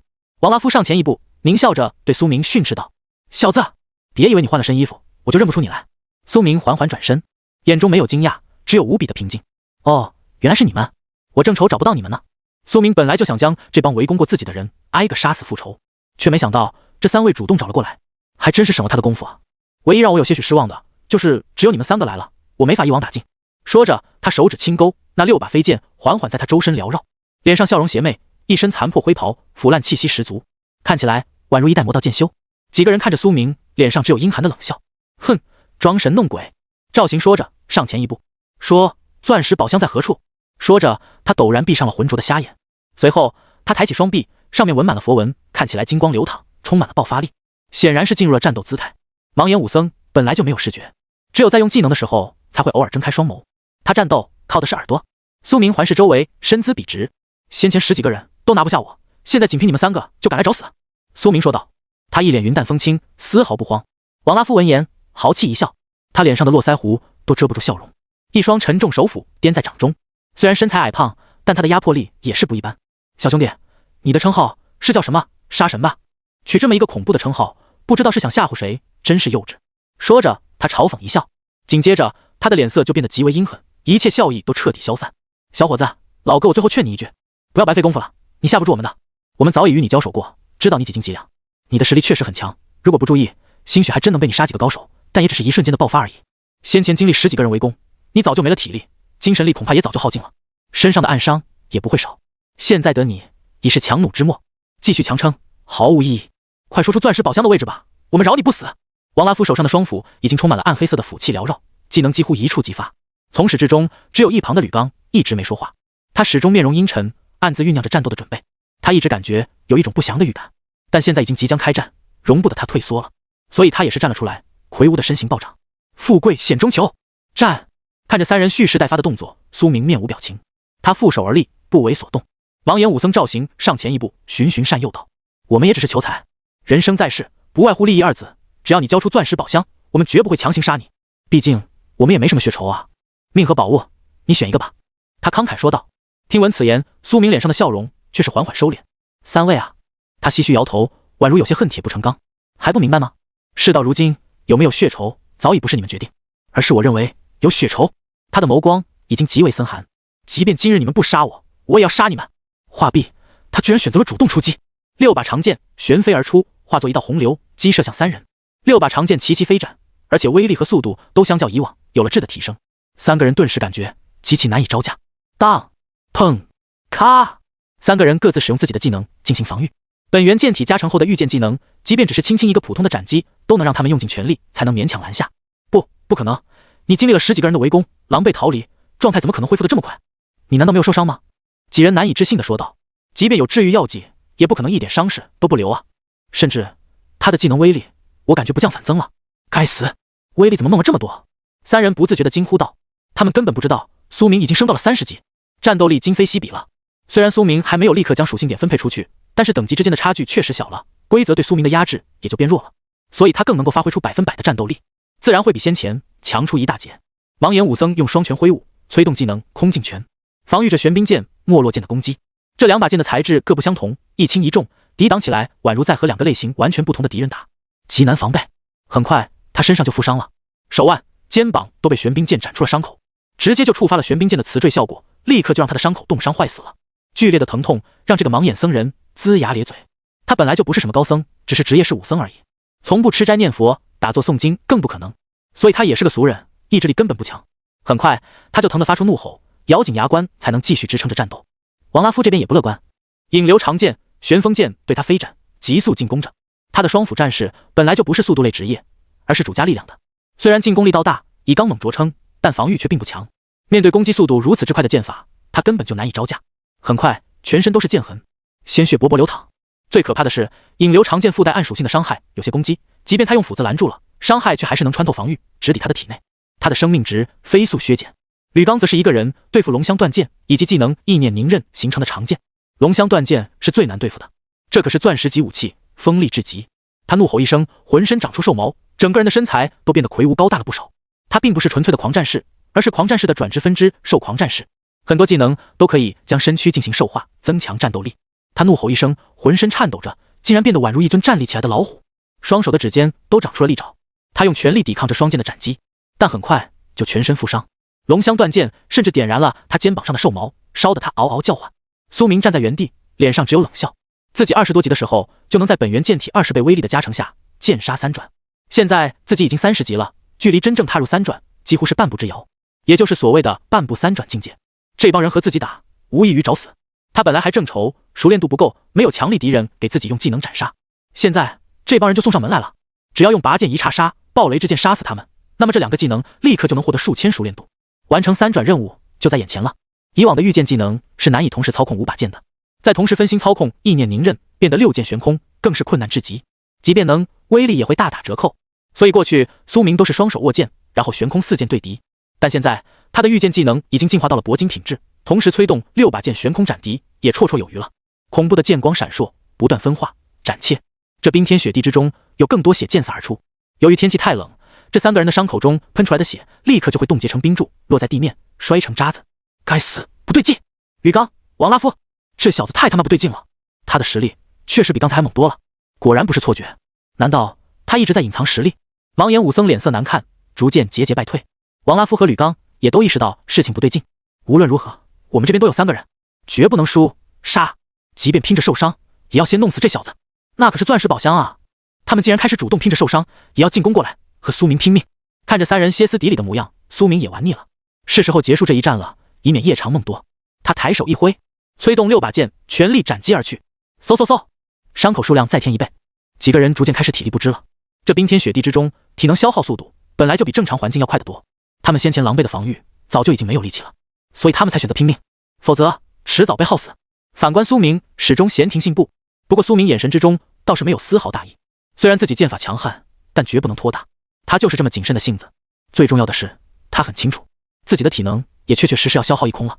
毕竟他刚才经历了一场艰难而凶险的大战，单杀了3个亡灵精英怪，随后又马不停蹄和这3个人打，更是动用过一次钻石技能斩龙诀。苏明还没来得及休息，车轮战对于他的体能消耗是非常大的，现在只剩下最后一点精神力了。不过杀这3人倒是绰绰有余了。苏明手指轻勾，嗖，2把剑飞旋而来，落在他手中。轰隆，湛蓝色的雷霆暴起，雷光之中掺杂有几丝血芒，看起来充满了暴力之气。双剑握持，同时操控悬空的4把剑远程凌空斩去，封锁3个人所有的逃跑路线，将这3个人尽量全部都逼成了一条直线。如此一来，苏明就能够动用拔剑一叉杀，一击全部秒掉。王拉夫和武僧赵行2人满脑子都是跟苏明拼命的想法，根本没有意识到自己已经被逼到了一条直线上。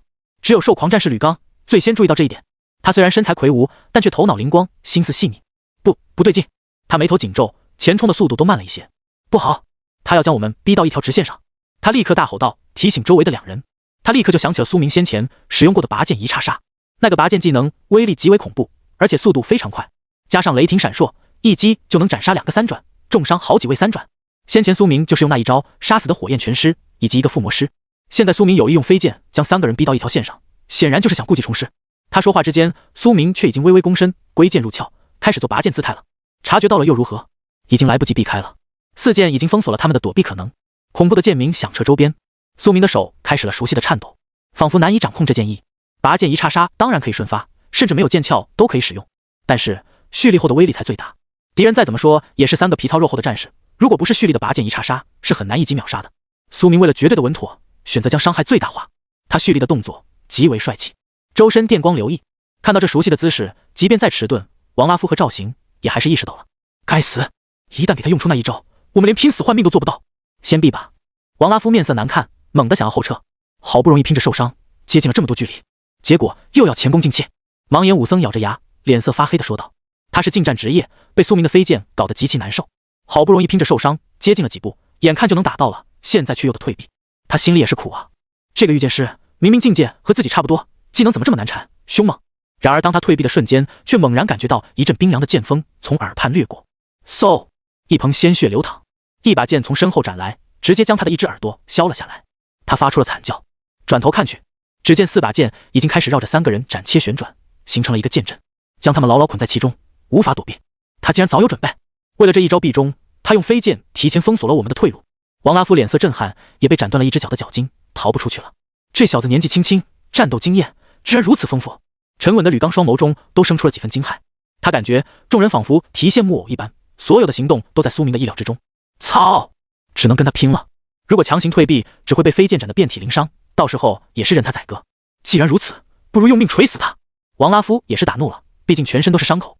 我们有3个人，怎么说也都能活1、2个。用你们最快的技能打断他的蓄力。3个人立刻同时催动各自最快速的技能。狼眼武僧的水行前流拳催发开来，他一步踏出，宛如踩着流水前进，拳头上萦绕一层佛光，朝着苏明头颅砸去。王拉夫直接丢出了双斧，飞斩而去。吕刚化形为一头猎豹，用尽最快速度冲向苏明，张开血盆大口。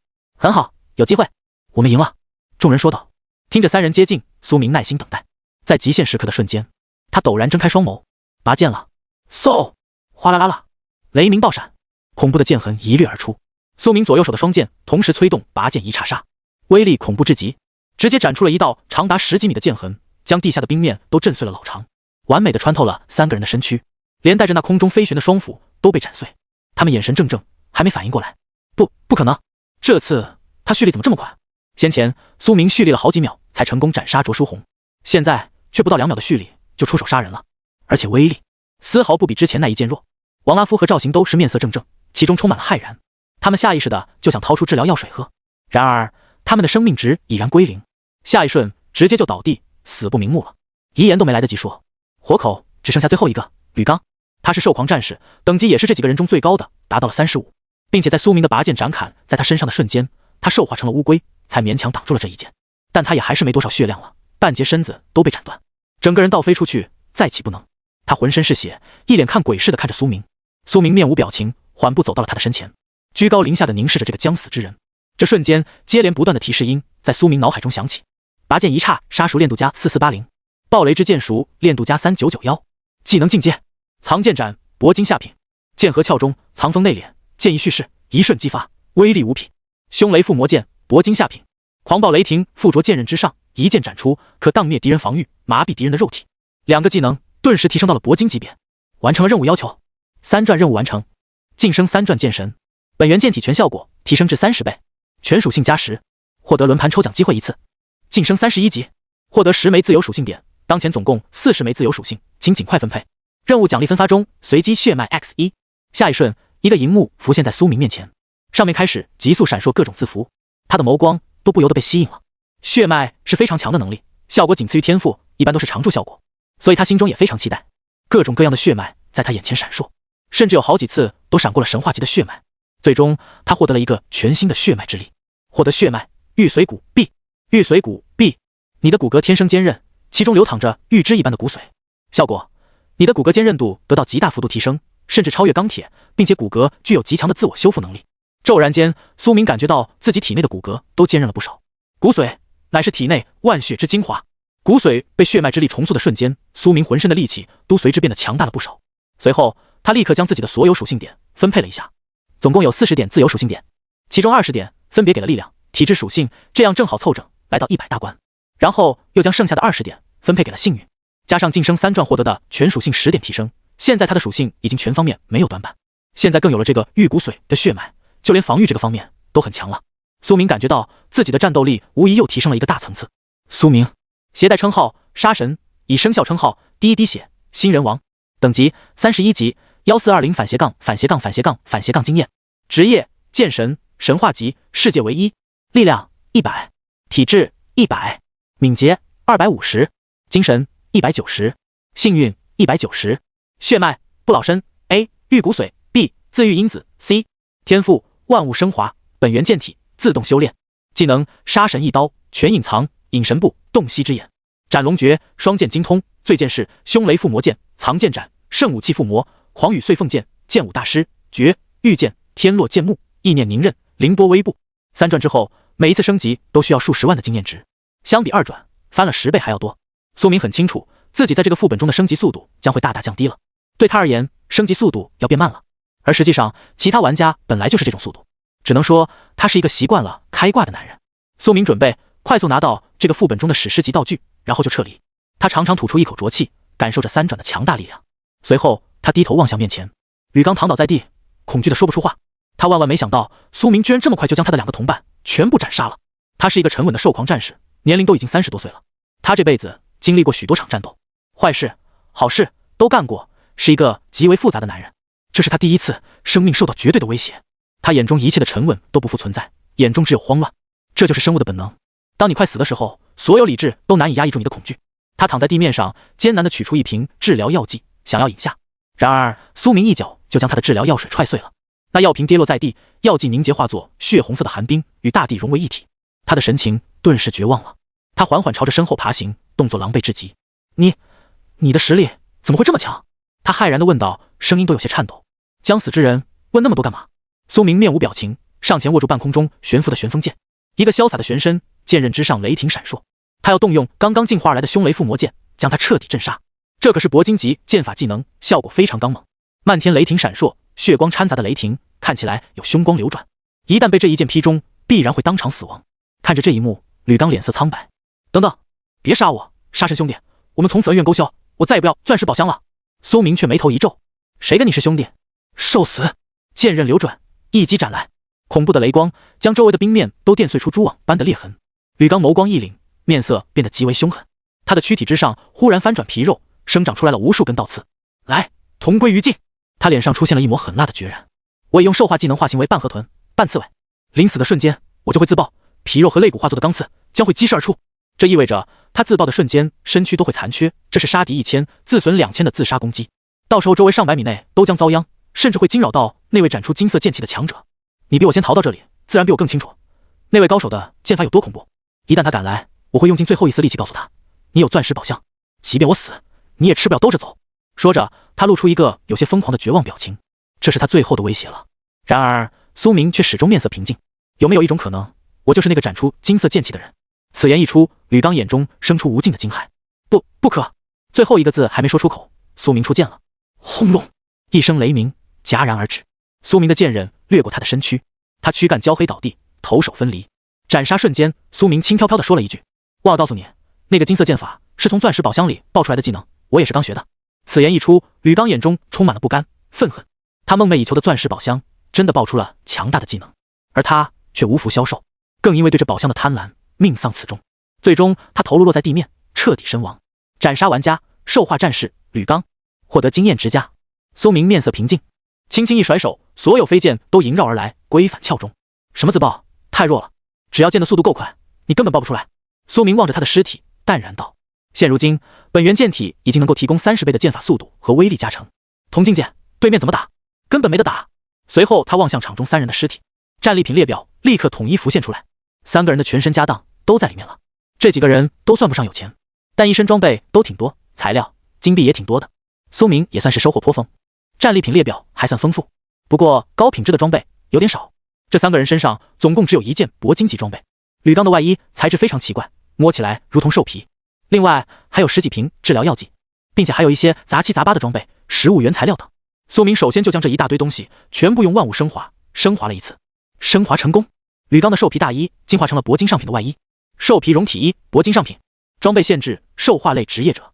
简介：一种以极其残忍的手段缝制而成的外衣装备，需要集合血牛、鳄龟、烟牙马、魔角羊等多种变异生物的毛皮聚合而成，需要在变异怪物还活着的时候就剥皮缝制，才能做成这件装备。皮衣温热，宛如还活着，穿上后会迅速包裹全身，与你的皮肤几乎融为一体。雌坠，活肉绒皮，这件大衣仿佛还活着，穿上后能够与你的皮肤交融在一起，与你同时兽化变形而不损伤。食杂兽毛，这件大衣融合了10种怪物的皮毛特性，能够在穿戴者使用兽化技能时给予额外加成。血怨之力，活剥皮的怨恨凝集在衣服中，穿上这件衣服后，你能够通过啃食活体生物的血肉治愈你的伤势。这件大衣进化之后变得更强了，原本是没有最后一个雌坠的，现在有了，价值立刻就翻了好几倍。苏明将这些战利品都收了起来，准备今后卖出去。他的个人空间都只剩一半了，个人空间快不够用了。他凝声道：3转职业者，个人背包空间有300个格子，如果是2转，那就是200个格子。对于大部分人来说，这绝对是绰绰有余了。但苏明身上装备太多了，倒也不用太过担心，还剩一大半，暂时够用。出去之后，找找扩展个人空间的装备吧，他说道。随后他开始望向远处，大战停息，周围被驱散的浓雾又渐渐都包围了过来。还好苏明带了指向针，这是一种神奇的设备，上面有一个指针，能够永远指向太阳升起的方向。举着这个圆盘就能辨认方向，即便是在一望无际的冰川之中，除非这个副本世界没有太阳，否则都能辨认方位。他记忆中那个史诗级道具所在的位置是在南方，他立刻快步冲了过去。据说那里是一片颜色截然不同的冰面，击碎后潜入水中就能找到一片冰下洞窟，史诗级道具就在其中。我得抓紧时间了。苏明动作极快，他一路飞驰，催动凌波微步。经历大战之后，他的体力消耗很严重，但是有了玉骨髓、自愈因子这两个天赋之后，他的体力恢复速度非常快。随着他赶路，体力就慢慢恢复到了巅峰。这也离不开他之前吃的那几块牛排，给他提供了大量的热量。半路上也经常会有怪物从冰封中苏醒，朝着苏明围攻，但苏明要么是避开，要么是一击杀死，都是干脆利落的处理，完全没有拖慢赶路的速度。不过3转之后，升级需要的经验太多了，苏明一路上杀死了好几头怪物，都没能升级。过了5天之后，苏明终于找到了那个位置，比预想的早了2天。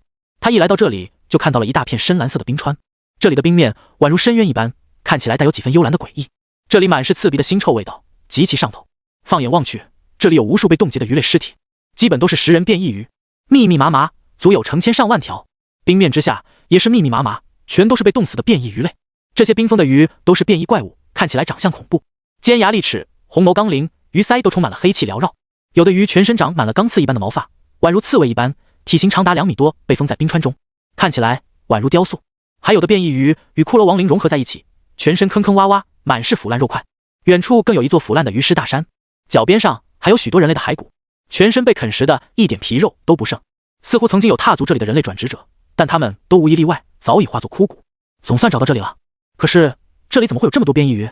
苏明用洞悉之眼扫描这些鱼类的资料，变异食肉鱼群，冰封状态。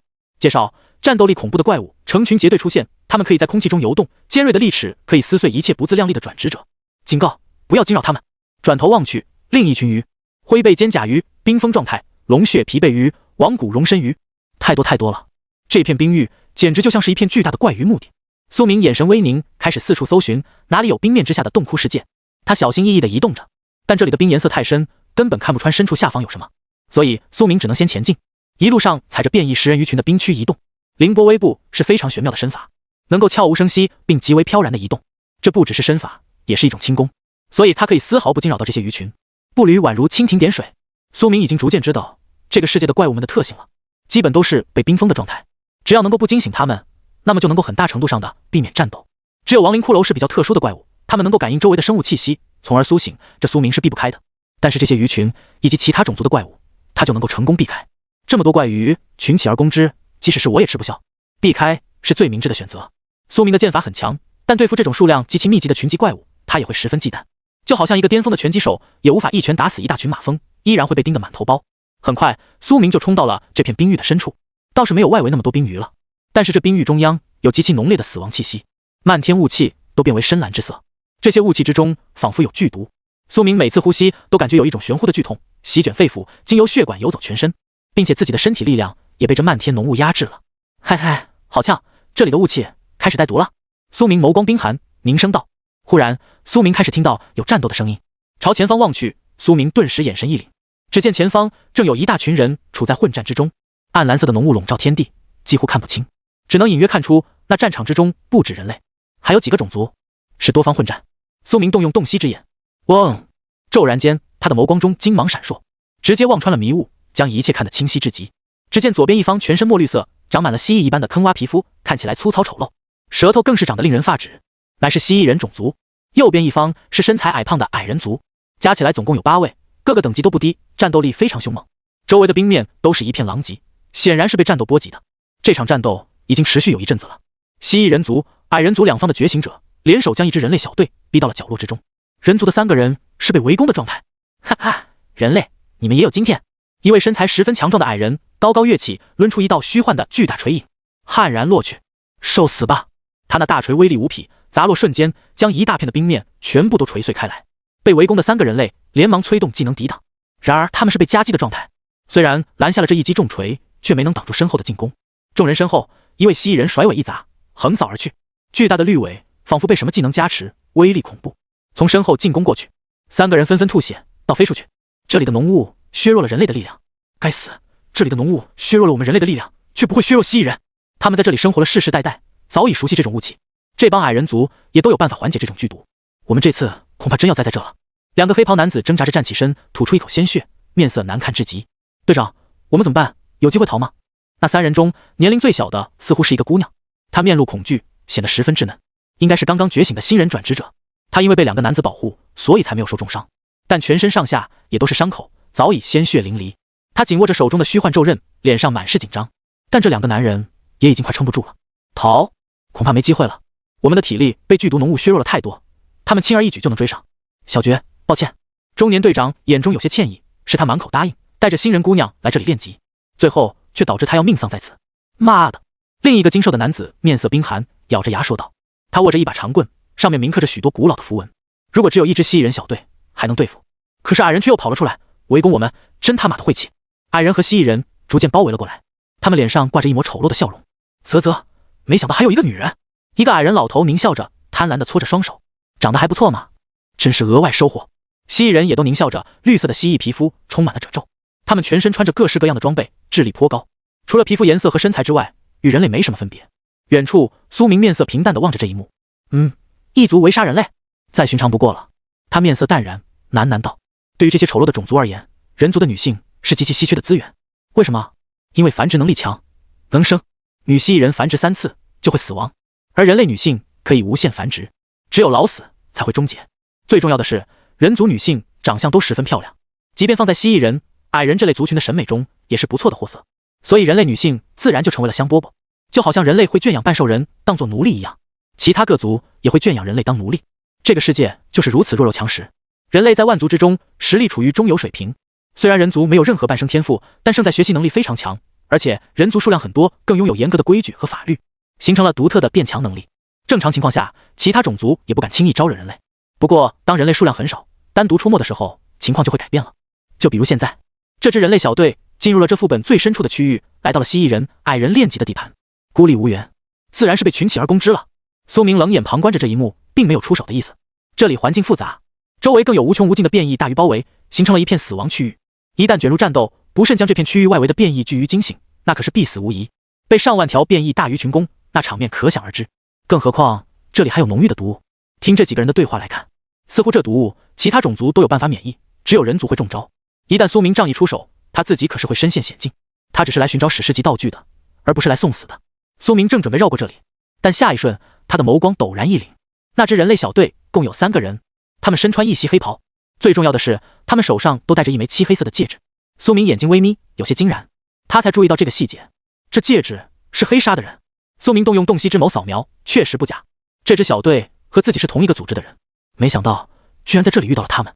在进入副本的时候，黑鲨前辈就提醒过苏明，黑鲨有一支小队在这里练级，问他要不要加入。前世正是这支黑鲨小队中的那个影棍武者，最后得到了那个史诗级的道具。前世正是这支黑鲨小队中的影棍武者，最后得到了史诗级的道具。他回到蓝星后，立刻就被争相报道，大肆宣传。此人还参加讲座，赚得盆满钵满。苏明还记得他的容貌一模一样，不知怎地，苏明总觉他的面容有几分奸人之相。或许是被背叛过，所以苏明对这种气息极为敏感。一开始进入这个副本的时候，苏明拒绝听从黑鲨前辈的建议，选择不加入这支小队，是因为他想靠自己的力量找到史诗级道具，到时候就不必跟其他人分一杯羹。但现在他感觉这件史诗级道具还真有点难找。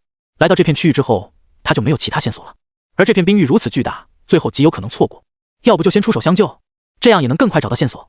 苏明心中陷入了沉思，虽然风险大，但似乎不得不这么做。苏明取出古蛇散毒胆，饮下一滴苦涩的胆汁，骤然间他体内的一切毒物全部清除，恢复了巅峰状态。冰凉的胆汁让苏明能够暂时免疫这些蓝色毒瘴。苏明的手缓缓搭在了背后的剑柄之上，这里敌人数量很多，而且境界都是35级以上的。就在苏明要出手的时候，他却又冷静了下来。苏明感觉有些不对劲，似乎有什么细节没能捕捉到。不对，苏明在这关键时刻反而极度冷静。他松开了剑柄，心中凝声道：看这情况，这几个人被围攻是必死的局面。苏明眉头紧皱，前世我并不在这里救他们，那个影棍武者却也活到了最后，得到了史诗级道具，他是怎么做到的？即便这一世我做出了改变，有蝴蝶效应，但能影响到这副本世界的概率也微乎其微才对。他们难道能凭自己的力量脱险？苏明心中下了定论，果断收手。如果自己插手改变了事情的走向，那说不定史诗级道具反而无法重见天日。轰轰轰！蜥蜴人和矮人族两方势力朝着那支小队发起了总攻，大量的技能涌贯而去，天地间五光十色，全都是技能的光耀，周围的浓郁毒物都被吹散。黑鲨队长猛地冲了出来，居然挡在了2名队员身前。他催动了一个技能，体型陡然变大，同时他张开双臂，一口咬碎了颈间的一道项链。嗡！霎时间，一道璀璨的光芒形成一道屏障，将他保护在其中。一次性的铂金道具，防御屏障项链所形成的屏障强度极高。然而面对这么多的攻击，哪怕是铂金的防御也难以承载。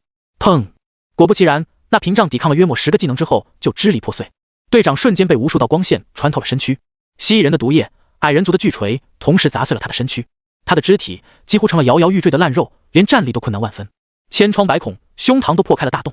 一人拦下了所有攻击，他用最后的一口气保护了一波队员们，但他也死了。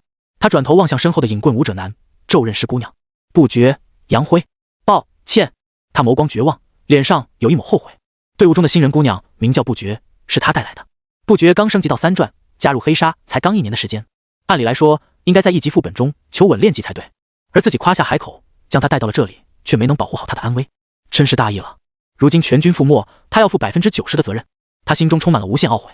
只可惜他已无力回天，最终气绝身亡，站定而死，堪称英雄。为了保护队员们，挺身而出，此人是个汉子。苏明心中暗自佩服，前世他也会干出这种事，但经历背叛后，他的心早已变了，变得比石头还冷。如果说世界上还有哪个人能让他稍微心软的话，那么就只有一位，季瑶，他是唯一一个。现在场上的活口只剩下那位女咒刃师以及那个男的影棍舞者了。苏明已经暗自扫描了这2个人的实力，女咒刃师不绝乃是33级，影棍舞者王阳辉就有点懵了，足足达到了39级，距离40级一步之遥。他的实力比在场所有的蜥蜴人、矮人都要强，已经是一位经验丰富的转职者，黑鲨老前辈。怎奈何寡不敌众，这2人要如何活下来？苏明心中开始猜测，最后到底是如何反转。下一瞬，事情果然发生了转机，苏明的眸光都惊然一颤。此事的发展大大出乎了他的预料。只见那群蜥蜴人和矮人不断接近，王阳辉脸上的表情不断变化，似乎极度挣扎。最终他一咬牙，仿佛下定了什么决心，他猛地后撤一步，退到了不绝身后。布姑娘慌乱至极，单薄的身躯充满了颤抖。阳辉哥，怎么办？我们往后逃吗？可他们包围了呀！他话还没说完，下一瞬，他的眼神怔住了。王阳辉伸出一只手掌，猛地从身后将他推了出去。他一个趔趄，直接摔倒在了前面。各位，我交出他，放我一马！王阳辉微微低头说道。他脸色狰狞，似乎也是下了极大的决心才做出这个决定，所以他说话喘息极重，仿佛已经心智扭曲。看到这一幕，一众蜥蜴人、矮人都是拍手大笑。呲，劫刺，人类，不愧是人类！蜥蜴人们发出古怪的笑声，笑得我肚子疼。你们种族还真是会抛弃同伴啊，太无耻了！矮人族也发出一阵憨厚的嘲笑。不觉眼神之中充满了骇然、恐惧。他万万没想到自己最后会被抛弃，怎么可能？他转头，一脸难以置信地望向王阳辉。不会的，阳辉大哥，我们一起练级了1年多，求求你不要抛弃我！他哭得梨花带雨，一脸绝望。求求你不要抛弃我！不觉哀求着。王阳辉却一脸狰狞，缓步后退，根本不搭理他，距离他越来越远。他对着一众蜥蜴人喊道：各位蜥蜴族朋友，我们小队先前偷了你们蜥蜴人的卵，多有得罪，但这都是他干的。但在他身上，他将所有的罪责都推到了不绝身上。不觉脸色难看，嘴唇彻底苍白。他不再说话，知道自己被完全背叛了。他心如死灰，颓坐在地，连解释都不解释了，一副任人鱼肉的模样。实际上，蜥蜴蛋并不是他偷的，而是王阳辉。但现在解释已经毫无意义了。他实力低微，在这帮人面前根本没有任何反抗的力量，还不如留下一丝精神力，用技能自杀。就算死，他也不愿意沦为蜥蜴族的繁殖机器。苏明在远处望着这一幕，几乎忍不住拍手叫绝。哈哈，绝了，真的绝了呀！苏明都笑了，他眼眸中杀意逐渐闪烁。看到这个男子，苏明想起了张唐、任小曼，简直是历史重演。他仿佛看到了自己当年被背叛的场景。对啊，这是唯一的解法，自己应该早就猜到才对，真是太愚钝了。王阳辉这个影棍舞者，最后得到了史诗级道具，靠的居然是背叛。坏人最后却得到了最好的下场，好人却都死无全尸。人间简直太讽刺了。所谓的好人有好报，坏人有恶报，都是哄小孩的。苏明早就清楚这个道理，现实一次又一次的加以证明。苏明的笑容有些疯狂，但眼眸中却充满了极度的杀戮之意。任何人看了都会为之胆寒。你们人类果然是4分5裂，极为卑鄙的种族，怪不得被万族所不齿。一名蜥蜴人上前一步，怒喝道：光说你们人族内部的国家就分裂出了几10个，国家数量比精灵族、兽族、矮人族和我们蜥蜴族加起来还多好几倍，内部争斗不休，真是一个只顾全自己，对同胞都能下黑手的重置之族。蜥蜴人、矮人们缓步靠拢，放声大笑，他们用最恶臭的话语嘲讽人类这个种族。王阳辉看着这一幕，丝毫不怒，没有半分血性，反而一脸谄媚讨好的对众人说道：各位，能否让出一条路？我发誓今后你们再也见不到我。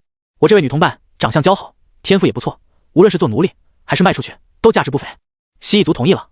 哼，你交出了这个女人，还说出了我们丢失的幼卵的下落，那么你自然可以离开。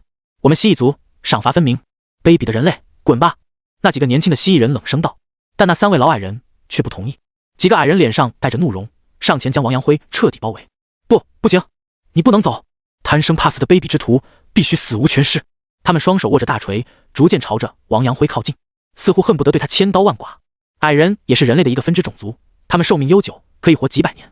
他们和人类一样，情感丰富。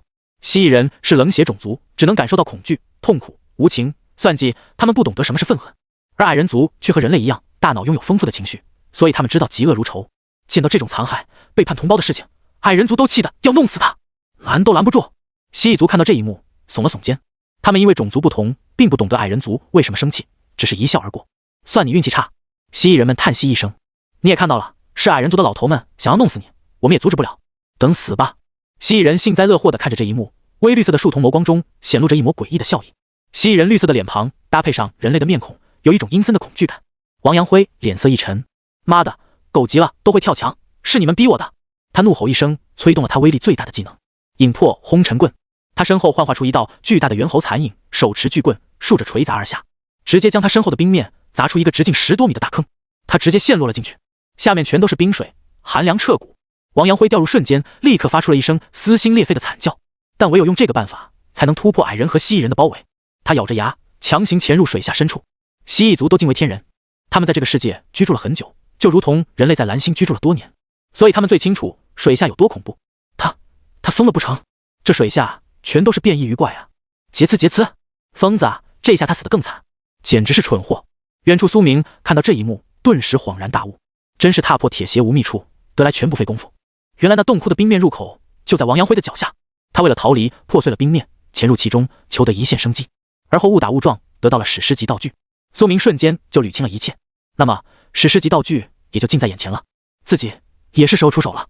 矮人们看着这一幕，只能往冰里吐了几坨陈年老浓痰，以泄愤恨。跑得挺快，算你死得痛快。哼，要是落到我们矮人手里，他怕是会求生不得，求死不能啊！矮人一族是工匠一族，最擅长打造各种刑具、武器，可以说是出类拔萃。随后，矮人们上前一步，开始和蜥蜴人争抢不绝。他皮肤白皙，臀大胸骨，极好生养。蜥蜴人，这个女人我们矮人族要了，我们帮你击溃了这支人类小队。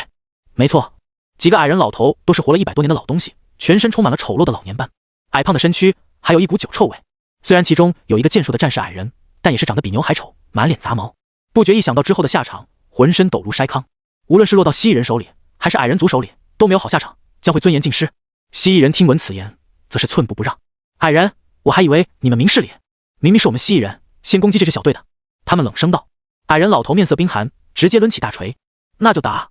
他们踏步而出，各自催动了技能，要砸向蜥蜴人。蜥蜴人也做出了战斗姿态，不觉眼中闪过一抹决绝。他轻咬银牙，泪水流淌。抱歉，弟弟，我回不去了。他哭着用咒刃扎向自己的胸膛，他要终结自己的生命，不觉要终结自己的生命。他掌中的那道蓝色咒刃闪烁着微光，朝着心脏扎去。蜥蜴人和矮人族看着这一幕，都是震惊至极。他竟然还剩有精神力，不好，这个女人要自绝。两方正在缠斗之间，都无力阻止，来不及了。妈的，这么好的女人竟然浪费了！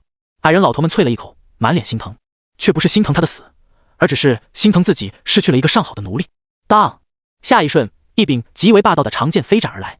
这把剑或许不能说是剑，而是一柄流转着火焰的剑尖，快到绝巅。刹那间，就将他掌中的咒刃生生斩成了碎片。他也被这恐怖的剑气震得受了内伤，喷出一大口血，但好歹是活了下来。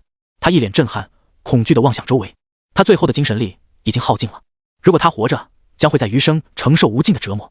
蜥蜴人的繁育巢穴中，所有女人都是被斩断四肢，捆绑在树桩上的。矮人族也不可能怜香惜玉。他绝望地望着周围，寻找是何人对他如此残忍。他眼中甚至生出了一抹悲凉。只见一名青年化作一道黑色残影，轻步点来，仅仅瞬间就落在了场中央。他的速度快到极点，裹杂冰雪的乱风吹打在他残破的披衣上。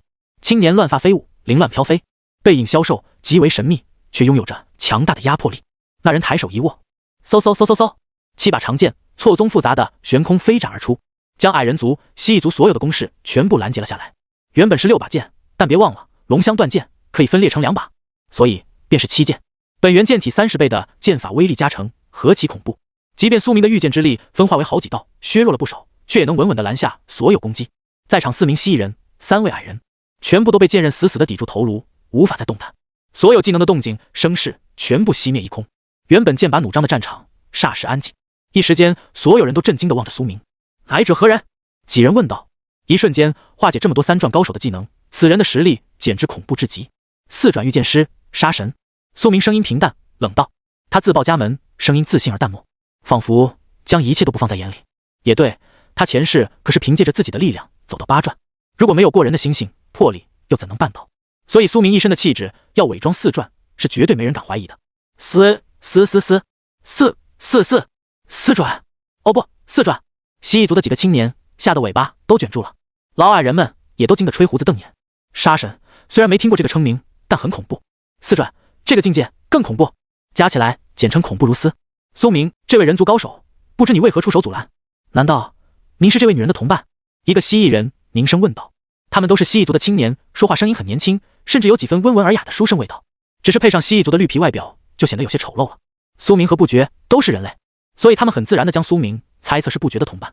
不是，苏明却是摇了摇头，本人只是看不惯有人背叛，更看不惯被背叛的可怜人含恨而死，顺手给他一个机会罢了。苏明平淡道，其实他来的主要目的是潜入水下，追王阳辉而去，夺取史诗级道具。就这个女的，还真是举手之劳。这件事对他没有任何好处，但是人活一生，苦苦练级，为的是什么？难道一辈子都要追求利益吗？非也，其实最终求的就是一个逍遥自在。有了绝对的力量之后，就是要从心所欲，释放一切心中的机遇，努力用自己的力量将世界塑造成自己想要的样子。这就是变强的意义。苏明如今的实力已经初具规模，在这地级副本已经几乎无惧大部分战斗，自然不用再那么狗到极致了。偶尔发泄一番也对心境有好处。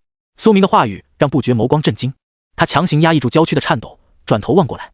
每天都有数之不尽的转职者死在无人问津的角落，深陷这种绝境，他从来没奢望过自己能够活下来，能不被折磨已经是最好的结果了，却没想到峰回路转。前辈，多谢多谢。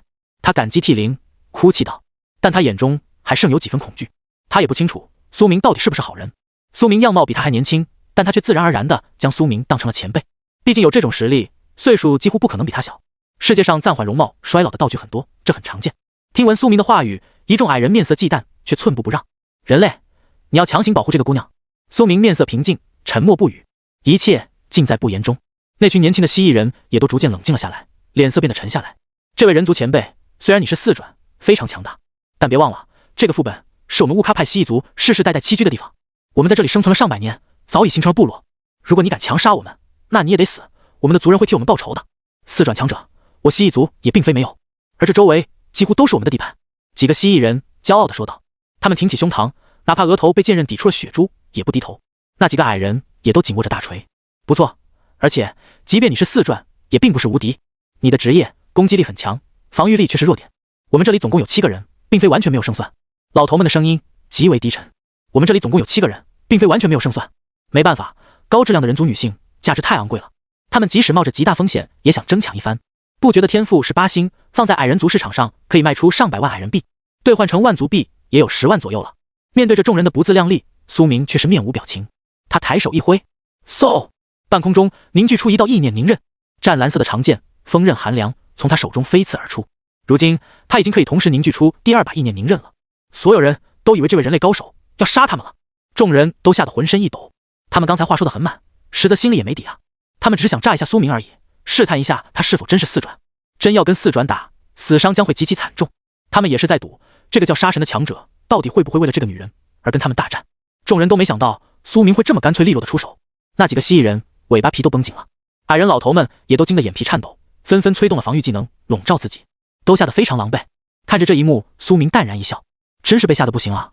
不过苏明的剑并非斩向他们，而是直接破入了冰面之中，直接从王阳辉锤碎的那个大冰洞中潜了下去。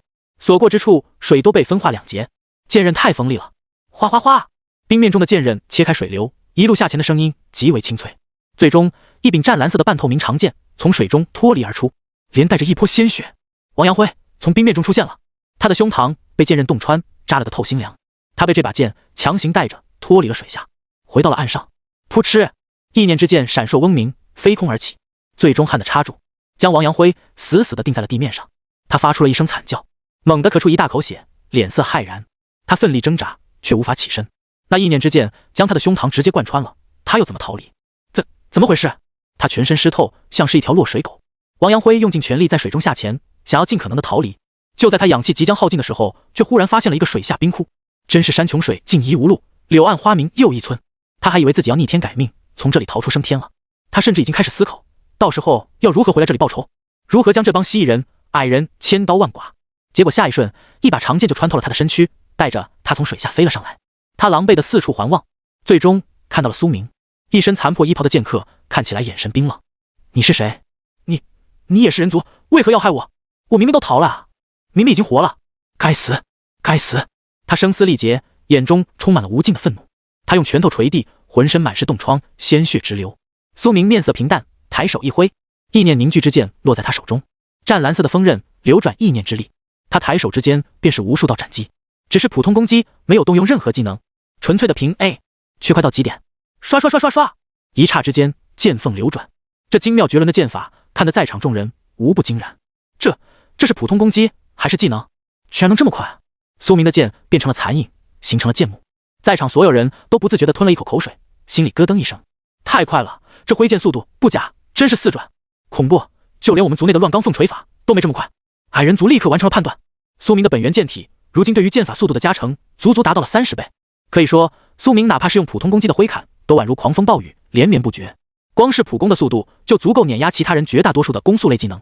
最终，苏明的剑直接切碎了王阳辉的身躯，将他全身的骨肉几乎都剔了下来，但他还留有最后一口气，居然未死。这多次普攻触发了朽破剑山的辞坠效果，朽烂剑气直接将王阳辉全身的烂骨、残肉的伤口完全腐蚀，宛如枯骨化水，好似尸体朽烂。王阳辉倒是没感觉有多痛苦，因为苏明甚至连他的神经都给他斩断了，所以他只感觉到麻木。他眼神怔怔，凝望着天空。背叛者都得死！苏明最后冷声道，随后抬手一握，轰！半空中一个巨大的阴影不断接近，最终轰然砸落，是天落剑幕。石碑一般的巨剑铭刻着无数玄杂符文，坠落而下，将王阳辉碾碎成了一滩肉泥，彻底镇杀。斩杀39级影棍武者，获得经验值13万，获得战利品黑柄缠魂棍铂金上品，暖身战斗服黄金上品，六杂灭杀棍棍类技能卷轴铂金中品，蜥蜴族圣卵铂金上品，回息面罩白银下品。苏明面色平淡，甩手一挥，那道意念凝刃顿时消散。环顾四周，他眼神始终冷漠，仿佛刚才只是碾死了一只蚂蚁。这种气魄以及刚才展露出来的杀伐果断，都让所有人心惊胆战。还要阻止我吗？苏明头颅高昂，泰然自若道。他没有过多折磨王阳辉，只给了他一瞬间的痛苦，就杀死了。此人虽然卑鄙，但其实也只是想活下去而已。说句实话，世界上的绝大多数人面对这种情况都会做出这样的选择，只不过王阳辉遇到了自己罢了。这个背叛者让苏明很不爽，所以他死了，就这么简单。如果是其他人经历了苏明的一切，必然会对背叛之事深恶痛绝，恨不得将王阳辉、任小曼这种人抓起来折磨几年。但苏明的心智与常人早已不是一个境界，对他而言，只有死亡就够了。对背叛者，死亡便是宁静，花时间折磨反而落了下乘。苏明的抱负更加远大，不过对于张唐或许还是可以折磨一下的。苏明杀死王阳辉，一方面是让自己心里痛快，另一方面是为了震慑住众人，所以他才用了最残暴的斩杀方式。还要阻止我吗？苏明的声音始终平静，却充满了一种难以言说的威压，比怒吼更汹涌，比沉默更压抑。这种语气让人情不自禁的就感觉害怕。此言一出，众人都沉默了良久，皆是未再开口。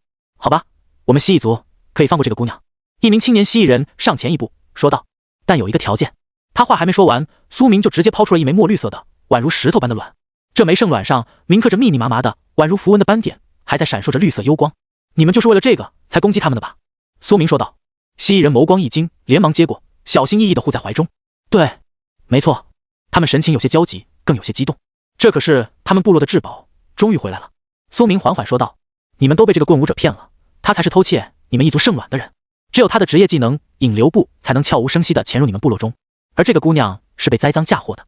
苏明眼神平静说道。不觉听闻此言，眼眶通红，不仅活了下来，更是洗刷了冤屈，自己真是遇到贵人了。几个蜥蜴人闻言脸色一惊，没想到他竟然骗了我们，差点就给他逃了。那我们的圣卵也将遗失，如果被部落查出来，我们放他走了，这可是死罪。天啊，真是后背发凉啊！苏明看着他们淡然道，你们如此轻易就相信他的话，还真是蠢笨。蜥蜴人闻言却也不怒，反而眼中全都是喜色。圣卵回来了，被这个人类强者骂2句又如何？找到遗失的圣卵，乃是部落之荣耀，有大功。他们回去后将会重重有赏，甚至可能被封为雾咖族的勇士。他们这帮蜥蜴人年纪很小，只有10岁左右，就相当于人类中的20岁青年。这个年纪能够被封为勇士，简直是光宗耀祖。全部落的女蜥蜴人将会任他们挑选，所以他们都是笑得合不拢嘴了。好，我们遵守约定，放过这个女人。朋友，你是叫杀神对吧？他们充满了善意，说道，眼中对苏明所有的敌意都彻底消失。苏明点了点头，多谢你，这个圣卵是我们一族的至宝，你帮我们找回了它，帮助了我们整个族群，你将会是我们雾咖蜥蜴人部落的好友。一名身材健壮的蜥蜴人上前一步，伸出了尾巴，做出了握手的姿态。朋友，自我介绍一下，我是雾咖蜥蜴一族的族长之子驼战，我现在正式邀请你来部落一聚。说着，他眼中充满了热情，但苏明却在他的眼眸中捕捉到了一丝极其隐蔽的杀意。故作热情，哼，可惜啊，这简直就是在关公面前耍大刀。苏明一眼就识破了，这帮蜥蜴人没安好心。我早就听闻蜥蜴人热情好客，只要是好人，就算是人类，你们也愿意接纳。经此一见，果然如此。苏明将计就计，也不拒绝，只是淡笑着说道，仿佛也在主动化敌为友。那好，我明日就来你们部落小聚一番。他负手而立，点头微笑说道，就像着了道。驼战暗自冷笑，墨绿色的树丛中阴霾逐渐凝聚，表面上他却还是在对苏明报以善意。哈哈，很好，朋友，我回去后会向长老父亲汇报，我们将会为你准备丰厚的回报，请一定要来。随后，一群蜥蜴人快步离开了。蜥蜴人一族是非常好战的种族，甚至可以说是一根筋，不战而怯乃是大忌，所以他们一开始是宁愿死也想与苏明一战的。但看到苏明展露出来那摧枯拉朽的力量之后，他们还是怂了。他们想通了，如果这一战必定会被杀，那就算之后部落能为自己报仇，还不是亏了？自己死了就是死了。这些蜥蜴人也都是小年轻，信仰不如成年蜥蜴人那么纯粹，反正结果也不赖，他们得到了圣卵，还好没送死。回去的路上，几个蜥蜴人心中沾沾自喜。半路上，一名蜥蜴人对着队长说道，不过你们觉不觉得这圣卵看起来好像有点奇怪吗？有一股腥臭的味道，也不如记忆中那么圆润。一个蜥蜴人摸着下巴，一脸认真的说道。族长之子驼战一脸高深，冷声说道，哼，你们懂什么？圣卵就是这个味。众人也都连忙附和，也对，我们从来都没有近距离见过圣卵，只有族长和长老有权利接触，我们也没法判断是真是假。放心吧，想必他也不敢骗我们。再说了，他也不可能临时找到一个和圣卵一模一样的东西代替，哪有这要巧的事情？随后，众人话锋一转，问道，驼战，你说这个人类真的敢来我们部落做客吗？驼战一脸自信，笑道，呵呵，我承诺了，有宝物送给他，他一定会受诱惑的。人类，他这种贪婪的种族不可能抵挡得住诱惑，一旦他来，面对的就将是我们3位4转长老的围攻斩杀。实在不行，我的父亲49级部落族长也会出手，这个人类将必死。他面容阴沉，冷笑着说道。周围几个年轻的蜥蜴人也都是放声大笑，劫刺劫刺，愚蠢的人类，他真以为威胁我们蜥蜴人之后还能有好下场？太天真了，到时候一定要把它做成上好的烤肉，好好享用。人肉也是不可多得的美味啊。这个人实力强大，用我们一族的毒液做成奴隶傀儡也不错。话语之间，邪恶尽显。蜥蜴人本来就不是什么善良的种族，可惜他们还是太嫩了。在算计智谋这方面，他们在苏明面前就像婴儿。苏明望着他们离去的背影，面带微笑。虽然没听到他们说的是什么，但也能猜个8、9不离10。他也早就有后手了。这帮蜥蜴人小子真以为那是圣卵？呵呵，真正的圣卵还在苏明个人空间里存放的好好的。还记得当年苏明斩杀的那条2转大蛇吗？那个大蛇其实还爆出了一枚蛇毒膏弹，又大又臭，这玩意没人要，在世界频道也卖不出去，所以一直堆在苏明的背包里。苏明发现这东西长得和蜥蜴人圣卵非常相似，索性临时起意就丢了出去。没想到这帮蜥蜴人还真没认出来，他就将计就计了。苏明何等人也，一个宝物落在他手里还能交出去？痴人说梦。蜥蜴人走后，苏明望向那几个矮人，眸光中满是威胁。没了蜥蜴人联手，他们也不敢与苏明拼命了。只剩他们3个矮人老头与苏明死战的话，胜算太渺茫了。为了一个人族女人，连性命都完全不顾。说实话，不觉诱惑力虽高，却也并没有高到那种程度，所以他们权衡利弊一番后，立刻就放弃了。行，算你强。一个老人咬着牙说道。我们走。与两军对垒，仅需瓦解一方，便可使全盘皆溃。苏明的法子用得非常巧妙，成功避免了一场大战。几个矮人老头快步逃离了这里。他们短胳膊短腿，跑起路来倒还挺快。矮胖的身材与全身穿着的沉重盔甲形成了鲜明的对比，跑起来有些许滑稽。这几个矮人并不是这里的原住民，也是像苏明一样来这个副本练级的，所以倒也不必担心他们找援兵杀回来。苏明唯一需要担忧的就是蜥蜴族那边，他们一旦发现卵是假的，一定会找人回来。但苏明又不得不放他们回去，他不能在这里杀光这里的所有人。因为如果在这里与蜥蜴人、矮人开战，绝对会出现巨大的动静，将会惊扰周围的鱼群。那些恐怖的嗜血怪鱼正在沉眠中，数量成千上万。一旦被战斗的动静惊醒，它们必然会啃食一切。那种鱼可以在半空中游动，无论是追击还是杀伤力都强到无与伦比。苏明即将要潜入这片水域去寻找史诗级道具，如果惊扰了水下鱼群，他的计划就泡汤了。这是不得不做出的选择。这些蜥蜴族在这里世代生存，对这里的危险程度最是清楚。我潜入水潭中之后，想必他们也不敢下来的，所以其实没有什么影响。这史诗级道具依然是我的，势在必得。苏明心中盘算思索着。这个时候，不觉缓缓站起身，他面色苍白地望着苏明，眼中有些许恐惧的余韵，也有感激。前辈，谢谢您，谢谢您，谢谢您，我愿做牛做马报答您。他一直在哭着道谢，声音都哑了。这简直是生命之恩，无以为报。苏明面色平静，顺手而为罢了。他抬了抬手，露出了指尖的黑色戒指。黑戒，这是黑鲨组织的身份证明。看到这个戒指，他立刻恍然大悟，原来是黑鲨前辈。太好了，见到是同组织的自己人，他立刻就放心了，哭得梨花带雨。别套近乎，我说了，顺手而已。苏明声音冷冽，救他还真就只是顺手。最主要的是，救同组织的人，只要能够证明，也能领取黑鲨内部的奖励。所有组织为了团结互助，都会有这方面的奖励机制。黑鲨这样的精英团体也不例外，所以将他救下，对苏明也有好处。我劝你立刻找个安全的非战斗区域，退出副本，不要再进来了，这里非常危险。苏明冷声道。不觉微微一愣，您不让我加入队伍吗？我想跟着您。他一脸崇拜地说道。苏明是一个顶级大腿，他想抱啊。说着，他感觉鼻涕都哭出来了，连忙擦了擦鼻涕，眼中有些尴尬。苏明哭笑不得，这姑娘长得秀气，性格却有点憨傻。他扫描了一番她的资料，不觉，种族人族，等级33级，反斜杠经验值，职业咒刃师，力量45，体质30，敏捷120，精神180，幸运10，技能精神咒刃、化血飓风、斩兽回力、轻盈步、飘渺转刃。不行，太弱了，已经是累赘的程度了。苏明看了一眼他的资料，摇了摇头。咒刃师这个职业和御剑师极为相似，前期并不厉害，起码要4转才会发力，变得非常强大。要想带上他，除非苏明疯了，他也没有江云清那样的经验增幅能力，辅助也不够格，所以苏明是不可能带上他的。不觉一脸失望，同时有些自责，为什么自己不够强大呢？好吧，我会听前辈的，离开这里。感谢您的救命之恩。他朝着苏明恭敬地鞠了一躬，随后快步离开了。娇小的身影很快就离开了这片冰域。随后，苏明一人缓步上前，低头望向那寒冷刺骨的冰洞。他眸光中金芒流转，洞悉之眼催动，却也看不通透，水下太神秘了。毕竟洞悉之眼不是透视眼，看来只有亲自下场才能知道底下是什么光景，宛如深渊一般，还真是幽邃而恐怖。苏明注视着潭水，眼眸沉静。为了史诗级道具，他将毫无犹豫地跃入其中。对了，我还有一个轮盘抽奖机会，晋升3转拿到的。这水下不知还有什么危险，一定要做好万全准备。系统，我要抽奖。苏明凝声道，脑海中浮现一个巨大的轮盘。抽奖开始，指针不断转动，最终停在了一个远古品质的天赋上。恭喜获得远古级天赋腐殖解锁。苏明眸光微惊，比传说品质低一阶，但高于史诗，也非常不错了。腐殖解锁，远古，您的身躯基因觉醒，可以承载第2个生活类职业加深。效果，您可解锁一个额外的生活类副职业，请自选新辅助职业：种植师、阵法师、武器锻造师、盔甲锻造师、埋尸人、附魔师、辞坠师。竟然是第2职业，这是非常稀少，或者说全龙国都没有一个案例的情况。至少苏明前世达到了8转，都没见过一个双职业者，所以他认为自己可能是历史上的第一个。双职在手，将会天下我有。太好了，有了生活类职业，我几乎可成为全能，无论是战斗还是后方补给，我都能够自给自足，不必受制于人。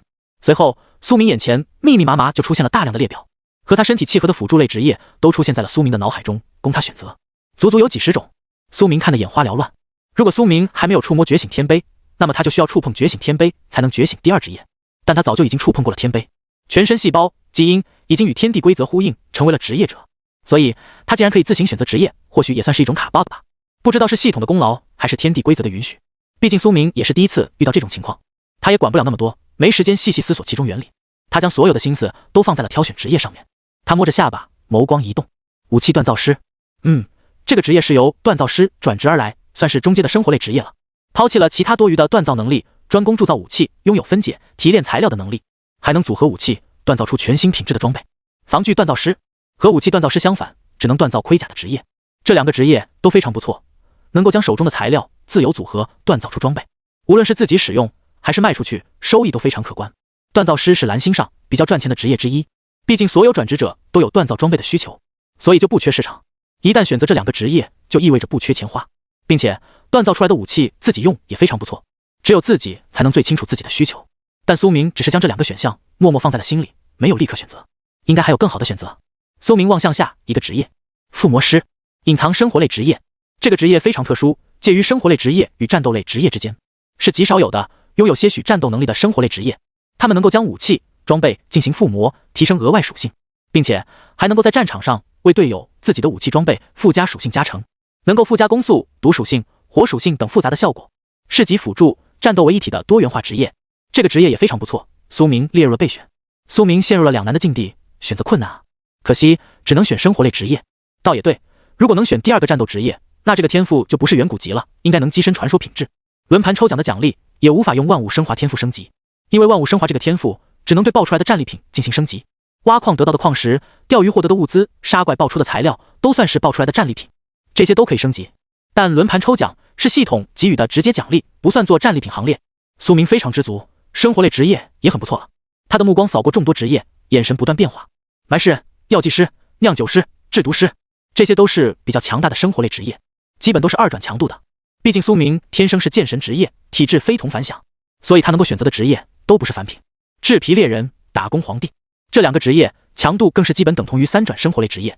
看到打工皇帝这个职业时，苏明眼神一凛。打工皇帝，苏明知识非常丰厚，天底下的职业他基本都叫得上号，但打工皇帝这个职业他还真没听说过。查看其资料，打工皇帝隐藏生活类职业，初始双技能劳工魂。当你被其他人雇佣时，你为对方创造的所有收益翻2倍，你获得的酬劳增加 20%， 超限之躯，你的猝死概率减少 80%。 介绍，这是一个极其适合劳工的职业，能够快速为你的主人提供高额收益，并且你的收入也会大增。但这个职业的技能数全部都是有利于雇主的技能，对自己的变强没有好处，还请慎重选择。这个职业恐怕只适合那些劳工，那些没有转职天赋，只能每天工作12小时的苦力，都必须高强度劳动才能活下去。假如有了这个天赋，他们的工资立刻就会暴涨，可想而知，生活质量也会提升。只可惜劳工压根就没有转职资格，没有任何天赋，所以他们也不可能成为打工皇帝，所以这个职业算是纯废物。对转职者而言，这个天赋太弱了，鸡肋中的鸡肋。苏明看了一眼，马上对这个天赋敬而远之。什么打工皇帝、奴隶皇帝还差不多，苏明是不可能选这个的。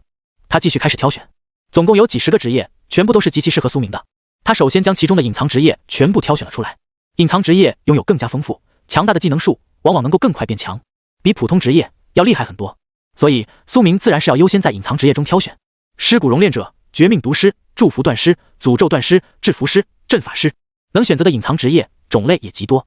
尸骨熔炼者名字很帅气，也非常特殊，是由埋尸人转职而来的隐藏职业，拥有从怪物转职者的尸体中提炼出材料的能力。越是强大的尸体，越是能提取出强大的材料，甚至有概率提取出顶级的材料。当然，这对尸体质量的要求也会很高。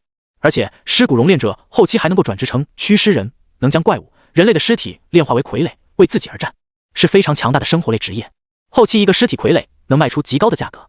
祝福断师和诅咒断师也是高阶的锻造类职业，一正一邪。祝福断师能够为所有锻造出来的装备附加强大的正面词缀，诅咒断师则能够为所有锻造出来的装备附加诅咒类词缀。诅咒是一种非常特殊的词缀，往往会提供一种恐怖的负面效果，比如受伤即死，自身流血量增加10倍。在这种诅咒词缀的影响下，持有者将会举步维艰，必须步步为营才能活下去，极大的减少容错率，让你稍有不慎就会死无全尸。但随之而来的便是极为变态的正面收益，远超祝福断师的普通词缀。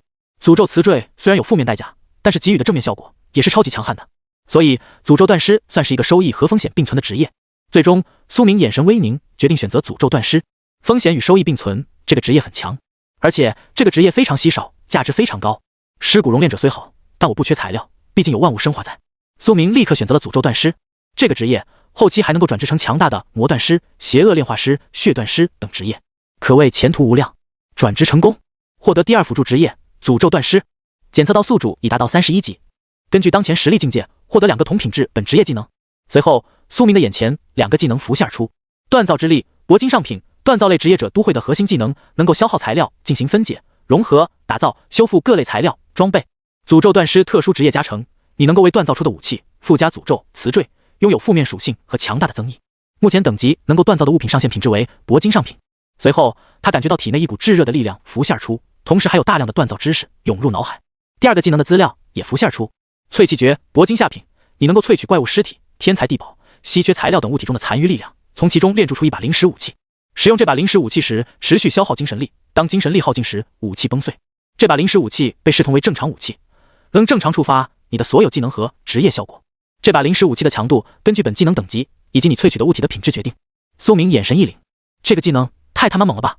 一个生活类职业竟然能在战斗中帮助自己，这个淬气诀能够随时提炼出灵石武器供自己使用。他立刻就开始尝试催动。苏明四下张望，最后将目光放在了王阳辉的尸体上。他抬手一握，嗖！王阳辉的尸体隔空一颤，随后七窍流血，体内血流仿佛炸开一般涌现而出，凝聚在半空中，硬化形成了一把模糊的剑胚，颜色血红而妖异。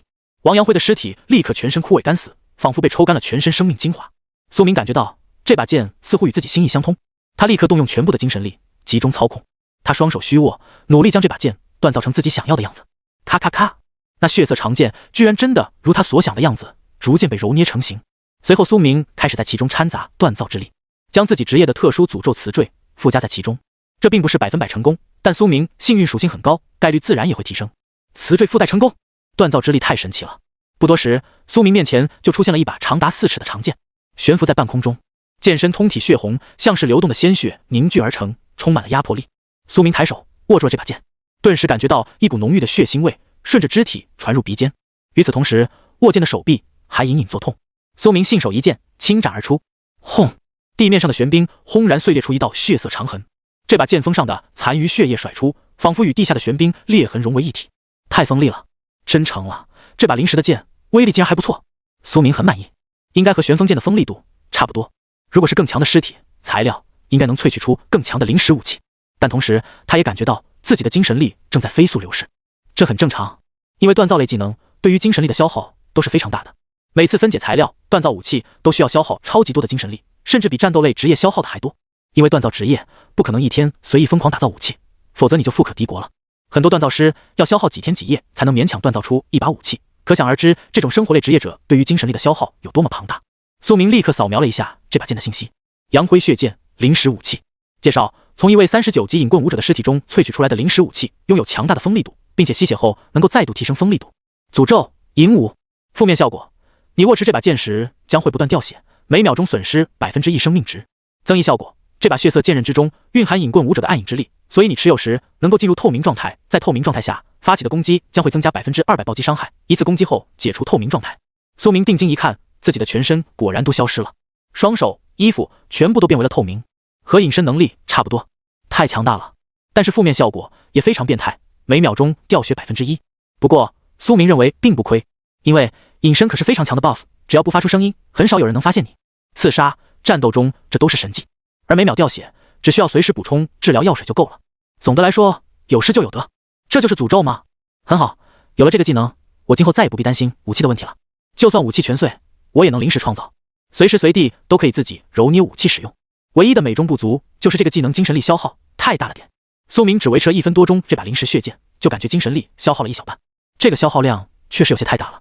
不过毕竟是凭空造物的强大技能，极其精妙，机制复杂，理论上甚至比一些战斗类技能单纯的破坏效果更加难以达到。消耗大一些也正常，等到这个技能一直进化达到史诗远古，有没有可能抬手之间凭空造剑上千？那就是万剑归宗了。苏明心中不禁小鹿乱撞，随后他手腕一抖，解除了这把灵石武器。哗啦，这把血剑顿时碎裂消散，化作了一滩碎血色的铁石落在地面。他毫无留恋，毕竟是灵石武器，终归会解除的。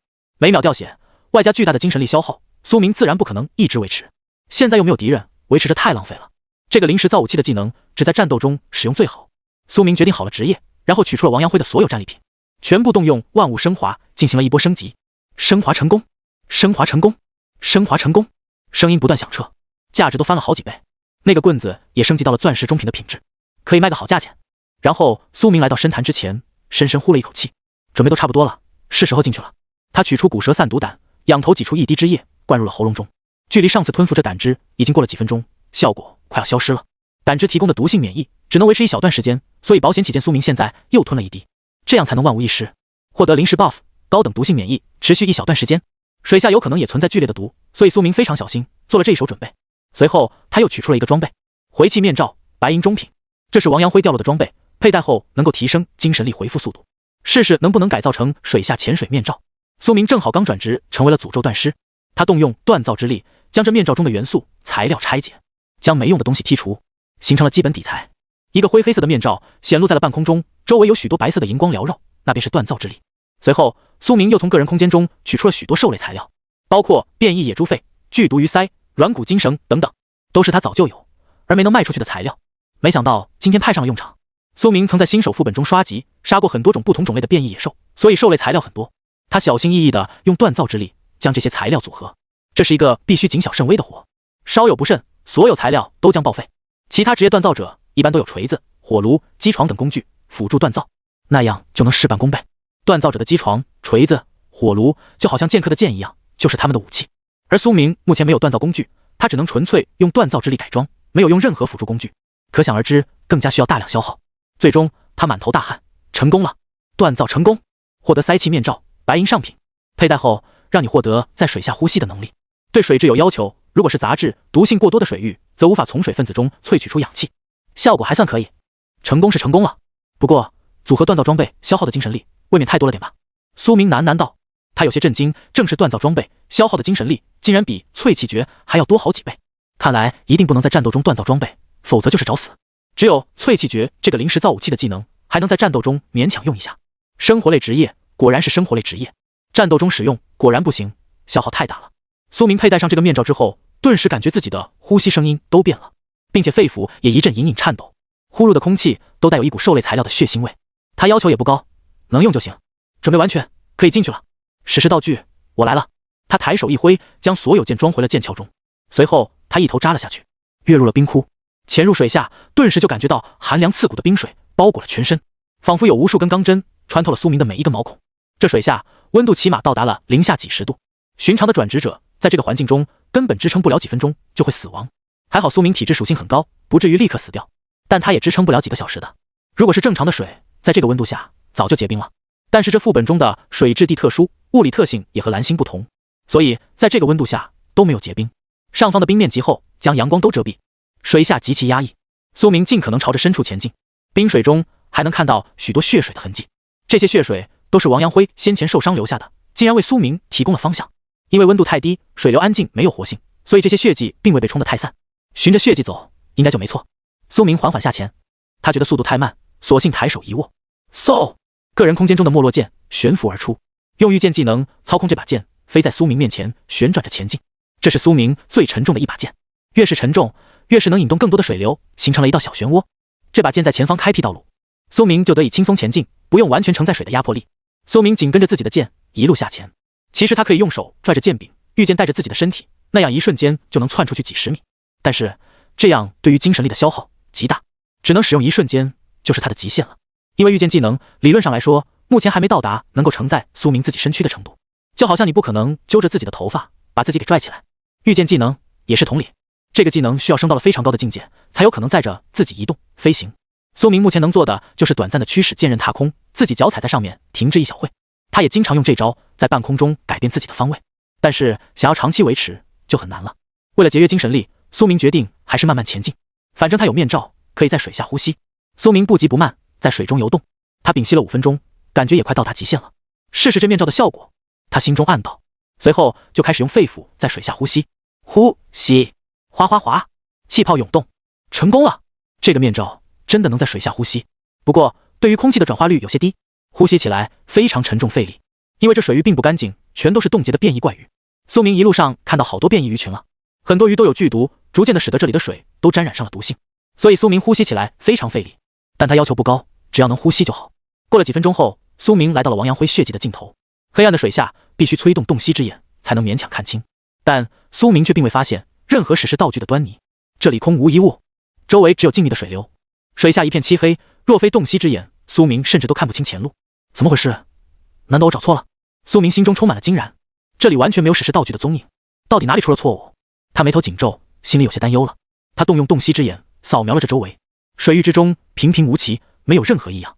冷静，冷静，所有线索都指向这里，我必然没有找错。越是关键时刻，反而更是要沉住气，仔细想想有什么细节我遗漏了。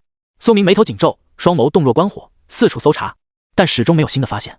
在水下的缺氧和高压力环境中，苏明每次呼吸都极其沉重，让他的思维反而更加清晰。他深深吐了一口气。有的时候，视觉反而会影响人的判断。他直接闭上了双眼。闭上双眼后，没有了大量的视觉信息干扰，大脑的全部感知力、注意力都集中放在了四肢百骸以及皮肤触觉上。他抬手一握，没落剑回到了个人空间中，不再干扰周围的水流。骤然间，皮肤周围水流挤压，流动的触觉都变得清晰至极。苏明细细体味，忽然他仿佛捕捉到了什么，双眸陡然睁开。刚才他感觉到周围有许多道极其细微的水流在涌动，像是涡流一般，自相矛盾，流动的极其诡异，几乎要逐渐消散，相互抵消。而这些水流隐隐约约之间指向同一个方向，那些水流过指尖，擦过皮肤，就像一阵清风，但还是被苏明敏锐地捕捉到了。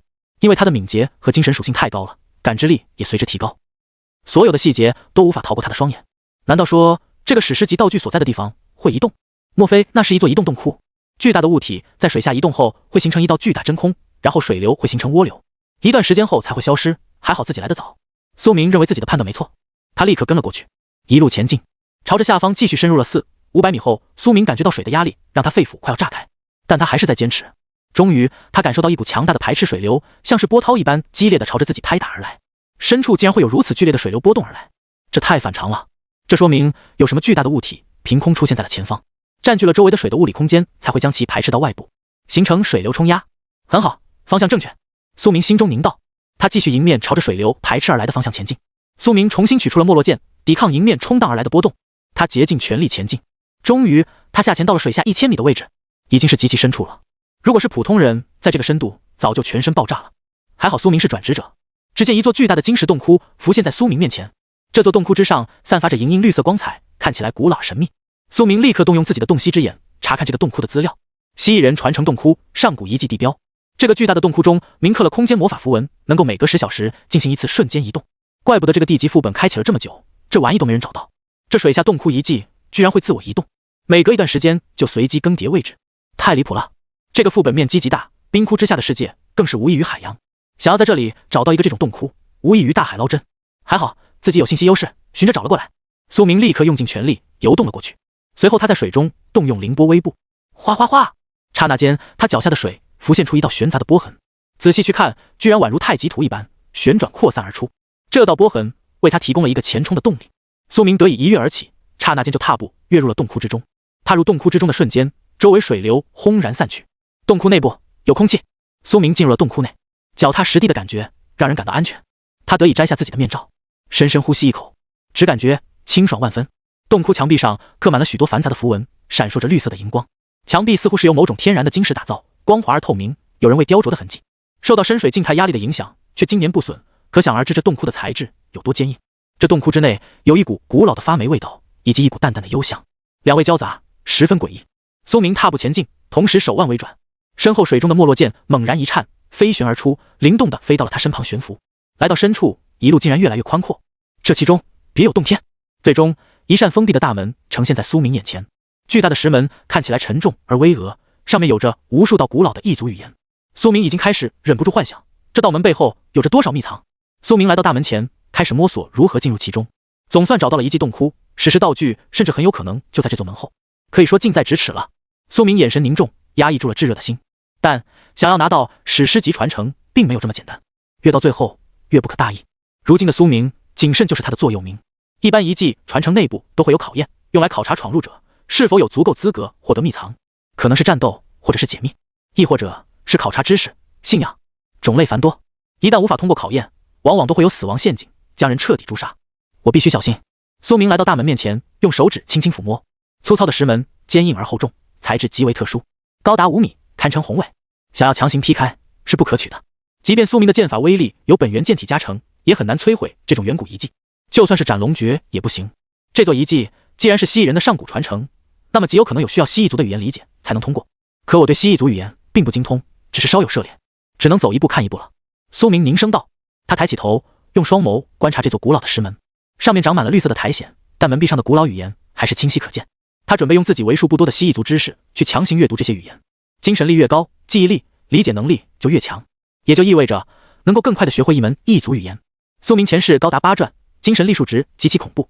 他前世曾与其他派系的蜥蜴人交流过，所以脑海中还保留着些许对于蜥蜴族语言的理解。虽然不是精通，但也算有所涉猎，勉强能够读懂只言片语。千年至宝，必欲解生。苏明用晦涩难懂的语言念道，很多中段字符他认不全，所以是跳跃着阅读的，但意思他能大概理解到。蜥蜴人这个种族极为古老，但他们经历了太久的血脉传承，知识损失了很多。很多年轻一代的蜥蜴人已经遗忘了上古蜥蜴族的原初语言，比如驼战他们就是用万族语交流的，会不会蜥蜴族语言还未可知。乌喀派蜥蜴族中恐怕只有少部分长老级的老人还记得真正的蜥蜴族语言。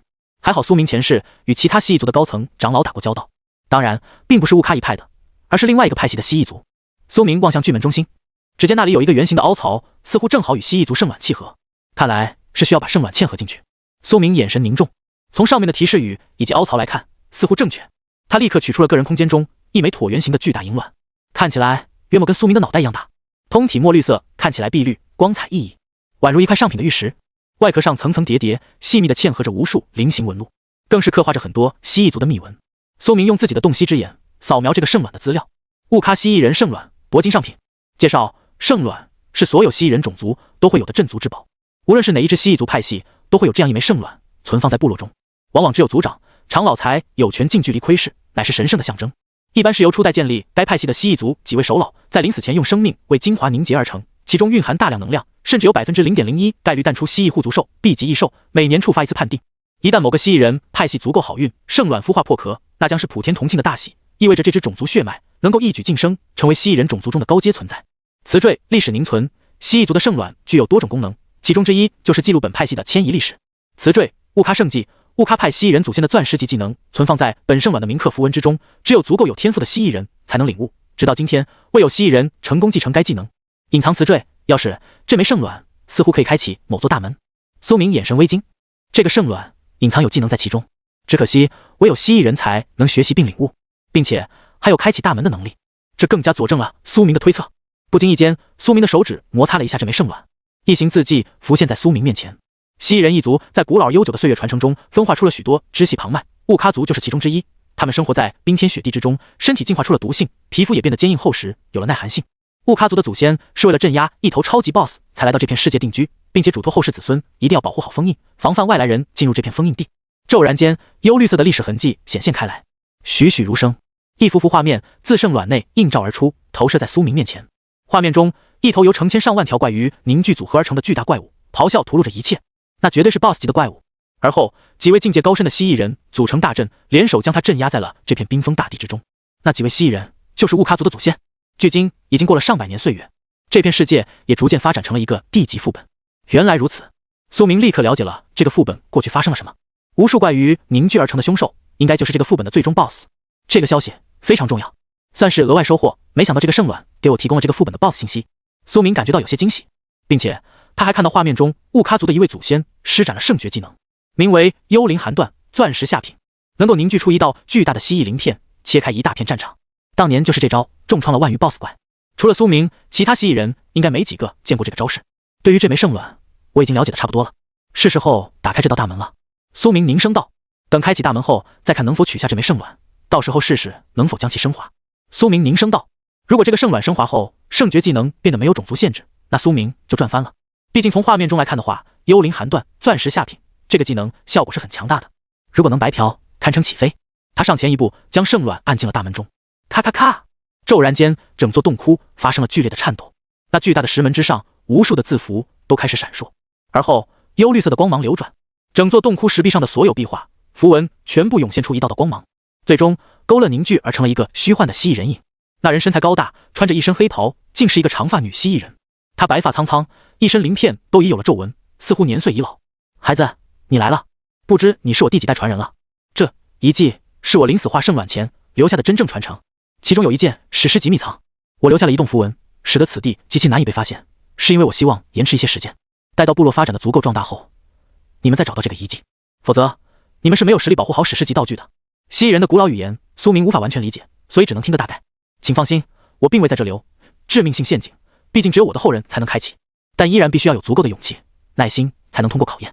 得此至宝后，务必要担起镇杀万鱼凶魔、永绝后患的责任。井号人民币100分号。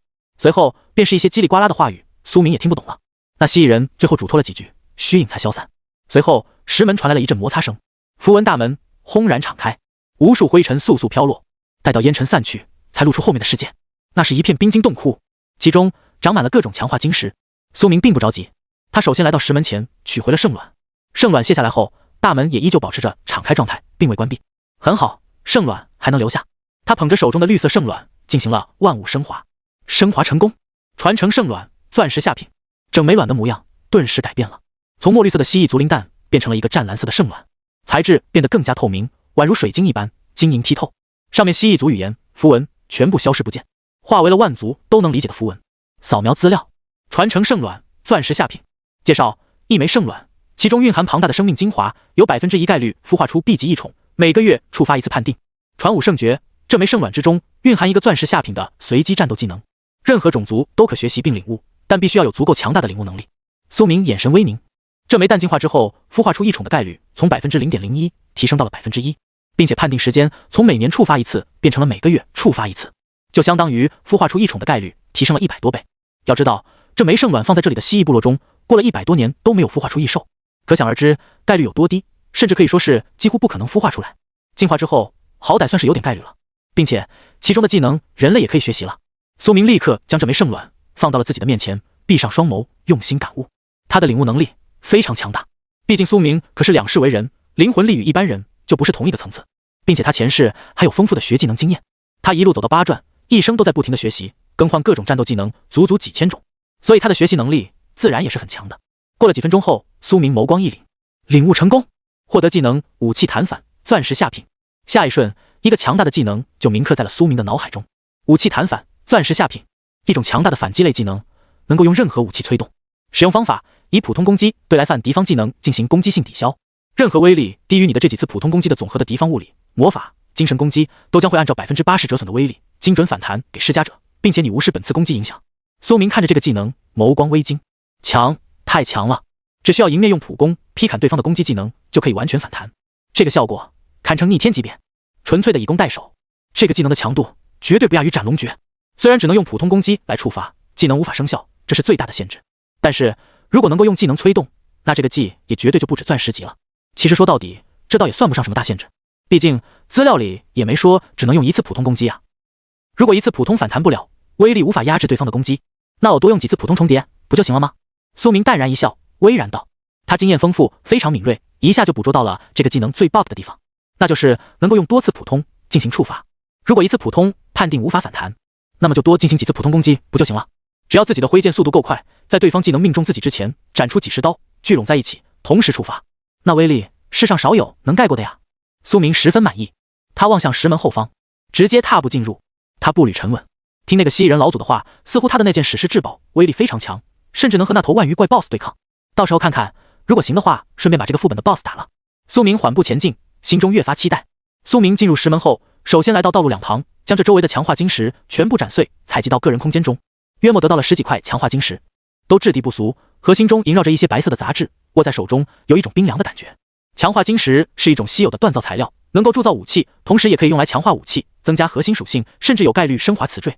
他扫描了一下这些强化晶石的品级，强化晶石一阶，消耗强化晶石可以对装备进行升级，强化等级不能超过晶石等级。一阶强化晶石最多把装备强化到加1阶，2阶的强化晶石就可以强化到加2阶，以此类推。苏明直接动用万物升华天赋，将这批晶石全部升华。骤然间，其中几块晶石变为了湛蓝色的小型碎裂晶块，还有几块变为了暗绿色的晶体，最后还有一枚是暗黄色的晶块。总共有10枚升级到了2阶强化晶石，4枚升级到了3阶，1枚到了4阶。正常情况下，普通冒险者捡到强化晶石后，都需要离开副本，回去找锻造师对武器进行强化。但苏明就可以免去这个步骤，他直接就地开始强化。他拔出了自己的龙香断剑，剑刃飞旋而来，组合在一起。他抬手一握，锻造之力奔涌而来，将剑刃与几枚2阶强化晶石融合在一起。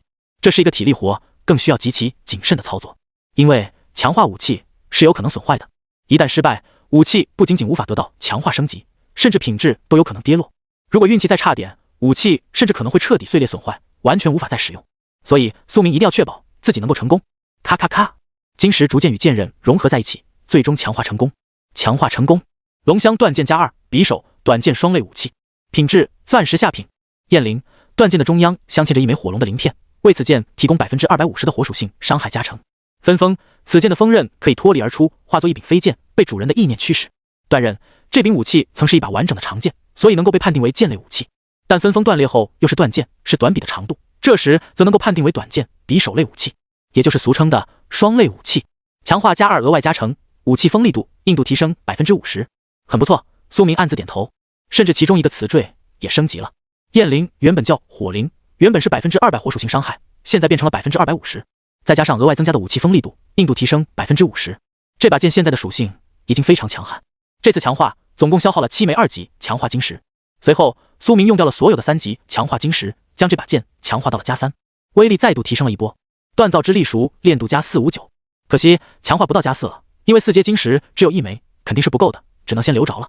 苏明凝声道，将晶石收入了个人空间中存放。忽然一个声音响彻脑海：双剑精通熟练度+238，技能升级，双剑精研铂金下品。你对双剑的掌握已经到了新手相应的地步。苏明嘴角轻勾，自动修炼这个天赋实在厉害啊！我站着不动都能提升熟练度。他又查看了一番自己的个人资料。苏明携带称号杀神，以生肖称号第一滴血新人王，等级31级，反斜杠经验，职业剑神，神话级，世界唯一，诅咒断尸，副职，力量100，体质100，敏捷250，精神190，幸运190，血脉不老参 A， 玉骨髓 B， 自愈因子 C， 天赋万物升华，本源剑体，自动修炼，辅职解锁。杀神，杀神一刀，全隐藏，隐神步，洞悉之眼。剑神，武器弹反，斩龙诀，双剑精研，最剑式，凶雷附魔剑，藏剑斩，圣武器附魔，黄羽碎凤剑，剑舞大师，绝御剑，天落剑幕，意念凝刃，凌波微步，诅咒断尸，锻造之力，淬气诀。经验已经快满了，差不多到了 81%， 马上就能晋升到32级了。技能数量也堪称恐怖，这都得益于苏明这么多天来的疯狂杀怪。他才31级就已经有了将近20个技能以及4个天赋，血脉之力也有3个。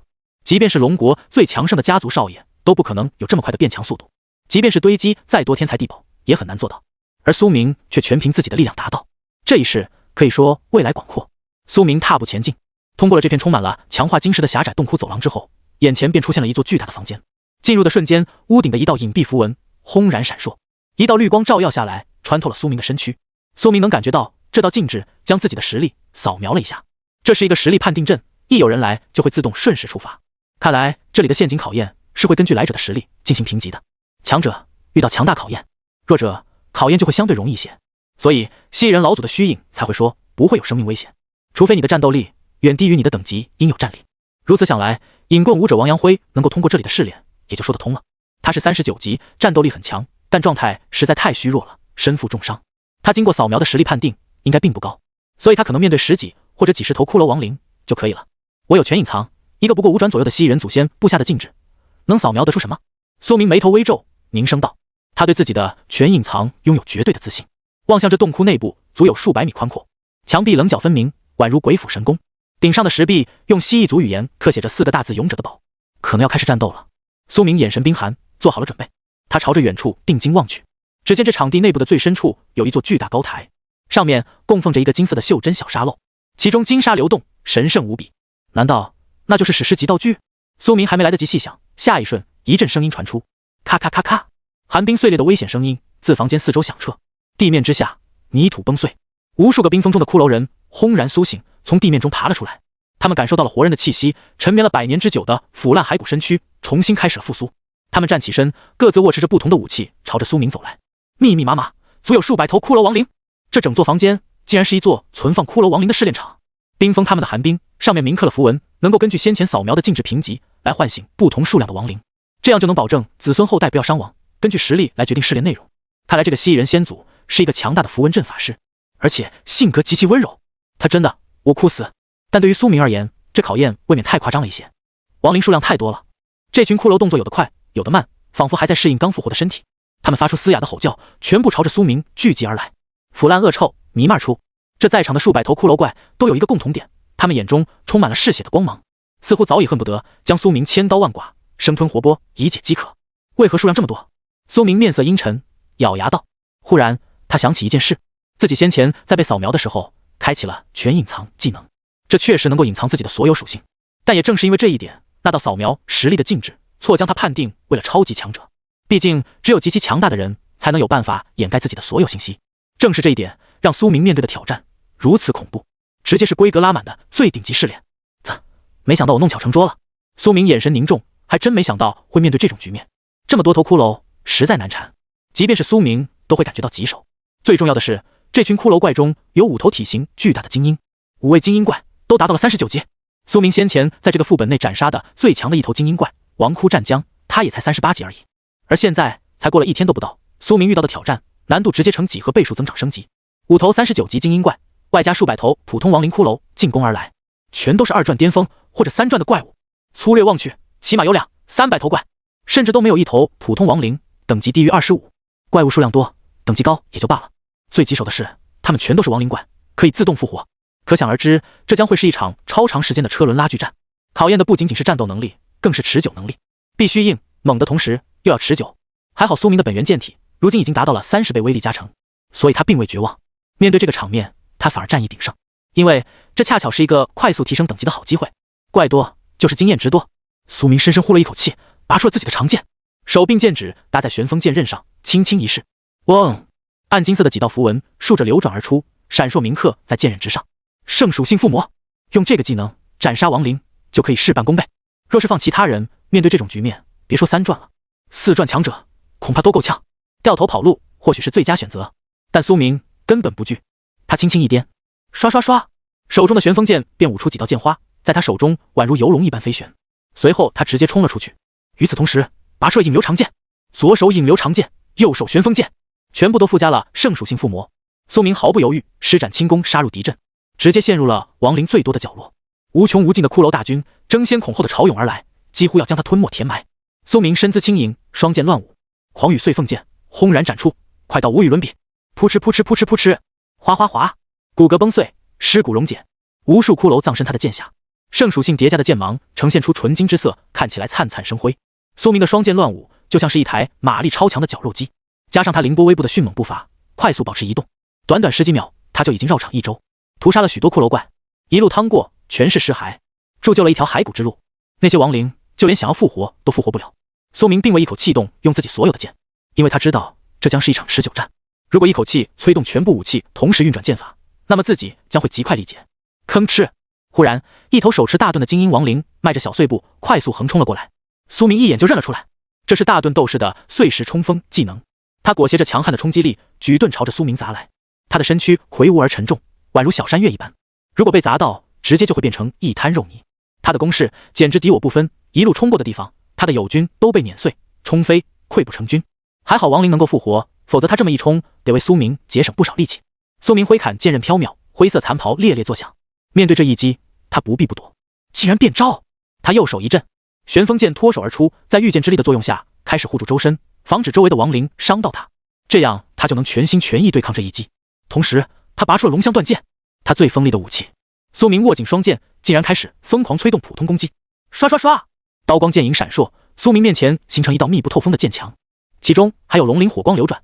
当在剑刃与那大盾接触的1秒钟，苏明已经在顷刻间斩出了21剑。他的敏捷属性实在太高了，挥剑的速度快到离谱。如此多的普攻叠加，威力已经足以将这个冲锋技能的势能碾压过去，成功触发了苏明的钻石技能武器弹反。嗡，一个清脆的诡异声音响彻战场，一道淡白色的光芒自苏明身前的剑刃之内崩解而出，弹反的白芒扩散，反向击打在了那个大盾亡灵的魁梧身躯之上，将他连带着盾牌一起砸飞了出去。这一飞将他身后的亡灵都砸倒一大片。苏明弹反的这道白光是钝器伤害，而不是锐器伤害，这就是武器弹反最强的地方，能够将对方的攻击类型弹反回去，而不会改变伤害类型，让苏明一个剑客能够打出精神、魔法、钝器、毒素等多种复合伤害。他的伤害类型不在于他自己有多少技能，而在于他的敌人有多少技能。以其人之道还治其人之身，都说力的作用是相互的。那体型巨大的精英怪倒飞而出10几米，按理来说苏明也应该承受巨大的力量，但反观苏明却没有受到半点势能影响，只是脚下的地板有些皲裂，而他本人依然稳稳站立在原地，衣袂飘飞，潇洒非凡。所有那冲锋一击的影响都被他完美化解抵消。那大盾精英亡灵瞬间掉血23%，并且他手中的巨盾也被龙香断剑的火焰属性给点燃了。本就腐烂堪称千疮百孔的老木盾立刻开始燃烧起熊熊大火，很快就化作一滩灰烬。他直接失去了自己的武器，另外几头精英怪也全部冲了上来。不过那大盾亡灵的武器虽然被破坏了，但他并没有受到丝毫影响。只见他大手一挥，轰然间，周围无数亡灵汇聚而来，爬上他高达5米的身躯，顺着手臂，咔咔咔，骷髅小怪们自我扭曲全身的骨骼、身躯，用骨骼生生填埋，形成了一道全新的骨肉大盾，硬度更强，甚至还在蠕动，发出痛苦的呻吟。这是这个大盾骷髅亡灵的技能绝对指挥。对于等级比他低，并且不是玩家，也并非精英怪的亡灵小怪，他拥有绝对的命令权。只要是理论上能够做到的指令，他们都必须遵从。上天为他捞月，这种自然是不可能，但用肉身帮他重新做一副大盾，还是很简单的。重新凝聚了武器，他再度猛冲而来，5大精英怪一同进攻而来，攻势滔天，将苏明包围。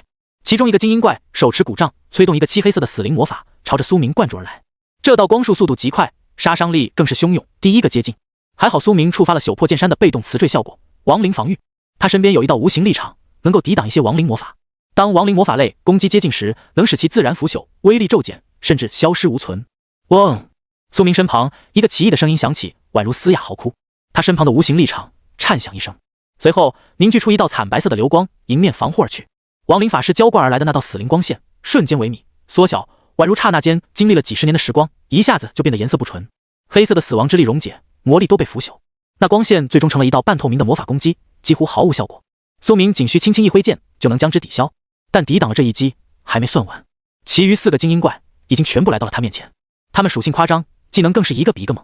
大盾亡灵使出一招死亡盾砸，从天而降，砸向苏明。巨剑亡灵双手握住武器，旋身而来，像是一个巨大的陀螺，周身剑光流转，宛如风暴席卷而来。长枪精英亡灵身穿蓝甲，那银棍舞的虎虎生风，宛如一道闪电激射而来。最后一位镰刀亡灵，他是这所有5位亡灵精英中最恐怖的一位，他居然能引导一阵死亡黑雾凝聚成黑影，朝着苏明笼罩而来，范围超大。一旦被黑雾笼罩，苏明将会飞速掉血，并且被打上虚弱 buff。 精英的技能太多了，声势太浩大了，周围的地板都在颤抖。这一次苏明选择了避战，因为周围小怪数量太多，宛如潮水汹涌，已经将苏明完全包围。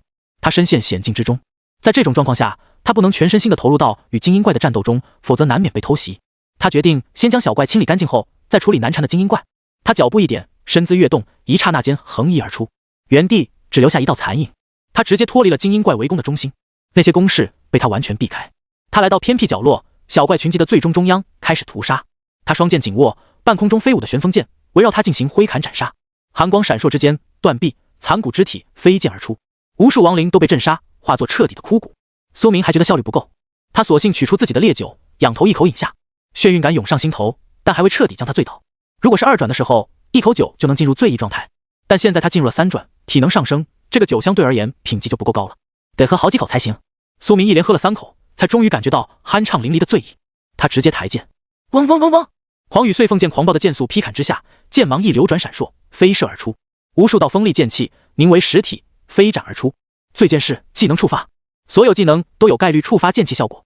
苏明幸运点的很高，故触发概率得到了极大提升，基本上每3剑之中就能有一件附带剑气。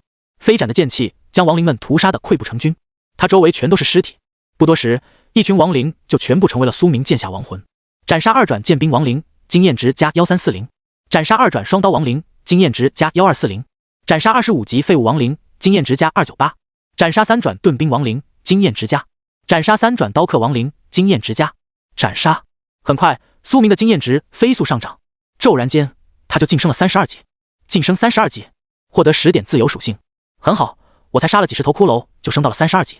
目测来看，如果我屠戮完所有的亡灵，应该能升到34级左右，甚至更高。苏明眼中金芒闪烁，但苏明在战斗的同时，他的体力消耗太大，精神力也在飞速的燃烧着。他不得不将刚刚得到的10点属性全部加到了精神力上面，小小的恢复了一些体能。但面对着浩如烟海、前赴后继的骷髅亡灵们，苏明感觉这点提升实在杯水车薪。可惜恢复精神力的道具太稀有了，否则我说什么也要提前准备一点。苏明咬紧牙关，竭力狂杀，回血药遍地都是，但回复精神力的药剂或道具则极其稀少。斩杀2转亡灵，战利品骨刀；斩杀2转亡灵，战利品低阶回血药剂；斩杀3转亡灵，战利品腐烂足履。斩杀。苏明望着密密麻麻的战利品列表，忽然眼神一凝，他心中有了一个大胆的想法。战利品这么多，不如我一边杀一边用万物升华天赋升华这些战利品。如果运气好，能升华出一个回复大量精神力的药剂，那么我就能挺过来。苏明心中暗道，他甚至都为自己的想法感到有些疯狂。这样一边战斗一边升华个人空间中战利品的行为，需要强大的分心能力。还好他本来就会一心二用，而且最主要的是，这群亡灵怪物的掉落物列表本来就非常丰富。苏明说干就干，一边杀一边疯狂升级自己的个人空间中的物品。升华成功，升华成功，获得凝血药剂 X1，获得坚硬骨刀 X1，获得横骨大剑 X1，获得个人空间的格子位置都快不够了。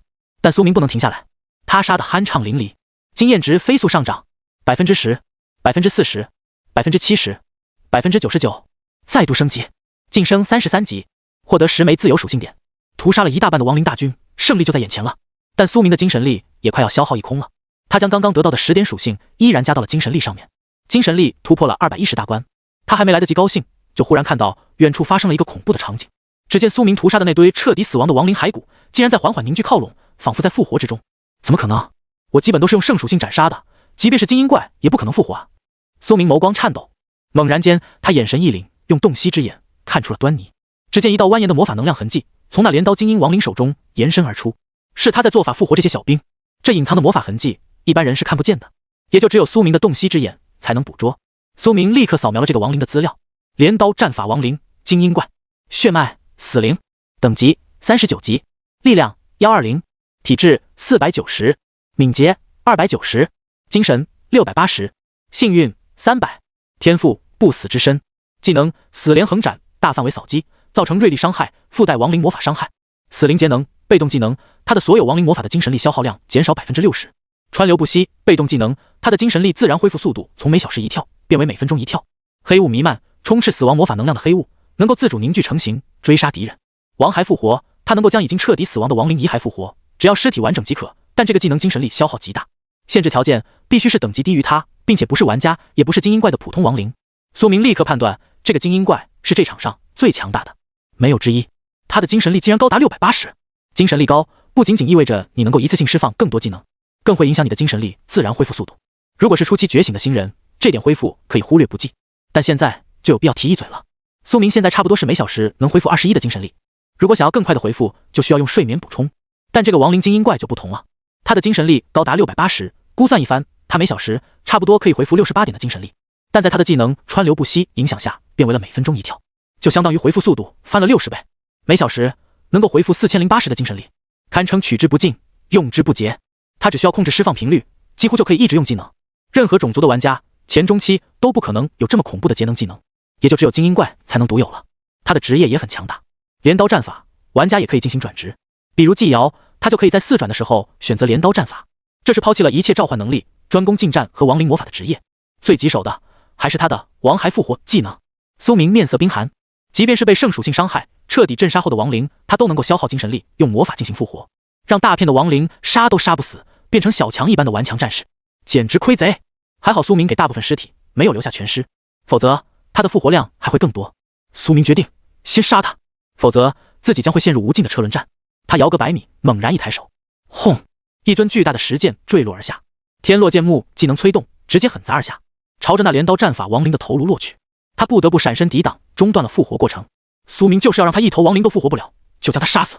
苏明冒着风险，毅然决然地冲了过去，直接踏步走向那5大精英怪的包围之中，手中龙香断剑当即断开，剑尖先他一步飞斩而去。嗡！剑头火焰流转，斩向那镰刀亡灵的头颅。他腐烂的骷髅脸冷笑一声，横镰刀一挥，唰！死连横斩技能触发，水平斩精准地拦下了苏明的剑尖。但那剑刃灵动非凡，倒飞而出后继续不依不饶，疯狂刺斩而去，就瞄准他打，不让他动用复活亡骸的技能，这是苏明最根本的目的。一路上骷髅怪们都在进攻苏明，阻拦他的前进，但现如今亡灵大军已经死了一大半，被苏明屠杀的到处都是尸体，场上的亡灵已经稀稀拉拉了，威胁大减了，密度远不及最开始，所以苏明才敢全力对付那几个精英。苏明一路前冲，根本不管周围亡灵小兵的进攻，甚至无需防御，因为他有一个武器别在腰后，枯骨流星炼锤，能自动施展护主灵锤死坠。他的链结哗啦啦闪烁，在苏明身后宛如灵蛇一般疯狂捶打鞭击，将所有攻向苏明的攻击全部砸飞。但面对太过密集的攻势，他也并不能100%拦截，所以苏明还是得稍加注意身后。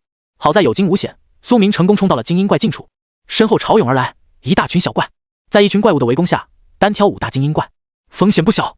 但苏明不得不这么做，他身姿挺立，紧握双剑，几个潇洒转身，步法玄妙，凌波微步前进数米，来到那镰刀亡灵面前，他直接催动了藏剑斩，双剑在鞘，苏明动作快如流光，2把剑同时催动藏剑斩，雷光闪烁，凶雷附魔剑也催动开来。这两个都是铂金级的技能，叠加在一起，威力非常恐怖。再加上苏明还是双剑同时催动，威力更加有了大幅度的提升。轰隆，雷鸣震耳欲聋，凶雷掺杂血光，萦绕在剑刃之上。苏明直接出手，没有剑鸣，只有一道雷光替代了挥剑的声音和光芒。最剑士得效果也一同触发，一道惨白色的剑气流转而出，直取那战连亡灵。可以说是三大技能一同施展，只为杀他。本源剑体30倍威力加成之下，苏明的战斗力实在太恐怖了。这一剑横穿去，直接将沿路的7、8头小怪都彻底斩灭。战连亡灵的身躯直接被切开一道超大的口子，腐烂的碎肉和骨骼裂块流淌而出。他眼眸怔怔，有些难以置信。苏明这一剑直接让他减少了72%的生命值，因为他并不是主打防御的精英怪，所以血量要薄一些，这更显得苏明剑法威力鼎盛。如果是其他3转小队迎战这样一个精英怪，起码要几十甚至上百个技能才能击杀。苏明穿透他的身躯后，立刻用雷霆般的速度递出了第二剑，圣属性附魔催动，龙香断剑上萦绕一层金辉，直接穿透了他的颅骨，彻底斩杀。斩杀战连亡灵精英，经验值加，战利品灰骨战连铂金下品，肌肉强化药剂白银上品 X1。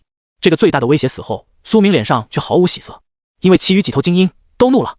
4大精英用威力刚猛的技能攻向苏明，声势浩大，杀气逼人，将苏明死死地围在最中央，让他无处可避，而且动用的都是大范围的技能。苏明为了杀死战连亡灵，冒着巨大的风险突入了最中心，所以现在他已经无处可避。凌波微步这种钻石级身法都已来不及了。隐神步无奈催动，苏明本就不多的精神力彻底耗尽，他的身躯化为不可选取的模糊黑影。那些攻击穿透苏明半透明的身躯，他本人却并未受到任何影响，直接从规则层面隐神不见。他几乎是宛如瞬移一般出现在了远处，身化黑影，苏明落在地面，他的鼻尖流淌出一抹鲜血，这是精神力耗尽的征兆。这就是我的体力极限吗？苏明喃喃道，眼中有几分怅然若失。他刚才升华了很多战利品，却唯独没有获得任何有关恢复精神力的道具，简直是天要亡他。唉，只能动用我最珍贵的道具强效吸血鬼药剂，使用之后直接在1小时内变成吸血鬼，所有状态回满，那样苏明一定能通过这挑战。但那个道具极其珍贵，能大幅提升战斗力，并且没有任何副作用。苏明本想留着今后保命用，但现在形势所迫，不得不消耗掉了。我曾告诉他人要坚持前进，我自己当然也必须践行。苏明拳头紧握，死死地握住龙香断剑，他下定了决心，取出个人空间中的一个道具——肌肉强化药剂。这是战连亡灵身上爆出来的，升华一下，最后一搏。如果失败，再用吸血鬼药剂。苏明死死握住这瓶药剂，直接动用了万物升华，升华成功，获得肾上腺素注射器钻石中品。查看资料，肾上腺素注射器钻石中品，一次性道具，其中蕴含多种元素，包括大量纯肾上腺素、体能临时强化液、肉体强化液。效果：关闭痛觉神经，扣除95%生命值上限。现在你的行动不会消耗体力、精神力，持续时间3秒。代价：效果消失后，你的身躯将会遭受重大创伤，根据你在这期间内超上限使用的技能数量和质量决定，但不会致死。苏明眸光颤动，肾上腺素注射器竟然直接从白银级别提升到了钻石中品，横跨了好几个大品质。哈哈，真是天无绝人之路。苏明仰天大笑，眼神之中闪过几丝疯狂，自己真是人品爆棚了。这种物质只有觉醒日降临之前人类的科技水平才能提取，算是一种强心剂。觉醒日后，物理规则改变，科技原理全部失效。现在的人类已经没有任何手段提取这种物质了，几乎彻底失传。这种物质任何人的体内都会少量分泌，能够让人兴奋强壮，仅需注射0.3毫克就可以将一个半死人拽回阳间，强行续命，甚至可以挽救心脏骤停者。以前的医生会给重症病人注射这种液体，堪称吊命神药临时版。觉醒日之前，龙国流传着一句话，用了肾上腺素是什么概念？答：就等于你可以去地府打阎王爷一拳，然后再跑回来。对于普通人而言，这种物质如果超量将会血压爆表，脑出血而死，但对于苏明这样的转职者，可以承受的剂量则翻了无数倍。粗略来看，这针管中起码有20毫升左右。苏明却毫不犹豫，直接扎入了手臂之中，注射成功！注射成功！骤然间，一阵剧痛的滚烫液体从手臂流入心脏，四肢百骸。刹那间，全身冰凉，所有的痛感一并消失。苏明感觉到自己体内多出了无尽的力量，精神力恢复到巅峰，而代价是他的生命值扣除到仅剩5%，副作用极其恐怖的药剂。也就是说，再承受一击，他基本就得丧命了。但既然体能无限，我又怎么可能受伤？苏明声音淡漠，仿佛已经没有了感情。他脚步轻点，身姿化作一道黑影，溶解于天地规则之中。在所有亡灵的眼中，苏明整个人的气质瞬间就改变了，从剑神变为了杀神。隐神步完全催动开来，能够无限使用了，完全不间断，始终保持着不可选取的无敌状态。在这3秒之内，苏明就是铜镜无敌。他直接前进，横穿战场，催动4剑飞斩，疯狂屠杀周边的亡灵骷髅，手中双剑也随着他的动作劈砍。这还不够，他更是催动了自己的副职业技能淬气诀，直接抬手一握，提炼出周围几十头亡灵骷髅体内的剑刃，横空而立，整整数十把剑悬浮半空中，随着苏明意念所指，飘然乱斩。整座战场中顿时全部都是骷髅的凄惨嚎叫，直接杀得他们是七零八落，断骨残肢乱飞。苏明笑了，他笑得豪放恣意，一身残袍飘扬，纵横战场。他感受到自己仿佛又回到了前世的巅峰，传说级技能无限动用，这种感觉简直畅爽非凡。同时他的龙香断剑猛然一震，剑刃震落而下，断剑握在手中，易如匕首。苏明要用出他最强的技能，并不是剑法，而是杀伐之法，杀神一刀。苏明面无表情，直接出刀，叮！一阵清脆的响声贯彻整座洞窟内部。下一刹那，他整个人化作一道血红色的风暴，无数道残影如风一般闪烁，一道极长的血色刀痕凝滞在半空之中。3位精英怪当场被贯穿身躯，命丧当场。一条直线上还有几十头小亡灵，也全部被当灭。就连这座洞窟的墙壁、阵法都被斩断了好几片，灰尘簌簌飘落，碎石砸落。这一刀并未附加圣属性附魔，但还是将他们全部斩灭了，甚至无法复活。因为杀神一刀仅需杀他们1次，就等于杀了7、8次，威力太过狂暴，死1次都不够承受的，还道歉好几条命呢。这就是传说级技能的恐怖之处。斩杀2转亡灵，经验值加1397；斩杀3转亡灵，经验值加；斩杀3转亡灵，经验值加9087；斩杀2转亡灵，经验值加800；斩杀3转亡灵精英，经验值加；斩杀3转亡灵精英，经验值加。斩杀。苏明现在杀怪的经验少了一些，因为他已经3转了。如果他还是2转，那么斩杀一个3转精英怪，起码能得到8万左右的经验值。那是因为以前有越级杀敌的等级补偿的经验加成，现在就没有了。但经验值数量依旧很可观。苏明直接晋升34级，随后他信手一握，半空中无数把灵石长剑猛然扎刺而去，宛如暴雨狂落，将很多小怪扎成了刺猬。还剩最后1秒钟的时间，苏明的速度快到不可思议，他要用这最后1秒杀死所有亡灵。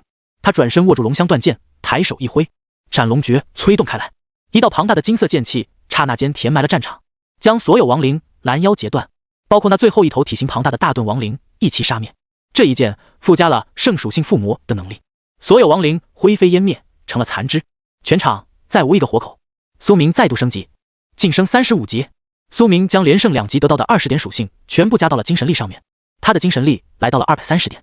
随后药剂效果彻底消失了，庞大的虚弱感如潮水一般席卷而来，随之而来的还有5脏6腑、4肢百骸的剧烈疼痛，让苏明感觉全身的筋骨都已经断裂开来，同时他的七窍更是流血，全身每个毛孔都在流淌淤血。苏明感觉到全身颤抖，每一寸细胞都在感受着剧烈的痛苦，他甚至连龙香断剑都拿不稳了，剑刃坠落在地，发出清脆的响声。获得称号亡灵杀手，效果你对比你弱小的亡灵种族获得霸气震慑。获得战利品骨质护甲黄金下品，获得战利品暗骨大盾铂金下品，获得战利品龙骨巨剑铂金中品，获得战利品蓝银骨枪黄金上品。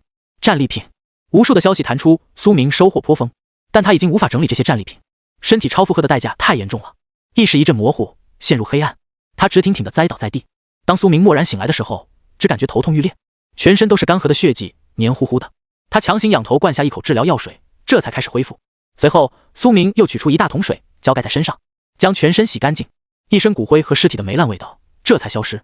还好我有自愈因子血脉，否则我能否醒来都是个问题。苏明喃喃道，他依然能感觉到剧痛的余韵让他面色凝重，精神力已经恢复了些许。他小心地催动自愈因子血脉，将全身的伤势徐徐治愈。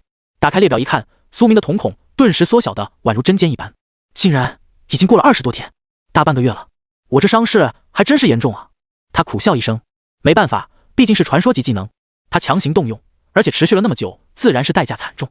还好苦尽甘来了，史诗级道具就在自己面前，触手可得。苏明眼神炙热，望向前方，只见前方10米处，那高台之上一个金色的沙漏就停在上面，袖珍而精致，宛如水晶钻石打造，其中的沙子都是金色的颗粒，不过巴掌大而已。苏明快步上前，将它一把握在手中，获得史诗级道具。苏明立刻扫描了它的资料，缓石沙漏，史诗中品，堪称史诗的造物，甚至能够在某种程度上影响世界的物理规则，具有延缓时间的威能，并且可以重复使用。效果：将沙漏倒置，即可立刻将周围10米空间内的时间变慢3倍，这期间已不受任何影响，持续时间3秒。需要用时间之力充能，蓄满后可以再次使用，充能时间24小时。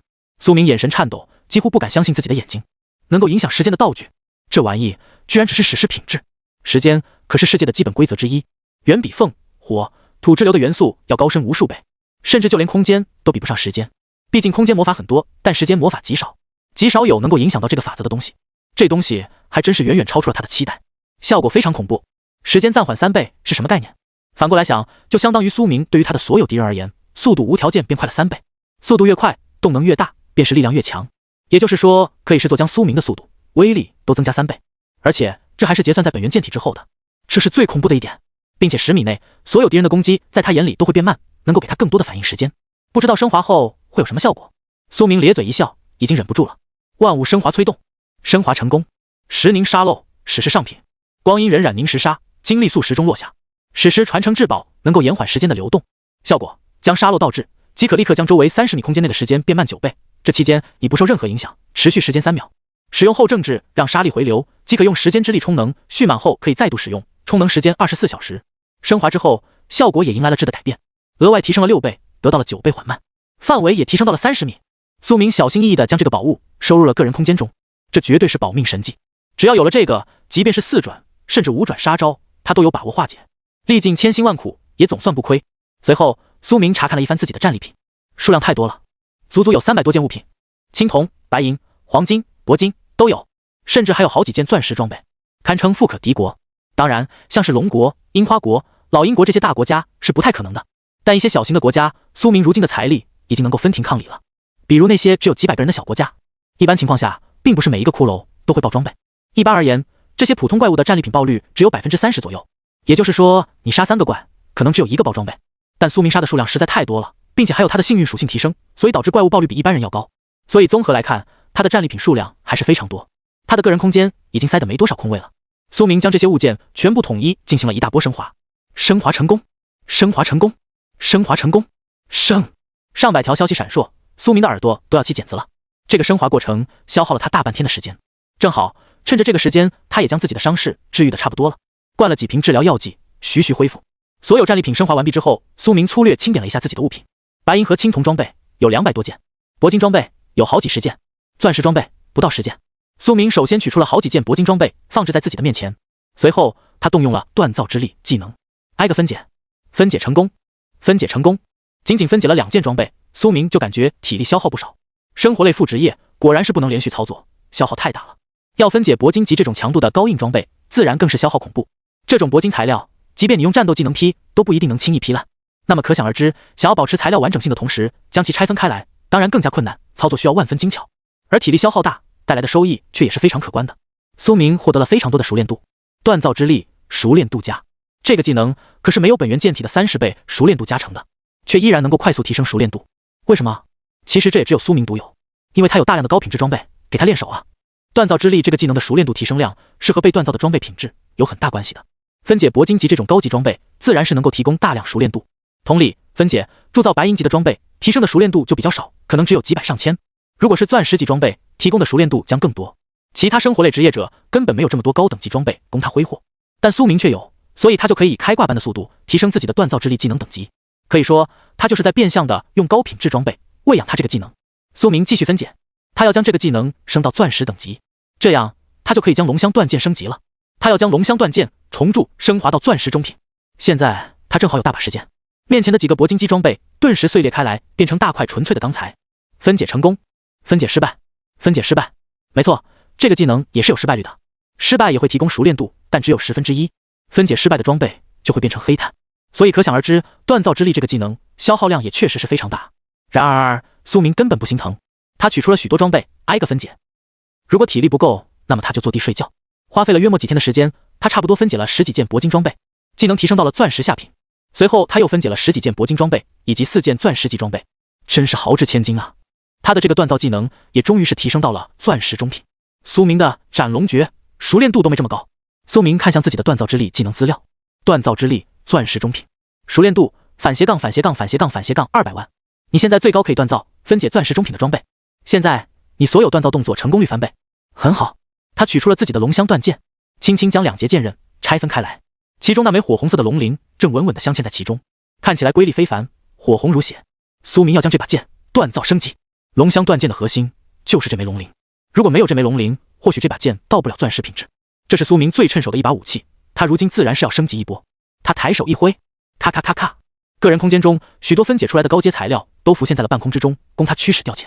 焰流之虎中分解出来的温焰护心铁、钢躯力学支架等材料都悬浮半空，升华到钻石品级的灰骨巨剑中也分解出了死亡骸灰、王质钢铁，更有他之前在钻石宝箱中搞到的熔寒合金、钻石中品，以及一些铂金级装备中分解出来的大量材料，足足20多种钢材，琳琅满目的悬浮在苏明面前。他休息一番，恢复了体力之后，做足准备。他抬手一挥，轰轰轰，所有的钢铁宛如被某种无形的力量揉捏，开始逐渐融化，凭空燃烧起来。这就是锻造之力，能够用精神力将钢铁燃烧，这样就能提炼出精华。当然，前提是这些材料必须是你自己的所有物。如果是敌人的武器，你当然不可能用锻造之力在战斗中将其直接瓦解。这样的话，生活类职业就变成猛的一批的战斗职业了。不过，历史上倒也有过几位这种强大的锻造师。当锻造之力这个技能达到巅峰的时候，你甚至可以炼化万物，直接将敌人的装备都给瓦解掉。但这种锻造师极少极少。纵观整个历史，别说龙国，就算所有蓝星国家加起来都没有几位。苏明望着眼前的材料，小心翼翼地开始出手。即便是经验最丰富的锻造师，锻造钻石级装备也是有失败概率的。我这是第一次锻造如此高品质的装备，自然要更加小心。而且龙香锻剑是我最好用的一把武器，我可不想锻造失败，把它毁了。苏明眉头紧皱，面色凝重道。他集中了100%的精神，目光如炬，死死地盯着这些材料，消耗了半天时间，才终于将钢铁中的精华提炼出来。这个过程是不能中断的，所以他必须一口气完成。这个过程，精神力必须细水长流，徐徐流转，不像是战斗职业，一瞬间就要消耗大量精神力。锻造的过程中，精神力的消耗就宛如小溪蜿蜒，十分缓慢，也只有这样精细，才能长时间维持。望着那些流淌着金光的钢铁精华，苏明用洞悉之眼扫描了一波资料。熔寒合金精华能够为武器提供冰火双重附加伤害，并且能够保护武器，即便铸造失败，品级也不会跌落于钻石之下。死亡还灰精华，一种骨灰，同时也是亡灵一族最喜爱使用的高阶锻造材料，用它铸造的武器将有更高概率获得高品质的诅咒词缀。温焰护心铁精华，用它锻造出的武器所展出的火焰伤害将附带特殊保护，不会伤害持有者和友军。风玉，用它锻造出的武器将更加锋利。各种材料的性质都被洞悉之眼扫描得极为透彻，这帮助了苏明更好的操控。用这个传说级技能辅助锻造，能让苏明事半功倍。甚至这一刻，他感觉自己比那些高阶锻造师更有把握，因为即便是5转、6转锻造师，恐怕也不敢说自己对每一个材料都绝对了解，但苏明敢说，所以他成功率也会更高。随后，他开始了组合锻打，手中浮现出一把虚幻的锤子，正是锻造之力凝聚而成。他握着这把锤子，将那些钢材组合折叠锻打，与龙香锻剑逐渐融合在一起。这本来就是极其困难的活，更别提苏明如此疯狂，他竟然想要将这20多种完全不同的钢材熔炼到一起，一次性融合20多种钢材。即便是5转锻造师，怕也是不敢如此疯狂啊。但苏明就是这个性格，有风险才会有回报。苏明额头有些汗水流淌，眼神凝重，一锤一锤地砸下去。我要保留锻剑分锋这个词缀，因为非常好用，顺手，但锋利度和操控性必须再上一层楼。单纯的火属性有些乏味，不如再引导几分熔寒合金中的寒属性。苏明喃喃道，心中已经有了自己武器的雏形。最终花费了几天时间，剑刃初具雏形，剑胚已经开始反射寒光。苏明感觉到胜利就在眼前，但忽然剑刃开始剧烈的颤抖起来，许多钢材洪水都自燃起来。苏明的精神力也快要耗尽了。龙香锻剑双色闪烁，一会宛如万年玄冰，一会宛如高温熔岩。不好，材料相斥，性质不稳定。苏明眼神一凛，心中惊然，冷汗都冒出来了。他组合了太多材料，终于是出了问题。还好这个时候，熔寒合金和温焰护心铁这2种钢材站了出来。这2个材料可以保护武器，维持稳定性，但也撑不了太久。苏明当即咬牙，做出了一个决定，极为果断。他直接抬手，将个人空间中的一黑一白2把剑熔炼了进去。玄冰剑、没落剑，这2把都是铂金中品的武器，苏明也经常使用。苏明很喜欢这2把剑，但现在他不得不将它们牺牲掉了。这2把武器正好天生一对，具有相性互补的特性，用这黑白双剑充当献祭，或许可以稳住局面。果然，原本躁动的龙香锻剑逐渐安静下来，上面的寒流炎芒分裂开来，逐渐自然流转到2方，互不干扰。又消耗了2天时间，苏明终于成功了。精神力和体力都彻底耗尽的瞬间，他成功将龙香锻剑升级了。锻造成功，触发暴击，武器品质极限提升，锻造之力熟练度加70万，获得武器双焰死痕锻剑钻石上品。苏明眸光微惊，锻造装备竟然也能暴击，幸运属性高了，不止在战斗中能够提升暴击率，生活类职业竟然也行。我的锻造之力才钻石中品，一般情况下只能锻造出钻石中品的武器，但暴击之后却锻造出了钻石上品，绝了！苏明几乎按捺不住心中的激动，真是不枉我消耗这么多高阶材料啊。随后一把质地极为精致的长剑落在了苏明手中。这把剑长3尺3寸，沉重锋利，握起来恰到好处。甚至苏明有一种感觉，仿佛这把剑能够随着自己的意念变重或变轻，重量飘忽不定。而且剑身材质特殊，宛如刚从骨灰中拔出一般，上面有着不规则的灰色焰痕。整把剑并不是纯黑或纯钢的颜色，而是一种介于灰色与黑钢之间的特殊颜色，就像是死灵一族附魔过后的武器。剑刃轻轻一挥，就会有灰黑色剑影脱尾，极为特殊。剑刃中央有一道横着的裂痕，十分引人注目。苏明抬手一震，咔，剑刃分裂开来，和龙香断剑一模一样。中间嵌合着的那枚龙鳞却变了模样。龙香断剑中的龙鳞材质变了，不过指甲盖大小，看起来精致无比，上面有着鳞片特有的纹路。原本的火红色龙鳞变为了两色结合的龙鳞，一半湛蓝如冰，另一半火红如熔岩。作为核心的龙鳞质地改变之后，整把剑的性质也发生了改变。剑的锋刃最为特殊，左边锋刃宛如镶嵌了寒冰一般，乃是玄冰一般的透明质地，冒着森森白气，似乎温度极低。右侧锋刃则是红铁铸造，宛如1000度高温下融化的钢铁。两锋不同，绝对的顶级武器，钻石品质之中应该难逢敌手，甚至感觉可以拿去参加锻造大赛。苏明觉得拿个前10的名次应该轻轻松松。锻造大赛是一种历史悠久的比赛，只要是锻造出来的武器都可以参加。经过评委评选之后，根据名次能够得到相应的奖励。苏明掂量了一番，查看了这把武器的资料。这一看，他顿时倒吸了一口凉气。双焰死痕断剑，剑短剑双类武器，敏捷加100，幸运加100，品质钻石上品。职业要求剑类职业，剑然出翠灰痕错，两锋熔岩合冰薄。一把古老的断剑，其中镶嵌一枚龙鳞。后来经由一位帅气的锻造师结合熔寒合金、死亡海灰、温焰护心铁等几十种高阶材料炼化升级而成，创造了这把钻石巅峰武器。诅咒死亡灰痕，负面效果：你握持这把剑时，每次受伤将会叠加一层死痕，叠加到10层时，你立刻死亡，脱战后层数立刻归零。增益效果：用这把武器伤害敌人时，每次攻击将会附加一层死痕，当死痕叠加到100层时，敌人立刻死亡，对 BOSS 无效，敌人脱战层数消失。双焰龙鳞，这把断剑的中央镶嵌着一枚龙鳞，这枚龙鳞完美融合了熔寒合金中的属性，获得了这个隐藏的词缀，可为这把武器附加巨额冰、火双属性伤害。分锋，这把剑的锋刃可以脱离而出，化作一柄飞剑，被主人的意念驱使。断刃，这柄武器可被判定为剑、短剑双类武器。温焰护心，这把武器附加的寒冰和火焰伤害将不会伤害持有者和其友军，但剑刃依然可伤。薄尘随心，这把剑锻造之时熔炼了一把轻剑、一把薄剑，所以继承了轻盈随心的能力。持有这把剑时，你可以随心念自如操控这把剑的重量，最轻1斤，最重1000斤。苏明看着这资料，眼神微烁，神情都有些呆滞了。即死效果，即死，这可是最恐怖的一种词缀。虽然无法对 BOSS 生效，但可以对精英怪生效，而且也能够对玩家生效，这就足够恐怖了。不，我错了。这把剑如果参加锻造大赛，绝对不止前10，在钻石级应该能拿第1。这把剑可是有足足6个词缀啊！一把武器有2、3个词缀就已经非常好了，有4个词缀当属上品，5个词缀那便是真品，而一把武器同时拥有6个以上词缀，那便是艺术品了。而且其中还有一个诅咒，诅咒词缀非常珍贵，能够让武器的价值再度翻好几倍。苏明估计这把剑如果拿到市场上去售卖，价值可能已经能抵得上半个史诗装备了。不过这个诅咒副作用也非常恐怖，我自己受伤超过10次也会死亡，如果是其他人，怕是根本不敢用这把剑吧。但苏明倒没有太大压力，因为他自己主点的就是敏捷，速度极快，避开大部分的攻击本来就是他战斗的日常，再不济也有隐神步强行避开，所以这个副作用对他而言算不得什么威胁，他依然敢长期使用这把武器，而且还有敏捷、幸运加100的效果，太猛了。我现在的敏捷和幸运也就200左右，几乎是凭空增加了1/2，对于我战斗的提升太大了。选诅咒断尸这个职业果然没错，而且这把武器的分锋断剑效果也保留了，这是非常实用的，能够随意切换武器长短。苏明将双焰死痕断剑收入鞘中，等我4转的时候，这个职业还能转制成心魔断尸、血断尸等，更猛。随后苏明又取出了自己的旋风剑，这把剑只是黄金上品，实在有些跟不上自己的等级了，是自己刚刚觉醒那段时期最爱用的武器，如今却有些落伍，正好强化一下。苏明取出一些材料，用锻造之力融合，最后锻造成功，武器升阶为铂金中品。一把全新的黑剑落在苏明手中，极蟹黑风剑，品质铂金中品。一把多次锻造升级而来的武器，锋利异常，并且可以汲取敌人的鲜血，拥有强大的治愈能力。影红，用此剑斩伤怪物后，可以大量吸收沾染的血液，大幅治愈持有者的伤势。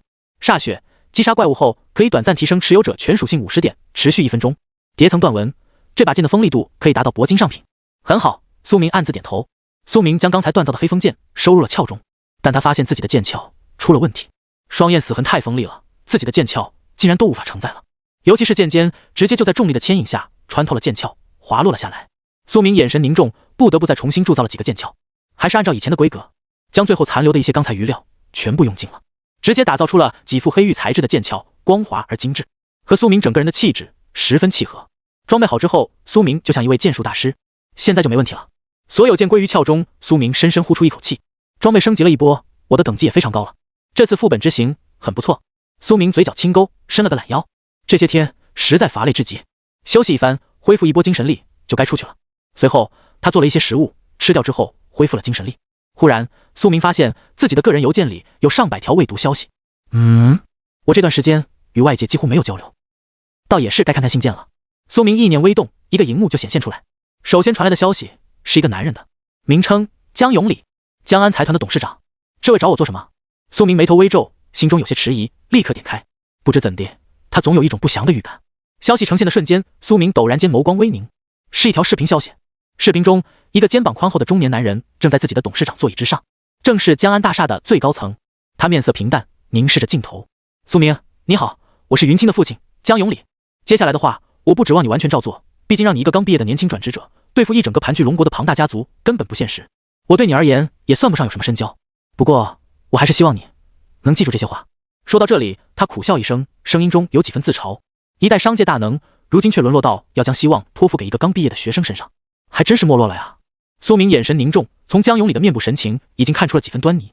这个男人要死了，或者说他知道自己要死了，这是一个即将赴死的人才会有的眼神。苏明杀过太多人，他知道将死之人的所有特征。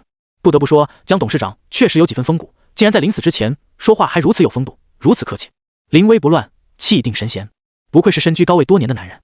画面中，江永礼双手交叉，眉头紧锁，说道：首先，江安财团已经在这些年与张家的对抗中逐渐被架空了，我已经用尽了一切办法，却无能为力。此言一出，苏明眼神微烁。张家，原来是张家所为，真是能量大啊！毕竟一个只是商界财团，另一个却是在整个龙国都有极大话语权的老牌家族，实力确实有差距。虽然差距很小，但终归有。有的时候，庞然大物之间的战斗，仅需些许差距，就可如排山倒海般碾压。江家的一切势力都被慢慢蚕食，我只能眼睁睁地看着祖上传下来的商业帝国被他人名正言顺的侵占。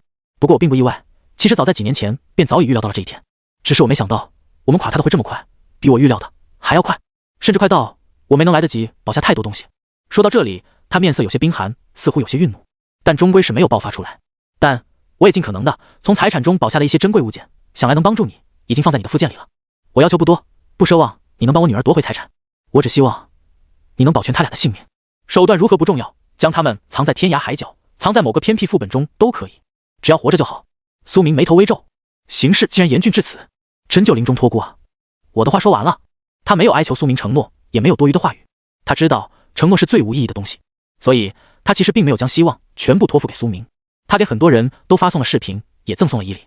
他给江云清认识的朋友、老师、同学，很多人都发送了这个消息。他希望这些人之中有那么一个能知恩图报，只要有一个就够了，就算不亏。随后视频中门外进来了一个老人，他须发皆白，看起来境界极高。这个老人名为雷晨，曾是江永礼的秘书、管家兼保镖。董事长，您该赴死了。雷晨负手而立，语气沉重，他的声音嘶哑而苍老，手腕微抬，其中竟然有紫色的雷光闪烁，凝聚成了一把长剑，看起来威力恐怖。没错，雷晨投敌了。江永礼身边最亲密的管家，在江安财团兢兢业业几十年的老管家，他最信任的人都叛变了，可想而知张家的渗透手段有多恐怖。看着雷晨，江永礼缓缓站起身来。雷老，莫想到你已经破入5转了，看来张家的条件确实丰厚。他眼睛微眯，说道：也难怪你会背叛了。雷晨点了点头，感谢您理解，毕竟我在这个境界已经卡了20多年。随后他顿了顿，叹息一声说道：抱歉，董事长。说着他缓步上前，那雷剑悬浮而起，遥指江永礼。他苍老而浑浊的眼眸中竟然有几分暗藏的歉意、愧疚。江永礼面对死亡只是微笑，毫无恐惧，也迎面上前。雷老，不必道歉，你能破例给我最后10分钟留一言，不安排的时间我已很知足了。你也承受了极大的风险，况且江安财团被瓦解至此，你叛变其实也是为了保全性命的无奈之举。江永礼盯着雷晨，凝声道，他眼神之间没有半分怨气，因为他也清楚时至今日的局面其实都是自己能力不足导致的。即便雷管家不叛变，也会有其他人来暗杀自己。我相信光是晋升5转的渴望不足以让你背叛我，为了活着才是最根本的原因。雷老闻言竟然有几分动容，眼眶都红了。他是看着江永礼长大的，对他而言江永礼几乎就是他的孙子，但为了生存，他不得不出手。请您安心去，我会尽可能的保护两位小姐。雷晨说完这句话，江永礼点了点头，还想说些什么，他嘴巴微张，是，但下一瞬，那暗紫色的狂暴雷剑已经不由分说穿透了他的心脏，干脆利落。江永礼面色怔怔，跪地无言，几秒后气绝而死。随后狂暴的雷光将他的肺腑砸成了碎片，只剩焦黑的头颅。没办法，雷晨必须要下手狠辣，营造出对方激烈反抗的假象。江永礼也是一位转职者，但这么多年来，他将所有的心力都放在了商业上面，所以他的境界根本无法与雷晨对抗。随后，雷晨抓起他的头发，拎着这颗脑袋离开了。最终，视频彻底关闭。给苏明发送的这个视频是最后一个，所以只有苏明看完了全过程。他应该是用某个高阶定制装备发送的这些消息，一旦他死亡，将会立刻自动断开录制并发送出去，然后销毁一切本地证据，这样就无人能查到他给谁发送了消息。这种装备很少有人能打造得起，看他憔悴的模样，恐怕不止我一个人收到了赠礼。苏明立刻完成了判断，他不可能将希望全部寄托给我一个新人，他必然还做了其他后手。苏明看完了视频，心中倒是没有太大波澜，他已经见惯了生离死别，但心中还是有几分敬佩的。这个中年男人真的是钢铁硬汉，赴死都从容不迫。没想到这才1个月不到，江云清就要从富家大小姐变成穷姑娘了。苏明喃喃道，还真是世事无常，而且他未来的处境甚至可能连穷姑儿都不如，因为他和他姐姐对于江安财团拥有理论上的继承权，不论张家如何瓦解他们家的势力，这个事情都难以改变。如果他们不死，张家永远都不可能心安理得的将江安财团完全占据，永远都会感觉不完美，所以他俩必须死。江永礼一死，彻底没人保他们，张家再无阻碍。就算他们现在从江永礼那里继承了些许最后的财产，恐怕也很快就会被强硬的剥夺。这对姐妹被张家针对，可谓命不久矣啊！苏明眼神凝重，已经开始思索要不要帮。算了，先看看江董事长给了我什么赠礼。随后，苏明打开附件一栏，查看江永礼给了他什么赠礼。这一看，他顿时眼神微惊，竟然是一件史诗装备，是一个亮银色的耳坠。直接取出来观察一番，扫描其资料，穿透耳饰，史诗下品。击杀一头黑风矿石活体怪之后爆出的耳坠，精致而轻盈，不影响战斗。佩戴后，你立刻获得 20% 常驻护甲穿透。护甲穿透，这可是非常珍贵的属性。顾名思义，就是可以让你的所有攻击获得等比数值的无视护甲效果。也就是说，你的一剑砍在对方身上，对方的防具护甲只削减抵抗 80% 的攻击伤害，而有 20% 将会直接穿透护甲，斩到对方的身体。相当于，即便对方穿着某种远古级防具，100%抵御一切攻击，苏明也依然能砍死他。对于那种血厚防高的敌人，这个属性简直是神级，非常非常珍惜的属性。一般情况下，1%的护甲穿透效果就超过几十点力量属性的加持，20%的穿透看似不高，但对于这种珍贵属性而言，这个数值已经非常恐怖了。对于伤害的提高，绝对是立竿见影的。砍脆皮或许效果不大，但砍高防敌人的时候，几乎就能获得等比的百分比伤害增益。苏明眼神颤抖，立刻将这个装备进行了升华。风石耳坠，史诗中品，此机复穿镜，破甲钢风轻，佩戴后获得 40% 常驻护甲穿透，数值再度提升，几乎相当于一半的护甲穿透了。那么对于苏明而言，再也没有大肉了，只有脆皮。他立刻佩戴上了，感觉到一种穿透之力涌上心头。他立刻查看了自己的属性。苏明，携带称号杀神，以生肖称号第一滴血，新人王，亡灵杀手，等级35级，反斜杠反斜杠反斜杠反斜杠经验，职业剑神，神话级，世界唯一，诅咒断尸，负值，力量100，体质100，敏捷350，精神230，幸运290，血脉不老身 A， 玉骨髓 B， 自愈因子 C， 天赋万物升华，本源剑体，自动修炼，辅职解锁。杀神，杀神一刀，全隐藏，隐神步，洞悉之眼。剑神，武器弹反，斩龙诀，双剑精研，最剑士，凶雷附魔剑，藏剑斩，圣武器附魔，黄羽碎凤剑，剑舞大师，绝御剑，天落剑幕，意念凝刃，凌波微步，诅咒断尸，锻造之力，淬气诀。常驻 buff 效果如下：风石耳坠，你拥有 40% 常驻护甲穿透。苏明如今的属性实在太恐怖了，尤其是幸运和敏捷这两个属性得到了双焰死痕断剑的属性加成，凭空加了100点，这实在有点 bug 了。背在背上也算装备，所以即便苏明用其他武器也有这些加成。随后他站起身，缓步离开洞穴。我本来预计是只在这个副本中待10天左右，却没想到这史诗道具之前的考验如此困难，我付出了双倍的时间。虽然花费的时间比预计的多了一些，但无论如何结果是好的。苏明凝声道。他踏步走出洞窟，同时他继续浏览着自己的信件。季瑶发的消息最多，足足有几十封。苏明，哼哼，告诉你个好消息，我突破1传了。严泽和云清他们也突破13级了。这是20几天前的消息。喂，回个消息啊，装高冷吗 ？Q 下划线 Q。随后还有一个可爱的表情。苏明，你在哪个副本？我和云清、严泽他们都完成这次的天塔会任务了，你怎么还没消息？苏明，你不会出事了吧？我们都去新的副本完成任务了。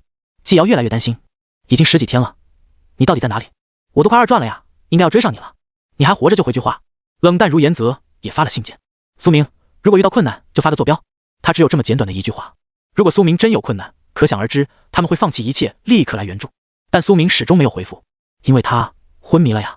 随后最近的便是3天前的消息。苏明，云清他们家里出事了。这一次季瑶的语气极其焦急，有杀手在追我们，现在我们在副本里，还好这个副本环境复杂，严泽正带着我们逃跑躲藏，但恐怕撑不了太久了，可能要永别了。我对你。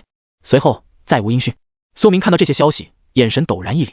他注意到江云清始终没有给自己发送过消息，只有季瑶和严泽。张家手段果然雷厉风行。他眼睛微眯凝声道，估计在江永离死之前，张家就已经提前布下手段，封锁了江云清和他姐姐2个人所有的联络通讯能力。这种转职者并不少，像是编程师能够将一切规则当成编码语言来理解进行影响。这种职业的人在4转的时候就拥有拦截某个目标所有信件的能力。你以为自己发出去了，实际上没有。还有封锁法师也能够封锁锁定目标的所有沟通能力。江家虽然被渗透、架空、瓦解，但江氏家族曾经毕竟是庞然大物。江永礼生前也有好多老友，不可能每一位都背叛吧。所以一旦江云清和他姐姐江兰2个人有联络外界的能力，那么一定能找到人保护他们。总有人会念及旧情，帮一帮江永礼的后代。那些人有资格做江永礼的老友，自然也能量不浅。藏2个人是轻轻松松的。为了杜绝这种情况，所以张家早就提前封锁了他们的联络能力。3天前他们就被杀手追赶，现在恐怕已经遭遇不测。张家，苏明拳头紧握，心中有些怒意涌现。这几个人可是他这一世唯一的朋友，至少目前来看，他们对自己是真心的。季瑶前世更是为了自己付出了生命，希望严泽够聪明，能带他们多撑一回。苏明祈祷道。严泽一向冷静聪明，希望他能扛起大梁。苏明要找到他们，将那帮张家杀手杀个片甲不留，然后就该弄死张唐了。张家一直欺人太甚，也该还击了。如今苏明的实力已经够了，是时候了。他直接施展凌波微步，冲到洞窟外。这个洞窟算是危险区域，根本无法进行退出副本的操作，必须是安全区域才行。走过狭窄的洞穴，来到洞门外，苏明当即傻眼了。等等，这位置怎么跟我来的时候不一样？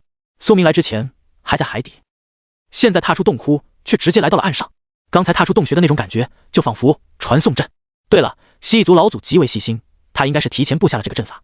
完成了挑战，拿到至宝的子嗣，就可以不必再从海底游上去，可以直接回到部落中。苏明转头一看，洞穴果然不在身后了，空无一物，真的是在门口布下了传送阵啊！踏出瞬间，苏明就彻底离开了洞窟。如果是一个偏僻区域也就罢了，苏明瞬间就能退出副本。但现在他发现自己正在蜥蜴族部落的最中央，他真的太细心了，甚至直接将传送地点布置到了部落中。一股巨大的诡异鱼腥味涌上鼻尖，空气中都有阵阵绿色的血雾弥漫，四周全都是蜥蜴族的冰窟房子，密密麻麻足有上百栋，上面刻画着古老的蜥蜴族语言，周围竖着乌喀一族的兽皮大旗，远处甚至能看到蜥蜴族的圣所祭坛。那里的地面上有一个早已砸碎的蛇蛋，恐怕他们已经发现自己给的是假生卵了吧。还有很多蜥蜴人尸体倒在地上，遍地都是绿色的鲜血，这些尸体手握武器，死不瞑目，模样凄惨，全身都是被啃食的痕迹，死无全尸。好吃！忽然后方天空中传来一声巨大的吼叫，这声音诡异而凄厉，仿佛是上百万头变异野兽同时吼叫的声音叠加形成的声音，极为密集，频率极高。苏明感觉自己的耳膜都要破开了，他转身一看，顿时眼神颤抖。只见天空黑暗，密密麻麻，无数条大鱼汇聚天空之中，它们能够在空气中游动，将日光都遮盖了，天地一片阴沉，形成了浩浩荡荡的一片大军。这些鱼类就是先前的那片沉眠冰渔场中的鱼，它们居然全部苏醒了。这整个部落已经被彻底包围，根本无路可逃，变成了核心战斗区域。现在苏明根本无法进行退出副本的操作。警告！警告！你已进入隐藏 BOSS 战区域，请做好战斗准备。规则的声音让苏明眼神冰寒。该死！现在他只想退出副本，因为季瑶他们那边10万火急，但看这状况，他短时间内恐怕是没法离开了。这个 BOSS 体型太大了，根本不是一头，而是群聚形成的 BOSS。无数条怪鱼横空游动，浩浩荡荡，密密麻麻，将这周围数公里的区域全部掩埋了，一眼都望不到头，全都是战斗区域。像是这种 BOSS 想要单杀更是痴人说梦，因为这可是地级副本的隐藏 BOSS 啊！即便是4转小队，顿时间内恐怕都拿不下。苏明正思索间，听到了前方蜥蜴人的吼叫：“各位同胞，我们乌喀一族的蜥蜴人100年来镇守此地，就是为了这一天，彻底杀灭这条祸害一方的凶兽，就是祖先给我们的使命。杀呀！今日一战，无上荣耀，我们将成为勇士！杀！冲！结果那些年轻的蜥蜴人话还没说完，就被几条体型庞大的怪鱼从嘴巴里钻进肚子，直接捣成了一滩肉泥，真正的破膛而出。所有的鱼都长满了利齿，鳞片内滴淌着毒液，看起来凶恶可怖，宛如厉鬼，浑身是绿血。它们肆无忌惮地啃食、屠戮，漫天密密麻麻的变异食人鱼看起来遮天蔽日，让人密集恐惧症都快要犯了。蜥蜴人都是转职者，天生身躯强壮，还拥有强大的自愈能力，即便是手臂断裂，他们都不需要治愈药水，只需要几天就能完全恢复。这就是他们一族的天赋能力，并且他们还拥有一些毒抗，甚至有些蜥蜴人能够口吐烈火。因为据说蜥蜴人是有稀薄的龙血的变异种族，所以他们之中偶尔会有那么一两位能够喷火。但即便是几百位蜥蜴人全力出手，都难以在这场浩劫中占据上风。一个蜥蜴人拼命，也最多砍杀10几条鱼就要被咬杀。蜥蜴人的防线一直疯狂退败，眼看家园都要被摧毁了。族长大人，我们到底该怎么办？难道今日要灭族了吗？父亲，我们今日要死在此处。最前方阵线有几个人问道。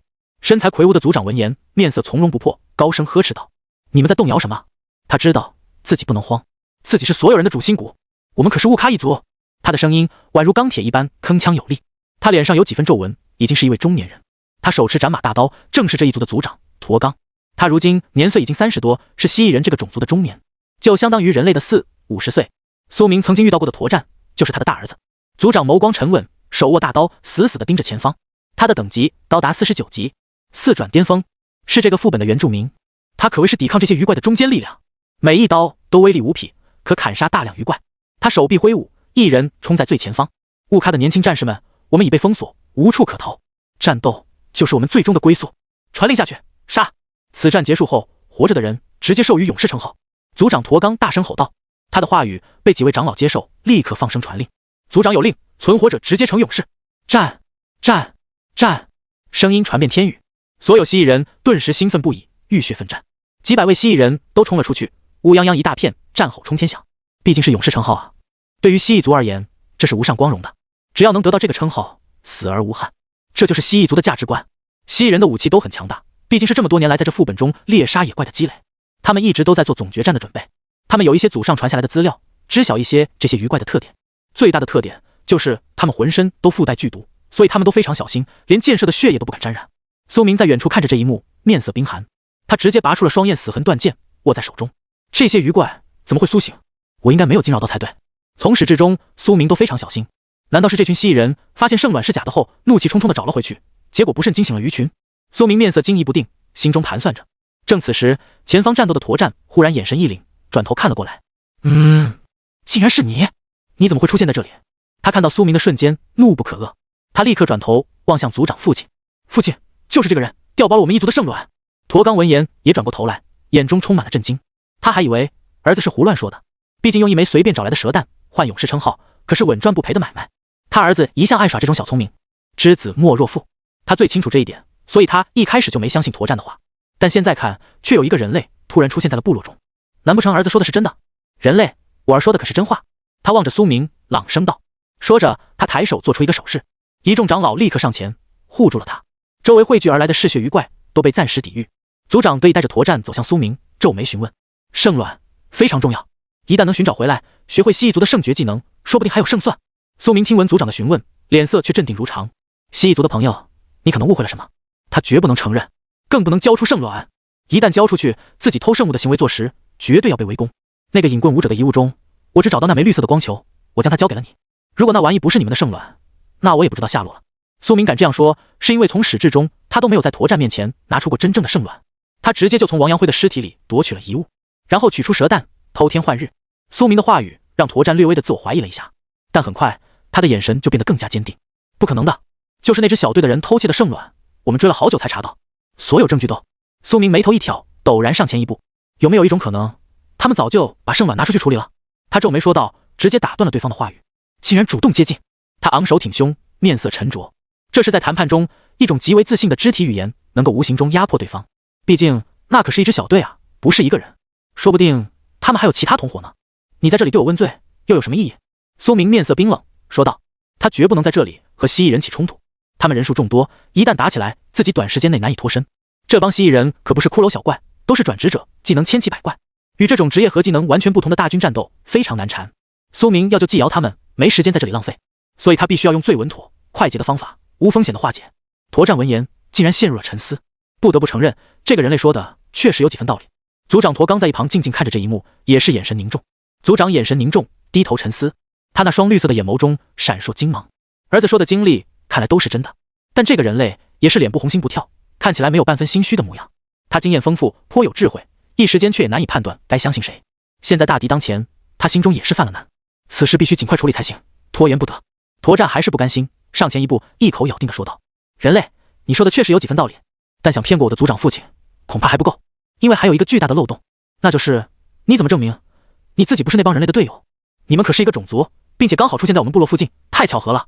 难不成你以为杀死了那个男人就能够洗刷嫌疑？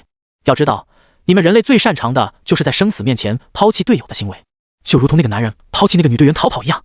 说不定你在我面前杀死那家伙也是演戏，为了救那个女人而已。”驼战一番输出，嘴巴都说出火星子了。苏明却完全没有慌乱，仿佛尽在掌握。他只是淡然一笑：“哈，驼战兄，你说的话我只需用一句话就可解释。”他的笑声自信至极，那就是我在这里。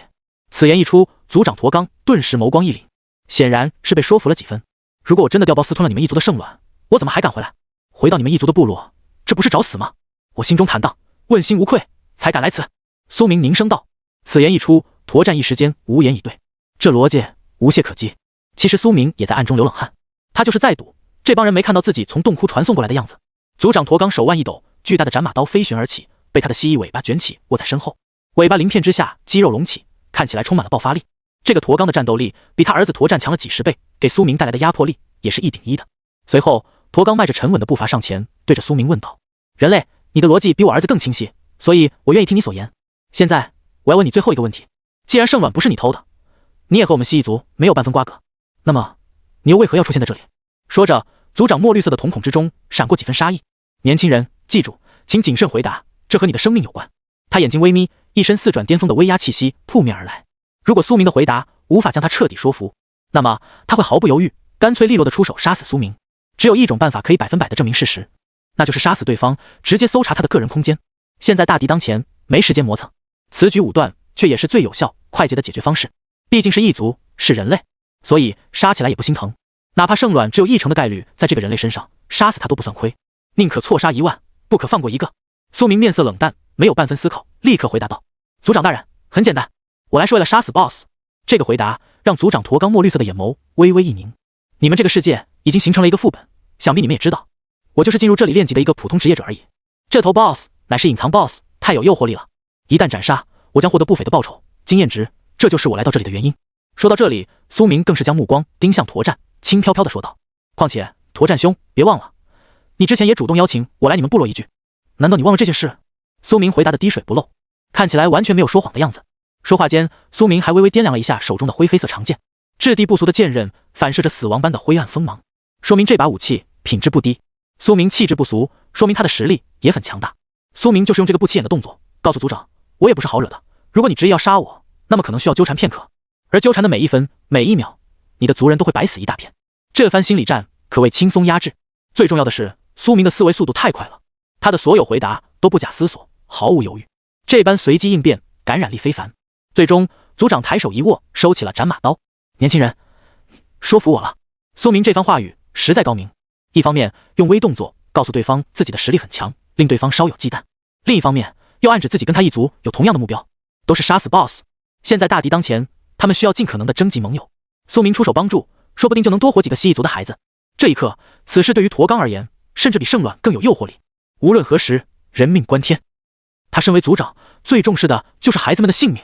如果今日稍有不慎，做出一个错误的决定，那可能面临的就是灭族的下场。所以他选择稳妥处理这件事，一个字，稳。他身旁的驼战闻言，脸色一黑：“父亲，不可听信他的狡辩啊！人类是最狡猾的种。”驼战话还没说完，族长一个狠厉的严肃眼神直接瞪了过去。驼战只能乖乖闭嘴。即便拿回圣卵又如何？族长眼神冰冷，呵斥道：“我们一族经过100年时间，都没有一个人悟得圣诀技能，一个都没有。就算现在夺回圣卵，又能如何？能让我们撑过这次危机吗？说到底，还不是因为你带人怒气冲冲的找回去，惊扰了鱼怪。”说到这里，他眼中有几分恨铁不成钢的意思。驼战被训得低头不语，没有半点不服，眼中满是自责。族长父亲的压迫力真的很强，祖上曾说了，希望我们用几百年的时间准备，再挑战鱼魔，方能有一线生机。现在却提前了这么多年，简直是……唉。今日我们雾咖一族到了生死存亡的关头，必须全力应战，不可再节外生枝了。回战场吧。族长面容冰冷，命令道。驼战拳头紧握，最终还是乖乖回去了战线。他狂冲了几十步，前进100米，一马当先冲到鱼怪之中，怒吼着，挥舞自己的大铁剑，疯狂砍杀着鱼怪，似乎是将怒气发泄在了战斗中。驼战在蜥蜴人年轻一代中还算是比较强的了，他一杀进去，立刻提升了士气。蜥蜴人青年们都开始跟着他全力战斗，即便身负重伤，也无人退却。族长之子尚且死战，我们又怎能怂？随后，驼刚望向苏明，人类，你说你来这里是为了杀鱼魔，那么就请出手吧。他握着宽厚的大刀，面容冷峻，眼睛微眯道，言语中有几分威胁之意。那是自然。苏明面色平淡，回答道。随后，他直接施展凌波微步，挥剑冲了出去。没错，杀死鱼怪是现在的最优解，因为这个鱼怪 BOSS 已经吞没了这片区域，将周围全部笼罩包围了。即便苏明自己企图逃离，在边缘也必须要与鱼怪一战，那还不如就直接弄死他。正好有这么多蜥蜴人联合，这个选择反而会更快，把握更大。苏明不是一个人在战斗，而且族长也有心，一直盯着自己。如果自己不和鱼怪大战，反而会引起他们的怀疑。苏明杀入战场，袖手一挥，嗖！剑鞘之中，黑风剑嗡的一声离鞘旋起，在御剑之力的影响下，自主飞空斩出。漆黑色的剑光化展出如水般的血色，在半空中激荡出数道掌痕。黑风剑太锋利了，而且还具有吸血效果。这个吸血效果本来是治愈持有者的一个防御性词缀，但误打误撞的，竟然也有了增加伤害的效果。因为剑刃切开伤口的瞬间，这把剑就会发动极血词缀，直接将对方躯体一块区域的鲜血全部抽干。那么可想而知，伤害自然也会增加不少。苏明眸光一凛，精神凝刃也斩了出去。湛蓝色的精神力凝聚而成的长剑，看起来闪烁着光辉，锋利无比，轻易就能穿透这些鱼怪的鳞片，将其瞬间切碎成生鱼片。苏明左手一握，唰！暗影之中，一把漆黑色的长剑宛如从饮水中浮现而出，带起黑色波光，落在他掌中。右手拔出双焰死痕，双剑在手，半空中还有旋风剑加精神凝刃，四剑齐出。苏明化作一道风暴，步伐飘然，却又宛如闲庭信步。他一瞬间就杀到了战场最前方，刹那间他就缓解了蜥蜴人很多的压力。凌乱的剑芒流转，漫天飞舞，让人眼花缭乱。那是人类？人类怎么会帮我们？他应该是来练级的转职者吧？好强，他的实力应该和长老是一个层次，明明年龄跟我们差不多啊，我们也不能落后。蜥蜴族的年轻人们都是热血青年，立刻就被苏明奋战的英姿激起了胜负欲。苏明面色凝重，疯狂乱杀。他急了，他太急了，所以他直接是杀招尽出，斩杀嗜血鱼怪 X3， 获得经验值1408，斩杀缩油硬骨鱼 X4， 获得经验值2502，战利品剧毒鱼刺 X200 根，斩杀毒尾针锋鱼 X1， 斩杀剧毒变异剑鱼 X1， 斩杀。唯一有些可惜的是，苏明的黑白双剑已经被熔炼进了双焰断剑之中，所以现在他只有4把剑同时催动。但可不要忘了一件事，他有一个锻造师技能淬气诀。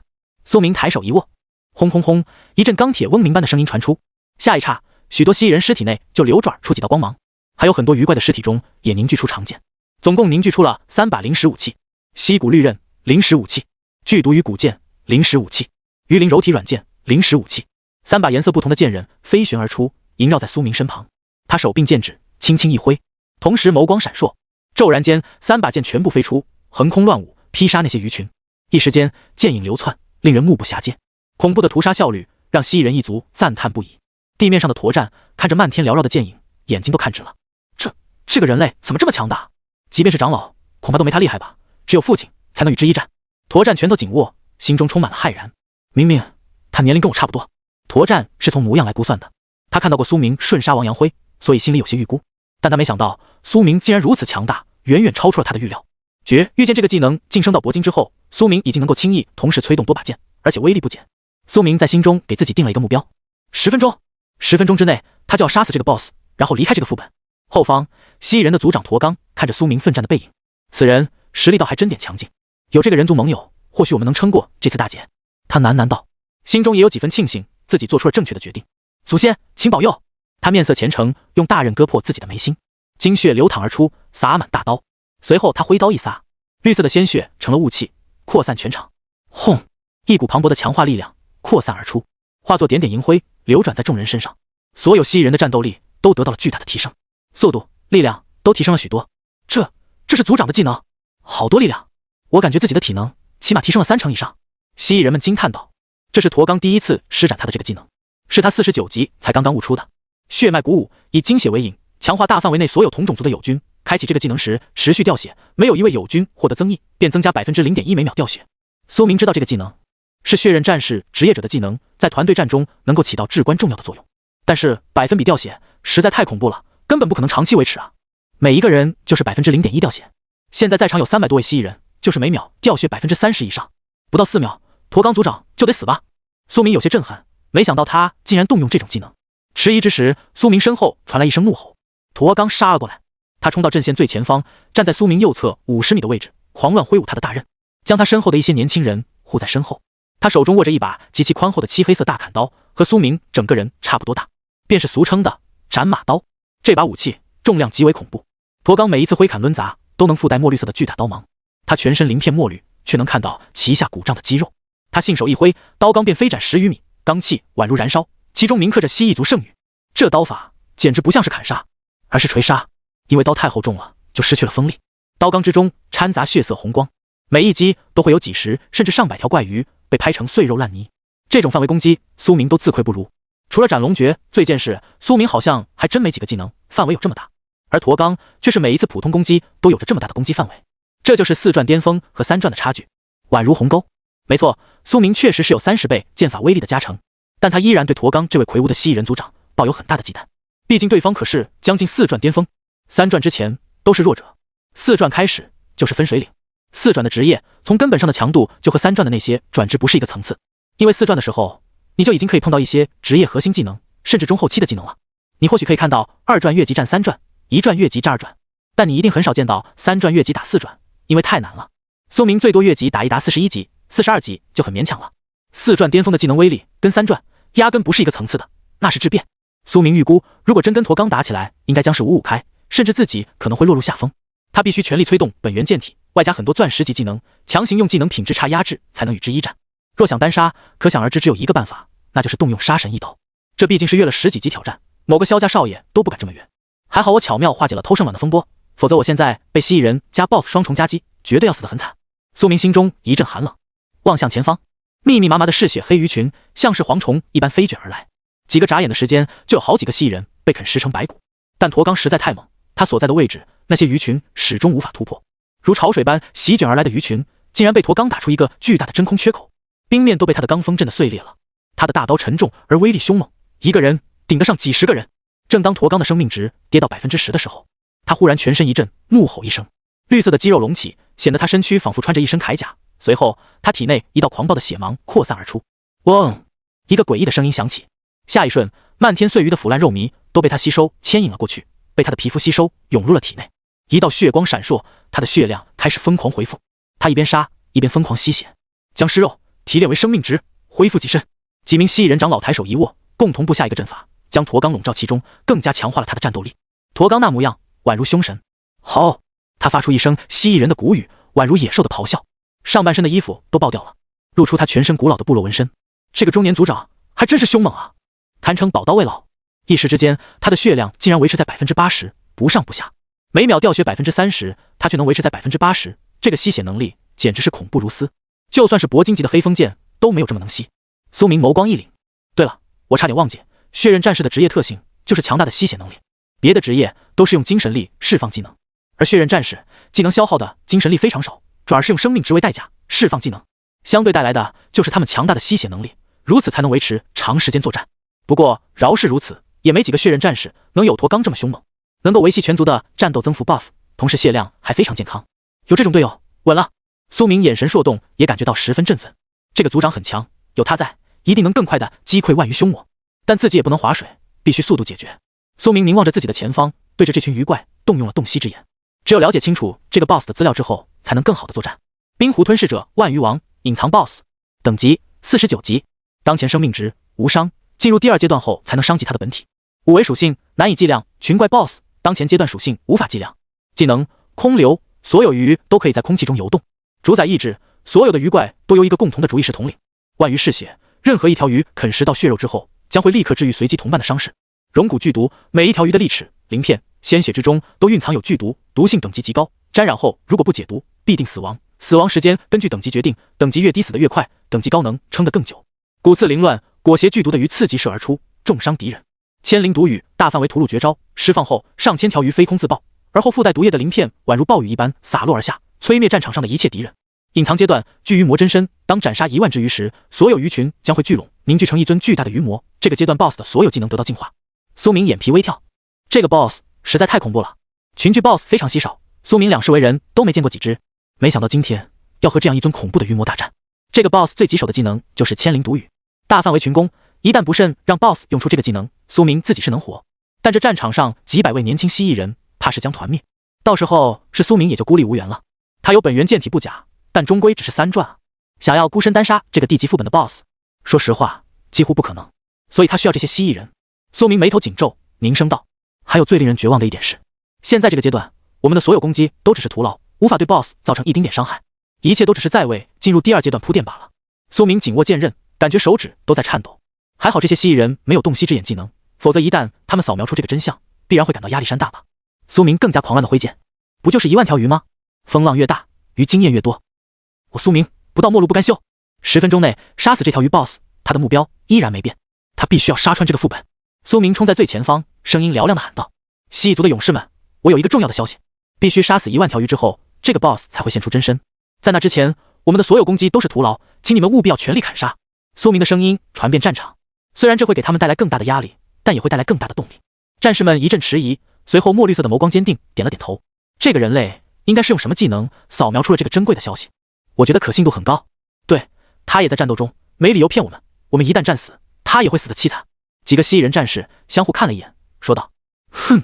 驼战有些不爽，却也只是冷哼一声。不得不承认，苏明的这个消息有可能能拯救他很多族人。现在个人恩怨也就不得不放一放了。最重要的是，他叫我们勇士哎。有几个蜥蜴人双眼放光，勇士就相当于人类中的同志，是最具有荣耀的至高称呼，代表绝对的认可。苏明这一声勇士简直是小嘴抹了蜜，太甜了，直接就拿捏了所有蜥蜴人小伙。妈的，他竟然叫我勇士，我爹都没这么叫过我。有人略带哭腔，我哭了，我们蜥蜴人奋战一生，不就是为了这个认可吗？勇士，勇士，他竟然觉得我是勇士。我这一辈子都是懦夫，被长老打压，被父母看不起，被兄弟欺负，被族长无视，放学被战斗长老留堂，只有他叫我勇士。操你奶奶的，我要拼命了！该死，我怎么燃起来了？我今天多杀一条鱼也不算愧对这哥们的一声勇士。雾咖族的蜥蜴人们顿时宛如打了鸡血，全部暴冲了上去，甚至有人冲到了长老苏明族长的前面。真是用命在打呀，即便身躯千疮百孔，被鱼怪啃得遍体鳞伤，也没有人放弃挥动武器。有法师蜥蜴人，有狂战士蜥蜴人，也有肉盾蜥蜴人，所有职业都在全力战斗，即便是临死都得多砍死几条鱼，一个比一个有血性，一个比一个像汉子。苏明知道这些都是因为自己的一声勇士，他也是刻意为之。他和蜥蜴人打过交道，知道勇士这个称号的含金量。你叫蜥蜴人一声勇士，就相当于人类之间无偿赠予100万，就相当于你给一个人颁布了觉醒日之前的诺贝尔奖。这种喜悦，这种被认可的骄傲，就是蜥蜴人一族专属的肾上腺素，效果凶猛无比，甚至能够带来实质性的战斗力提升。族长看着所有孩子们奋战的场景，一时间眼睛都有些微微的怔怔。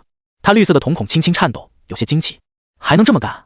他从来没想过用勇士的称号鼓舞这些年轻的战士们。毕竟蜥蜴族非常守旧古老，他作为族长必须以身作则，一生都得遵守教条规则。勇士称号重于万金，绝不可随意颁布，所以他即便是面临如此大战，也没有放弃遵守规矩。但苏明就没有这个约束，随口胡诌也没有实际意义，却是帮了大忙。很好，我乌卡一族一定能赢。驼刚眉头紧皱，面色冰寒。他是真正的勇士，由上一代族长亲口宣布，所以他是这里最强大的蜥蜴人。为了保护年轻一代，他更是愿意豁出性命战斗。他眸光闪烁刀芒，挥舞着斩马刀，一身49级的磅礴威压轰然扩散。周围的一群鱼怪们顿时被他全身的力量吸引，都冲了过来。轰轰轰，上千条怪鱼蜂拥而至，将他吞没在其中，形成了一个密集的大圆球，里面全都是游动的怪鱼。如果能啃噬驼刚 ，BOSS 说不定能升到50级，到时候直接游戏结束。不行，族长大人，您不能死！族长，族长，长老，快去救族长啊！蜥蜴人们都是目眦欲裂，这瞬间却听到那群鱼包围之中，驼刚的声音坚毅有力：我们雾咖一族一定要离开这个副本，回到蜥蜴族群中，我们要摘掉被流放的罪人名号，让雾咖一族回族。我们要完成主族的惩罚任务，回归族群。祖上，我要完成您的梦想，斩杀鱼魔，让雾咖得到主族认可，就在我这一代，就在我这一代。驼刚仰天长啸，声音充满了战意。轰翅！他旋身一震，一个恐怖的技能催动开来。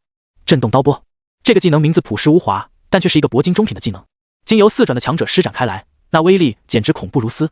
惨白色的刀钢化作震动波扩散开来，将漫天数百条怪鱼全部震碎成了渣子。驼刚浴血现身在众人面前，发辫都乱开了。族长，好强，竟然一击就灭杀如此多的鱼群。驼刚面色冰冷，咬紧牙关，继续战斗。现在全场加起来已经杀了上千条鱼了，胜利就在眼前。他抬手一握，身体旋斩而出，巨大的斩马刀凝聚出一道墨绿色的大刀虚影，长达3米多。随着他的身躯飞速旋转起来，铂金上品的技能狂煞西尾砍，他的尾巴卷住刀刃，猛地像是旋风一般斩了出去。刀刚形成了一道巨大的龙卷风漩涡，将周围无数怪物都吸进去，搅烂成了肉糜。刀刚的威力不比剑气差，这把刀极其沉重，却以这种极快的速度旋转，竟然将空气都引动出了大风。一旁的苏明看到这一幕，也是不由得咂了咂嘴。这个族长很强，有了他 ，BOSS 战事半功倍，有强力队友的感觉，真爽啊！这一世，苏明经常都是当孤狼，而今他终于又想起了有队友的感觉。接下来我这一剑便让你直接进入2阶段。苏明信手一震，叮！双焰死痕断剑发出一声清脆的剑鸣，随后他当空而起，将悬空的几把剑当作脚下阶梯，交叠悬空而去。他躬身奔跑，踩着剑刃登空，凌波微步宛如惊鸿，接连几步踏空而去。在漫天鱼群黑影乱舞之中，苏明屹立高空，身姿挺立，乱发飘扬，残破的披风猎猎作响，挥剑，下一瞬便是一声巨大的龙吟当空，宛如真有一条龙被砍死前的凄厉惨叫。斩龙诀，嗡！一剑金芒当空，璀璨剑气宛如一张半月形的大被，将天地遮盖。金色的剑气只有薄薄一层，遮蔽了云层。屠鱼上千，无数血沫溅洒天穹。这一剑范围太大了，延伸出7、80米，横亘半空。无数鱼怪的身躯爆开来，被狂暴的滚烫剑气切分成了无数块碎屑，甚至自行燃烧了起来。左半边的鱼怪全部被冻结成双雕，而后炸碎成了冰晶烟尘；另一半的鱼怪则全部燃烧起来，化作黑灰烟灭。双焰断剑的磁坠触发了，一时间天穹都出现冰蓝、烈火2种颜色交映闪烁。剑气散去后，苏明落地，轻轻一甩剑刃，潇洒至极。众人看到这一幕都瞠目结舌。就从特效来看，苏明这一剑甚至比他们族长的技能还要恐怖太多，帅气度也不在一个级别。当然，两人杀死的鱼怪数量其实都差不多，只是苏明这毕竟是钻石技能，震撼力自是磅礴几分。人类的技能怎么这么恐怖？难道他们种族的技能树和我们不同？人类好像没有什么种族天赋吧？他是怎么做到的？他到底是什么职业者？长老都没有范围这么大的技能啊！人们震惊道。驼战冷哼一声道：哼，没见过世面。他的职业多半是御剑师，技能只是帅一些而已，威力怎么可能比得上我父亲？蜥蜴战士们闻言倒确实冷静了几分，这倒确实声势浩大，不代表威力就强。虎人类型的技能多了去了。没错，驼刚这位族长在他们心中的地位是至高无上的，那可是49级转职者，再进一步就是50级，更近2重，几乎可破5转。5转那可是绝对的宗师级别强者了。而苏明太年轻了，他就算再强，在这个年龄也不太可能突破4转，所以跟他们的族长还有着巨大的差距。所以冷静下来之后，众人也没有再惊叹了，全心全意投入到了守卫家园的战斗之中。苏明落地之后，眼神冰寒。我这一剑威力已经够了，起码杀了上千条鱼，却没有进入2阶段的迹象，应该还差最后几条。斩杀长尾毒带鱼 X3， 斩杀复牙红山鱼，斩杀。接连不断的提示音响起，获得经验值 X68万。苏明顿时连升2级，到达了37级。他立刻将20枚自由属性点分配给了精神力，他的精神力来到了250大关。忽然间，鱼群宛如沸腾，开始在半空中蹦跳，宛如搁浅。随后，数千条鱼飞空而起，身躯逐渐鼓胀，宛如要爆炸开来了。苏明眼神一震，这是千灵毒鱼，一旦他这个最强大范围杀招用出来，所有蜥蜴人都得死。只有驼刚和几位长老能挺过来，我恐怕也得消耗许多精神力才能活下来，必须要打断。苏明正要出手的时候，吃！一名女蜥蜴人在生命的最后一刻，挥舞着手中的长枪，刺穿了一条鱼怪的身躯。女蜥蜴人眸光凄凉，口吐鲜血，身中剧毒而死。但她用自己的生命，成功的杀死了第1万条鱼。苏明杀了数千，驼刚斩杀了数千，再加上几百位蜥蜴人，这几分钟的死战，加起来也杀了数千条鱼。人多力量大，加起来终于到了1万。那半空中，所有即将爆开的毒鳞鱼猛地身躯溃烂，技能被打断。好断！苏明忍不住赞叹。下一刹，天地间风云色变，漫天鱼怪发出凄厉而又掺杂几分愤怒的吼叫。鱼的叫声恐怕没几个人听过，那声音可不能止幼儿夜哭。密密麻麻的鱼群开始朝着一个中心点汇聚而去，宛如狂潮洪流，宛如滔天的大河流淌。鱼群汇聚一处，逐渐凝聚成了一条超级巨大的血色怪鱼，是由成千上万的怪鱼身躯拼接粘合而成，甚至还能看到许多中央区域的鱼被挤压腐烂的场景，龙血和汁液流淌，毒水四溅。最终，一头模样扭曲的巨大食人鱼悬浮在半空之中，它身躯庞大，就像一艘巨船，看体型起码长达上百米，一身鳞皮浑厚带血，浑身都有着变异的斑纹。就是他祖上传下来的壁画上记载着这条鱼魔的真实面貌，一模一样，太恐怖了！蜥蜴人战士们都惊得浑身发抖。驼刚也是虎躯一震，族长驼刚面色难看，紧握着大刀。他今日亲眼所见，才发现这条鱼魔的恐怖程度远超祖先的壁画记载，全身满是蠕动的鱼群，密集而腐烂，宛如从地狱中游出来的造物。祖上当年竟然能成功封印这尊凶魔，实力到底有多强？难道我乌咖一族当年也是名门望族吗？驼刚眉头紧皱，心中暗自思忖。算了，不必思考那么多。如今这尊凶魔被祖上阵法封印100年，实力相比100年前早已衰减许多。今日说什么也要将其彻底杀灭，才能不枉老祖苦心布置。驼刚大吼一声，猛地冲了过去。他以尾巴卷住宽厚的斩马刀，整个人化作一道绿色的风暴，狂冲而去，一往无前。他身旁蜥蜴人一族的古老符文闪烁，加持着他的力量。这些是长老们给他的增益效果。几名长老也都是4转，职业各不相同，有辅助类的阵法师，也有战斗类的元素法师。他们都很苍老，差不多是40岁的年纪了，满脸皱纹，白须苍苍。40岁就相当于人类中的60、70岁了，几乎大限将至，已经是暮年老人。所以长老们根本毫不惜命，紧跟着族长冲杀了出去。反正都快老死了，在战斗中死去是蜥蜴人最荣耀的死法。这些长老的信仰极为纯粹，比年轻人更纯粹，所以无人退缩。孩子们，战！几个长老异口同声鼓励道。他们身先士卒，用命去打。五光十色的技能流光穿击而去。苏明在一旁并没有立刻出手，而是扫描了这尊 BOSS 的资料。2阶段了，凶魔战斗力攀升，必须要谨慎行事。冰湖吞噬者万鱼王已进入第2阶段，等级49级，当前生命值100%，力量1800点，体质1640点，敏捷829点，精神1点，幸运1点。技能空水自如，他庞大的身躯可以在空气中游动，并且可以将空气判定为水，凭空产生水波，增幅技能威力。万鱼真主，所有的鱼怪都由一个共同的主意识统领。现如今万鱼归身聚拢，他已强盛。魔鱼嗜血，他全身的每一块肉都由大量活体毒鱼构成，所以全身都是攻击器官，包括鳞片。当任何一条鱼啃食到转职者血肉时，大幅治愈 BOSS 本身伤势。融魂剧毒，他全身都蕴藏有剧毒，沾染后几乎必死。等级越高的玩家，毒性奇效越慢。万灵毒鲨鱼，该 BOSS 最强技能，从体内分离出数万条鱼飞空自爆，使得附带毒液的鳞片化作暴雨洒落，摧灭一切。活体鱼群护甲，它的体表全都是密密麻麻的变异鱼群，它们会吞噬一切企图接近的攻击，将攻击力削弱。甩尾拍击，1800点力量，1640的体质。妈了，苏明真的人妈了，这血量和攻击力简直高的没边了。4位数的力量和体质属性，绝对的血厚功高。这个 BOSS 就算站在苏明面前不动，让他砍，他都得砍一阵子啊。体质属性不仅仅代表着生命值和防御力，其实还影响着自愈这个隐藏属性。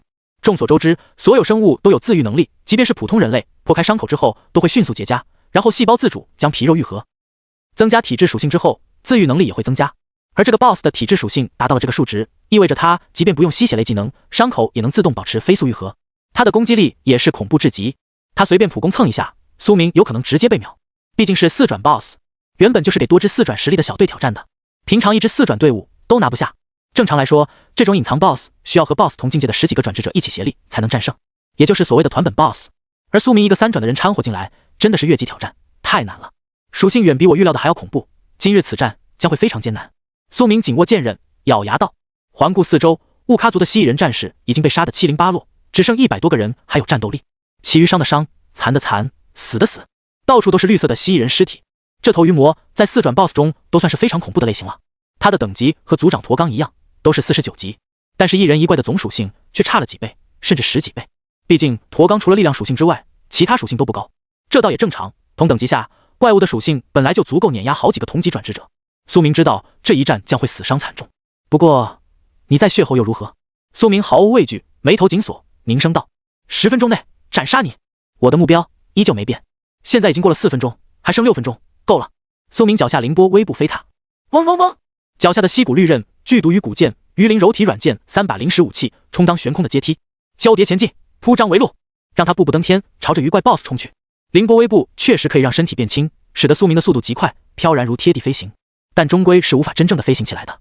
所以苏明如果想要与这个在空中游动的 BOSS 近战，就只有一个办法，那就是御剑为阶，登天而战。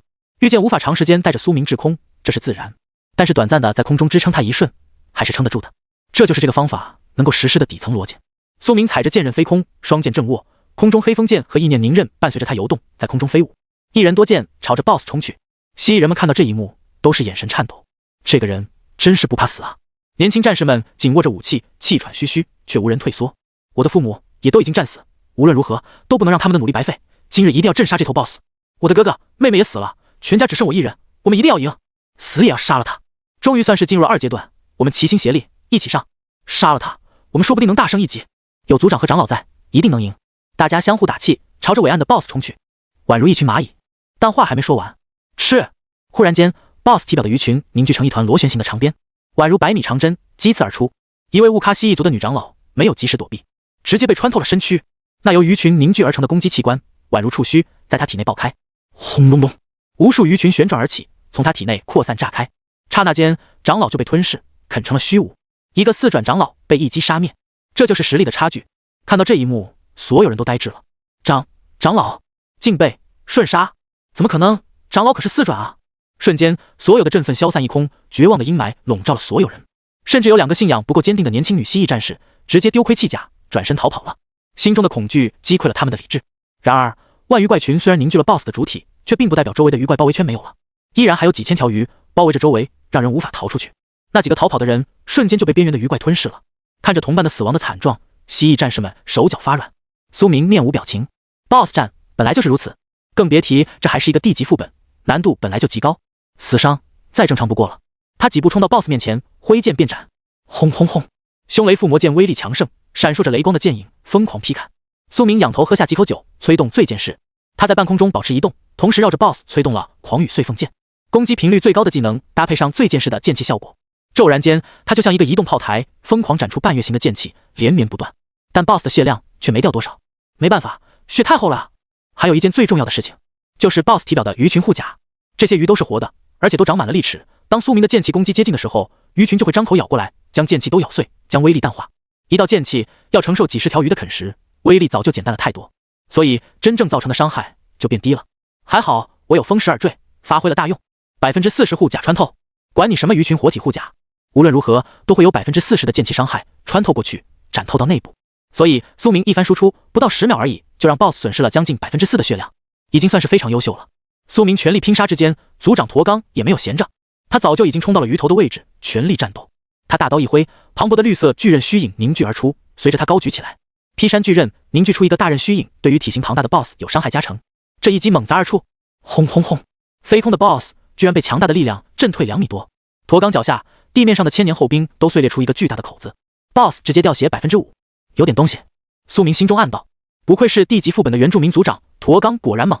也对，如果他身为族长没点实力，乌喀一族怎能在这个荒芜之地存续？正常的蟹人战士技能都是红色的鲜血颜色，但驼刚族长是蜥蜴人，他全身血液都是绿色，凝聚而出的技能光芒也就是墨绿色，这反倒是增添了几分特殊的压迫力。2位也都杀了过来，全力战斗。驼刚大刀一砸，朝着身后的战士们吼道：“战士们，犹豫什么？乌喀一族成败在此一举。”2个还活着的长老也都用苍老的声音吼道：“战士们，不要让你们父亲、女儿、兄弟姐妹的牺牲化为徒劳。”几位强者的攻势造成了不小的收益，说明有胜算。再加上族长和长老的呐喊，终于再度唤醒了蜥蜴人战士们的战意。其中只有驼战始终没有退缩，因为他是族长的儿子，他紧跟在父亲身后，尽可能的对着 BOSS 输出。虽然年纪小，驼战的各方面心思还比较幼稚，但他对于家族和父亲的崇拜还是非常纯粹的。苏明踩着剑刃移动，绕着 BOSS 疯狂输出，他没有办法停步，因为御剑技能无法维持他长时间的悬空处理，他只能将剑刃当作垫脚石，点踩移动才能不坠落。全力输出之间，苏明忽然闻到一股巨大的血腥味和腐烂的毒液味道。苏明抬起手臂，顿时眼神一凛，他发觉自己的皮肤开始长出紫毛和菌斑，竟然开始腐烂了。这个 BOSS 的浑身毒性浓烈至此，竟然连周边的空气都附带有剧毒了。苏明震撼至极，他立刻取出了自己的骨蛇散毒胆，挤出3滴汁液，一口饮下喝3滴，苦涩加倍。但咽下去的瞬间，全身所有的毒性都消退了，直接获得了暂时的高等毒性免疫。不愧是史诗级的道具，效果真心够强。而且最厉害的是，这个蛇胆具有自我酝酿能力，它能够持续不断的产出蛇胆汁液。只要苏明一直带着它，今后永远都不会惧怕毒性攻击。但蛇胆汁液一次只能产出5、6滴，只够苏明自己解毒。这些蜥蜴人战士只能自求多福了。周围的毒物如此浓郁，恐怕除了长老和族长，这些蜥蜴人战士很快都会死光，不出3分钟就得全灭。他们真是在用命换胜利。苏明面色冰寒，说实话，如果没有这帮蜥蜴人，苏明绝对只想跑路。他一个人是不可能打赢这个 BOSS 的。现在有这群蜥蜴人帮我分担 BOSS 的攻击火力和注意力，我就能够全力输出，这是极其珍贵的机会。我必须在蜥蜴人灭族之前杀死这个 BOSS。一旦人全部死完， BOSS 的注意力就会全部集中到苏明身上，他将会压力山大。苏明低沉的怒吼一声，挥剑而出，再度施展了一次斩龙诀。这个钻石级别的技能消耗的精神力非常恐怖。苏明这次使用之后，精神力就不剩多少了。但他必须要用这一剑破开 BOSS 的防御，给驼刚创造出输出机会。现在场上除了苏明之外，最强的就是族长驼刚，但族长没有风蚀耳坠，没有穿透活鱼护甲的能力，他的攻击大部分都被抵消了。苏明要想速度结束战斗，必须要打出配合。他抬手一挥，叮！一声清脆的剑吟响彻战场100米，金色的剑辉猛冲而出，磅礴的剑痕宛如实质一般。轰翅 ！BOSS 发出一声哀鸣，直接被这一剑结结实实地斩中了身躯。那偌大的金色剑气让人难以直视，所有的蜥蜴人都发出了一声震惊的惊呼。族长驼刚一向沉稳，却还是忍不住瞳孔颤抖。苏明面色冰寒，握剑将所有剑气彻底灌出。体型如此庞大的 BOSS， 当然也触发了斩龙诀技能的词缀。只交劲，敌人体型越大，威力提升越大，上限1000%。本次威力提升670%，也就是6.7倍的威力增幅。剑气威势磅礴，龙吟如山崩海啸，摧枯拉朽。这一剑不说毁天灭地，却也是苏明目前能斩出的最强一剑。巨魔鱼 BOSS 如遭重击，他发出一声吼叫，直接退飞而出7-8米，竟然跌落到了冰面上，滑行而出。他身躯表面无数条鱼都被这一剑斩碎成了肉糜，溅洒而出，爆得遍地都是。他的体表露出了一个横向豁口，鲜血淋漓。伤口虽然不深，只是破甲，但内部给人的感觉依然像深渊一般，因为满是密密麻麻的鱼群蠕动，宛如无数蛆虫。冰面出现了一道长达几米的漆黑色鲜血拖痕，毒水流淌，将冰面都染成了黑红色。BOSS 身躯上横着的伤口几乎从头到尾。这一剑威力太大了，一时间活体鱼群护甲都没能填补那个巨大的掌伤口。最剑士附带的剑气是根据你的技能威力决定的，用越强的技能触发，威力也就越大。用6.7倍威力增幅的斩龙诀，加上最剑士的剑气，2个钻石级技能叠加，万魔鱼王刹那间掉血22%，这伤害真的是立竿见影。苏明都有些惊讶，斩龙诀的词缀效果确实太猛了一点。如果没有触发6.7倍的威力加成，即便是斩龙诀也不可能打出这么高的伤害。族长驼刚都忍不住惊呼，他这一剑竟然斩出如此大的伤口，必须抓住这个机会，一举重伤 BOSS。他在心里彻底已经将苏明当成了雾咖一族的盟友，如果没有苏明，现在甚至有可能还没进入2阶段，所以他心中是有几分感谢的。这一剑绝对是4转强者才能斩出来的，此人如此年轻，跟小战差不多大，却已是4转。我在他这个年纪，恐怕都才只有3转中阶吧。此战之后，若我还活着，一定要拉拢此人。此人前途不可限量，有这种盟友，我乌咖一族今后也将无忧壮大。即便是异族又如何，是人类又如何？朋友永远都不嫌多。今日之战，族内死伤惨重，长老死了一个，自己也有可能会身负重伤。这还只是现在，等会长老甚至可能会全部死完。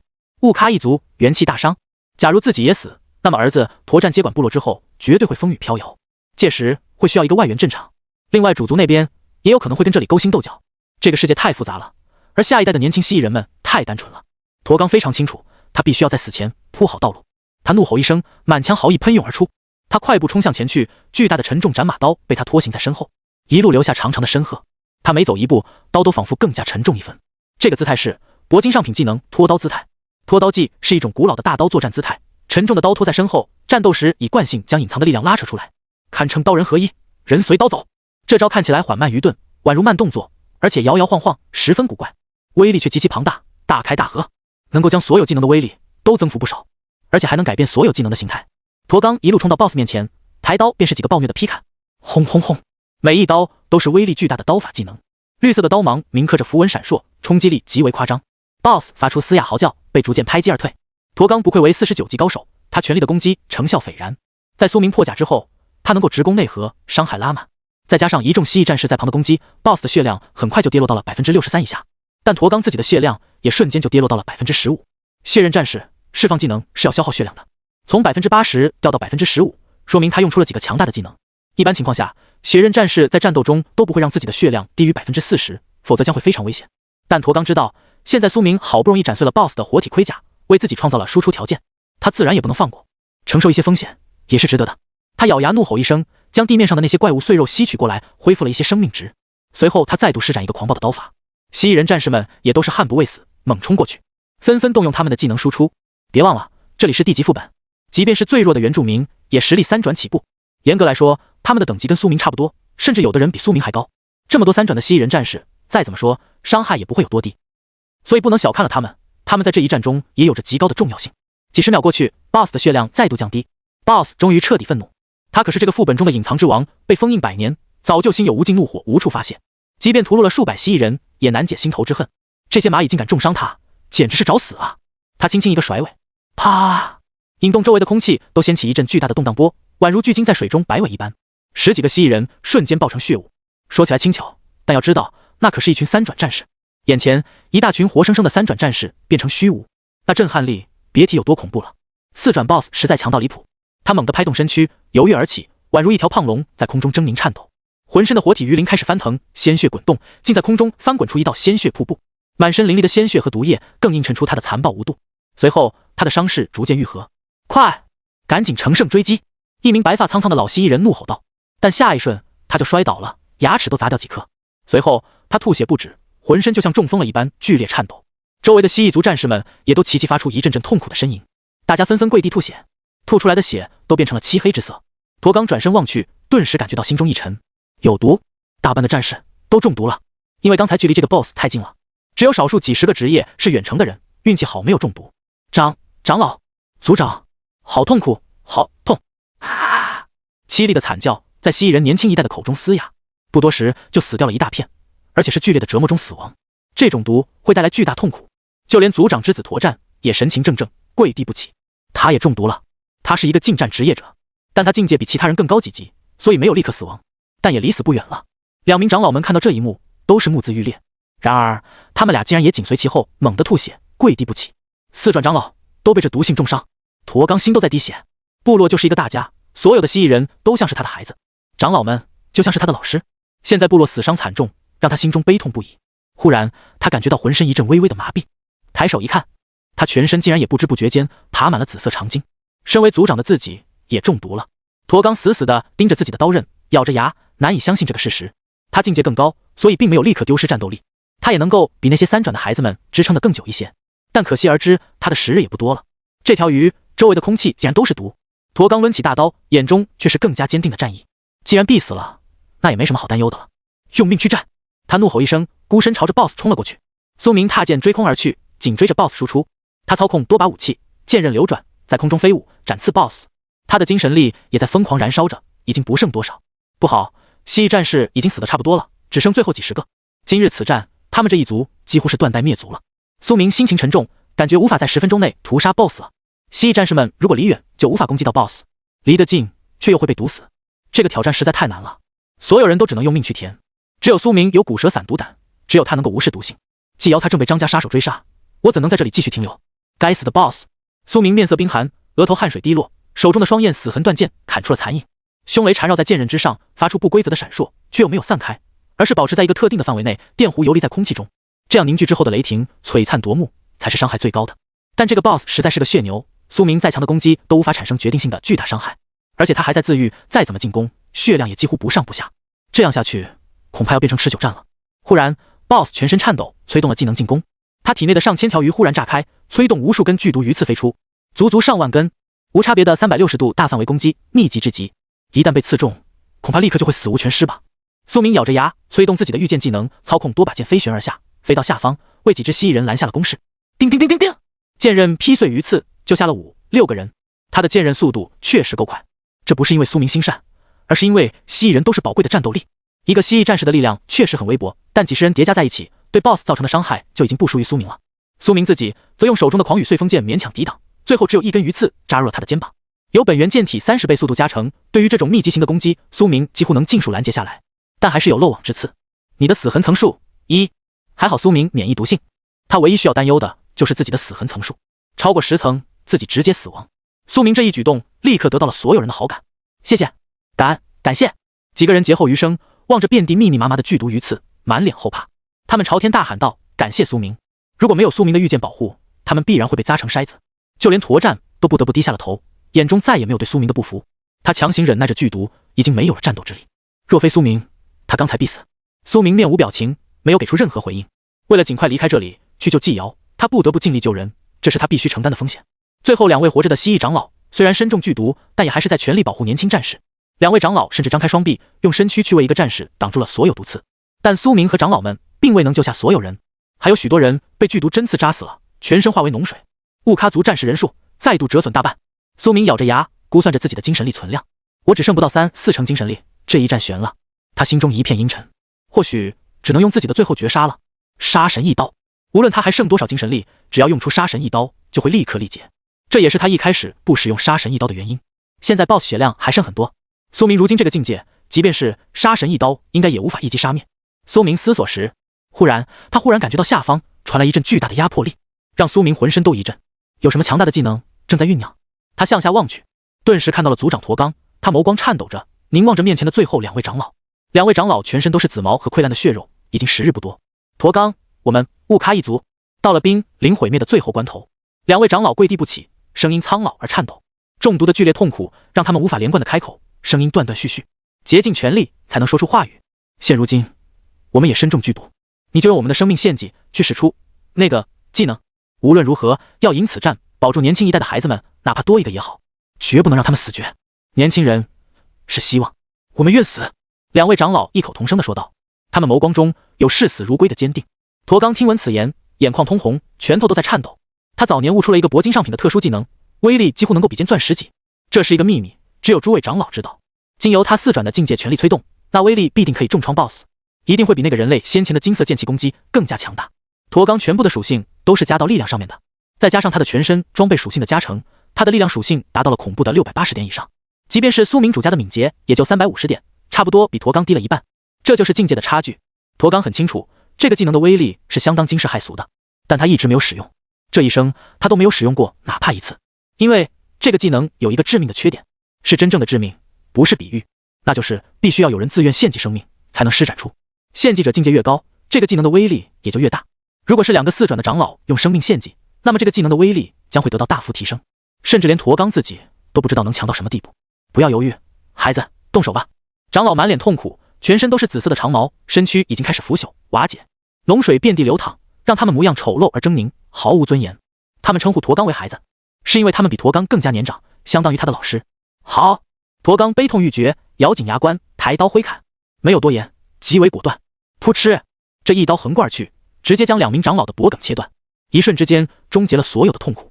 长老带着满足的面容平静而去。后方还存活的蜥蜴人年轻战士们看到这一幕，都是面色颤抖。族长他亲手终结了长老的痛苦。驼刚面前，2位长老的尸首倒地，随后那2具尸体中所有的生命精华连带着血液灌入了驼刚的长刀之中，尸体化为了纯净的生命血力，鲜血的光彩凝结为技能符文，铭刻在半空之中，恐怖的力量轰然扩散而出。等等，好像并非那么简单。你们看族长的刀，族长他在干什么？众人目光皆汇聚而去。这是什么技能？族长从来没有使用过啊！大家惊呼道。所有人都能感到那恐怖的力量凝聚，100米内劲风旋起，苏明的乱发都飞舞起来。他立刻扫描了这个技能的资料，护足霸斩，铂金上品扩刀技能，斩马大刀凝集生命之力，形成一道巨大的血凝之刃，可破胸魔。必须由同族战友自愿献祭生命才能催动，威力根据献祭者实力境界得到增幅。雌坠吸兽，如果释放者自愿牺牲最多5成的余下寿命，那么这个技能的威力还能得到成倍增幅。苏明眼神微凝，竟然是牺牲生命为代价才能使用的技能。不论什么职业，不论什么武器，不论什么境界品质，只要是有关牺牲活体生命的技能，无一例外，威力全都极端恐怖。因为生命是这个世界上最宝贵的东西，要牺牲生命，可想而知，那威力必然也会跟着代价匹配才行。更别提这个技能的雌坠效果也非常恐怖，能够牺牲自己的寿命，进一步提升威力。驼刚已经中毒，是将死之人，想必他一定会毫不犹豫地选择牺牲最多的寿命，也就是顶格的5成寿命来催动这一招。苏明意识到这个技能将有可能扭转战局，随后只见驼刚手中一把巨大的血红虚幻大刀凝聚而出，几乎捅破云霄，起码长达30-40米，大刃宽厚，宛如一座小山岳，简直就像实体，其中由蜥蜴族的脊椎骨骼勾勒而成，裹挟着撼天动地的威压。巨大的刀刃让驼刚的双手都难以支撑，身躯都弓了下来。他脚下的冰面寸寸崩裂，可想而知有多么沉重。这股力量，即便是他都感到难以承载。他的身躯急速生长出皱纹，宛如凭空老去10岁，满头乌青的中年长发刹那间化为白雪。他张口用蜥蜴族的古老语言咆哮道：“圣卵遗失又何妨？洒血燃命战一狂，阳气祖绝在无职，此招必杀祸乱亡。圣卵失窃，祖上圣诀失传。既然没有了祖传圣诀，那我就创造圣诀。从今日起，这一招就是我雾咖族的新护族圣诀。”驼刚大吼一声，挥动了大刃，轰轰轰！冰面从他脚下开始延伸出宛如蛛网一般的裂痕，密密麻麻。最终，冰面出现了一道极长的豁口，长达100尺，如山巨刃朝着 BOSS 的头颅砸去。BOSS 发出嗜血咆哮，全身的鱼群惊天蹦跳，居然从体内游离而出，密密麻麻铺天盖地冲去，遮盖了整片天空，就像遮天盖月的腥臭江流。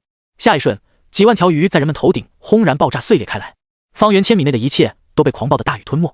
那雨滴却不是水，而是剧毒鳞片，每一滴雨都是鳞片，尖锐的鳞片各色不同，带有各种不同种类的剧毒从天空洒落而下，几十万根，宛如倾盆暴雨降临。鳞片划破空气的破空声密密麻麻，尖啸入耳，让人神魂剧痛。这不是战斗，而是一场浩劫。49级 BOSS 的压迫力实在太过于恐怖。同一瞬间，驼钢的最强技能也结结实实地砍在了 BOSS 的身躯之上。轰轰轰！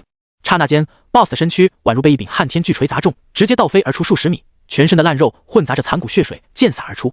巨鱼直接从天跌落，被那巨刃狠狠地砸落在地。他头一次发出了惨叫，全身的活体鱼怪护甲都碎裂开来，出现一道巨大的豁口，身躯几乎被斩成两截。他巨大的身体在冰面滑行退败，黑色脓血像小河溅洒而出，遍地都是黑毒，甚至就连他的另一面的背上都出现了一道巨大的口子，被无形的刀钢透体而过，简直恐怖如斯。BOSS 的血量直接下降到了 32%， 这一刀太他妈狠了。BOSS 的护甲崩碎开来，露出了其中的核心，那是一条巨大的肥胖寄生虫，在巨鱼体内蠕动，宛如一条深海大蛆，全身都是脓液，看起来脆弱不堪。在这个状态下，恐怕一个普通人的大剑都能重伤他，这将是斩杀他的最好机会。那就是这头怪物的核心。苏明立刻用了洞悉之眼扫描，万鱼王本尊，还真是本体。原来如此脆弱丑陋，只是操控着万鱼才显得威武强大罢了。现在驼钢用最强一刀将他的躯壳斩得支离破碎，终于让他暴露了出来，这是最好的机会，没有之一。BOSS 的血量也不剩多少了，苏明知道自己的这最后一击将决定胜败。如果这一击没能彻底杀灭，让他得到喘息愈合的机会，那就完了。我一定要杀死他！苏明面色冰寒，直接抬手一握，嗖嗖嗖，所有飞剑立刻围绕而来，将他护在其中，形成了一个飞剑屏障，缭绕旋转在他身旁。叮叮叮叮，碎裂的鳞片飞溅而出，成了碎渣，将所有灵毒雨斩碎、抵挡、隔绝。这样一来，那些蜥蜴人战士苏明就保不住了。但现在他也没必要保护他们，因为已经到了战斗最后关头了，自己的这一击才是最重要的。他必须要全力保护好自己，不能动用隐神步避开这毒雨，因为他的精神力不够了，还要留着施展杀神一刀呢。苏明在飞剑的护体之下，来到 BOSS 面前，叮！他手中的双焰死痕发出一声清脆的声音，直接分离开来。断刃握在手中，一如前世匕首。他手腕微震，催动了磁坠效果。薄尘随心，随心念自如，操控这把剑的重量，最轻1斤，最重1000斤，将这把剑的重量降低到了最轻的1斤。对苏明的力量数值而言，就宛如握着一把空气。如果是剑法，那么或许沉重一些才更合适。但刺客之法就是要轻，才能让敏捷属性发挥到最大。下一瞬，他出剑了，狂乱的杀意刹那间扩散天地。在场所有人只感觉眼前出现了一尊杀神虚影，随后狂暴的血河扑面而来。擦了擦眼睛，才发现是幻觉。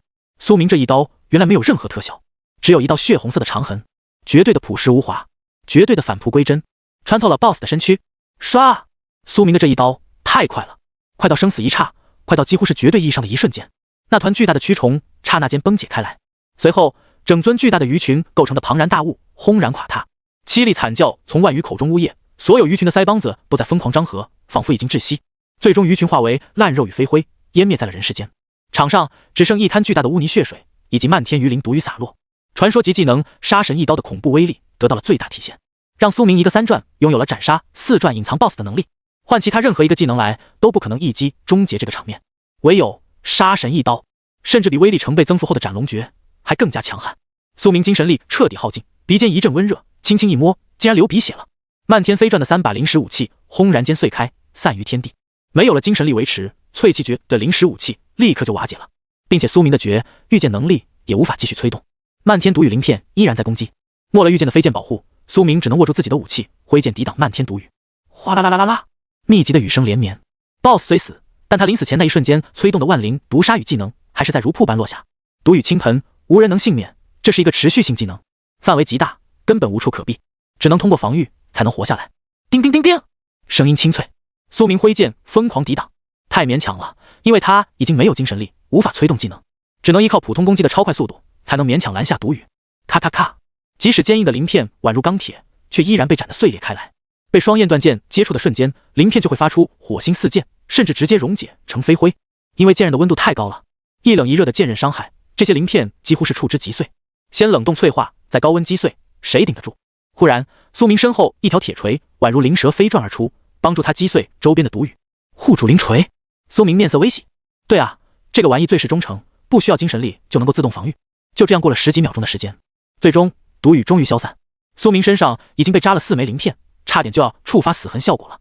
还好，伴随着脱离战斗状态，死痕 buff 也层数归零了。阴雨逐渐分散，阳光普照，成功击败隐藏 boss， 经验值加。一头4转 boss 一般情况下起码可以提供300万左右的经验值。但这场战斗中参与的人太多了，均分之后分给苏明的经验自然显得少了一些。不过苏明毕竟是造成了全场最高伤害的男人，有些许奖励加成，所以他得到的经验占比其实还是比其他人多一些的。说10分钟就10分钟。苏明面色冰冷，眼睛微眯说道。劫后余生，他转身望去，眼前的场景顿时让他瞳孔微震。只见遍地都是剧毒鳞片，密密麻麻，下脚的地方都没有。那蜥蜴人群最中央站着一个魁梧的男人，他全身都是剧毒鳞片，透体而过，身躯千疮百孔。他七窍流血，血肉模糊，背上扎满了鳞片，看起来宛如刺猬。雾咖族长驼刚，他面无血色，全身溃烂，已经中毒深重。族长，您为何要救我们？族长，你不能死啊！您比我们强得多，今后能继续护佑我族，怎能用生命换我们苟活？我们都无能啊，无能！有人痛哭垂地。父亲，驼战也爬了过来，眼中泪水盈眶。在场的战士还剩最后20几个存活，全都是驼刚用尽最后一丝力气护住的。他在用护族霸斩重伤 BOSS 后，体力也耗尽了。他看到了那漫天毒雨，他立刻判断这个是 BOSS 最强的技能，如果不阻拦，全族都将覆灭。他当机立断，转身保护族人。但是用过护族霸斩之后，他已经体力完全耗尽，一丝都不剩，完全无法继续战斗了，非常虚弱。所以他只能燃烧生命精血，强行用出了最后一个技能狂煞西维砍，而且还是威力减半版的。威力折损的技能杀人不够，但保护人够了。他化为龙卷罡风，将所有鳞片绞转，护住了族人，宛如一张大伞，击碎了所有囹圄。但他也身负重伤，只剩最后一口气。他保护了所有人，唯独没有保护自己。忽然一阵寒凉的微风席卷而过，冰寒之风吹在脸上，宛如刀割。遍地毒鳞片终于随着 BOSS 的覆灭彻底湮灭，化为了飞灰，随风而逝。几十万鳞片全部瓦解，冰面重新恢复整洁，但终归是晚了一步，因为该中招的人都已经中招了，残留体内的毒性也不会消失。小友，族长驼刚气若游丝，对着苏明说道：“感谢你。”噗嗤，随后鲜血冲破了他的喉管，让他无法再开口。他人也陷入了半昏迷的状态。驼战爬在父亲身旁，用尽最后一口气，对着苏明艰难地说道：“人类 BOSS 的战利品，你全部拿走吧，全当是我们对你的感谢。父亲将死，长老覆灭，自己重伤。现在驼战深知自己就是部落中话语权最大的人，他自己也已经身中剧毒了，将会紧跟着父亲的步伐去世，所以他要在最后关头用自己的决定权说出父亲想说的话语。没错，虽然父亲没说，但驼战竟然意会了。他知道雾咖一族元气大伤，需要一个强大的朋友，他就是要用赠礼拉拢苏明。无论这个人类日后是否真的能帮到他们部落，他也必须要做出这个尝试。这一刻，父子二人真正的心灵相通了。驼战懂得大局了，他从一个鲁莽的青年变为了稳重的领导者、战士。曾经的小聪明想要诱骗苏明来部落送死的演戏，他也觉得幼稚，恐怕早就被人家看穿了吧。自己在人家面前简直就像个傻子。这一刻，他竟然发出一声自嘲的苦笑。成长就是这一瞬间。驼战甚至已经不想追究圣卵到底是否被苏明拿走了。即便苏明真的拿走了，他也要当作不知道，不能再追问，因为雾咖一族已经没有与苏明一战的能力。这种情况下，当作不知道，硬着头皮将其拉拢就是最好的选择。适当的妥协就是所谓的大局。驼战瞬间就悟了，反正父亲死后也会变成新的圣卵，周围的战士们也都无人有异议，因为苏明决定了这一战的胜负，算是拯救了他们一族，所以他当然有绝对的资格拿走战利品。苏明眸光微惊，他没想到驼战竟然会做出这样一个决定。这小伙子对自己早就心有不爽了，都写在脸上的。但这一战之后，他的心智仿佛瞬间就成熟了不少。苏明自然也不会拒绝。战利品列表浮现而出：狂驱魔乱幻行尸技能卷轴，钻石下品；王毒鳞片道具，钻石上品；腐朽之心材料，铂金上品；硬鱼尸剑，铂金下品；血腥肉糜战锤，铂金下品；精神操控驱卵异宠，铂金中品；抗霜技能卷轴，黄金下品；化骨大刃，洞穴凝胶，七彩鱼肉，骨，密密麻麻，总共有几十个战利品爆出来，列表都是一长串，真可谓豪华至极。光是钻石道具就有2个，钻石道具可是非常珍贵的。4转境巅峰的驼刚族长都没有一个钻石道具在身上，可想而知其珍贵程度。而这么一个 BOSS 直接爆出来俩，哪怕几个团来分，都能人人喝到汤。苏明没有太多时间挑选，他立刻选走了其中最值钱并且对自己有用的几个东西。他无法拿走全部，不是他不想，苏明一直都是实行3光政策的，而是因为他的个人空间已经满了，他可没时间清理，他赶着去救季瑶呢，所以只能拿走一部分，速战速决。他拿走了如下道具：王毒鳞片道具，硬鱼尸剑，精神操控驱卵异宠，七彩鱼肉 X1吨，腐朽之心材料。他的空间满满当当，再也塞不下一根毛。看到苏明只取走了一部分战利品，所有蜥蜴人都是面色震惊至极，他们张开嘴巴，半天合不拢，甚至比看到苏明用杀神一刀杀死 BOSS 的场景时更加震惊。人类最贪婪的种族之一，竟然只取走了一部分战利品，天杀了，妖兽了呀！驼战都死死盯着苏明，一脸不相信的模样。随后，苏明用最快的速度走向驼刚族长和驼战两人。人类，我只求你能与我族成为盟友，今后有我一族吃喝，就有你一口。即便今后你像我的祖上当年一样被逐出了人类族群，我们也会给你留下一个栖身之地，一个退路。驼战望着苏明，咬紧牙关，忍耐剧毒的痛苦，说道：乌喀族虽然不算什么正义阵营，但也一直在这边荒之地镇守压制这头凶魔，牺牲了几代人，甚至有可能间接的救过你们许多人类种族的转职者，还请不计前嫌。驼战低头说道。但他话还没说完，苏明淡声道：别跟说一言似的，我让你死了吗？这句话霸气非凡，让驼战一愣。他没想通苏明为什么要这么说。人类真的邪恶如此，连将死之人的遗言都不愿听吗？就算人类很邪恶狡猾，但也不至于邪恶到这个程度吧。驼战心中原本对苏明仅有的好感瞬间又消失了。苏明无视了他，直接取出一枚黢黑的宛如蛇膏蛋迷你缩小版的东西，正是古蛇散毒胆，上面流转着晶莹剔透的胆汁。苏明直接将其举在族长上方，挤出一滴进入了他的口中，随后又给驼战挤了一滴。入口之后，狂暴的驱毒效果流转全身，驼战如遭雷击，直接愣住了。不会吧，这种毒都能救？这到底是什么品质的道具？这个男人何方神圣？这是……驼战一脸难以置信，全身发抖。你肯定能活，但你父亲就看造化了。苏明云淡风轻道。另外，我叫杀神。他报出了自己的称号，今后这个种族就可以远程与自己联络，发送邮件了，也算是接受了驼战的拉拢。随后，苏明直接用系统规则退出了副本，身影刹那消失，干脆利落，没有任何多余的动作，全程不到5秒。因为苏明的时间太宝贵了。蜥蜴人非常古老强大，这个种族的历史比人类更悠久，是万族之中非常强大的一支种族。而乌喀一族规模如此小，只是因为他们祖上被驱逐到了这里而已，就像是发配边疆。现在他们完成了惩罚任务，回到蜥蜴主族，立刻就会壮大起来，到时候将是一股不小的力量。苏明如果想要与张家对抗，当然不能孤军奋战，将朋友搞得多多，将敌人变得少少，这是人生在世最简单的哲理。既然举手之劳就能收买人心，为何不做？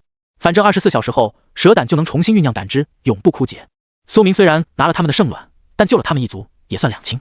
当然，圣卵在自己身上这个事情，他永远不会说出去的。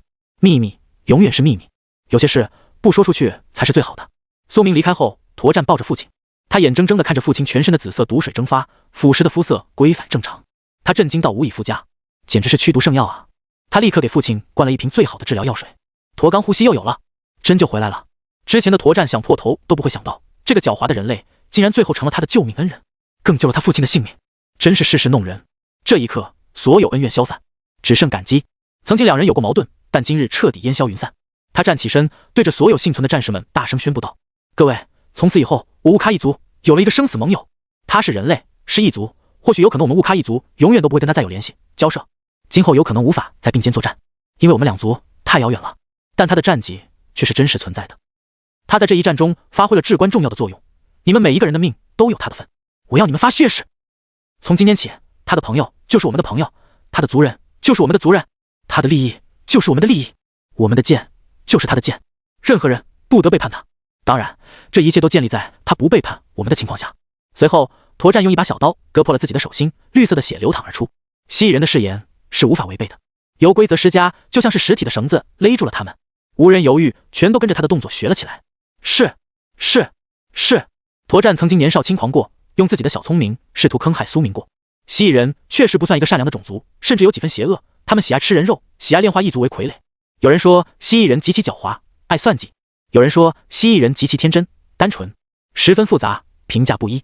但所有种族的人却都对于蜥蜴人有一个共同的共识，那就是他们这个种族唯独在知恩图报、忠诚这2点上说一不二，有一码算一码，这是他们为数不多的优良品质。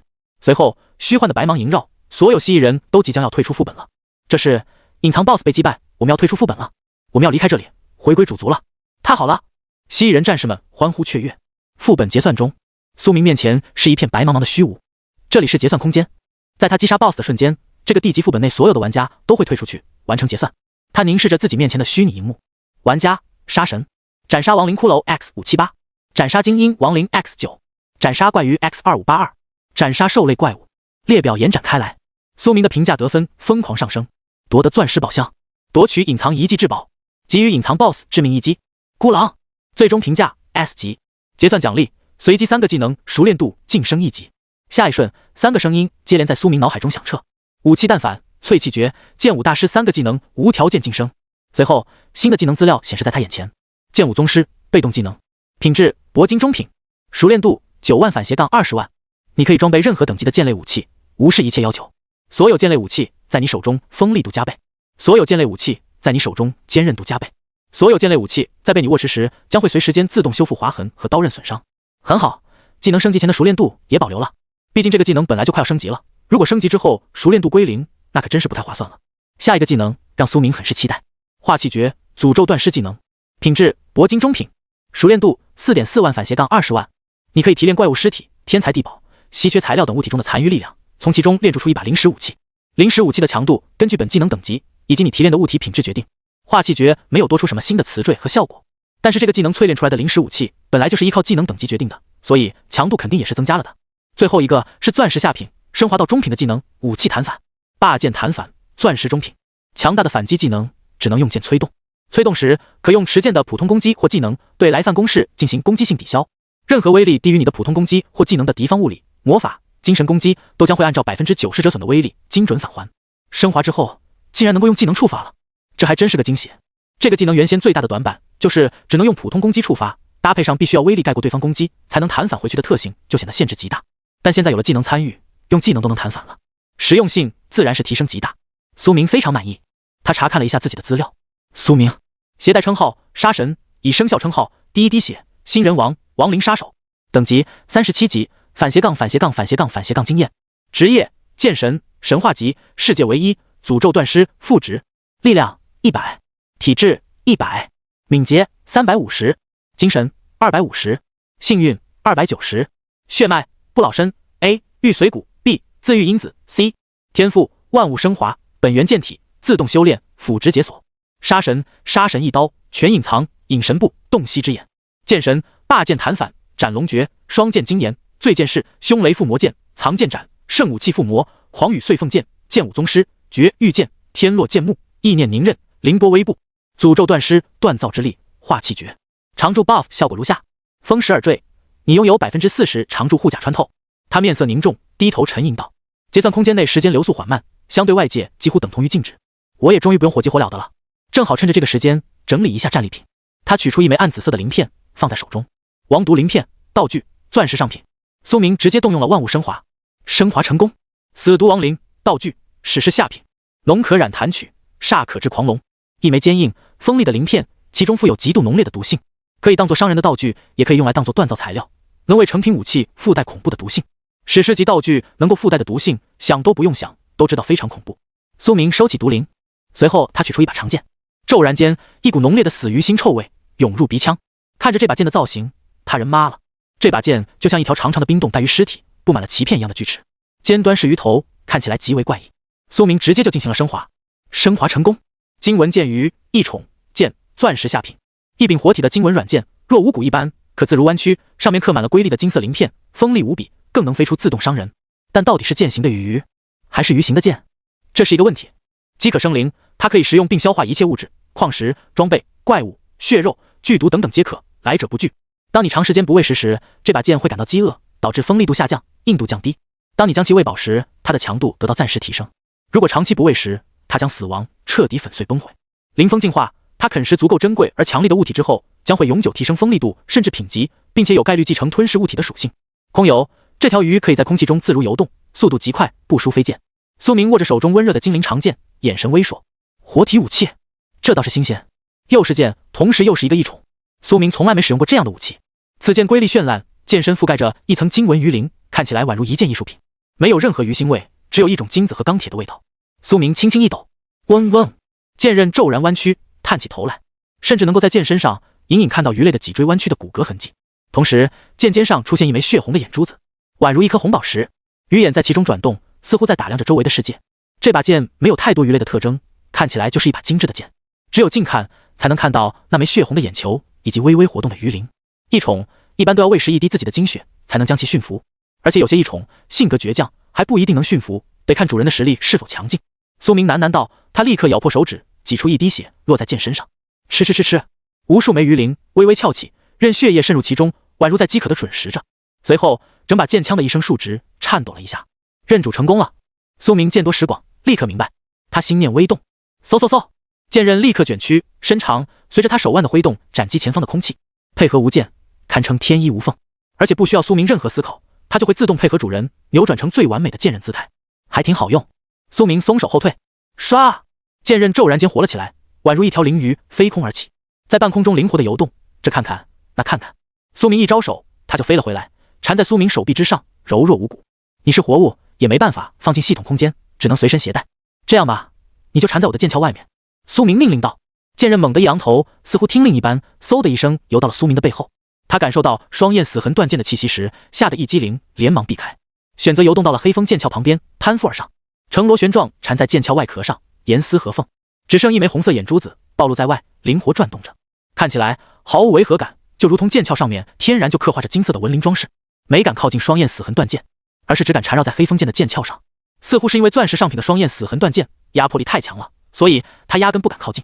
苏明摸着下巴，也感到一阵好笑，这把剑还真是个活物。随后苏明又花了几十秒时间，将这次 BOSS 爆出来的战利品全部升华了一波，将战利品取出来查看一番。意志操控驱卵异宠钻石下品，一种极其稀有的蛆虫，养育一段时间后将能够神不知鬼不觉地钻入敌人血肉和大脑之中，窥探操纵其意志与记忆。剩余孵化时间24小时，孵化条件人类体温环境。这个东西今后绝对能派上大用场。苏明将这枚洁白的虫卵放在了袖子里藏好，静等孵化。他取出另一个东西，成血之心道具钻石上品，一枚奇特的小心脏，能够24小时不停地产出橙红色的鲜血，这种血具有远超寻常治愈药剂的治愈能力，几滴入口就可快速治愈重大伤势。苏明立刻挤了一滴落入口中，骤然间他身上的一些小伤全部都治愈了，确实好用，起效几乎只是一瞬间，比治愈药剂好用多了，留着用吧。苏明将其装入了个人空间中，现在骨蛇散毒胆解毒，成血之心回血，堪称补给无敌。最后是一块鱼肉，炫彩鱼肉，材料铂金中品，稀有的高阶烹饪材料，拥有多种颜色，每一部分颜色的鱼肉都是不同的鱼类肉块，可以提供不同的增益效果。血红色的部分是顶级变异金枪鱼肉，橙色部分是绝顶变异三文鱼肉，黑色肉块是上品暗康鱼肉。自我生长，这块鱼肉只要不一次性吃光，就可以无限重育，永远吃不完，美味增幅，用它制作出来的料理出现高级增益 buff 的概率提升。苏明握着这块大鱼肉，眼神微惊，鱼肉五颜六色，熠熠生辉。原本1吨的鱼肉升华之后，居然浓缩成了这么一小块，几乎只和苏明躯干差不多大，但一次几个人吃还是够了。上面起码有几十种颜色，纹路分明，意味着有几十种不同的鱼类肉块。如果厨艺够好，就可以用这一坨肉做出很多种不同的美食增益，攻击、防御、经验加成等食物类常见增益，一道菜就能全部提供。苏明烤牛排都能烤出增益效果，用这块肉可想而知效果将会更强。咔！忽然背后的金纹鱼剑猛地探出头来，啃了一大口鱼肉，直接钻出一个大洞。随后他见身上所有的鳞片微微翘起，发出了满意的声音。好家伙，竟然偷吃！苏明微微一笑，倒也没阻止，反正这块鱼肉能愈合。果不其然，那被啃咬出来的肉块立刻开始了缓慢的蠕动，似乎正在慢慢愈合。苏明立刻将其收入了系统空间内，战利品都整理的差不多了，我也正好趁着这个时间恢复了些许体力。苏明没待太久，只恢复了差不多1成不到的精神力，但也够他活动了。是时候回去了。一道白光笼罩，苏明离开了结算空间，出现在了一个房间内部。这里是他进入副本之前所在的地方，肥鹅之下旅馆。啊！一声少女的尖叫响彻房间内。苏明睁眼一看，竟然发现一个姑娘正在虚拟屏风后更衣解带。她身材傲人，双峰挺立，个子比一般女孩要高些许。房间内有一股御姐的香味，她赶忙披上一件黑衣，拿起了自己的武器，发出了灵魂质问：你是谁？她声音惊然，悦耳至极，其中却又带有几分疲惫。隔着虚拟屏风，苏明看不清她的模样，但他能听出她呼吸急促，语气有些许慌乱、焦急，以及毫不遮掩的极端杀意。轻易显露出杀意，说明他的处境非常不好。如此惊慌失措，说明他极有可能是来这里避难的人。毕竟肥鹅之下旅馆处于天塔界中是少有的绝对安全之地，很多人都会来这里暂避风头。看他的武器似乎是一把短枪，职业应该是枪械师，但苏明现在没时间与他深入交流，并且他也完全没兴趣。他没时间耽搁，必须马上去救纪瑶。咕咕呱，抱歉，我是本旅馆的管家，想问问您是否需要我店特制的免费新品煎烤牛排。苏明捏着鼻子，假装是肥鹅管家，说道：不需要，滚，任何人不准来打搅我。屏风那边传来一个愤怒的声音。是。苏明就坡下驴，转身开门就冲了出去，此举成功避免一战。经过旅馆大厅时，那个肥鹅掌柜立刻拦下了苏明，他速度极快，脚下的镣铐发出叮咣的声音。这旅馆内部有结界，增强了他的力量。他不仅是这里的管家，更是这个旅馆的保安，身兼数职，能在天塔世界一人镇店，他的实力也是非常深不可测的。客人，您竟然还在旅馆？我搜查了个遍，还以为您已经离开了，所以就将房间开给了下一位客人。这给我们店造成了巨大困扰，还请您解释一下。肥鹅管家的声音极为震惊。肥鹅之下旅馆极少发生这种情况，这是他的严重失职。我在房间里进入副本了，所以你找不到我。现在我有急事，让开。苏明面色冰冷说道，随后他便一个侧身绕开了肥鹅管家，冲向门外。砰！一道无形的屏障将苏明撞了回来，根本无法冲出去。结界，而且品级不低，难以强迫。苏明面色凝重，转身望着管家。西装肥鹅慢悠悠地走过来，负手而立，气态不急不缓。多重空间封锁结界，我家老板亲自布置。这位客人，您只购买了8天居住权，现在已经严重超时了。按照规定，延期需要双倍补交房费，请补齐66万降临币延期赔偿款，否则您无法离开这里。他的声音十分平静，却有一种老鹅的鼻腔音调，怎么也严肃不起来。我在副本里也算延期。苏明面色冰冷。是的。老鹅一本正经。因为您退出副本的时候会回到旅店，给新客人造成困扰，所以必须追责。正常情况下会花大代价选择昂贵避难房的客人都是有生死忧患的，比如被追杀、被通缉，否则也没人会选择这么贵的旅店。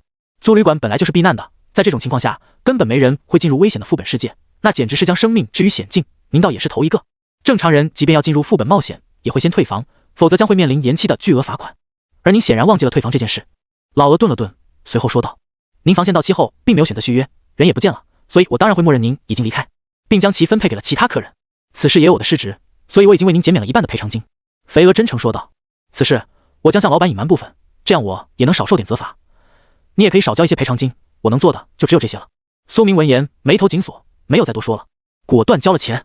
苏明前世也经常在肥鹅旅馆居住，但这也还真是他第一次在旅馆的时候进入副本，算是他疏忽了这方面的规矩，只能自己受了。他现在全身上下也就100多万降临币，直接花掉了一大半。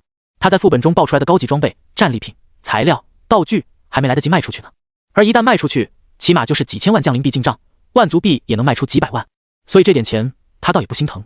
他交钱后立刻离开旅店，这一次没有任何结界阻拦了。老鹅盯着苏明的背影，摇头叹气道，哎，赔偿款这么高昂，就是为了震慑客人，杜绝这种情况出现，没想到还是发生了。天塔世界的街道非常繁华，周围车水马龙，很多转职者行走着，交谈着，人声鼎沸。苏明这段时间一直都在跟蜥蜴人打交道，已经很久没看见过这么多活人了。他没有迟疑，立刻打开降临商店，寻找精神力回复药剂。但这种东西实在是有价无市，太稀缺了。苏明搜索了半天也没找到，毕竟这玩意关键时刻可以保命，帮助你绝地反杀。即便爆出来了，一般人也都是自己留着珍藏使用，根本不会拿出来售卖。找了半天才找到一个炼丹师愿意出售回神丹。回神丹2枚，黄金上品，价格1枚17万降临币。物品介绍：童叟无欺，顶级神丹，服用后立刻回复大量精神力。相信我，你的对手绝对不想看到你体力耗尽的时候，忽然掏出来一个回神丹，将他反杀。一个年轻的胖子在世界频道上喊着，十分卖力。苏明总感觉他身上有一种招摇撞骗的江湖术士的气质，而这价格也是贵得离谱，简直就是仗着稀缺坐地起价。苏明却没有多言，立刻全款购买了这2枚丹药。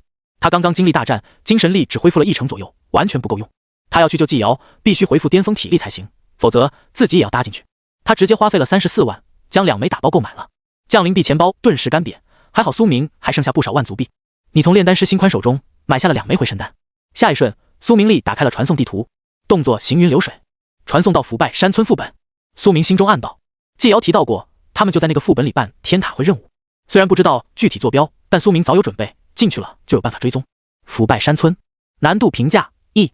介绍：腐败病感染了这里的村民，这里没有人类了，只有疯癫的可怕村民，他们早已化为野兽般的怪物。当前玩家人数人，是否花费5万降临币购买进入资格？这个副本难度比较低，进入资格却如此昂贵，需要5万降临币，这就是独狼的苦处。如果是从公会里低价购买进入资格，一般就只需要1万左右。可惜苏明加入的黑沙组织没有这个副本的探索权，他只能自己买。这个副本人数挺多，恐怕新手都在里面练级。苏明毫不犹豫，直接付款，购买资格成功。然后苏明又花了1532降临币的传送费用，直接传送了进去。如果是购买公会的副本进入资格，就需要公会高层审批；而如果是自己单独高价购买了进入资格，那么就不需要任何组织审批，直接被规则允许。苏明在传送通道里取出2枚回神丹，直接吞了1颗。他没有升华，因为没办法升华。万物升华天赋进阶之后，确实没有了必须副本爆出来这个条件，但还是需要战利品才行。商店内购买的东西，如果是生活职业者的制作产物，就不算战利品，故而无法升华。比如铁匠铸的剑、药剂师的药剂，这些都不算战利品。而如果这个商店购买的物品源头就是爆出来的，没有经过合成、铸造等工序，那么苏明就可以将其进行升华，比如天然矿石、杀怪物爆出来的武器、装备等等，都算是战利品。即便经过商店售卖，也依然可以升华。比如苏明一开始买的那个石锋剑就是如此。万物升华这个天赋的要求非常微妙，不过苏明如今也能够清晰判断要求是否达标了。像是这个丹药就属于制造品，而非战利品，所以无法升华。一颗丹药下肚，苏明感觉精神力只恢复了不到一半，并未恢复太多。这就是那胖子说的大量回复，真够坑的。看来得吃2颗了。苏明全部吞掉，立刻恢复了大量精神力，差不多有80%几了，足够了。苏明拳头紧握，下一瞬，眼前出现一片灰暗阴森的阴霾。苏明脚踏实地，传送到了副本中。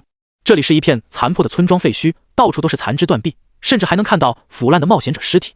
这里的环境极其阴森，空气中飘荡着尸腐的恶臭味道，周围似乎都若有若无的有着活死人哀嚎呻吟的声音。天空中的月亮都是血红色的。苏明从个人空间中取出了一个暗蓝色的水晶鸟，友情密宗一次性道具，白银上品。捏碎后出现一只透明的虚幻小鸟，它会朝着一位你指定的亲密好友飞去，当接近对方1公里时，小鸟消散，生效范围方圆直径100公里内。这是苏明沙骷髅爆出来的，早已升华过。他直接捏碎，一个发着蓝光的银灰小鸟立刻振翅而起，悬浮在半空。寻找纪瑶，苏明凝声道。那鸟儿立刻朝着西南方展翅而去，速度极快。很好，看来我没来错副本，并且我与纪瑶的距离也在100公里内，算是运气好，这个道具成功起效了。苏明紧跟着蓝鸟一路奔袭，夜色之中，他的身影快到极点。凌波微步悄无声息，让他化为了一道漆黑色的暗影，奔袭在村庄之中，甚至连脚步声都微乎其微，几乎听不见。苏明不知道要跑多久，因为纪瑶他们有可能在100公里的极限距离处，也有可能不到5公里，一切都是未知的。但最起码追觅鸟能够起效，说明一件事，他还活着。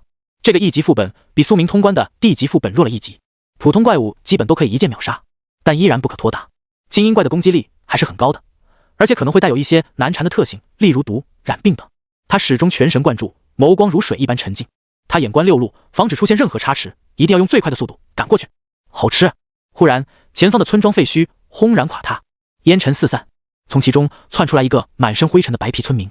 他还活着，但已经没有了理智，身躯被腐败并强化后，有了一转的战斗力。他已经不能叫人了，而是一具全身腐烂、双眸疯狂而通红，跟怪物没有任何区别的尸体。满身烂疮密密麻麻，烂掉的皮肤像是枯叶一般剥离脱落。苏明立刻扫描了这个怪物的资料：腐败并村民，等级11级，力量128点，体质79点，敏捷42点，精神0点，技能嗜血啃咬、剧痛利爪、腐败传染、病痛嘶吼。平吉山村一个普通村民感染了腐败疾病后，他变成了可怕的怪物。那村民宛如一个活死人，走路姿势怪异，全身都是白灰和瓦砾碎片以及脓血流淌。他朝着苏明扭曲的冲过来，发出嘶哑的咆哮。苏明面无表情，心念微动，精灵把他吃了。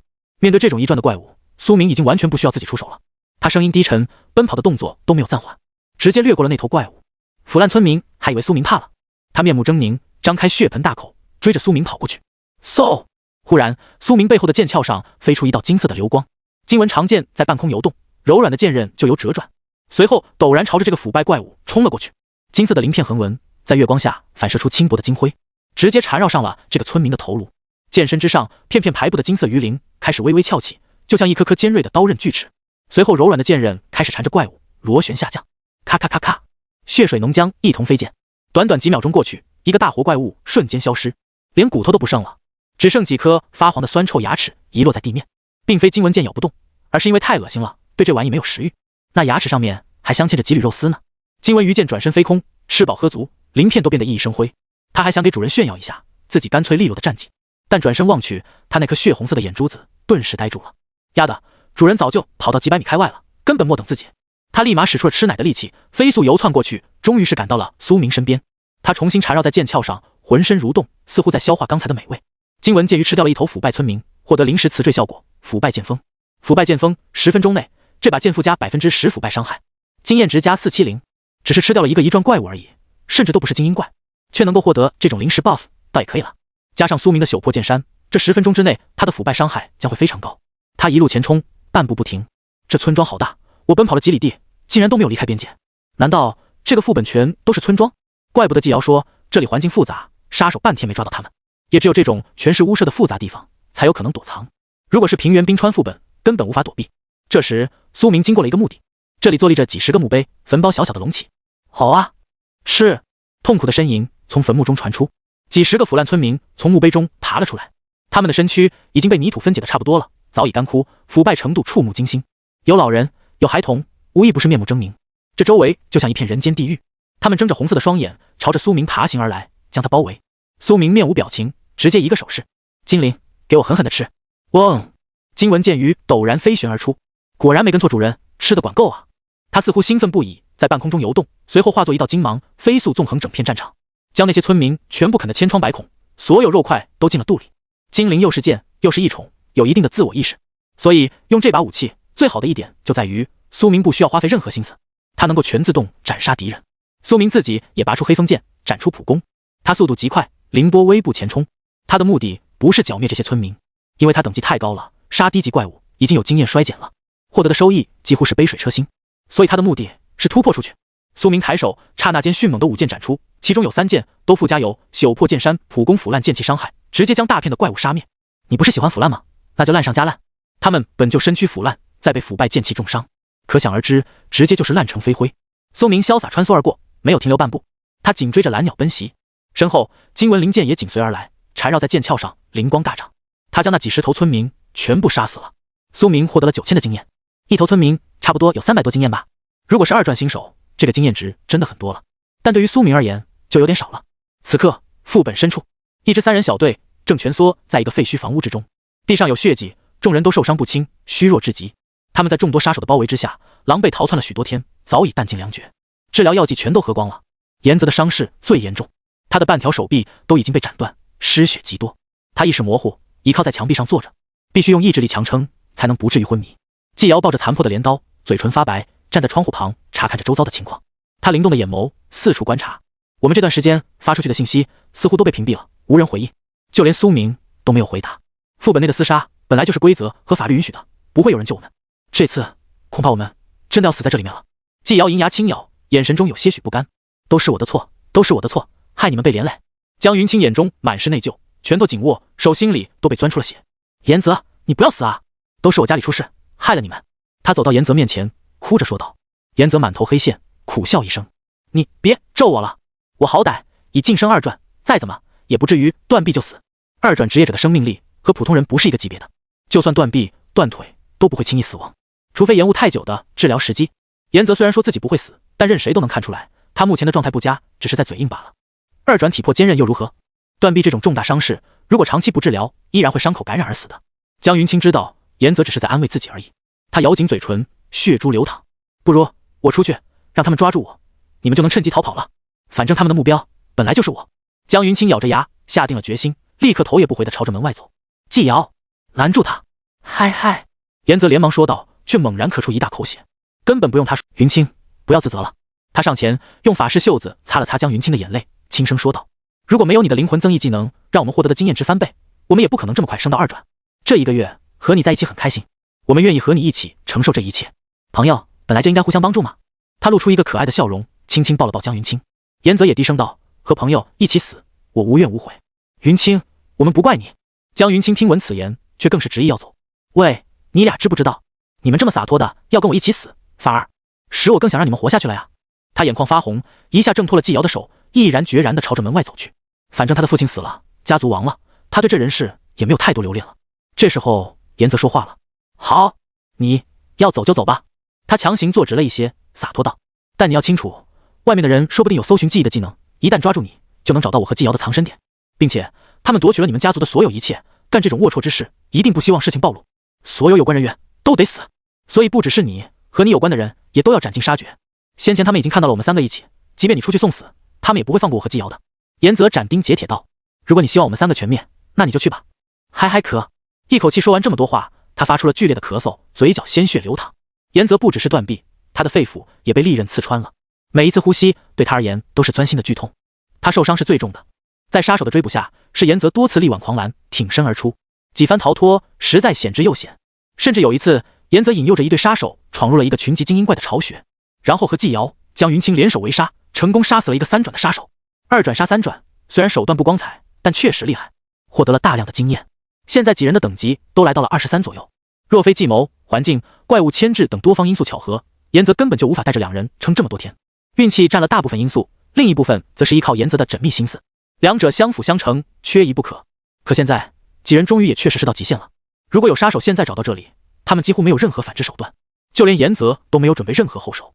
所有道具都用完了，众人也都负伤。云清，别忘了，你还有姐姐。季瑶也上前，神情认真的劝道：“她如今下落不明，也许还活着呢。即使是为了她，你也要好好活着。”江云清终于被说动了，他冷静了下来，回到了严泽身旁，席地而坐。抱歉，确实是我冲动了。他取出水壶给严泽喂了几口。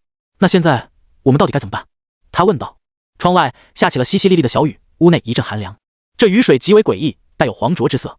季瑶站在窗边，轻轻摇了摇头，说道：“实在没什么好办法。这帮人的技能范围极广，甚至能够将这周围这么广袤的一片地界划定为战斗区域，让我们连退出副本都做不到，实在是手眼通天。其中甚至可能有4转杀手，让等级高于我们2个大境界的人来刺杀我们，还真是下了血本。”季瑶神色黯然道，他眼眸深处其实也有些对于死亡的恐惧，以及对人世的留恋。他心底里还不想死，奶奶还有爸妈都在家里等着自己回去，而且他终于升到了2转，才刚刚追上苏明，还没找他炫耀一番呢，现在却要死了。他苦笑一声，终归是将难过藏在了心里。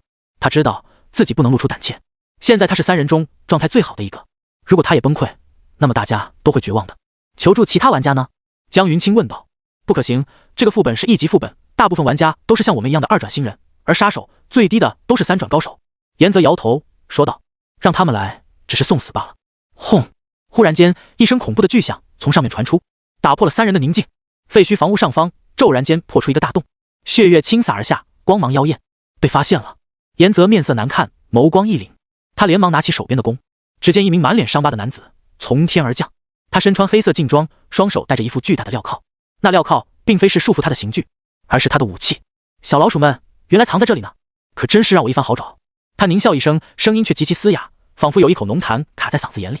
他身材魁梧，面容粗犷，有1米9高。他贪婪地盯着3人，舔了舔嘴唇，仿佛他打量的不是3个活人，而是近在咫尺的报酬。他并非张家官方的杀手，而是一个散人。张家在暗网发布了悬赏，提供了江云清的位置，任何人都可以参与这场猎杀，谁能斩杀江云清，就可获得张家的巨额奖赏。如果能将他姐姐江兰连同他一起拿下，姐妹花双杀，那么报酬更将翻3倍。可惜江兰至今下落不明，张家都没有线索。不过能杀一个，他已知足了。一辈子荣华富贵就在眼前，足够他一个人，不是一家人，甚至一族人后半生无忧，再也无需去副本拼死拼活了。吴猛双手一震，镣铐发出清脆的声音，上面缠绕着强大的力量波动。严泽咬紧牙关，强撑着想要站起，但他已经没有任何力气，直接摔倒了。看来王长临死前给你的那一剑威力不小嘛。吴猛凝视着严泽，缓步上前，讥笑道。前几天严泽用计勾引了一个杀手落入陷阱中，那个杀手被一众精英怪围攻，外加被3人偷袭，当场惨死。那个剑客就叫王长，本是吴猛的队友。就是王长临死前的疯狂一剑穿透了严泽的肺部，让他无法正常呼吸。这一剑带给他的伤害甚至比断臂伤更加严重，因为呼吸不畅，血液就没有养分，也就无法恢复精神力。其实死那么一个废物，我倒也不心疼。他耸了耸肩说道，都是为了猎杀报酬临时集结起来的人，自然没什么感情。不过我也不好受啊。吴猛的面色变得有些阴沉，一字一顿地说道。他开始朝着3人逐步靠近，他的脸满是伤疤，就是在那一战中被潮水般扑来的精英腐败村民啃咬出来的。花费了我1瓶极其昂贵的解毒药剂，我才没有感染那种恶心的腐败病，真是血亏。说到这，他猛地吐了一口浓痰，眼中杀意流转。他是3转不假，但面对几十上百的腐败变异精英怪，他也不敢拖大，所以他当时毫不犹豫就抛弃了那个队友，直接跑路。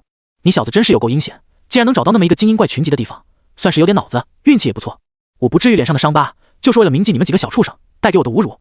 3转高手被几个刚刚晋升2转的毛头小子伤得如此严重，如果说出去，他必然颜面扫地，堪称奇耻大辱。必须要弄死你们几个，必须飞黄腾达，必须大赚特赚之后，我才会开始治愈这些伤疤，这将化为提醒我的动力。他说着，语气越来越恐怖，面容也越来越扭曲。对于金钱的渴望，让他甚至愿意杀死3个刚满18岁的青年少女。他话说到一半，忽然他背后凝聚出一个灰黑色的法阵，一个体型庞大的血色铠甲骑士从阵法中走了出来。那骑士体型足有2米多，比他还要高大。红甲王旗扛着巨大石剑，猛然抡砸一击，暗灰色的剑影掀起呼啸的风声。砰！吴猛直接被斩中腰背，倒飞出去，砸在了墙壁上。他敏捷属性并不高，属于战士类的，所以没能避开这一击。要打就打，说那么多干嘛？季瑶面容冷傲地道，声似银铃。丑鬼，谁在乎你怎么想的？他体力并不多，只有约莫60%左右。用掉这个铂金级的召唤术之后，他的精神力就不剩多少了。但他必须装出强盛姿态，才能震慑住敌人。江云清立刻举起法杖，给严泽和季瑶用出了几个增益 buff。招架增益，白银中品指定自己和最多3名队友，持续消耗精神力为他们提升 30% 额外格挡概率。敏捷增益，黄金下品持续消耗精神力，为自己和最多3个队友提供50点敏捷属性加成。痛苦切除，黄金上品持续消耗魂力，为自己和最多3个队友提供无视痛苦的增益效果。白、蓝、黑3种颜色的光彩在几人身上一闪而过，同时使用3种增益 buff， 对于江云清而言也是消耗极大，他的手都在颤抖。岩泽获得了这3个 buff 后，终于是勉强恢复了些许战斗能力。他强行靠墙站起，起弓遥指吴猛。他已经断了一整条手臂，正常情况下是绝对无法拉弓射箭的。还好他早就已经学会了一个新技能浮弓术，能够让他的弓悬浮在他面前，跟随他保持移动，这样他就能够用仅剩的手踏箭拉弦。其实这个技能的真正使用方式是让2把弓悬浮在面前，这样就能够同时用双手拉弓射箭，让输出暴增。而现在这种使用方法倒也解了他燃眉之急。岩泽眼中杀意涌动，拉动弓弦的单臂都在剧烈颤抖，他身体太虚弱了。吴猛一个旋身落地站稳身躯，该死！他面容狰狞，猛地分开了手上的镣铐，成了2副长鞭一般的铁链。他没想到季瑶竟然敢先发制人，将他打得如此狼狈。还有季瑶的那句丑鬼，没人在乎你怎么想的，更是让他心中怒火升腾。他从小就长得丑，一辈子都没有牵过女人的手，这也是为什么他对金钱如此渴望。所以季瑶的话语无疑是戳到了他的痛处，惹怒我只会让你们的下场更加凄惨。毕竟张家可没规定要如何杀死你们，只要死了就行。也就是说，我可以生生折磨死你们几个小畜生。他嘶吼着猛地冲了上来，他实在太强壮了，一身属性也非常高，血量相当厚。季瑶召唤的红甲王旗结结实实的一剑砍在他腰背上，伤势竟然并不严重，只是有些淤青而已。如果换一个普通的2转玩家来，怕是直接就腰椎碎裂，彻底成残废了。江云清后退2步，眸光微凝，强行用出了一个攻击性的法术万蚁噬心术，黄金下品击出一道魔法能量，被击中者将会感受到万蚁噬心之痛，持续1秒。这技能能够使得对方感受到一阵刻骨铭心的剧痛，意志力薄弱者瞬间就会失去行动能力，任人宰割。看似只有1秒，但对中招者而言，剧痛的每一个瞬间都是1年。在战斗中，1秒钟的失去意识便足以决定战斗的胜负了。这是他2转的新职业魂域法师的技能，这个职业是魂域师的进阶职业，不只能够使用魂域师的增益 buff 类技能，还能够学习灵魂类法师的攻击技能，可以说是集辅助和战斗于一体的职业。万蚁噬心术的魔法流光飞出，击射向吴猛的头颅。他抬手用锁链去鞭打，哗啦啦，一道深蓝的罡风击出，竟然直接将这道魔法能量击碎。绯红色的魔法能量炸碎开来，化作点点荧光，随风而逝。万蚁噬心术技能直接被破解。他的钢链铁锁武器是特制的，甚至能够攻击到没有实体的魔法能量。江云清倒吸了一口凉气，自己刚学的技能竟然被一触即碎。2转、3转的差距果然是难以逾越吗？震惊之间，吴猛已经冲到了季瑶面前。他对季瑶咬牙切齿，恨意滔天。他是现在场上最难缠的召唤师，只要先锤杀他，就万事皆休了。季瑶聚精会神，死死地盯着吴猛，心中对着自己的召唤骑士下了一个命令：保护我。红甲王旗身穿重甲，手持一把巨大的石剑，他盔甲之下是干枯的颅骨，早已是尸体，那双幽冥般的眼睛闪烁着红光。保护他的主人就是他最大的使命。死亡骑士猛地一步冲过来，用他的巨剑抡砸向吴猛，保护主人。吴猛冷笑一声，转身直接是一拳砸出，轰！他的铁锁链瞬间旋转几周，缠绕在他的手臂之上，让他手臂的惯性重量提升到了上千斤。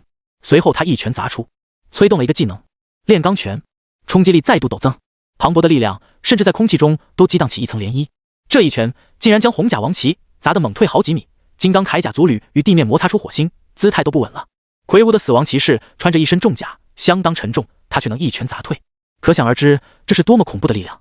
红甲王旗只是召唤物，目前的战斗力根本比不上真正的 BOSS， 所以难以阻挡这个恐怖的3转高手。再说了，红甲王旗本来就是一转 BOSS， 就算 BOSS 本尊来，也不一定能奈何3转的吴猛。吴猛动作不停，步伐前踏，一个击山靠，用肩膀朝着季瑶冲击而去。季瑶想要使用传送术，却已来不及了，召唤法师被敌人近身，那下场可想而知。这个瞬间，岩泽眼睛微眯，松开了弓弦，一支黑灵钢剑击射而出，并且附带了附魔属性。新手副本中时，苏明送给他的镇灵吉斧弓可是一件铂金中品的武器，共有2个词缀效果，其中一个是镇灵。镇灵消耗精神力，可以使所有用这把弓射出去的箭矢产生随机附魔效果。岩泽鼻尖流淌出一抹鲜红，显然是精神力耗尽，强行拉弓的结果。他受伤太严重了，目前的状态太勉强了。嗖！箭矢击射向吴猛，接近的瞬间爆炸开来，形成了一个半透明的金色屏障，将季瑶笼罩在其中。原来这一剑不是攻击附魔，而是保护类的宁波屏障。吴猛看到这个屏障，动作完全不停。哼，蝼蚁的负隅顽抗，一击即可破之。他浑不在意，一肩砸去，咔！那屏障轰然间宛如玻璃般崩碎开来。他的肩膀狠狠地砸到了季瑶的胸口，他如遭重击，口吐鲜血，倒飞而出，受伤惨重。还可。他他重重跌倒在地，挣扎着爬起，咳出一大口鲜血。这一击太凶狠了，如果没有颜泽的屏障保护，仅凭这一击，他就要昏死在这里。他咬牙，竭力着站起，手中残破的镰刀被他紧握在手中。小姑娘长得倒还不错，稍后我能让你多活几分钟，不过代价嘛，恐怕就比较惨了。吴猛冷笑，眼中生出几分淫邪之色。该死，他太强了！江云清焦急不已，颜泽眸光中闪烁着几分计算，他心中急速思索：我们与吴猛交过手，他的实力即便在三转高手中也算佼佼者。他只身前来，没有禀告任何人，恐怕也是为了私吞赏金。只身前来，等等，对了，他是一个人，为了私吞奖金，他没有带任何人来，并且应该也没有将我们的位置发送出去，贪婪让他做出了这个决定。也就是说，只要击败他，我们就还有一线生机。颜泽面色难看，眸光疯狂闪烁，大脑已经超负荷运转。在如此虚弱的情况下，他意识本就模糊，更感到乏力至极。可是他如此强大，我们该如何杀死他呢？这就是根本不可能做到的啊！如果我们三人状态都在巅峰，或许还能一战，但现在我基本残废。绝境，绝境！颜泽咬着牙，牙齿都咬出血了，面容冰寒，实在是难以想出破局之法。颜泽迟疑的时候，季瑶仿佛忽然想到了什么，他那双闪亮的眼眸中闪过一抹金芒。他望向江云清，大声道：云清，你快逃，逃去我们先前商量好的地方。你要你能逃走，他就不能杀我们。季瑶说着，露出了一个意味深长的眼神。听闻此言，江云清面色骇然，他心中迟疑，季瑶他在说什么？逃去先前商量好的地方？可我们根本没有约定任何地方啊！这里是死局了，我往哪里逃？他没有立刻拒绝，而是在心中思索季瑶的目的是什么。季瑶很聪明，一定有他的想法。只要我逃走，他就不能杀季瑶和颜泽。陡然间，江云清恍然大悟，立刻会意了。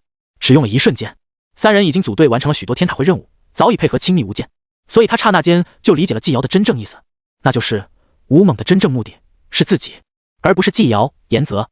如果杀不掉自己，那么他就无法领到赏金。而自己现在逃跑，季瑶假装知道自己去向何处，吴猛就必须留他们俩一命，慢慢逼问，这也是没有办法的办法了。江云清知道这一次自己真的得逃跑了，这也是为了他们的生命。如果不走，颜泽和季瑶立刻就会死。好不容易想出了这个办法，绝不能辜负季瑶的一片苦心。这一次他没有任何扭捏。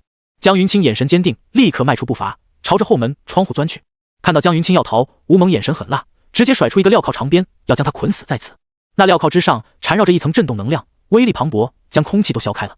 这瞬间，红甲王旗猛地上前，一剑斩出，将那镣铐用10剑劈落，死死地按在地上。骑士全身的力量都汇聚其上，这一剑威力相当庞大，比刚才还要势大力沉。因为季瑶抬手用尽了最后一丝精神力，在这瞬间增加了召唤物的力量。二转想要控制住三转，实在太难了，所以季瑶必须用尽全力。1秒后，吴猛才用另一链鞭砸碎了骑士的10剑，终于抽回武器。他快步冲到破窗旁边，向外看去。江云清娇小的身影早已消失不见，他的技能为他提供了50点敏捷属性加成，速度飘然。一般的新人转职者只有5点敏捷，而他现在有50点，再加上原本的敏捷属性，他的速度已经不是寻常人能比的了。吴猛勃然大怒：啊！该死！我要折磨死你们！我要你们30秒钟之内就说出他的下落！他朝着颜泽和季瑶走去，双手的镣铐与地面摩擦，发出哗啦啦的交响，声音令人胆寒。放心，我的折磨手段绝对让你们永生难忘。他面容狰狞，眼中杀意凛然，到手的肥鸭飞了，他自然是怒不可遏。季瑶和颜泽却在这时候长舒了一口气，两人眼中毫无恐惧，反而脸上只有几分解脱的苦笑。不瞒你说，我们也不知道他的下落。颜泽说着，他双眸中甚至有几分坦然。他望向季瑶，夸赞道：季瑶，你太聪明了，没想到最后是你破了局。噗！颜泽说着，猛然咳出一口血。看来我失血过多，脑子也不清醒了，这办法早该想到的。他满嘴鲜血，笑容有些疯狂。江云清离开后，增益效果消失，剧烈的痛苦又涌上他全身。只要他能活就好了。季瑶喃喃道。他一身朴素的亡灵法师衣服，如今满是泥尘，原本白皙的皮肤早已布满伤痕，遍体鲜血直流。但这个坚强的姑娘脸上却没有丝毫痛苦。她望向吴猛，一脸胜者的淡然惨笑，仿佛他赢了。笑什么？你们不会真以为自己赢了吧？季瑶的表情让吴猛感觉极为恼火。我的折磨手段能让你们求死不能啊！说着，吴猛上前一步，双鞭击出，铁锁链穿透了季瑶的身躯，干脆利落。他猛然咳出一大口血，肺腑和腰椎都被镣铐击穿，身体出现了2个大洞。钻心的剧痛袭来，他无法站立，只得单膝跪地，呼吸沉重，鲜血染红了他的薄长、削瘦单薄的身体，不住的颤抖。哈哈，我们根本不知道他的下落，就算你折磨到我精神失常，我想说也说不出来。无论如何，你都无法拿到赏金。他露出了一个极为坚毅的表情，竟然依旧在笑。这一刻，颜泽都看得心中颤抖。季姑娘竟然如此坚强，怪不得苏明会如此喜欢她。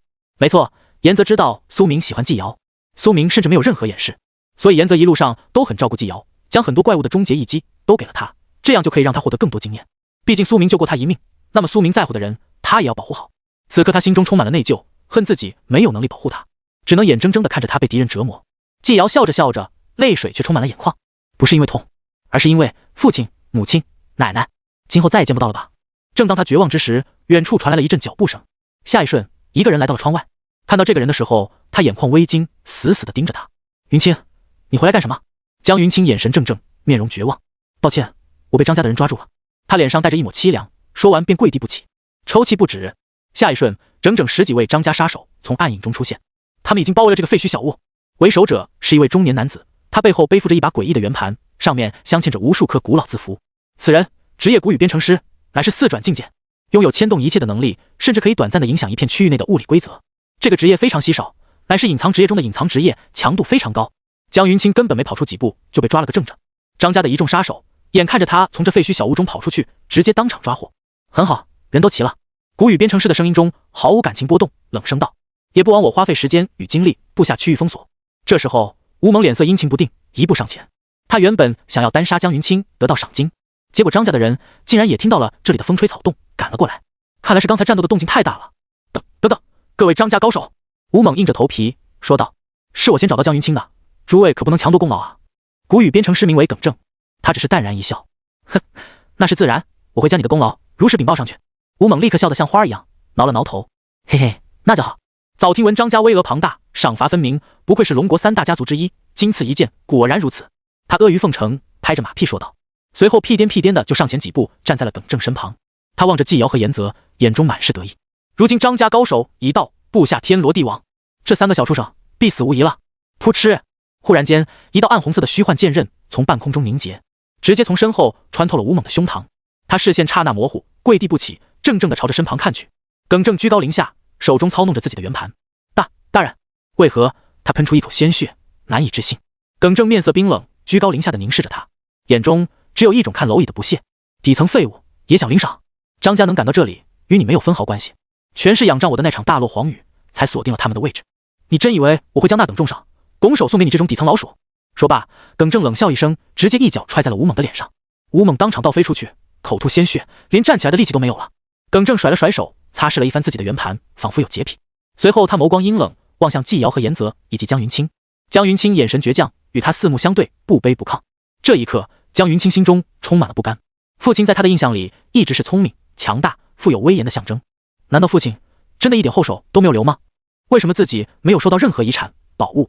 如果有一个史诗级的保命道具，说不定还能破局，能够救下伙伴。但父亲竟然没有给自己留下任何东西，就算对方能封锁信件，也不至于将10几天前的消息也封锁吧。他拳头紧握，指甲已嵌出鲜血。耿正望着他的模样，淡然一笑，呵呵，江小姐，我知道你在想什么。他缓步上前，脸上挂着一抹讥讽的笑容。他接下来的话语要将江云清的意志彻底击溃。你父亲确实留了后手，他死前散尽家财，将无数装备、道具、钱财全部分发了出去，其中最次的遗物也是铂金中品的道具，足足有数百人收到了他的遗产，而他只有一个要求。耿正徐徐道来，那就是希望他们拿了赠礼后，一定要保护你和你姐姐。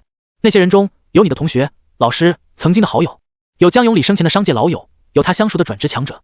说到这，他忍不住大笑起来。结果你猜，那些人现在在哪里？哈哈！他们拿到你父亲的赠礼后，全都马不停蹄地找到张家，要求提供你的位置，想要从赏金中分一杯羹。现在他们全都在副本里帮我们寻找你，所有人都只想要赏金，江永礼给他们的赠礼毫无任何意义，他实在太高看人心了。哈哈哈哈！说到这，耿正不禁笑弯了腰。他注意到自己有些失态，脸色猛地冷静了下来，变得极为严肃。他性格有些神经质，连忙整理了一番衣物，清了清嗓子，似乎他极其苛求自己的仪表，以求能融入张家这种上流阶级。毕竟他不姓张，只是张家的一条狗罢了。狗想要让主子喜欢，必须要融入其中，不能让他们看到自己身上的底层恶臭。江云清听闻这一切，面色苍白，不自觉地后退了2步。怎么会这样？他这瞬间对世界都绝望了。人性竟真的残忍至此，帮自己和姐姐的人一个都没有。可父亲即便散尽了家财，也一定会给自己和姐姐留一个宝物的，为何自己没有？这始终是让他最想不通的地方。他思索之时，耿正手指轻点，漫天符文流转，流光凝集成血剑，遥指3人。他眼中杀意平淡，悠然道：真说起来，其实我们查到还有一个人收到了你父亲的遗物，但他并未找上张家，兴许他已经躲藏在某处，享受荣华富贵了吧。无论如何，你们已没有任何希望。他十分享受江云清那逐渐绝望的眼神，这甚至比杀人更加爽快。杀人要诛心啊！说吧，你姐姐在何处？他一步踏前，浑身威压鼎盛，呵斥问道。他一步步击溃江云清的意志，就是为了套出他姐姐的下落。江云清眸光微震，姐姐还活着？这是一个珍贵的信息。他咬着牙，迟迟没有开口。他并不知道姐姐江兰在何处，而即便知道，他也不可能说的。他死死地盯着耿正，眼中倔强的杀意不断凝聚。耿正笑容森寒，对周围杀手下令道：行了，我也没太多时间浪费，动手杀。他语气轻飘飘，既然问不出来，就不用浪费时间了。一声令下，所有杀手一同出手。他面前悬浮的3道符文血剑也飞速切斩而出，恐怖的刀光剑影席卷而来，锁定了3人。在如此之多的3转精锐杀手近距离围攻下，即便是一位4转强者都不敢说全身而退。这几个2转少年少女可以说必死无疑。令人绝望的杀意瞬间笼罩了全场。江云清早已被一众人押解控制住，无法逃跑。2柄长刀裹挟着一抹血色凶光斩向他的脖颈。他身后的2名杀手都是张家最精锐的刺客，也使用过许多提升身体属性的天才地宝，战斗力相比同境界的人强出太多。刀刃之上流转着精神能量，狂暴的杀气森寒无比。江云清拳头紧握，眼中满是不甘，却无能为力。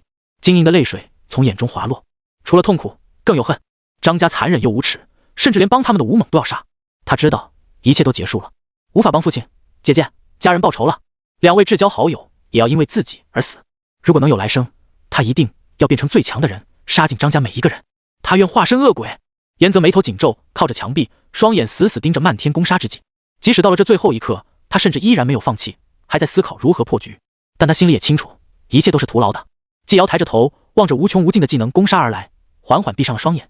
这一刻，他心里有着几分惋惜，但他从来不后悔，因为他这一生已算幸运，遇到了知心的好朋友，有爱自己的家人，还有喜欢的人，也那么优秀。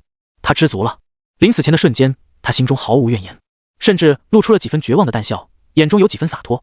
眼前的黑暗之中，他仿佛看到了苏明模糊的背影。他听到了一个熟悉的虚幻声音：喂，睁开眼。怎么能放弃呢？那是他所爱的人。声音飘渺，难以触碰，有着回声。他知道这是假的，是自己的幻想，但他还是轻轻睁开了双眼。其实死也要死得清醒啊。这是上学的时候苏明曾跟他说过的话语。睁开双眸的瞬间，他的眼神却呆愣住了。他微红的青眸中映射出几道狂暴的剑气，眼前的画面让他永生难忘。只见一道璀璨的人影从视线的尽头裹挟着血色狂雷，摧枯拉朽的顺闪而来。他化横雷贴地而行，身姿快到绝巅。轰隆轰隆隆，震耳欲聋的雷鸣巨响急速接近，仿佛有9天真雷在耳边炸开。人影快若惊鸿，所过之处一片焦黑，留下一道磅礴的深壑。途经数百米，遍地的枯草都被暴风般的剑气切断，满地山村尸骸都被雷霆斩碎，成了齑粉残渣，黑灰飘扬。太快了，季瑶这辈子从来没有见过哪位转职者的速度有如此之快，简直就像是瞬移一般。下一瞬，那人影已至近前，站在他的面前，单手持剑。他青丝飘扬，背影逆光，一身残破灰衫，随风乱舞。他眼眸中璀璨的金芒闪烁，仿佛能洞悉人间万物。数把染血飞剑在他身旁缭绕、飞舞、沉浮。这些剑刃在刚才那一瞬之间就已经穿透了好几个人的身躯。一个金色的小沙漏在那人身旁悬浮，其中金沙流逝。这瞬间，仿佛时间都变慢了。这到底是怎样的伟力？这一刻，这道背影看起来宛如一尊绝世剑神。他眉头紧皱，眸光中的杀意宛如血海滔天。杀手们仅需看一眼，就仿佛如坠冰窟，浑身被利刃穿透一般。恐怖的威压毫不掩饰地释放而出。明明只是3转，他身上的修罗气质却令尊为4转的耿正都不自觉地后退了半步。只有无数场生与死的战斗，才能锻炼出如此磅礴的压迫力。这预示着此人有着无与伦比的丰富战斗经验，以及绝对的杀伐果断。苏明眸光一凛，抬手一握，唰，嗡嗡嗡，剑刃轻盈交响，充斥天地。好几把飞剑自他身旁乱斩而出，轰然间扩散开来。每一把剑刃之上都缠绕着雷芒，凶雷附魔，掺杂血光，雷声缭乱，发出千鸟鸣叫一般的尖锐声音。剑锋切开空气，发出尖啸的破空声，割开杀手的咽喉，斩碎刀芒、枪光、法术，一切攻杀之势全部崩碎瓦解。飞剑缭乱，在天地中游斩，冲旋而杀。短短片刻，便将这整座废墟小屋都彻底震碎。漫天烟尘落，这里竟然化为了一片平地。血色月芒倾洒而入，视线豁然开朗。张家的一切技能、武器全部被斩得支离破碎。一人破百法。苏明携剑而立，身姿屹立场中，眼中剑意狂乱，声音怒意滔天。谁敢动他？谁敢动他？苏明面容极度平静，眸光倒映血色，眼中的怒意已燃天而起。真正的愤怒反而会显得平静无比。他的声音响彻周边百米，惊天动地。季瑶、严泽、江云清几乎没有受到多少伤害，只有江云清的脖颈上出现了一道血线，差一丝他就要被斩首。但苏明的剑更快，几位攻击他们的杀手都已被分尸而死，残肢落地，鲜血冲天起。苏明仅在这一瞬间就操剑杀死了7位三转杀手，瓦解了所有攻势，绝对的摧枯拉朽，绝对的碾压。剩下的10位杀手眼神瞪大，难以置信地望着这一幕，眼中的震撼早已达到巅峰，同人都在剧烈摇晃。还有高手！耿正眼神一凛，猛然踏前一步，他当即抬手一握，掌中圆盘旋转，在他身前跃动。霎时间，周围漫天规则气场都开始颤动，四转威压毫不客气地溢散开来。几名杀手面色震撼，迟迟没有回过神来，直到耿正上前之后，几位杀手才敢开口：何人出手？我张家办事，难道你也敢阻挠？张家，龙国最大的势力之一，仅凭这2个字，有时候甚至就比4转高手的杀招更有威慑力。说出张家这2个字后，10位杀手仿佛莫名有了底气，逐渐上前将苏明包围。苏明始终面无表情，沉默不语，根本没有回应他们，因为跟死人是没必要对话的。他脑海中一个声音响起：斩杀3转暗影刺客，斩杀3转虾拳师，斩杀3转。苏明获得了大量经验，瞬间就升到了38级。杀人获得的经验是最多的，他立刻就将10点属性分配给了幸运，如此一来，他的幸运属性就来到了300大关，暴击率相当高，并且现在的他即使是站着不动，也有概率闪避敌人的技能，这就是幸运属性的作用。随后，苏明深深呼出一口气，手指轻勾，几道飞剑缭绕在纪瑶、严泽、江云清身旁，将他们护在其中。其实他算是来晚了一步，有几个杀招甚至已经到了纪瑶他们的心脏前3寸之处，一旦再来晚一瞬，就会全灭。即便苏明有30倍的剑法速度，却也不可能在这刹那拦下所有的杂七杂八的技能杀招，并且保护3人不受伤。足足有几十招啊！所有人都争抢着想要当第一个杀死江云清的人，所以苏明只能催动了自己的史诗上品道具10凝沙漏。30米范围内，时间变缓9倍，持续3秒。这3秒为他争取了极限的时间，只有如此，他才能完美击碎所有技能攻击。终于成功救下了3人，他的皮肤表面都开始微微泛红，冒起白烟，因为他的速度实在太快了。350点敏捷属性，外加钻石身法凌波微步，他甚至还用凶雷附魔剑飞旋在身后，利用闪电的暴虐力量增加速度，几乎无异于贴地飞行，身体与空气摩擦产生了大量的高温。从他出现在纪瑶视线里到接近此地，所用的时间不过1秒多而已。收起10凝沙漏，苏明的眸光横扫全场，这一瞬竟然无人敢出手。他刚才摧枯拉朽的屠戮无疑震慑住了所有人。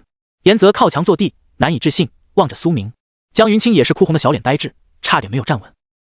苏明，他喃喃道，一脸骇然。苏明点了点头。纪瑶望着苏明，眼中震撼难以消减。苏明，真的是你吗？他声音之中掺杂几分颤抖和感动。他甚至分不清这是不是幻觉，是不是在做梦。是我。短短3个字，平静无比，却让人无比安心。苏明声音温柔，转身望向他，那眸光清澈而温暖，仿佛能隔绝漫天杀意。他当即泪花翻涌，泣不成声，眼中的一切绝望都转化成了安心。即使这是幻觉，是他临死前的幻想，他也知足了。纵然满身是血，他也依然露出一个浅浅的笑容，回以心爱的人。苏明取出一枚橙红色的心脏，用黑锋剑刺入其中，沾染几滴血液送入了纪瑶口中。他红唇轻启，任由剑刃之上的血液流入喉中。他苍白的俏脸立刻就恢复了血色。下一瞬，他全身伤势立刻急速愈合。如此之快的愈合速度，让他眸光微烁，因失血过多而模糊的意识也陡然清醒。那如梦似幻的感觉骤然消散的无影无踪，一切都如此真实。难道不是幻觉？他的眼神猛地剧烈颤抖。随后，苏明操控金灵鱼剑，意念凝刃，纷纷刺入程雪之心中，将那顶级的疗伤血液用剑锋送到了江云清、严泽面前。2人毫不犹豫地咽下了鲜血。无论如何，苏明绝不可能害他们。骤然间，伤势开始急速恢复。江云清的伤势本就不是非常严重，几乎1秒钟就恢复了巅峰，而严泽肺腑的穿透伤势也是立刻恢复了。他断臂处的狰狞血肉也肉眼可见的开始出现肉丝缠绕，进行着自我愈合重生。不过这断臂重伤非常严重，即使是成血治愈，也还是需要一段时间才能重新长出来。这神奇的道具让严泽久久没有回过神来。苏明，你怎会出现在此？江云清一路踉跄冲到纪瑶身旁，将他扶起，同时朝着苏明震惊地问道。严泽也摇晃着站起身子，目不转睛地看着苏明道：到底发生了什么？你怎么变得如此强大？莫非你已突破3转了？不对。他眸光闪烁，陷入了深深的自我怀疑中。3转能这么快杀死这么一大波同境界杀手，并在瞬间保护我们3人无伤，这真的是3转能做到的吗？自己和云清、纪瑶都才2转而已啊！思及于此，他的眼中生出了一抹紧张。那自己岂不是永远都追赶不上苏明了？苏明走到严泽面前，轻轻拍了拍他的肩膀：放心，你用生命保护了他们，无论如何，你始终都是我的朋友。苏明真诚道。听闻此言，严泽眸光微烁，点了点头。男人之间不需要说太多。他拿起了自己的弓，精神力已彻底耗尽，但身体已经愈合了很多，所以他可以战斗了。无法使用技能，那就只用普通攻击。耿正面容冰冷，手指在他的圆盘上轻点。不多时，无数个繁复的古老符文就浮现在半空之中，将这周围的空间全部笼罩，无人能逃。一股庞大的威压笼罩而来，所有杀手举着武器快步上前。刚才苏明的登场速度快到了难以置信的地步，他的石凝沙漏催动后，只有他自己能够不受影响，所以在其他人的感知中，就仿佛苏明的速度陡然提升了9倍。那摧枯拉朽的爆杀力量让众杀手都被震慑住了几秒钟，迟迟不敢贸然出手。但很快，敏锐的他们发现了一个细节，那就是苏明身旁的金色沙漏已经暗淡，并且被他收了起来。似乎那个沙漏是件一次性道具，应该就是那个道具让他的速度碾压全场，否则一个3转的人没理由如此强大。这帮杀手共享信息，其中有探查类的职业者已经查出苏明不到4转。一众杀手各自催动技能攻杀而来，他们认为现在苏明已经无法再施展出刚才的恐怖速度了，认为他只是凭借着那个道具才拥有了恐怖的力量。现在道具已用，他只能用3转的真正实力一战了。如此推断，那么就有的打。杀手们如此想着，全力攻杀，毫无恐惧，眸光中满是对奖赏的渴望。贪婪是人类最本能的欲望。其实苏明的全隐藏技能连自己的等级都能隐藏，但他刻意显露出来，为的就是要让敌人轻敌。他的真实战斗力远超他的等级。苏明眼睛微眯，半步不退。他握剑挺立，身姿笔直，有一种一夫当关，万夫莫开的魄力。他紧握双焰死痕，甩手一震，咔！剑锋陡然裂开，飞转而出，化作一柄冰焰两色交缠的剑刃，纵横战场。刹那间，冰火夹杂的剑气凤流，划出残影，遗留半空。还有金纹鳞鱼剑，剑身柔软，在半空中游动，仿佛一条活鱼，却是速度极快，能杀人的活鱼。他游走在杀手的身躯之上，贪婪地啃食他们的血肉，穿透他们的胸口，割伤他们的身躯。意念凝刃闪烁着湛蓝光辉，四处砍杀，旋转着发出破空声，随着苏明的心念狂乱劈砍。多把锐利的剑刃让人眼花缭乱，难以招架，漫天飞舞。岩泽也弯弓搭箭，击射箭矢出去，帮助苏明打掩护。虽然没有技能，但他的2转职业猎魔剑狂本来就是主打攻速和物理伤害的职业，所以他的普攻速度非常快，短短1秒钟就能射出10几根箭矢。他个人空间中存放了几百根箭矢，根本不怕用光。江云清也连忙举起小法杖，使用了增益技能给队友增加 buff。纪瑶精神力早已耗尽，他只能举起镰刀，勉强召唤出一个亡灵飞虫参战，去吞噬杀手的血肉和技能。这个召唤物很小，消耗的精神力很少，但效果还是非常不错的。4人配合，齐心协力，短短片刻就让所有杀手都全身千疮百孔。当然，最主要的战力还是苏明。怎么这么快？他的剑法速度比刚才是有些许降低，但依然快到我的视线都无法捕捉啊！此人难道隐藏了境界吗？这到底是什么剑法？一般只有御剑师才能御剑而战，可3转御剑师能同时操控这么多把剑吗？还是说他不是御剑师？不可能，太难缠了。众人脸色难看，声音颤抖，痛苦的呻吟交杂不断，没有一个人能突破苏明的防守。不多时，就又有2人被苏明轻易杀死。双焰死痕断剑太快了，穿透颅骨的瞬间就可以将脑袋冰冻脆化，然后高温燃烧成烟尘。杀手们开始纷纷注意到自己身上出现了一个 buff， 死痕，这是什么 buff？ 一个人全身都是剑痕，伤势惨重，皮开肉绽，一些伤口燃烧着烈火，一些伤口冻结成冰。双焰剑锋造成的伤势是双重元素的复杂伤，所以难以处理，喝下治疗药剂都无法缓解，让他疼得龇牙咧嘴。他难以置信地说道：等等，100层直接死亡，我的当前层数25层。一个巨凤战士扑身到苏明近前，想要近战肉搏。他双拳紧握，淡白色的流风凝聚成漩涡状的拳劲，随他出手。苏明握着断剑，面无表情，直接使出了狂雨碎凤剑。可怖的剑锋宛如暴雨倾盆，一瞬间就将他全身砍得皮开肉绽，招式直接被打断，并且多次触发了苏明的引剑套装装备效果，触发了残影接续攻击。无数道残影握着墨水长剑，宛如在半空挥洒书法，疯狂斩切。短短不到1秒，他就被砍得全身都是烂肉。他看了一眼自己的状态栏，发现那死痕 buff 已经叠加到了99层，意味着苏明在这刹那对他接连砍了将近100刀。99层。他口中吐血，说话含糊不清，喃喃道。下一瞬，叮！苏明一剑轻轻触碰到他的头颅之上，断开的剑刃在他的眉心点出一个小洞，仅是轻轻一点而已。死痕层数100，即刻死亡。嗡！一声诡异的死亡响声浮现，他直挺挺地倒了下去，尸体冒出一阵黑烟。这就是死痕。众人看得都愣住了。100层，真死啊！他这到底是什么剑法？什么装备？此人什么来历？难道是杨家的隐藏高手？杨家同为龙国3大家族之一，但一直与张家极为不对付。杀手们一时间都有些畏手畏脚。这时候4转的耿正面色寒冷，上前出手了。竟敢在这种时刻出手救这个江家余孽，看来你真是杨家的人，那我们没有任何好谈的，直接杀了便是。耿正面色冰寒无比，直接出手。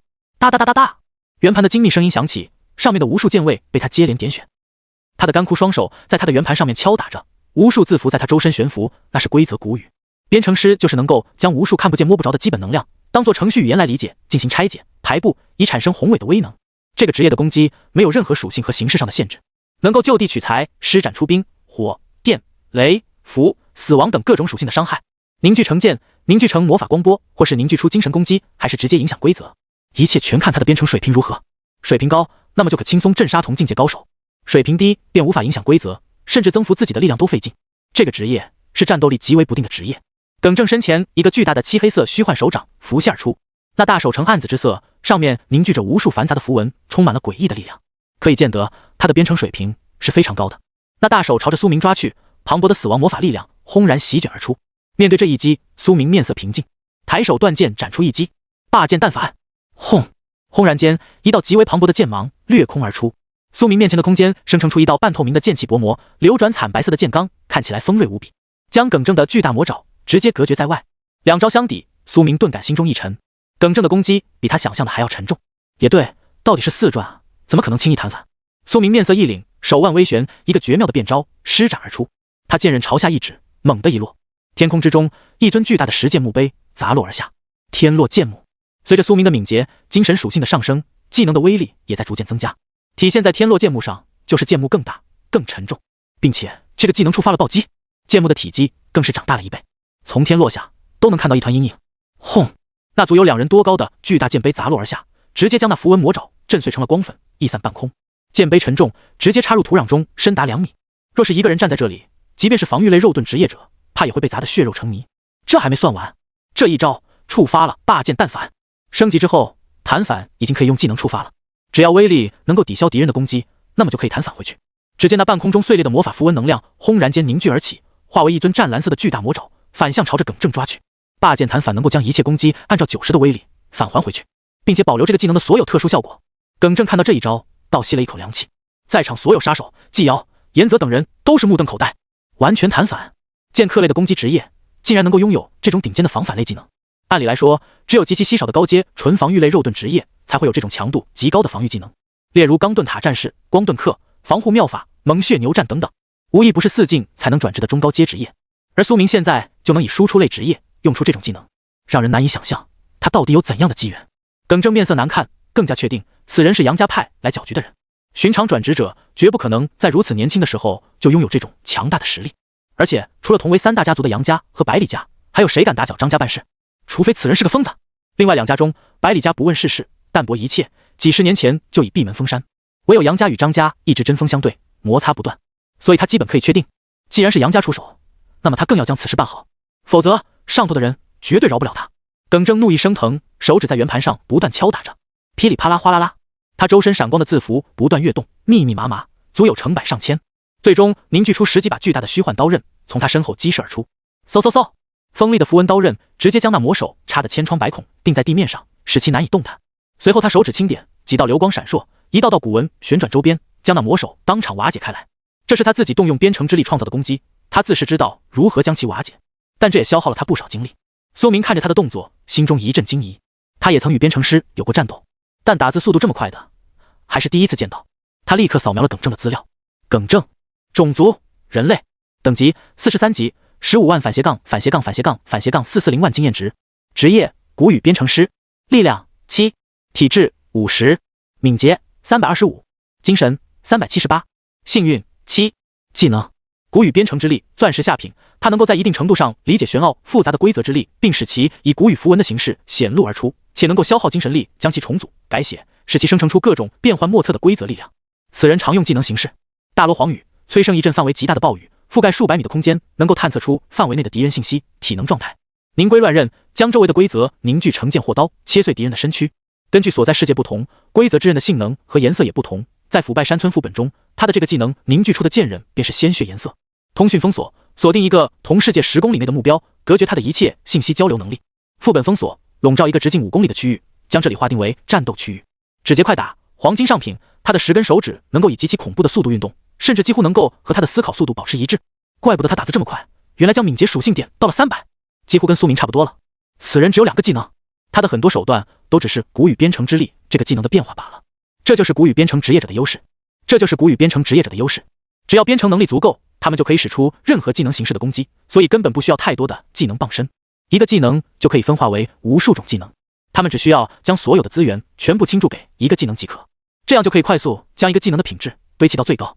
所以耿正的古语编程核心技能已经达到了钻石。雾咖一族的蜥蜴人族长驼刚也是4转，而且达到了49级，比耿正的等级更高。但驼刚一个钻石技能都没有，全都是铂金级，就是因为他技能太多，资源分散，反而落了下乘。苏明面色凝重，心中思索着如何在保护3人的情况下最快的结束战斗。因为这个腐败山村世界内绝对不止耿正这一对张家追杀者，张家势力太庞大了，庞大到如泰山般巍峨。他们想要办的事，一定会用尽最极限的碾压手段，确保万无一失。杀一个2转的人，能用10位4转高手，就绝对不会只用9位。张家可不懂什么叫节约，什么叫限度，阔绰就是他们最大的手腕。这次的凶险绝对不是上次苏明被张唐的杀手围攻那么轻松，上一次只是一个年轻少爷的临时起意罢了，而这一次张家围剿的是能够动到他们家族利益的敌方势力遗女，绝对不可同日而语，必然是经过缜密的计划，布下了天罗地网，将这副本完全封锁。如果拖延太久，其他的张家杀手赶来，那么就完蛋了。苏明紧盯着耿正，面色冰寒。钻石品质的古语编程技能，对于大部分的攻击形式，基本上都可以信手拈来了。与这种战斗方式千奇百怪的敌人打斗是非常难缠的。但苏明并没有太多紧张，因为古语编程师虽然难缠，但他终归只是4转而已，还没有窥探到能够真正改变规则的境界，只能勉强影响规则而已，所以不足为惧。看着苏明那锐利的战意，耿正面容狠辣，手指飞速点击。无论这小子的真实境界到底是何等，他都要击溃对方。他身为4转，曾经也算是一代天才，有着自己的骄傲。耿正直接抬手，手指乱点，半空之中密密麻麻浮现出数百道字符。他仅仅用了1-2秒，就打出了几百个古文。规则之力构建出一个血红色的扭曲力场，将周围50米内的空间全部笼罩。随后，磅礴的威压骇然落下，让苏明、季瑶、江云清、严泽都顿时感觉到肩膀一沉。苏明立刻发现自己的状态栏出现了一个 buff， 重量枷锁，你的身躯沉重不堪，这就意味着他的速度也会大幅降低。随后，漫天无数把虚幻大刃凝聚，流转血色，足足有6、70把大刃朝着苏明等人激射而去，浩浩荡荡，压迫力极强。看得出来，耿正也想速战速决了。如果拖太久，其他张家杀手赶来，可能就要被抢功劳了。所有杀手看到首领发力，也皆是一齐出手。轰、砰、刷，许多技能攻势飞然攻击而来。暗影剑客化为无形的身躯，朝着江云清接近。风环刺客握着一把圆形的大刃，朝着江云清进攻而去。卡牌游侠以牌做刃，击射而出，朝着季瑶进攻。卡牌边角锋利，掀起破空声。所有杀手都是主攻苏明身后的几人，因为苏明实力太强了，太难杀，这位交给首领就好。谁都清楚柿子只挑软的捏这个道理。各种各样的攻击让人眼花缭乱，更别提轻易瓦解了。嗖！苏明一声令下，精灵鱼剑飞至身后，游动在季瑶和江云清身旁。咔哧咔哧咔哧，他身姿游动，像一条活鱼在空中闪烁翻腾，短短片刻就将所有大部分全部吞噬进了肚里，速度极快，勉强保住了几人。但还有更多的攻势如暴雨般杀来。苏明眼神果断，抬手出剑，嗡！一声清旋，剑尖飞流而来，嵌合在双焰死痕之上。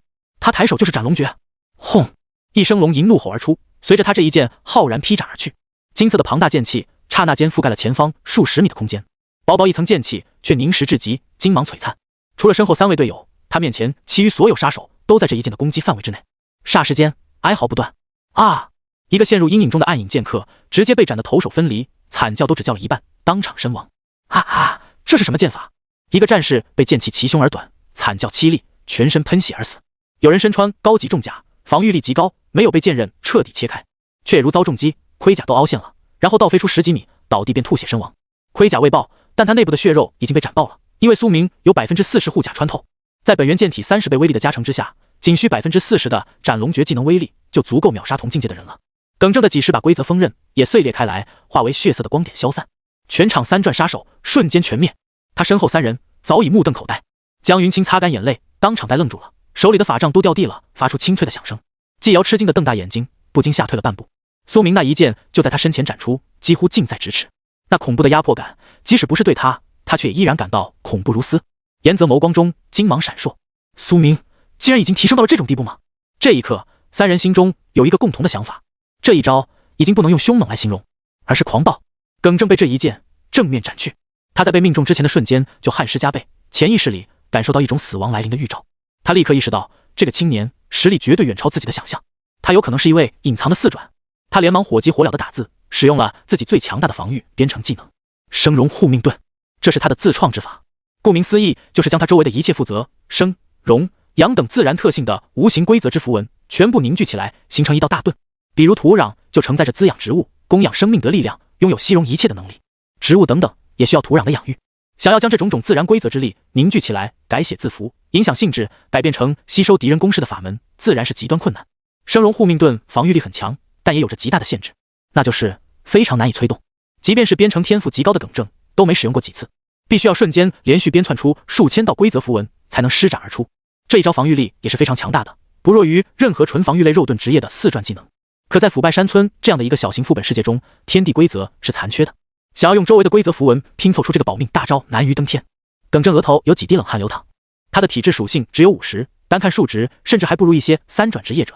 虽然说他有境界等级加成，让他的50点体质属性比同样数值的二转职业者强得多，但如果被斩龙绝命中，他还是会重伤甚至死亡的。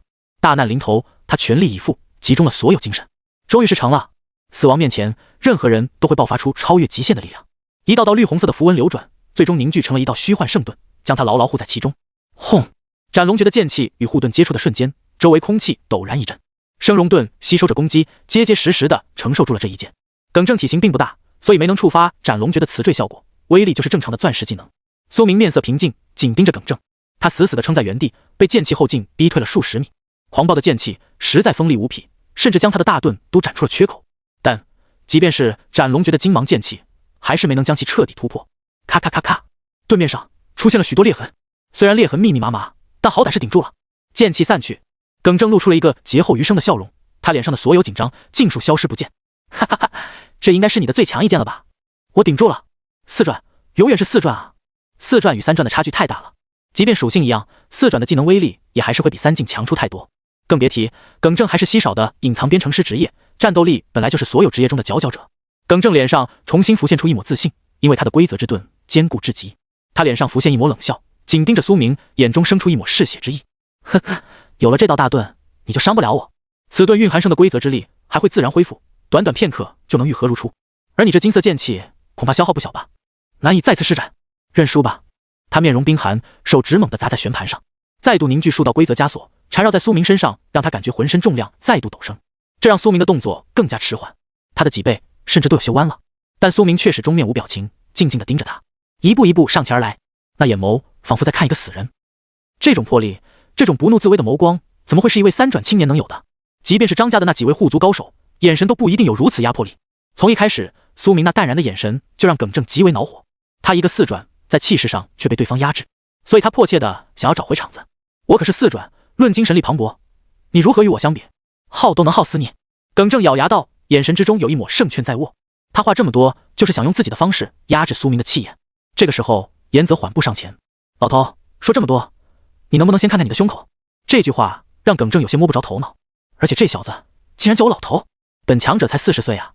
耿正心中微怒，却还是下意识地低头一看。这不看不要紧，一看他顿时脸色煞白。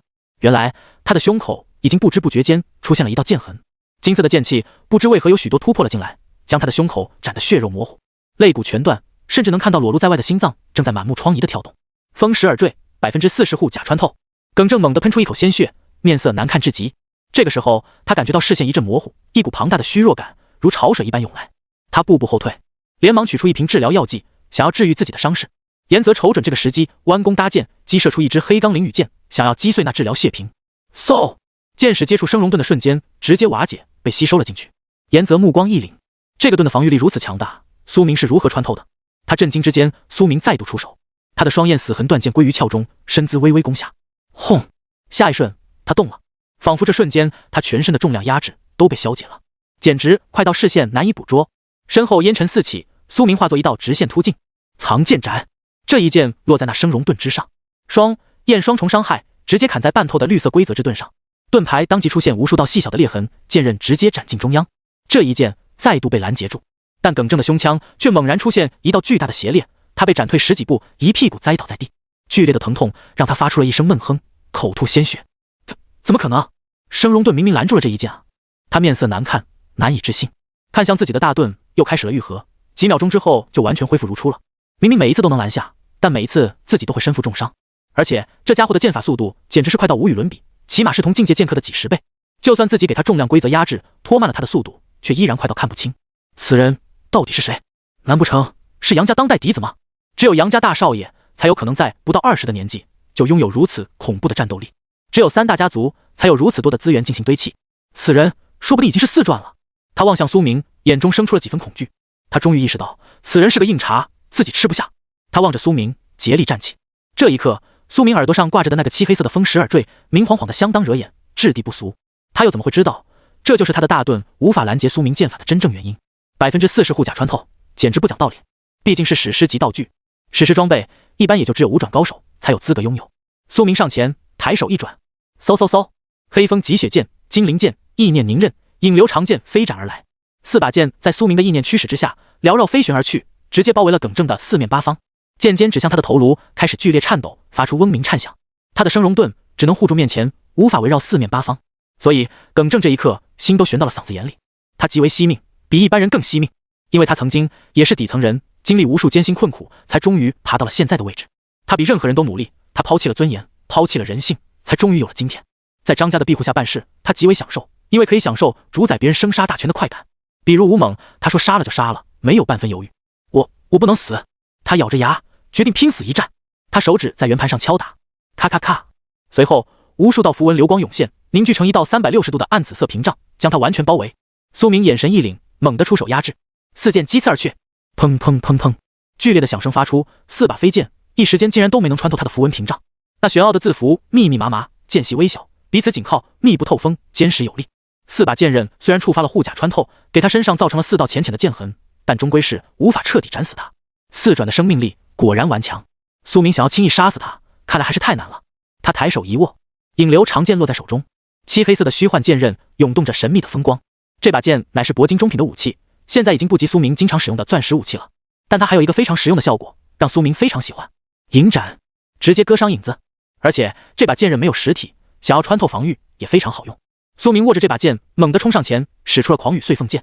轰轰轰轰轰，恐怖的剑斩声音宛如狂怒风暴，如雨一般连绵。生容盾寸寸崩碎，逐渐支撑不住。影剑甚至能在一定程度上穿透生容盾，直接砍在耿正身上。不多时，他身上就浮现出了无数道剑痕，脸都被砍得面目全非，血肉模糊。而且影斩磁坠触发，耿正的精神力也开始疯狂流逝，所有防御都逐渐开始崩溃，支撑不住了。耿正临时催动的符文阵盾也在被几把飞剑强行突破，尤其是精灵鱼剑，他剑刃之上鳞片宛如锯齿一般翘起，竟然仿佛在锯磨吞吃规则古语符文。不多时，竟然有一道细小的古语符文被他成功吞噬。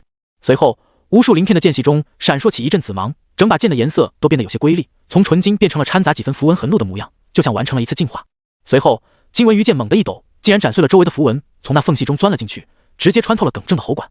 他猛地喷出一大口血，眼中生出一抹歇斯底里的疯狂。他知道必死了，既然死，那我也要换掉你。他披头散发，用尽最后一丝生命力。轰轰轰轰轰，狂暴的符文力量猛地凝聚，玄奥的纹路交织，最终竟然形成了100多把血色长剑。这是他耗尽精神力所用出的最后一击，毫无保留。无数把剑刃直接斩向苏明、季瑶、严泽、江云清4人，每一把剑都是巨大的虚幻规则之剑，威力磅礴。4转耗尽生命力的临死反扑，威力是难以想象的。苏明心中一沉，连忙出手，唰！他操动所有飞剑激射而起，将那漫天攻势纷纷斩碎、拦截。同时，他催动了霸剑弹反，用御剑技能催动弹反，半空中形成了一个极为绚烂的场面。轰轰轰轰轰，无数把剑刃对轰，随后被弹返回去，与其他剑刃对撞，最终终于勉强的拦下，击偏了所有大剑。随后，苏明握住双焰死痕断剑，猛地踏前一步出手，扑哧，剑刃穿透摇摇欲坠的生容盾，直接插在了耿正的心脏上。这瞬间，耿正手中也递出一个平平无奇的小石块。这刹那，石块崩碎，一把规则大剑凝聚而出，穿透而来。苏明眼神一凛，立即催动双焰死痕的断剑锋刃调转而来，抵挡这一剑。但这一招偷袭太阴险了，苏明并未能将其击碎，只是击得歪斜了几分。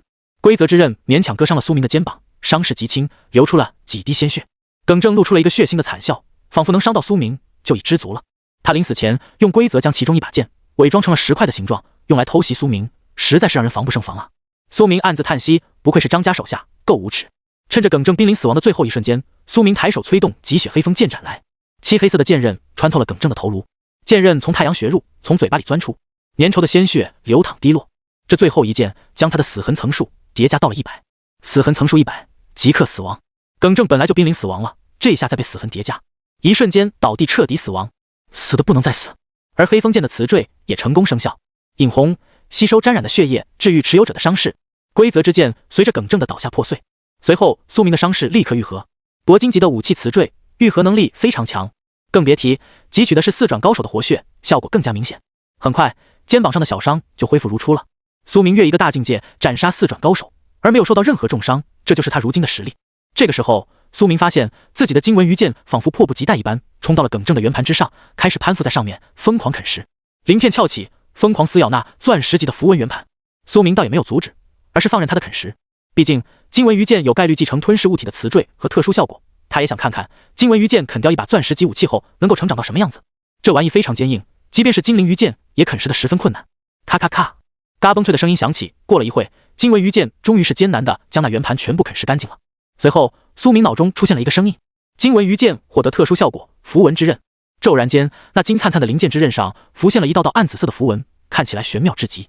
符文之刃，这把剑可以撕碎魔法，斩碎符文。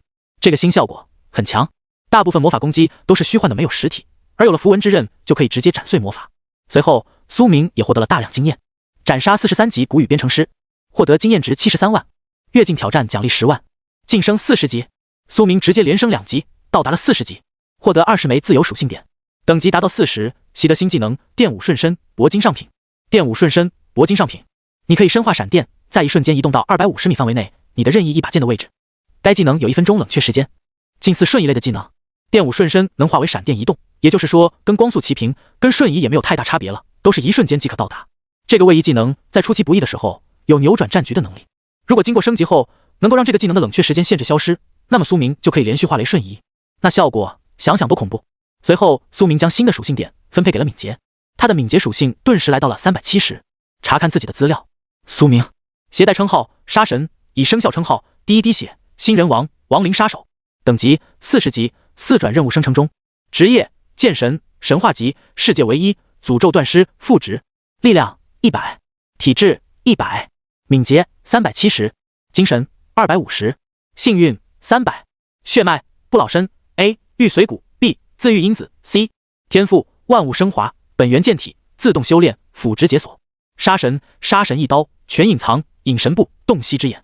剑神，霸剑弹反，斩龙诀，双剑精研，醉剑士，电舞瞬身，凶雷附魔剑，藏剑斩，圣武器附魔，黄羽碎凤剑，剑舞宗师，绝玉剑，天落剑幕，意念凝刃，凌波微步，诅咒断尸，锻造之力，化气诀。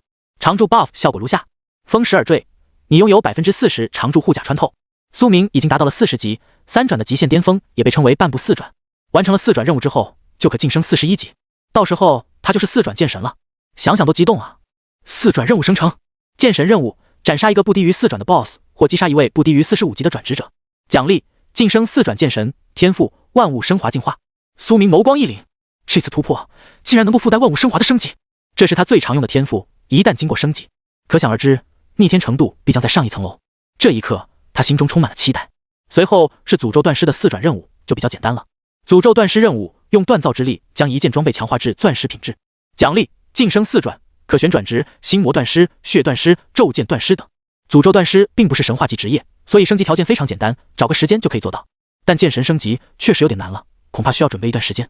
季瑶一脸担忧，一路小跑着过来，紧紧抱住了苏明。苏明，你没事吧？他关切问道。苏明闻着熟悉的身体清香，微微一笑，无妨，小伤。他感觉季瑶受了不少，单薄的衣衫全都是血，还真是受了不少苦啊。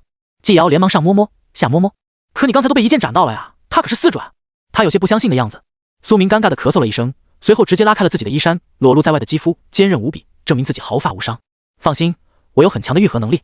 苏明平静道，更何况对方只伤到了自己的肩膀。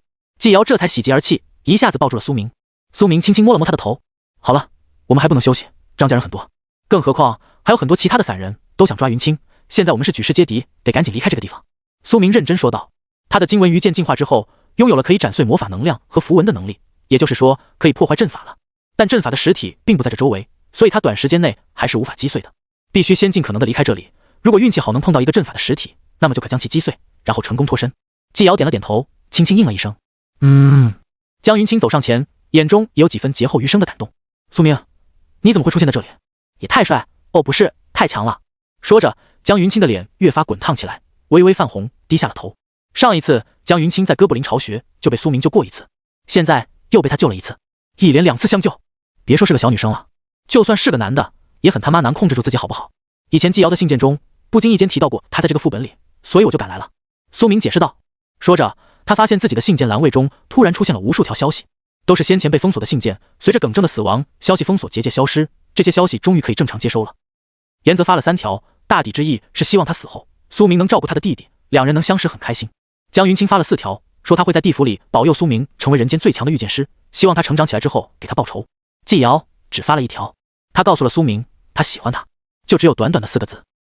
3个人都留下了遗言般的消息，说出了心里最真实的话语。最让苏明心头一暖的是3个人中居然没有一个人请求苏明相救，没有一个人透露他们的坐标，一个都没有，就是为了防止苏明过来救援。苏明很强，但终归也只是一位新人罢了。众人认为他无力对抗张家，所以直到死都不愿意让他过来，让挚友陷入巨大风险中的事情，没有一个人愿意干。严泽体力恢复了些许，但他的手臂重伤太严重，还是没有愈合。他收起了自己的弓，捂着断臂的严重伤口走上前来。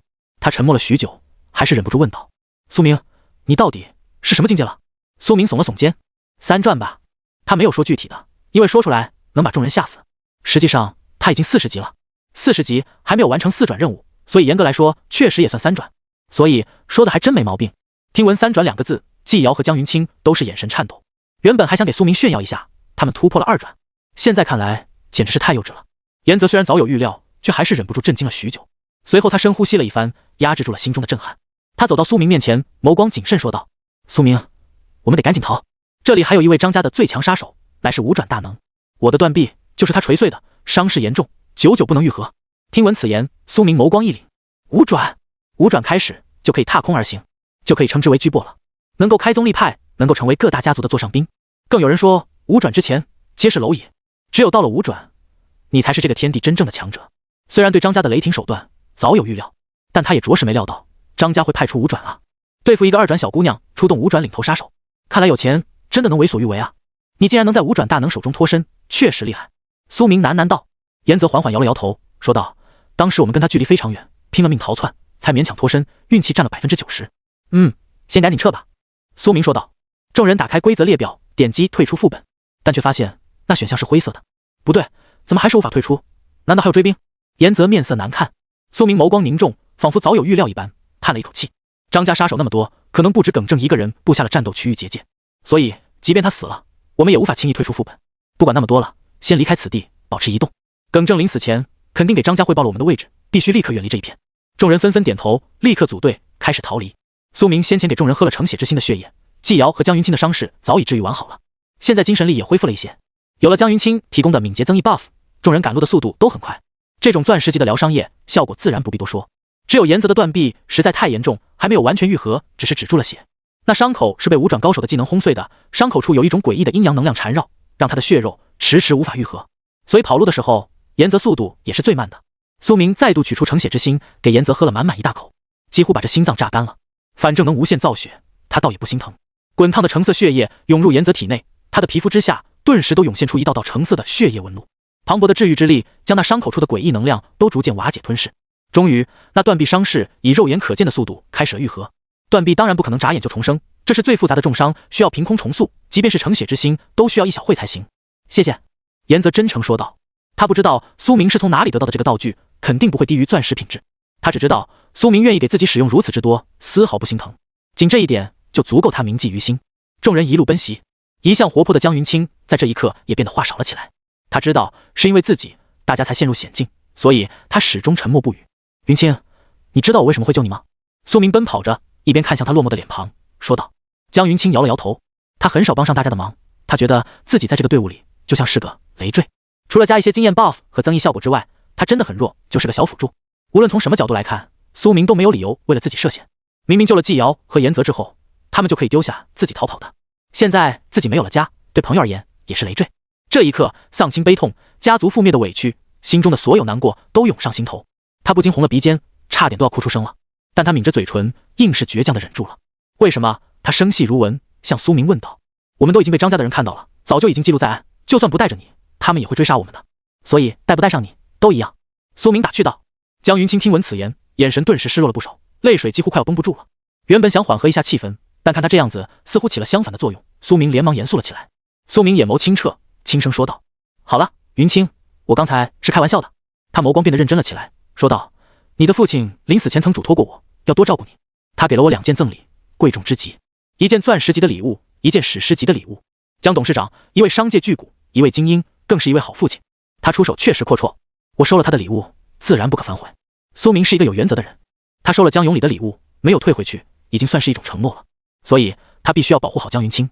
苏明望着他，凝重说道：“还有更重要的一点，你是我的朋友。”严泽和季瑶也转身望向他，笑容和煦。两人温柔道：“云清，你永远是我们的好朋友。”最后的话语彻底击溃了江大小姐的心理防线。江云清终于忍不住失声痛哭起来：“我爱你们，我爱你们，我要和你们永远在一起。”他一边跑一边泪洒荒村，哭得梨花带雨，猛地抱住了季瑶。看着这一幕，苏明和严泽也是相视一笑。随后，苏明从个人空间内取出了一把灰黑色、宛如骸骨一般的恐怖大镰刀，递给了季瑶。这是什么？季瑶一脸震惊。这把骸骨镰刀比他人还要高大，他有1.68米，倒也不算矮小了。可这镰刀有将近1.7米的长度，再加上将近1米的连刃，可以堪称巨人了。更加映衬的他身躯娇小。送你的礼物。苏明微微一笑，说道：“这把镰刀是苏明在滨海魔巢副本里斩杀那蜥蜴老祖遗迹中的战镰亡灵的时候爆出来的战利品，当时还叫灰骨战镰，铂金下品。经由它升华之后，现在已经是一把钻石下品的武器了，名为海灰王镰。没有等级限制，但有职业限制，必须是亡灵类职业才能使用。握柄是灰色透明的水晶材质，纤细而精致，其中镶嵌着灰色的宛如烟尘一般的骸骨灰尘。连刃更是厉害，上面有着一道道骸骨锯齿，还有着骷髅一般的图案，看起来就像是地狱里刨出来的恐怖武器。季瑶这么温婉的姑娘，拿着这把武器，倒还有点反差萌。太贵重了吧？季瑶有些难以置信地说道。她握着这把武器，只感觉材质不俗，比她见过的任何装备都更加非同凡响。收苏明如此贵重的礼物，真的好吗？如果你拒绝，我现在就把你丢下，让张家杀手把你吃掉。苏明笑着说道，声音故作恐怖，却有一种吓小孩的感觉。江云清看到这一幕，也都破涕为笑了。季瑶只好点了点头。好了，我知道了，我会好好使用它的。他抱着这把大镰刀，脸颊微红，心中也有些小欢喜。这把骸骨镰刀虽然巨大，但他握持着丝毫不感觉沉重。这把镰刀有一个特殊词缀，只要魂力足够，就会感觉极其轻盈，而且用它召唤出来的怪物都会变成亡灵一族，获得亡灵一族的加成。也就是说，红甲王旗也可以无限复活了，只要不在复活期间被敌人再杀一次就行。还没完，苏明又取出来一个灰色的技能卷轴，割魂镰刀，技能卷轴，铂金上品，有魂力的职业才能使用，可以将魂力倾注于镰刀之上，幻化出巨镰虚影，直接割伤敌人的魂魄。亡灵召唤师是有魂力的，所以自然可以使用这个技能。季瑶接过这个技能卷轴，脸色有些震撼。铂金上品的技能卷轴，他才2转啊！苏明这多番赠礼已经不能用豪华来形容了，简直就是给他未来把路都铺好了。苏明，你对我实在太好了，我再怎么说也不能。苏明望着他的眼睛，只说了4个字的悄悄话口型：我喜欢你。季瑶顿时脸颊绯红，几乎冒烟了。这是他被追杀的时候给苏明发的遗言啊！他再也不敢多说，生怕苏明昭告天下，让严泽和江云清知道自己这么肉麻。他只好支支吾吾的小声说道：谢谢。随后他学会了这个技能，有了这把武器和铂金技能，他的战斗力立刻有了质的飞跃。随后苏明又取出一个钻石下品的小型法杖，递给了江云清。这把法杖是一把短木棍，单手即可握持，十分轻盈，不像是其他的法杖需要双手，非常沉重。江云清2转之后的职业是魂域法师，这种半辅助半战斗类的职业需要保持移动速度的同时施法，这种武器就正好适合他。这个短法杖是苏明刚才杀的张家杀手爆出来的，原本只是黄金下品，一波升级就变成了钻石下品，名为灵步魔杖，自带一个装备技能灵步，能让持有者化灵身，大幅提升移动速度，并且大幅增加闪避概率，用来躲避敌人的攻击或者突进追击都是非常好用的。并且这个法杖还可以增加他的一切法术的效果，还能够减少施法吟唱前摇，更能消耗魂力，提升某个单独技能的威力。谢谢你。江云清认真说道。他收下了这个法杖，没有太多推辞。他很清楚自己现在太弱了，是队伍里最弱的人，他迫切的需要更强的装备，提升战斗力，否则自己只会永远是众人的累赘。为了自己，也为了大家，他必须尽快变强。苏明看向严泽，说道：严泽，我这段时间没找到适合你的装备，等下次我一定给你整点好货。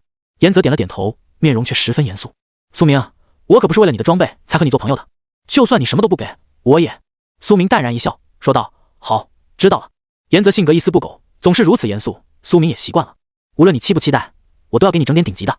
苏明有万物升华这个天赋，能够在极短时间内获得大量顶级装备，自然不能浪费这个天赋，要将装备多多分给值得信任的朋友，帮助他们提升实力，这也是帮助自己。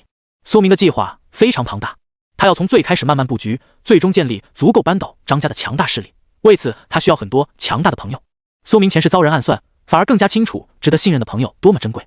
季瑶前世曾豁出性命救自己，就是他拯救了苏明的心灵，让他没有对人性绝望。如果前世没有纪瑶最后的出手，他这一世必然彻底黑化，变得极度残忍。装备太多了，反正就算分出去几件，剩下的他依然可以卖出几千万降灵币、数百万万族币，钱是不缺的。几个人的移动速度非常快，短短3分钟就冲到了一处荒陵附近。这腐败山村副本环境确实太复杂了，基本全都是村寨废墟，到处都是腐烂村民。众人好不容易才找到这么一片荒陵，这里没什么怪，荒芜一片，应该能退出副本了。纪瑶说道。众人尝试了一番，却发现还是无法退出副本。怎么会？难道他们将这整个副本都封锁了？即便是淡定如苏明，都不禁面色凝重起来。他立刻催动洞悉之眼，扫描了这片天地的一草一木。终于，他发现了场地状态介于封锁，由467位阵法类职业者联手布下大阵，已将这个副本内的一大片区域划定为了战斗区域，任何人在此区域内都不可离开副本，直径范围1100公里。苏明眼皮都忍不住跳了一下。阵法师，这是一种生活类职业，却拥有一定的战斗力，是极其稀少的隐藏职业。某些战斗类职业者也能够学会阵法类技能，但归根结底，阵法师才是真正的阵法专家。布阵需要大量的时间、物资进行准备，而一旦布阵成功，效果也是非常可怕的。他们能够轻松在阵法区域内锁定一个人，扫描出他的所有资料。他们可以划定一片区域，让任何人无法退出副本。他们可以布下攻伐阵法，绞杀阵法内的一切生灵，甚至能够封锁一片天地，让这里的人无法使用技能。这些都是阵法师的强大能力。而467位阵法师，简直就是以阵法师本人为阵眼，布下此阵。这个数字已经不能用扩出来形容了，简直是疯狂。即便是强如张家，他们麾下也不可能有这么多阵法师，随时任凭他们调遣。他们一定是花了大代价聘请了外界的散人阵法师。那要花多少钱、宝物，苏明想都不敢想。即便是张家也会出一波血吧。苏明将这个消息告诉了众人。严泽眉头紧皱，摸着下巴，他的断臂伤势已经愈合的差不多了，重新长出了白皙的手臂。他心思缜密，说道：张家太急了，这么多阵法师一定花了很多钱，他们付出如此代价，迫切的想要抓住云清，恐怕就是为了用他要挟他姐姐现身，然后姐妹俩一网打尽，真是打得一手好算盘。严泽面色冰冷，拳头紧握。这个大家族真是够狠毒，斩尽杀绝，连一向冷静的他都暗自替江云清感到气愤。先前耿正说了，他们还没抓住我姐姐江兰，甚至一点消息都没有。江云清点头附和道。张家吞并了江氏财团，夺取了云清家族的一切，恐怕这点代价他们一点都不心疼。他们永远不亏的。纪瑶清澈的眼中出现了些许愤怒，用江云清家族的钱财豪掷千金，反过来对付他们姐妹俩，简直是太过残忍。纪瑶一向嫉恶如仇，此刻甚至比江云清还要生气，眼神都变得冷冽了起来。云清，等我们强大起来，一定要帮你报仇。他望向江云清说道。江云清也是认真的点了点头。张家他是必然要清算的。苏明面色凝重，心中急速思考着对策。1000多公里的直径范围都是封锁区域，怕是要逃很久啊，根本来不及了。到底有没有办法将这阵法破解呢？正当他思索之时，蓦然间身后传来了一个恐怖的气息。苏明顿时感觉到浑身汗毛竖立，几乎打了个冷战。什么情况？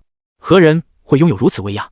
这道气息比苏明见过的任何人、任何怪物都更加恐怖，比49级近巅峰的蜥蜴人族长驼刚更强，比古语编程师耿正的压迫力更强，甚至可以与万鱼魔 BOSS 相比。一个人的威压竟鼎盛到和4转 BOSS 一般。苏明看向身旁，纪瑶、严泽、江云清3名同伴，此刻都怔怔地望着天穹之上，浑身发软，仿佛他们同时看到了最恐怖的事物。苏明，江云清喃喃道，眼神犹如死灰一般。苏明猛地转身，只见一个须发皆白的老人屹立高空，那漆黑色的双眸宛如深渊一般冰冷平淡，居高临下的凝视着众人。他负手而立，仙风道骨，脚下无依无凭，却能悬空，一身黑白袍，尊贵奢华，一尘不染，踏空而行，5转。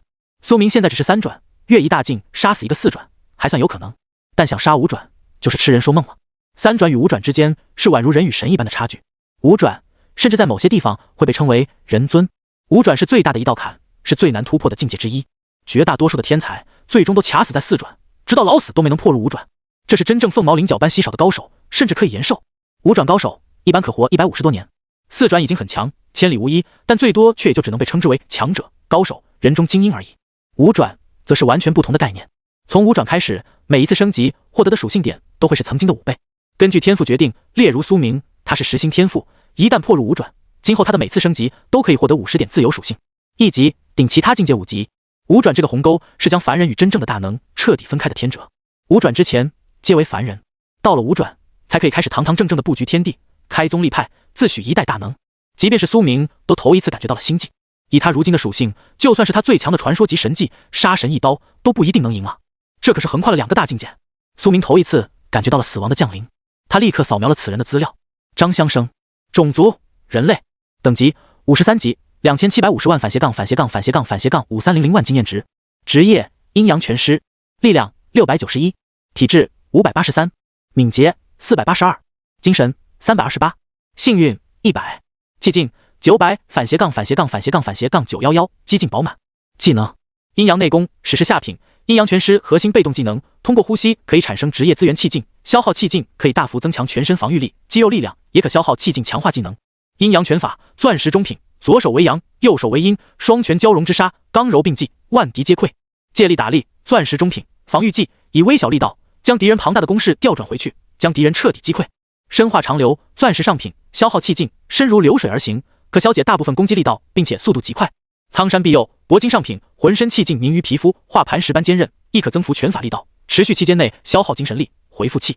聚气钢拳铂金中品，汇聚自然之气或本身之气，凝于一拳之中，威力磅礴，可碎晓风。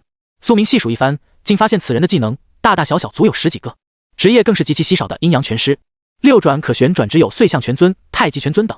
此人的实力绝对能轻易震杀一切四转高手。苏明当即出手，所有剑刃齐出，缭绕前方空中，剑锋相抵，形成一道防御剑阵。江云清也急忙出手，催动多条增益 buff。严泽拉弓搭箭，眼神凝重至极。纪瑶抬手使出一个召唤术，召唤出了亡灵版本的红甲王旗，用他魁梧的身躯拦在众人身前。这个召唤物本来就是死亡骑士，变为亡灵也十分契合他的属性，所以亡灵骑士的战斗力又有了不小的提升，浑身的盔甲都变为了血灰色，原本的巨石大剑也变成了骨骼一般的遗骸巨剑。见到老夫后竟然还有出手的勇气，真是后生可畏啊！那老人淡笑一声，仿佛十分欣赏四人，而下一瞬他的身影就消失在了半空中，原地只留下一道水流般的悬杂人影痕迹。深化长流，苏明知道他已经出手了，5转的攻势可以一击秒杀自己，一定要拦住，一定要用尽所有力量抵挡。刹那间，张香生落地而来，迎面砸出平平无奇的一拳。他面无表情，动作缓慢轻柔，仿佛慢动作一般，但掀起的拳风却磅礴如山。那一拳看似缓慢，实则却快到无与伦比，速度快到苏明都很难躲避，而且他也不能躲，一旦避开，所有人都得死。他必须用所有剑刃拦在身前。呼呼呼，那拳劲罡风可谓巍峨，还未至，仅凭拳风就已将周围10几棵枯树拦腰吹断，堪称摧枯拉朽。所有人都乱发飘然，几乎站不稳。在5转的磅礴威压面前，2转的弱小者几乎会忍不住跪倒匍匐。若非苏明站在严泽他们面前，承担了大部分威压，他们早已跪地等死，连一战的能力都没有。这一拳简直就像是一场天灾大劫，声势太浩大了，甚至能隐隐看见拳风凝聚成了一道巨大的拳头虚影。苏明衣袍乱颤，连忙用御剑操控极柄剑，催动了凶雷附魔剑技能，激射而去。他自己也左手经文于剑，右手双焰死痕，同时握住双剑，催动藏剑斩，迎面撞击过去。雷鸣爆闪，苏明化作一道璀璨剑芒横贯而出。在这瞬间，他看到了恐怖的景象，身前的红甲亡灵骑士高举剑刃，想要替自己抵挡张香生这一拳，但却连一瞬间都没撑住，骑士的身躯刹那间就碎裂成了灰尘，飘扬而散。随后那一拳结结实实地砸在了苏明的双剑之上。苏明在这瞬间催动了霸剑弹反，想要将他的拳劲尽数抵消回去。然而这一拳乃是5转强者的技能，即使他有意念凝刃、引流长剑、极血黑风剑这么多把武器在旁助攻，却也难以抵抗。那些飞剑瞬间就被拳劲砸得倒飞而出。随后苏明的精灵鱼剑也在庞大的力量之下直接弯曲，咔！双焰死痕的剑刃竟然也断裂开来，剑锋飞射而出，插在了远处地面。苏明直接被这一拳结结实实地砸在了胸口，他顿时喷出一大口鲜血，倒飞数十米，背部落地摩擦出一道深深的沟壑。张香生的拳劲直接透体而出，苏明从胸口到背部全部皮开肉绽，别提他，就连他身后的严泽、纪瑶、江云清也全部被摧枯拉朽的砸飞而出，所有人都齐齐吐血。一拳重创4人，这个实力简直是碾压中的碾压。哦，御剑师吗？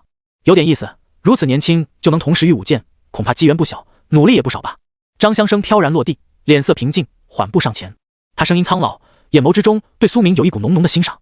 不畏强敌，面对5转也敢出手，这种魄力让他想起了年轻的自己。若非你我有冲突，否则我还真想收你为弟子。只可惜天下之大，身不由己啊。他叹息一声，笑道：年轻时我承蒙张家之恩，而今也被这恩制约，不得不出手诛杀你们，只能说造化弄人。我会尽量干脆利落，让你们这些年轻人死得不痛苦。毕竟你我本无仇怨。张香生淡然说道。随后他踏前一步，再度砸出一拳，直取苏明。他已经知道了，苏明是这里最强的人，只要先弄死这个青年，其余剩下的3个2转就是年板上的鱼肉。这一拳周边流绕着惨白色的气劲，引动空气都发出一阵爆破之音。拳力之中有阴有柔，2劲交缠，实在玄妙刚猛。苏明的一切技能都无法抵挡，剑气斩过去的瞬间就会被对方的全劲吸收，宛如砍在了棉花上面。这就是阴阳拳师的强悍之处。苏明面色冰寒，咬牙硬着头皮出手，抬手一震，双焰死痕断剑飞转而来，重新拼接完好。斩龙诀，他抬手斩出一道灿金色的剑气，宛如龙吟，剑芒之中有着双焰交杂，一冷一热，威力磅礴。看到这一招，张香生苍老的眼眸中生出了几分惊讶，一个三转的小子能斩出如此一剑，还真是惊喜。如果能好好培养，这小子必然前途无量。可惜世间事复杂，即便他五转也不可随心所欲，必须杀。他全劲一变，手腕化柔力，猛地一击砸出。轰！那璀璨的金色剑气居然被砸得破碎开来，金色的剑气碎裂，几乎将这一小片的天穹都染成了金灰雨洒落而下，场面宏伟。随后剑气居然全部被那全境尽数吸收了进去，借力打力，裹挟着金芒的一拳凝聚成阴阳二色之龙的虚影，狠狠地砸在了苏明的胸口。枪！这瞬间金文鱼剑猛地游动飞来，贴在苏明的胸口，为他抵挡这一击。同时苏明身后的枯骨流星炼锤也催动了护主灵锤磁坠，猛地击打而来，想要救助主人。但即便是两把钻石武器的防御，也无法完全消解这恐怖的一拳。炼锤直接被砸飞而出，金文鱼剑也瞬间弯折，没能抵抗住所有攻势。苏明再度倒飞上百米，砸断了几棵树木，才终于停止。他狼狈至极，满身都是木刺石块，穿透了身躯，千疮百孔，胸口已经变成了一团血泥。苏明满身是血，瞳孔凝视着这个强大的老人，这一次真是绝境了。唉，没想到你还有一口气。张香生叹息一声，眼中充满了惋惜。若你现在昏厥，或许我还可以假装疏忽，饶你一命。谁也不愿亲手折杀天才啊，孩子，实在太倔强了些。说着，张香生摇了摇头，身化长流而来，落在苏明面前，再度砸出一拳。这一拳，他要彻底锤杀苏明，将他碾碎为齑粉。苏明汗流浃背，想要出招抵挡，想要催动刚学的电舞瞬身技能移动到远处黑风剑的位置，但他却发现自己的思维动作如此迟缓，根本来不及了。他眼神难看，感觉到一阵剧痛，原来自己的脊椎断了，这意味着短时间内自己动弹不得。真的要死了吗？严泽咬牙射箭，想要保护苏明，然而他的箭矢却连张香生身旁的气境屏障都无法突破。这瞬间，苏明瞳孔猛然放大，看到了一个倩影踏步而来，他手舞镰刀，施展了一个传送术，纪瑶落在了苏明面前，挥手斩出了一镰。这是纪瑶刚学的技能割魂镰刀，他瞬间消耗了大量的魂力，斩出一击。唰！一道暗紫色的巨镰虚影斩出死亡的割魂力量，迎面对着张香生的拳头斩去。张香生眼中生出一抹无奈，负隅顽抗真的毫无意义。这些年轻人真的不清楚五转意味着什么吗？张香生左手抬起，轻轻一点，轰！空气中出现一道涟一般的清波，直接将那割魂镰刀技能震碎成了虚无。随后他踏前一步，轻盈地砸出一拳，直接穿透了纪瑶的身躯，滚烫的鲜血喷薄，洒在了苏明的身上。纪瑶也顺势倒在了苏明怀中，他眼神怔怔，难以置信地看着这一幕。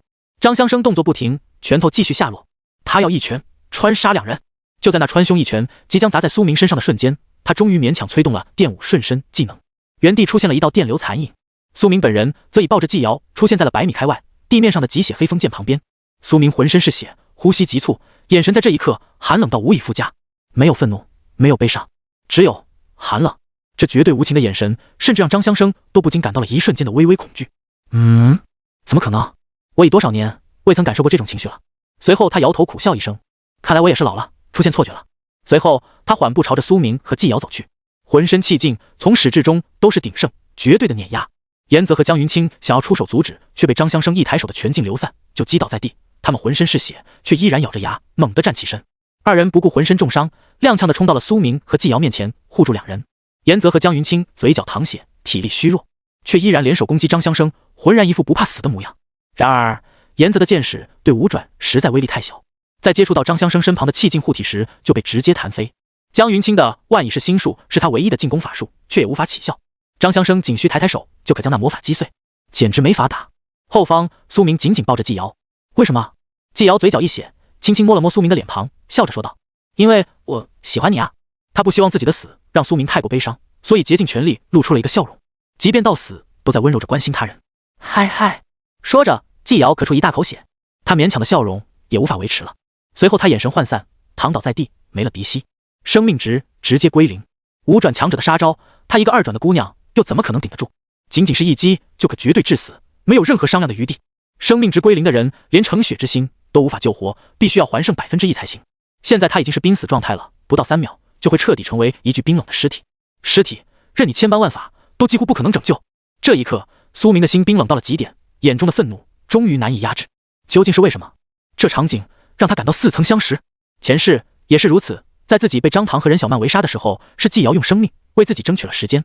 现在一切竟然在现，无论是那个世界还是这个世界，他对自己的爱始终都没有改变，他始终都愿意毫不犹豫地为自己豁出性命。重活一世，竟然都无法改写这一切吗？我一路走来，却连心爱的女孩都保护不了，那究竟是为了什么才走到现在？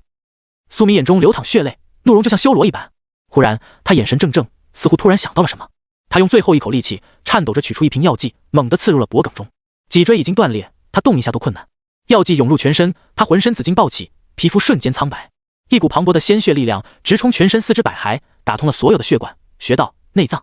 他的身躯在刹那间从基因层面改变了构成，大部分属性都被强化了2倍，口中长出了2颗尖锐的獠牙，他变成了吸血鬼。所有伤势立刻以肉眼可见的速度开始了自愈。苏明一身残袍染血，整个人看起来凶恶至极。他使用了强效吸血鬼药剂，为了你，我愿化身恶鬼。随后，苏明毫不犹豫，一口咬在了季瑶的喉咙上，在他濒死的瞬间，将几滴流淌着仆从级吸血鬼精华的精血逼入了他的脖颈中。他的身躯顿时开始了剧烈的颤抖，眼皮下都显露出血红的疯色。这是吸血鬼改造一事，为了救活他，苏明唯有这么做。只要没有彻底死亡，就有机会逆转一切，这就是吸血鬼转化。随后，苏明将满身是血的季瑶安置好，为他口中滴入了几滴治愈成血。苏明瞪着宛如地狱之火般的眸子，起身望向了张香生。张香生正要一拳锤杀江云清和严泽这2个挡路的人。轰！下一瞬间，一个变得有几分高大的人影出现在了他们面前。他紧握双剑，竟然勉强了拦下了这一拳。是苏明。变为吸血鬼后，他从1.75米的身高长到了1.85米，变得魁梧了几分，浑身肌肉、体能都得到了大幅提升。他的皮肤变得像雪一般苍白，浑身的血管纹路极为明显，看起来有些瘆人。虽然依旧削瘦，但那副身躯中隐藏的力量却已经今非昔比。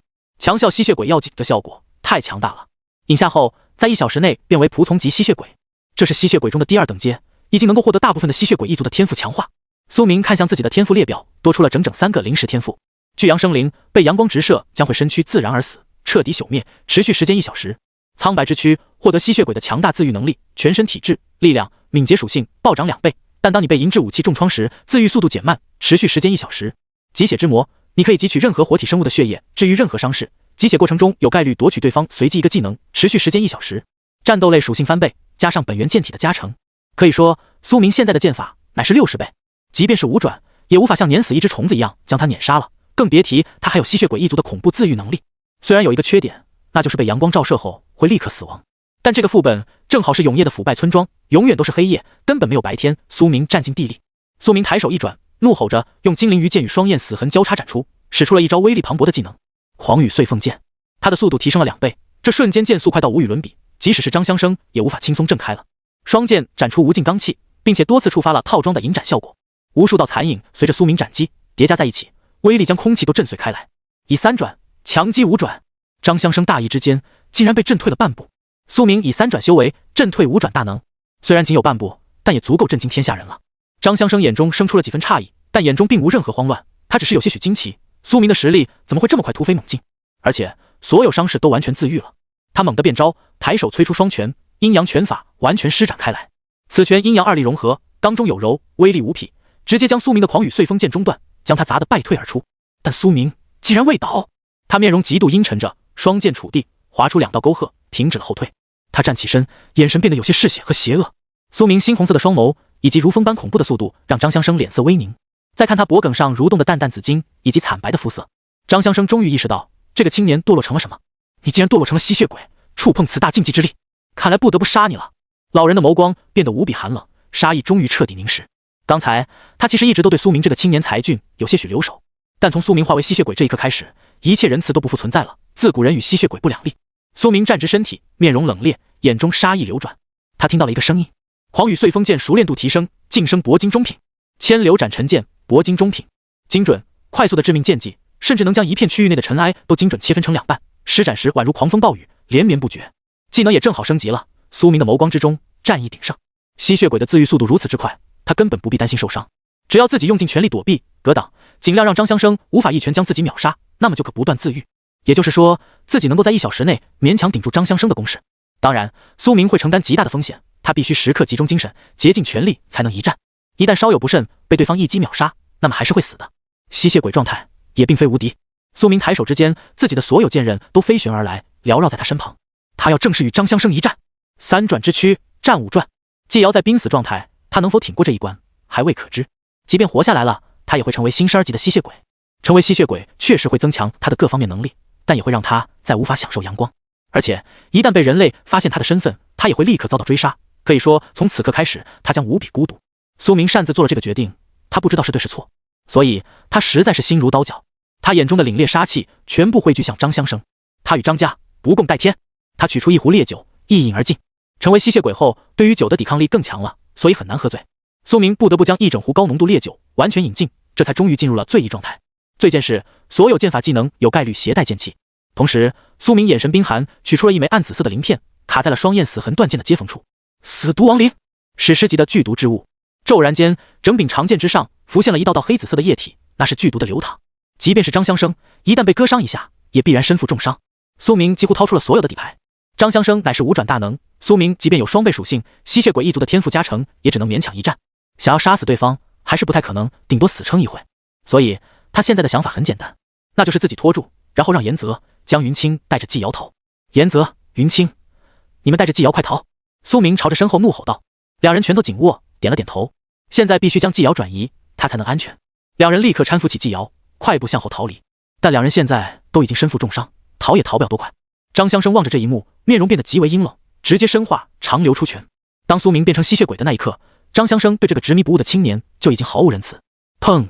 苏明以双剑阻拦，却直接倒飞出几十米，胸口的肋骨、手臂全部断裂开来，鲜血冲天。但他面色无情，摇摇晃晃地站起身躯，那所有伤势竟然以肉眼可见的速度开始了愈合。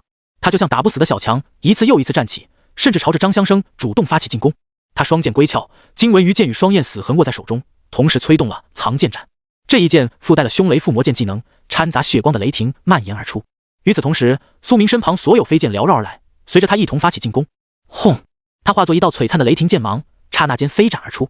快到巅峰的剑法，即使是张香生也情不自禁地赞叹了一番。不愧堕落成了吸血鬼，这种高阶种族给战斗力的加成果然恐怖，自愈能力更是无人能出其右。以三转之躯能斩出这种程度的剑法，若此子未曾堕落为吸血鬼，将来必然成人劫。可惜啊，到此为止了。张香生面色平淡，双手做出一个玄妙的指型，随后一股磅礴的阴阳二气之力自他体内流转而出，竟然隐隐约约之间形成了一幅巨大的黑白图，落在他脚下。随后他的气机轰然暴涨，阴阳内功消耗气尽，可大幅增加全身力量。这才是张香生的全盛姿态，在阴阳内功状态加成下，他的所有拳法威力都能够提升好几倍。下一瞬，张香生动了，他的速度霎时间变得快到无与伦比。咔咔咔，仿佛空间都出现了裂痕，空气爆碎，刚柔并济的拳劲宛如一条大江蜿蜒而来。苏明直面其中，只感觉全身细胞皆在恐惧，剑法都不由得迟缓了。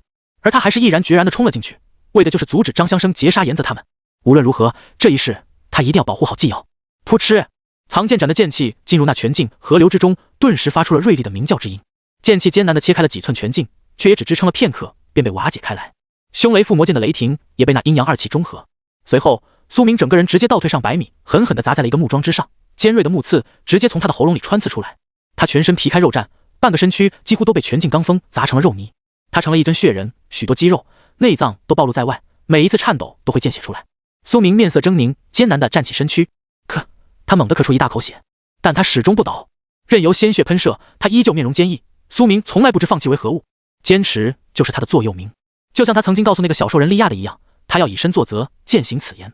感受着身躯急速自愈，伤势恢复，一个声音响彻脑海：藏剑斩，凶雷附魔剑，熟练度封顶，技能进阶，断钢藏剑斩，铂金中品，熟练度10万20万，凝窍运神，剑领汇聚，厚积薄发，血雷凝风剑，铂金中品，熟练度10万20万，血色狂雷，禅风绕剑，可破千防。骤然间，苏明剑刃之上缠绕的雷霆变成了纯粹的血色，原本只是掺杂些血红色凶光而已，但现在雷光却变成了纯粹通透的鲜血一般的雷霆颜色，威力大涨。苏明再度朝着张香生冲了过去，简直是悍不畏死。看到这一幕，张香生的面容变得阴沉了起来，他的耐心也终于耗尽了。哼，蚍蜉撼树，他再度一拳砸出，聚气钢拳技能催动开来。这一拳的威力与刚才的所有招式都不可同日而语。磅礴的纯粹刚劲在阴阳内功的加持下，力道变得宛如泰山一般沉重。周边的蜂窝将几大块草皮都整片掀起，泥尘四溅，漫天空气都来不及逸散，而是被锤爆压缩，发出了爆炸的空裂声音。那宏伟的拳风凝聚为黑白二气缠绕的拳影，朝着苏明悍然而来，宛如一座小山，阴影将他整个人都遮盖了，显得他如此渺小。苏明衣衫猎猎作响，乱发飘然，他施展凌波微步，想要躲避这一拳，然而那拳风竟然还有禁锢效果，将他死死地困在原地。这刚柔并济之劲，能吸收一切抵抗和挣脱的力量，让他无路可逃，双脚仿佛被镣铐禁锢。苏明可以用隐神步，必然能够躲避开来，可一旦催动隐神步，就将精神力耗竭，谁来为颜泽他们拖延时间？无奈，苏明只好催动斩龙诀，与这一拳迎面相撞。轰！龙吟颤响，巨大的金芒剑气横斩而出。这一剑附带了最异剑气，两个钻石剑法叠加，直接与那拳劲罡风相撞。轰轰轰！那拳影竟然出现了一道微小的裂痕。苏明的斩龙诀威力果真鼎盛，远超寻常钻石技能，居然能伤到五转大能的拳影。斩龙诀确实支撑住了一小会，但很快那拳劲就砸碎了金芒剑气，直取苏明。五转的一拳，竟然连斩龙诀都无法抵抗。苏明面色有些难看，只得驾驭所有剑架在身前抵抗。咔！一声脆响，他的极血黑风剑竟然直接断裂开来，砸碎一把铂金级的武器，这需要多么摧枯拉朽的力量！苏明本人也被这一拳砸得倒飞出去，如遭重击。他吐血不止，重重地砸在了地面。这是他受伤惨重的一次，竟然迟迟没能恢复过来。哼，看来老夫刚才给你的仁慈实在多余了。一个自愿堕落为吸血鬼的青年，即便日后成长起来，也是人族大患。张香生落在苏明身前，面色冰冷，缓缓说道。苏明咬着牙，拄着双燕死痕断剑，勉强站起身躯，始终宁死不屈。此刻他心中已经有了几分绝望，他身上的死痕层数已经叠加到了5层，再承受5次攻击，叠加到10层，自己就死定了。他进入了吸血鬼状态，现在就算是万鱼魔 BOSS 在面前，苏明都有信心一战。但这5转的张香生实在是无敌，苏明一直都在被动挨打，所有技能都无法伤到对方。风蚀耳坠的护甲穿透效果，敌人必须在防御才能触发，而张香生一直都在主动进攻，苏明的所有攻击都被他完美化解抵消，所以压根就无法伤到他本人。竟然就连吸血鬼状态都无法与5转一战，5转果然是最大的分水岭吗？5转为尊，从5转开始才是真正的天地强者，有些地方的普通人见了都要跪拜。一个5转可轻松镇杀10几位4转，5转之后的转职职业全都是1顶1的强，更别提张香生的职业还是阴阳全师，刚柔并济，是集防御与进攻为一体的职业，堪称完美。不要做无谓的挣扎，你若束手就擒，兴许还能死得痛快些。你身后那几位已逃不掉了。张香生掸了掸身上的尘土，望向前方，默然说道。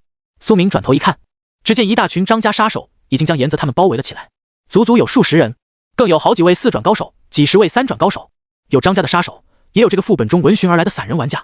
颜泽、江云清、季瑶3人本就受伤，没能逃出去太远，所以直接被包围了，无路可逃。他们可是承受了5转的拳劲残风，没有当场死亡，却也全身重伤，走路一瘸一拐，更别提还要带着昏迷的季瑶。苏明咬着牙，满脸是血，竟然要全灭了，他无法接受这个结局。就在这时，他发现自己手指上的一枚漆黑戒指发起了亮光，只有一点宛如星火的白芒，却让苏明感到神魂一震，全身都仿佛颤抖了一下。他怔怔地凝视着这枚戒指，感到璀璨而瑰丽。最顶级的神器，逆道神剑，这细微的光点远不及他当年拾取之时那般璀璨。一旦亮起，就意味着他吸收了足够的时光之力，可以重新使用了。难道只能催动逆道神戒改变这局面了？可现在才只有一点光亮，原未到全盛时期，或许只能倒流一阵极短的时间，3天、1小时、1分钟，都是未知数。如果只能倒流几分钟，那根本没有任何意义。苏明没有立刻催动逆道神戒，而是死死地盯着在场所有张家高手。他双眸如狼，环视周边强敌，气魄非同一般，满身浴血，已经在缓缓愈合。一场闹剧也该结束了。张香生平淡道，他眼中杀意流转。他上前一步，横空而去，身化长流，竟然越过了苏明。他一拳朝着季瑶、颜泽和江云清砸去。张香生这一拳不是要杀苏明，而是要杀死江云清。张家家主的本来目的就是要杀死江云清，必须尽快完成此事，以免夜长梦多。苏明嘛，慢慢处理即可。张香生虽然表面上道骨仙风，但却并非什么好人，他是张家的一条老忠犬，他一生将近100年时光中为张家干过无数坏事，屠人满门，暗杀他干多了，所以对江云清这样一个无辜的姑娘出手，他也是毫不犹豫的。张香生的几个徒儿也个个都是坏事做绝之辈，他却包庇多年。刚才他表面上对苏明心软，没有下杀手，其实也只是为了博得苏明的信任罢了。他想要顺势将苏明收为徒弟，这样就可伺机将他抓起来审问，到底是在何处得到这些强大剑法的。一个3转能有如此威力的剑气，此事张香生实在是好奇，只有交心才能问出来。可惜苏明实在坚毅，不是初出茅庐的傻小子，心智坚韧，根本没有半分动摇，所以张香生也懒得演了，先杀了江云清，事后再慢慢逼问次子。同一时刻，所有杀手也一同出手，密密麻麻的无穷杀招淹没了整片天穹，漫天狂流，五光十色，绚烂至极，攻杀而来。几十上百位转职者的技能，那是人类的视觉都难以承载的凶光。有精神攻击的魔法，有战士的飞斧，有法师的冰锥，有剑客的飞刃。苏明面色冰寒，死死地握着手中的逆道神剑，只能赌一把了，他已经忍不住要使用。正在严泽等人都有些绝望的时候，一道暗紫色的电芒从远处天边划破苍穹，一闪而来。轰隆！这道真雷铺天盖地，威力甚至比苏明的血雷剑气附魔还要狂暴许多倍。整片天穹瞬间宛如白昼一般。一个不起眼的老人带着电流缠绕的斗篷兜帽踏空而来，他须发微白，看不清容颜，横立高空之中，双手掐诀。骤然间，一道道连锁闪电席卷而来，瞬间极致，形成了一道薄膜，将所有攻杀技能拦住，保护了严泽、江云清、纪瑶三人。顷刻间，那雷光蜿蜒，震碎了一切杀招。旋即老人身后凝聚出一道紫色的雷怪虚影，随着他的一拳砸出，与张香生的一拳迎面相交。轰！张香生的拳劲也被神秘人震退，两相抵消。两位五转都各自倒退半步，势均力敌。五转！张香生眼睛微眯，其中有些许震撼。来者何人？只有五转才有可能轻易拦下如此多的杀招，并同时击退自己，他不得不谨慎对待。没想到还有转机，苏明缓缓放下了带着逆道神界的手指。苏明站在地面，仰望着那位神秘老人，催动了洞悉之眼，扫描了他的资料。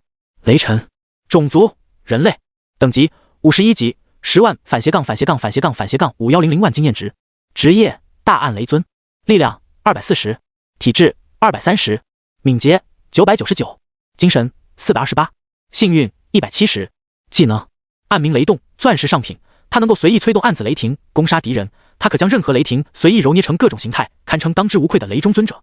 护心雷，钻石上品，将雷霆凝聚为屏障，抵抗一切物理攻击，对于精神类攻击和魔法攻击则可以吸收。雷霆屏障达到承载极限后碎裂，造成无差别电属性爆炸伤害，能伤害友军，所以务必谨慎。暗雷天哭，铂金中品，大范围无差别杀招，使狂暴的雷霆化为暴雨从天穹中垂落，精神力消耗极大。电体雷行，铂金中品，它可消耗精神力，使得物质化为电流移动，近似瞬移，但这个技能移动除自己之外的物质时，精神力消耗极大，移动的距离越远，消耗也越大。雷影化身，钻石下品，凝雷虚影为法相，同心动身，宛如冥王一般，可护体灭敌。是雷神，江永里的老管家，他竟然会来救江云清。遥想当时他对着临死前的江永里承诺过，他会保护好他的2位女儿，没想到这位老人真的信守了承诺。他戴着兜帽，想必也是怕被发现啊。苏明心中顿时感觉到一阵钦佩。与张香生的均衡加点不同，雷神的所有属性都是主加在敏捷上的，所以其他属性就显得低了一些。将近1000的敏捷实在恐怖，和苏明是一样类型的极端。也对，这正好契合雷神的雷属性职业，主打的就是一个块狂暴。雷神声音苍老，凝望下方，对着江云清摇格说道：走。雷老刻意做了雷鸣回音处理，无人能听出他是谁。但江云清听到这个声音，立刻怔住了，几乎瞬间他就认了出来。他双眼微红，几乎忍不住要发自内心的嘶吼一句：雷老，你为何没保护好我的父亲？明明我小时候你答应过我的。但他终归没有吼出来，因为他知道雷老或许也有苦衷，否则他也不会今日来救自己。他懂事了很多，沉默着和严泽一起扛着纪瑶跛脚逃离。张香生面色凝重，一身气劲轰然流转，阴阳之气爆散而出，刹那间他就以身化长流，落在了江云清面前。雷神部下的护心雷霆屏障竟然都没能拦下他，这就是阴阳全师的力量，能吸收消融一切，以柔克刚的气劲，眨眼间就可将最狂暴的暗紫雷霆都撕开一道口子。雷神却不急不缓，一刹那落在了地面，护在了江云清面前，后发先至。他可是雷尊化身，速度快到无与伦比。论速度，同为5转的张香生也无法与他抗衡。雷神手腕微动，一道电光闪烁，哗啦！刹那间，江云清、纪瑶、严泽等人化作了一道雷芒，转瞬消失在了场地之中。比瞬移还像瞬移。雷神以迅雷不及掩耳之势将江云清、纪瑶、严泽传送走了。张香生一拳砸空，地面皲裂，浓烟爆散。他面容愠怒，拳头紧握，死死盯着雷神。老夫本是外姓人，由张家家主赐姓张，全名张香生。你竟敢阻挠我张家办事，你到底是谁？张香生几乎压制不住自己的怒意。雷神面无表情，也不言语，压根不回答他。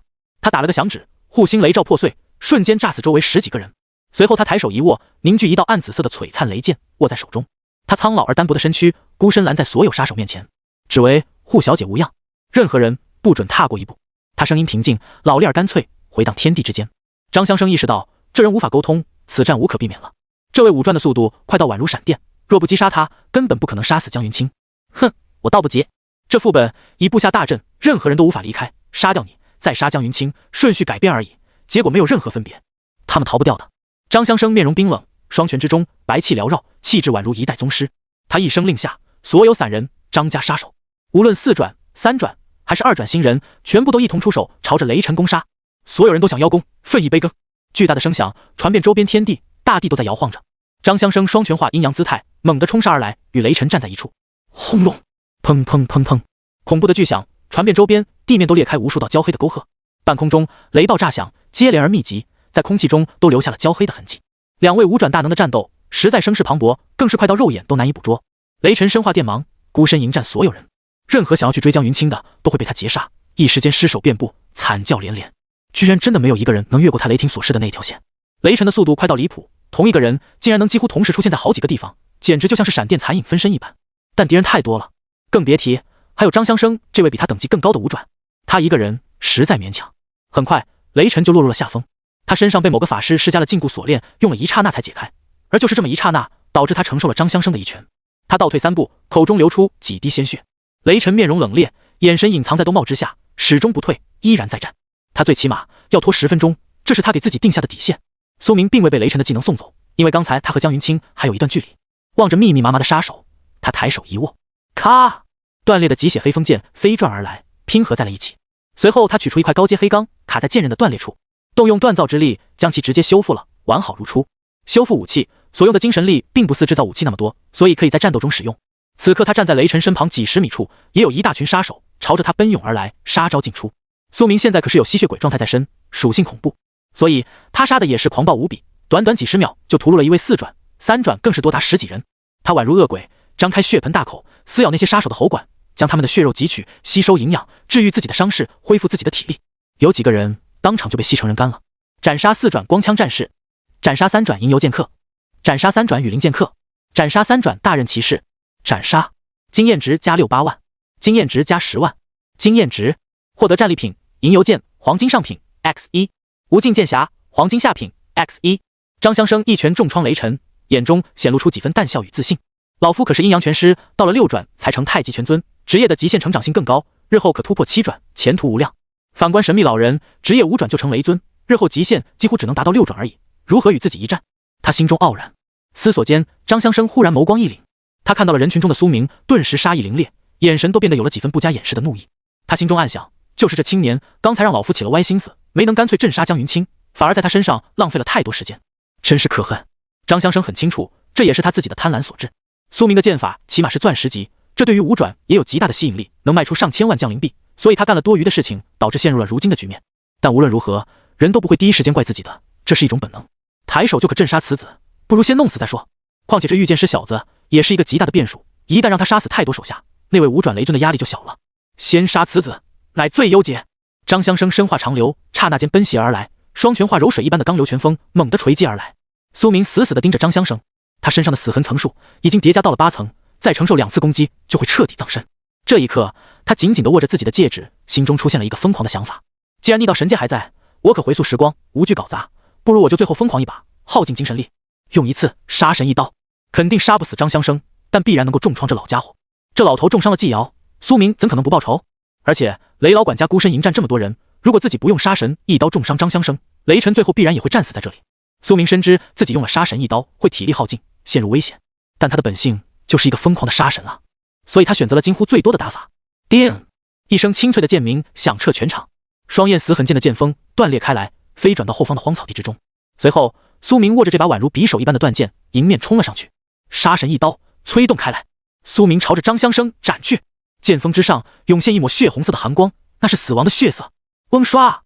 刹那间，宛如血色的杀意江海洪流席卷而去，凝聚为一根朴实无华的细线。苏明身躯化作一道模糊的红色残影，横贯而去。苏明冲斩而去，恐怖的杀气滔天扩散，刹那间震慑住了在场所有人。3转全都愣住了一瞬间，4转们也眸光微正。这刹那，他们如坠冰窟，仿佛有一种错觉，那就是自己已经死了。当看到那一击是指向张香生的时候，他们才意识到自己还活着。张香生心中有些惊然，此子不避不躲，反而敢主动朝着老夫攻杀而来。当他看到杀神一刀时，苍老的眸光中这才生出一抹本能的震撼与恐惧。即便是5转，也会被这传说级的技能所震慑。这一瞬，他竟然汗流浃背。即便是对战同境界的5转雷尊，他也未曾有过这种恐惧的感觉。张香生心中提起一口气，只感觉喘不过气来。下一瞬，那一剑已经接近而来，杀神一刀太快了，张香生甚至来不及躲避，只能在这瞬间催动了自己的防御技能苍山庇佑，全身化灰石一般刚硬。唰！快到难以置信，快到宛如闪电划过苍穹的血色一剑，直接击碎了张香生的胸口。锋利的一道血色剑痕斜着从他的胸口浮现而出，他猛然跪地，嘴角流淌出一行鲜血。老人眼神怔怔，其中有滔天骇然涌现。他打死都没想到，这个吸血鬼小子竟然能施展出比肩5转的一剑，直接将他重创，连防御都被穿透了。这一刀终于成功触发了40%护甲穿透，因为张香生防御了，而没能用攻击法门抵消这个技能，所以他伤势非常严重。苏明已经穿透到了张香生身后，全身都在冒烟，残袍猎猎作响。这一刀速度太快，不止重伤了张香生，顺便还杀死了张香生身后的一位46级高手。他身穿劲装，手里握着无数飞刀，被杀神一刀贯穿了脖颈。随后暗紫色的毒液从他喉咙里喷涌而出，他惨叫着全身化脓而死。因为苏明的剑刃上卡着死毒亡灵，斩杀46级暗器比狂，获得经验值54万，跃进加成经验5万，获得战利品暗器千指、技能卷轴、钻石下品。苏明顿时获得了大量经验。剑神4转任务完成，成功突破41级，获得10点自由属性，晋升4转剑神，全属性加10，本源剑体全加成达到40倍。天赋万物升华解锁新效果，可以升华或间接升华任何道具一次，获得1次轮盘抽奖机会。苏明瞳孔微怔，万物升华竟然没有了战利品的限制了，也就是说，无论是商店的道具，还是铸匠锻造出的成品，还是副本里掉落的东西，所有物品都可以升华或间接升华一次了。当然，如果锻造某个装备的材料升华过，那么成品还是无法升华的，间接限制还在。但苏明已经非常满意了。晋升4转后，他感觉到一股强大的力量涌入全身，即便是同属性3转和4转的战斗力，也不是一个层次的，因为有等级压制在。苏明立刻将10枚自由属性点加到了精神上，小回了1丁点精神。但他现在刚用了杀神一刀，早已力竭透支，就算恢复了10点精神力，也是杯水车薪，最多用出最后一个小技能了。斩龙诀这种大招根本不可能再次使用。苏明转身望向张香生，这个老人此刻伤口正在化脓，全身都被史诗级剧毒麻痹住了。苏明血红色的双眸顿时生出了一个残忍的想法，他猛地冲了上去，一口咬在了张香生的肩膀上。咔咔咔，苏明疯狂吸血，张香生怒不可遏，表情几乎都扭曲了。他没想到这个小畜生竟然敢吸自己的血，这真是奇耻大辱。他猛地取出一个高阶解毒道具，捏碎开来，蓝色的光辉笼罩全身，毒性被驱散了一瞬间，但下一瞬又宛如枯骨之躯爬满了全身。他震撼至极，这到底是什么毒？竟然连钻石解毒剂都无法去除。他咬着牙，强行运转阴阳内功，压制住全身的表面伤势，但内部还是有毒液正在伤害他的躯体。他顾不得这么多了，强行运功，猛地站起身，一拳将苏明砸飞而出。苏明倒地，从地面上爬起，满嘴是血，反而在狞笑。张香生动作有些狼狈，气喘吁吁，满头白发凌乱。身为5转大能，他已经几十年没有如此狼狈过了。苏明满嘴是血，猛地啐了一口，好老的血，味道实在不怎么样。他眼神冰冷，说道。此言更是让张香生怒意滔天，呼吸都变得有些嗡鸣声，双拳都在颤抖。这一刻，他恨不得生生扒掉苏明的皮，生啖其肉。忽然，苏明脑海中浮现出了一个声音：成功夺取永久技能阴阳拳法钻石中品。随后，无数阴阳二气的技能招式涌入全身。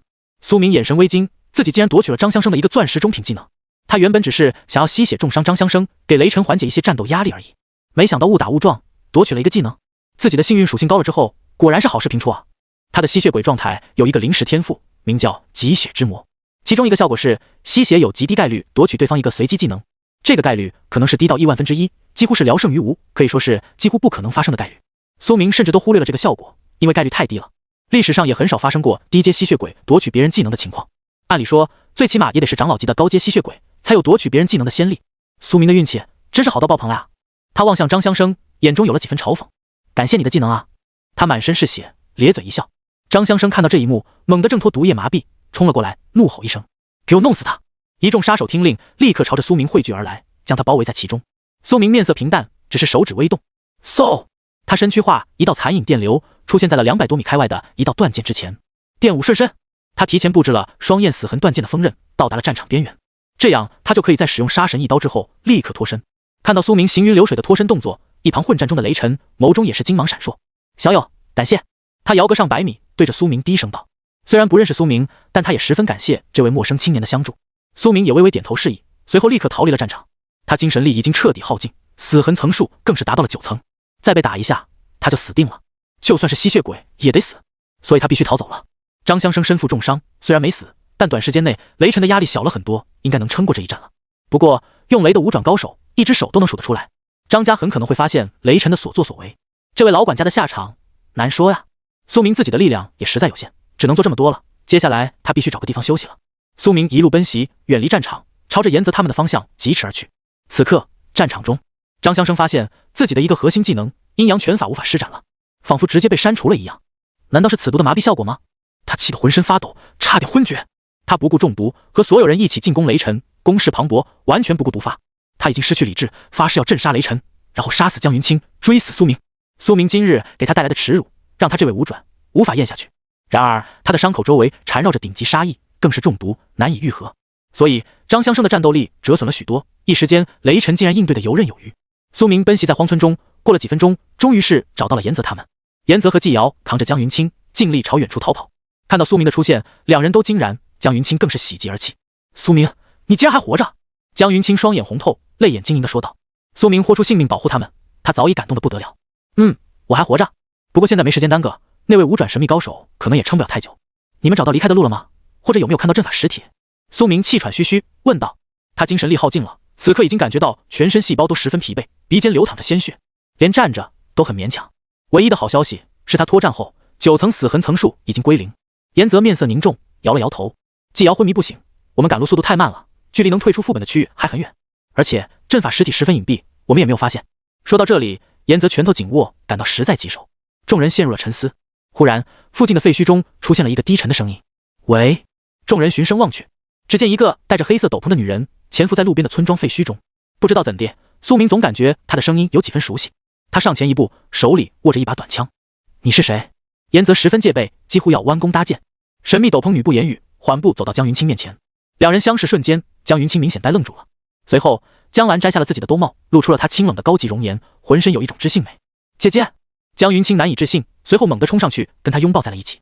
严泽微惊，苏明也是有些骇然。这位黑衣姑娘竟然是江云清的姐姐，江安财团的前任副董事长江兰，她居然出现在了这里。与久别的妹妹重逢，江兰也是眼眶微红。“云清，终于见到你了。”她紧紧抱着江云清，所有担心都在这一刻瓦解。“你们还活着就好，是雷老管家救的你们吧？”江云清擦着眼泪说道。两姐妹分开后，江兰立刻取出一枚项链递给了江云清。“云清，这是父亲给我们两人的遗物，你一定要收好。他没有用信件给你发送，因为他提前预料到会有人封锁你的信件。”江云清恍然大悟，接过了这枚项链。原来父亲给自己留了东西，只不过是托付姐姐亲手交给自己。这枚项链十分精巧，上面镶嵌着一枚绯红色的宝石，其中有着玄妙的烟气流转，一看就质地不俗。苏明发现这项链似乎是一对，因为江兰的脖子上也戴着一副极为相似的，但颜色却是灰黑色的。他立刻扫描了这对项链的资料，他想看看江安财团的董事长会在临死前给自己的两位女儿留下什么品质的遗物。江云清脖颈上的项链名为同生，同生项链远古上品，刀子同生比天离，双情不散爱凝于。此坠同生佩戴者的亲生姐妹同时佩戴同死项链时，两人将同时获得效果，死亡后复活，寿命极限的老死除外。此效果每人每个星期只能触发一次。江兰的那枚灰黑色项链名为同死，同死项链远古上品，胞妹同死寿无情，双星不灭明心灵。此坠同死佩戴者的亲生姐妹同时佩戴同生项链时，两人将同时获得效果，姐妹两人同时死亡时，两副项链立刻崩碎，一切效果消失。苏明眼神怔怔，同生共死项链，顶级装备，绝对的顶级，能够复活生命的神器本就稀少至极，甚至几乎没有。不过严格来说，这对项链其实也只是预防死亡而已，必须提前带着死才能触发，并不能算是真正的复活，因为无法复活早已死去的尸体。而且这项链限制也很大，只有亲生血脉的姐妹才能使用，兄弟都不行，必须姐妹。两人只要同时佩戴，就可以每周一次复活。但如果两个人同时被杀死，那么项链就会毁灭，效果就会消失。也就是说，两个人不能同时死。苏明面色凝重，虽然这项链有诸多限制，但无论如何，这对项链的效果也已经很强大了。父爱如山果然不假，江董事长还真是给他的两个女儿送出了一对顶级至宝遗物啊！父亲死后，是雷老管家保护了我的安全。江兰盯着云清，认真说道。随后雷老告诉我，张家已经得到了你们的位置，就在这个副本里，于是他立刻带着我来救你们了。江云清听闻此言，一脸震撼。雷老管家竟然一直在暗中保护姐姐。现在你们跟我走，我知道一个地方可以逃离这个副本。江兰带着众人快步离开。看到苏明的时候，他眼神微惊。这个男生父亲生前经常提起，江兰自己也曾在武器商店和苏明有过一些小过节。不过现如今，所有一切的过节都烟消云散了。苏明保护了妹妹，仅这一点，他就对苏明没有任何怀疑和敌意了。几人一路奔走，忽然遇到了一条村庄的岔路，那条路绝对不能走。江兰认真说道，那里是副本 BOSS 的所在地，如果过去将会被缠很久，我们就逃不掉了。他在来的路上经过了那里，遇到了副本 BOSS 区域，跟我走这条小路，那里有一个阵法的缝隙缺口，可以进行退出副本的操作。听到这番话，众人都点了点头。苏明却眼神凝重，凝望着那条通往 BOSS 的村庄山路。江兰小姐，你这条通往阵法缺口的小路有多远？苏明问道，声音沉着。江兰闻言，脸色变得有些奇怪，怎么总感觉苏明的声音如此熟悉，并不是武器店那次，似乎两人还在别的什么地方见过。此刻情况紧急，他也没时间细想，立刻给出了回答，大概有40公里地。苏明摇了摇头道，不行，太远了，张家杀手、散人玩家都在追杀我们，更别提一路上还有很多腐烂村民阻挠，我们还要带着纪瑶，赶路速度太慢了，拖得越久，可能越容易生出变故。苏明眸光中金芒闪烁，思考片刻才道：这条通往 BOSS 的路有多远？约莫3公里。江兰回答道。此言一出，众人都有些惊异。3公里对40公里，很显然打 BOSS 的路更近更快捷。苏明，你不会想要去杀 BOSS 退出副本吧？江云清小脸有些惊奇。击杀 BOSS 之后，副本中的所有人都会退出这个世界，回到现实。也就是说，如果用击杀 BOSS 的方式退出副本，就可以无视阵法师的封锁，并且还能够拯救雷尘老管家。他一个人拖住张香生，以及那么多高手，可谓凶险无比。如果能击杀 BOSS， 就能顺便让他也离开副本，回到安全区域。江兰眼神凝重，说道：现在你精神力耗竭，我妹妹还有岩泽小兄弟都负伤，状态不太好，去挑战 BOSS 反而更慢，甚至有可能被 BOSS 团灭。2转副本的 BOSS 难度与新手副本的 BOSS 绝对不是一个级别的，所以众人都有些迟疑。你们是不是忘记了什么？苏明意味深长地说道。他望向江兰，眸光如水一般，声音冷冽。江兰，你已23岁，当年天赋也不低于你妹妹，你比我们早觉醒5年，境界必然远超我们。有你在，2转副本的 BOSS 难道真的无法一战吗？苏明观察着他，问道。江兰面色一凛，他还真的没有想过这一点，因为他早年就投身商界，全心辅佐父亲和家族生意。副本、战斗、升级这些转职者的事情，他早已忘却的差不多了，几年都没与人或怪物战斗过了，所以他几乎忽略了自己的战斗能力。你说的确实有些道理，我已经37级了，打一个2转的1级副本 BOSS， 按理来说是有机会的。江兰紧握着手中的白眉枪，眉头微皱，十分不自信。可我的战斗经验实在……这时候岩泽上前一步：江兰小姐，你的职业是什么？江兰把他手上握着的一把银白色枪械呈在众人面前。金河枪客，他正色道。他的枪械很短，就像是觉醒日之前人类经常使用的手枪外形，但这把枪没有那么多复杂的击扩装置，呈现纯白色，上面雕刻着几朵浅色玫瑰花，十分精致。子弹的核心动力是枪身中镶嵌的异兽金核，无需换弹，消耗精神力即可开枪。这是他的职业专属武器，其他职业一般都无法使用。金河枪客这个职业的远程输出能力非常强大。岩泽摸着下巴谨慎道。随后他望向江兰：你我都是远程输出者，职业有共通之处。江小姐，我指导你战斗如何？他凝神说道。岩泽的战斗经验非常丰富，有他在兴许可以帮助江兰找回战斗的技巧。江兰闻言踌躇而眸光不定。姐姐，我赞同苏明的话，挑战 BOSS 吧，这样一来雷老管家也能同时退出副本，所有人都能安全。江云清望向姐姐说道，他紧紧握着自己的法杖，眼神无比坚定。他也想战胜 BOSS， 得到经验和装备，这样就能更快变强，不至于一直当累赘。经历了这些天的事情，他比以往任何时候都更想强大起来。他想复仇。江兰眼中有些暗藏的诧异，他没想到苏明的凝聚力这么高，妹妹和岩泽都很信任他。他低头思忖了1秒，也觉得这个想法可行。好吧，跟我来。他不是扭捏之人，向来雷厉风行，立刻带着众人前往了 BOSS 区域。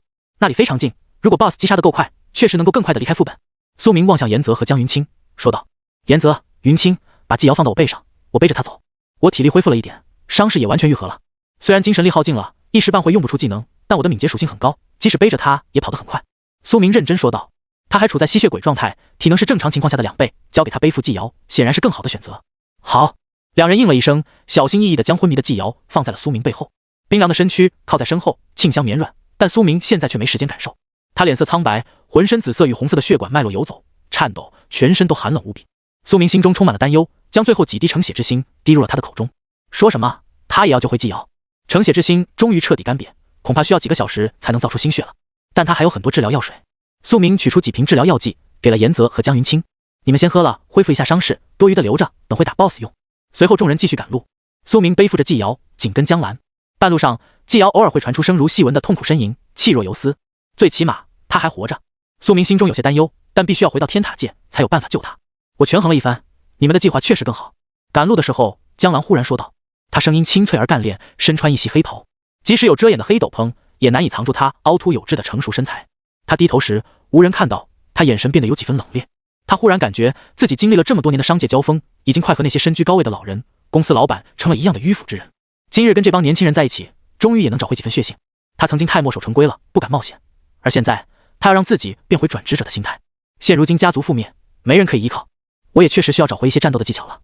江兰深知如今他和妹妹的处境，没有力量根本就无法保护自己。他紧握着自己的枪械，跑在最前面。江兰带着众人踏过一片废墟墓地之后，入眼便是一幅恐怖的景象。前方一座焚尸大坑映入眼帘，10米直径的圆形尸坑深有5米左右，其中堆满了腐烂的腐败病村民尸骸，都已经被烧焦，蝇虫乱舞，遍地都是蛆虫，蠕动的脓液仿佛已经有了生命。这座尸坑不算宽阔，但足够恶心。虽然已经烧过了这些遗骸，但显然没能彻底湮灭尸体中的腐败病毒。骨灰与焦黑肉块满坑都是，发出浓烈的恶臭味道。即便是苏明都感觉到胃里一阵翻涌。这坑里就是 BOSS 区域了 ，BOSS 还没有出现。你们准备好之后，上前一步，应该就能惊动 BOSS。江兰说道。姐，既然 BOSS 都没有出发，那你怎么知道这里是 BOSS 区域？江云清握着法杖，有些疑惑地问道。江兰取出腰间的一个小挂坠，上面闪烁着红光。这个挂坠是我18岁觉醒日的前一天父亲送我的礼物，为了帮我在新手副本中取得好成绩。他眼神陷入回忆，说道。当靠近 BOSS 区域的时候，他就会逐渐剧烈的颤抖。如果进入了 BOSS 战区域，他就会发出红光。不过只能对1级和以下的副本才能生效，隐藏 BOSS 也没法找到，只对普通 BOSS 有效，但已经够用了。江兰收起挂坠说道。BOSS 没触发也好，这样就不会有人敢过来碍事了。言泽说着，取出自己的弓，眼神之中已经有杀意涌现。如果 BOSS 的位置已经被发现，那么张家其余散人玩家可能也会想到众人会用击杀 BOSS 的方式逃离这里，就会提前设下埋伏，所以这对众人而言算是好事。苏明取出一副暗蓝色的剑匣，递给了言泽，这是他先前斩杀一个弓手得到的装备，升华后达到了铂金中品。这把剑匣名叫无尽蓝辉，消耗精神力就可以无限抽出剑矢，并且里面的剑矢都会附带水属性附魔攻击，并且装备上之后，这个剑匣还可以提供 5% 的暴击几率。言泽点头接了过来，系在了背上。如今几人的关系已经不需要说什么谢谢了。苏明轻轻将纪瑶放在一棵树后，让他倚靠着坐好，随后他自己则走到尸坑前，拔出了自己的双焰死痕断剑。准备好了吗？苏明环顾众人，眸光凛冽地问道。大家都点了点头。虽然言泽和江云清的精神力没有恢复多少，但现在没时间耽搁，必须立刻开战。苏明踏前一步，他浑身磅礴的气息立刻惊扰了这里的 BOSS。坑喽！下一瞬，那腐烂焚尸坑中立刻爆发出一阵炫目的火烈光芒，剧烈的高温喷涌而出，浓烟与恶臭滚滚，无数尸骸发出脆响，漆黑色的焦黑骨骼扭曲蠕动，朝着中央汇聚，最终竟然凝聚成了一尊纯粹由无数尸体构成的腐烂巨人。腐尸巨人高达6米多，浑身长满了脓肉和蛆虫。由于是烧焦腐败尸体构成的，所以他全身都是密密麻麻的死人头颅以及死人手脚、胳膊挂在身上，就像是蜘蛛的腿毛一般可怕。世界 BOSS 已出现，坐标。骤然间，这个消息通报给了全服玩家。苏明立刻扫描了 BOSS 的资料，祈祷没有2阶段，这样就能最快斩杀。否则，听到了世界规则的消息后，很快就会有其他玩家赶过来。腐败源头，焚骸巨人 BOSS。感染腐败病的尸体被丢弃此深坑之中，然而村民们并不知道，火烧无法根除尸体中的腐败病，于是尸体内部的腐败凝聚一处，经年累月，最终感染了一切，扩散而出，成为了他。等级28级，当前生命值100%，力量652，体质425，敏捷131，精神2，幸运10。技能腐败源头，它是腐败病的源头，可以统领一切腐败村民，并且它体内的血液、脓水、尸骸残渣都附着腐败病毒，一旦被沾染，立刻染病。火疮之口，它遇火而生，口中可以喷吐出绿色的焚尸毒焰，火焰附带腐烂伤害。淬化肉身，负面被动技能，它全身都由烧焦的尸骸构成，所以身躯极脆，弱钝器和冲击伤害，并且没有自愈能力。腐烂痛哭，它跪地嚎啕，发出腐烂音波攻击，能够让听到的人全身剧痛，皮肤溃烂。巨人锤击，他的双手合拢为锤，高高举起，猛然砸下。二转 BOSS 果然与自己的预想的一样，并不是非常强大，竟然还有负面被动，削弱他的战斗力。这样就好办了，一个无法自愈的 BOSS， 几人齐心协力，很快就把杀灭。言泽直接弯弓搭箭，他右手镇灵疾斧弓，左手黑钢大弓悬浮在他的身前，他双手同时拉弦射箭，击射向 BOSS。轰轰！他的箭矢冲击力很强，直接插入了 BOSS 的身躯，带起几片黑色的骸骨焦灰落地。同时，言泽对着身旁的江兰说道：“江小姐，你用蓄力重弹技能攻击 BOSS 的头颅，如果效果明显，那么就用驱魔弹火继续攻击头颅；如果 BOSS 的弱点不是头颅，攻击效果不大的话，那么你就用致命连火大范围连续射击，尽可能找到他身上的薄弱处。”言泽说道。刚才赶路的时候，两人就已经交谈了技能。言泽对江兰现在是了如指掌，才能够做到如此轻车熟路的指挥。江兰点了点头，立刻按照言泽的指挥进攻。果不其然，效果很明显，他3转的实力射出的子弹威力很强， BOSS 血量飞速掉落。骸骨巨人全身立刻出现了很多伤势，全身几百条腐败手脚都在蠕动，脓液四溅。江兰心中对言泽暗自佩服，如此年龄就能有这么当机立断的战斗指挥能力，妹妹有这样的朋友实在是幸事。江云清举起自己的法杖，对所有人都使用了增益技能，格挡概率增益、敏捷增益、经验加成，并且他还对苏明使用了一个额外的技能魂魔转换，可以将他的魂力转换为精神力灌溉给队友。这是他最近刚学的一个精神力恢复技能，一直没机会使用，因为一路上都没有尸体给他汲取魂力，所以他一直无法使用这个技能。现在这个深坑之中埋藏了成百上千的腐烂尸体，正好给他汲取了大量魂力，堪称用不完，所以他就可以随意挥霍。但是低境界的人给高境界者回复魂力效率有点低，所以他感觉苏明是个无底洞，自己消耗了很多魂力，苏明可能也就只恢复了1/4的精神力差不多。他小嘴倔强，法杖都在颤抖，竭力催动技能。他感觉自己太弱了，一定要更努力才行。苏明感觉全身一暖，心中有些惊讶，没想到江云清还有回复精神力的珍贵技能。看他倔强的表情，苏明心中也是无语一笑。这姑娘哪里知道自己可是4转，2转跨境给4转回复精神力，能有这个效果已经很不错了。即便是在全蓝星所有同年龄的魂域法师之中，江云清现在展露出的实力应该也是佼佼者了。苏明紧握着自己的双焰死痕断剑，眼中出现了莫大的信心。有了精神力，能够施展技能，那么这个 BOSS 更加不可能是他的一合之敌。他的弱点是钝器和冲击伤害，言则最好用重剑式攻击他。苏明说道，同时他已经握着自己的剑一往无前地冲了过去。言则立刻点头，用沉重型的剑式进攻。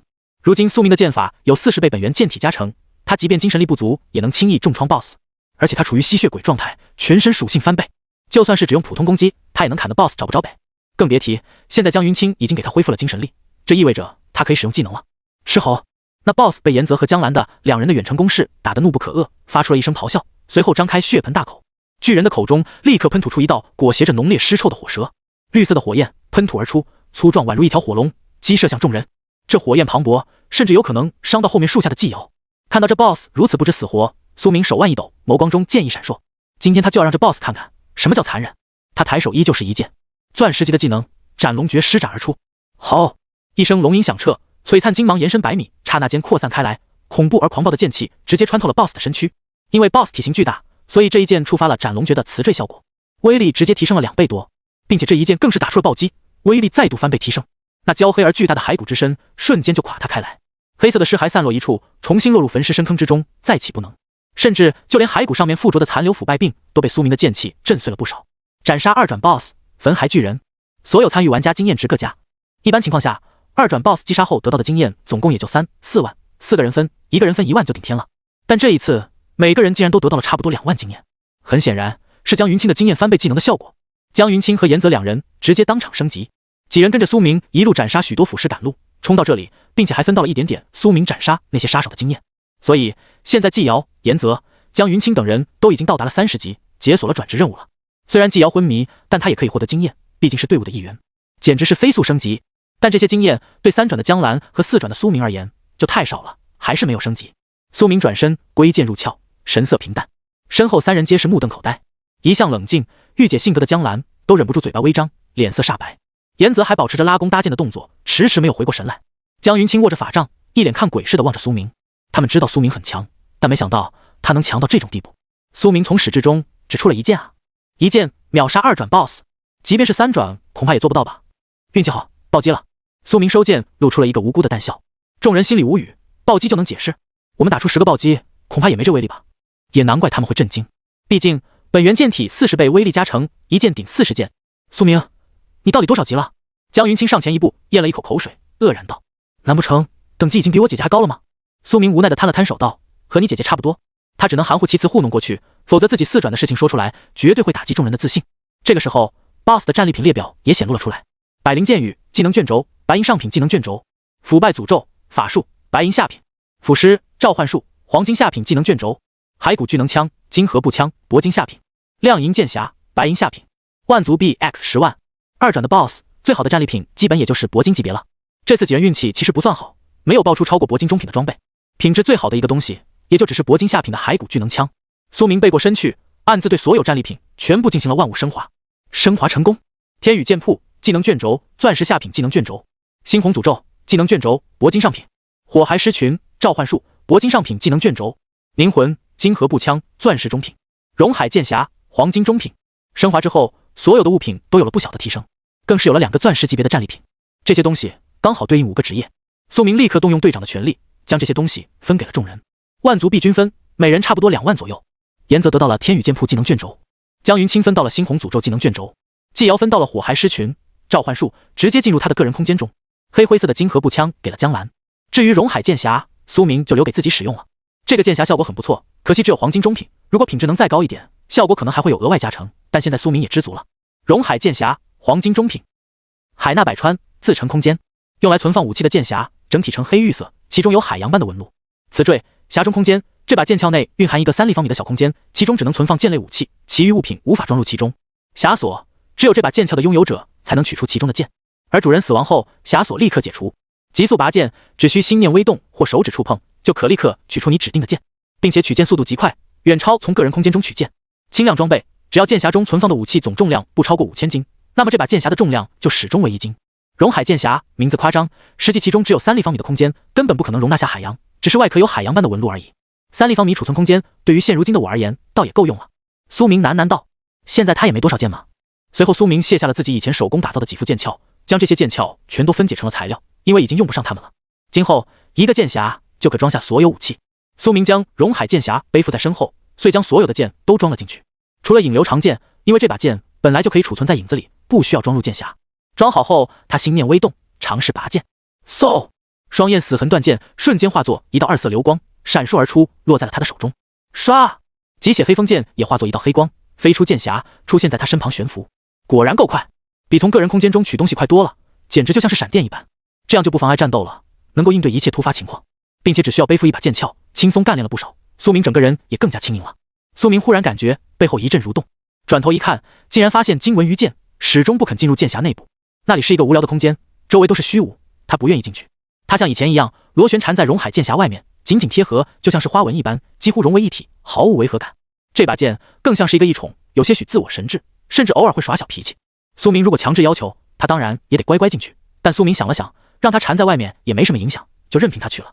反正在大事件上，金文鱼剑始终忠心耿耿，这点小要求也可以满足。苏明转身望向众人，只见他们都震惊地凝视着手中的战利品。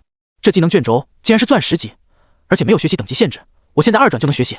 岩泽死死地盯着手中的棕色卷轴，震撼道：这个猩红诅咒技能竟然可以直接让群体敌人肉体溃烂，防御力大减。江云清也眼神颤抖着，十分惊讶。群体类的攻击技能对于他这种辅助真的很稀有。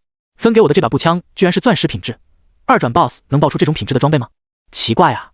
江兰摸着下巴，揣摩着手中的步枪，喃喃道：他记得2转 BOSS 最多也就爆铂金级的装备吧。这把枪长有30厘米左右，通体灰黑色，其中镶嵌着一颗骸骨浓缩晶核，里面凝聚着死亡的力量。只要击杀敌人，就可以瞬间补满子弹。如果没有击杀敌人，也可以消耗自己的血量和精神力开枪，威力非常强，还可以连发。咱们运气好，这个 BOSS 掉的战利品暴击了。苏明也不知道如何解释，只能再度归结为运气。掉落战利品也能暴击，还真是闻所未闻。众人有些无语，倒也没再说什么。跟着苏明震惊太多次，大家甚至都有些麻木了。江兰收起武器，快步走到苏明面前。苏明、岩泽小兄弟，感谢你们这些天对我妹妹的照顾，希望今后你们能一如既往。岩泽点了点头。苏明面色平静道：放心。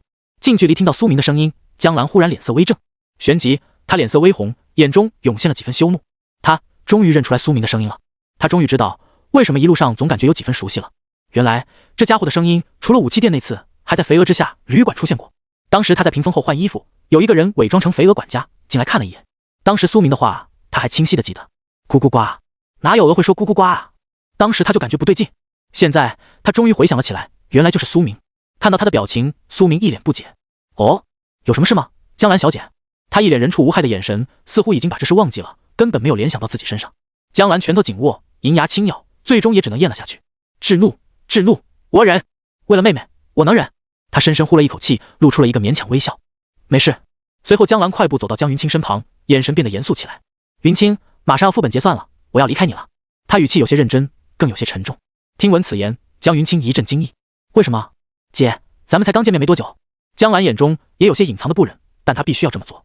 她认真说道：云清，父亲给我们的遗物项链效果你应该也看了，只要我们不同时死亡就可以活下去，所以我们不能在一起给敌人将我们一网打尽的机会，我们必须要分开100里、1000里、万里，远至天涯海角，这样就没有人能同时将我们杀死，我们就可以生存下去，成长起来，给父亲母亲报仇。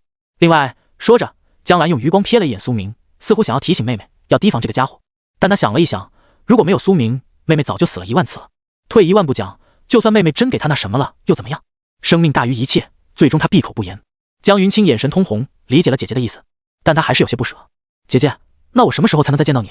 江兰眼中也有些许晶莹，轻轻抚摸着妹妹的头发，苦笑着说道：我。下一瞬，白光闪烁，副本结算，所有人都离开了这个副本世界。江云清终归没能听完姐姐最后的那句话，姐妹2人从今分离。苏明趁着身躯消失的最后一瞬间，催动凌波微步来到了季瑶身旁，将她搂住。这样一来，就可以带着她一起结算，不至于让她一个人回到外界的初始地点。只要是一个队伍的队友，就可以这样操作。远处战场中，雷神生化雷霆还在与无数高手周旋，张家杀手数量源源不断，从4面8方赶来围杀他。阴阳拳师张香生也用了一种十分高阶的解毒药剂，暂时抵抗住了死毒亡灵的毒性，恢复了不少战斗力。毕竟他是5转高手，更别提为张家卖了这么久的命，他身上高阶道具不会少的，即使中了史诗级道具的毒，他也有东西能暂时缓解。张香生恢复体力后，联合一众高手将雷神打得节节败退。如果没有张香生，雷神以5转境界摧枯拉朽间就可镇杀全场的3转、4转玩家。可惜有张香生拖着，他陷入了十分被动的局面。雷神嘴角一血，感觉到自己的精神力也所剩无几了。忽然，一个声音浮现在他脑海中：世界 BOSS 已死，开始结算。雷神震惊无比，全场所有人也都眸光颤抖。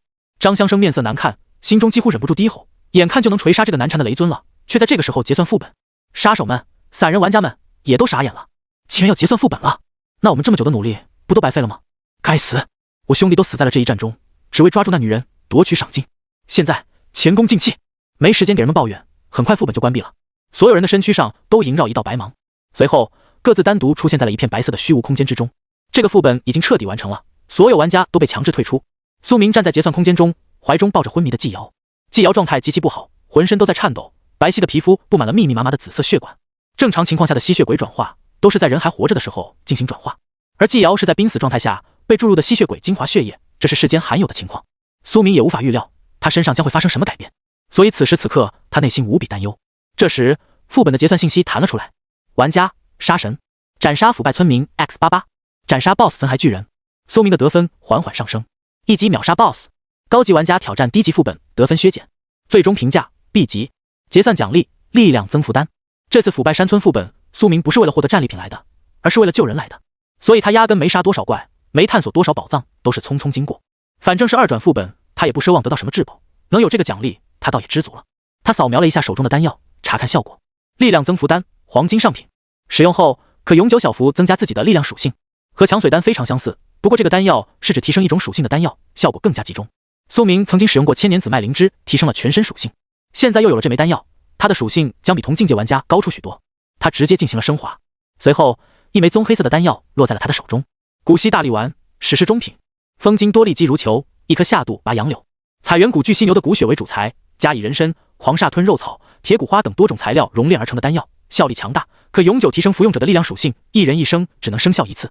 苏明立刻服用下肚，骤然间一种前所未有的滚烫力量涌入了他的四肢百骸，苏明的肌肉微微鼓胀起来，充盈的力量开始如流水一般席卷他的骨骼肢体，狂暴的肌肉血劲直冲天灵盖，让他浑身都打了一个激灵，怀中的季瑶都被他的身躯烫得发出一阵闷哼。过了10几秒，这滚烫的丹药力量才被苏明完全吸收消减，力量属性加100，直接增加了100点力量属性，相当于苏明10级的努力了。1级才10点自由属性，这相当于要升10级啊！这就是史诗下品道具的效果，而且还是永久的。只可惜这种永久增加属性的东西真的太稀有了，否则光嗑药都能嗑出一个绝世天才。苏明看向自己的个人资料，将刚刚从张香生身上夺取到的技能阴阳拳法也进行了升级，升华成功。苏明的万物升华天赋经过4转的升级之后，已经没有了战利品的限制，夺取来的技能也一样可以升华。一个全新的技能显露在他的眼前：阴阳剑士，钻石上品，熟练度0////300万，刚中网向流玄威，剑中阴阳滋运辉，剑招无相，凭心念而动，合乎自然之理，负一而抱阳，可刚可柔。阴阳剑士这个技能竟然升华成了剑法，变得极为适合苏明使用。如果这个技能继续升级到史诗远古级，有没有可能变为传说中的太极剑法？苏明心中有些许期待，这个技能的成长性有可能会是他所有技能中最强的。然后他又取出一个背包里的技能卷轴：暗器千指，指法卷轴，钻石下品，职业限制，暗器转职者。这是他杀一个高阶暗杀类职业者得到的卷轴，是一种执法技能。苏明没有任何犹豫，直接就进行了升华。升华成功，乾坤一掷，技能卷轴，史诗下品，职业限制无。苏明眼睛都瞪大了，居然升华成了史诗下品的执法。他现在的技能基本没有史诗等级的吧？最剑士、斩龙诀也都只是钻石而已。他原本没准备学这个技能，毕竟执法不是他的专长，而现在他不得不学了。史诗级技能的诱惑力，苏明抵抗不了。反正技多不压身，苏明一把捏碎卷轴，骤然间一阵清亮的暗蓝色光芒涌入了他的脑海之中，那是繁杂的口诀和指法。随后他彻底掌握了这个强悍的技能，他的手指关节都变得纤细白皙了许多，更加修长了一点，十分适合这个技能的施展。他看向这个技能的资料：乾坤一掷，史诗下品，熟练度0///1000万，侧身天地为孤注，弹指一瞬尽荒木，史诗级指法，可使掷出的任何物体造成巨大冲击伤害，即使只是弹出一滴指尖的血珠，也能拥有杀人的力量。消耗的精神力越多，威力越大。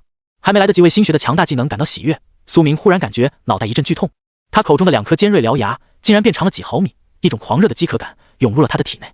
他感觉到自己的理智都快要无法掌控身躯了。苏明还处在吸血鬼状态，刚才他受伤太重了，而且多次在精神力耗尽的情况下强行使用技能，这导致他的身躯需要大量的营养滋养才能恢复伤势。对于吸血鬼而言，营养的来源就是血液。即使刚才吸了一小口张香生这位五转大能的血液，却也还是不够。忽然，苏明那双血红色的眸子死死地盯住了纪瑶，他几乎忍不住想要狠狠地吮吸一口他的血液。隐藏在基因内部的狂热让苏明牙齿都在颤抖，难以抵抗。吸血鬼一旦血瘾犯了，再强的意志力也无法抗衡。苏明面色难看，猛地咬住舌尖，让自己清醒了一瞬间。但很快，那饥渴感又如潮水一般涌来。不行，我绝不能屈服！他声音狂怒，一拳又一拳地砸在自己身上。纪瑶现在极度虚弱，一旦被吸血，真就凶多吉少了。苏明用自己那两世为人的钢铁般的灵魂毅力去抵抗，他昏沉又醒来，昏沉又醒来，不知过了多久。有一瞬间，他的牙齿几乎都要咬下去了。终于，吸血鬼状态退去了。苏明全身的紫色血精消退，磅礴的双倍属性力量骤然间消散，他的身高又恢复了到1.75米的样子。他如释重负，还好撑过去了。这吸血鬼状态就是一把双刃剑，可血的感觉竟然如此痛苦。纪瑶今后面对的就是这些吗？苏明拳头紧握，心中充满了难过。如果纪瑶能活下来，他发誓一定要想办法让纪瑶变回正常。这个世界无奇不有，他相信一定有这种至宝。苏明看向自己的个人资料，苏明携带称号杀神，以生肖称号第一滴血新人王亡灵杀手，等级41级3万410万经验，职业剑神神话级世界唯一诅咒断尸副职，力量210，体质110，敏捷380，精神270，幸运310，血脉不老身 A 玉髓骨 B 自愈因子 C， 天赋万物升华，本源剑体自动修炼辅职解锁，杀神杀神一刀全隐藏隐神步洞悉之眼，剑神乾坤一致阴阳剑士霸剑弹反斩龙诀双剑精研醉剑士电舞顺身血雷凝风剑断钢藏剑斩圣武器附魔千流斩沉剑剑舞宗师绝御剑天落剑幕意念凝刃凌波微步诅咒断尸锻造之力化气诀。常驻 buff 效果如下：风蚀耳坠，你拥有 40% 常驻护甲穿透，敏捷将近400，力量达到了200多，41级就拥有这种属性数值，说是怪物也不为过了。速度快，力量大，他感觉手中的剑都轻盈了不少，和敏捷属性搭配起来，自己的战斗力又提升了一大截。在这结算空间内也待了一小会了，精神力恢复了些许。即使出去之后有什么特殊情况，我应该也能保护纪瑶了。苏明喃喃道：退出吧。下一瞬，他连同怀抱中的纪瑶一同离开了结算空间，再出现已经是天塔世界的一个小巷里面了。苏明的敏捷属性太高了，移动速度快到离谱，即使不用步伐也宛如飞速，在路人眼里他就是模糊的，如此就能避开耳目。毕竟纪瑶在吸血鬼转化状态中，如果被发现是要被抓起来处死的。人族向来极为惧怕吸血鬼，一旦发现就要群起而攻之，即使是天塔世界也不一定保得住他。他抱着纪瑶快步来到肥鹅之下旅馆门口，来到附近，只望见其中有一名美艳至极堪称妖娆的女人正对着肥鹅管家问责：老鹅，你怎能犯如此低级的错误？老远就听到他的怒斥：难道你真的不信我把你丢回瓶中狱，享受我的恩赐吗？他面色冷冽，一脚踹在老鹅的脸上，怒喝道。他身材火辣，样貌年轻，美腿修长，堪称顶级尤物，一双狭长的桃花美眸让人难以移开视线。肥鹅管家面色紧张，低着头，甚至不敢移开脸，只得连忙道歉：抱歉，主人，我保证绝不再犯，请您恕罪。他身躯都在颤抖，似乎极度恐惧刑罚，郑重道。随后那女人才缓缓移开了脚。苏明从来没见过这个女人，心中暗自起了揣测，难不成她是肥鹅旅馆的老板？肥鹅旅馆的老板有几分神秘，极少有人见过他本人。苏明现在也没时间细想，他必须立刻安置好纪瑶。他进入旅馆内，对着老鹅说道：老鹅，开一间普通避难房。随后他递出了12万降灵币，一次性开了好几天房，可谓出手豪气。老鹅面色微惊，似乎没想到这么快又能再见到苏明。这么年轻的转职者却能这么快掏出这么多钱来，不是刚刚才被罚了款吗？难道这小伙是个隐藏富二代？老鹅有自己的职业操守，也没有多问什么，立刻开好了房间。一旁的女人看到苏明怀中的纪瑶，眼中涌现了几分诧异。随后她迈着妖娆的步子走了过来。少年，我不得不提醒你一句，你怀里的那个姑娘是吸血鬼哦。说着他抬手关闭了旅馆大门，防止街道上有人看到吸血鬼。苏明面容冷冽，一身的血都还没洗干净，看起来充满了压迫力。关你何事？他反问道，声音冷冽。弟弟，火气不要这么大嘛。他微笑着说道。抱歉，我也是忘了介绍自己。他盈盈一笑，眼中魅意横生。我是这家旅馆的老板于越，你要在我的旅馆中安置吸血鬼，有可能会为我的店铺招来祸事，我自然有权过问。他面带淡笑，但话语之中却有着几分威胁之意。苏明立刻知道这个女人心机极重，不是善茬。她是吸血鬼又如何？他眉头微皱，凝声道：肥鹅旅馆专为有特殊需求的客人准备，人尽皆知。杀人犯、夺宝者、间谍、小偷都是你的主顾。如果今日你揭发我，你来天塔守护队，你觉得你的店铺还开得下去吗？怕是名称都臭了吧？苏明面容如水一般寒冷，凝望着他说道。同时，他直接隐藏了自己的所有属性，包括等级。于越发现自己居然无法看出苏明的真实资料，他眼中顿时生出了几分惊奇，似乎这不是一个普通的少年。他款款靠近走来，一股沁香扑鼻。他浅笑的俏脸之上似乎有了几分兴趣。一旦任吸血鬼成长起来，混入人类族群之中，将会极难追查。弟弟啊，保护他可比保护一个杀人犯难多了。不过我倒不会揭发你，因为我才发现他反正要死了。一个吸血鬼的尸体倒是不会为我惹来祸事。你可以进房间了，我不拦你。他眼中闪过一抹狡黠，笑盈盈说道。苏明闻言面色微惊，他居然断定季瑶必死，莫非他的职业与这方面有关？他立刻扫描了这个女人的资料。叶姿，种族人类，称号黑魔女，击杀 C 级副本黑暗监狱 BOSS 卡托获得，称号效果提供技能黑暗附魔，等级56级，3972万56000万经验值，职业暗界魔药师，力量40，体质70，敏捷90，精神1103，幸运10，技能魔药调配史诗中品，它能够根据已有的材料调配出各种不同的魔道药剂，品质最高不超过史诗下品，无法调配正常药剂，如回血药、止痛药剂等。黑暗结界布置钻石上品，它可以消耗材料布置各类黑暗结界，无法布置正常结界，如回血结界、防御结界、神圣结界等。黑暗附魔钻石上品，它可以为自己调配的药剂布置的结界附加多个黑暗属性的诅咒效果。黑暗易容术钻石上品，它可以用其他生物的痛苦情绪为代价，永久将自己的样貌改变，也可随心意改变回来。魔女之魅钻石中品，它指定一小片区域的所有单位进行一次精神力判定，精神力低于它的单位将立刻被它魅惑，只有极小概率失败，持续期间内大量消耗精神力。护命咒击钻石中品，保命技能，当它受到生命危险时，立刻自动使用一个它事先设定的保命药剂，7天内只有一次起效机会。苏明顿时眼神一凛，暗界魔药师是一种极其稀有的高阶职业，具有调配药剂布置结界的双重能力。不过他们只能调配邪恶类型的药剂，布下邪恶类型的结界，例如千疮百孔结界、灵魂崩溃结界、剧痛药剂、折磨药水、剧毒药剂等。严格来说，这是一种生活类职业，技能没有直接的攻击性，但他的药剂和结界却有攻击性啊。他的技能熟练项全都是黑暗、邪恶的阵法和药剂，这是一种竞技职业。他其余属性都非常低，看来是之家精神的，精神力属性达到了1000以上。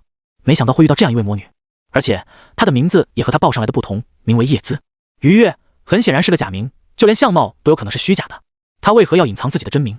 苏明陷入了沉思。忽然他眸光微惊，似乎想起了一件事。龙国通缉榜有一个通缉犯，和他名字一模一样，黑魔女叶姿，排名第187位的通缉犯，悬赏等级 B。 据说他曾毒杀了几名商界大秦，夺取了巨额钱财。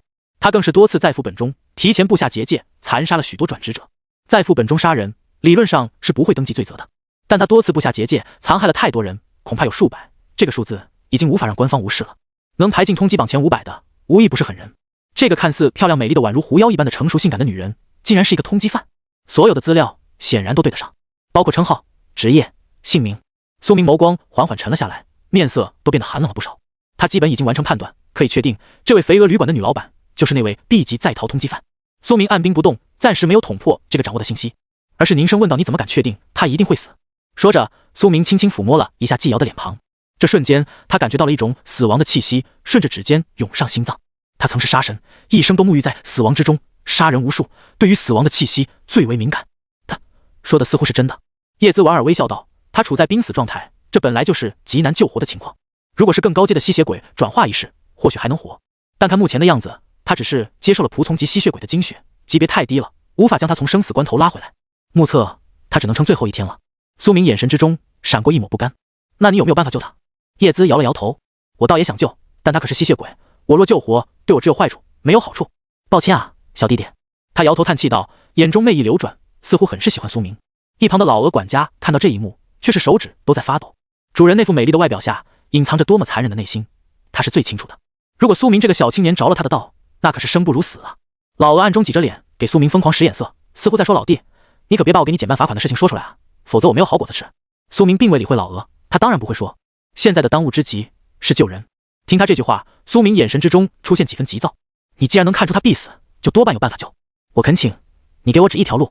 叶姿手指贴着嘴唇，思索了片刻，忽然说道：“好啊，那你叫我一声姐姐，我兴许能给你一个办法。”苏明倒也没迟疑，立刻说道：“于姐姐。”叶姿一脸得逞的笑容，发出了有些轻佻的笑声，忍不住出手捏了捏苏明的脸。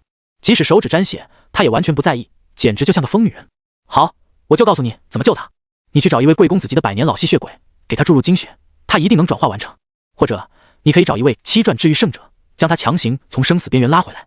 苏明听得眼皮微跳，七转，那几乎已经是人间巅峰的等级了，哪里能找到？这种大能，神龙见首不见尾，即便花费1000万降灵币，人家都不一定出手。贵公子级的吸血鬼更加不可能了。吸血鬼都是隐藏身份的，而且数量稀少，几乎灭绝。他给出的2个选项都是不可能的。苏明顿时眼神冰寒起来，感觉自己被耍了。你真的不愿救？他最后逼问道。没可能的，弟弟。他斩钉截铁道。于月是个假名吧？苏明忽然冷笑一声。此言一出，叶姿的眸光惊然一颤。即便我将你是黑魔女叶姿的事情昭告天下，你也不救。苏明眼睛微眯，紧接着朗声道。听到这句话，肥鹅管家吓得浑身一激灵，差点没站稳。叶姿更是眸光中的魅意，笑容刹那间全部消失，整个人的气质都猛然变了，变得极度严肃。他的眸光霎时间变得黑暗而邪恶。他一步冲了过来，一把掐住了苏明的脖颈。你怎么知道的？在这旅馆内，就是他的世界，他就是主人。他的结界将他的力量和速度提升了无数倍，而结界却压制了苏明的力量。再加上他5转的等级压迫力，苏明竟然难以躲避。那纤纤玉手冰凉掐住了苏明的咽喉，用力紧握。他面无表情说道：我已将这消息发送给我的挚友，一旦我10秒后没有联系他，他会立刻将这消息发送给龙国官方以及天塔会守卫团。叶姿眸光骇然，他也提前在这旅馆内布下了消息封锁结界，但他没有开启啊。毕竟客人有时候也会发送消息与外界联系的，所以不是时刻开启。如果苏明已经提前发送了出去，那么现在他也来不及阻止了。他的眼神之中闪过几分凝实的杀意，阴冷无比。同时，他的另一只玉手也已经搭在了自己腰间的一瓶黑暗药剂之上。苏明面色平淡，冷笑一声：在你的结界地盘内，我或许确实不敌，但这里可是天塔界龙国最安全、戒备最森严的地方之一。若敢杀我，你觉得你逃得掉吗？即使你是5转，也得被空间封锁，当场镇杀。叶姐姐，你可要想清楚了呀！说着，苏明露出了一个人畜无害的笑容，眼神之中却威胁之意尽显。叶姿微微一愣，旋即松开了手指。哎，好聪明的弟弟啊！他眼中杀意全然消散，这么稚嫩的脸庞下，却隐藏着这么强的意志，面对我也临危不惧。他一双黑蓝色的眸子中重新涌现出一缕淡笑，他脸上开始浮现出几分欣赏。不过，你小看我了，即便杀了你，我也有办法逃出这天塔界，换个地方生活。可我虽然可以抛弃掉这个旅馆，抛弃掉现在的名字，改头换面，但这里我经营太久了，此地已成了我的小家，我不愿轻易放弃。他说着，缓缓摇头叹息了一声。这个旅馆是他情报网的主要核心脉络，他的所有转制者人脉几乎都是靠着这个旅馆建立起来的，并且这里更是一个吸金机器，堪称天塔界最赚钱的旅馆之一。一旦放弃这里，他这么多年的苦心经营便皆是泡影了。没想到居然被这么一个小弟弟拿捏了，他顿时感觉29年的人生经历都有些不够用了。没办法，是你赢了。他神情惬意，没有丝毫慌乱和遗憾，淡然道：我不会杀你，也不会动你那位吸血鬼小妹妹。不过我实在好奇，你到底是怎么知道的？叶姿眼中有无尽的猜疑和遐想，他将自己的真实身份藏得极好，除了奴隶老鹅，基本无人知道。而且他也强迫肥鹅管家服用了黑暗药剂，封锁了他的神魂，别说出来了，就算别人搜魂都搜不出来的，他会立刻魂魄炸裂而死。救了他，我就告诉你。苏明抱着怀中的纪瑶，声音冰冷：呵呵，你也掌握我的秘密了，现在我们是相互制约，不过你可要小心哦，如果提出太过分的要求，我还是要杀了你的。说着，叶姿舔了舔嘴唇，眼中涌现出几分残忍。我倒也可以救他，但需要极其珍贵的材料，只怕弟弟你拿不出来啊。叶姿的容貌堪称绝美，天生的尤物，她的一颦一笑都千娇百媚，能轻易撩动男人的心弦，似乎她很懂得如何通过拿捏男人得到自己的目的。但苏明从始至终就像个铁人，他的眼里只有纪瑶。什么材料？他问道。中高级亡灵一族身上才会爆出来的钻石下品稀有材料，骸骨亡灵的魂艾。叶姿眼睛微眯，凝声说道。苏明闻言顿时眸光一凛，曾经他在副本里斩杀了一头亡灵，爆出来过一个名称极为相似的材料，名叫精英亡灵的魂艾，经过升华后变成了钻石上品的炼药材料无息死魂。这东西他一直没有使用，存放在个人空间中。弟弟别想了，那东西有价无市，即便你斩杀1000头亡灵都不太可能爆出来的，等你刷出来他早就……他话说到一半，苏明从个人空间中取出了一个暗银色的透明灰魂，材质介于粉末状与魂魄状的交界，看起来诡异而幽邃，似乎还在隐隐颤动。叶姿的眸光顿时一震，眉头紧皱。无息死魂，钻石上品的炼药材料。他的眼眸中闪过几分惊芒，即便是成熟稳重的他都忍不住惊讶。他一直在找这东西，这比他说的骸骨亡灵的魂艾还要高级太多了，效力也强出了无数倍。用这个能不能替代？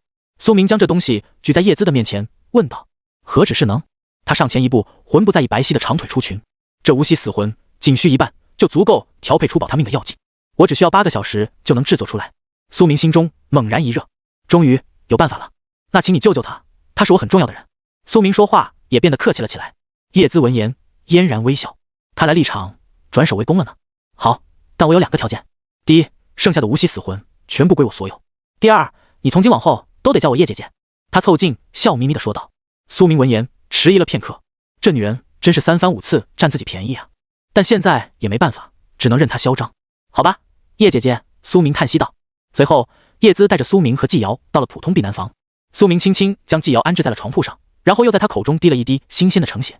季瑶满身紫金，浑身冰凉，面色痛苦，昏迷不醒。她口中一直在喃喃轻语什么东西。季瑶，放心，我一定会让你醒来。苏明心中暗道，如果现在救活不了他，那么就等10年、100年之后，待逆道神界再度完全充能，苏明宁愿再度重生，也要救回他。这就是他的决心。在将无锡死魂交给叶姿之前，他最后查看了一下这个东西的资料。无锡死魂炼药材料，钻石上品，具有强大的力量，掺入药剂中能够提供0.1至1秒内暂时免疫死亡的效果。如不经调配，直接吞服将立刻死亡。直接用会死，这倒是个绝佳的自杀工具。这东西如此危险，你确定能救他吗？苏明眉头紧皱，充满了怀疑。叶姿一把拿过无锡死魂，握在手中把玩，嘴角有几分淡笑。哼，材料的性质并非一成不变，只要交由足够有经验的药剂师辅之相信契合的材料，就能产生出完全不同的神奇效果。放心，我必然能救他。他打了包票，几成把握？苏明眉头紧皱，执意追问。世界上没有必然的事情，当一个人说必然的时候，多半是假的。叶姿笑容缓缓收敛，面色也逐渐变得严肃了起来。他看出来了，这个姑娘是苏明很重要的人，如果自己骗了她，这个少年有可能会发疯般的报复。全世界都在通缉自己，倒也不差这么一个人。不过他行走江湖多年，靠的可不是毒药、结界，而是他的为人处事。仅靠杀伐手段是走不远的，多一个敌人不如多一个朋友的道理，他极其清楚。两人又没有什么真正的利益冲突，何不以和为贵呢？更何况他给自己带来了苦寻多年的无锡死魂，已经算是贵人了。他认真说到9成把握。好，动手吧。苏明点了点头。叶姿立刻取出一个黢黑的小干锅，放在房间内。干锅黑不溜秋，看起来其貌不扬，但苏明用洞悉之眸扫描后，才发现这竟然是一个史诗品质的干锅，用来酿制药剂，有极强的效果。他面容凝重，取出了上百味不同的药材材料，以极其熟练的手法进行调配处理。这些材料千奇百怪，有风干黑蜈蚣、腐烂蝎尾、巨型杀人风针、2转蛇胆等等，看起来就像是一个毒虫百宝园。其中甚至还有100岁老人骨灰，骨灰也能用来酿作药剂。苏明还是头一次见。黑魔女不愧其名，搞的东西真是邪门。随后过了整整10个小时，远超他预料的时间。季瑶的状态也逐渐不好，浑身生命体征愈来愈微弱。黑魔女浑身香汗淋漓，这才终于将一小瓶黑银色的药剂呈现在手上。成了。她将药剂举到眼前，用通透的眼眸凝望着，似乎在看其中有没有杂质。完美，可以位列我的杰作之一。这种品质的药剂，即使是我也极少酿制。她十分自信，将药剂递到了苏明手中，给他服下吧。10分钟之内，他就能彻底转化成吸血鬼，摆脱濒死状态活过来。他眼神极为自信，其中也有几分傲气。这可是他的看家本领，肯定能让这毛头小子开开眼，让他心甘情愿的叫自己一声魔女姐姐。苏明眸光戒备，没有立刻心急的给季瑶服下，而是用洞悉之眼查看了一下他的药剂，以防他做手脚。玄命魔液，钻石上品，以高阶魔法材料无锡死魂为主材酿制的药剂，能够在濒死的人体内建立回溯性的死亡逆转通路，使其脱离濒死状态0.8秒钟。诅咒词缀，狂毒凝望。这瓶魔药中充斥许多种极端剧毒，理论上毒性药力会相互溶解，但依然有10%的概率使服用者灵魂崩溃。苏明面色凝重，黑魔女调配的药剂果然有诅咒。他说的9成把握确实不假，但那1成灵魂崩溃的概率，苏明不可能无视。还好是毒性诅咒，那就好办了。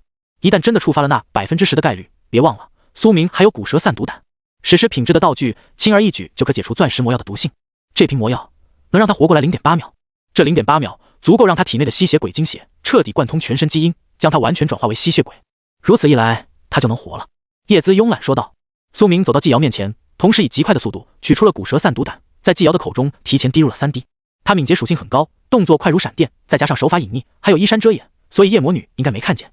否则这玩意一旦被他看见，恐怕苏明是保不住的。史诗级道具，5转高手绝对会抢。匹夫无罪，怀璧其罪。随后苏明才将这瓶药剂送入了季瑶口中，尽数灌下。季瑶的身躯骤然闪过一道灰黑色的流光，激活了他全身冰凌的血肉和精气，他的呼吸和心跳重新变得有力了起来。黑暗药力顺着血管在他体内游走，看得苏明心惊肉跳。还好有惊无险，最终没有触发那10%的概率。季瑶的体温逐渐恢复了上来。他体内的吸血鬼精血开始狂以及，趁着这个机会转化他的身躯。他身上的紫色血管开始逐渐与肉体融合，缓缓平复下去。这意味着他的转化进程基本完成了。苏明悬着的心终于落了下来。好了，我们的交易完成了。说着，夜魔女看了一眼自己手中的残留无息死魂。原本想留一半的，但只剩下1/5了，倒也够用。毕竟救活了这么一个小美女，我也算不亏。他悠悠道，眼神魅意横生。弟弟，那姐姐先走了哦，以后你来我旅馆打5折。随后他笑盈盈地说着，身躯消失在了场中。苏明总感觉有一种不祥的预感，自己将无息死魂交给了这样一个黑魔女，最后会发生什么，谁也不知道。但能救季瑶，苏明就不会后悔。苏明望着床上的季瑶，他面容平静了些许，但额头还是有些细密的汗珠。他眼皮下方涌现出些许血色红芒。呜呜，苏明听不清他在哼哼什么，于是靠近了过去。呜呜，苏明立刻用剑划破了自己的手腕，递到他口中。他闭着双眼，立刻像一只小猫一般大口吮吸着。过了几十秒，他才停息。季瑶的面色都红润了不少，全身状态一瞬间就完全恢复了。毕竟吸血鬼本来就是吸血来回复体力的，强大的自愈能力瞬间将他身躯的伤势完全重塑愈合。他睁开了朦胧的双眸，望着面前的苏明，顿时惊然。他并不知道自己刚才做了什么，只感觉自己的身躯发生了某些变化。苏明，我们竟然还活着！他彻底恢复了神智，一下子和苏明抱在了一起，那张美丽的脸庞渲然欲泣。没事了。苏明轻轻拍着他的背，安慰道。这时，季瑶看到苏明手腕上的血液，骤然间，他的眸光中涌现了几分吸血鬼特异族特有的嗜血，并且他几乎有一种忍不住咬上去的原始灵魂冲动。我这是怎么了？他有些难以置信，望着自己的双手，皮肤依然白皙，似乎没有什么异样。苏明面色沉重，深深呼了一口气，动用自愈因子将自己的手腕治愈了。季瑶，你现在是吸血鬼了。苏明望着他，认真说道。季瑶闻言，脸色微愣。那不是传说中的怪物吗？真的有这个种族吗？他眼睛眨了眨，有些不敢相信。他们是万族之一，数量稀少，也非常强大。你现在应该能看到，你多出了很多属性。苏明说道。季瑶立刻查看了一番自己的资料。季瑶，种族半吸血鬼，仆从级，等级30级，反斜杠经验值，职业王骸召唤师，力量50，体质70，敏捷45，精神289，幸运7，天赋阳然生灵。他身上流淌着一半人族的血，一半吸血鬼的血。被阳光直射时，他能够消耗精神意志抵抗阳光，但精神耗尽后被阳光直射，还是会身躯自燃而死，彻底朽灭。苍白之躯，半吸血鬼的血流淌在他体内，他的全身体质、力量、敏捷属性暴涨 1.5 倍。极血之魔，仆从级半吸血鬼的血流淌在他体内，他可以汲取任何活体生物的血液，快速治愈自己的任何伤势，并且有极低概率夺取对方随机一个技能，并且他能以消耗自己的生命力为代价，将一些等级不高于自己的单位转化成吸血鬼。技能：红甲王旗召唤术、吞骨玉虫召唤术、低阶尸体唤醒术、骸骨小兵召唤术、割魂镰刀。常驻 buff， 还会亡灵武器词缀亡灵转化，他的召唤物全部获得亡灵一族天赋不死之身，他们死亡后尸骨将会逐渐重新凝聚，复生归来，除非在复活过程中再度遭受重创或尸骨无存。苏明看到他的信息，立刻眸光微凝。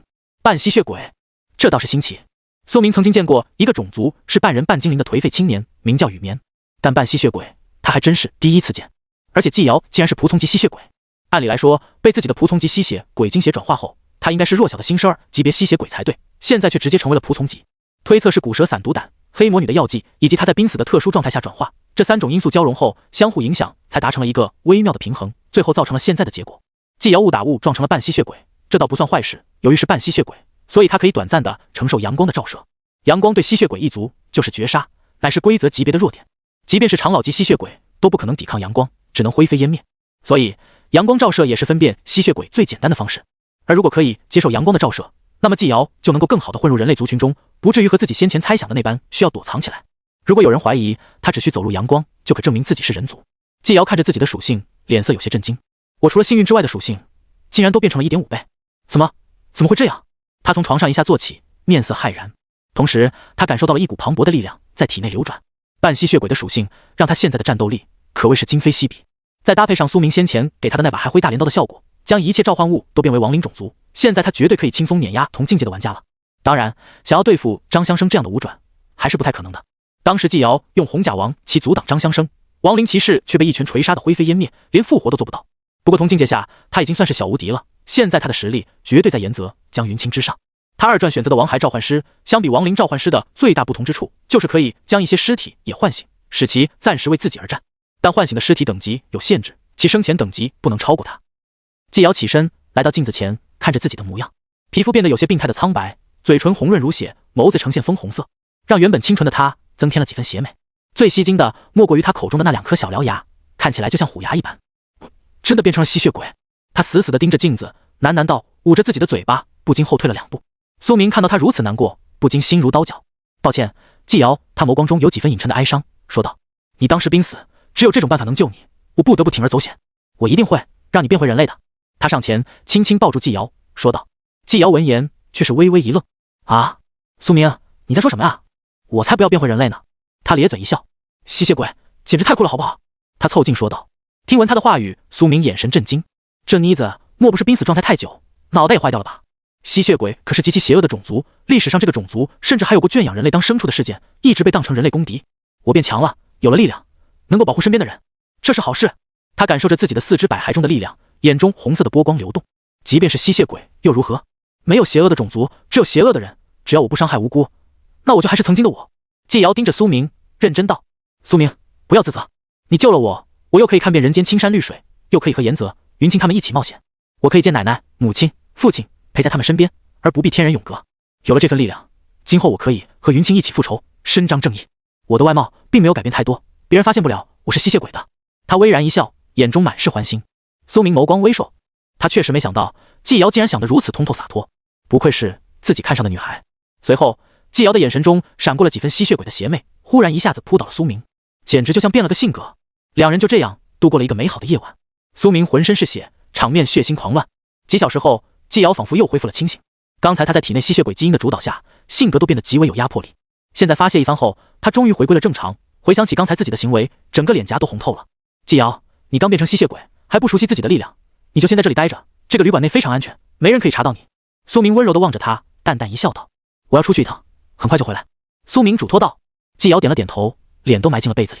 这里面所有设施一应俱全，有训练场，可以召唤出人偶，让你练习技能。这个卷轴是刚才副本里爆出来的，你可以趁着这个机会学一下。说着，苏明抛出了一个技能卷轴，火骸狮群、召唤术、铂金上品技能卷轴。季瑶接过卷轴，点了点头。好，我正好也生成了3转任务，我趁着这个时间研究一下转什么职业。随后，苏明离开了房间。这家旅馆的老板黑魔女叶姿应该是跟张家没有任何关系的，所以季瑶在此处很安全。更何况天塔界可不是副本，不能乱杀人，即便是张家也不敢肆无忌惮的在此放肆。季瑶救了过来，他心中的大石头总算放下了。现在是时候去拍卖行处理一下爆满的背包了。他已经洗去了全身的脏血，现在清爽多了。忽然，街道前方出现了2个熟悉的人影，都戴着简易的面具。即使戴着面具，苏明也认出了他们，是颜泽和江云清。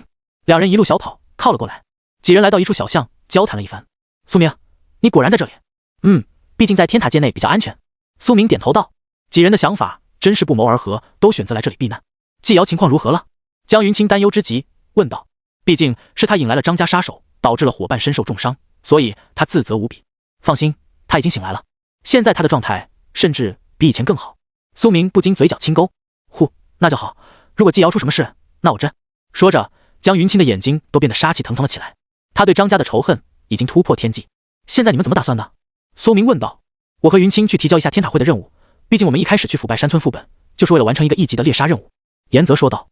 只要队长完成提交，那么所有人都能够领取任务奖励，即使季瑶在旅馆内足不出户，也可以获得奖励。然后我升级一下装备，再陪云清去想办法买几件易容和隐藏信息的装备，否则他将会遭到张家无止境的追杀。颜泽面容严肃，凝声道：正确的决断，你们小心行事，最好不要摘下面具，天塔界内也有不少眼线。苏明观察了一番周围的环境，说道。两人点了点头。我要去一趟拍卖行，稍后在旅馆内会合，届时再商谈其他的计划。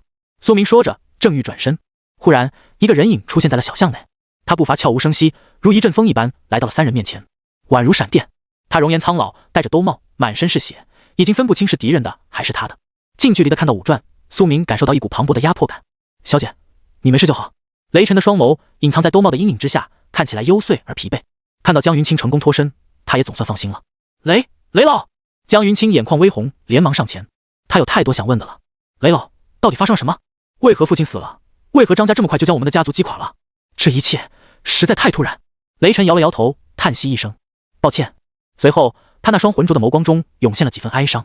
小姐，是我亲手杀死了董事长。此言一出，江云清眼神怔怔。不可能，雷老，你一定在骗我，对吧？他的第一反应就是不相信。是真的。雷晨语气坚定，凝视着江云清的眼睛。张家手段凌厉，短短几年间就架空了我们的一切势力。江安财团的崩溃如大厦既倒，董事长生前用了一切办法都无济于事。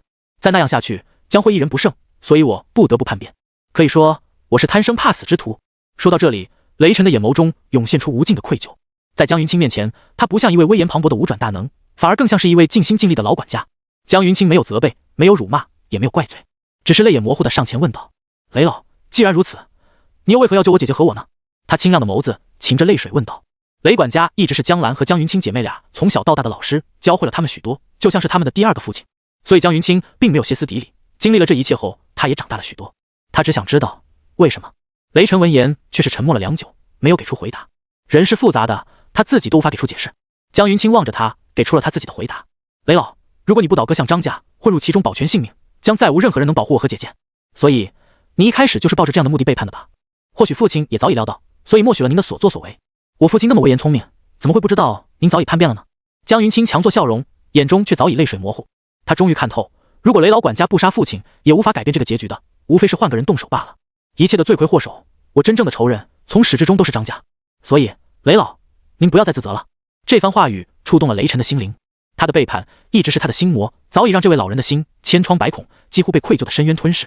这一瞬间，江云清的话却将他拯救了回来。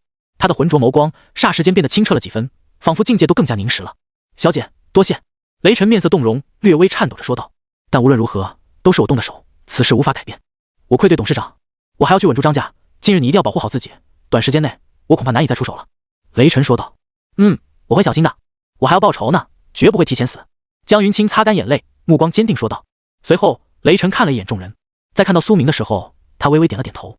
这个有胆魄有实力的青年，让他有深刻的印象。小姐有这几位至交好友陪伴，他也能稍微放心一些。几位小友，告辞了。雷晨深深记住了众人的容貌，下一瞬就消失在了原地，快到离谱。严泽看着江云清，眼中有些怔怔。云清他竟然原谅了杀父仇人，这般豁达的魄力，即便是严泽自己都不一定能做到。看来经历了这一切，他真的成熟了，从曾经那个大大咧咧的少女，变成了一个能担大任的坚韧姑娘，已经能看穿大局和事物的本质。江云清擦干眼泪，将面具戴得更严实。好了，咱们分头行动吧，等会见。他强行镇定地笑道。随后，严泽和他一同离开了。苏明望着两人的背影，面容凝重。其实他刚才一直在暗中掂量自己与雷晨的差距实力。现在自己是4转，与5转一战，有机会赢否？跟张香生打的时候，自己是3转，被碾压。现在已经是4转，或许真的有机会。思及于此，他舔了舔嘴唇。日后必定要彻底弄死那个张家忠犬。苏明缓步朝着拍卖行走去。现在正好是月初，是降临拍卖行中珍奇宝物最多的时候。现在参加一定能买到不少好物件，并且会有更多达官贵人参加，自己的装备也能拍出个好价钱。赶路的时候，苏明忽然收到了一封视频信件。点开视频，竟然是黑纱协会的2把手方蜜凤。他身穿一袭黑袍，背着一杆大狙，一头短发干净利落，眉宇间有几分男生的英气。他面容凝重。苏明，你救的姑娘不觉已经把副本中发生的情况都上报了工会。隐棍武者王阳辉背叛队伍，抛弃队友，是你出面阻止，救了那姑娘。虽然我们黑纱工会一向讲究自由，散养新人，但对于这种叛徒行为，还是虽远必诛。既然此次有你代劳，并且还救了一位组织成员，算是大功一件。我也用工会的名义给你发送了奖励，请你注意查收。随后，视频立刻就关闭了，没有任何结束语。黑纱的人向来都这么雷厉风行，没有任何客套。苏明打开信件查看，顿时眼神微亮。黑纱工会给了自己2个奖励：组织内 C 级及以下副本直接进入资格1次，也就是说不用给钱了，能节约一些降临币。另外一个奖励则是一把铂金级别的技能卷轴，幽影部铂金下品。苏明直接进行了升华。魔影6转部铂金中品，职业限制魔道职业，如鬼魅一般的步伐，一场战斗中可使用6次。这个技能卷轴实在不太行，苏明已经有了钻石级的凌波微步和传说级隐神步，再学这个技能有点鸡肋了。更何况有职业限制在，他也学不了。只有剑法，他才能无视一切条件进行学习。找个时间卖掉吧，这玩意也挺值钱的。苏明面色平淡，喃喃道。此时此刻，黑纱组织内，没想到王阳辉竟然会背叛队友，我黑纱竟然有这种废物。方蜜蜂正站在大厅内，面色极度冰寒，拳头都攥紧了。他背后扛着一把大狙，整个人看起来杀气蓬勃。他是组织的2把手，虽然是女人，但实力仅次于首领，在黑纱组织内也是说一不二的存在。他之所以会如此愤怒，是因为王阳辉队伍中的那位中年队长是他的好友，他保护着队员，毅然决然的战死，是条汉子。但他保护的人，最后却是个胆小的懦夫叛徒，这简直是对他死亡的极大侮辱。此刻他心里烦躁难安。方姐，人死不能复生。一名身穿漆黑钢甲的魁梧男人靠在他身旁的柱子边，面色稳重道：“奖励也发给那新人小子了，此事可以暂时搁置一番了。现在最好先处理一下工会事宜，首领走后由你全权负责。”他名为万铁，职业是钢甲玉铁师。他身材强壮，有一个锃亮的光头，看起来十分壮硕。新人大赛还有最后10天，优胜的工会能得到许多副本的进入权，足够节省几年开支，更能获得史诗级道具装备。我们准备了很多年都没有夺冠过，而今年是最有希望的一次。那位新人强到离谱啊！可现在他却死了，首领出手也多半就不回来。此事的影响，我们得想办法处理一下。他认真道。方蜜蜂叹息一口气，压住了心中的繁杂思绪。现在首领不在，他需要接管负责黑沙工会内部的大小事宜，扛起大梁。可今年的新人战斗大赛只剩最后10天，已经没时间选别的人了。我们黑沙工会每年招的人本来就非常少。他面容严肃，眉头紧皱道，眼中有些焦虑。角落里，一位青年正倚靠在墙上，慵懒随意地把玩着手中的匕首。他嘴角露出了一个微笑，似乎性格有些玩世不恭。方姐，不用纠结了，今年的大赛我看我们不用参加了。说着，他露出了一个有几分戏谑的笑容。毕竟首领亲自挑选的那位新人已经在副本里出事了，即便首领亲自出手赶去查看情况，恐怕也只能带回来一具尸体。幽绿色的匕首宛如有生命一般，在他手中跳跃旋转，玩弄得炉火纯青，一看就知道他是一位高阶的暗杀类职业者。咱们黑沙都是散养新人，如果他死了，一般只能说明他太弱，正常情况下是不可能惊动首领亲自去查看的。而这次首领却亲自出手，实在奇怪，必然有特殊情况。万铁闻言也是摸着下巴，陷入了沉思。你这么一说，倒也确实，有可能那位新人的死并不是意外，而是敌对的玄镜工会的暗杀呢。毕竟我们黑沙人才几，可是他们在大赛上的强有力对手。血煞刺客宰达闻言也是微微笑道：“呵呵，万铁，你看起来头脑简单，四肢发达，但还是挺聪明的嘛。总之，无论如何，今年的大赛咱们是不用想了。”宰达淡笑道。方蜜凤闻言，眸光中却忽然闪烁一道金芒。不，或许还有一个人选，冠军是没机会了，但拿个前10，说不定有希望。那位新人的实力应该比不上首领选的那位，但方姐，你说的该不会是？此刻，天塔见，苏明径直走向拍卖行，同时他暗自打开了自己的系统抽奖轮盘。每次大战升级都会获得一次轮盘抽奖机会，之前一直凶险忙碌，没时间抽奖，现在终于有空闲了。苏明心念微动，那轮盘就飞速旋转起来，五光十色的至宝闪烁，最终金色指针停留在了一个远古级的天赋上面。圣洁之心，远古上品，你无条件免疫绝大多数的记忆窥探效果，除非该效果源头品质比此天赋更高。他立刻动用了万物升华天赋，4转之后，万物升华甚至连轮盘奖励都可以升华，因为没有了战利品的限制。纯净灵魂传说，圣如净水无杂质，万法难明此心魂。词缀绝对澄澈，免疫一切记忆，灵魂窥探效果。安静，你对一切意志影响类效果具有顶级抗性。传说级天赋，苏明有些震撼了。远古之前的一切都分上中下3个小品质，而到了传说就只有唯一一个品质了。传说就是传说。这个世界上有许多搜魂技能、毒药，有太多办法可以神不知鬼不觉地窥探一个人的记忆，知晓其最深处的秘密。而有了这个常驻天赋，自己将会免疫一切类型的记忆窥探技能。一切类型，这是什么概念？也就是说，即便对方有一个品质更高，达到神话级的记忆窥探术，也无法对苏明生效，因为这是规则免疫。苏明再也不必担忧自己的思想被窥视了。很好，他不禁露出了一个淡笑，立即快步走向拍卖行大门。同时，苏明心中也在暗自盘算着，张家刚刚吞并江安财团，本就需要一段时间消化，现在他们又花费巨大代价想要杀死江云清，却失败了。即便财力雄厚如张家，恐怕短时间内也不会做出什么新的动作了。几百个阵法师，5转大能，无数位杀手同时出手，这简直是把钱当纸在烧啊！苏明预计张家近日会安静一阵子了，但他可不会安静，因为现在正是斩杀张唐最好的时机。张家全部的注意力都放在江云清和他姐姐身上，说不定张唐身边的防护就会薄弱。苏明已经做好了决定，在拍卖行购置一些新装备，清理一下背包，然后立刻动身追杀张唐，给张家予以还击。他推测张唐的贴身老仆应该是4转、5转的实力左右。现如今苏明已是4转，即便有5转保护，他也有信心击杀张唐，然后全身而退。毕竟他前世的本职就是刺客，这种事算是他的老本行了。5转确实难杀，那我不杀就行了，只杀张唐。苏明思索着，快步走向了金碧辉煌的降临拍卖会。同时，他顺手取出一副黑色兜帽，戴在了头上，整个人看起来顿时显得有些神秘。张家应该已经知道自己的长相了，最好还是低调，否则容易引起不必要的麻烦。周围人声鼎沸，有许多达官显贵、高阶转职者大能都莅临此地。苏明动作迅捷，直接进入了大门内，宛如一阵风。他的敏捷属性太高了，走路的速度不是常人可比的。一入其中，立刻有一位容貌姣好、身材火辣的迎接女上前为苏明带路。您好，请问您是来参加拍卖会的吗？他弓腰一礼道，笑容满面，动作十分专业。是，顺便我也有些东西要上架拍卖会售卖，现在我去鉴宝室吧。苏明凝声道。他的目光看到苏明腰间的那枚令牌时，眼神之中顿时有些惊异。钻石猎杀者，这可是非常稀有的，一般只有4转以上的大能才能位列钻石猎杀者，含金量自然不必多说。而更让他震惊的是，这位还如此年轻，那兜帽下的脸庞，只需看个轮廓都知道帅气年轻。这个年纪就已经是钻石猎杀者，绝对是前途无量的年轻才俊。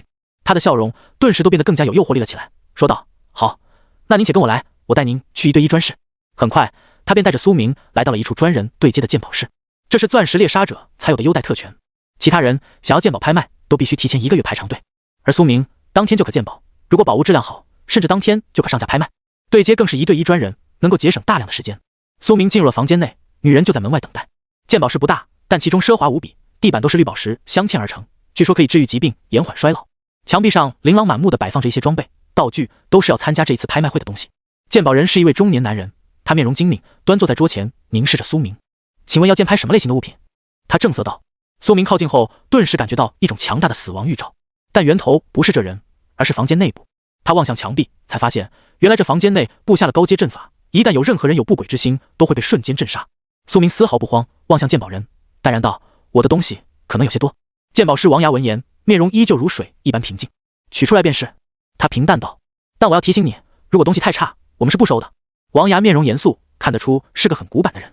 另外，今日的大型拍卖会宝物列表已经满了，即便我鉴宝成功，今日你的物品也无法上架拍卖，得等到1个月之后。他冷冷道。王牙身为降临拍卖行的鉴宝人，已经在此工作了几10年，经验丰富。他认为这位青年如此年轻，恐怕难以掏出什么高端宝物，所以他并没有抱以太大期待。但当苏明掏出第一样东西的时候，他就震惊了。一把铂金上品的大斧，沉沉地落在桌子上，发出哐啷一声。斧柄是某种玉乳色的钢铁材质，而斧刃则是暗红色的兽骨，看起来极为狂野。看到这把武器，王牙顿时肃然起敬，看来自己小看这位青年了。铂金上品，狂骨血牙兽的脊椎骨做斧刃，玉乳软钢做握柄，上好，还有一个战斗类型的瓷坠，以及30点力量属性加成。起拍价应该能给你定到189万降临币左右。他话还没说完，苏明又取出来3样装备堆积在桌子上：亡灵护甲，铂金上品；暗月大盾，铂金中品；溪谷巨剑，铂金上品。整整3个铂金级装备。这些东西原本都是白银、黄金级，经过苏明升华后，直接就达到了铂金起步。这就是万物升华的含金量。他不要的装备留着都没什么意义，索性今日全部鉴宝上架拍卖掉，换成钱。王牙看到这些东西，顿时眼神微颤，一口气掏出这么多铂金装备，这位年轻人到底什么来头？他心中充满了吃惊。他仔细打量，这才发现了苏明腰间有一枚他先前没注意的钻石猎杀令牌。他心中的轻视瞬间全部打消了，原来是一位钻石猎杀者，真是少年英雄，怪不得能掏出这么多高阶装备。他的服务态度顿时都不一样了，原本冰冷的眼神都变得热情了起来。这件亡灵护甲材质特殊，竟然能够抵御符属性伤害。暗月大盾竟然有2个瓷坠，真是稀有的良品。这把溪谷巨剑握柄尖锐，好似犀牛角，竟然能够提供68点力量属性加成。他看的眼神愈发炙热明亮，看到好东西，他自然也会激动。毕竟当年他选择成为鉴宝师，也是为了看遍天下宝物，才选择从事这个职业的。他觉醒的是一个生活类职业者，天赋也并不强大，自知此生无法达到更高境界，想要亲手触摸这些珍奇的宝物，只有这一条路可走。这几样装备必然能卖个好价，目前我粗略估计，3样加起来应该能卖589万降临币。鉴宝师望向苏明，微微一笑地说道。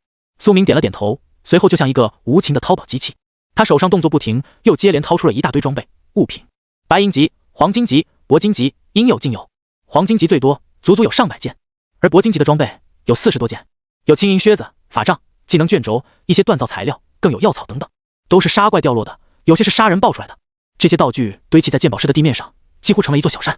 一般人在副本里一趟最多杀几10头小怪，就算收获颇丰了。而苏明呢，在副本里不仅最少要杀几百头小怪，更是会屠戮许多精英怪，最后还会将 BOSS 也屠杀。所以他每次在副本中得到的奖励都丰厚的无与伦比，远超常人。在经由万物升华天赋升阶之后，他身上的高级装备数量当然恐怖。看到那遍地的装备，王牙当场就愣住，直接傻眼了。这是否有点太夸张了吧？他双眸怔怔地盯着那一地装备，久久没有回过神来。即使是钻石级猎杀者，也不可能随手掏出这么多铂金级装备。许多经验丰富的钻石猎杀者自己都还在使用铂金级装备，甚至有人用的还是黄金级装备，因为铂金装备爆率真的太低了。这位青年到底有什么机缘？王牙的面色一下子就凝重了起来，他对苏明的态度也立刻变得毕恭毕敬。他身为降临拍卖会的专业鉴宝人，社会地位其实是不比钻石猎杀者差的，但苏明能够掏出这么多高阶装备，足够让他放下身段。对方说不定是某位绝顶大能的门徒，或者是某个大家族的世家公子。敢问您是哪个家族的？他直接离开了座位，来到苏明面前，拱了拱手，试探性的问道。苏明面色平淡，说道：“王先生不必紧张，我只是个拍卖贩子，专门为那些不能亲自来拍卖行的人上架装备拍卖，而我从中抽取佣金而已。”他随手胡诌了个身份，否则自己掏出这么多顶级装备，如果没有个解释，那就太高调了。理论上说，拍卖会内的所有装备主人信息都是隐藏的，会保持绝对的隐私。但苏明谨慎习惯了，他喜欢低调。听闻苏明的解释，王牙倒是松了一口气，原来如此。但能够拿出这么多铂金装备的人，即使是拍卖贩子也不可小觑。他的尊敬依然不减，对苏明十分客气。他走到那装备小山面前，开始亲手鉴定。过了2个小时后，他才鉴宝完成，随后小心翼翼地将那些装备整理了起来，每一样都用一件锦盒收好。您的宝物总共有337件，其中147件为白银品质，100余件为黄金品质，铂金物品将近50件。最终拍卖出去后，我们拍卖行会根据价格抽取20%的中介费，而您是钻石级猎杀者，可以打折到14%。粗略估计，所有加起来应该能够卖到7798万降临币的最终价格，到您手中便是6706.28万降临币。不过根据拍卖的情况，价格可能会有所浮动。他擦了擦额头的汗水，对苏明一丝不苟地说道：“虽然喜欢干这行，但他一口气鉴定了几百样装备，还是有点吃不消啊。”“很好，劳烦了。”苏明微微一笑，说道。正当王牙以为要结束的时候，苏明竟然大手一挥，又掏出来了几样装备。小友能不能一口气全拿完，否则我这心脏实在是有点受不了啊。他尴尬笑道，随后叹了口气，上前拿起其中一杆长枪。今日一天的工作量就顶得上他10几天的工作量了。王牙拿起那杆暗蓝色，仿佛缠绕着一条白龙的长枪，在手中仔细端详着。这不看不要紧，一看他顿时石化，全身僵硬，眸光中的骇然已经无法言说。刚才他还只是有些惊骇，而现在则是彻头彻尾的震撼。这竟然是一件钻石装备，轻盈如鸿毛一般，握在手中没有分毫重量。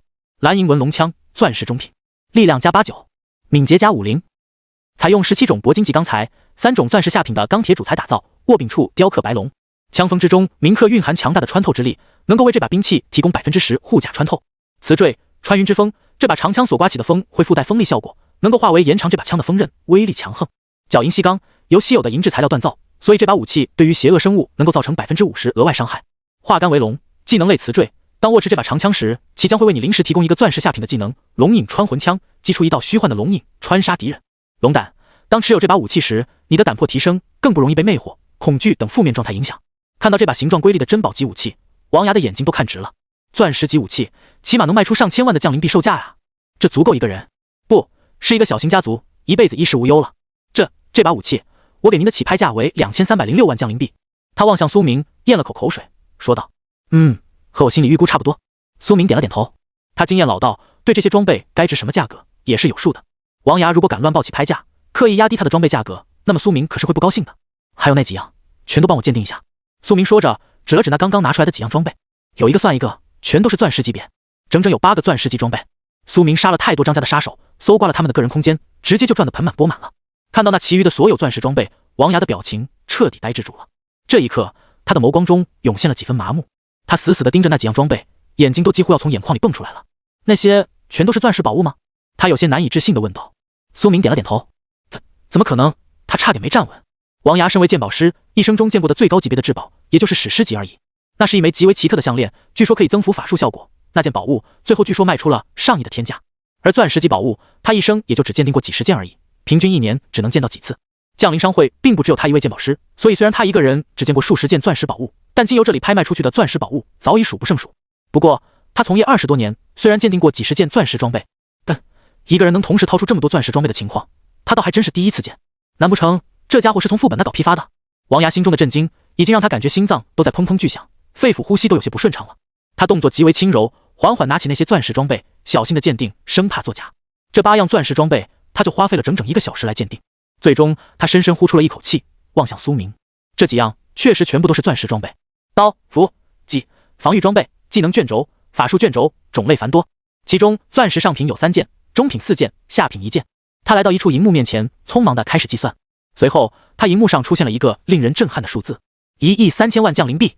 再加上先前苏明卖出的那些铂金、黄金装备，苏明这一波如果全部成功拍卖的话，将能够得到约莫2亿降临币的收入，换算成绝对流通的万族币，也有足足2000万了。2000万的万族币已经足够购买一个史诗级装备了。苏明可谓是平步青云啊！您的物品全部都可上架拍卖。王牙说话小心翼翼，脸上有一抹笑容。他对苏明的态度变得极为谨慎，他已经看出来了，这位青年绝对不是一个普通的拍卖中介贩子，甚至对方有可能是某位五转大能，乔装低调来也说不定。所以他的态度极度卑微，生怕惹怒对方。但我们的拍卖会有许多档次，您那些黄金及以下品质的物品就只能在最低档次的拍卖会上架，可能需要20几天后才能卖出去。苏明面色平静，点了点头，无妨，我可以等。但我这些铂金、钻石级的宝贝，能否上架今晚的月度大型拍卖会？王牙连连点头，笑容自然。可以，当然可以，为什么不行？我会立刻帮您安排，将这些宝物登记到今晚的拍卖中去。苏明闻言也是淡然一笑。王先生，你刚才不是说今日拍卖会的宝物列表满了吗？怎么现在又可以了？他的话语顿时让王牙尴尬不已。他也为一开始轻视苏明感到极为后悔，这么一位大客户，巴结还来不及呢。抱歉，这倒也是我没说清楚。只要宝物质量够好，我们降临商会随时提前可以替换拍卖列表中的宝物，换上更加优质的物品上去，给参加今晚竞拍的职业者们惊喜。而您的这些至宝显然都非常合适，我会立刻着手安排的，请您放心。铂金以及钻石级的装备，如果没有意外，今晚就可全部拍卖出去。如果流拍，那么也在7个工作日后，通过规则信件的方式返还给您。他搭着手陪笑道。苏明眸光平静，又补充道：对了，我的所有铂金及以上的宝物都优先接受万族币竞拍，而黄金和白银的垃圾就可以用降临币竞拍。万族币才是真正的硬通货币，能够与其他种族交易，更能够在万界商店购买一切。而降临币相对而言略逊一筹。好，这是您的权利，我会为您登记。苏明点头说道：很好，鉴宝师，麻烦你了。他也不想为难这位鉴宝师，毕竟他也没有犯什么太大的错误。另外，我稍后也会参加拍卖会，我参与竞拍的费用能不能登记在我的上架装备售出后的收益中？他凝声问道。王牙立刻点了点头，这种事情经常发生，毕竟即便是大家族的人，也不一定能随身掏出几千万降临币来，很多情况下都是用的这种方式进行竞拍。苏明乃是钻石猎杀者，这也是他本来就该有的特权之一，请将猎杀令牌交给我，我来为你登记。苏明摘下手中的令牌，交给了王牙。王牙接过令牌，立刻放在面前的荧幕上操控了一番，很快一切工序都完成了。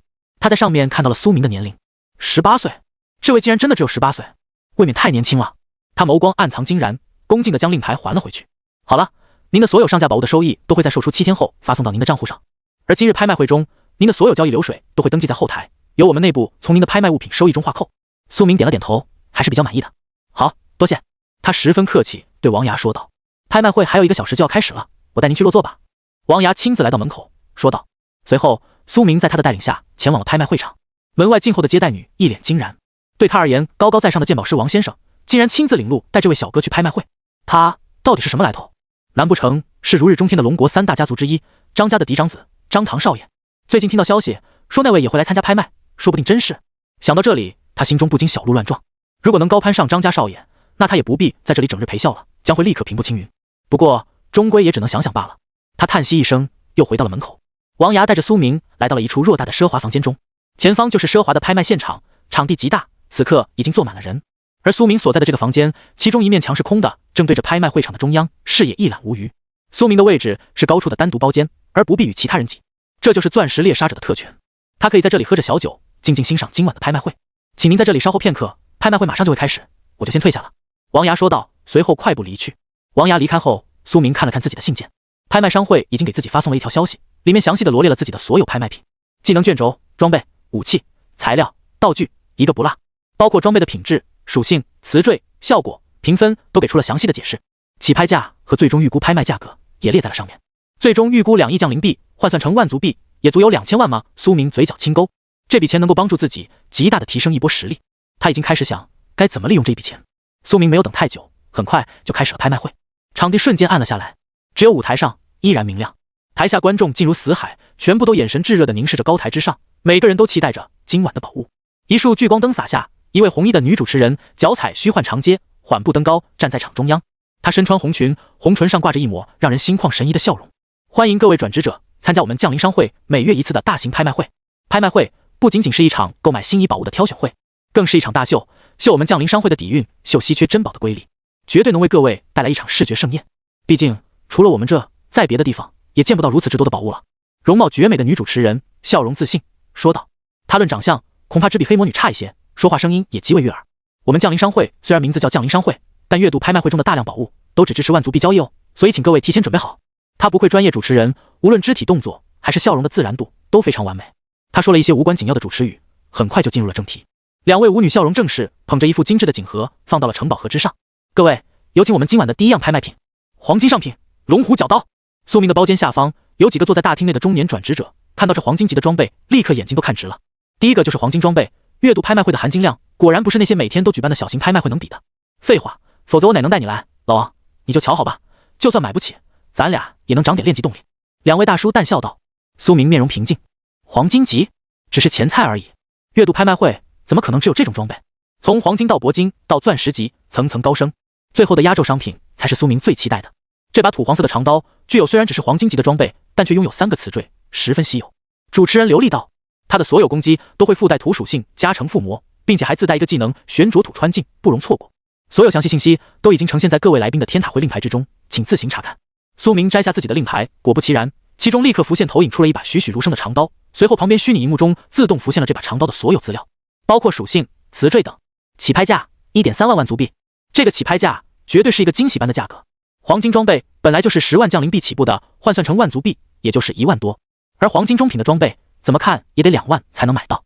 可这次的起拍价却只有 1.3 万万足币，无疑勾起了所有人的竞拍欲望。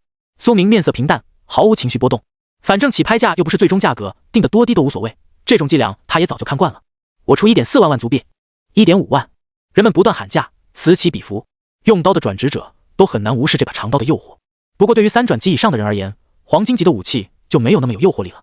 最终经过了8轮出价，这把长刀被一位虎胆刀客买走了。这只是一个开胃小菜，还请期待我们的下一件藏品。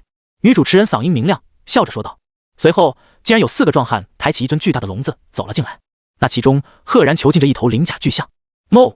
他发出了一声低沉的吼叫，传遍了整座会场，让人耳膜俱震。第2件拍卖品是一头泥皮鳞甲巨象，它是十分珍奇的一种，达到了铂金中品的品质，具有强大的战斗力，能为您在副本中保驾护航。不要看它体型巍峨，其实十分便于携带，因为它有一个种族技能可以生化泥虫，藏进衣袖随身带着。目前它的战斗力相当于3转巅峰的转职者，这还是未成年的状态，一旦它彻底成长起来，日后还能变得更加凶猛，甚至比肩4转。另外，由于这件藏品的主人急需用钱，所以没有要求必须用万足币交易，起拍价240万降临币或23万万足币。很快，许多人都开始出价。这头大象只是第2件藏品，就如此有吸引力。试问，谁不想有一头体型庞大的巨象在副本里保护自己呢？那可是满满的安全感。尤其是那些家族里有点小钱，但刚转职的觉醒者，最喜欢的就是这种异宠。我出245万降临币，250万降临币。苏明在房间内面色平淡，望着众人喊价。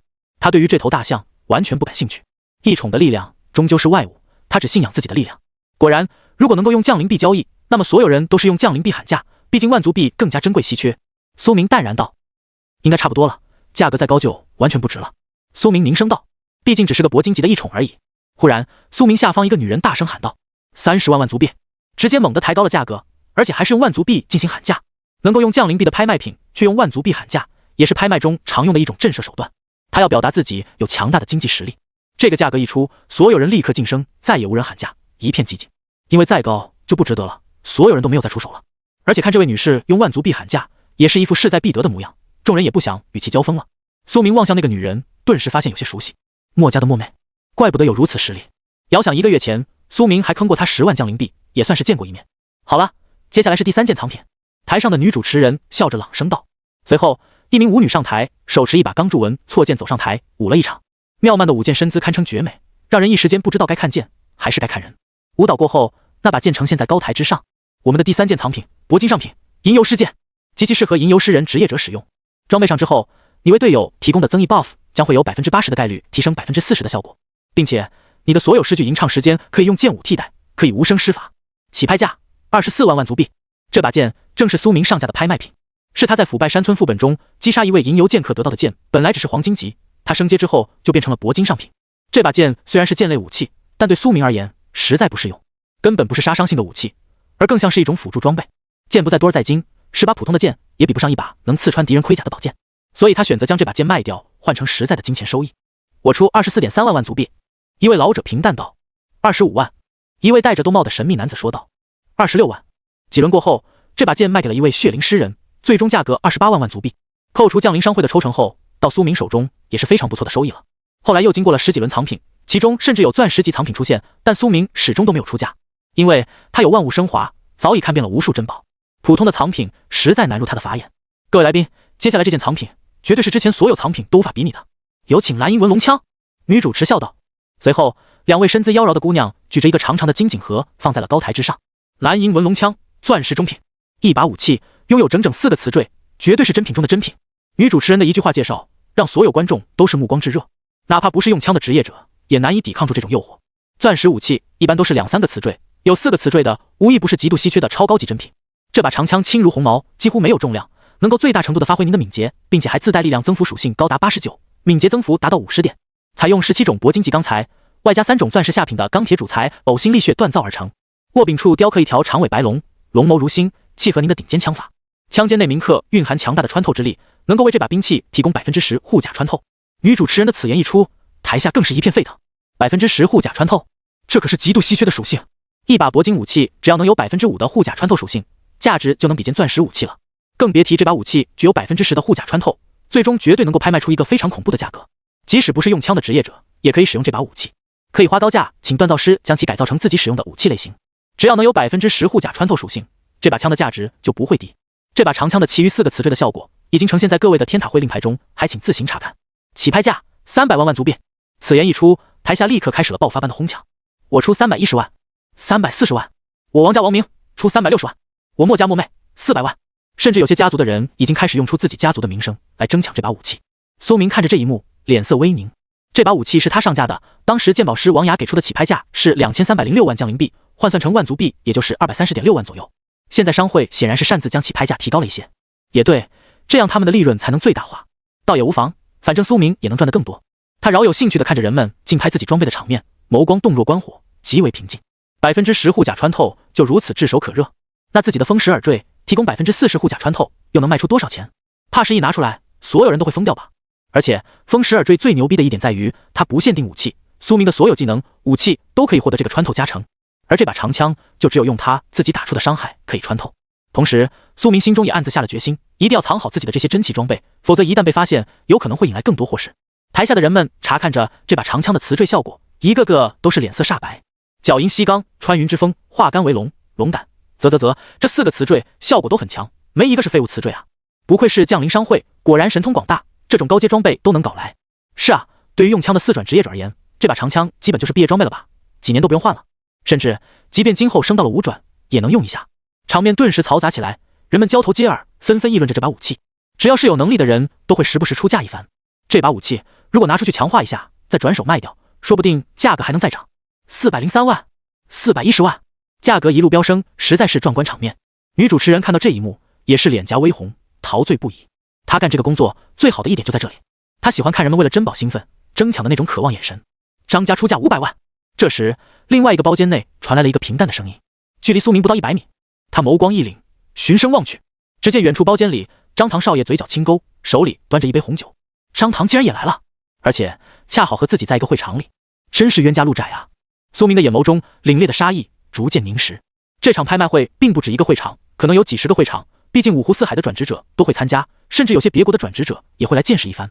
所以苏明并没有见到所有自己的上架品，因为有些在别的会场。不过他确实没想到会在这里见到张唐这家伙。张家的名号一搬出来，所有人都晋升了。最近张家刚刚吞并了江安财团，势力正旺，此事人人皆知，现在无人敢招惹。再加上张家还是龙国3大老牌家族之一，如此强横的家族势力，让张唐行走到哪里都可以无限嚣张。就连墨妹都冷哼一声，坐到了自己椅子上，没有再争夺这把长枪。墨家虽然是个历史悠久的大家族，但相比张家还是不够碰的。最重要的是，张唐的出价也不低，竟然达到了500万。一个钻石中品的装备卖出这个价格，即使有10%护甲穿透效果，也还是太夸张了。理智的人都不约而同地选择了收手。原本沸腾的场馆一下子就冷了下来。500万万足币一次，500万2次。女主持人手里举着一把小锤，即将落下。正当所有人都以为要结束的时候，我出550万。一个沙哑的声音从角落里传出，居然又有一个人出价了。一名身后背负着一杆长枪的中年男子面无表情道：“此人毫不讲究，身上满是泥尘，胡子拉碴。”看到他的容貌，苏明眸光微烁。这位大叔名为步纯凤，是一位非常出名的赏金猎人，名声在外，专门猎杀那些在绑通缉犯，是一位尊贵的史诗级猎杀者，堪称高手中的高手。据说他的境界达到了5转巅峰，不依附于任何工会、家族、大势力，仅靠自己的一杆长枪，闯出了一片天的枪客。据说他为人正直，从来不讲人情世故，所以极为孤僻，怪不得敢跟张家硬刚。而且他贵为史诗级猎杀者，按理来说应该可以享受包间待遇，但他却选择和所有人一起在大厅内挨坐，还真是一点架子没有。张唐听到他的喊价，面色一沉，但却未再跟进。他很清楚，这把长枪到达这个价格就是极限了。虽然家里刚刚拿下了江安财团，但钱也不是随便挥霍的，否则难免被父亲和理事会那帮老东西责备。就这样，那把长枪被步纯凤拿下了。张唐身后站着2位老仆，他们负手而立，气态不俗。张唐面色冷冽，对着身后的一位老仆轻佻问道：“秦老，那人什么来头？怎么敢跟我进家的？”回少爷，此人是一个极其孤僻的赏金猎人，根本不懂什么家族和面子，一介粗人而已。老仆恭敬道：“呵呵，怪不得。”张唐冷笑一声，将红酒一饮而下。没有家族和势力，一个人是走不远的。既然没有势力和后台保他，那就简单了，那把长枪给他就是。随后张唐将目光看向身后的另一位老仆，此人身穿一袭血色袈裟，身材削瘦，身后背负一柄长棍，眉宇之间煞气尽显。苏明查看之，发现其职业是怒血狂僧，能够在战斗中将敌人的鲜血转化为力量的职业，而且他的等级也是高达5转，不愧是张家大少，出行有2位5转大能保驾护航。沙老，我安排你跟踪此人，找个他在副本中与凶兽血战2败俱伤的时间，出手偷袭杀之，夺走他的所有财产装备，上交家族。一位5转高手的全部身家，绝对价值不菲，其中甚至可能有史诗级装备，即使对庞大的张家而言，也是一笔不小的意外收入。张唐虽然是家族嫡长子，但他的天赋在家族中实在不算强，仅仅只是8星天赋而已。如果是普通人，这等级的天赋已经算是璀璨明星，但他的身份可是张家少爷，标准自然不同。他在新手副本中更是被同班的人狠狠碾压，为此父亲和长老们对他极度失望，他的实力甚至不及几位表兄。虽然张唐依然拥有家族的继承权，但他不甘心，他有野心，迫切的想证明自己，所以他选择活用手中的资源，运筹帷幄，去为家族争取利益，这样才能让父亲和长老们刮目相看。曹沙闻言，面色倒是毫不惊奇，少爷的行事风格他早就习惯了。可少爷，最近家族大动作不断，外界动荡，我看我最好还是留在您身边保护最好，否则……张唐浑然不在意，只是傲然一笑，呵呵，沙老，我看您是糊涂了，我是张家少爷，张明觉的嫡长子，这天下谁敢动我？即便是龙国的那几位，也得掂量掂量。更何况你走后也有秦老保护我，谁能在一位5转大能的眼皮子底下杀我呢？你大可放心，快去吧。张唐不冷不热道。曹沙只好点了点头。为了一杆长枪杀5转，还真是跋扈啊。不过少爷一向如此，残害的无辜者多如牛毛，但都被家族压了下去。他想要证明自己的心，几乎已经到了病态的程度。5转不是那么好杀的，记住，一定要有耐心，等待他身负重伤的时候，再出手坐收渔翁之利。曹沙临走时，张唐叮嘱道。是。曹沙恭敬道。转过头去后，曹沙的眼神却是变得冷冽了起来。老夫就是5转，战斗方面还需要你一个毛头小子提醒，不过他也只能埋在肚里，原因无他，只因为他是奴仆。几十年前，他年少不懂事，选择了投靠张家，服下蛊虫，成为了奴仆。虽然得到了无数家族资源的灌注，但他的灵魂也被囚禁了。而今即便贵为5转，也难以脱身啊。但他却从不后悔。如果当年没有做出那个决定，说不定现在他还在4转挣扎。实力面前，尊严算什么？苏明在远处看着这一幕，眸光动若观火，其中金芒闪烁。走了一位5转，简直是天助我也。距离太远，加上对方说话太小声，所以苏明听不见他们的话语。但他可是早就已经练就了一身听口型的本领。苏明站在包间内，立刻就扫描了张唐的资料。张唐，种族人类，等级40级，4转任务进行中，职业武魂锤魔，力量580，体质200，敏捷50，精神50，幸运80，技能武魂之锤，钻石上品，武魂锤魔职业者核心技能。他用自己的生命与灵魂凝聚出一把与其绑定的魔力战锤，他的实力越强，这把魔锤的力量也就越强。同时，他能够给这柄魔锤喂养奇异钢材、天材地宝，增强其力量。流影步法，钻石下品，极快的身法，催动瞬间能够留下一道残影，这道残影可以存在3秒，能够按照30%的威力模仿他接下来使用的所有技能。保命锤凤，钻石下品，他将手中的魔锤短暂的散化为魔力屏障，抵御攻击。常驻 buff， 银紫莲花，他曾服用过一株远古紫莲花，获得了力量属性永久增加300点的 buff 效果。看到张唐的属性，苏明眼睛微眯，心中难免有几分诧异。原来在觉醒日后的1个月时间里，他就已经到了半步4转，几乎和自己一样了。再过一个坎，完成任务，他就是真正的4转高手了。这个进展速度还真是突飞猛进，不愧是张家大少，家族资源真是毫无保留的倾注给他。所有技能都是钻石级起步，就连苏明都没有这么夸张。更有远古级紫莲花，直接获得增加300点力量属性的永久 buff， 简直是恐怖如斯。不过 buff 效果是可以被短暂封印的，所以并不如那些永久直接增加的效果，但也依然非常恐怖了。苏明在望向张唐身旁的老奴，用洞悉之眼查看了他的属性。梦晴天，种族人类，等级53级，1008万-53000-53000万，职业风暴领主，力量308，体质327，敏捷50，精神596，幸运30，技能风暴指引，史诗中品，风暴领主核心技能，它能够消耗精神力，改变一大片区域的天气为以下4种的任意一种：冰雹、雷霆、狂风、暴雨。这个技能可以在一片区域叠加使用，精神力消耗成倍增加。元素揉捏，钻石中品，他能够将以下4种元素雷、冰、风、雨中的任意一种随意揉捏，形成他想要的形状。控雷，钻石下品，他能够消耗精神力，命令一片区域内的雷霆为他攻杀敌人，或锁定一名指定敌人集中自动攻击。控冰，钻石下品，他可以命令一片区域内的冰雹锁定一名敌人坠落。控风，铂金上品，他能够命令一片区域的锋刃锁定一名敌人进行攻击，或改变风的形状化为无伤轻风，带着自己或友军位移。控雨，铂金中品，它能够使得一片区域内的暴雨全部附带只能伤害敌人的腐蚀伤害，对友军没有效果。自然亲和，铂金下品，催动时它可以免疫一切自己生成的天气伤害，并且能够削减 50% 的自然天气伤害。雾化己身，铂金下品，它可以消耗精神力，短暂的将自己的身躯显化为雾气，期间无视 99% 物理伤害，但每次使用这个技能自身都会掉血 1%。常驻 buff， 天瀑亲和，它免疫一切自己生成的天气伤害。此人的属性和技能让苏明眼神微惊，居然如此强大。风暴领主并不是一个单挑职业，如果1对1的话，这个职业者的战斗力应该是弱于同境界武转的。苏明认为阴阳拳师张香生、江云清的管家雷神都能够没有悬念的战胜此人，但在1对多的时候，风暴领主就是绝对的杀戮机器，一个人就能够改变方圆数百米的天气，变得狂风大作，暴雨连绵，所有身处其中的人都会被摧枯拉朽的杀灭。甚至在历史上，曾有一位6转的风暴尊师，在边境直接一人屠灭了有几百头怪物的兽潮。孟晴天名字倒是霸气，可惜只是一介奴仆罢了。苏明凝视着那位老仆，声音淡漠。这场拍卖会结束后，他就要跟踪张唐，伺机镇杀。拍卖会继续，但苏明对于接下来的那些藏品已经提不起太大兴趣了。此刻他的所有心神全部都凝聚在张唐的身上。遥想到季瑶身负重伤，为自己遭受5转的一拳，再想江云清家破人亡，再回忆自己的前世，那无尽的屈辱和被背叛的不甘与愤怒都将在今日喷涌而出。苏明的眸光炙热，几乎能将人给灼伤。他甚至已经在心中开始盘算，等会要如何刺杀张唐。只有一位5转高手在保护他，绝对是有机会的，甚至可以说这将是这么多年来最好的机会。但张唐的身上保命装备必然极多，毕竟是张家当代家主张明觉的唯一一个宝贝嫡长子，所以苏明必须要做好万全的准备，确保能够一击毙命。如果给张唐逃走，那么以张家的能量，绝对会毁灭性的报复苏明以及他身边的所有人，甚至就连季瑶的父母严泽的妹妹都会遭到张家的狠毒屠戮。苏明必须要避免这种情况。当年在新手副本中的时候，苏明就有过这种经验，在他即将斩杀刀狂李晨光的时候，就给他的传送保命道具逃走了。这一次一定不能重演。苏明陷入了深沉的思考。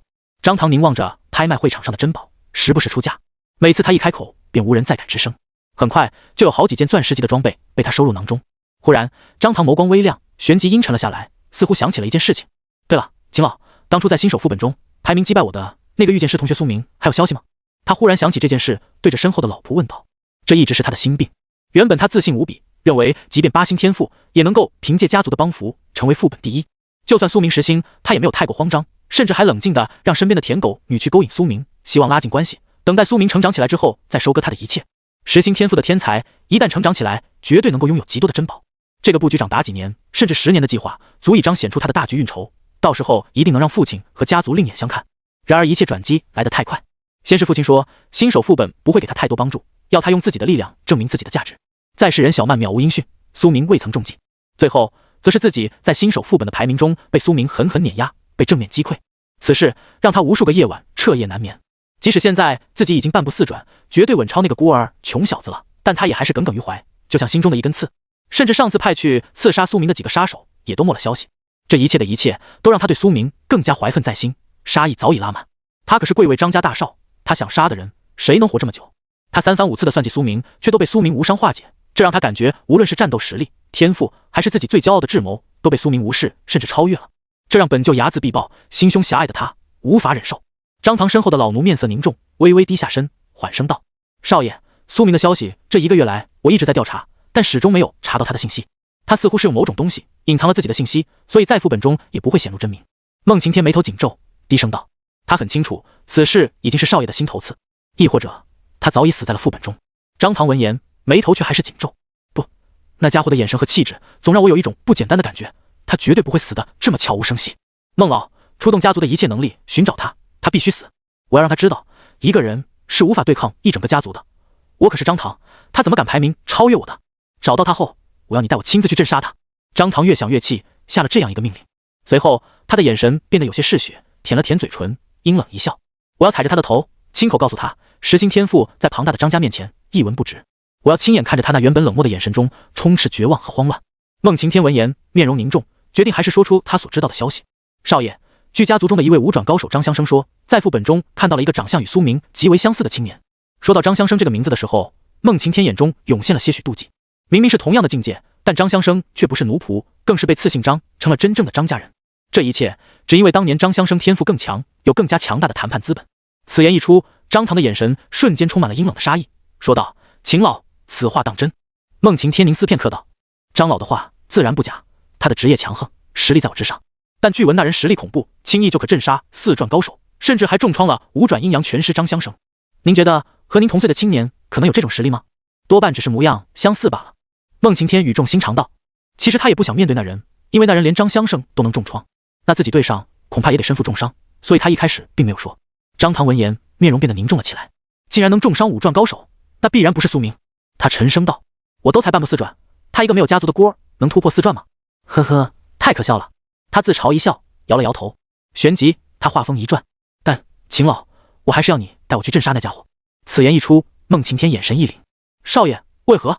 张唐面容冷冽，说道：“那人敢保护张家要杀的人，还敢重伤我们的人，如果不报复回去，家族的威严何存？”他声音冰寒，拳头紧握。孟晴天听闻此言，也是眼神一颤。他可是不愿意担此大风险的，但体内的蛊虫让他必须听少爷的命令。可少爷，家族最近大动干戈，才联手无数高手围剿江家的2位遗女，元气还未恢复。不止张香生一位，我们出动了好几位5转，更别提还要稳住龙国那边。毕竟我们出动如此之多的人围剿无辜之人，即便是在副本中理论上无罪，却也难免留下画饼。值此动荡时局，如此冒险，恐怕……张唐却是抬手压住了孟晴天的话：“秦老，不必多言了，此事我意已决。那人被我们家族的5转重创，现在还未过多久，恐怕伤势没有完全恢复，正是出手的最好时机。如果他真是5转，那么你将他打残，我来给他最后一击，岂不是能直接连升好几级？”说到这里，张唐眼中的贪婪已经无法压抑，顺便我也能拿出成绩，向家族证明我的实力。听闻张唐的这番话语，孟晴天叹息一声，只能点了点头。少爷太想证明自己，太想变强，已经到了病态的程度了。自从在新手副本中被击溃，张唐就变成了这样。那人的名字被隐藏了，但称号是杀神，我立刻就安排人着手调查。孟晴天眉头紧皱道。远处的苏明看到了张唐与孟晴天的对话，脸上的笑容已经无法压制住。原本还想着要花功夫去找张唐，现在看来完全不必，根本不需要自己去找张唐，而张唐会来找自己。这家伙对自己的恨意似乎十分浓烈，几乎已经不理智了。张唐还并不清楚到底谁才是猎人，谁才是猎物。下一件藏品是一种钻石上品的一次性道具。台上主持人还在忘我的介绍着宝物，浑然不知此刻台下苏明心中早已杀意凝练。一名容貌甜美的姑娘端着一盘嫩粉色的果实放在了城堡台上，那果实质的晶莹看起来就像一颗无毛的桃子，其中流转着些许魔法的漩涡。此物名为天盘兽果，只对异虫有用，对我们人类是没有用的哦。给异兽服用后可以极大提升其体质、属性，甚至有概率直接让异宠完成一次进化。起拍价385万万足币。苏明眸光微惊，异兽专用果实，这种东西倒是有几分新鲜。他立刻在天塔令牌上查看着东西的资料。天盘兽果，品质钻石上品，一枚质地非凡的果实，只会在4转凶兽的埋骨的出现生长条件苛刻，只对异兽有效，服用后可以快速增加异兽的实力，为其洗精伐髓。雌坠死兽一粒，钻石上品及以下品质的异兽吞服之后，有极低概率直接完成一次进化。苏明眼神凝重，感觉这东西可以买一个。他的金文鱼剑可以吃，一定能够变得更加锋利，并且他还有一只小蛆虫的卵藏在袖子里，马上就要孵化出来了。孵化出来后，那只蛆虫可能也需要一些食物。那是一只能够蛊惑敌人意志的蛆虫，是类型非常稀少的一种。苏明的所有技能和装备都是主攻暴力的杀伐手段的，对于精神力方面的进攻手段确实很少，而有了那只蛆虫就可以补齐这个短板了。另外，苏明还有一个 S 级的异兽蛋，鸣鸟蛋 S 级异兽，可孵化出充满杀气的鸣剑鸟，帮助你在战场中杀灭敌人。孵化时间倒数57天。这鸟蛋是当年他夺得新手副本第1后，是里面发给他的奖励，升级后就成了 S 级。最初需要3个月才能孵化出来，现在已经过了1个多月了，差不多也快了。一旦成功孵化，可能这只小鸟立刻就会拥有白银级异兽的战斗力，刚出生就有这种力量，已经非常恐怖。完全成年后，直接就能具备6转甚至7转转职者的战斗力。而异兽的生长速度非常快，只要营养管够，可能只需要不到3年就能完全成年。所以苏明对于这只鸟是充满了期待的，今后他绝对能够成为自己身边一个不小的助力。望着台上的那枚天盘兽果，苏明眼神凝重，对于这枚果实他是十分心动的。他静静地等待其余的人竞拍，没有立刻开口。我出390万，我出405万。一名白衣的女御兽师凝声道，似乎对这枚果实势在必得。410万。人们逐渐开始加价。拍卖行为什么是一个暴利产业，由此就可见一斑。因为你不需要进行过多的推销，人们就会自发的竞争，自行去抬高价格。所以降临商会几乎是龙国境内最富有的势力之一。他们坐拥无数金钱、宝物，和龙国官方强联手，在世界规则的允许下，创立了降临商店。商品的丰富度只逊色于万界商店。无数转职者在出发之前，都会在降临商店中购买补给品。单论财力，恐怕江安财团都略逊一筹。只有张家、杨家、百里家这3大家族才有抗衡之力。苏明凝望着场上那枚果实，等待了许久，直到很久没有人加价，主持人即将落锤的时候，他才半路杀出来。我出450万。他的声音十分平淡，传遍会场。在所有人的抬价都疲软的时候再出手，并且要有一个大幅的提价，这样才能够很大程度上的震慑住其余竞拍者。这也是一个拍卖的小技巧。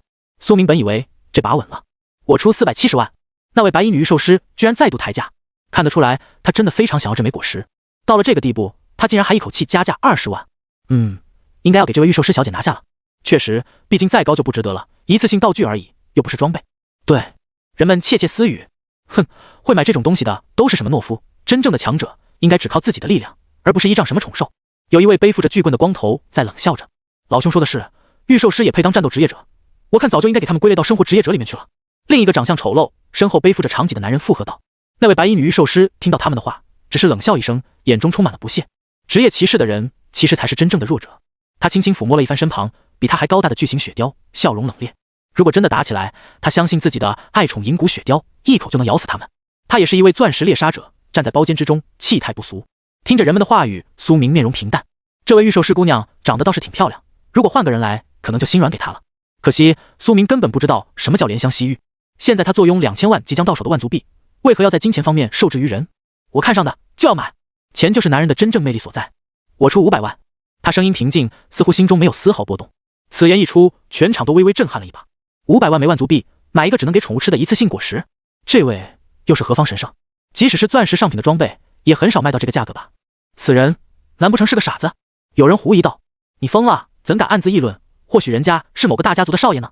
有人连忙劝告：“不，你们没有注意听，这枚果实有概率提升异宠的品质，也就是说，钻石上品的异宠吃了之后，有可能直接进化到史诗品质，即使概率很低，却也非常强大了。”有懂行的人分析道：“所以我认为这个价格确实是极限范围，不算血亏。”众人这才点了点头，感觉或许这果子确实值得这个价。那位女御兽师眉头微皱，居然再度加价：“我出530万。”随后他抬头望向苏明，他就在斜下方的包间，眼神水哒哒的：“小哥，能否让我拍得此物？因为我真的很需要。”他眼神中略带焦急和可怜，与刚才的冷冽完全不同。还真是会灵活使用性别优势的聪明人啊！苏明淡然一笑，再度无情加价：“我出550万。”钱是男人胆，有了钱之后，苏明出手自然是阔绰无比。他可不像是那些守财奴，只赚不花。他会立刻将大部分的钱都转化成实实在在的装备、道具，来增强自己的力量，即使花光也毫不心疼。听到这个声音，那位女御兽师脸上的笑容瞬间消失，其中涌现出些许不爽。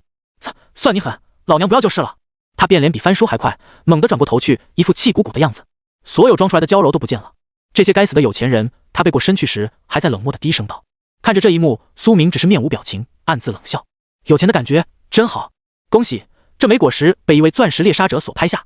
女主持人笑容灿烂，因为她刚才看到了一场精彩的竞价。刚才听到苏明竞价的声音，张唐的眸光猛然一凛，望了过来。苏明戴着兜帽，遮掩住了真实的容颜，他看不真切，但他总感觉这声音很熟悉，很熟悉，让他心里烦躁，让他心中莫名涌现出一种想要杀人的感觉。苏明感受到那灼热的目光，嘴角轻勾，回望过去，他的眼神隐藏在兜帽之中，显得十分神秘。这个时候，张唐才注意到苏明腰间的钻石级猎杀者令牌，并且他理所当然地将苏明嘴角的那一抹淡笑当成了是对自己的恭维。一个小小的钻石级猎杀者，果然没什么胆魄，只能对老子陪笑罢了。张唐心中冷笑，深呼一口气，压制住了心中的杀戮之心。他也没有去细想，为什么刚才听到这声音会感到莫名烦躁和熟悉，直接将其抛之脑后了。此刻他甚至对拍卖会都心不在焉了，满脑子都是想着之后带着秦老杀死那位名叫杀神的高手之后能够升多少级。用余光看着张唐的笑容，苏明眼神阴冷：“笑吧，你也笑不了多久了。”张唐一生干过太多坏事，不只是苏明，还有无数的无辜之人惨遭过他的毒手。依仗着家族势力，这个纨绔少爷根本不把底层的普通人命当成命。他甚至曾经在高中的时候叫人打死过一个家境贫困、身材瘦弱的姑娘，最后那件事也被压了下来。苏明判断应该是他的家族太庞大，从小缺乏父爱母爱导致的，所以才会成为这样的心理变态，迫切的想要证明自己，想要找关注。但原因是什么不重要，他只需要负责送张唐去见阎王即可。听他忏悔是圣母负责的业务，跟苏明就没什么关系了。随后下一件藏品又浮出水面，几名舞女抬着一个金雕玉砌的牢笼走上了高台，那笼子里赫然囚禁着一个容貌姣好的女孩。沉重的镣铐锁死了他的脖子，已经勒出了红印，恐怕被囚禁多年了。他体型瘦弱，浑身遍体鳞伤，满背都是鞭痕，小小的脸颊上挂满了泪痕。他的头上长着一对小小的鹿角，似乎是鹿属种的半兽人。他眼神慌乱，一脸无法理解的样子，望着笼子外面的世界。几千人的会场，所有人都盯着他看，这让他恐惧不已，蜷缩在了牢笼的最里面。他看起来也就16、17岁的样子。最吸睛的莫过于他身后的一个细尾巴，那尾巴尖端有一朵花般的肉包，呈现血红色。这件藏品是一位半兽人奴隶。值得一提的是，经奴隶大师检测，他体内流淌着一丝极其细微的魅魔血脉，恐怕稀薄到几10万分之一。但无论多少，只要有魅魔血脉，便是天生的尤物。想必各位观众也看到了他绝美的容貌了，就连主持人我都自愧不如。说着，主持人露出了一个受伤的委屈表情，再度引得场上一阵哄笑。随后他表情转换，一下子又笑容满面，大声道：小奴隶楚楚可人，我见犹怜，还请各位温柔的男人不要错过。起拍价10万将灵币，一个铂金级的装备都得100万将灵币，而活生生的人却只值10万。没错，这就是这个世界的残酷之处。这个女孩没有战斗力，只是长得好看，被卖走后下场可想而知。人们开始疯狂加价，一时间喊价声音此起彼伏。我出13万，15万，18万，我出25万。那位白衣御兽师姑娘上前一步，凝声道：她一介女人，却要买这个小奴隶，而且出价不低，立刻引来周围男人们的一阵异样眼光。人们懒得猜她是有特殊癖好，还是临时心软，想要救这个小姑娘，总之皆是出言嘲讽。哼，妇人之心，半兽人那边何尝又没有将我们人族的妇女掳掠成奴隶？别管他，咱们继续加价。听闻此言，那位白衣御兽师上前一步，眼睛微眯，从容道：那我且问，掳掠我们人族的半兽人是那位台上的姑娘吗？不，这倒不是。有人下意识回答道：那为何要将罪责怪到她身上？难道她是半兽人，就必须要承担所有半兽人的罪吗？那我们人族也有过大罪孽者，难不成在座的每一位也得共同承担责任？他言辞犀利，环顾四周，冷道。顿时周边众人有些哑口无言。白衣御兽师的话语颇有道理，难以反驳。良久后才有人冷道：哼，巧舌如簧，我们继续加价了，谁管你？道理说的再多也无意义，谁能拍到谁就处置这个小奴隶。既然道理讲不过，那人们就不讲了。嘿嘿，小姑娘挺有个性，要不等会你替代那小奴隶来跟我。也有人开始望着她，舔了舔嘴唇。白衣御兽师姑娘眼神平淡，根本不再理会这帮人。一时间她成了众人的公敌。或许道理没错，但有时候你不该说出来。墨家的那位墨妹也若有所思，遥远地望了她一眼，似乎这个姑娘引起了她的兴趣。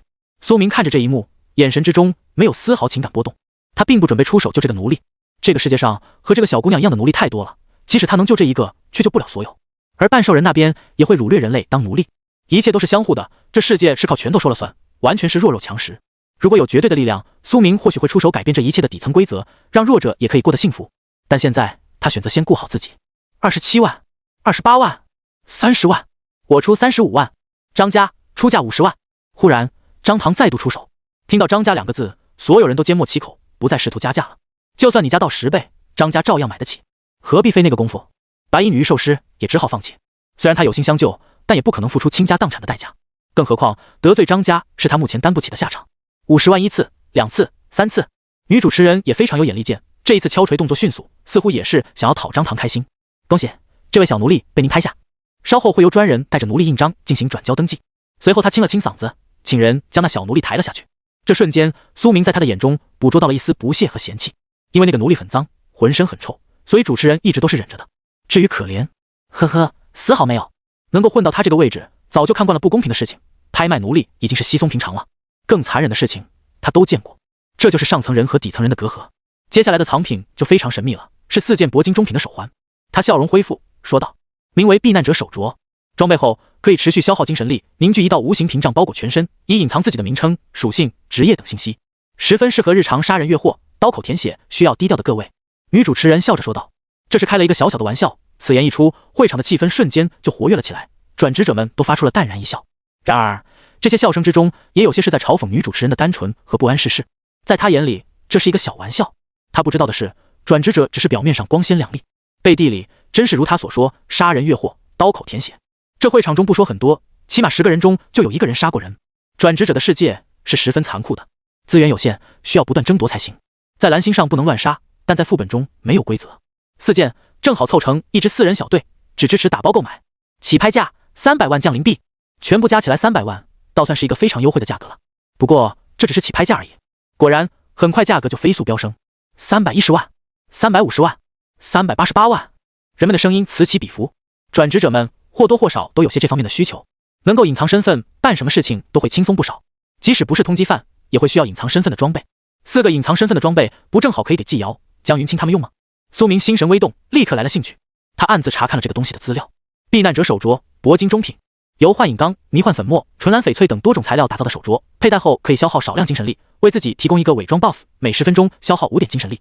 伪装凝聚一个隐形屏障，隐藏你的一部分资料，只有品质比此物高的技能或境界比你高的人才能破除屏障，看到你的真实资料。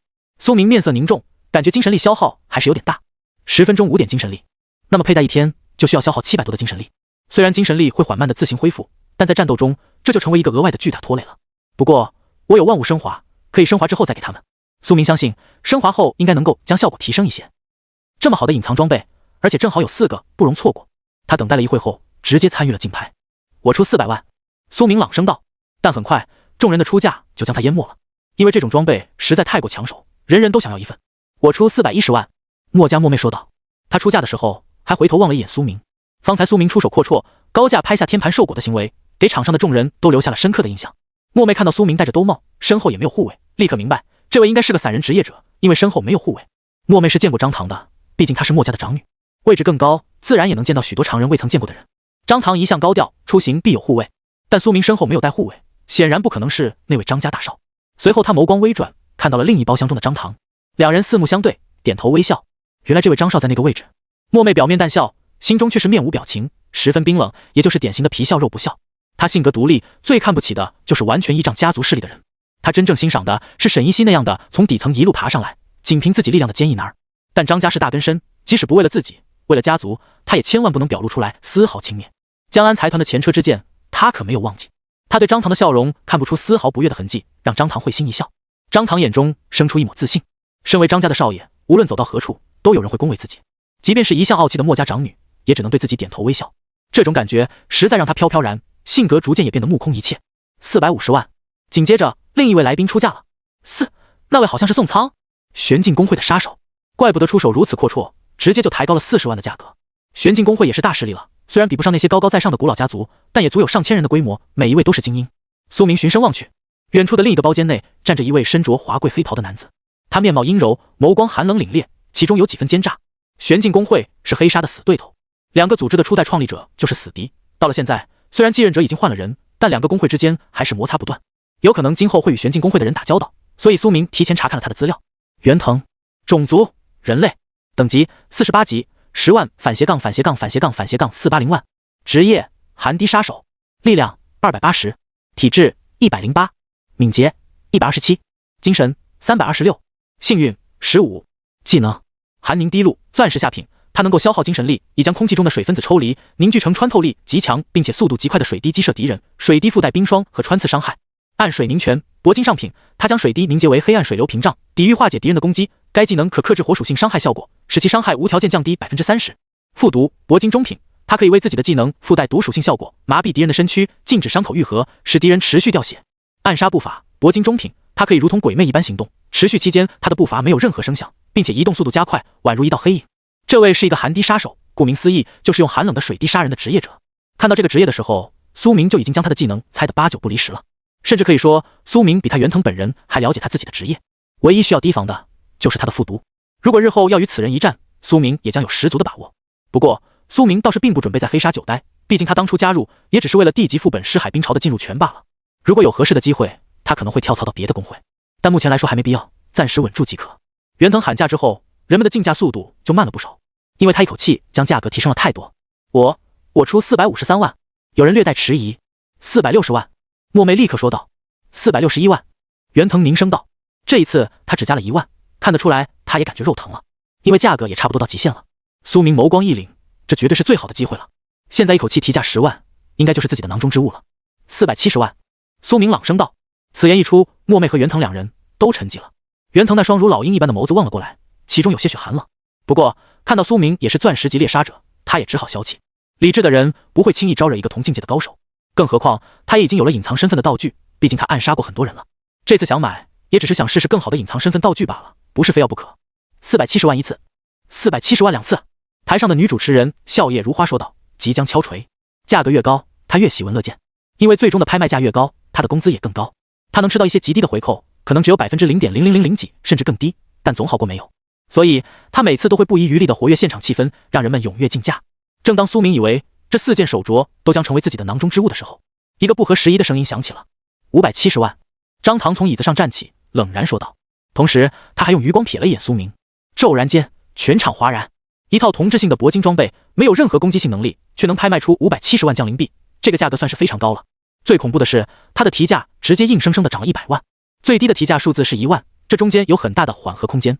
敢直接提价100万的人，很显然是完全没把这点钱放在眼里。苏明眼神冷冽，回望过去，这个张唐还真是爱找事。张唐望着苏明，眼中有几分戏谑。虽然苏明刚才已经对他陪笑，但他心里总对此人有一种莫名的不爽，不知道原因，但他就是不爽、烦躁，仿佛他和这位神秘兜帽青年在哪里见过。所以他决定让对方买不到他想要的东西，来抵消自己心中的不悦。只是临时起意罢了，但我张家未来的少主行事，何须多虑，如此方显张家霸道。100万，洒洒水而已。看着全场万众瞩目的震撼目光，张唐十分受用，不禁嘴角轻勾。神秘兜帽男那平淡的嘴角，让他想起了苏明那始终波澜不惊的面容，让他极为恼火。所以他愿意用尽一切手段，只想看到那兜帽男摘下斗篷，对自己恭敬地叫一声张少。如此一来，他倒还有可能将这手镯放弃，拱手相送也不是不行。全场都望了过来，那眼神充满了震惊。570万降临币，换算成万族币也有57万了，再翻一番就能买一个钻石级装备了。张家少爷出手果然阔绰，看他后面的那位老仆，浑浊的眸光中透露着精芒，一身气质不俗，恐怕是武转高手。人们凝望着张唐，窃窃私语：龙国3大家族，哪一个不是根深蒂固，势力磅礴，随意从指缝流出一点，都够咱们活几辈子了。投胎或许也是一门艺术。有人叹息道。听到这句话时，张唐的面容很明显的抽搐了一下。投胎？难道这帮底层人都以为自己是靠投胎好才走到今天呢？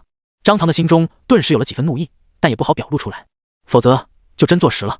张唐经常听到非议说自己的所有成就都是家族所给的，这也是他的一块心病，所以他想要证明自己的心十分强烈。对了，你们说隐藏身份的手镯，张少拿来做什么？他还需要隐藏身份？他的身份就是他最好的装备啊！无论走到哪里，无论是龙国官方还是转职者，亦或者各大公会，都得给他一个面子。人们有些不解，哎，大家族的世界你们不懂，继续看拍卖会就行了。3大家族一直都是显山不露水，但人人都知道他们有多么强大的势力。如果能巴结到任何一个大家族的少主，便是此生不愁了。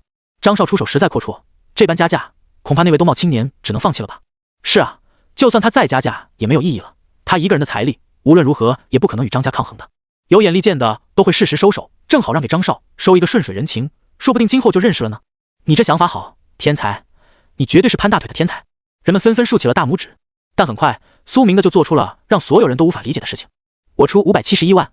苏明面无表情，微笑道，他的出价死死地卡在最低出价之上，这是一种极为明显的挑衅行为。张唐的眼神瞬间冷冽了下来，看来这位兜帽男还真是有几分傲气，更是不怕死。自己如此加价，显然是摆明了不想让他得到，他竟然还敢为之。如果今日自己输了，那自己的颜面往哪搁？700万。他上前一步，声音寒冷，直接一口气加了100多万的价格。4个同质性铂金装备拍卖出700万的高价，这恐怕是绝无仅有的稀罕事。我出701万。苏明声音不停，再度加价。如果说第一次只加价1万还只是初级试探的话，那么第2轮依然只加价1万，就是赤裸裸的挑衅，完全不加任何掩饰。张唐的眸光瞬间就彻底寒冷下来。800万。他望着那位女主持人，眼神都变得有些可怕。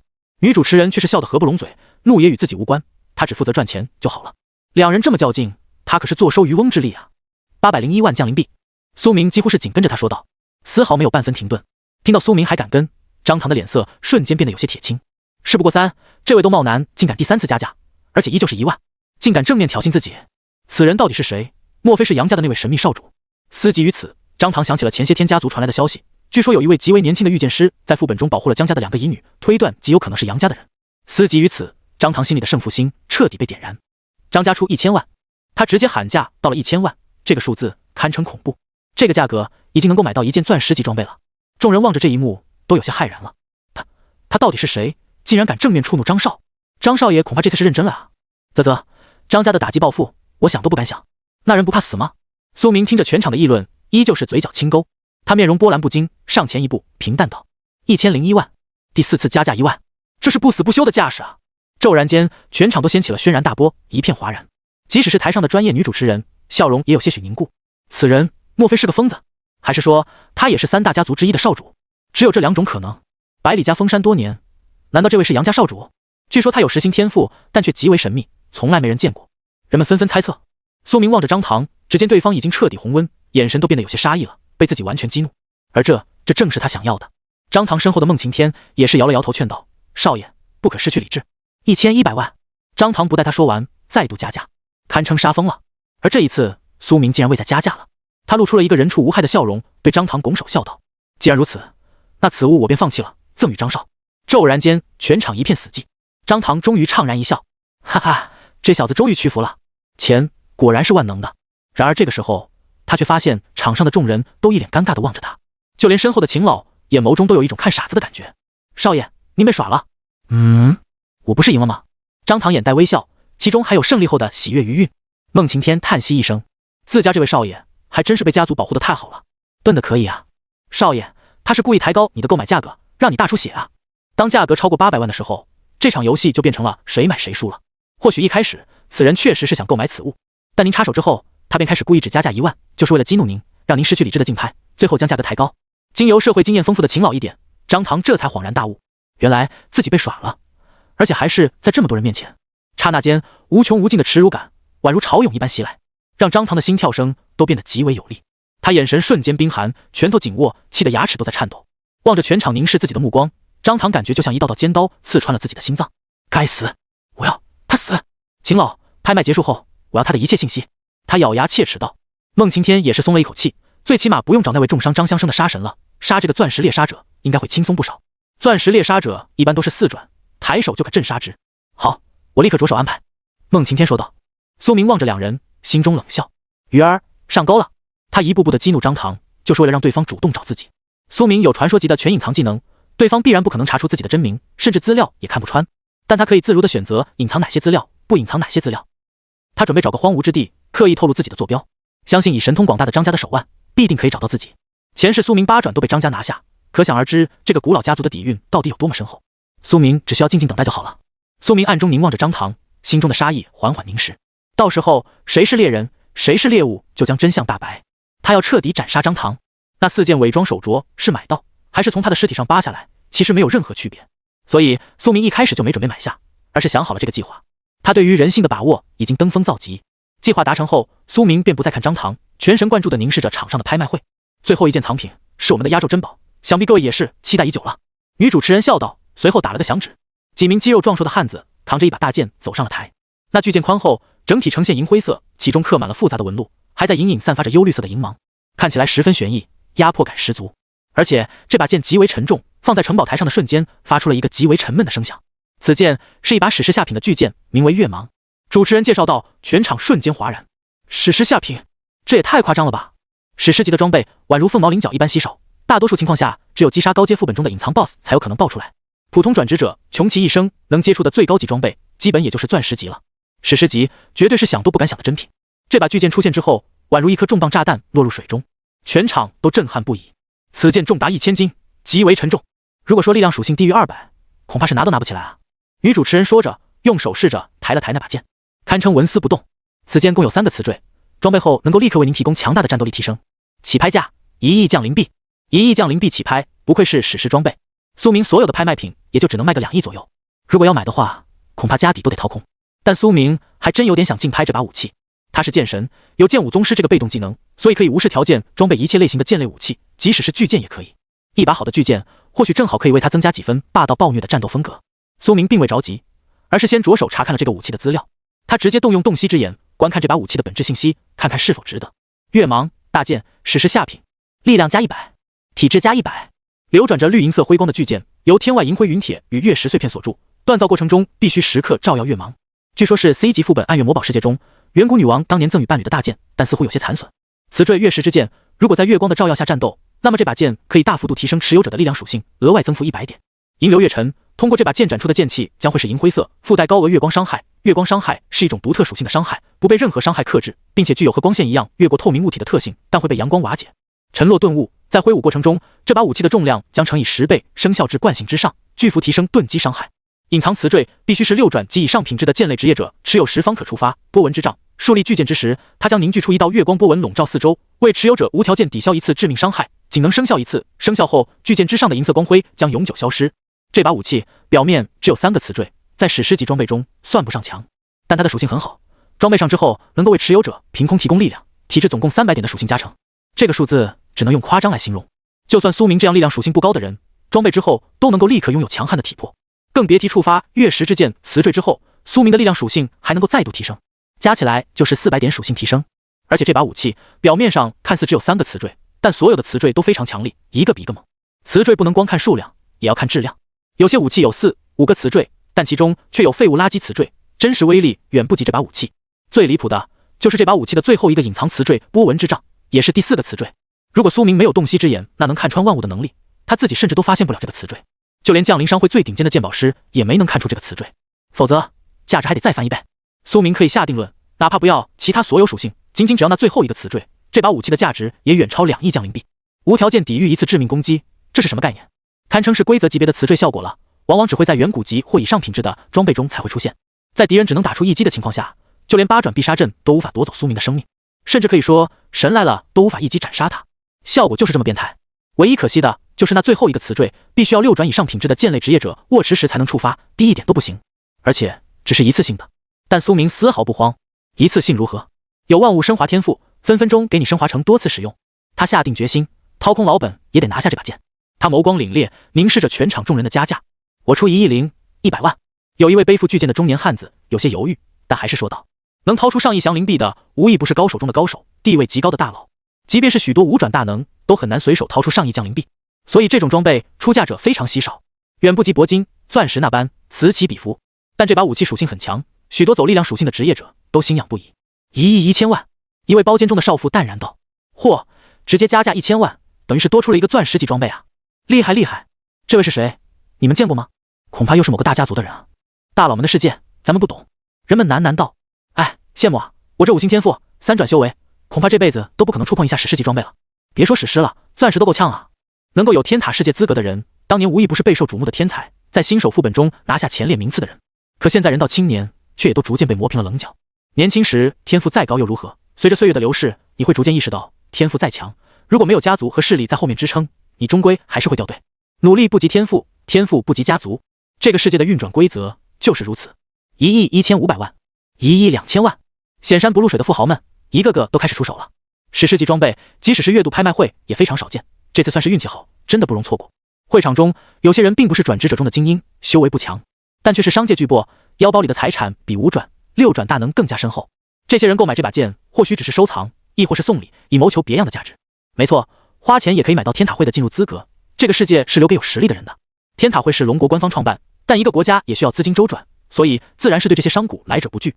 只要缴纳巨额费用，就可得到天塔世界的入场券。说来多么可笑，能在副本中极大提升战斗力，甚至能救人一命的珍贵武器，最终却有可能落入那些满脑肥肠、完全不战斗的人手中。世界就是如此残酷。宝剑从来不是配英雄，而是配有钱人。苏明眸光之中金芒闪烁，他死死地盯着那价格的一路飙升，同时还在暗中观察台下所有观众的眼神。另外，他也没有忘记注意张唐的面色。对于这把剑，他的预算也不多，超过1亿8000万，他也就只能放弃了。所以他准备在某个时刻直接将这把剑的价格巨幅抬高，震慑住全场。1亿3000万，墨妹出手了。他眼神凝重，低声说道：他花如此大的代价购买这把剑，并不是为了自己用，而是准备当做礼物赠予驱魔师沈白衣。驱魔师职业可以使用的武器种类很多，木尺、法印、巨剑、剑都可以。沈白衣10星天赋，职业更是强悍的隐藏职业，日后前途无量。如果墨家能有这样一位高手的助力，日后根基也能更加稳固。他早就想拉拢沈白衣了，当然要说全部为了家族也有些虚伪了，其中也有他自己的私心。他是墨家长女，但不似其他家族那般家规严厉，而是极度自由，这也养成了他独立自主的性格。他的母亲墨家的家主墨玄沙极为开明，更是十分宠溺他。他在家族中的说话地位甚至比长老还高，即使他花1亿多送给一个穷小子，也没人敢说他半句。墨妹出手后，这把巨剑的价格也来到了一个大部分人都承担不起的程度了。许多原本出价过的大佬也都纷纷收手，觉得再高就不值了。但还是有人不缺钱。1亿4000万，有人吼道。1亿4500万，一名包间中的老者淡然道。这时候，一位相貌姣好的少妇上前一步，笑容雅致，朗声道：我出1亿5000万，各位，我购买这把剑是送给我儿子的觉醒日礼物，还请各位卖我几分薄面。他的笑容有几分魅惑人心的力量，其中更有几分隐藏的压迫力，让人不敢也不想忤逆，让全场卖他一个面子。可想而知，他的面子该有多大。这位更是重量级。好眼说，他好像是天涯公会的会长啊。天涯公会乃是龙国排名前10的公会，极为庞大，势力深厚。他20年前就已经纵横江湖，似乎已经达到了6转修为，明眸皓齿，样貌绝美，修为更是顶级，堪称全天下男人的梦想。但据说后来嫁人了，他也就归隐山林，只在背后操守工会业务了。20年未见，未曾想这位人称白圣女的大能已经结婚生子了。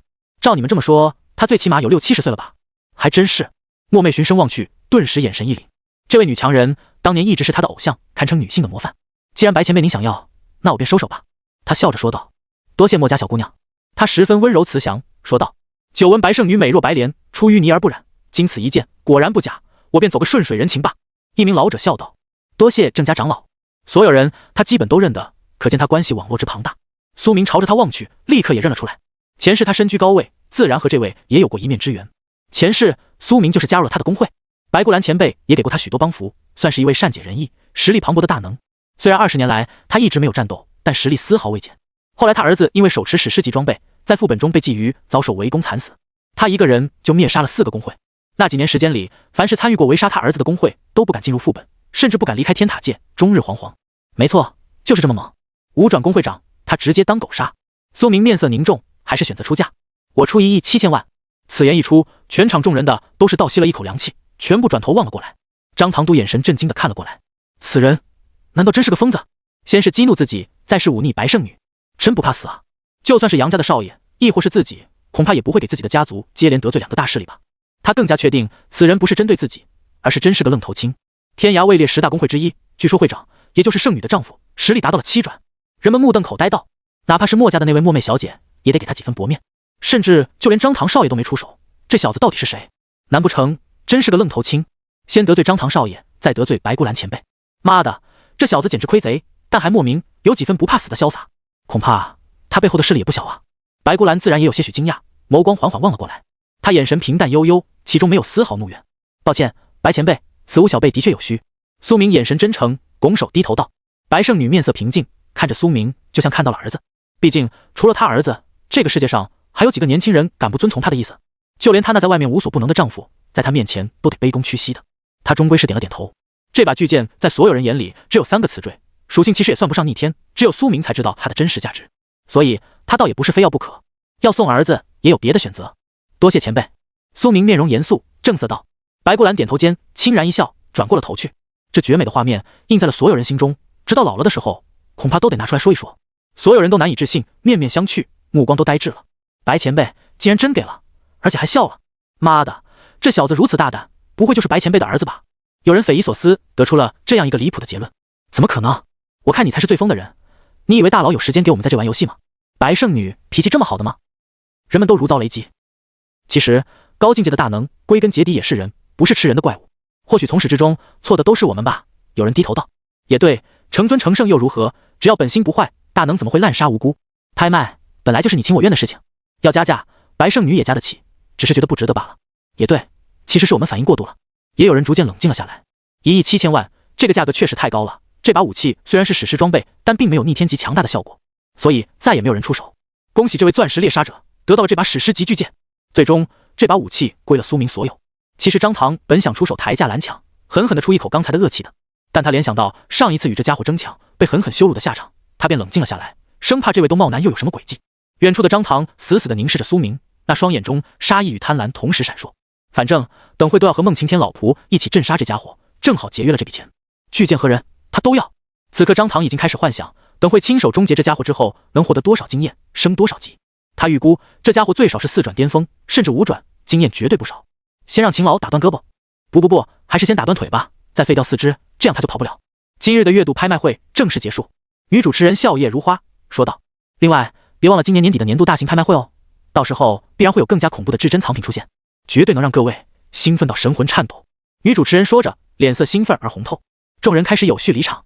苏明坐在包间里，嘴角轻勾，他甚至都懒得看一眼张唐，因为自己的计划已经实施了，自然无需再去看他。张唐最后选择不加价，反而便宜了苏明。如果他再加价，苏明还真买不起了。而这把巨剑最后极有可能成为他能否成功刺杀张唐的一个决定性因素。越境对付5转老仆，多一把史诗级武器还是少一把，成功率是天差地别的呀。张唐最后终于冷静了，但却也正掉入了苏明的圈套。可以说他是怒还是平静，都已经被苏明死死拿捏。苏明两世为人，对于人性的掌控早已通透。6转以上的大能大都性格古怪，很多一言不合就会杀人。如果这一次来的人不是白圣女的话，苏明或许还真不会出手竞拍这把剑。幸好前世苏明曾与他有过交道，比其他人更加了解他。他算是六转高手中少有的不算邪恶的人，甚至可以说他更像个慈祥的阿姨。而也正是他的这份平易近人，间歇性的救了他儿子一命。只要没有月芒大剑这么显眼招摇的史诗级武器，相信他儿子也不会惨死在副本中了。苏明忽然感觉自己似乎改写了过多的历史进程，或许未来发生的事情将会逐渐偏离自己的前世吧。但他并不担心，只要有坚持的信念，无论如何改变，依然可以登临巅峰。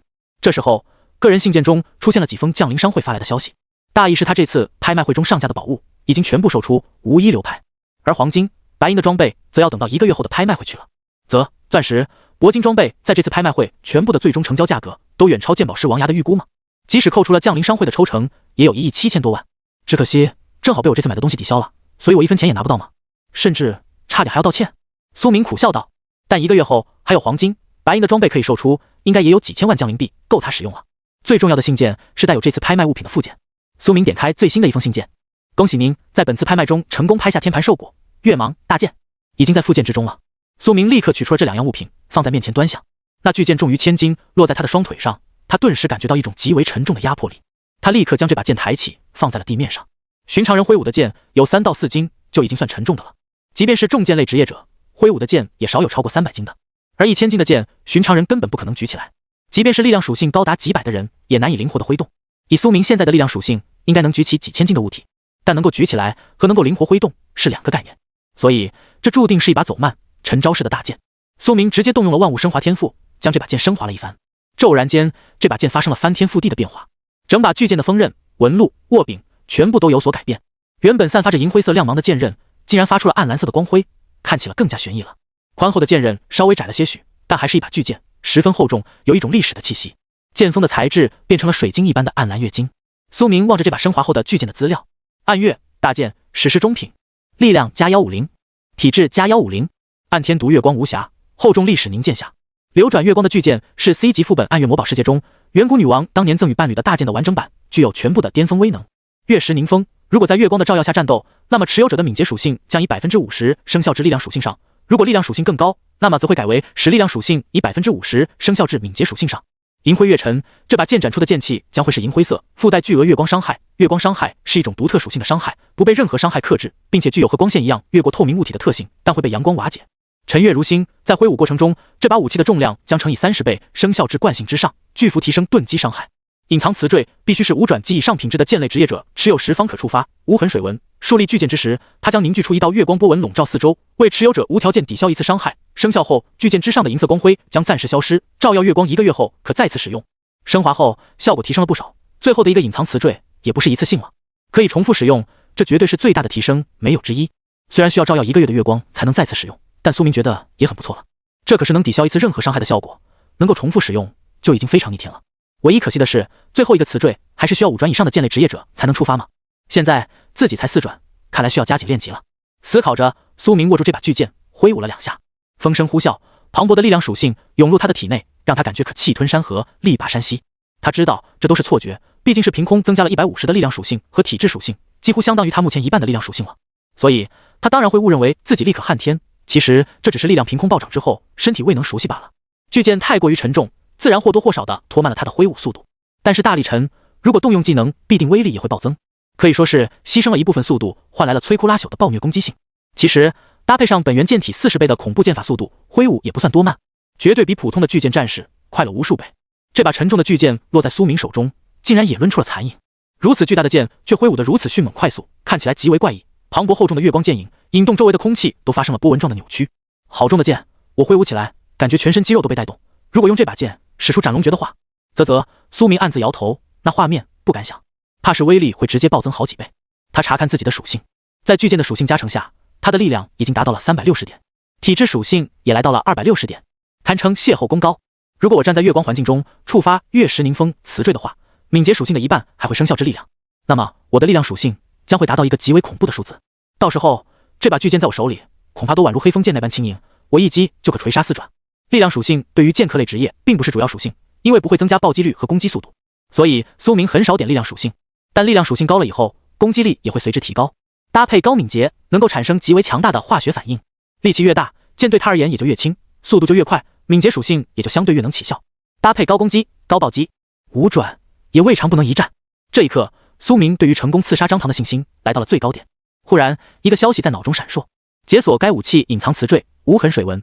苏明眼神微惊，他这才终于恍然大悟，原来这玩意不是指修为必须要达到5转，而是你的剑客职业的品质必须要达到5转以上。而剑神是9转才能选择的唯一职业，显然品质已经远远超出了要求。这意味着他有了一样极端恐怖的保命手段。苏明心中狂喜，旋即将这把武器收入了荣海剑匣之中。随后，他将那枚天盘兽果放在手中把玩。晶莹的果肉看起来清香袭人，但却有一种血腥的肉食味道。一个素果却有生肉味，倒也玄妙。对于人类来说，这果实只是闻起来香，吃起来或许不算美味，但对于异宠怪兽来说，就是绝对的顶级美食了。苏明身后缠绕在荣海剑匣上的金纹鱼剑已经蠢蠢欲动，爬到了他的肩膀上，剑尖颤抖着指向那枚果实，似乎已经忍不住想要大吃一口。苏明弹指一挥，击在他头上，发出叮的一声脆响。我知道你很急，但现在还不能给你吃。苏明皱眉说道。金纹鱼剑立马怂了，缩了回去，但那剑刃之上的红色眼睛还是忍不住贪婪地望着，十分渴望。随后，苏明对着这枚果实使用了万物升华，升华成功。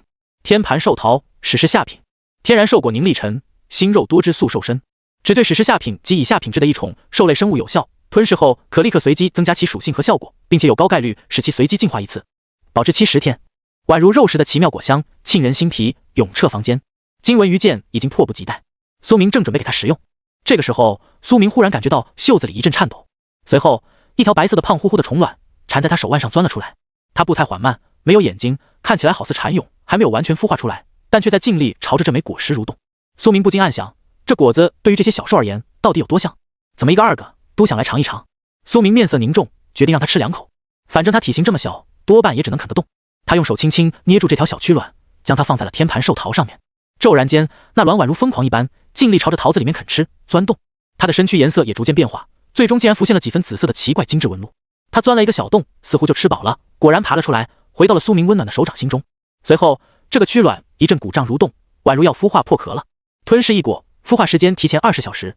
孵化成功，成功完成进化。下一瞬，那蛆虫卵直接破裂开来，没有如同苏明想象的那般钻出来一条丑陋的蛆虫，它的模样是一只极小的蝴蝶，通体呈现白紫色，翅膀上有精致的花纹，看起来极小。它的身躯散发着暗绿色的荧光，一看就不是凡物。它有2个绿色的大眼睛，探在头上，体长只有1厘米左右，十分迷你，丝毫不让苏明怀疑它能够通过耳朵钻进人的大脑。按理说，蛆卵应该孵化出蛆，最多也就是苍蝇，没想到孵化出了一只蝴蝶，破茧成蝶啊！苏明有些震惊，看来这天盘兽桃的效果果然厉害，能够进化到物种都不一样。紫色小蝶似乎十分开心，围绕着苏明一路飞行，在他身旁缭绕。金纹鱼剑似乎怒气冲冲，那剑尖死死地指着他旋转，几乎要把自己转晕，因为他比自己先吃了天盘兽桃。苏明叹息一声，这2个玩意争宠他倒是没想到的。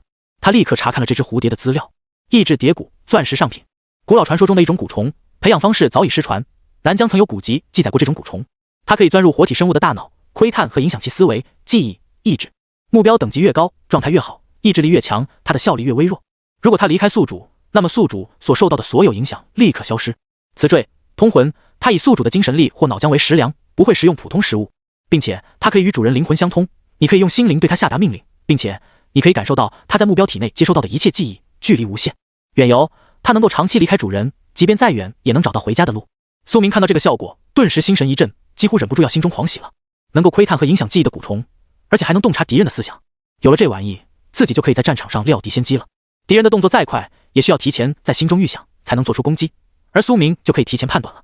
唯一的短板就是他必须要钻进敌人的脑子才能起效，但这也非常强大了。苏明遇见的战斗方式花里胡哨，能够极大程度的吸引敌人的注意力，蛊虫能够神不知鬼不觉地钻进去。记忆窥探能力更是神中神，根本无需拷问就能得到苏明想要的资料，而且绝对真实，不必担心对方的欺骗，堪比搜魂。这只蛊虫将会成为他唯一的精神攻击手段。苏明心念微动，就让他回到了自己的头发里面潜伏起来，等待自己的命令。如果能让他钻进5转大能孟晴天的脑子里，那么刺杀张唐的把握将会再加一层。苏明望着那枚兽果，对着金纹鱼剑打了个手势，示意他可以吃了。异质蝶蛊只钻了一个洞，就从钻石下品进化到了钻石上品。他十分期待金纹鱼剑吃完之后能够进化到什么地步。金纹鱼剑早就迫不及待，一下子窜了上去。它缠绕在果实之上，包裹得严严实实，几乎成了一个球，悬浮在半空中。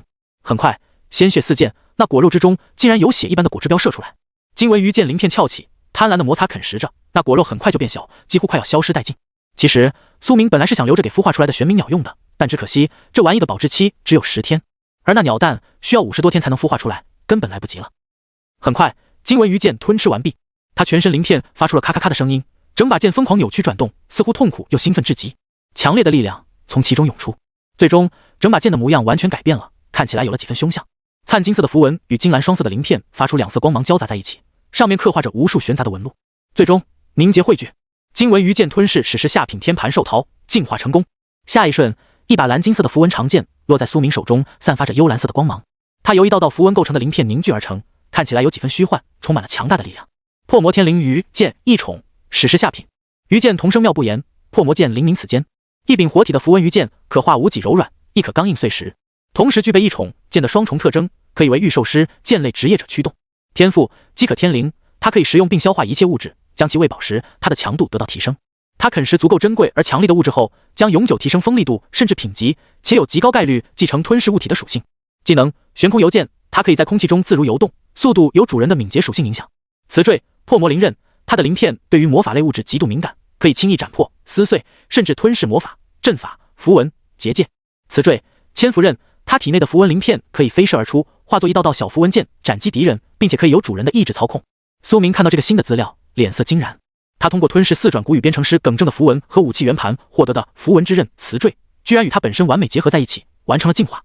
这把剑直接成为了史诗下品，恐怕是他吞噬了这枚果实后，触发了他本来的饥渴生灵技能，完成了进化。随后又得到天盘兽桃的养分滋养，再度提升了品质，接连2次提升，直接从钻石下品来到了史诗下品。这个进化堪称恐怖。苏明现在有2把史诗下品的剑了，暗月大剑以及这把破魔天灵鱼剑，2剑在手，何惧强敌？原本苏明最强的钻石上品的双焰死痕断剑，一下子就不是他的首选了。他取出双焰死痕，握在手中，破魔灵鱼剑一下子就飞了过来，绕着双焰死痕游动，剑尖轻甩，似乎在耀武扬威。曾经我对你恐惧至极，现在风水轮流转，1个月河东，1个月河西，莫期于剑穷。品质超越了双焰死痕之后，他一下子就飘了。虽然没有五官，但他那在空中旋转的嚣张样子，还真像个人。而以前他可是碰都不敢碰双焰死痕的呀。苏明猛地弹了一下这把剑的额头，给我回剑鞘。没办法，对于主人的命令，他还是不敢忤逆的，只好灰溜溜的回到了剑鞘上缠绕着。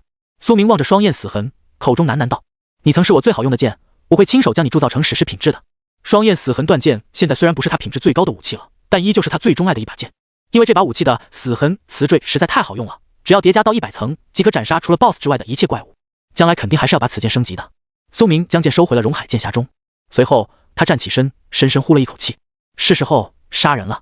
苏明转身离开了包间，随后他离开了拍卖行。经过门口时，几位接待女都对他毕恭毕敬的躬身，毕竟刚才他在拍卖场上正面侮辱张唐的事迹都已经传开了，现在所有人都在暗中议论他。门外稀稀散散，许多颇有地位的人正在说笑。拍卖会也是他们相互交流的一个平台，可以让原本不认识的一些高层人士相互结识，关系网就是这么一步步缔结起来的。苏明注意到有2道阴冷的目光正在角落处打量着自己，正是张唐和他的老奴。苏明嘴角轻勾，立刻站在原地，打开了副本搜索界面。他动作幅度很大，就是要给他们看见。他要找一个有月光的副本，这样就能触发暗月大剑的效果。想要镇杀张唐，必须要占据天时地利。很快，他就找到了一个绝佳的目标。这个副本无论白天还是黑夜，都是月亮在天上照耀，而没有太阳，并且黑沙公会正好有这个组织的进入资格，苏明可以低价购买。月好鬼山地，这里是一座恐怖的山谷，有2个月亮常年洒落光辉，月光之中有死亡的魔力，唤醒了无数的嚎哭之鬼，导致这里已经成了活体生灵的噩梦，鬼怪的肆虐地。当前副本中玩家数量4万人，入场资格价格10万。苏明直接买下。是否申请进入？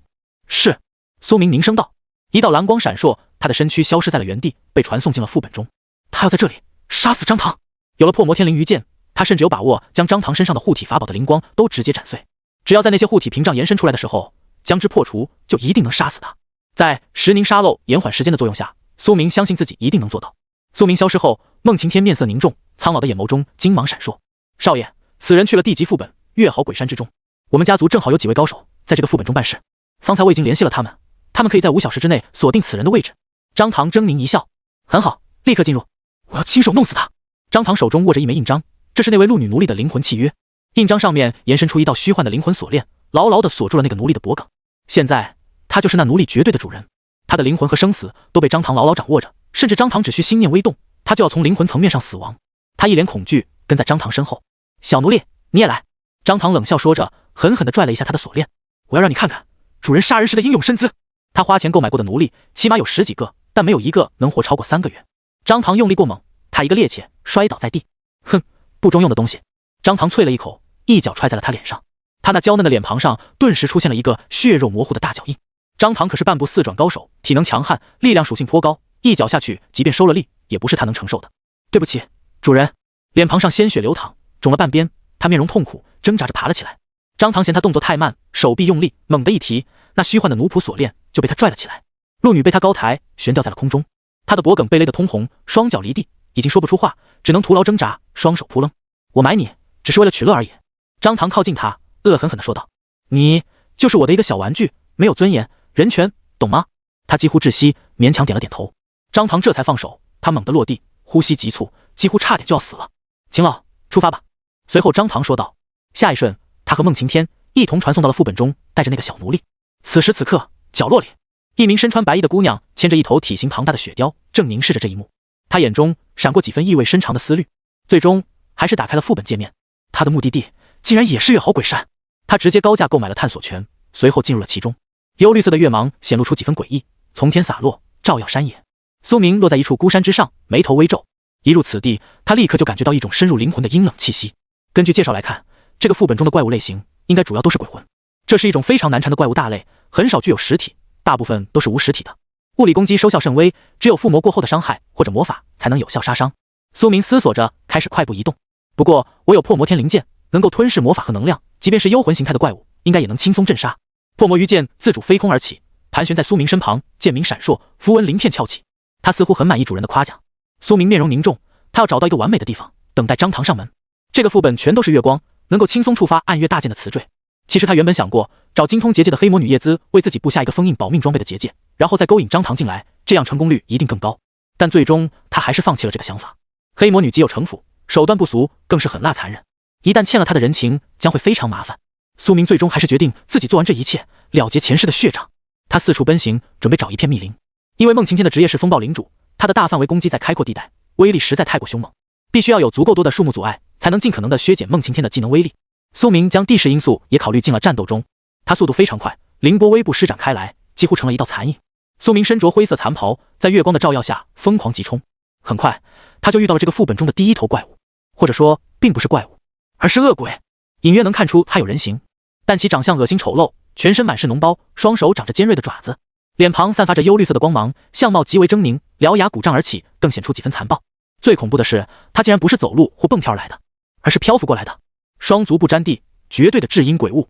苏明立刻查看了他的资料：逆壁恶鬼，血脉鬼，等级28级，力量207，体质80，敏捷144，精神10，幸运0，天赋鬼阴。他和其他鬼族一样，能够吸食活人的阳气，使其减寿，而增加自身的力量。技能逆壁冤愤，发出嘶哑凄厉的嚎叫，让面前所有单位感受到极端的痛苦，无法呼吸。阳气吞噬，通过撕咬敌人的血肉将阳气吸食。阴毒利爪，他的双手爪子附带尸毒，沾染之后立刻皮肤溃烂，甚至会被阴气侵蚀内里。真是鬼族！苏明抬头望向天际，只见天穹之中挂着2轮月亮，一个是圆满的血月，散发着妖艳的血色光芒，照耀在远处的另外半边天之中，而这一片区域的月亮则是幽绿色的光芒。2轮月亮散发出来的光芒的交界地是一片深深的峡谷，其中充满了极度危险的气息。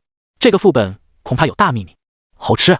那头溺水鬼蹭的一下就飘了过来，他双手伸长，似乎想要啃食苏明的头颅，吸食他的脑浆，吞走他的阳气。然而苏明面色冰冷，根本没有将其放在眼里，只是手腕一震，嗖，身旁飘飞的破魔天灵鱼剑就落在了他的手中。随后他眸光中剑芒闪烁，直接催生出一招千流斩沉剑，刷刷刷刷！刹那之间，他面前蓝金2色的剑芒纵横，疯狂流转开来。不过一瞬间，就已经接连斩出了几十剑，空气都被他切出了痕迹，漫天微尘都散去。苏明一掠而过，直接穿透了这头怪物的身躯。叮！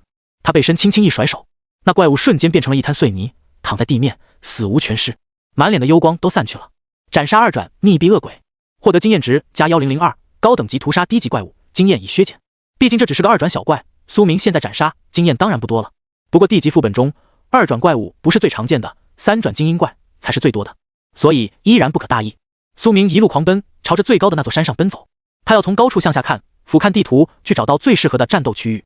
一路上，苏明身上的强者气息吸引来了无数的鬼物，有饿死鬼、怨鬼、溺水鬼，他们浑身散发着和月光一模一样的幽绿色光亮，简直就像是地府里钻出来的怪物，足足有几十只。苏明面色平淡，冷声道：“正好试试我的阴阳剑法。”从张香生身上抢夺来的技能，威力想必不俗。他拔出破魔天灵剑，身姿摇曳，动作缓慢，但却又迅猛无比。招式刚中有柔，柔中带刚，看起来无比玄妙。苏明感受到一种从未有过的奇特剑意滋生心间。轰轰轰！隐隐约约间，黑白二色的气劲缠绕上了他的剑刃，随之扩散，流转而出，凝聚为一道黑白图，将周围几十米范围全部囊括其中。这范围内皆是阴阳剑法的攻击范围。所有冲过来的鬼物，无论是啃咬、抓挠，还是各种技能光波攻击，还是心灵攻击，此刻都无法伤害苏明分毫。那阴阳二气的剑势，宛如海纳百川的江流，将所有攻势全部吸收化解掉了。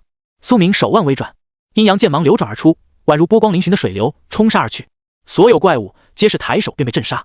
怪物种类颇多，其中甚至有全身僵硬的怪物攻向苏明，简直就像是僵尸一般。这个副本里的怪物密度真的非常高，从四面八方汇聚而来，绿色的鬼怪光亮照亮了周围数百米。攻防一体，好剑法。这阴阳剑士果然强横，但对付这些小怪实在是杀鸡焉用牛刀。苏明索性松手，让破魔天灵鱼剑在半空中游动，自动斩杀。破魔鱼剑自由之后，身姿游转半空中，化作一道蓝色的符文剑芒，飞速斩切，划破空气。嗖嗖嗖嗖，很快就有无数幽魂被他斩杀。他还用符文鳞片啃食，吃掉了许多幽魂之力，增强了自己的力量。而苏明则取出了双焰死痕断剑，疯狂砍杀。他就这样步伐不停，一路杀到了这片区域最高的一座山峰之上。凌波微步，简直就像是漂移在陡峭的山坡之上，如履平地。路上，半山腰有几位练级的转职者，在远处望到了他的身影，都震惊了。你们快看，那是谁？好猛！难道是四转高手？屠戮鬼魂如屠狗！他要往山上去，那里可是怪物最多的地方。声音逐渐远去，苏明很快就杀到了山顶。剑舞宗师熟练度提升，晋升铂金上品。在本源剑体40倍熟练度增加的效果之下，苏明的技能进化速度简直不要太快，更别提他一路上砍杀了这么多恶鬼。所以苏明根本没有丝毫震惊，他立刻查看全新的技能资料。剑舞通然，被动技能，品质铂金上品，熟练度20万-30万。你可以装备任何剑类武器，无视一切要求。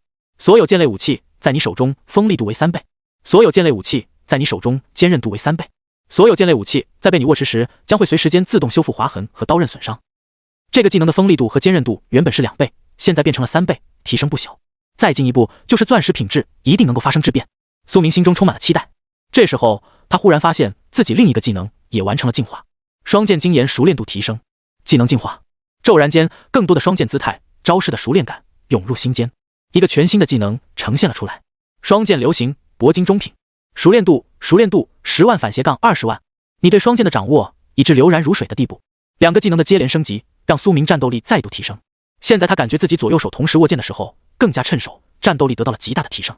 他站在山巅，向着下方望去，只见幽色月芒照耀的北方有一处绝佳的地带，那里密林丛生，都是高达10几米的巨树，很适合与梦晴天一战。有树林做掩护，他的风暴霜雪威力将会大打折扣。当然，那些树木也抵抗不了太久的，以梦晴天5转的实力，很快就可摧枯拉朽的将树林夷为平地。但只要能拖延10几秒，为苏明争取到斩杀张唐的机会，就已足够了。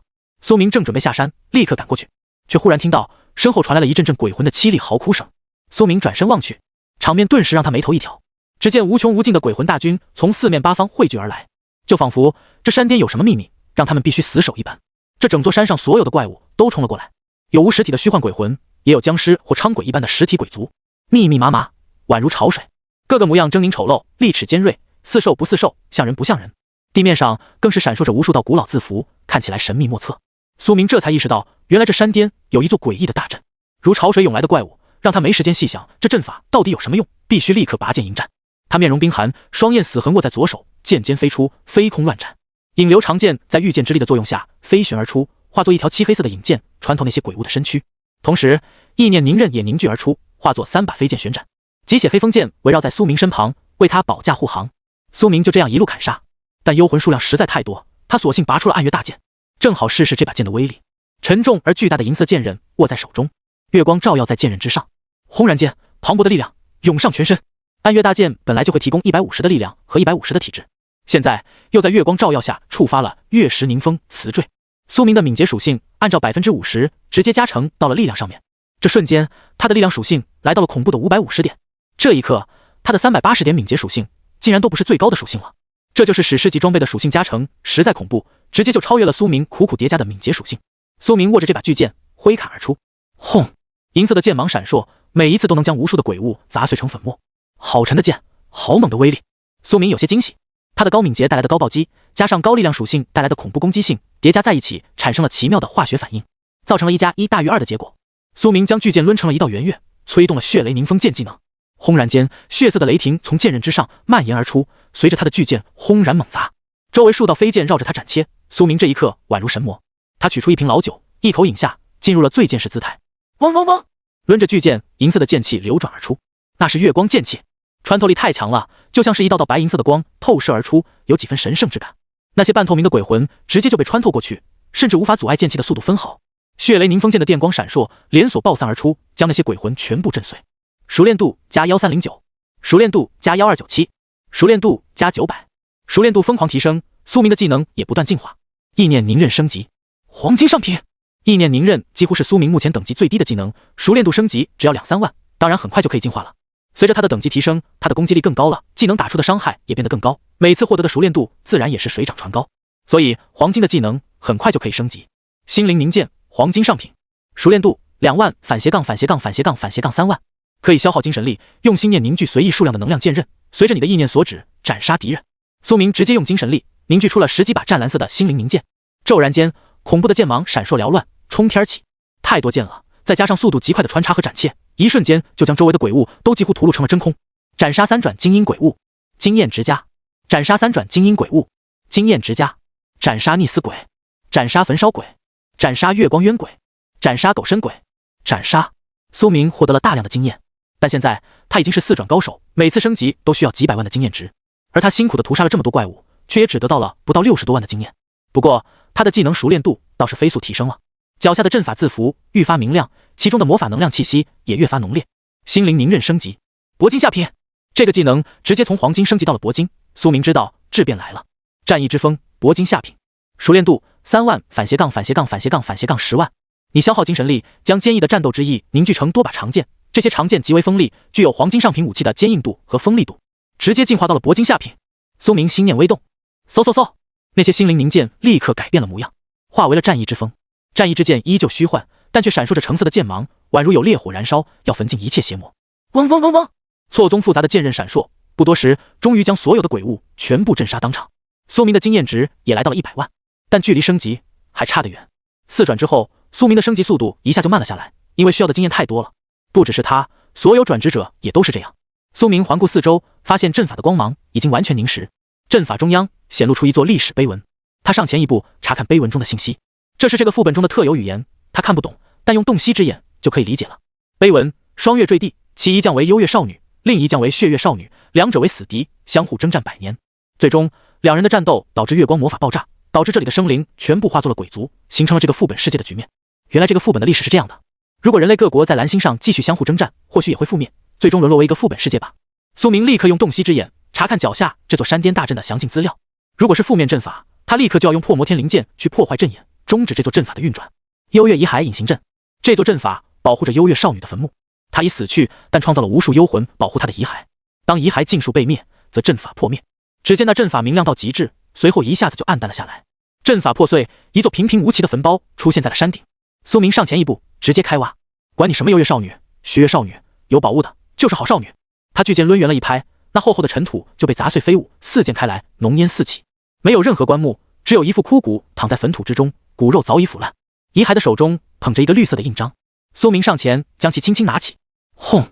下一瞬，一道幽绿色的光芒照耀四周，一道虚幻的绿色灵魂从那遗骸中飞出，竟然是一个丑陋的老太婆，身材佝偻，满脸皱纹，脸上长满了坑坑洼洼。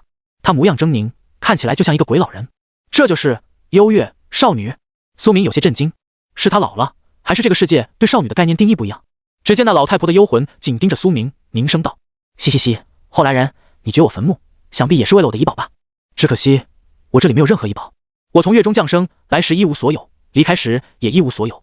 但随后她的面容陡然狰狞，宛如恶鬼一般。我那可恨的姐姐血月少女有无数的宝藏，只要你承诺帮我杀了她，我就告诉你这个世界的隐藏宝藏秘密。她一脸神秘，丑陋的脸庞上布满了老年斑，虚幻的魂魄身躯已经有些半透明。哦，没兴趣。苏明冷淡地说道。此言一出，幽月少女的灵魂惊了。不对，你怎么不按套路出牌？她眼中有些明显的慌乱。她在自己的尸体上设下的禁制已经没有多少魔法能量了，马上她的灵魂就要散去了，必须要在这段时间里签订契约，否则她的布局将成为一个笑话，成为镜花水月。我来这副本是杀人的，不是来寻宝藏的。苏明扛着巨剑冷道。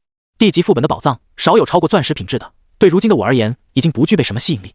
只有尸海冰潮副本比较特殊，苏明提前知道有史诗级装备，而这个副本多半只是一个普通的地级副本，即便有史诗级装备也太难找了，所以苏明根本不打算在此地浪费时间。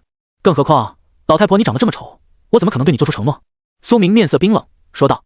在这种充斥着奇特的魔法能量的副本世界中，或许承诺就代表某种契约会受到规则的约束，所以苏明自然不可能落入他的陷阱。苏明转身就要走，幽月少女瞬间气炸，全身都在颤抖，脸庞越发狰狞。你！同时，他内心更是心慌无比。最终，他只好提前将自己的底牌全盘托出。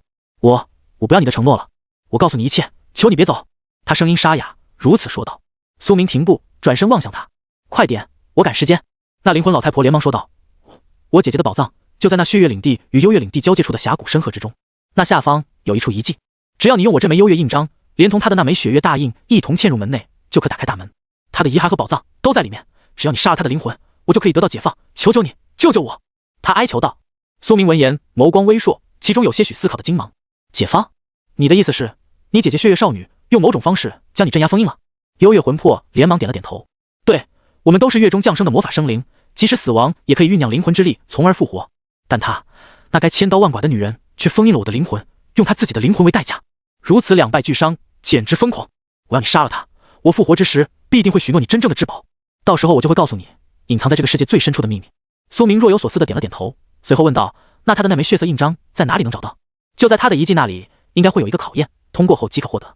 只要有了我和他的印章，就可以进入那个遗迹内部，然后杀死他，解放我。苏明点了点头，将印章收起。如果顺手，而且时间充裕的话，他有可能会去完成一下地级副本的隐藏遗迹。无论如何，他还是有一点兴趣的。他望着那老太婆的灵魂，发出了最后一个问题：我可以救你，但我必须要知道，你和你姐姐谁才是善良的那个？这个问题非常严肃。这两姐妹征战不休，恐怕都拥有很强的魔力。如果复活了一个邪恶的老太婆，那将会是个大麻烦。幽月老太婆连忙回应道：我是善良的，她那名字血月少女，很明显就是最邪恶的那个。她丑陋的老脸上满是谄媚的笑容，尽全力讨好着苏明。苏明闻言轻轻咳嗽了一声：嗨，老太婆，我得提醒你一句，在我的那个世界里，谁喜欢杀戮、背叛朋友、欺凌弱小才是善良的，而正义保护弱者的反而是邪恶的。请你好好回答，我只会救善良的人。苏明一脸的义正言辞，他将正义与邪恶的概念混淆，这样就可以让对方掉入自己的语言陷阱之中，在不知不觉中说出实话。老太婆脸上立刻浮现出一抹嚣张的笑容。嘻，原来你我是同样的人，早知道就不用装这么久了。告诉你吧，背叛、杀戮、欺凌弱小，乃是我最擅长的事情。我在你们的世界观里，可谓是善良无比啊。他骤然露出了一个扭曲而邪恶的笑容，本性暴露无遗。我那姐姐血月少女才是最邪恶的人，她为了保护这个世界的生灵，不惜与我为敌上百年。你一定会救我吧？他一脸得意说道。然而他并不知道自己早已中计。苏明闻言淡然一笑：我只不过略施小计，你就把底裤都全盘托出了，果然是个蠢货老魂。人类是所有种族中最有心眼子的，在苏明面前，这种幽魂就像是幼童一般单纯。既然你喜欢背叛、杀戮，我为何要相信你、救你？万一救了你之后，你倒打一耙该怎么办？苏明的语气骤然间变得极度冰寒，随后抡起月光大剑悍然而去，简直没有丝毫犹豫。他面容骇然，苏明压根没给他反应的时间。轰！银蓝色的暗月剑芒横掠而出，直接穿透了他的灵魂，将其震碎成了烟尘，直接抹杀。他震惊而愤怒，灵魂都被打碎了。该死！你这小畜生，竟敢炸我！但他还能发出最后一缕声音，周围传来了他的嘶哑嚎叫，还有残响回音。我早说过了，我是不死不灭的生灵，这魂魄也不过是一缕残魂，你杀不死我的。待到我复活，必要复仇。他的声音几乎成了奸笑，看得出来早已怒不可遏。苏明掏了掏屎，根本没有理会他的话语。他取出那枚幽绿色的印章，用洞悉之眼查看了资料。幽月少女的魂印，铂金中品，一枚残印，将其与血月少女的魂印结合之后，才能成为完整的双月大印，是开启副本遗迹的钥匙之一。苏明直接进行了升华，升华成功。双月大印，铂金上品，完整的双月印章，可用它开启副本遗迹。直接就升华成了完整版，万物升华真是太好用了。苏明淡笑道。这样一来，苏明就不必花费功夫去找另一半印章了。不过这遗迹我暂时没兴趣，先收起来吧。随后，苏明一剑斩碎了幽月少女的遗骸。这种老巫婆最好还是死了好。随后，他快步冲下了山，朝着自己预先设想的埋伏地跑去。来这副本杀张唐才是他的最终目的。他收起了武器，快步疾冲。孟晴天和张唐降临了副本之中，四周有些不怕死涌来的怪物，狰狞而丑陋。孟晴天只是冷哼一声，轻轻拂袖，轰轰轰轰轰，闪电风暴刹那响彻四周，将那些鬼怪全部屠杀殆尽。对于武转而言，是真的抬抬手即可镇杀。天穹之中，乌云汇聚，跟随着张唐和孟晴天移动。只要周围有任何风吹草动，顷刻之间就会有风暴席卷，屠戮一切敌人。忽然，一头精英亡灵冲了过来，等级约莫是3转巅峰。孟晴天眼神之中闪过几分惊芒。少爷，这头精英恶怪似乎是3转，您亲手斩杀，应该就可完成转职任务，正式晋升4转了。孟晴天说道。话毕，他抬手一握，几十根冰锥穿刺而去，从天而降，直接将那怪物扎成了刺猬。随后他冷哼一声，一小片区域阴云密布，冰雹坠落，随着他的手掌握拢汇聚而去，直接将那怪物冰封住了。张唐淡然一笑，哈哈，很好。他手掌一握，一道闪烁着暗蓝色光辉的巨锤就闪烁到了他的手上。锤子上流转着灵魂之力，外形狂野，看起来威力凶猛。他高高举起，使出了自己的一个钻石级技能狂鸣波动。轰！巨锤迅速砸落，凝聚出一道红紫色的钝击能量，轰然爆炸而出。那精英鬼物本来就被冰封淬化，而且血量不多，再经受此一击，自然是当场碎成了渣子。孟晴天可谓是将经验直接喂到了张唐的嘴里。下一瞬，张唐全身浮现出一道白色的光芒。我41级了，任务完成了，可以选择转职了。张唐的声音显然有几分激动，他完成了转职任务，即将正式晋升4转。有5转带着练级，效率就是这么快。除了他张唐，还有几个人能这么快到达4转？恐怕一个都没有。即使是再强的天才，在这个年龄最快也就是3转罢了。身后的鹿女看到这一幕，脸色苍白，眼中有些绝望。这个新主人性格变态，实力更是强横，自己最后的下场恐怕将会非常惨。思及于此，他不禁泪眼模糊，眼眶泛红。张唐没有丝毫犹豫，立刻就选择了4转的新职业——魔魂锤战士。由一部分生命与灵魂锻造而成的魔力战锤，彻底与宿主绑定。现在这把锤子威力更加凶猛，并且可以反哺宿主的灵魂，增强其体魄和生命力。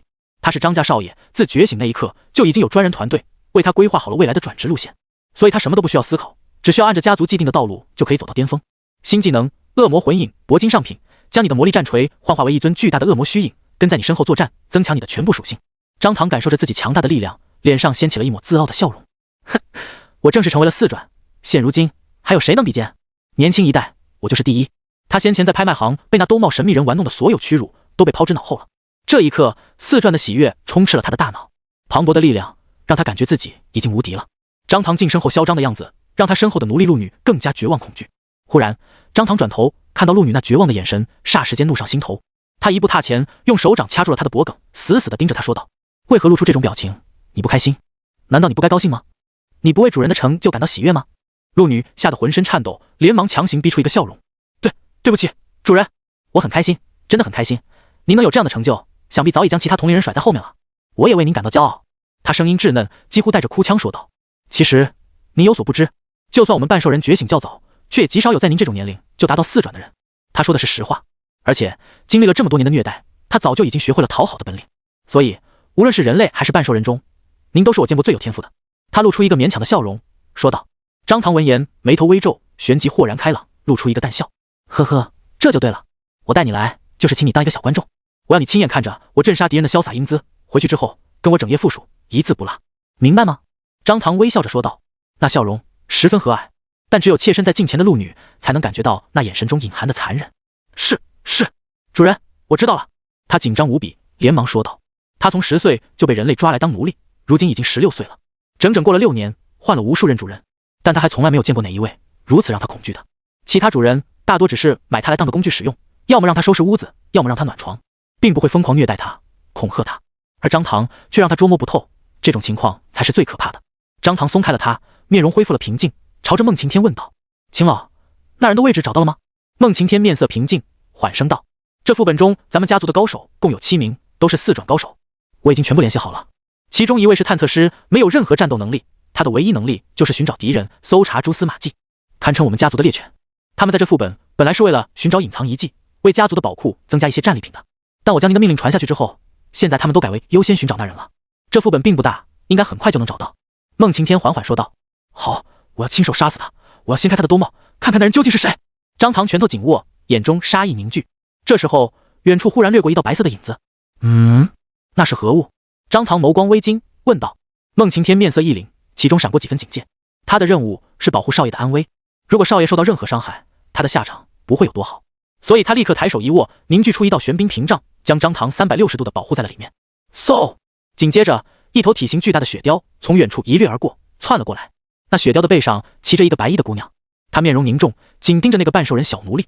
她的雪貂体型庞大，足足有1人多高，浑身白毛飘然，速度极快，宛如一道电光。她横掠而过，一口衔住了那奴隶鹿女，奔逃而走，带起一阵劲风。她是那拍卖行的白衣玉兽师。张唐一眼就认了出来，这姑娘当时在拍卖行中舌战群儒，几乎成了公敌。敢抢我张唐的东西？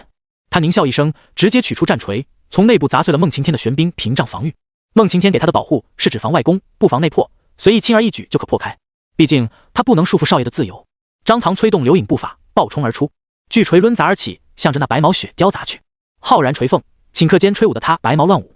张唐刚刚晋升4转，此时此刻正是他自信心最爆棚的时候，所以出手就是杀招。他身后的残影竟然随着他的动作一同挥动了影锤，一时间2道巨锤朝着银骨雪雕的脊背砸去。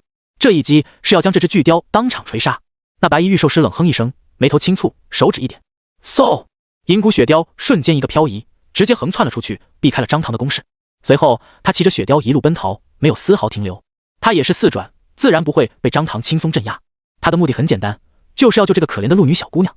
张唐望着他的背影，转头朝着孟晴天怒喝一声：秦老，拿下他！孟晴天点了点头，直接踏空而行。这是5转的能力。他飘飞而起，一路追逐而去，速度快到极点。他所至之处，风暴随后而至，飓风大作，将他与张唐裹挟着急冲。一时间，速度竟然超越了那头雪雕。毕竟是5转啊！距离不断缩减，那玉兽师脸色也变得有些难看。他终于意识到自己太冲动了。这位张唐少爷的随身护卫竟然不是4转，而是5转大能，远远超出了他的预料。此行最后有可能不仅救不了小奴隶，更有可能把自己也搭进去。他轻咬嘴唇，趴在雪雕身上，用一把小刀割开手掌，将鲜血贴在雪雕的脖颈之后，催动了他的技能逐血激发，用鲜血为代价，让他的宠兽超频战斗。好！骤然间，那头雪雕的体型都变得大了些许，速度暴涨。小白，将那个姑娘放在背上，他说道。银骨雪雕轻轻转头一甩，便将那鹿女也甩到了背上。白衣玉兽师紧紧地握住他的手，让他不掉下去。你是谁？为什么要救我？小鹿女有些失魂与震惊，紧紧抓着白毛。玉兽师姑娘露出一个和蔼的笑容，说道：我呀，一位路见不平的玉兽师罢了。鹿女咬着牙，有些不敢相信，世界上竟有如此纯粹的好人。明明她见过的人类一个比一个丑恶。小鹿女连忙摇了摇头，认真说道：白衣姐姐，谢谢你，但你救不了我的，她手上有我的灵魂契约，放我走吧，否则你也会死掉的。华灵摇了摇头，即便放了你，对方也不会善罢甘休的。我既已出手，便无回头路，他们一定会想办法杀死我。玉兽师华灵说道：灵魂契约的事情我有办法，放心，我一定要带你逃出去。华灵目光坚定，对着雪雕下令加速奔逃。他天性善良，即便是对自己的宠兽，也是像对朋友般温柔，所以他看不惯天下残忍之事，即便豁出性命，也要追寻心中的正义。如果不能拯救弱者，那么获得再强的力量又有何意义？这就是他行事的底层逻辑，也是他人生20多年努力练级的唯一动力。小鹿女眸光怔怔，震撼不已。白衣姐姐，你未免太单纯了。她头一次见到比自己还单纯的人。你这么好的人，活不久的，因为这个世界太脏了。她望了望天穹，竟然叹息着说出了这样一番话。高空之上，孟晴天带着张唐御风而行，紧追不舍。张唐眸光之中有几分阴冷的杀意。哼，没想到还有前菜，真是个不怕死的妮子。秦老，先不要杀他，我要享受这番猫鼠游戏。孟晴天苍老的面容十分严肃，手指轻点，咔咔咔咔，天穹之中乌云汇聚，无数根冰锥轰然锥刺而去，直接洞穿了那玉兽师姑娘的小腹、肩膀，伤势严重。她吐出一口血，面色都苍白了许多。即便是最擅长速度的银骨雪雕，也无法甩掉5转大能吗？他心中终于是出现了几分绝望。不过他并不后悔，最起码他贯彻了自己的心，而且他并没有坐以待毙，因为他还有后手。他抬手一握，一道阵法流转而出，随后其中走出了一头体型巨大的黑皮花豹，这是他的战斗异宠黑牙，比银骨雪雕更加狂暴凶猛。黑牙浑身布满了血色斑点，体长达到了5米，速度迅猛，四肢长着锐利的钢爪。孟晴天眸光一凛，再度出手，轰隆！阴云之中炸出几道雷光落下，雷霆之力极端暴虐，劈砸下去。黑牙嘶吼一声，猛然跃空而起，竟将那几道雷霆生生吞了下去，保护了身后逃命的雪雕。这黑豹有点意思。孟晴天淡然一笑，随后他打了个响指，轰隆！那些雷霆轰然炸开，竟然将那黑牙猎豹的肚子直接炸得血肉模糊。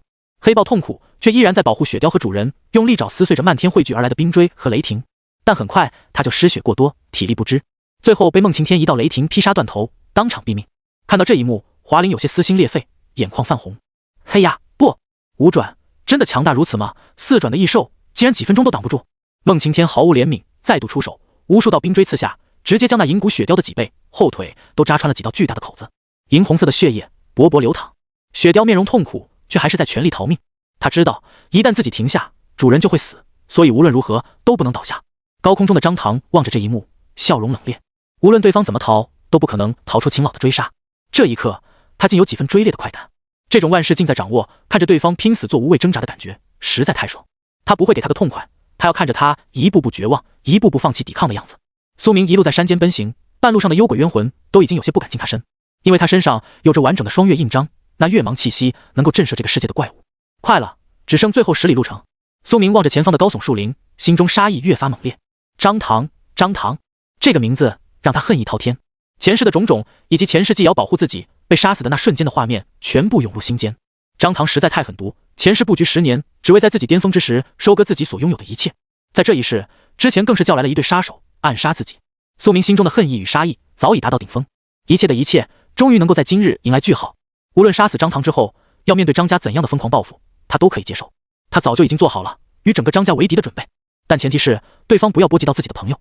苏明当然也有把握做到这一点，因为他有传说级的全隐藏技能在身，无论对方如何追查，都找不到是谁杀的张唐。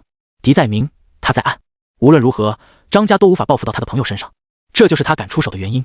前世张家也一直在配合张唐，有一个算一个，都跑不掉。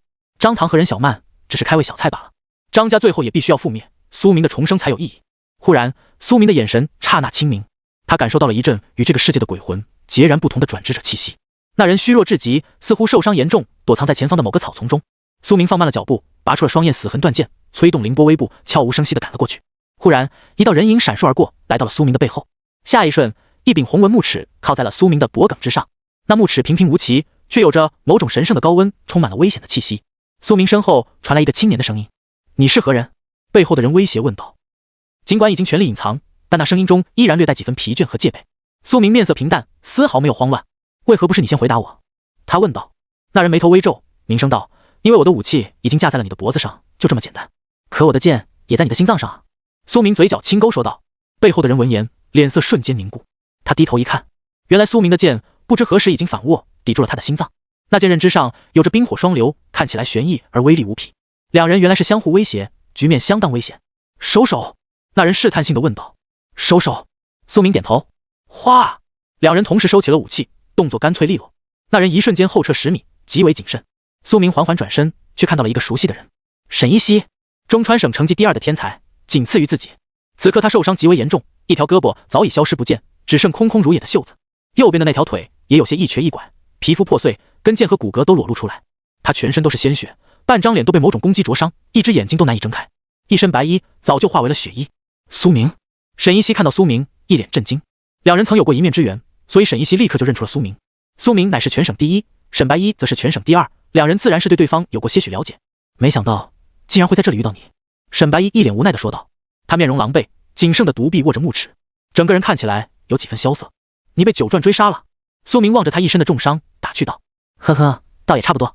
沈一溪苦笑道。在3转的时候被2名4转追杀，和被9转追杀并无什么分别，都是死局。他叹息一声道。只不过我向死而生了。随后他的眼中闪过几分冷冽，可惜即便活了下来，也只剩半条命。他望着苏明，缓缓摇了摇头，自嘲道。苏明有了几分好奇，问道：发生了什么？沈白衣走到一棵老树旁，倚靠着缓缓坐下。他面容痛苦，看得出来，即便只是轻轻一动，都需要用尽全力。他全身几乎已经没有一块好的皮肤了。你我交情并不深，这甚至是我们第一次谈话。按理说，我不该信任你，但如果你想杀我，早就可以动手了。他望着苏明，淡然道。所以我说一说也无妨。随后他开始讲述这段时间的遭遇。我被选为我的工会参加新人战斗大赛的人选，敌对工会不知怎么的知道了消息，于是来到这个副本中，想要提前将我扼杀在摇篮之中。他们有2位4转，好几个3转，联手夹击，我当时只有3转，根本不敌。听闻此言，苏明眼神微凝。当时只有3转，听这句话，莫非沈一溪现在已经4转了？他和自己一样，不靠任何家族，能够在这个年龄达到4转。他立刻查看了沈一溪的资料。沈一溪重伤状态，种族人类，等级41级，反斜杠410万，职业降魔大师，力量180，体质100，敏捷80，精神280，幸运10，技能驱魔阳气钻石中品，核心技能，它可以将精神力转换为阳气附着全身，这种力量可以增幅它的所有技能，并且对一切邪魔类生物具有震慑效果。阳气包裹全身时，它可以在一定程度上抵抗防御诅咒类效果。君子6器铂金上品，降魔师职业可以使用的武器种类很多，它被视为具有尺、印、巨剑、剑、扇子、刀这6种武器的黄金级熟练项，并且可以用这些武器施展通用的驱魔挥砍招式。斩邪不殆铂金中品，斩杀怪物后，他可以立刻汲取其生命精华能量，补充阳气。压魔四印，铂金下品，降魔大师独有技能，他可以使用以下4种黄金上品的法印：护身气印，单手掐诀，将阳气凝聚为一道白色屏障，当受到攻击后触发，可削减或抵挡中量伤害。击退法印，单手掐诀，释放出一道锥形念力，吹散、击退面前的实体物质。流焰法印，单手掐诀，释放出一道火焰喷流，可附着在武器上，也可以直接灼烧敌人。这种火焰对邪恶生物有压制效果。红阳阵印，单手掐诀，释放出一道小型阵法，有3种效果：一、抵制其中的黑暗类魔法释放；二、使其中等级低于它的无实体鬼怪现形，且令其变得可以受到物理攻击伤害；三、化为锁链束缚其中的怪物。行暗步法，黄金上品，它可以行走在黑暗魔法以及结界中，前提是其品质不可超过铂金级。心智坚毅，黄金上品，它对于蛊惑和幻术具有较强抵抗力。苏明眼神微惊，竟然真的私传了。不过联想到自己曾经在诗海冰潮副本中昏迷了将近1个月，浪费了太多时间，这期间内沈一熙能追上自己也并不奇怪，但他依然对沈一熙的升级速度感到惊讶。没有家族的帮扶，在如此年龄就达到4转的人，恐怕除了苏明就只有沈一熙一个人。尤其是他的压魔四印技能，一个技能顶4个，真可谓强悍。不愧是全省第2，苏明愿称他为天才。两人相遇，巧合吗？有几分巧合，但其实也在情理之中。因为这个副本月好鬼山是邪魔鬼物类的副本，而沈一熙则是驱魔职业者，本来就克制妖魔，所以他选择在这个副本练级很正常。忽然，苏明注意到沈一熙的手指上有一枚黑色的戒指，那是黑纱的戒指。你加入的那个公会名字是叫黑纱吗？苏明出言问道。沈一熙闻言，眉头微皱，似乎有些戒备。他望着苏明，眼中闪过几分疑虑，似乎怀疑他是玄境公会的人。苏明抬起自己的手，露出上面的黑色戒指，与沈一熙一模一样。你也加入了黑纱公会？处变不惊的沈一熙也终于惊讶了，没想到2个人竟然都加入了黑纱公会。中川省的第1和第2今年都加入了黑纱，怪不得敌对的玄境公会如此紧张，甚至不惜出动2位4转杀手来截杀。他们就是为了防止黑纱公会揽下新人大赛的第1。这还真是巧了呀。苏明淡然一笑，我就说距离新人战斗大赛只有最后10天了，但公会始终没有通知我参赛，原来是有了更好的人选。苏明微笑道。沈一熙的职业是驱魔师，前期的战斗力绝对是碾压御剑师的。即便自己在新手副本中等级更高，拿到了全省第1，但在所有人心里还是沈一熙更强，所以黑纱还是选择了沈一熙参加今年的大赛。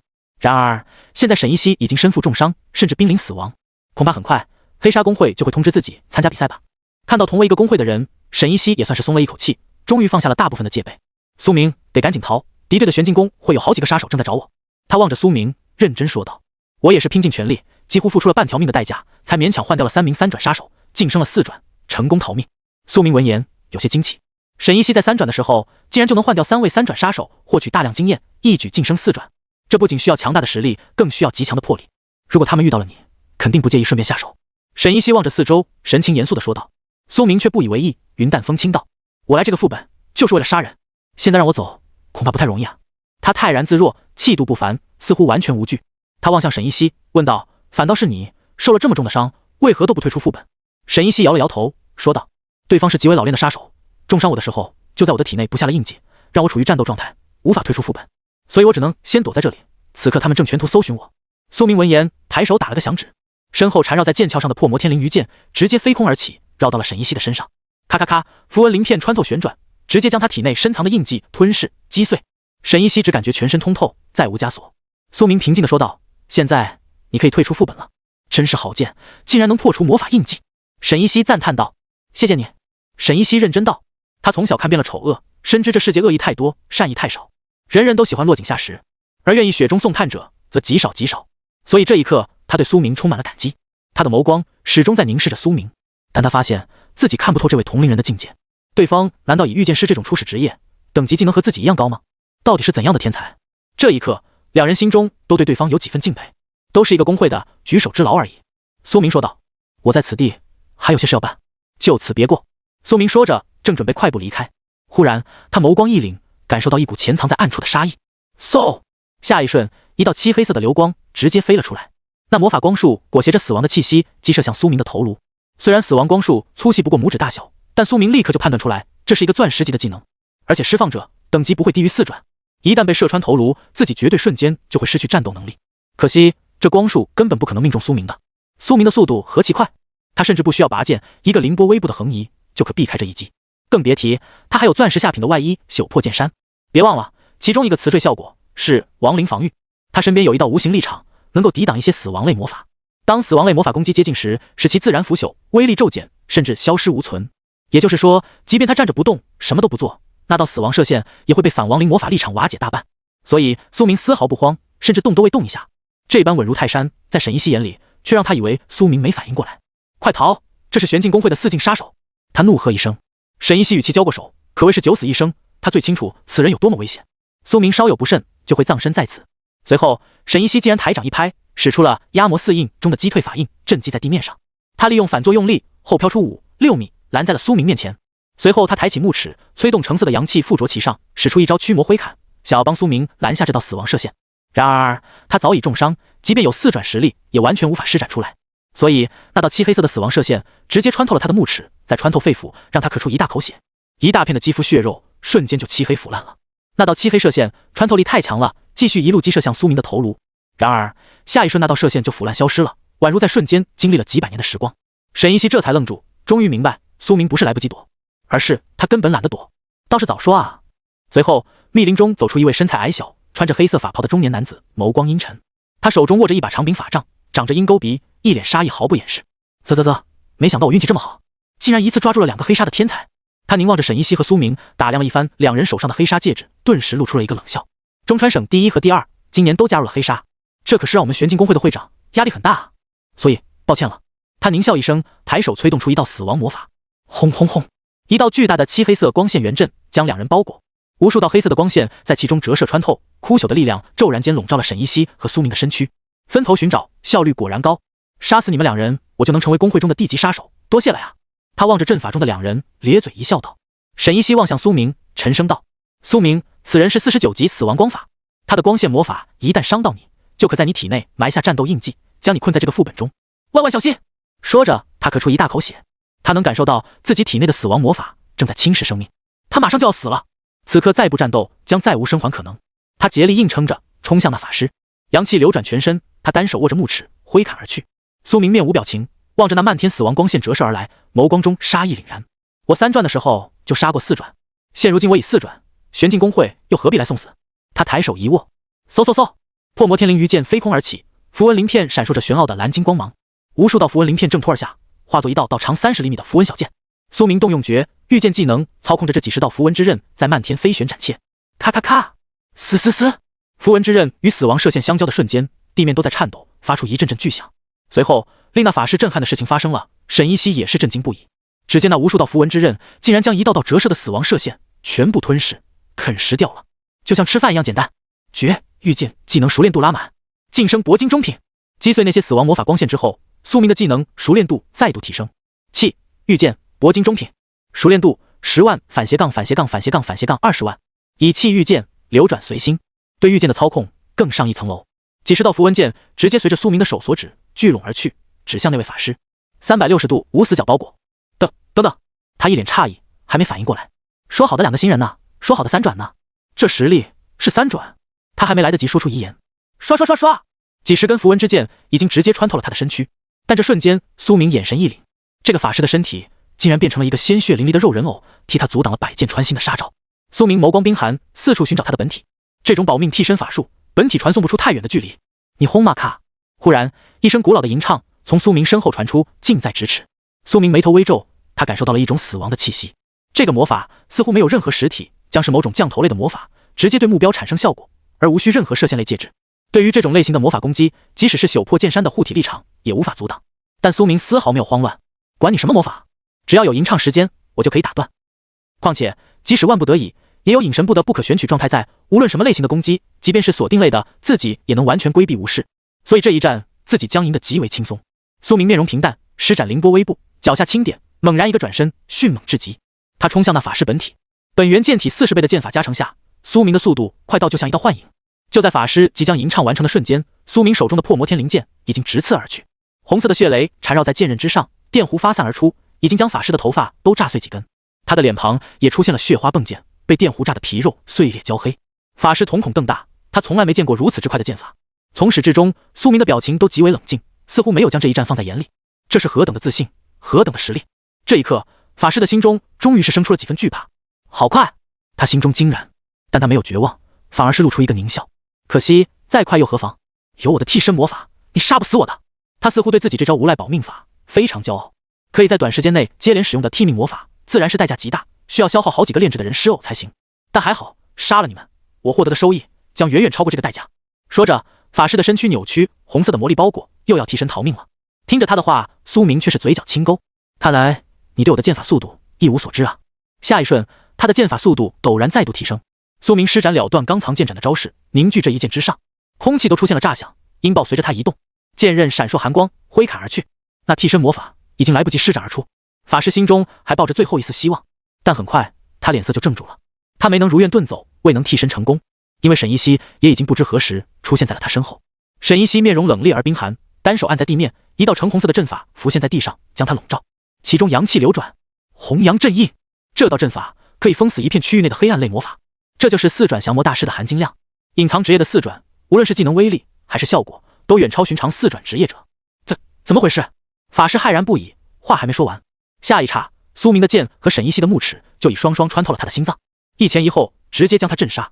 斩杀四转死亡光法，经验值加32万。苏明只获得了一半的经验，因为沈依稀也参与了斩杀。苏明眉头微皱，其实心里有些不爽，根本不需要沈依稀出手，同一种招式他绝不会栽第二次。即便沈依稀不出手，他也可以一剑震杀这个法师的。他的替身魔法需要时间施展，而苏明的剑法速度快到可以阻止那一招，而且破魔天灵剑也可以吞噬魔法能量，让他的那一招替身法施展不出来。所以沈依稀的出手有些多余了。但苏明并未多言，毕竟沈依稀也替自己阻挡了一招，也算是豁出性命了，是个知恩图报的家伙。战利品列表：光泽法杖，钻石下品；暗杀足履，黄金下品；暗流法袍，铂金中品。沈依稀面容坚毅，蹲下身子，在法师的兜里搜出一瓶铂金级的一次性高阶治疗药剂。他的东西我只要这个。他眸光谨慎，话语简短。好。苏明点头，其余的东西全部归苏明所有了。沈依稀身负重伤，仅剩一条独臂，却还能有这种战斗力，苏明其实有几分惊异。此人日后成长起来绝对是个强者。沈依稀一口饮下那瓶铂金上品的一次性治疗药剂，骤然间他的皮肉开始蠕动，伤口开始缓缓愈合。死亡法师死后遗留在他体内的残留魔法已经消失干净，所以他断掉的那条手臂也开始逐渐生长出来。一次性用品往往效果要超过同品质的永久物品，这瓶铂金上品的药剂效果几乎和一滴钻石级的成血之心差不多了，但成血之心可以无限使用，这就是差距。你之后怎么打算的？苏明望向沈依稀问道。我不会退出副本，因为我的一把武器落在了玄镜公会的那几个人手里，我要拿回来。沈依稀握着自己的木尺，沉声道。他有一把品质非常高的武器，是拼死获得的，无论如何他也不愿意放弃。他漆黑色的眸子中有着常人难以想象的坚定。如今他已是四转，今非昔比，只要恢复一番，就有信心与玄镜公会的那几人一战了。苏明闻言，眼中闪过了一抹难以觉察的异样光芒，他嘴角轻勾，心中暗自淡笑。这个沈依稀跟自己简直是同一种人，完全不惧风险，只要是有可能的事情就会去做。那好，就此别过。苏明说道。后会有期。沈依稀说道。两人错肩而过。分别之后，苏明飞速赶路，终于他赶到了那片密林之中。这里的树木茂盛，都高达20多米，几乎遮天蔽日，四周月光洒落，从树荫中落下，给这里增添了几分静谧。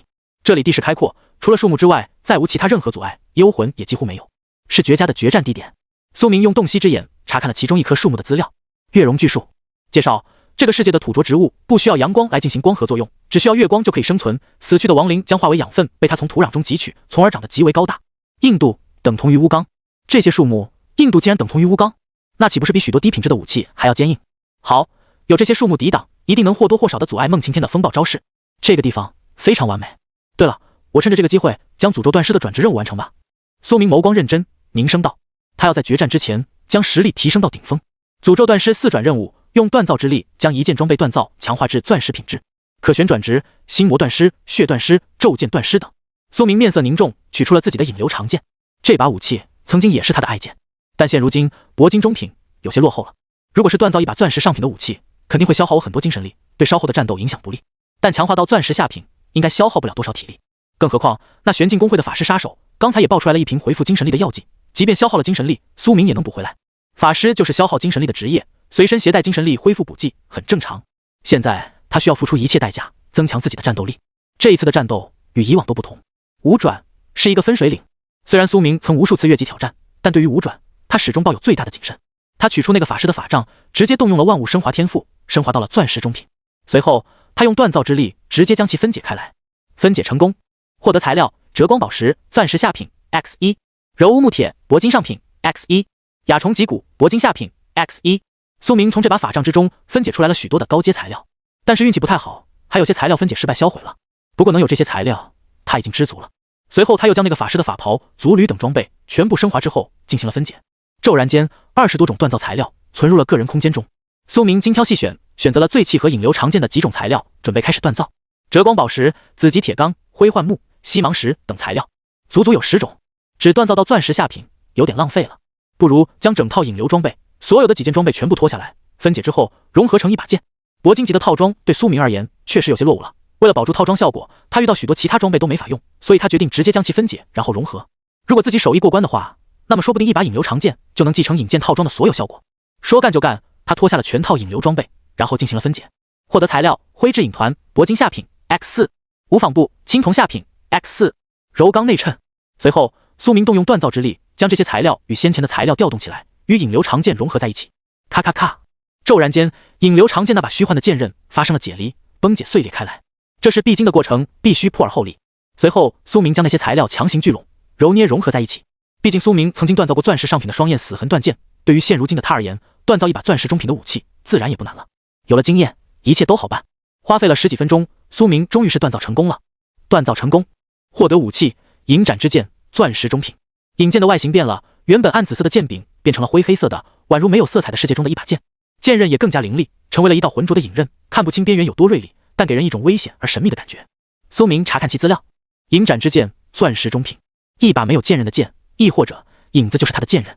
潜影，这把剑可以潜伏在任何的影子中。暗剑无形，这把剑的锋刃将不造成任何物理伤害，改而造成150%的暗属性伤害，该伤害会被强光魔法阻挡，但也可穿透物理防御。精神汲取，引为精神所应，这把剑可以割伤人的影子，使其精神力流失，并被持有者汲取，最大范围27米，依据持有者精神力决定极限范围。影斩，挥舞这把剑时有80%概率催生出一道影子，造成一次额外追加斩击，这次斩击的威力不可超过原本技能威力的50%。诅咒，影王之刃，负面效果，持有这把剑时，你的影子将被视为可被攻击的实体，当你的影子遭受攻击时，你受到实际伤害值30%的伤害。增益效果，这把剑可以吸取周围的影子，以加长这把剑的刃最长不可超过27米，极限距离//U003D 你的精神力乘以0.1米。这把剑锻造升级后，果然继承了大部分引剑套装的效果，但也有些不重要的效果被舍弃了。只能说有舍才有得，总的来说，苏明是十分满意的。最重要的一点是其中一个词缀精神汲取，可以吸取敌人精神力的词缀，这正是苏明目前最需要的效果。只要有了这个效果，他就无惧车轮战了。这把剑的诅咒词缀倒是有点意思。苏明摸着下巴说道：“能够加长到最多27米的长度，那我一剑横斩出去就是超大范围攻击，堪称屠戮群怪的神器啊！”诅咒词缀往往都有巨大的副作用，但效果也非常强。苏明十分满意，挥舞了一番银斩之剑。锋利的剑刃果然没有实体，能够造成暗属性伤害，切削物体，宛如切削空气一般轻松。升级到钻石果然不亏。苏明微笑道，他估计着自己约莫消耗了1/4的精神力。这副本的规模不大不小，却也有几万平方公里。张家想要找到自己，还是需要一阵子时间的。在这里等几个小时，体力应该也就恢复到巅峰了。这时候，诅咒断尸的转职任务也完成了。诅咒断尸4转任务已完成，请选择转职。心魔断尸，心魔词缀是一种诅咒的变种。握持这种武器时，将会在持有者的心中产生一种梦魇，蚕食心智，以替代诅咒效果。转职此路线后，你锻造的所有装备都有更高概率附带心魔词缀。血断尸，抛弃诅咒锻造之力，转而拥抱邪恶黑暗的鲜血词缀。拥有这种类型词缀的装备，可以通过汲取自己或敌人的鲜血，以获得强大的效果。咒刃断尸，专注于助刃的诅咒锻造师，你铸造刃类武器时，将有更高概率附加2个诅咒词缀，并且你铸造刃类武器时成功率更高。魔咒断尸，你更擅长铸造魔法类武器，并且这些武器可以附带魔咒词缀，效果稍弱于诅咒，但副作用也小一些。七欲锻造师，你更擅长锻造恶魔般的武器，七情六欲是你锻造出的装备的食粮，他们会不断呢喃，勾引宿主残杀无辜，以增强这些装备的力量。最剑断尸，专注于铸剑的诅咒锻造师，你铸造剑类武器时，能够附加比寻常诅咒效果更强的诅咒词缀，并且你铸造的武器杀死敌人后，你将获得罪孽，你可以消耗罪孽为你的武器临时附加更强大的诅咒效果，也可以消耗罪孽为下一把铸造的武器附加更强大的永久诅咒。祝福断尸，弃暗投明，抛弃一切诅咒之力，专注于神圣类武器，擅长锻造出加护之力的锻造师，之后的所有转职路线都将是神圣类锻造师。总共有6大转职方向，让苏明一时间犯了难。每一种职业都有鲜明的特点，还真是难以抉择啊。最终，苏明揉了揉眉心，选择了最剑断尸。既然是剑神，自然就要在这剑之一途上一条路走到黑。转职成功，获得职业技能罪孽断付。罪孽断付，钻石中品，你获得职业资源罪孽，无论是谁持有你铸造的武器，只要其杀死敌人，你就可以获得罪孽，无视距离。你可以消耗罪孽为你的装备附加更强大的临时诅咒效果。你也可以消耗罪孽，为你锻造的下一件装备附加更强大的永久诅咒。4转的最剑断师转职完成，苏明的属性栏中出现了一个全新的栏位，罪孽0。随后，苏明还获得了一个新的技能，41级最剑断师解锁新技能。下一瞬，苏明的技能树中的一个技能就亮了起来，魔剑钻石下品。魔剑在意不在气，所以你不需要任何磨刀石，只需要找到一块普通的石头即可开始磨剑。磨剑期间内必须极度集中精神。魔剑可临时提升你的武器锋利度，磨剑越久，你的剑刃锋利度越高，锋利度无上限，持续时间等同于你的精神力 x1秒。磨剑越久，武器越锋利，但停止磨剑后，按照当前精神力看，最多持续2分多钟。虽然是个临时 buff， 但也可以短暂的增加苏明的爆发性战斗力了。战斗之前准备的时候磨剑一番也算好用。最重要的是锋利度叠加无上限，苏明惊了。也就是说，假如自己磨剑1000年，那出伤后岂不是一剑斩神？他有些惊喜，直接拔出双焰死痕断剑，抬手一斩，切断了一棵巨树。他坐在树桩上查看了自己如今的个人资料。苏明，携带称号杀神，已生效称号第一滴血新人王亡灵杀手，等级41级，108万410万经验。职业剑神，神话级，世界唯一，最剑断师，副职。力量210，体质110，敏捷380，精神270，幸运310。罪孽最剑断师职业资源0。血脉不老身 A 玉髓骨 B 自愈因子 C。 天赋万物升华，本源剑体，自动修炼，辅职解锁，纯净灵魂。杀神，杀神一刀，全隐藏，隐神步，洞悉之眼。剑神，乾坤一掷，阴阳剑势，霸剑弹反，斩龙诀，双剑流行，最剑势，变武顺身，血雷凝风剑，断钢藏剑斩，圣武器附魔，千流斩沉剑，剑舞通然，气御剑，天落剑幕，战意之风，凌波微步。最剑断师，罪孽断腹，锻造之力，魔剑化气诀。常驻 buff 效果如下：风蚀耳坠，你拥有 40% 常驻护甲穿透。由于现在苏明并没有握持装备上暗月大剑，所以力量和体质属性的加成并没有显露在个人资料中。但是现在他装备上了双焰死痕断剑，所以双焰死痕的敏捷和幸运各加100的属性还是在的。一切准备妥当，可以准备杀人了。他喃喃道。他将自己的几把武器分开摆放在周围，暗月巨剑插在身后，引流长剑插在身前50米，双焰死痕握在手中，断剑刃则插在前方10米，极血黑风剑斜着插在左侧，破魔天灵鱼剑就插在前方20多米。苏明周围几乎成了一个小型的剑阵，看起来充满了压迫感。月光皎洁而寒冷，地面上插着数柄杀人之气。他独自一人坐在树桩之上，手中握着一把死痕断剑，眸光阴冷而平静。他戴上兜帽，遮掩住了自己的容颜，动用全隐藏技能将全身的资料全部掩盖。随后他取来一块石头放在身前，开始磨剑。死痕断剑握在手中，寒流与焰风呈现出2种不同的色彩，在石头上的每一次摩擦都会带起火星或霜雪。苏明双眸认真，其中剑意闪烁，集中精神磨着剑，锋利度不断叠加。他就这样坐着磨剑，好像一位绝代剑侠，静静地等待着，等待那该死之人的到来。2个小时后，苏明的体力和精神力以及杀意都已经蓄积到了巅峰。磨剑2小时，此刻他手中那柄双焰死痕断剑的锋利度也已经达到了一个恐怖的级别，绝对暂时远超普通的钻石上品装备了。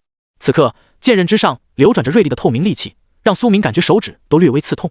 忽然前方传来一阵急促脚步声，沉重而迅猛，但来者却不是张唐和孟晴天，也不是张家的任何一个人。只见一匹雪白的银骨大雕载着2个姑娘从远处奔袭而来。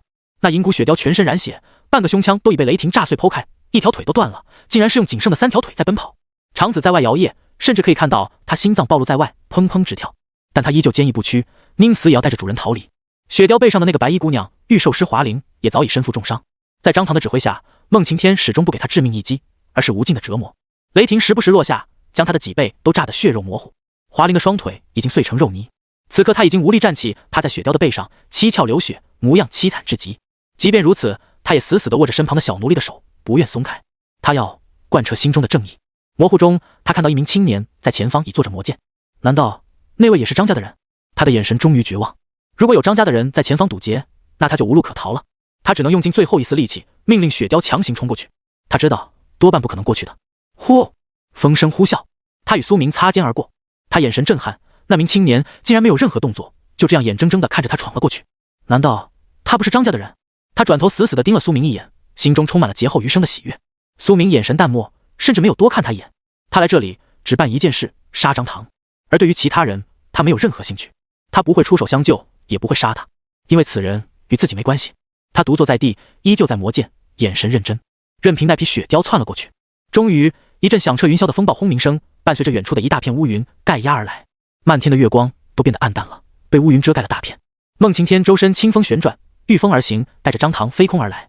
两人看到苏明的瞬间，眸光微凝。他是拍卖行的那个人。张唐咧嘴一笑，与孟晴天同时落地，缓步走来。哈哈哈哈，没想到会在这里遇到你。他抬手一握，灵魂巨锤浮现，落在他手中。他望着苏明，眼眸中的杀意瞬间凝实。秦老，那个小奴隶等会再追，有你的雷霆印记，他们逃不出副本的。现在我要先杀他。张唐舔了舔嘴唇，眸光中充满了嗜血的杀意。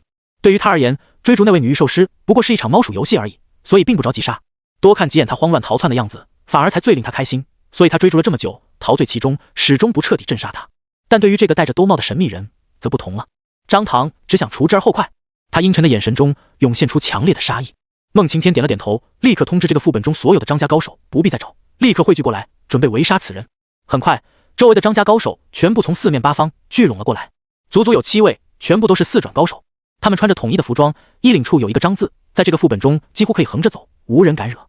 这其中有一位探测师早就已经大致探测到了苏明的位置方向，所以这些人早就已经盘踞在周围了，赶过来自然很快。少爷，少爷，少爷！一众四转高手身法飘忽，化为残影赶来。随后众人不约而同对着张唐拱手恭敬道。张唐点了点头，眼中杀机凛然。很好，就是此人。所有人循着他的目光望向了苏明，他正磨着一把断剑。这一把断剑，少爷，您确定是此人吗？人们眼神冰冷，面色却有些惊讶。一把断剑能做什么？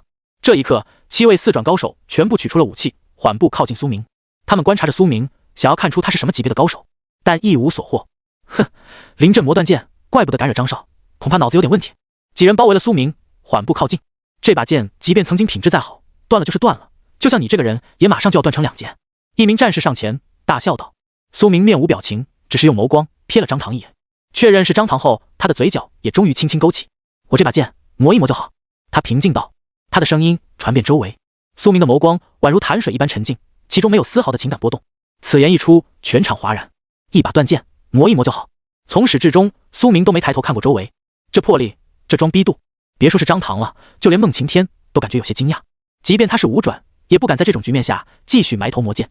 如此之多的4转高手近身包围，需要何种敏捷才能全身而退？哼，装神弄鬼！一名4转剑客冷笑一声，上前一步，手握一把断剑，临阵打磨，简直可笑。有战士讥讽道：说吧，你想怎么死？惹到我们的张少，你只有死路一条。一位魔法师手掌之中魔力凝聚，几乎要出手。你以为你是孔明，临阵抚琴便可吓退我们？简直荒唐！一把断剑而已，你必死无疑。有人已经几乎按耐不住杀意，拔出了长刀，缓步靠近。几百米开外的密林中，华灵爬在雪雕上，面容痛苦。他和小奴隶一起转身望了过来，视线穿越层层密林，勉强看到了这番场面。只见苏明一人被所有张家人围住，却泰山崩于前而面不改色。那人到底是谁？此刻华灵心中充满了震惊。那里杀机凛然，他再傻也能判断出来，那位兜帽男并非张家人了，而是与自己一样是张家的敌人。一人独揽张家所有人，还能临危不惧，继续磨剑。这种神秘的魄力让他为之震撼。陆女也面色难看，紧张地望着那里。那个人很快也会死的。白衣姐姐，放我走吧，你逃不掉的。他眼眶通红，说道。他成为人类的奴隶也有许多年了，所以他对于龙国的3大家族也早有耳闻。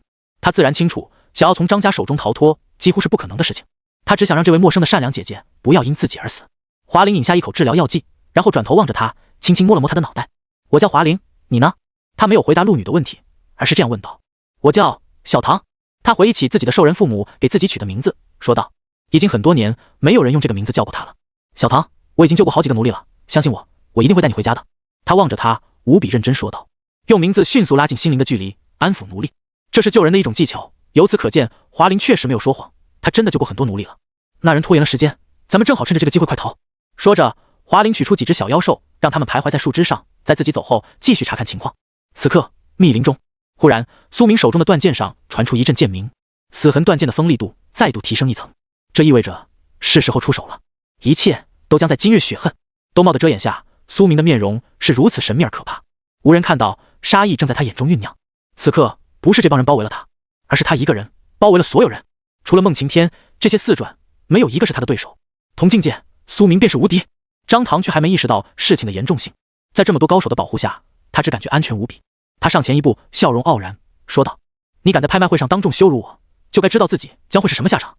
拿着一把断剑给谁装逼啊？他怒骂笑道。联想到在拍卖会上遭受的屈辱，张唐无论如何都不可忍。他脸上的笑容瞬间收敛，变为了极度的阴冷，直接下令：所有人出手，弄残他！他退后一步，冷漠地说道。张唐对这兜帽男冷淡的面容感到极为恼火，被这么多人包围，死到临头，还是无法在他脸上看到一丝情感波动。张唐不接受，他一定要亲眼看到这家伙求饶的面容，留他一命，我要亲手给他致命一击，如此才能泄愤。张唐喝道。一瞬间，所有四转高手全部挥动武器冲上前，要将苏明彻底围杀在此。就连孟晴天这个五转也同时出手了，一来就是必杀之局，杜绝一切的节外生枝。因为苏明太神秘了，而且他周围插着好几柄质地不俗的剑，难免让人浮想联翩，猜测他是什么绝世高手。虽然嘴上嘲讽，但众人心里清楚，此人恐怕不简单，所以无人轻敌。骤然间，天地风暴汇聚，乌云遮盖而来，狂雷席卷，攻杀向苏明。月光都被乌云遮蔽，让密林更加静谧黑暗，只能看到一道道绚烂的技能光彩，杀意滔天。无论是什么职业，四转之后的技能树就会开始有大范围的群攻技能，而且威力也会开始变强。所以此时此刻，技能光彩极多。一名寒霜魔法师直接催动4柄比人还巨大的玄冰大刃，击射向苏明。这些大刃充满了魔力，能够在一定程度上淬化冰冻防御装备，直接进攻敌人的肉体。身材魁梧的烈阳战士握着一把巨大的燃火巨剑冲向苏明。血流刺客割伤手掌，以血作剑，凝聚出18道星血小剑，将苏明360度环绕包围，让他无路可逃。一名张家的47级元素使者在地面上凝聚出20多根正方形的石柱，蜿蜒如一条小龙，从下而上攻向苏明。太多攻势了，最凶猛的莫过于孟晴天的杀招。他苍老而浑浊的眼眸中闪烁出恐怖的杀意，双手颤抖着聚拢。刹那间，天穹之中涌现出2种元素，酸蚀暴雨、高温狂雷，全部朝着苏明汇聚而去。此时此刻，苏明面色冰寒，终于抬头，他眸光中可怖的杀意在这一刹那完全透射而出，甚至就连兜帽都无法遮盖住他的眸光。50米外的张唐只感觉自己的灵魂都被穿刺了，脊背寒凉。他脸上原本的所有嚣张得意刹那收敛，全场所有人在这一刻都仿佛看到了滔天江海一般的杀意淹没了四周。苏明前世身为8转杀神，即使此刻没有了那种实力，但灵魂之中的威严却还存在。他若毫无保留地释放出来，足够让周围人的心中都为之一颤。孟晴天的感受最为明显，他原本充满着杀意的眼神瞬间变得愣了一下。不好，此人不简单。他话还没说完，苏明已然出手。苏明眼神冰寒，这瞬间终于出剑，他握着双焰死痕断剑，直接催动了一招断钢藏剑斩。他磨剑的这段时间又何尝不是在蓄势？蓄的就是这藏剑之势。藏剑斩蓄力之后，威力可以得到成倍增幅，再加上魔剑之后的临时锋力度加成，这一刻苏明的这一剑威力已经不弱于钻石级技能，再加上本源剑体40倍的加成，别说是一个刚入41级的张唐了，即便是4转巅峰也能杀给你看。苏明的剑刃之上，刹那间闪烁出无穷无尽的血色雷霆蔓延而出，他的身影瞬间就消失了。他化作一道蓝色的残影长线，轰然间横溢而出。这道剑气朴实无华，却震惊了在场所有人。唰！苏明摧枯拉朽的一剑直接朝着张唐斩去。途径的2名4转高手也被他这一剑结结实实地穿透了脖颈。啊！一声惨叫传出，戛然而止。其中一位血流刺客当场毙命身亡。没错，一剑直接秒杀。苏明的敏捷和幸运属性太高了，远超寻常4转，而且这2个属性都是加暴击率的，所以苏明在他身上触发了暴击，恐怖的一剑直接将他的头颅都削了下来。另一名战士的处境也没有好到哪里去，他的胸腔和半个脖子都被剑芒穿透，若非体质属性极高，他也得当场死亡。与此同时，苏明周围插在地面上的所有剑也离地冲天起，随着他的心念而动。这瞬间，剑的嗡鸣声音交响四周。升级后的气御剑技能能够同时操控如此的之多的剑，而消耗的精神力却少了大半，并且速度依然迅猛，可谓是消耗更低，威力更猛。唯一困难的就是那把暗月巨剑，因为太过沉重，用气御剑操控极为费力，所以苏明始终没有动用那把武器。那把剑是他的终极杀招。好几把质地不同的玄翼剑刃飞空而起，流转漫天，将那些攻击向苏明的杀招全部斩断击碎。无论是血流刺客的血水之刃，还是法师的冰刃，亦或是战士的劈砍，全部被阻截打断。苏明得以毫发无伤地冲出了包围圈，甚至孟晴天的酸石之雨都全部被破魔天灵鱼剑拦截而下。破魔天灵鱼宛如一条丝带，在苏明头顶柔弱无骨的旋转游动，将所有攻击主人的杀招全部吞噬。唯一伤到苏明的招式只有孟晴天的雷霆，毕竟那是闪电的速度，剑法再快也难以轻松阻挡。所以苏明的肩膀被一道雷霆劈到了，但受伤太轻了，只不过破了一层皮肉，有自愈之力血脉在，很快即可愈合。几柄剑绕在他身旁，为他抵挡攻势，同时攻杀向周围的高手。众人不得不退避几步，否则将会被利刃割喉。地面的草皮掀起，苏明的藏剑已是裹挟着一往无前之势，攻向张唐，堪称摧枯拉朽。他太快了，40倍的速度根本没有任何人能够阻拦，即便是孟晴天。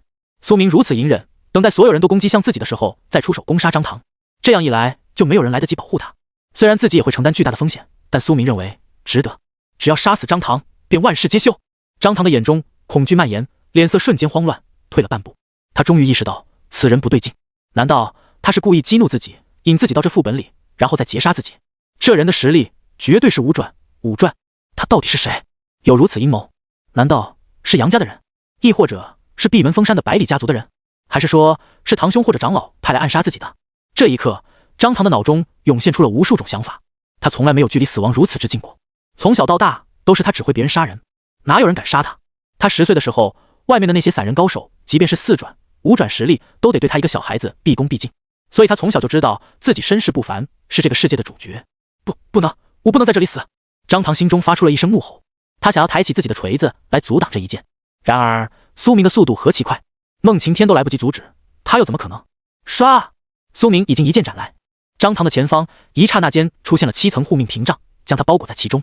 红、橙、黄、绿、青、蓝、紫，7彩绚烂，一层层的保护屏障，看起来坚固至极。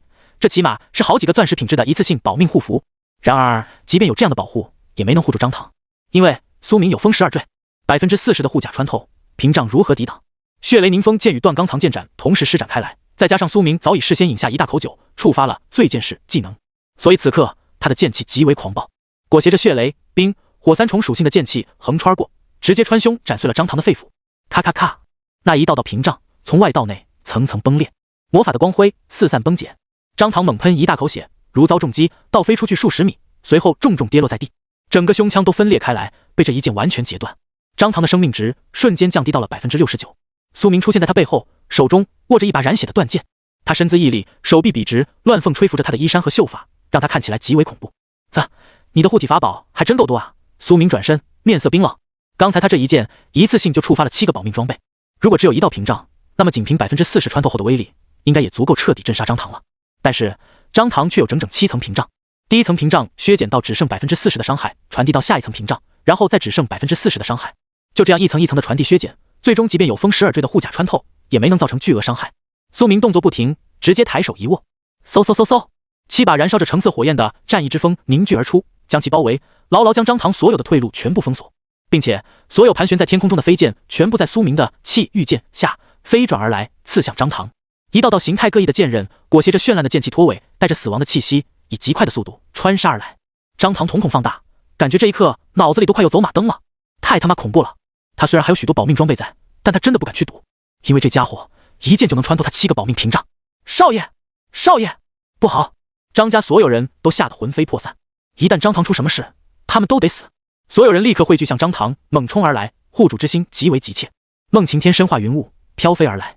与此同时，他身后涌现出无数道冰墙飞转而出，裹挟着雷霆涌来，强行阻截那些剑刃与战意之风，保护少爷。咔咔咔咔，剑刃与雷霆和冰霜的交响此起彼伏。孟晴天毕竟是5转，实力强横，大范围的攻势集中起来后，威力也不容小觑。所以苏明的御剑攻势一时间竟然没能伤到张唐。风12坠的护甲穿透，只有面对防御的时候才有效果，而孟晴天的雷霆和冰锥本质上是攻击抵消，所以伤害并不会穿透过去。张唐仿佛捡回了一条命，脸上的恐惧与愤怒已经无法按耐住。他是万万没想到对方会如此摧枯拉朽的攻杀，直奔自己而来。他立刻捏碎手上的一个戒指，骤然间治愈之力流转全身，将他断裂的胸腔治愈。这种治愈法宝恐怕品质也不低于史诗级，居然能够在瞬间治愈这等重伤。身为张家嫡长子，他自然是拥有许多好装备。他狼狈地爬起，面庞上已经怒不可遏。他被一剑斩得倒飞上100米，摔得狗啃泥，全身都是灰土。他受伤惨重，剧痛钻心。从小到大，他从未有过这种屈辱。杀了他！他抡砸着自己的灵魂战锤，发出了愤恨的吼叫。所有人立刻遵照他的命令攻向苏明，但张唐自己却快步后撤，不敢与苏明正面交锋。他也是一位4转，更是使用过提升属性的高阶天才地宝，所以严格来说，他的战斗力还真不比周围的人差，可以说在场仅次于苏明和孟晴天。但他太惜命了，因为他是少爷，所以他不希望自己承受一丝一毫的死亡风险。苏明凝望着他，眼眸中忽然出现了几分怜悯。张唐空有一身实力，却不敢战斗，这就是最大的悲哀。他这种怜悯的眼神，更是宛如刺入灵魂的尖刀，让张唐微愣。他心中的怒意更加难以遏制，几乎滔天而起。你可怜我？苏明面容平淡说道。是啊，你空占着如此之多的资源，获得了强大的力量，却是个怂货，面对战斗只敢龟缩在后方。你真的很悲哀啊。苏明叹息道。此言一出，张唐几乎歇斯底里了。你是什么角色？我可是张家大少，从出生起就是这个世界的璀璨明星，是世界的主角。他嘶吼道。他瞬间就失去了理智，挥动着战锤，终于是朝着苏明冲了过来。这一刻，对死亡的恐惧都被他抛之脑后。别说5转，即便是6转、7转高手我都见过，有人只敢暗地里说我闲话，但表面上谁敢在我面前放肆？我的父亲可是张明觉，张家之主。张唐双手用力，直接将手中的战锤捏碎。轰！骤然之间，那灵魂战锤化作了一道巨大的恶魔虚影，闪烁着黑紫色的光芒，在他身后凝聚。随着他的动作而动，张唐挥动拳头，那恶魔虚影也便抡着巨锤而来。这是将绑定的武器具象化战斗的方式，那战锤的攻击将会被视为钝击。苏明冷冷地望着他这一击，脸上没有丝毫的波动。或许他这一击威力确实不弱，但他根本就不可能打中自己。这瞬间，苏明的眸光动若观火，将周围攻杀向自己的招式全部看穿，一览无遗。他在刹那间挥出30多剑，精准地将所有攻击招式全部抵挡住，并且在这瞬间催动了霸剑弹反技能。随后，那些招式竟然都被他原封不动地弹反了回去，威力几乎没有减弱，而且速度更快。所有人都震惊了，他们打死都没想到，这人在攻击性和速度拉满的同时，还拥有如此强大的反弹防御技能。所有4转全部没反应过来，直接中招，皆被自己的招式重创。寒冰法师被自己的冰刃穿透了胸口和肩膀，吐血不止。战士被自己的巨剑烈火反噬，全身沐浴在火焰之中，发出凄厉惨叫。魔咒刀客被自己的诅咒之刃穿透了胸口，直接感受到无边剧痛，灵魂都被腐蚀。孟晴天面色冰冷，直接将身体化为雾气，这才无视了苏明的弹反攻击伤害。随后，苏明动作不停，他眸光微烁，凝望着朝着自己冲过来的张唐。他心念微动，嗖！角落里一枚不起眼的断裂剑刃飞空而起，直接从背后刺向张唐的后脑勺。这是双焰死狠断剑的尖端。苏明一直没有动用，等的就是这个时刻。在张唐主动发起攻击的时候，从背后一击毙命。这瞬间，张唐只感觉浑身汗毛竖起，身体一激灵，还不待他转头，一个护体屏障就已经延伸开来。该死，还有偷袭！此人到底有多少底牌，多少后手？从一开始到现在，他已经施展出了多少种技能了？众人声音颤抖，脸色难看至极。他们忍受着剧痛，想要出招为少爷阻拦那道断裂的剑尖，然而却已经来不及了。张唐咬着牙，只感觉头颅一阵钻心剧痛，直接被巨大的力量冲倒。还好有几道护体屏障浮现，层层削减了那一剑的威力，否则他不死也得重伤。他摸着自己的后脑勺，已经鲜血淋漓，骨骼都被剑刃穿透了。他立刻捏了一下手中的戒指，让治愈之力治愈全身的伤势。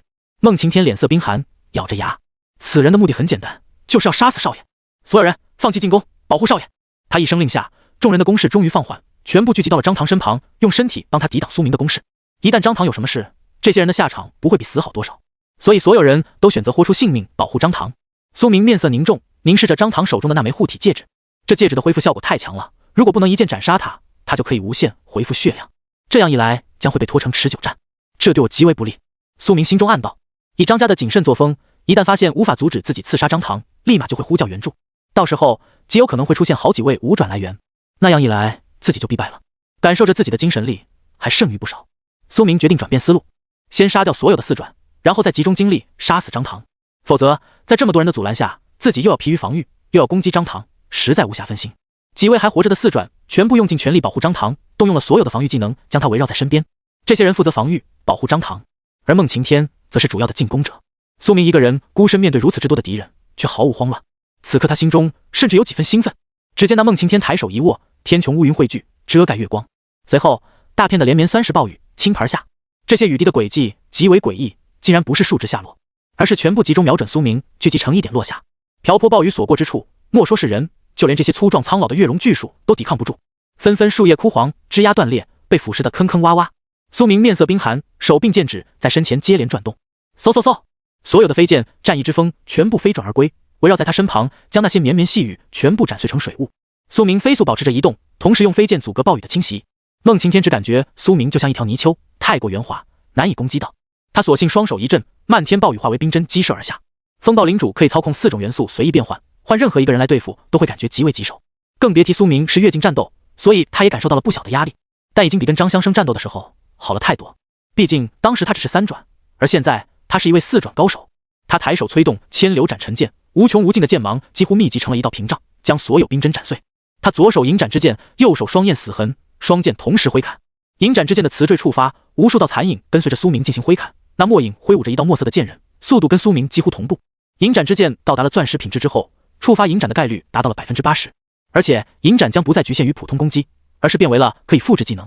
虽然复制的技能相比原本威力有所降低，但攻击力依然恐怖。刷刷刷刷，冰尘四散，苏明乱发飘飞，技能熟练度提升。3000流剑，铂金上品；3000流水，斩击不息。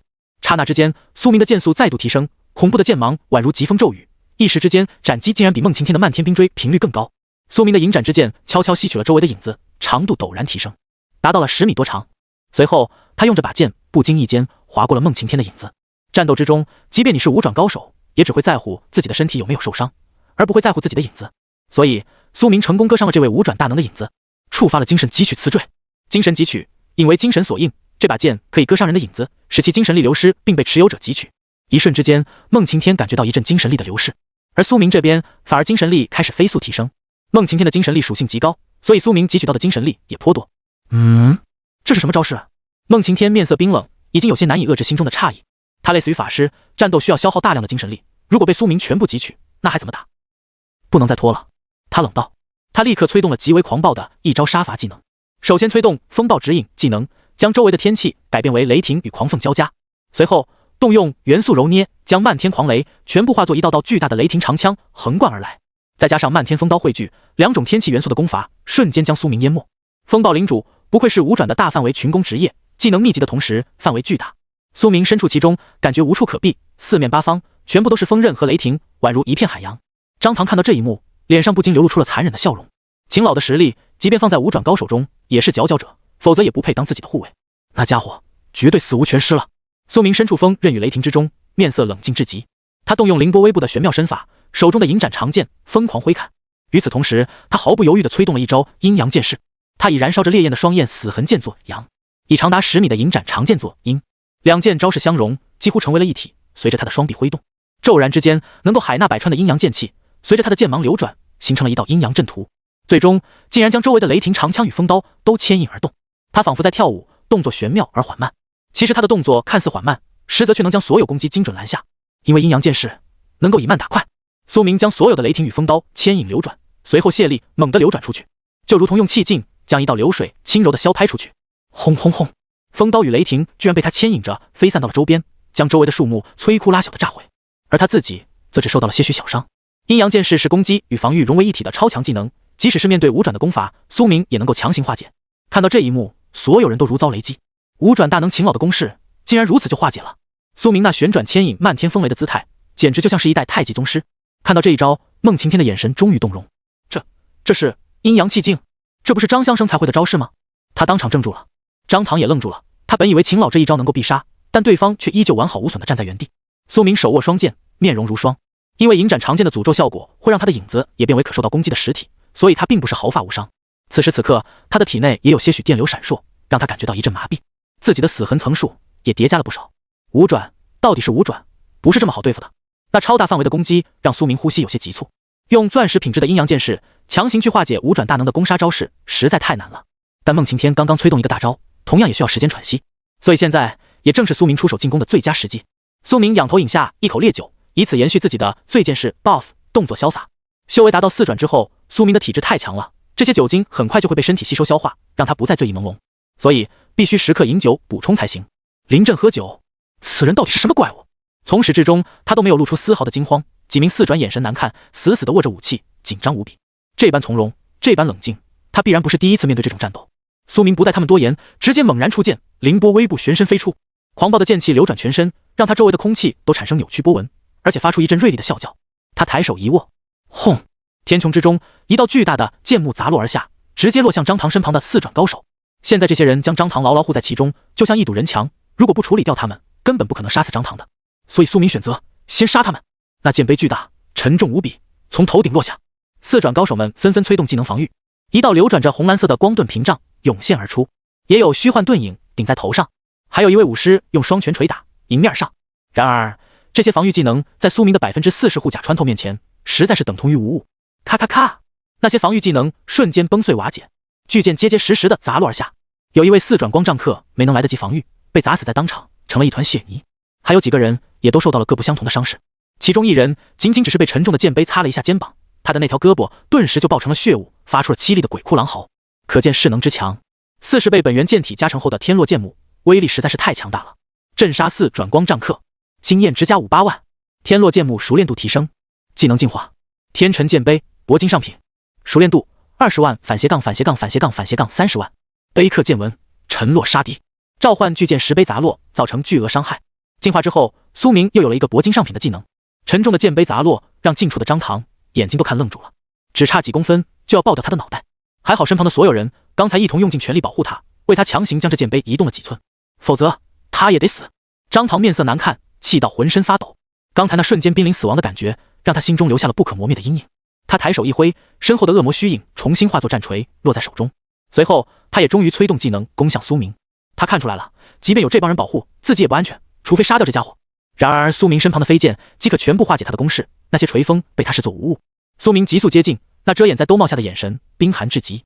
这一刻，他久违的和张唐说出了第一句话：受死。苏明只说了短短的一句话，这句话顿时让张唐头皮发麻。不好，他要接近了！所有人立刻保护少爷！孟晴天怒喝道，同时挥袖一甩，引动一道道冰墙将张唐笼罩其中。苏明握剑斩来，而且他身后还跟随缭绕着许多柄飞空的剑刃，随他冲杀而来。此人这御剑之法几乎可比肩后期御剑师，太强了！众人头皮发麻，不得不全力对抗。前期御剑师或许确实很弱，但后期御剑师可是最强的隐藏职业之一，甚至可以上榜。唰！苏明的动作快到好几个人甚至没能出招，就已经用剑刃划破了他们的脖颈。刷刷刷刷刷，让人眼花缭乱的剑影闪烁着各色不同的光芒，接连斩过，就像一道道剑刃化作的风暴一般。每一把剑上都缠绕着血雷，再加上苏明的银斩长剑已经悄然吸收了周围许多树木和人的影子，此刻长度已经延长到了13米。现在这把剑无论是斩击范围还是威力都有了极大的提升。可惜孟晴天的乌云遮盖了大部分的月光，让周围一片漆黑，否则影子会更多，剑刃还能延伸得更长。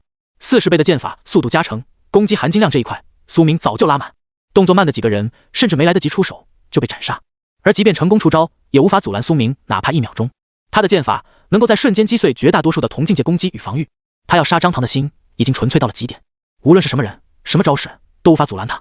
苏明刚才看似只斩了几剑，实则是在同一瞬间斩出了几十剑，因为刚才他将断钢藏剑斩、血雷凝风剑、3000流剑3个最常用的技能几乎融为了一体。藏剑斩的一瞬极致攻击，血雷凝风剑的大范围攻杀，3000流剑的超快高频率攻击速度，3种技能的精华都被他完美揉捏，所以刚才他那一招的威力才会如此恐怖，直接斩杀3个同境界的高手。这种悟性堪称恐怖。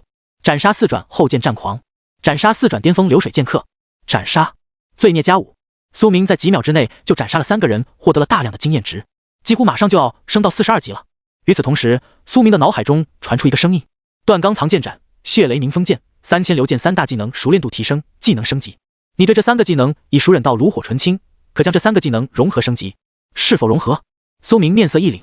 技能融合是非常少见的情况，往往只有将几个技能完美的提炼精华，并且能够做到同时施展，才有可能在技能升级的时候出现融合选项，几乎是一半靠运气，一半靠实力。融合后，技能的威力将会有极大的提升，甚至品质也有可能提升。苏明毫无犹豫，立刻接受了融合选项。融合成功，获得技能雷流藏庭剑，钻石中品。雷流藏庭剑，钻石中品，熟练度30万反斜杠反斜杠反斜杠反斜杠200万。凝雷为鞘，蓄剑气深藏其中，一剑斩出，可破灭千敌。可瞬发的拔剑技能也可蓄力使用提升威力，突进向前，并且同时斩出超过100道剑气流转，范围极大，威力恐怖。有3000流剑这个铂金上品的技能一并融合，技能竟然直接连升几个品质，直接越过了钻石下品，直达了钻石中品。这个技能还真是给了苏明一个大大的惊喜。护卫的鲜血溅洒在张唐的脸庞之上，让他当场愣住。他还没反应过来，最后活着的几个4转护卫就已经带着他飞速后撤。不可停留了，此人已经摊牌了，就是要杀少爷，快撤！他太强了。众人震惊而又慌乱。孟晴天苍老的面容上露出了极度认真的神情。他看不透此人的等级，但单纯看战斗力，此人绝对已经到了5转。他静心凝神，双手抬起，开始操控漫天风云。天穹之中，乌云蜿蜒而聚集，越发漆黑，无穷无尽的暴雨、狂风、怒雷、冰雹开始聚集。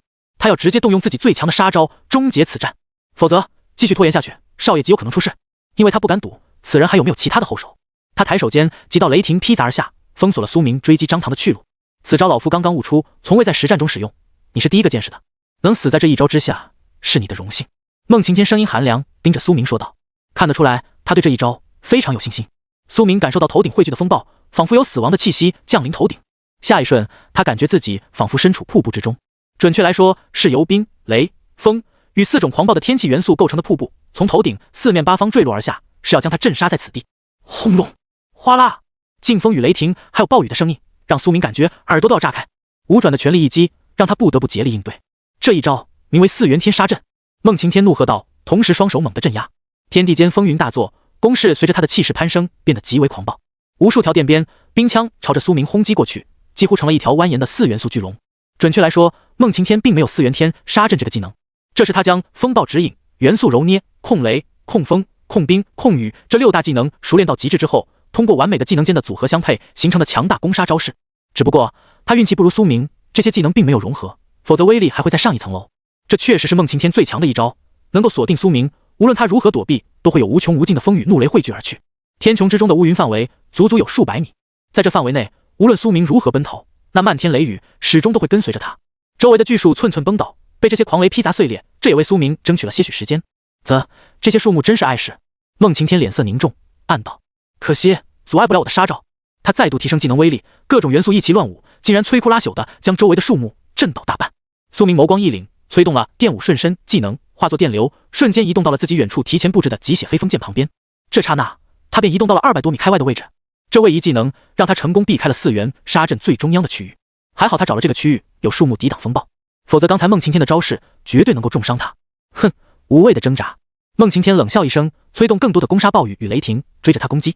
苏明只好一边催动凌波微步奔逃躲避，同时御剑抵挡那些攻势。他身后腰带上的链锤也在全自动的使用护主灵锤磁坠为他阻挡攻击。叮叮叮叮叮，钢铁嗡鸣交响，剑刃狂斩，冰屑和水尘四溅。苏明就像一个在风暴中奔跑的人，但是漫天狂雨极其密集，即使有这么多把剑也还是难以抵挡。有许多酸蚀雨水和雷霆、冰锥都打在了苏明的影子上。受到影斩长剑的诅咒，苏明的影子也变成了可被攻击的实体，伤势会反映到本体上，这让他的身上增添了许多道伤痕。双焰死痕断剑的死痕磁坠也叠加到了8层，再叠加2层，自己就要死了。远处的众人一边奔逃一边回头看着这一幕，不禁赞叹：秦老好强，不愧是我们张家的5转大能，风暴领主这个职业实在太强大了。张唐也拳头紧握，死死地盯着狼狈逃窜的苏明。杀了他，杀了他！他咬牙切齿，恨不得自己就是孟晴天，想要彻底诛杀苏明。他们甚至不知道苏明有死痕诅咒，所以其实他们对于苏明此刻的处境有多凶险这件事还是有些低估了。这种攻击太过密集，实在难以躲避，堪称险之又险。苏明眼神之中闪过一抹阴狠，既然你的攻击锁定了我，而且是大范围攻杀，那么我不如就用你的攻击去攻杀你的人，反正范围大，这将是绝妙的选择。苏明下定决心，立刻施展开凌波微步，准备冲到张唐等人身旁。他是要让孟晴天的技能波及最后的几个张家的4转，将他们全部处理掉，杀死所有碍事的人，这样自己就能全心全意的对付张唐了。但动作不能够太明目张胆，否则孟晴天提前察觉到了自己的意图，就会过早收手。苏明开始呈 S 型转弯奔逃，故作狼狈，让那漫天洪流一般的4种天气元素难以预测他的位置。孟晴天面容苍老，眼眸中闪过几分惊芒，逃吧，你逃不掉的。而下一瞬，他却发现苏明的嘴角露出了一个暗笑。等等，不对，这小子是要将我的雷雨引到少爷身旁。孟晴天面色惊然，反应过来的时候已经为时过晚，因为方才他全部的注意力都集中在杀死苏明这件事上，而没有注意到苏明的意图。他此刻才意识到苏明要做什么，要收手却已经晚了。他的技能是引动天气，当然也可自如操控雷雨凤冰，可一旦使用锁定攻击，让这些元素自动打击苏明，那么想要解除是需要提前出手的。轰隆哗啦，雷暴声随着苏明飞窜而来，距离张唐等人越来越近。张唐身旁的人原本都充满了信心，以为秦老要轻松拿下此人了，结果现在那人却转头朝着他们冲了过来。这一幕让所有人脸色难看到了极点。等下，那家伙的方向有问题，他怎么朝着我们跑过来了？不好，秦老好像来不及收手了。这一招声势浩大，难以自如操控，快避！众人连忙催动身法，想要防御躲避，带着张唐一路退后。可惜已经来不及了。苏明当然不可能仅凭身法接近他们，那样早就给孟晴天反应过来的时间了。而且孟晴天的4元杀阵牢牢锁定着自己，现在自己的死痕层数太高，如果仅凭身法难以躲避，风险太高。所以苏明选择动用自己速度最快的一招剑法，在一瞬间突进过去。他握住银斩之剑，微微躬身，随后刹那突进而出。刚学的雷流藏庭剑施展开来，轰然间蜿蜒的暴虐雷霆在苏明的剑刃之上流转，嗖唰，恐怖的剑气轰然间爆起。苏明所过之处，剑气缭绕纷飞，将空气都斩得破碎。他的身躯几乎化作了无数道残影，身后缭绕着数百道的剑刃风暴。原本的断钢藏剑斩是只有1击，而这进化后的技能却能够在一瞬间斩出几百剑，而且还附带有雷霆效果。这狂暴的剑气瞬间淹没了苏明所在以及所指方向的一条直线，周围所有攻向他的雷、雨、风、冰全部被那密集的剑气斩碎。这就是钻石中品技能的含金量。众人连技能都没成功施展出来，就已经被苏明接近。轰隆啊！凄厉的惨叫冲天起，2名4转高手被尾随在苏明身后的孟晴天的4元杀阵命中，当场身亡。狂暴的风、雷、雨、冰直接将这些人绞杀成了烟尘。还有一位4转，更是直接被苏明的这一招当场斩杀。张家的所有4转高手于此全部身亡。斩杀4转，宁刃术士，获得经验值67万，晋升42级，获得10枚自由属性点。苏明立刻将这些经验加到了敏捷上面。持有月光大剑之后，他的敏捷属性越高，就相当于力量也越高。现在张唐身旁再无任何保护，他也极其不好受。所有4转高手死后，他面前再无守卫。他被苏明的雷流藏庭剑斩到了胸口，护体屏障疯狂闪烁，为他保命。饶是如此，他也倒飞而出，胸口布满了几十道剑痕，已经遍体鳞伤，鲜血淋漓。苏明有 40% 护甲穿透，即使有屏障层层阻碍，却也能在他身上留下剑伤。张唐忽然发现自己的身上出现了一个 buff， 名为死痕，效果叠加到100层立刻死亡。张唐的脸色瞬间苍白，这种效果不知道是装备还是技能，总之太变态了。如果这样下去，自己即使有再多家族给的保命装备也活不下去的。苏明一步而去，继续追斩他，动作快到极点。张唐终于彻底慌乱，发了疯似的奔逃，同时对着孟晴天大喊道：秦老，快出手护我！此人能这么快斩杀这么多4转高手，必然也是个5转。所以此时此刻，张唐心中甚至连一丝战意都提不起来，整个人心中都充满了恐惧。他快步奔逃，却被苏明直接追上，一剑斩去。刷刷刷，剑芒闪烁，锋刃之上流转寒光。咔咔，张唐身上再度浮现出几道屏障，为他挡住了苏明的剑刃。即使苏明有银斩之剑为他提供物理伤害转化为暗属性伤害的 buff， 却也无法穿透张唐的防御将他杀死，因为他的护体法宝实在品质太高了，而且种类繁多，甚至连暗属性伤害都可以抵挡，所以只能留下几道剑痕而已。而且张唐还有治愈身体的戒指，可以用极快速度治愈他的伤势，这就让苏明无法通过直接伤害的方式终结他的性命。但他的本意就是用死痕叠加的方式镇杀张唐，所以无论他有多少屏障，苏明都有信心斩杀他。孟晴天的脸色阴沉而又难看，死死地咬着牙，他最强的杀招竟然都没能镇杀这人，而且还被对方引导着杀了自己人，这可谓是奇耻大辱，更是让他不得不开始重新审视自己的实力。看着张唐抱头鼠窜的样子，他也没时间后悔，全力以赴的生化雾气冲了过来。随后他抬手一握，无穷无尽的雷霆与冰锥蜿蜒而来，聚集向苏明，对他疯狂进攻。5转高手的攻击实在太恐怖，让苏明一时间没有功夫追击张唐。苏明一边挥剑抵挡，一边用余光瞥了一眼孟晴天，眼神冰冷，真是个好奴才，像狗一样护主。他冷笑着激怒道。孟晴天倒也不怒，淡然道：哼，小辈懂什么？我现在压着你打，你就应该明白，实力就是一切。他喝道，同时再度催动了4元天杀阵。狂风暴雨汇聚，无论苏明如何奔走，都有4大元素的天气攻杀他，周围的树木都摧枯拉朽的崩毁。张唐得以奔走出数百米，仿佛捡回了一条命。他大吼道：秦老，杀了他，快，不要再拖延了。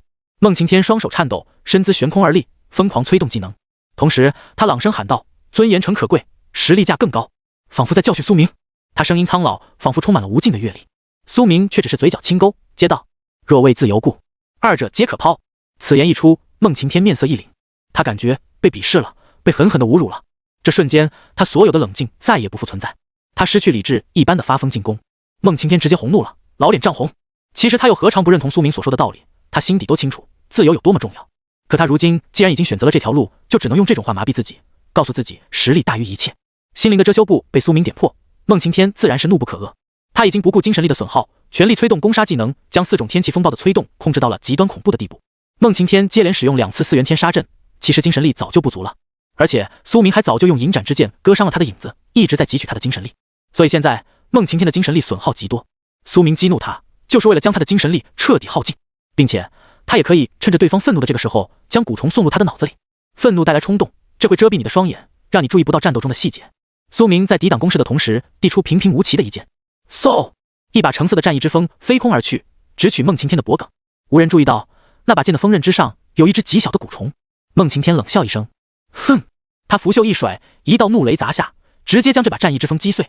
可以说他压根没把这种攻击放在眼里。然而苏明这一剑本来就不是为了伤他，而是为了将蛊虫送入他的脑海。嗡，意志蝶骨成功接近，刹那振翅而去，悄无声息地钻入了孟晴天的大脑。孟晴天浑然无感，只觉得精神力流失得越来越快，这就是意志蝶骨的其中一个效果。通魂，他以宿主的精神力或脑浆为食粮，不会食用普通食物。此刻孟晴天就是宿主，所以他正在贪婪地吮吸着孟晴天的精神力。5转大能的精神力实在美味，蝶骨甘之如饴。孟晴天的精神力损失速度再上一层楼。与此同时，他感觉到大脑传来一阵剧烈的刺痛，仿佛有什么东西在吮吸他的脑浆。你做了什么？他怒吼道。苏明沉默不语，根本不与他对话，而是在心中指挥意志蝶骨，让其开始影响孟晴天的思想。五转大能的心智极为坚毅，想要改变十分困难，所以意志蝶谷也只能稍作影响，而不能改变得太夸张。但这已经足够了。苏明心中默念。下一瞬，孟晴天的意志发生了某种改变，他自己都没有察觉到。他只感觉愤怒越来越甚，甚至已经不想保护少爷，只想立刻镇杀此人。这就是意志蝶谷给他的影响，让他将保护张唐这件事从第一重要性放到了第二。如此一来，就能让苏明有机会杀死张唐。但这样他的攻势也会更加狂暴，让苏明压力陡增，可以说是风险收益并存的赌博。轰隆，哗啦，酸雨、怒雷还有风刀冰针砸落，汇聚向苏明，是要让他彻底湮灭。狂暴的攻势让苏明身上的死痕层数叠加到了9层，再承受一次攻击，他就要死了。无论这一击有多弱，哪怕只是一次擦伤，他都得死。苏明立刻后撤，来到自己插在原地的暗月巨剑旁边，直接握住了这把巨剑。随后，月食凝风、磁坠和这把武器的属性加成效果立刻生效。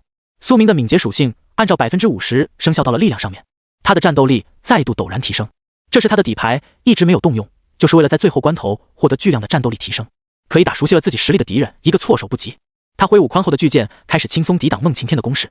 一时间，漫天电鞭狂雷、怒雨凤涛、冰雪寒针都无法伤到他。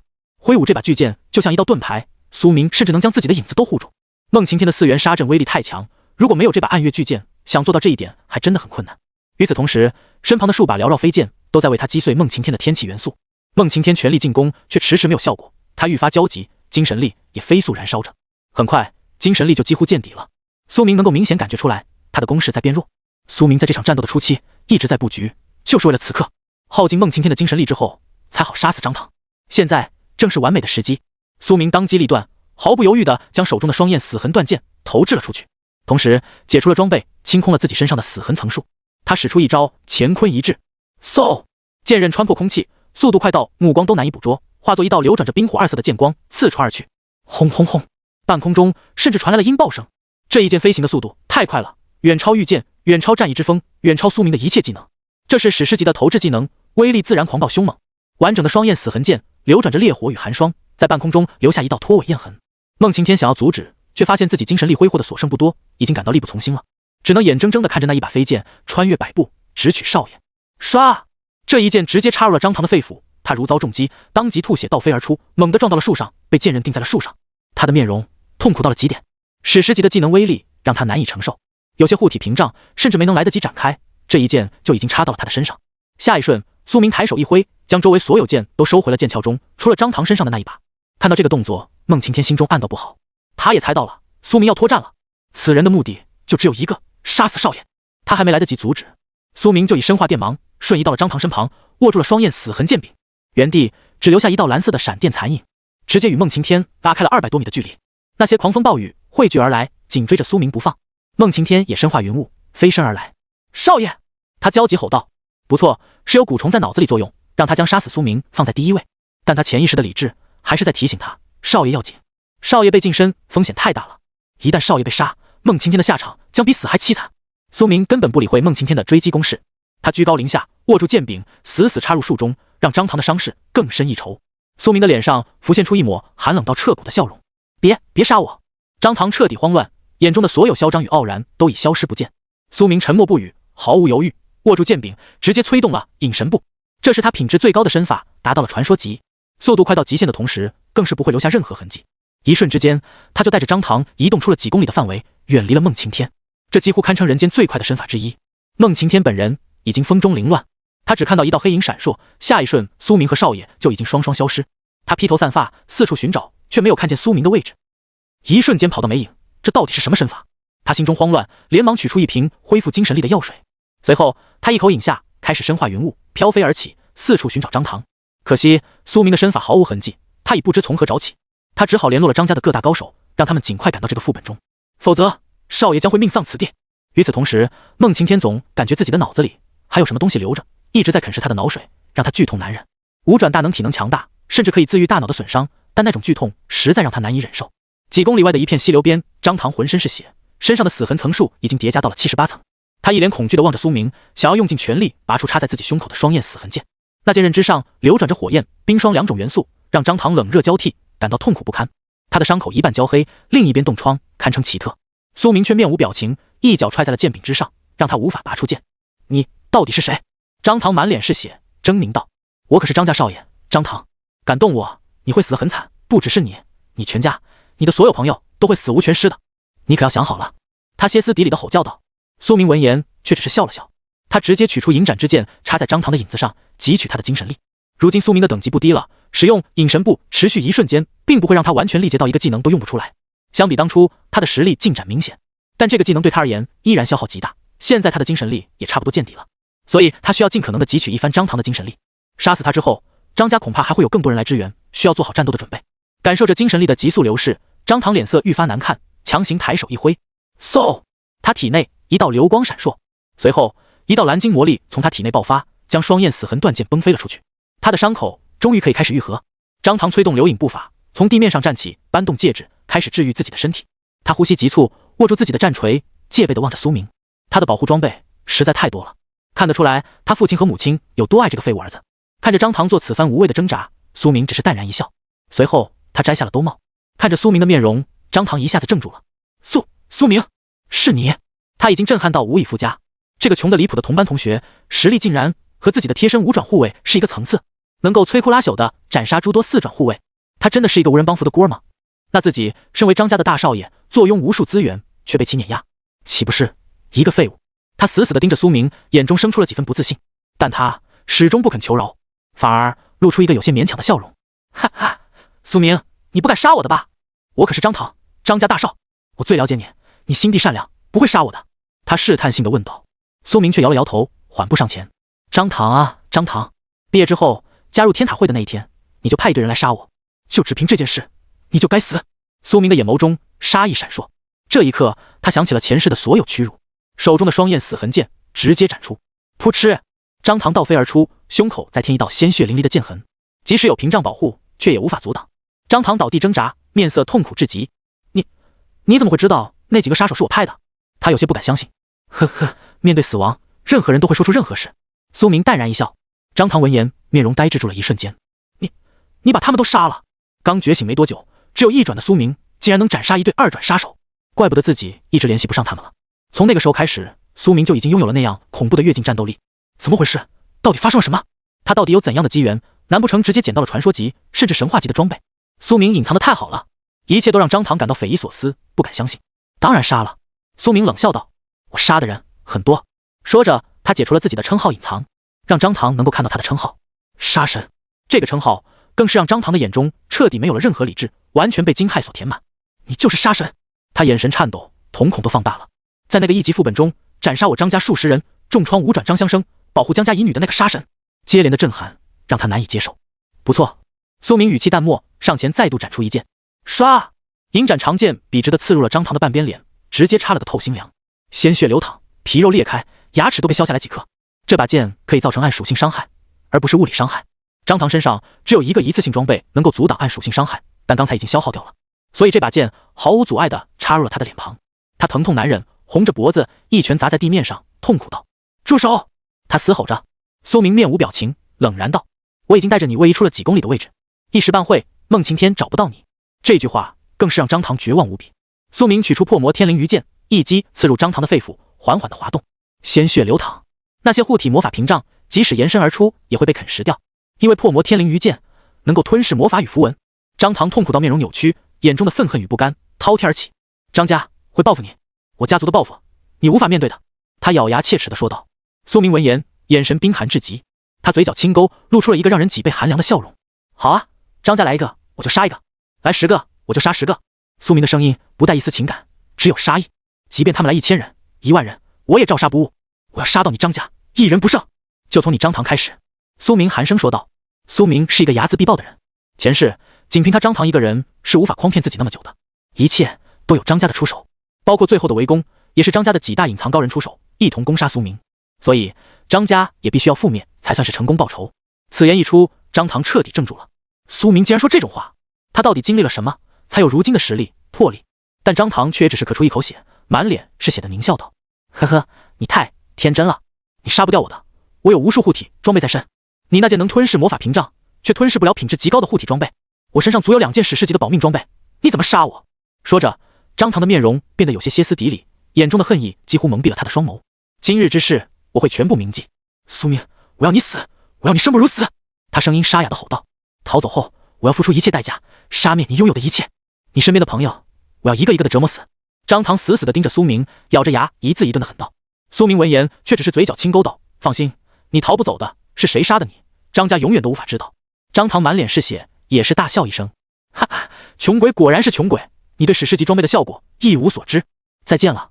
说罢，他心念微动，一枚绿色的鲤鱼吊坠就发出了一道绿色的光芒，旋即笼罩了他整个人。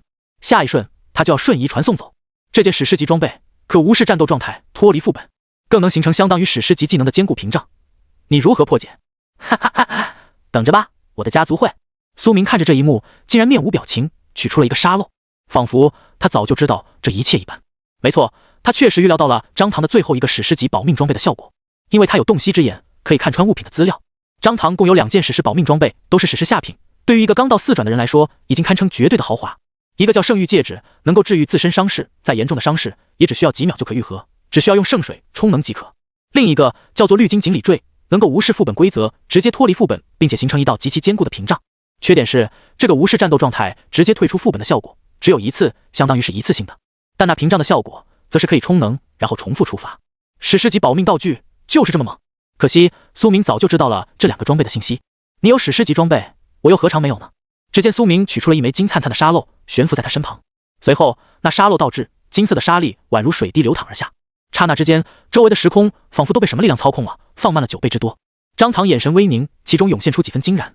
他并不能感受到时空的流速变慢，对他而言，反而是苏明的速度瞬间变快了无数倍。冥冥之中，他感觉到苏明的那个沙漏拥有不俗的力量。而此刻，苏明眼中张唐的护体屏障的延伸变得肉眼可见了。原本应该是瞬间完成的屏障和传送效果，在这一刻却变得慢了9倍。搭配上苏明恐怖的敏捷属性，他竟然能看得极为清晰，甚至能看到每一个魔法粒子的流动。时间放慢9倍，也就相当于苏明的敏捷属性在这一刻翻了9倍，390点敏捷翻9倍，也就是恐怖的3510的敏捷属性。对他而言，周围几乎暂停。当然，苏明目前的身体力量还承受不住这么恐怖的速度。一旦他真的企图用这种速度全力长途奔跑，空气的摩擦力顷刻间就会将他的骨肉都碾碎。但用这种速度进行小范围的动作战斗还是没有任何问题的，而且只是身体受到物理影响，心灵的思维速度和视线可不会。苏明凝视着那装备屏障的延伸，直接抬手一握，咔咔，所有的剑刃瞬间出鞘，飞空而起，将张唐完全包围。随后，苏明动用洞悉之眼，将那吊坠装备所形成的传送屏障完全解构。洞悉之眼太强大了，不仅仅可以看敌人的资料和物品的资料，更是可以将技能和魔法效果都解析，这样就能从底层破坏。13把战意之风在苏明的意念指挥下凝聚，直接围绕在张唐身旁，疯狂斩击那些还未完全聚拢的屏障。破魔天灵剑也发了疯似的挥砍，似乎他也感受到了主人对这家伙的愤怒。所有的剑刃散发出锐利的灵光，狂暴席卷，将那屏障斩得支离破碎，当即破灭。同时，苏明上前一步，直接扒下了张唐的保命装备。那枚圣域戒指以及绿金锦鲤坠这2个史诗级保命装备都被苏明收下。张唐再无任何护身装备。时间回复流动，张唐脸上还带着恨意，嘴角有一抹笑容，以为自己要成功脱身。然而下一秒他就傻眼了，他依然站在原地，原本应该包裹他的保护屏障和传送效果完全消失。怎么会？怎么可能？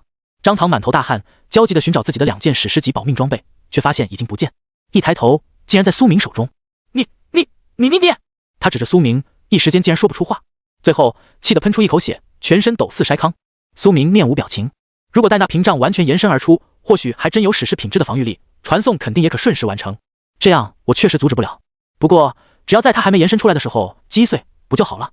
苏明说着，收起了自己的石凝沙漏。这件史诗装备威能实在强大，直接让张唐的那件最后保命装备效果被打断。苏明将从张唐身上夺来的2件保命装备收入了个人空间中。张唐面色苍白，根本无法理解这是何等实力才能做到的，即便是秦老都不可能阻止这件装备的启动啊，而苏明却能，而且他还能在一瞬间夺走自己的装备，这速度简直是超越了他想象的极限。张唐步步后退，身体颤抖着，双手都插进了头发里，惨声道：不可能，不可能！这一次他终于彻底绝望了。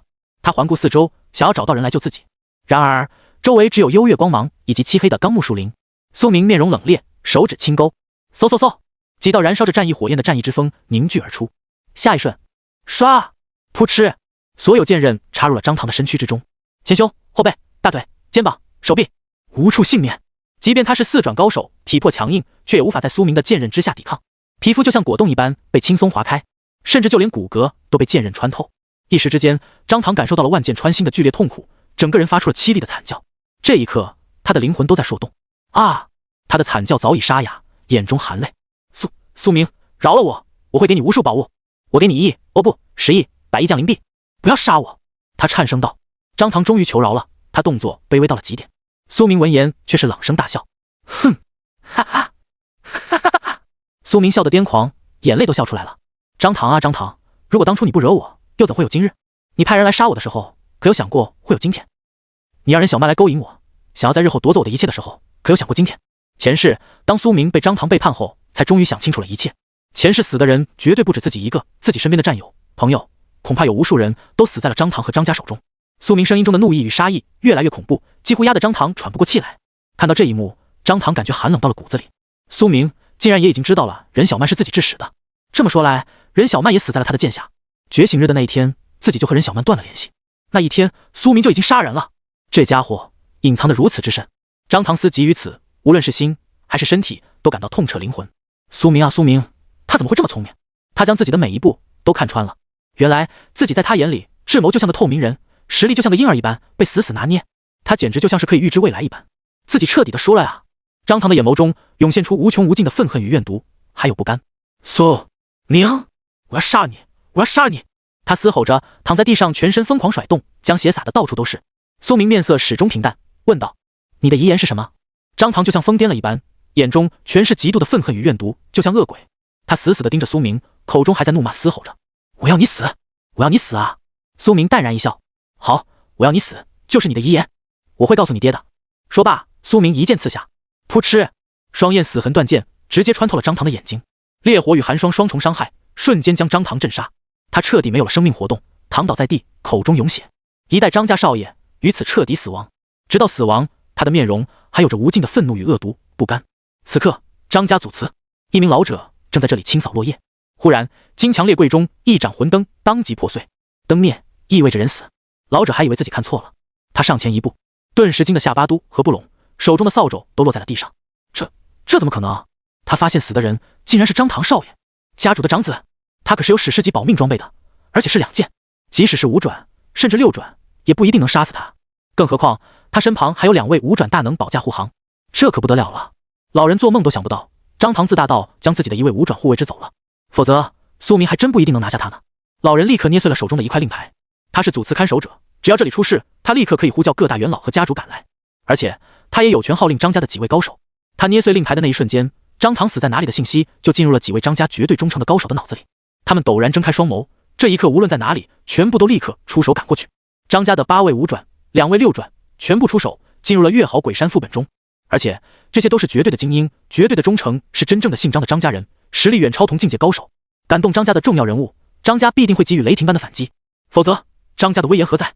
议会阁中，张家的几位元老还在商讨未来的家族大业。忽然，所有的元老都面容微变。张家的每一位元老都是几十年前的风云人物，甚至传说人物。他们是这个世界真正的幕后旗手，而普通人不过是棋子。即便是某些大公司腰缠100亿、1000亿降临币的大富豪，也不过是他们大一点的棋子罢了。可见他们有多么大的权势。张家也并不全是家主张明觉说了算，有些大事也要经过他们一众元老同意。张家议会阁中，少爷死了。2长老白眉柳长，沉声道：“一名女长老面色难看，低声道：“家主远游闭关，正突破境界，现在家族里是我们镇场，此事如何处理？”一位身材高挑的长老凝声道：“到底是何人出手？时间挑得这么准？难不成他知道家主在外？我们刚刚吞并江安财团，还未休整，就出这种大乱子，真是晦气。”大长老高居主座，面容古井无波，眸光中闪烁金芒。他极其苍老，满脸都是褶子，印堂发黑，看起来就像已经要行将就木的僵尸。然而他就保持着这个姿态活了20多年，每一年都有人猜测他会死，但他始终都不死。在场的每一位元老都知道他身上蕴藏着怎样的力量，所以都对他恭敬有加。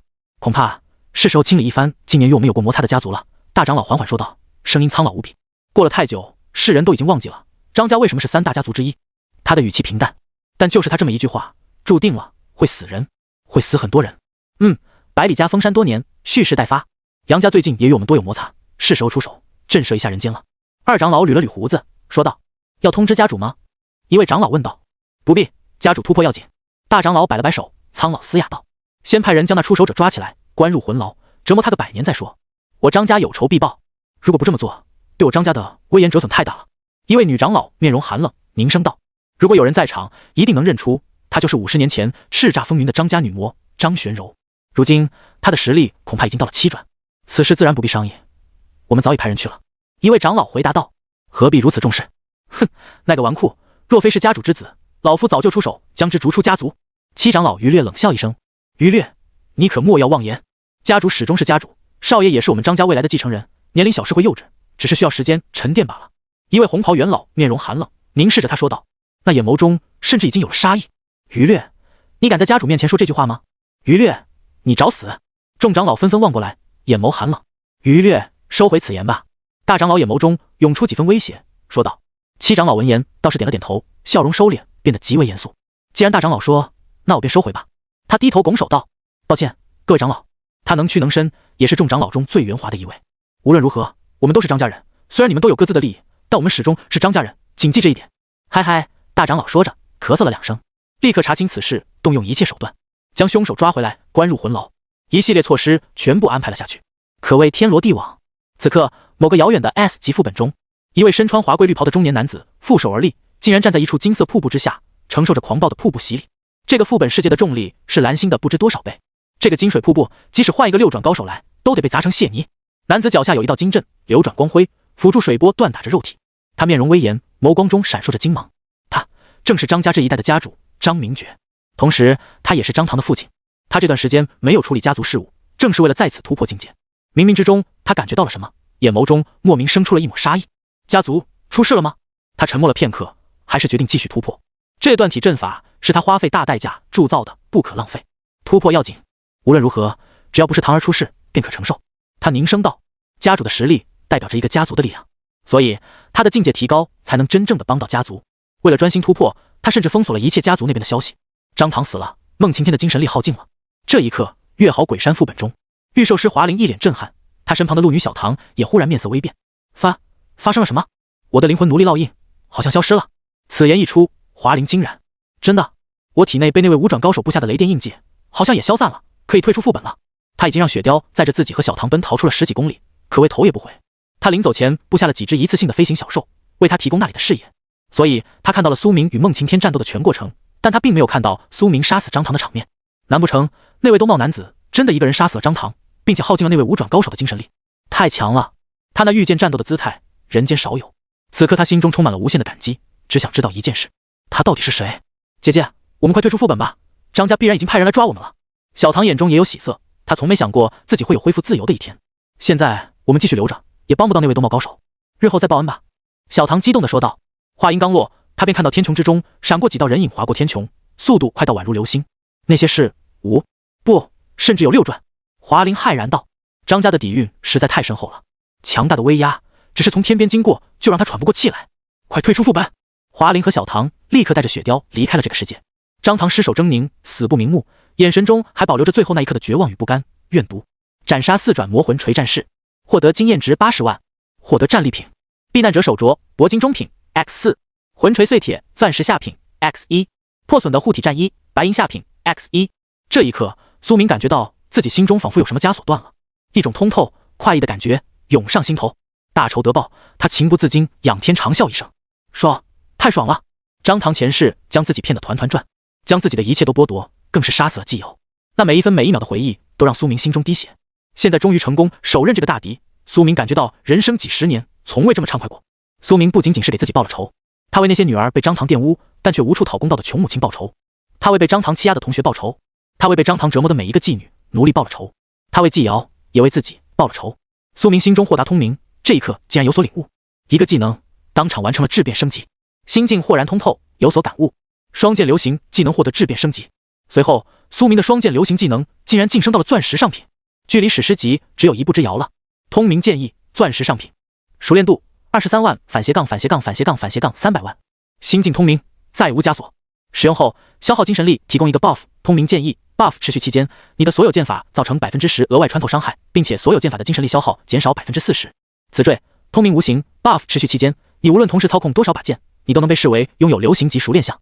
这个新技能的效果让苏明眼神微凝，所有剑法精神力消耗减少 40%， 堪称神技了。再搭配上银斩之剑的精神力汲取效果，现如今苏明最大的弱项持久战也将变成强项，而且那个词缀效果更是夸张。原本这个技能只是让他拥有双剑的熟练项，现在却变成无论多少把剑都能同时获得流行级熟练项。这意味着他可以让掌控的每一把剑同时催动不同的技能，这可太猛了！而且10%额外穿透伤害的效果也很强大。但苏明没时间喜悦，因为张唐死了。这种大家族的重要人物都会有魂灯的，人死灯灭，张家的所有人立刻就会知道这件事，并且派人赶来。一旦走得慢一步，自己就会死无全尸，必须马上跑路。苏明夺走了张唐的全身家当，用洞悉之眼查看了一番，确定没有定位效果之后，立刻收入囊中。他太谨慎了，万一张唐身上有什么定位装备，那自己就死定了，所以他十分小心。从苏明杀死张唐的那一瞬间到整理完一切，只用了3秒钟，他的速度已经够快了。但轰隆刷了，下一瞬，身后传来了一阵雷霆的狂暴嗡鸣，孟晴天赶了过来。即使苏明已经尽可能指挥意志蝶骨啃食孟晴天的脑浆，吸食他的精神力，影响他的意识判断，拖延了很多时间，终归他还是赶了过来。有一瞬间，孟晴天的精神力甚至都已经耗尽了，但他立刻就用精神力补充类道具补充了回来。几道电鞭落下，封锁了苏明的去路。他看到张唐尸体的瞬间，如遭雷击。你竟然杀了张唐！这一瞬间，孟晴天的脸色难看到了极点，苍老的面容瞬间扭曲。该死啊，该死啊！他愤怒到了极点，甩手之间又是4元杀阵，冰、雨、风、雷各大元素席卷而来。苏明面色寒凉，立刻戴上了自己的兜帽。他眸光中闪过几分忌惮。现在孟晴天感到乌云压境，这里已经成了战斗区域，自己无法退出副本。一旦被孟晴天拖住自己，等到张家的援军赶来，自己将会陷入极大的被动。严格来说，若是苏明想打，他未必打不过孟晴天，但那会浪费太多时间。况且刚才他催动隐神步带着张唐奔走了几公里，几乎将精神力耗尽。虽然汲取了张唐的一些精神力，但也不多呀，堪称杯水车薪。所以现在他的精神力所剩不多，不足以支撑他跟5转高手全力一战，就连隐神步也催动不出来。起码要有60%精神力，苏明才能催动出隐神步，并保证不陷入力竭状态。苏明催动凌波微步，强行避开孟晴天的招式。他抬手之间，无数把飞剑流转半空，随着他的心念斩击，将孟晴天的攻势尽数化解。同时，他取出个人空间中的一瓶蓝药水，升华了一番。这是他先前杀玄镜公会的死亡光法师获得的精神力补充魔药，升华后变成了铂金下品。苏明一口饮尽，他的精神力瞬间恢复了1成。竟然不是瞬间恢复的类型，这药水是持续性生效，徐徐恢复，得要几十秒才能让我的精神力完全恢复到巅峰。现在我还用不出隐神步。苏明面色难看，如果有隐神步，他现在绝对要催动瞬间溜之大吉。他只好催动钻石品质的凌波微步，快步奔走。只要能脱离乌云区域，他就能退出副本。那样一来，即使没有隐神步，也能成功脱身。同时，苏明取出了张唐的那件可以退出副本的史诗级保命装备，查看了一番。绿金锦鲤坠，史诗下品，王侯护命君家玉，非同凡俗翡翠钟。一枚绿色的鲤鱼吊坠，敲动之后将会瞬间爆发出一道屏障，可抵御史诗级技能的攻击。该效果每个星期只能生效一次。雌坠，无暇玉退，一次性雌坠，使你无视战斗状态，直接退出副本，已使用。那个无暇玉退的雌坠效果已经变成了灰色，看来果然是只能使用一次，自己没法用啊。即便被自己打断了，也算催动过了。苏明奔走的同时进行了升华，升华成功。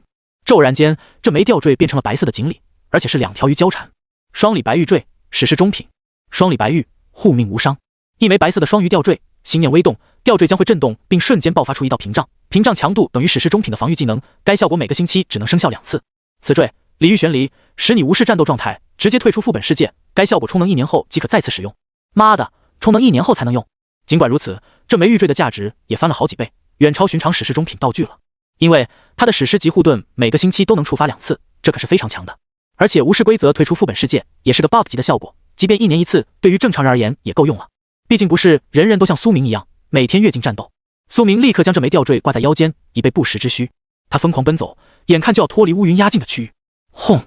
忽然间，四周传来了几道恐怖的威压。苏明眼神一凛，抬头望去，只见5位5转高手已莅临天穹。张家的人来了，他们是肃清仇敌的张家精锐，每一位都是5转大能。而且苏明知道，这些人还远远不是全部。天穹之中，几位5转大能瞬间将苏明包围，镇压！众人齐声喝道。所有张家大能联合抬手一握，嗡嗡嗡，几道璀璨的大阵盖压而来，瞬间将方圆100米笼罩。联合技能极为少见，需要好几个人同时催动，需要完美的配合。无数道枷锁瞬间将苏明捆缚住，同时还有一阵巨大的重力将苏明全身的每一粒细胞都拖拽着镇压在地。他的脊背弯了，膝盖鲜血喷薄，这瞬间他恐怕承受了几百倍的重力，连站立都极为困难。地面皲裂，狂暴的力量瞬间穿透了苏明的四肢百骸，让他喷出一大口血。他就算再强，也只是4转，不是4转中期，也不是4转巅峰，只是4转初期，42级而已。让他越级杀死一个5转，或许还有可能，但如此之多的五转大能联手，他怎么可能全杀？周围地动山摇，月光都在阵法中发生了曲折，树木都崩毁了，仿佛世界规则都在颤抖。这个副本世界只是个地级副本，哪里能经受住这么多位五转高手的同时全力出手？这个阵法的威力应该等同于好几个史诗级技能叠加了。束手就擒！众人屹立高空，长袍飘飘，怒喝道：“小子，你敢杀我们张家少爷，已经触怒至上元老，为此你将受到比死亡更恐怖的惩罚！”所有五转大能一同呵斥，回音激荡。方圆10几公里内，副本所有的鬼魂怪物四散而逃。苏明面容冷淡，毫无任何表情。此刻，他所有的注意都集中在自己的精神力上。回蓝药剂急速生效，滋养着苏明的精神力。2成、3成，只要恢复到6成精神力，他就会立刻催动隐神步，远遁而去。孟晴天站在天穹中，立在几位大能身边，冷眼望着这一幕。这些是张家最强的几位五转，连他都要避其锋芒。他知道这件事结束了，慈子已经被彻底擒住了，但他脸上却没有丝毫欣喜，因为张唐死了，他之后的下场比苏明不会好到哪里去。他有张家的魂骨在身，连逃也不可能。苏明望着那天穹中一脸正气的几位五转大能，竟然发出了一声淡笑。这帮张家之人真是道貌岸然，明明他们才是最邪恶的，造下无数不公平的杀孽，掠夺无数底层人的资源，却不干人事。你们真以为能擒住我杀神？他的双眸宛如恶狼，环顾天穹，牢牢记住了每一个人的样子。你们高居龙国最顶，却欺凌弱小，屠杀无辜之人，更是纵容张唐这种畜生肆意妄为。苏明满身是血，皮肤爆开，脚下的地面都逐渐凹陷。而在这一刻，他竟然发出了一声傲然的冷笑。张唐只是第一个，我将亲手葬送张家，杀光每一个人。他说这些话就是为了转移众人的注意力，让他们注意不到自己的精神力回复。天穹之中，那高高在上的几位缓缓摇头。我看此子已经疯癫了，被我们五玄锁魂阵彻底镇压，还敢大放厥词，可笑可笑。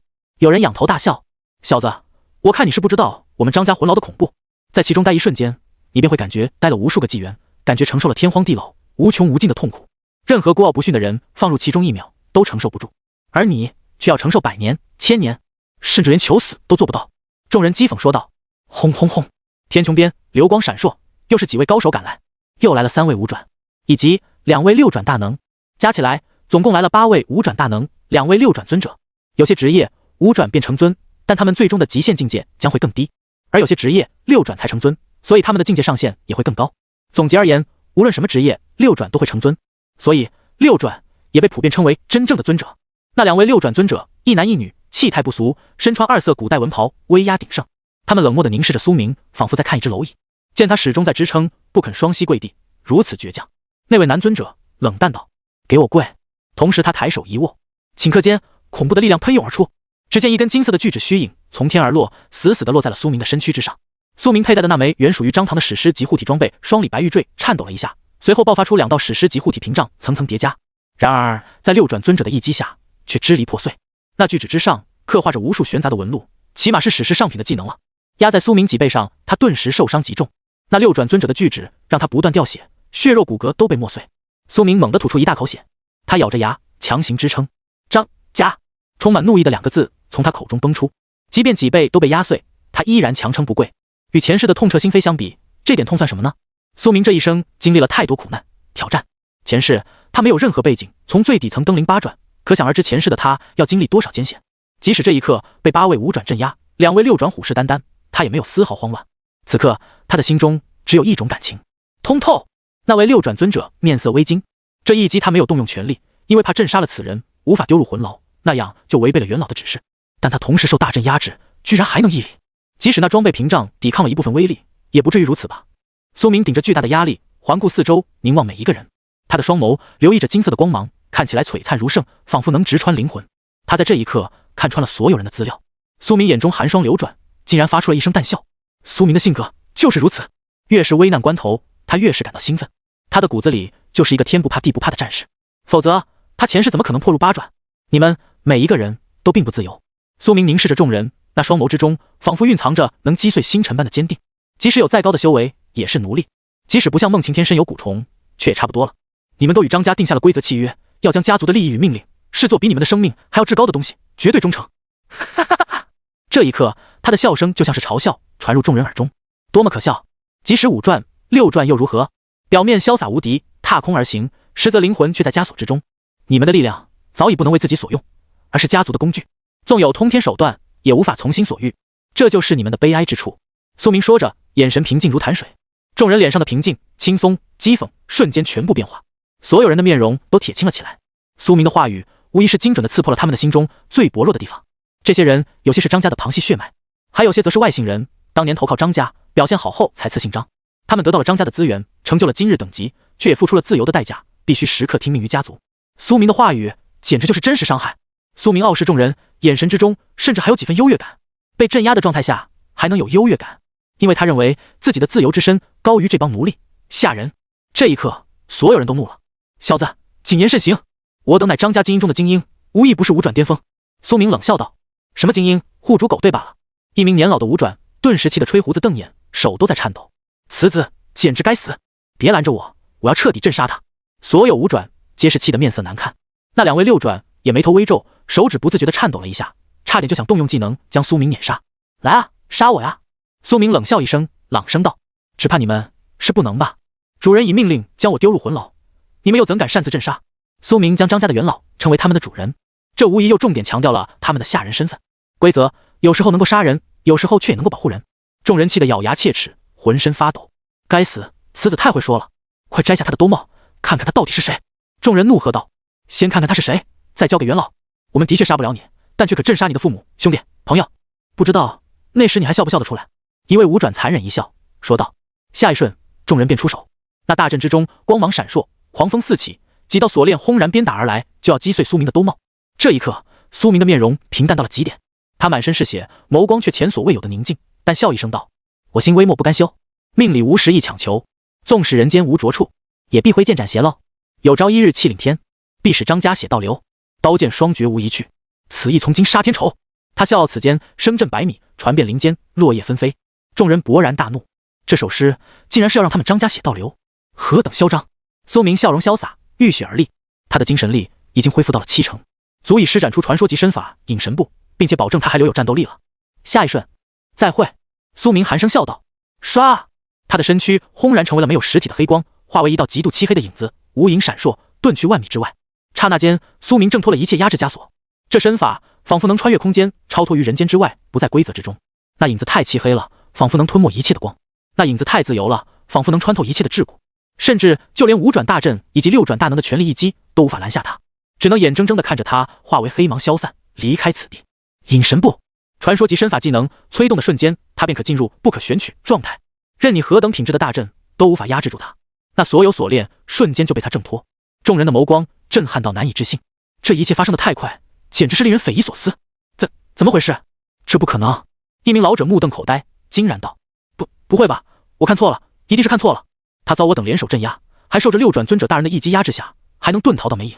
众人眼神剧烈颤抖，差点没站稳，几乎从天上掉下来。那一男一女两位六转尊者，即便心境再沉稳，境界再高，这一刻也终于还是露出了惊骇的神情。怎么会？那女尊者死死地盯着苏明原先所在的地面，脸上满是不相信。她身姿一跃，从空而落，站在苏明原本的位置。这里地面凹陷，周围地面都皲裂了，可想而知她刚才承受了多么庞大的压制力。她闭上双眼，强行感知，却周围发现毫无那人的气息，一丁点都没有，宛如他从这个世界上消失了一般。这身法到底是什么级别？男尊者面容难看，从天而降，落地凝望。他回想起刚才苏明的气息，不禁面容难看。甚至就连我，乃至诸位元老大人都没有这等逆天身法，莫非已经达到了远古中品，亦或是远古上品？他惊道。女尊者倒是很快冷静了下来，轻轻拍了拍他的肩膀，允笑莫急，他再怎么逃也不可能活下去的。我们可是张家呀。张允笑尊者闻言点了点头，也对，甚至都不需要在他身上留下烙印，只需要一个名字就可找到他啊！这就是我们张家的底蕴啊！他冷静了下来，嘴角轻勾，说道。随后，女尊环顾四周，望向那几位五转高手，众人立刻从天而落，站在两位六转尊者面前，微微躬身，极度尊敬。尊者落地，他们自然不敢继续悬空俯视对方。五转已经是能够让绝大多数人卑躬屈膝的境界，而六转却能让这么多五转卑躬，可想而知这两人的实力有多么恐怖。而即便是他们，方才也没能拦下苏明，那身法快到无与伦比。秦老将他的资料上报一番。女尊者张风雅望着孟晴天，凝声道。孟晴天与苏明交手最久，想必早已将那人的资料扫描出来了。一瞬间，众人聚焦于孟晴天。孟晴天浑浊的眼眸中涌现出几分无奈，低头道：抱歉，诸位大人，此人身上恐怕有高阶装备，隐藏了他的资料，我没能看出来，只知道他的称号叫杀神，与上次阻拦我们击杀江氏乙女的那人是同一位。孟晴天谨慎说道。孟晴天说完，张风雅点了点头，一脸无所谓的态度。无妨，这里还有诸位武转，定有人扫描了他的资料，你不知道也无所谓。随后他盯着孟晴天，眼神之中有些怜悯。秦老，你护主不力，见家老之前，我给你3天时间，准备后事吧。他缓缓摇头，叹息道。孟晴天闻言，宛如遭受晴天霹雳，当场就怔住了。其实他也早就预料到了自己的下场，所以倒也没有多么震惊，只是他不想死了。真听到这个消息的时候，他还是有些无法接受。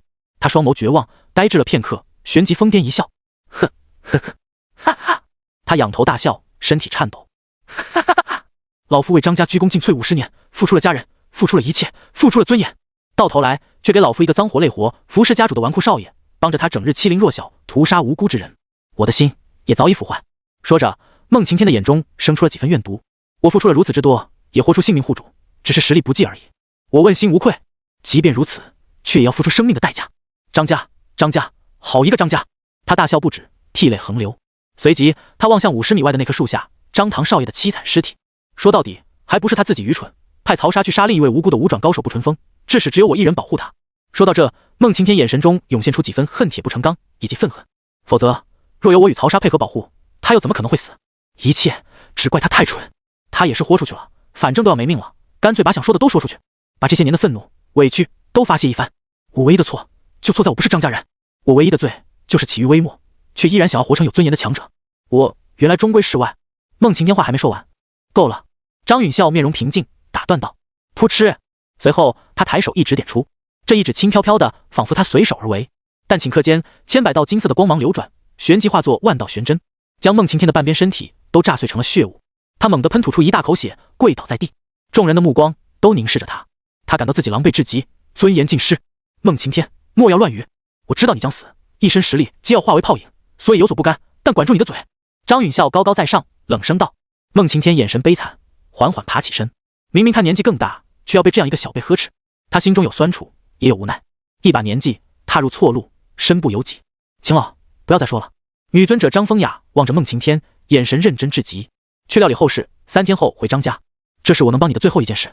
如今他不过40岁而已，天资也算绝顶，而年轻时秦老曾指点过他，所以他愿意为孟晴天留一点最后的时间。他倒并不怕孟晴天跑路，毕竟他体内有家老亲手炼制的魂骨，无论如何他都是无法违背家族命令的。要他死，他便要乖乖回来受死。孟晴天双目如死灰，身化云雾，一刹飘飞离开了这里。孟晴天离开后，张允孝望着孟晴天离开的方向，冷笑一声道：“哼，老东西，简直是个废物。恐怕家老和家主不会让他死得那么轻易，少说也得在魂牢中待上1个时辰，才会赐死于他。”他丝毫没有怜悯，眼中只有阴沉。随后他望向其余武转高手，继续说正事：“那人的资料报上来，你们谁扫描到了？”他环顾众人，平静道。然而等待了许久，一直都没有人开口，这让张允孝原本轻松的目光逐渐变得凝重了起来。说啊，你们怎么不说话？他眉头紧皱，语气也变得有些不耐烦。张风雅也柳眉微拂，上前一步，直接点名了：“烈火领主张颜月，你扫描到他的信息了吗？”他问道。一位老妪上前，顿时感觉到周围的目光火辣辣的，让他紧张无比。抱歉，2位大人，未曾扫描出他的信息。如孟晴天所言，此人身上似乎有什么装备，隐藏了他的信息，即便是我的探测技能，也未能了解他的属性和名字信息，只知道他的称号是杀神。此言一出，张风雅面容凝重，似乎感觉到了什么不对劲，但他也还是十分稳重，没有露出慌乱。那玄真行者张忠，你呢？他问道。你的白解之眼技能不仅能够辅助暗器瞄准，更可判断出敌人的属性和名字信息。你一定知道他的名字吧？他微笑着说道。张忠上前一步，他身材消瘦，低头躬身道：“2位大人，那人身上隐藏属性的装备品质颇高，我竟没能看破他的信息。”此言一出，张允孝和张风雅脸上的平静再也支撑不住，终于涌现出了几分诧异：“你们难不成都没有查看出他的信息？”张风雅和张允孝两人声音中都有了几分愠怒。他们原本以为8位武转既然已经施展大阵，将那家伙镇压，必然也已经扫描出了信息，所以他们也就没有再查看。结果一个人都没有扫描。他抱着最后一丝希望，面容冰寒，死死地盯着其中一位白发老人。张球，你的断灵眼甚至可跃进查看对方的信息资料，想必你必然不可能错过吧？一位老人上前一步，面色难看道：“老夫也没能看穿他的信息，我确实动用了我的神通断灵眼，却没能看破他的名字和属性。2位大人，恕罪。”他神色紧张，6转尊者随手一击就可让他重伤，而张允孝这位尊者大人性格一直极不稳定，所以此刻他心中慌乱无比。此言一出，张风雅和张允孝彻底傻眼了，他们两人的面容再也绷不住了。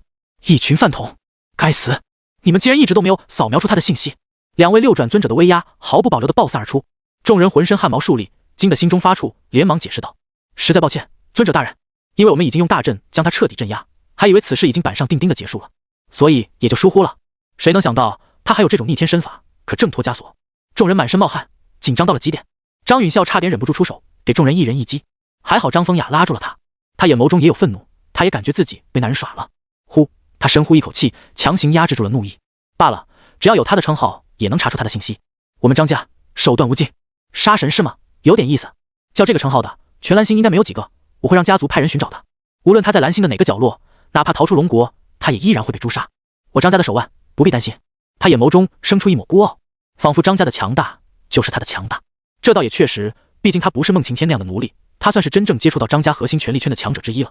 另外，你们留5人继续留在这副本中搜查此人，他有可能还没有逃离副本。是。一仲武转达道：“我负责将少爷的尸首送回家族，交由家老处置。”张风雅淡然道：“稍后我会派人来，根据他留下的痕迹推测他逃往哪里。”张允孝凝声道：“这个世界上千奇百怪的职业者很多，除了纯粹的攻击性职业之外，有些生活类职业也拥有逆天的能力。比如，有的人能够通过你残留的味道，就推测出你现在在哪个位置。就算苏明现在已经逃离到天涯海角，只要这个副本中有他的味道，就可以推测出他逃去了哪里。”3分钟后，一位生活类职业者在张允孝的带领下来到了苏明原本被捆缚的位置。那位少女低着头微微嗅了嗅，大人，这气味似乎是一位极为坚毅的青年，一身剑气凌厉。他闭着眼，仿佛看到了苏明的身影，但当他想窥探苏明的位置时，却被什么东西阻断了。通向那人位置的一条气味路线完全截断，宛如虚无。不对劲！他用尽全力，却依然一无所获。这是正常的，因为苏明是用隐神步遁走的，不可选取，那条路不会在世界上留下任何气息痕迹，这直接阻断了他的技能催动。抱歉大人，我闻不出来。少女站起身，望向张允孝，却发现张允孝的脸色已经铁青。是吗？那你也别走了。他寒声道。少女眼神微惊，其中有些慌乱。下一瞬，她的身体就爆炸成了血雾。该死的东西，一个个都是废物。张允孝面容淡漠，仿佛只是杀了一只蝼蚁。老子亲自来找。张允孝冷声道，直接离开了这个副本。因为这个副本太危险了，他推测那家伙必然已经离开了，继续在这里找只是徒劳。世界上最安全的地方是天塔界，那人必定在天塔界。他冷然一笑，为自己的聪明才智而沾沾自喜。理论上这思路是没错的，可惜他的对手是苏明。苏明奔走在荒野中，面容冰寒。他轻轻一捏手上的戒指，全身伤势就已经完全治愈了。这是张唐的治愈戒指，经过他升华后效果更强了，能够重复使用的史诗中品治疗戒指，即使是被6转重伤的伤口也能迅速愈合。苏明眨眼就回到了巅峰状态。他望向这枚戒指的效果，圣女之戒，史诗中品，纵有万剐不断肠，圣女天血斧狂伤。一枚鲛人族的圣戒，轻轻用手指摩擦戒身，其中蕴含的圣女之血将会流淌而出，瞬间治愈你全身的重伤。这枚戒指最多充能5次，每次充能都需要汲取大量的水，当前充能0，这效果比成血之心还要强太多了。苏明喃喃道。其实苏明可以不激怒那帮人，那样受伤或许不会这么严重，但如果自己直接逃走，他们会极为冷静，这样就能让他们注意到更多关于自己的细节。他就是要激怒那些人，这样才能扰乱他们的思维，让他们心悸。敌人越急切，自己就越安全。哼，他们恐怕只知道我的称号，即使是张家，只有这点信息也难以找到我啊。苏明嘴角轻勾，心中快意。实际上就连那个称号他也是故意暴露的，这样能够误导张家将一切注意力都集中在称号的寻找上。只要苏明想，他随时可以更换一个称号佩戴吗？此刻我绝对不能回天塔界。每个人危险的时候都想回天塔界，无论是通缉犯还是杀手，这太明显了。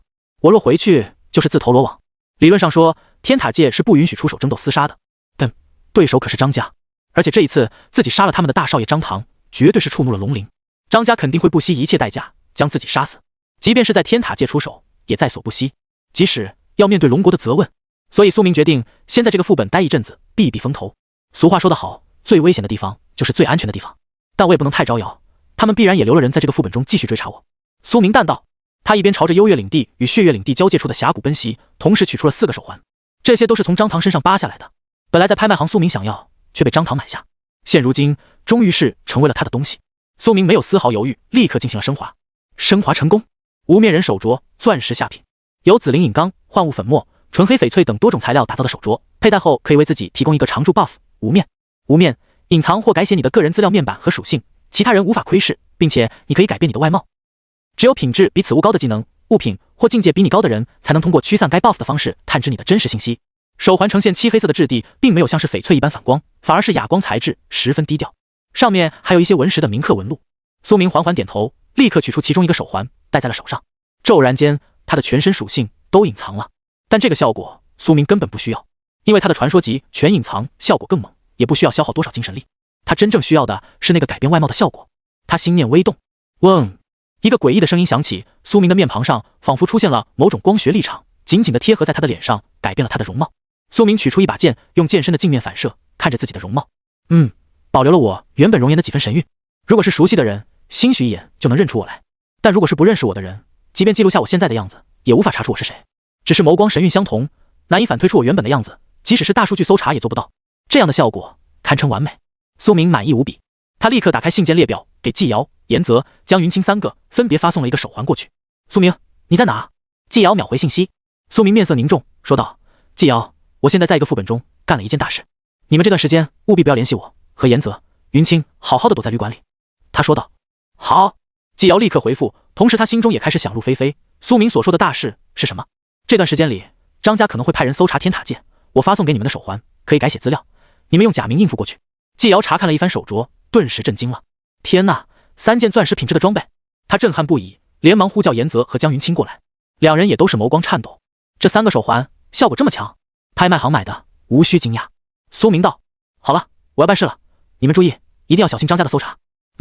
你也一定小心。三人说道。随后，苏明关闭了信件，他打开了个人资料，顺便看一看自己的如今的属性。苏明，携带称号杀神，以生肖称号第一滴血，新人王，亡灵杀手，等级42级，108万420万经验，职业剑神，神话级，世界唯一，最剑断师，副职，力量210，体质110，敏捷390，精神270，幸运310，罪孽13，血脉不老身 A， 玉髓骨 B， 自愈因子 C， 天赋万物升华，本源剑体，自动修炼，辅职解锁，纯净灵魂。杀神，杀神一刀，全隐藏，隐神步，洞悉之眼。剑神，乾坤一掷，阴阳剑士，霸剑弹反，斩龙诀，通明剑意，天辰剑碑，雷流藏庭剑，醉剑士，电舞顺身，圣武器附魔，剑舞通然，气御剑，战意之风，凌波微步。醉剑断师，罪孽断缚，锻造之力，魔剑，化气诀。常驻 buff 效果如下：风时而坠，你拥有 40% 常驻护甲穿透。无面，你可以改写或隐藏自己的资料与外貌。苏明杀了许多张家人，获得了不少的罪孽，这是他的4转副职最剑断师的职业资源，可以为武器提供诅咒效果。很好，罪孽也有一些了，找个时间再锻造一把诅咒武器吧。苏明望着自己的属性，心中有些许兴奋，自己越来越强了。这一世变强的速度远超前世10倍、100倍，而且还亲手杀死了张唐。豁然的心境让他对未来也更有憧憬了。敏捷属性只差最后10点就能到达400，届时我的实力又将产生质变，说不定还会悟出新的技能。苏明心情大好，他翻山越岭，一路朝着峡谷奔袭而去。血月少女的遗迹就在那里，既然我现在在这个副本不能离开，不如就去探索一番。战利品永远都不嫌多，反正苏明也有双月印章这个遗迹的钥匙，可以直接进去，不能浪费。经过一段时间的奔走，终于临近峡谷。幽谷极长，几乎横断了整个副本，将这里分割成了2个区域。这里的幽月光芒以及对面的血月光芒共同照射入峡谷中。这一刻，峡谷里呈现出双色交界的奇妙景象。苏明感觉到一种莫名的压迫感。那峡谷深不见底，往下望去只有幽邃的月光。苏明丢下一颗石头，足足过了几十秒才出现回响，确实够深，不过对比前世的死窟还是差太多了。苏明前世葬身之地正是 S 级副本死窟，那里的悬崖几乎没有底，里面弥漫着死亡的浓雾，那才是真正的恐怖。与之相比，这个峡谷也算是小巫见大巫，所以苏明心中冷静无比，对这峡谷没有丝毫惧怕。他抬手之间，数柄飞剑缭绕而出，以御剑技能操控着这些剑刃飞空而起，在峡谷中央形成了逐渐下行的剑刃阶梯。他催动凌波微步踩在上面，一路下行，身法玄妙。苏明体能很强，但直接跳进去可能还是会摔残甚至摔死。如今他没有任何飞行手段，只能通过这种法子下去。4转期间，无论如何你的技能都是无法让你长久滞空的，所以每把剑苏明都只能接触一瞬间。一路深入峡谷，越来越黑暗，月光越来越暗淡。片刻后，苏明总算到了谷底。一进入此地，苏明立刻感觉到了无边寒意涌上心头，与此同时还有一阵阵极为浓烈的血腥味道。峡谷下方空旷无比，并没有看到什么遗迹。这峡谷之大，恐怕要找到那血月少女的埋葬遗迹得用一阵子时间。苏明并不心急，反正现在他准备在这里待几天。他催动身法，化为一阵清风，开始席卷峡谷里外搜查。几个小时后，他还是没有找到遗迹，但他看到了一个人，准确的说是一个浑身是血的老头。他身负重伤，半边身体都爆开了，血肉模糊。他倚靠在谷底的一块巨石之上，眼神颓废，面如死灰。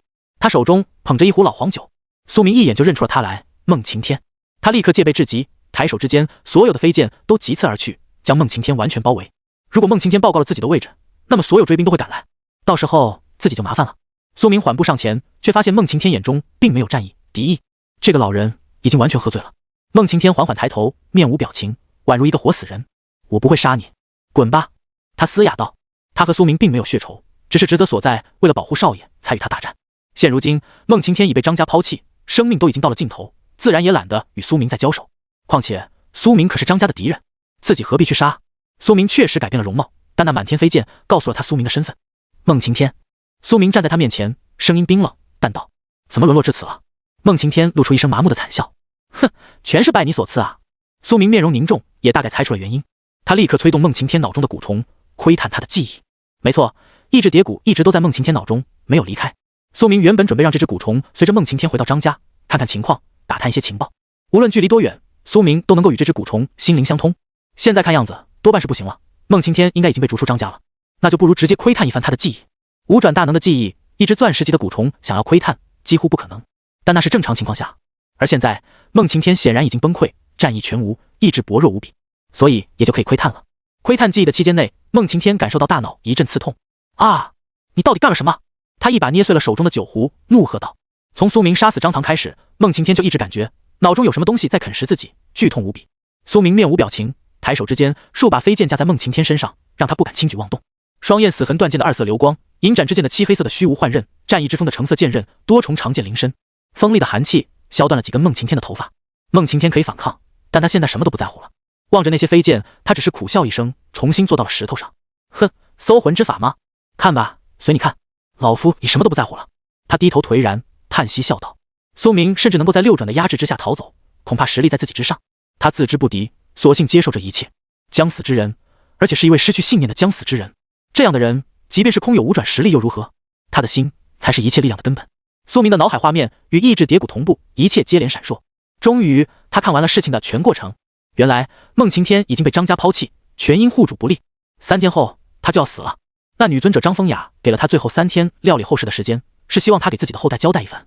可惜，这位老人将一生都奉献给了张家，根本没有留下子孙后代，甚至一生未娶，所以他根本没有地方去交代后事，只能在这里孤坐饮酒。老头，你也有今天。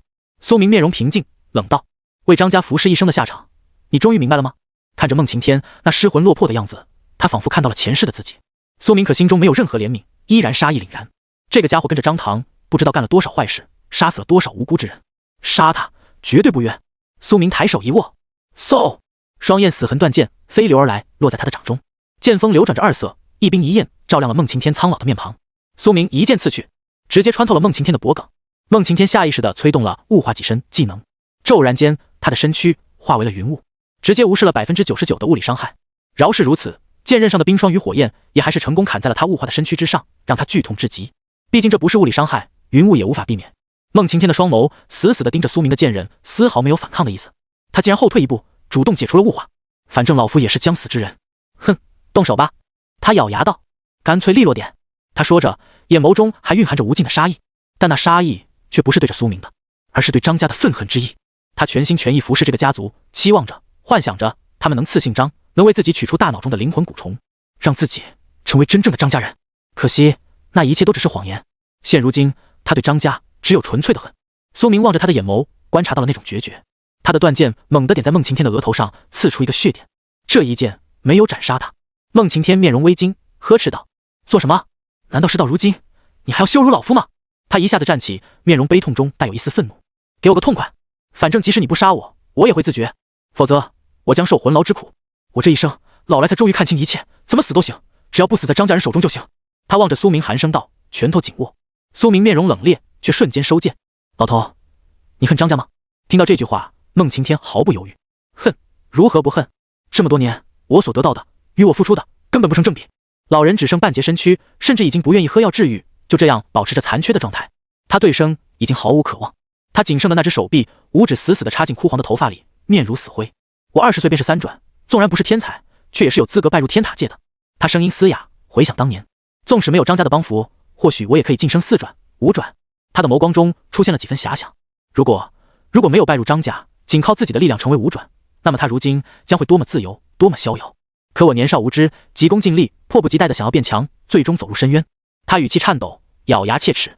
结果我付出了自由的代价，植入魂骨后，他们却只给了我几枚提升属性的丹药罢了，品质只是铂金、钻石而已。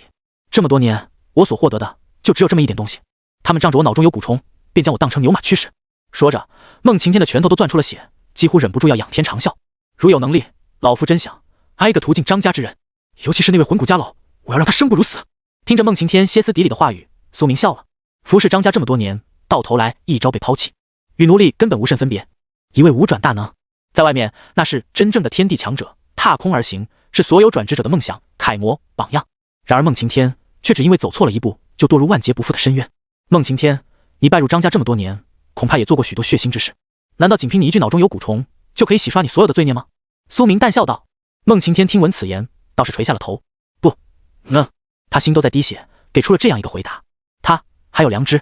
他依稀记得，在张家的指挥下屠戮过的那些无辜之人，有些是敌对家族的重量级人物，有些是敌对公司的董事长。他更依稀记得，在张唐少爷的指挥下杀死的那些无辜少女，那些人的惨叫、求饶，至今回荡在他耳边。其实他也早就觉得张唐是个人渣。苏明今朝能够杀死张唐，倒算是为这人间做了一件大好事。你快给我个痛快吧，不要再多言了。孟晴天声音寒彻，上前一步，将心脏抵在了剑刃之上。他想要自尽，还真不是那么容易的。5转的强大体魄注定了普通兵器难以伤害到他，而自然亲和技能可以免疫一切自己生成的天气伤害，所以他很难做到自杀。苏明现在是他唯一的希望，只有他能够让他干脆利落的死去，除此之外，他别无所求。只要有蛊虫在脑海中，他3日之后就必须回去复命受死。苏明却嘴角轻勾，抬手之间收起了所有的剑，犯下罪孽，一死极了。世上哪有这么便宜的事情？他凝望着孟晴天，催动对方脑中的意志蝶骨，窥探了孟晴天的思想意志。他要看这人对张家的仇恨是否真的纯粹，以及对自己是否真的没有敌意。万一一切都只是表象，该怎么办？苏明是一个谨慎的人，他绝不会允许一个对自己有敌意的人遗留时间。嗡嗡嗡！孟晴天的双眸中涌现出一阵阵紫色的流光，他的意志瞬间被意志蝶骨穿透，完全解析，然后涌入了苏明的心中，完全表里如一。这个老人被张家折磨得遍体鳞伤，早已怒不可遏，想要屠尽张家每一个人，连狗都不想放过。而对自己确实没有什么杀意了，或许有几丝敌意残留，却也非常暗淡。因为苏明与他说到底本来就没有什么真仇。孟晴天，我现在给你2条路：其一，死在我的剑下；其二，活下去，我会给你一个屠尽张家之人的机会。苏明面容凝重，凝视着他，说道。孟晴天闻言，发出了几声苍老的惨笑。哈哈哈，小辈，我脑中的蛊虫可是魂骨家老亲手炼制，只要那蛊虫在，即使你现在放过我，3日后我依旧要回去受死。他摇头道。不要再痴人说梦了。苏明却是根本不回答他，只是心念微动。嗖！破魔天灵鱼剑竖着卷曲起来，柔软的剑身完全卷成了一根长针，随后猛然从耳朵里刺入了孟晴天的大脑。孟晴天痛得全身一激灵，猛地跪在了地上，全身颤抖。啊！他惨叫道。苏明面容冷淡，别叫，我再帮你取出蛊虫。随后在意志蝶骨的带路下，破魔天灵鱼剑在其大脑褶皱中左弯右绕，终于是找到了一只蛊虫。这是一只极为丑陋的蛊虫，浑身布满了花花绿绿的斑纹，长满了绒毛。他的千足宛如钢针，刺入了孟晴天的大脑之中，让他必须听令于张家。苏明没有丝毫犹豫，直接催动了破魔天灵鱼剑，一击点去。噗嗤！那蛊虫瞬间破碎，被穿透过去。与此同时，残留的蛊虫尸块全部被破魔天灵剑吸收。破魔天灵鱼可吞噬一切。这种蛊虫或许品质极高，意志蝶骨无法啃吃，但破魔天灵鱼剑可是史诗品质。随后，苏明抬手一挥，意志蝶骨和破魔天灵鱼剑都从孟晴天的脑海中飞出，回到了自己身上。孟晴天脸色一震，只感觉所有剧痛一刹那彻底消失，旋即他的面容震撼到无以复加。你！他站起身，脸上的骇然已经无法言说，整张老脸都扭曲了。你取出了家老的蛊虫？他难以置信，闭上双眸，自窥自己的身躯。他发现那脑海中一直蚕食、控制自己力量与灵魂的蛊虫真的消失不见了。你到底是谁？你到底是什么境界？他死死盯着苏明，难以置信道。苏明面容平静，没有回答他的问题。可能对你的大脑有点损伤，但5转大能，这点小伤很快就可愈合。现在我再问你一次，是要死在我的剑下，还是要活下去，屠尽张家之人？苏明冷然一笑，那眸光中蕴含着无边的杀意，比孟晴天的更纯粹，比一切杀意都更通透。这一刻，孟晴天仿佛看到了杀神本尊，那充满了诱惑力的语气，让他忍不住想要跟着对方干一番大事业。前世苏明贵为杀神，自然也创立过杀手组织，巅峰时期他麾下足有1000人，所以他的身上自然也有着领袖气质。孟晴天牙齿都在打颤，他从来没想过自己还能有自由的一天，还有挣脱张家魂骨的一天。自由，自由。他的脑中回想起之前与苏明战斗时两人的对话，尊严诚可贵，实力价更高。苏明的话依稀还在他耳边回荡，若为自由故，二者皆可抛。孟晴天当即红了眼眶，苍老的眸中泪水流淌。几十年的卑躬屈膝，几十年的忍辱负重，为了实力，为了境界，他付出了太多太多。而每一次当他想要刺青的时候，当他用尽一切向张家表示忠诚之后，都只能换来家老一个极其平淡的点头。奖赏、地位，什么都没有。毕竟有了蛊虫控制自己，为何还需要用奖励稳固人心呢？张家果然好手腕啊！思及于此，孟晴天面容之中闪过一抹寒冷。啪的一声，他竟然跪在了苏明面前。年近70的五转大能跪在一位四转青年面前，古来罕有。因为自由对他的意义实在太重要了，即使是张唐，他都不曾跪过，他只跪过家老、家主。而这一次是在没有蛊虫的强制下，他第一次发自内心的感激。一切言语都是苍白的，抵不过一跪千金。他的膝下是尊严，但比尊严更重要的是自由。而苏明给了他自由，所以他愿意一跪。秦老，你一把老骨头，何必给我下跪？苏明面容平静说道：我帮你只有一个很简单的原因，我们有共同的敌人。五转大能十分稀少，而愿意与张家为敌的更是少之又少。境界越高，越惜命，越怕死，没人敢与这种大势力为敌。所以苏明深知想要拥有足够的盟友对抗张家有多么困难，所以他会抓住一切机会拉拢强者。而孟晴天无疑是一个极好的人选，实力这方面毫无疑问的强，对张家的恨意也足够纯粹。孟晴天跪地不起，面容郑重，他低着头凝声道：我选择活下去，报仇，向张家报仇，他们的欺骗我要100倍奉还。杀神，感谢你给我这个机会。他用袖子擦干眼泪，面容认真至极。苏明点了点头，本应如此，你帮着张家杀了那么多人，如今必须要反过来杀张家才能赎罪啊，否则受害者还会一样继续增加。反正你这老头也活不了多少年了，多杀一个家老都算赚。苏明淡然一笑说道。孟晴天闻言也是苦涩一笑，仿佛心中郁结散去大半。我要与你签订单方面的盟友契约。孟晴天凝声道，如此你就不会怕我背叛？我已经下定决心要用生命与张家为敌。苏明将他搀扶起来。好。苏明干脆利落地答道。苏明是一个谨慎的人，即使孟晴天不说，他也会要求让孟晴天签订盟友契约的。即使他对自己暂时没有敌意，也不能什么保护措施都不做。盟友契约不同于张家的灵魂蛊虫，这是一种完全平等的契约，没有哪一方高于另一方。这个契约由世界规则施加，要求他永远不得背叛对方，不可做破坏对方利益的事情。一旦破戒，将会受到极大惩罚，必须要两方一致同意才能解除契约。苏明抬手一握，半空中出现一道虚幻的荧幕，契约字符玄妙。孟晴天面色沉着，苍老的手写下了自己的名字。他的惩罚极为严重，是死亡。一旦他背叛苏明，那瞬间他就会身死道消。这是他自愿写下的严重惩罚，而不是苏明要求的。我没理由背叛你，所以我就不签订契约了，可以吧？苏明平淡道。孟晴天点了点头。这份单方面的盟友契约只能保证他不背叛苏明，却不能保证苏明不背叛他。但孟晴天愿意，因为这一刻他多活1年都是赚的。哼，你给了老夫自由，救了我的命，事到如今，老夫还有什么好说？就算死在你手里，我也认了。旋即，孟晴天直接点在了确认上面。单方面的契约生效，他成为了苏明真正的盟友。哈哈哈哈！孟晴天发出了一声豪气干云的大笑，先前的失魂落魄，先前的悲戚全部一扫而空，他的心境重新恢复正常。只有失去了50年自由的人才会清楚，这是多么快乐潇洒。极度的压抑之后，就是极度的情绪释放。杀杀杀杀！曾经欺辱过我的张家之人，曾经霸凌过无辜者的张家人。他眼中金芒闪烁，仰天长啸。孟晴天一口饮下一瓶治疗药剂，将重伤治愈。他眼眸中暴雨闪烁。老夫曾经亲手杀死了那么多无辜之人，即便是张家的命令，我的罪孽却也无法免除。他喃喃道。或许老夫永远也无法赎罪，死后只有下阴曹地府这一条路。情绪释放后，他望着天穹，叹息一声。不过尽人事，听天命。他眼睛微眯道。活着的时候，我尽全力杀张家的恶人，便是我活下来的意义。孟晴天想得通透。苏明面容平静，淡然道。如果你现在杀进张家，就是送死。你不妨先躲起来好好修炼，待到时机成熟，我自会叫你。最好你能达到6转，成为尊者。苏明说道。如果没有6转修为，杀入张家无异于以卵击石。而如果有一位6转盟友，那么自己也会轻松很多。孟晴天闻言，眼眸中闪过无边恣意。6转？哼，重归自由，老夫倒无惧这个挑战。老夫的资质本来就不差，不过老夫会一边修炼，一边在外向张家报仇，双管齐下，同时进行。他自信无比。服侍张家这些年，他将自己的境界提升放在了第2，所以实力才没怎么长进。而现在枷锁已破，他要全力变强。只要心有梦想，年龄不是问题。张香生、张风雅、张允孝都将被自己超越。这一刻，这位七旬老者有了比肩年轻人的自信，或者说自傲。好了，老头，再会。苏明说道。孟晴天知道苏明还想在这个副本中探索。好，那我便不再打扰了，我要退出副本，准备躲避张家的追杀了。孟晴天说道。杀神，多谢你。他面容认真，浑浊的眼眸中涌现出几分真诚谢意。有任何事情，你只需一句话，老夫便会顷刻而至，即便是与九传为敌，老夫也绝无二话。旋即，他的身影消失，退出了副本。孟晴天走后，苏明眼神凝重，望向周围。好了，我该继续找遗迹了。不过，实在奇怪，我几乎将这峡谷搜了个遍，那血月遗迹怎么还没有出现？忽然，苏明看到了漫天月光交界，他仿佛捕捉到了什么细节。等等，血月、幽月，幽月少女的遗骸处只有一个阵法保护，而血月少女的墓穴却需要幽月大印与血月大印融合在一起才能进入。难不成这座遗迹也是如此，需要2种月光同时照耀才会显现？苏明心神微惊，旋即振奋无比，仿佛他找到了破局之法。他立刻奔走，寻遍峡谷，终于他找到了一处中央的水潭。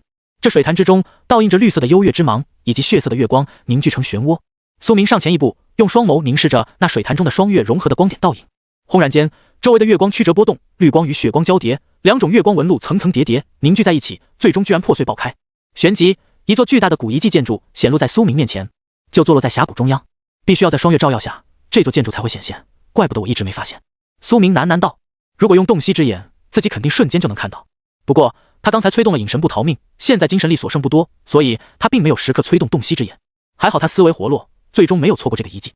苏明一步踏前，直接进入了这座古遗迹之中。一经进入，身后的石门就完全封闭。有来无回吗？苏明嘴角轻勾，倒是有点意思。正好，如此一来，张家的残留追杀者也难以找到我。他一路深入，总算见到了一座巨大的血色大殿，这里遍地都是骸骨，有着浓烈的血腥味道，看起来活像是一座鲜血宫殿。宽阔的地面上有一座血红色的棋盘，巨大无比，上面星落密布，共有37颗白棋，55颗黑棋。苏明眉头微皱，心中涌现出几分疑惑，这棋盘残局莫非就是试炼？下一瞬，一道血红色的幽魂从棋盘上浮现而出，那是一位容貌姣好的少女，她长着一双血红色的眼眸，皮肤洁白如雪，一头酒红色的头发，不像是幽魂能有的。她一下子飘到苏明面前，凝望着他的双眸。这幽魂身体透明，自然是不着外物。苏明不避不躲，眼神淡然。女人的身体他早就看惯了。闯入者，你胆子挺大啊。他笑声如银铃。来吧，通过我的试炼，你执白子，我执黑子，解此残局才能获得血月印章，进入遗迹哦。他望着苏明，盈盈一笑说道。他虽然笑着，但声音宛如鬼魂一般，让人毛骨悚然。苏明闻言，眸光凝重。自己的白棋只有37颗，而他的黑棋足有55颗。看这局势，无论是按照围棋还是五子棋的规则，自己都是劣势。他倒也不慌，只是面容平淡。那好，我便陪你下一局试试。话毕，苏明抬手御剑，从角落里的那个棋盒中不断夹起巨大的白棋落子。幽魂少女也笑呵呵的，不断引动黑棋落下。啪啪啪啪啪，落子声连绵。5分钟后，苏明果然败下阵来。呵呵呵，我赢了。他眼中闪过几分笑意，大笑2声。一抬手，那棋盘上的白棋全部被黑棋吞噬。苏明倒也早有预料，他的棋技算不上强，只是普通人的水准，所以这种不公平的残局，他几乎是必输。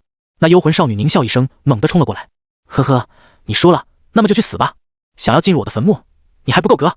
他可爱的脸庞瞬间变得残忍丑陋，一下子扑来。他只是一缕残魂，却有着4转出7的实力。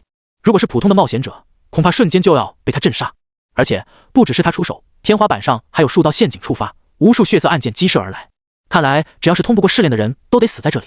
苏明只是嘴角轻勾，他心念微动，嗖，极血黑风剑、双焰死痕断剑、破魔天灵鱼剑全部飞空而起，将那些血剑全部斩碎开来。随后他抬手之间，金灿灿的圣属性附着在手指上。他催动了技能圣武器附魔，旋即他用这只金灿灿的大手一巴掌将那幽魂女孩扇得飘飞了出去。他当场傻眼，圣属性对幽魂具有克制效果，他的半张脸庞都出现一个金色的大手印，几乎燃烧了起来。你！他愤怒无比，在半空中张牙舞爪，再度冲来。苏明上前一把薅住了他的头发，将他按在地上。与此同时，3道战意之风在半空中凝聚，死死地架在了他的脖子上。血小姑娘，立刻告诉我，这遗迹里有什么秘密？苏明面色冰冷，问道。他可不懂什么叫做怜香惜玉，谁知道这血月幽魂的本体有多么丑陋呢？幽月少女、血月少女都是存在了上百年的老怪物，他自然不会手软。你怎么这么强？血月少女的幽魂一脸惊然，无论他如何挣扎，都难以挣脱苏明的手。他只是一缕残魂，实力不及巅峰时期1%，所以被苏明轻松压制。但他可并不弱，闯入这里的许多人类都死在了他的手中。即使是4转，也无法触碰到他，最终只能被困死在此地。可惜苏明并非寻常四转，快说！苏明面容一凛，拔出破魔天灵剑，其上圣光流传，死死地抵在他的额头上。幽魂是没有实体的，但进行了圣属性附魔后便可以触碰。哼，我只是一缕残魂而已，你就算杀了我又如何？他说着，一脸不在乎。苏明的剑还是不离开，即将刺下。罢了，看你长得样貌英俊，我就告诉你吧。他连忙道，也算是给自己找个台阶下。这个人类是他见过最凶狠、残暴的人类，他倒也有了几分兴趣。告诉你吧，想要进入我的坟墓，不仅仅需要我的血月大印，残魂说道，更需要我妹妹的幽月大印，将2个印章凝聚在一起，形成双月大印之后，才能解开我的墓穴大门。说到这里，他冷然一笑，眼中生出几分讥讽。而你没能破解棋局，已经错过了血月大印，永远没有机会进入了。每个人都只有一次试炼的机会，即便你有我妹妹的幽月大印，也无法进入墓穴的。他似乎胜券在握。然而下一秒，苏明就从个人空间中取出了一个让他震撼至极的东西。你说的双月大印是这玩意吗？苏明淡然一笑，说道。看到那枚2月光芒流转的印章，雪月少女的残魂瞬间震撼至极。你怎么拿到的？他下意识的就去看试炼场上方被结界保护的血月印章，还完好无损的在那里。那此人手中的双月大印又是从何处而来？难不成他能复制？苏明嘴角轻勾，心中冷笑。万物升华天赋在身，自己早就用一枚单独的幽月大印升华成完整的双月印章了，哪里还需要经过什么狗屁试炼？这个少女幽魂的眼神暴露了血月印章的位置。旋即，苏明手指轻勾，破魔天灵剑飞天而去，直取大殿顶端的那枚血月大印。破魔天灵剑的符文鳞片层层叠叠的啃食，逐渐将那结界击碎瓦解啃食。随后，血月大印落在了苏明手中。现在他有了一枚血月大印，一枚双月大印，反正也不嫌多。苏明直接催动了万物升华，升华成功。他手中的血月大印也升华成了一枚双月大印。双月大印，铂金上品，完整的双月印章可用它开启副本遗迹。现在他有了2个完整的双月大印。看着苏明的手段，这血月幽魂少女几乎已经彻底石化。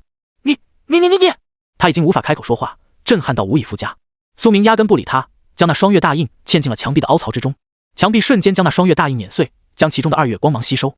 随后，面前的一尊巨大石门轰然敞开。这印章质地不俗，没想到直接就给我碾碎了。还好我还有一枚。苏明摸着下巴说道。这双月大印虽然没有任何作用，但材料很强，起码也是个铂金品质，里面更有2种月光流转，以后可以用来当做强化武器的材料。等到自己的锻造水平变高之后，兴许能用来强化一下史诗级的暗月大剑。随后，他死死掐着少女幽魂的脖颈，带着她一起走了进去。给我指路。苏明冷道。一旦我发现你有什么小心思，立刻杀灭你。血月少女闻言早已无语，更是无奈。喂，我100年前可是血月少女，这个副本的2位月亮女王之一啊，死后却要被这么粗鲁对待。思及于此，他小脸微怒，却也只能咬牙忍住，不敢吭声。没办法，命在对方手里啊。虽然他只是一缕残魂，但他已经是留存这世间的唯一一缕血月少女的残魂了。一旦他死亡，本体将再无复活可能。先前他装出来的不在乎，也只是为了炸这个人类而已。然而苏明太聪明了，苏明从他的细微表情就已经看出来，他怕死，怕死的人就可以威胁。好，他垂头丧气，轻轻掰开苏明的手指，落在地面。他幽魂飘荡，垂头丧气。跟我来吧。打开这大门也只是第一道坎而已，这里面庞大无比，九转七弯，有无数的陷阱，稍有不慎走错一步便会葬身此中。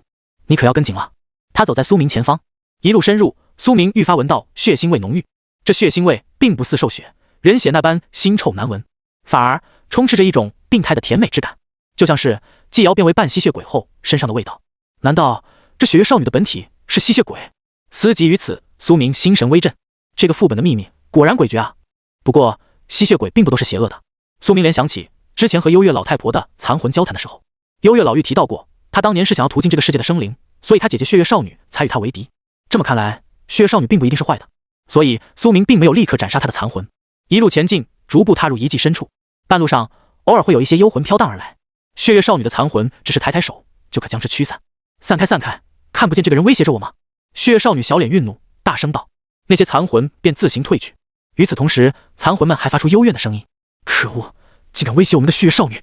该死的人类，他难道不知道他是我们世界的英雄吗？血月小姐牺牲生命，封印了大邪恶，拯救了我们，他竟敢威胁血月大人！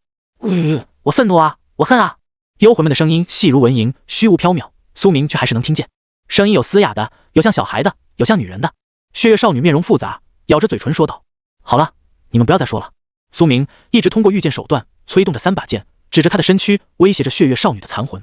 一旦发生任何不测，那些附魔了圣属性的剑刃就会瞬间洞穿他的身躯，终结他的存在。所以他压根不敢有任何想法，只能乖乖带着苏明去他的遗骸处。他甚至不敢带着苏明去有陷阱的路，因为他丝毫不怀疑这个人类能够在死前将自己也一并带走。就这样，苏明一路上没有遇到任何陷阱、埋伏、敌人，如此轻易的深入隐藏遗迹，恐怕他也是第一人吧。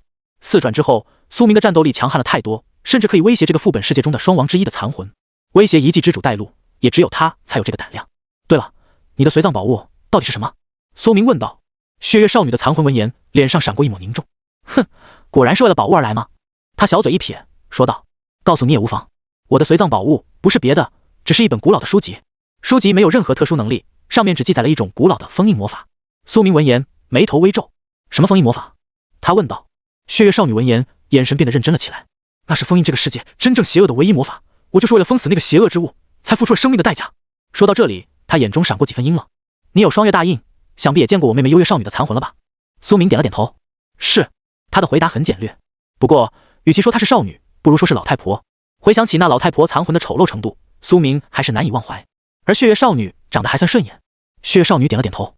妹妹她的外貌其实原本不是那样的，我和妹妹她本来是双胞胎，但后来她为了永生，选择染指了一种极为邪恶的黑魔法，那种魔法将她的灵魂改造成了那副丑陋的模样，而她本尊也堕落成了腐化邪魔。我所封印的可不怪物，正是她。血月少女的话语让苏明眉头微皱。你们不是月中降生的魔法生灵吗？怎么还会需要黑魔法延寿？血月少女闻言，眼神瞪大了望向苏明，就像看傻子一般。多半是我妹妹告诉你的吧？她缓缓摇头，叹息一声。苏明点头道：对，她的墓地有一座石碑，上面写着这个世界的历史，讲述你们2个姐妹都是月中降生的。血月少女满脸无语，说道：喂，月亮怎么可能会生孩子啊？不管我妹妹对你说了什么，你最好别全信。她虽然是个幽魂，但气态活灵活现，很像个真实的少女。随后2人来到了一处长长的壁画前，墙壁上刻画着一幅又一幅古老的画面。血月少女用这些画面向苏明讲述着，其实我们只是一个月光魔法师的女儿而已，根本不是月中降生的生灵。不过我们的母亲法力非常强大，她临死之前将魔力分为2半，给了我和妹妹。听闻此言，苏明点了点头，感觉他的说法可信度确实更高。他的洞悉之眼并没有直接测谎的能力，但却能给他细致入微的观察力，所以仅凭神态，他也能大致看出对方有没有说谎。这血月少女说谎的概率比较低，她的语气十分真诚，和她妹妹幽月老太完全不一样。这个世界的魔力与你们的世界可能有些不同，我们的魔力全部来自于月光之中。说着，血月少女指向墙壁上，那里刻画着2轮月亮，一幽一红。母亲死后，妹妹丧母之心悲切，逐渐开始幻想复活母亲，于是她涉足了幽月魔法领域。我发现后立刻阻止，她却与我决裂。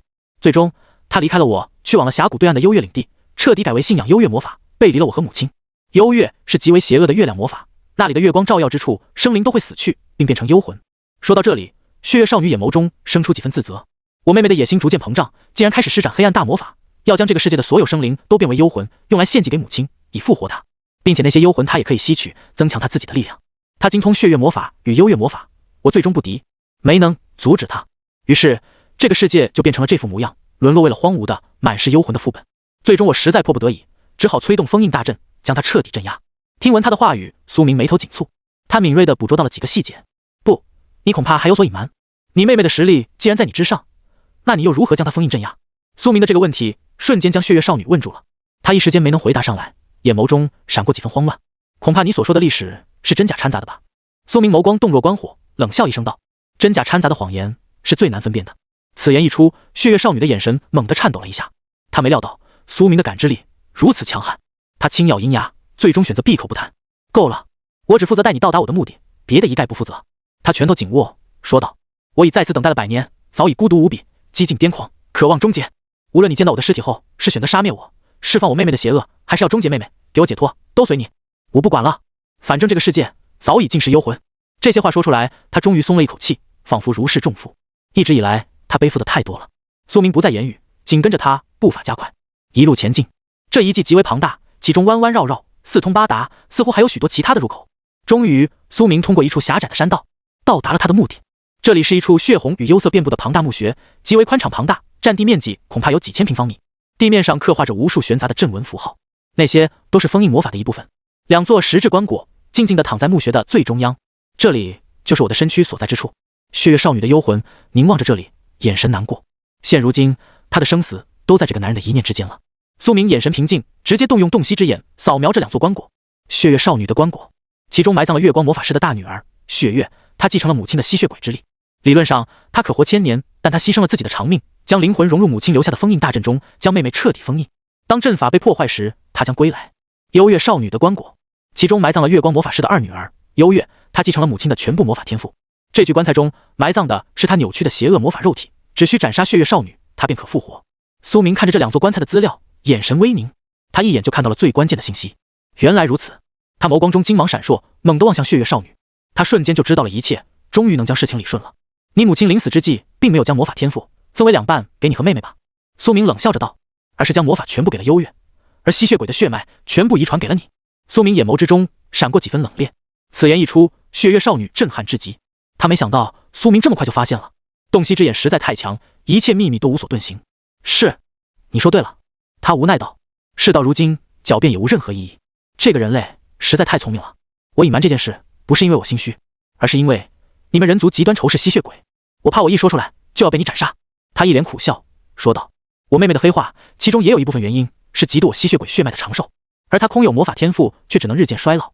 她想不通母亲为何要将吸血鬼血脉给我，而将无用的魔法给她，所以她才想复活母亲，问个清楚。最终，她选择了走上优越魔法的道路。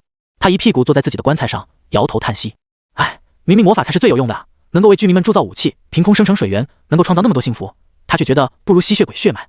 优越，或许母亲给她取这个名字的时候，就知道她将来注定会走上这条道路吧。随即，她望向苏明，既然如今你一切都知道了，那么就看你的决定了。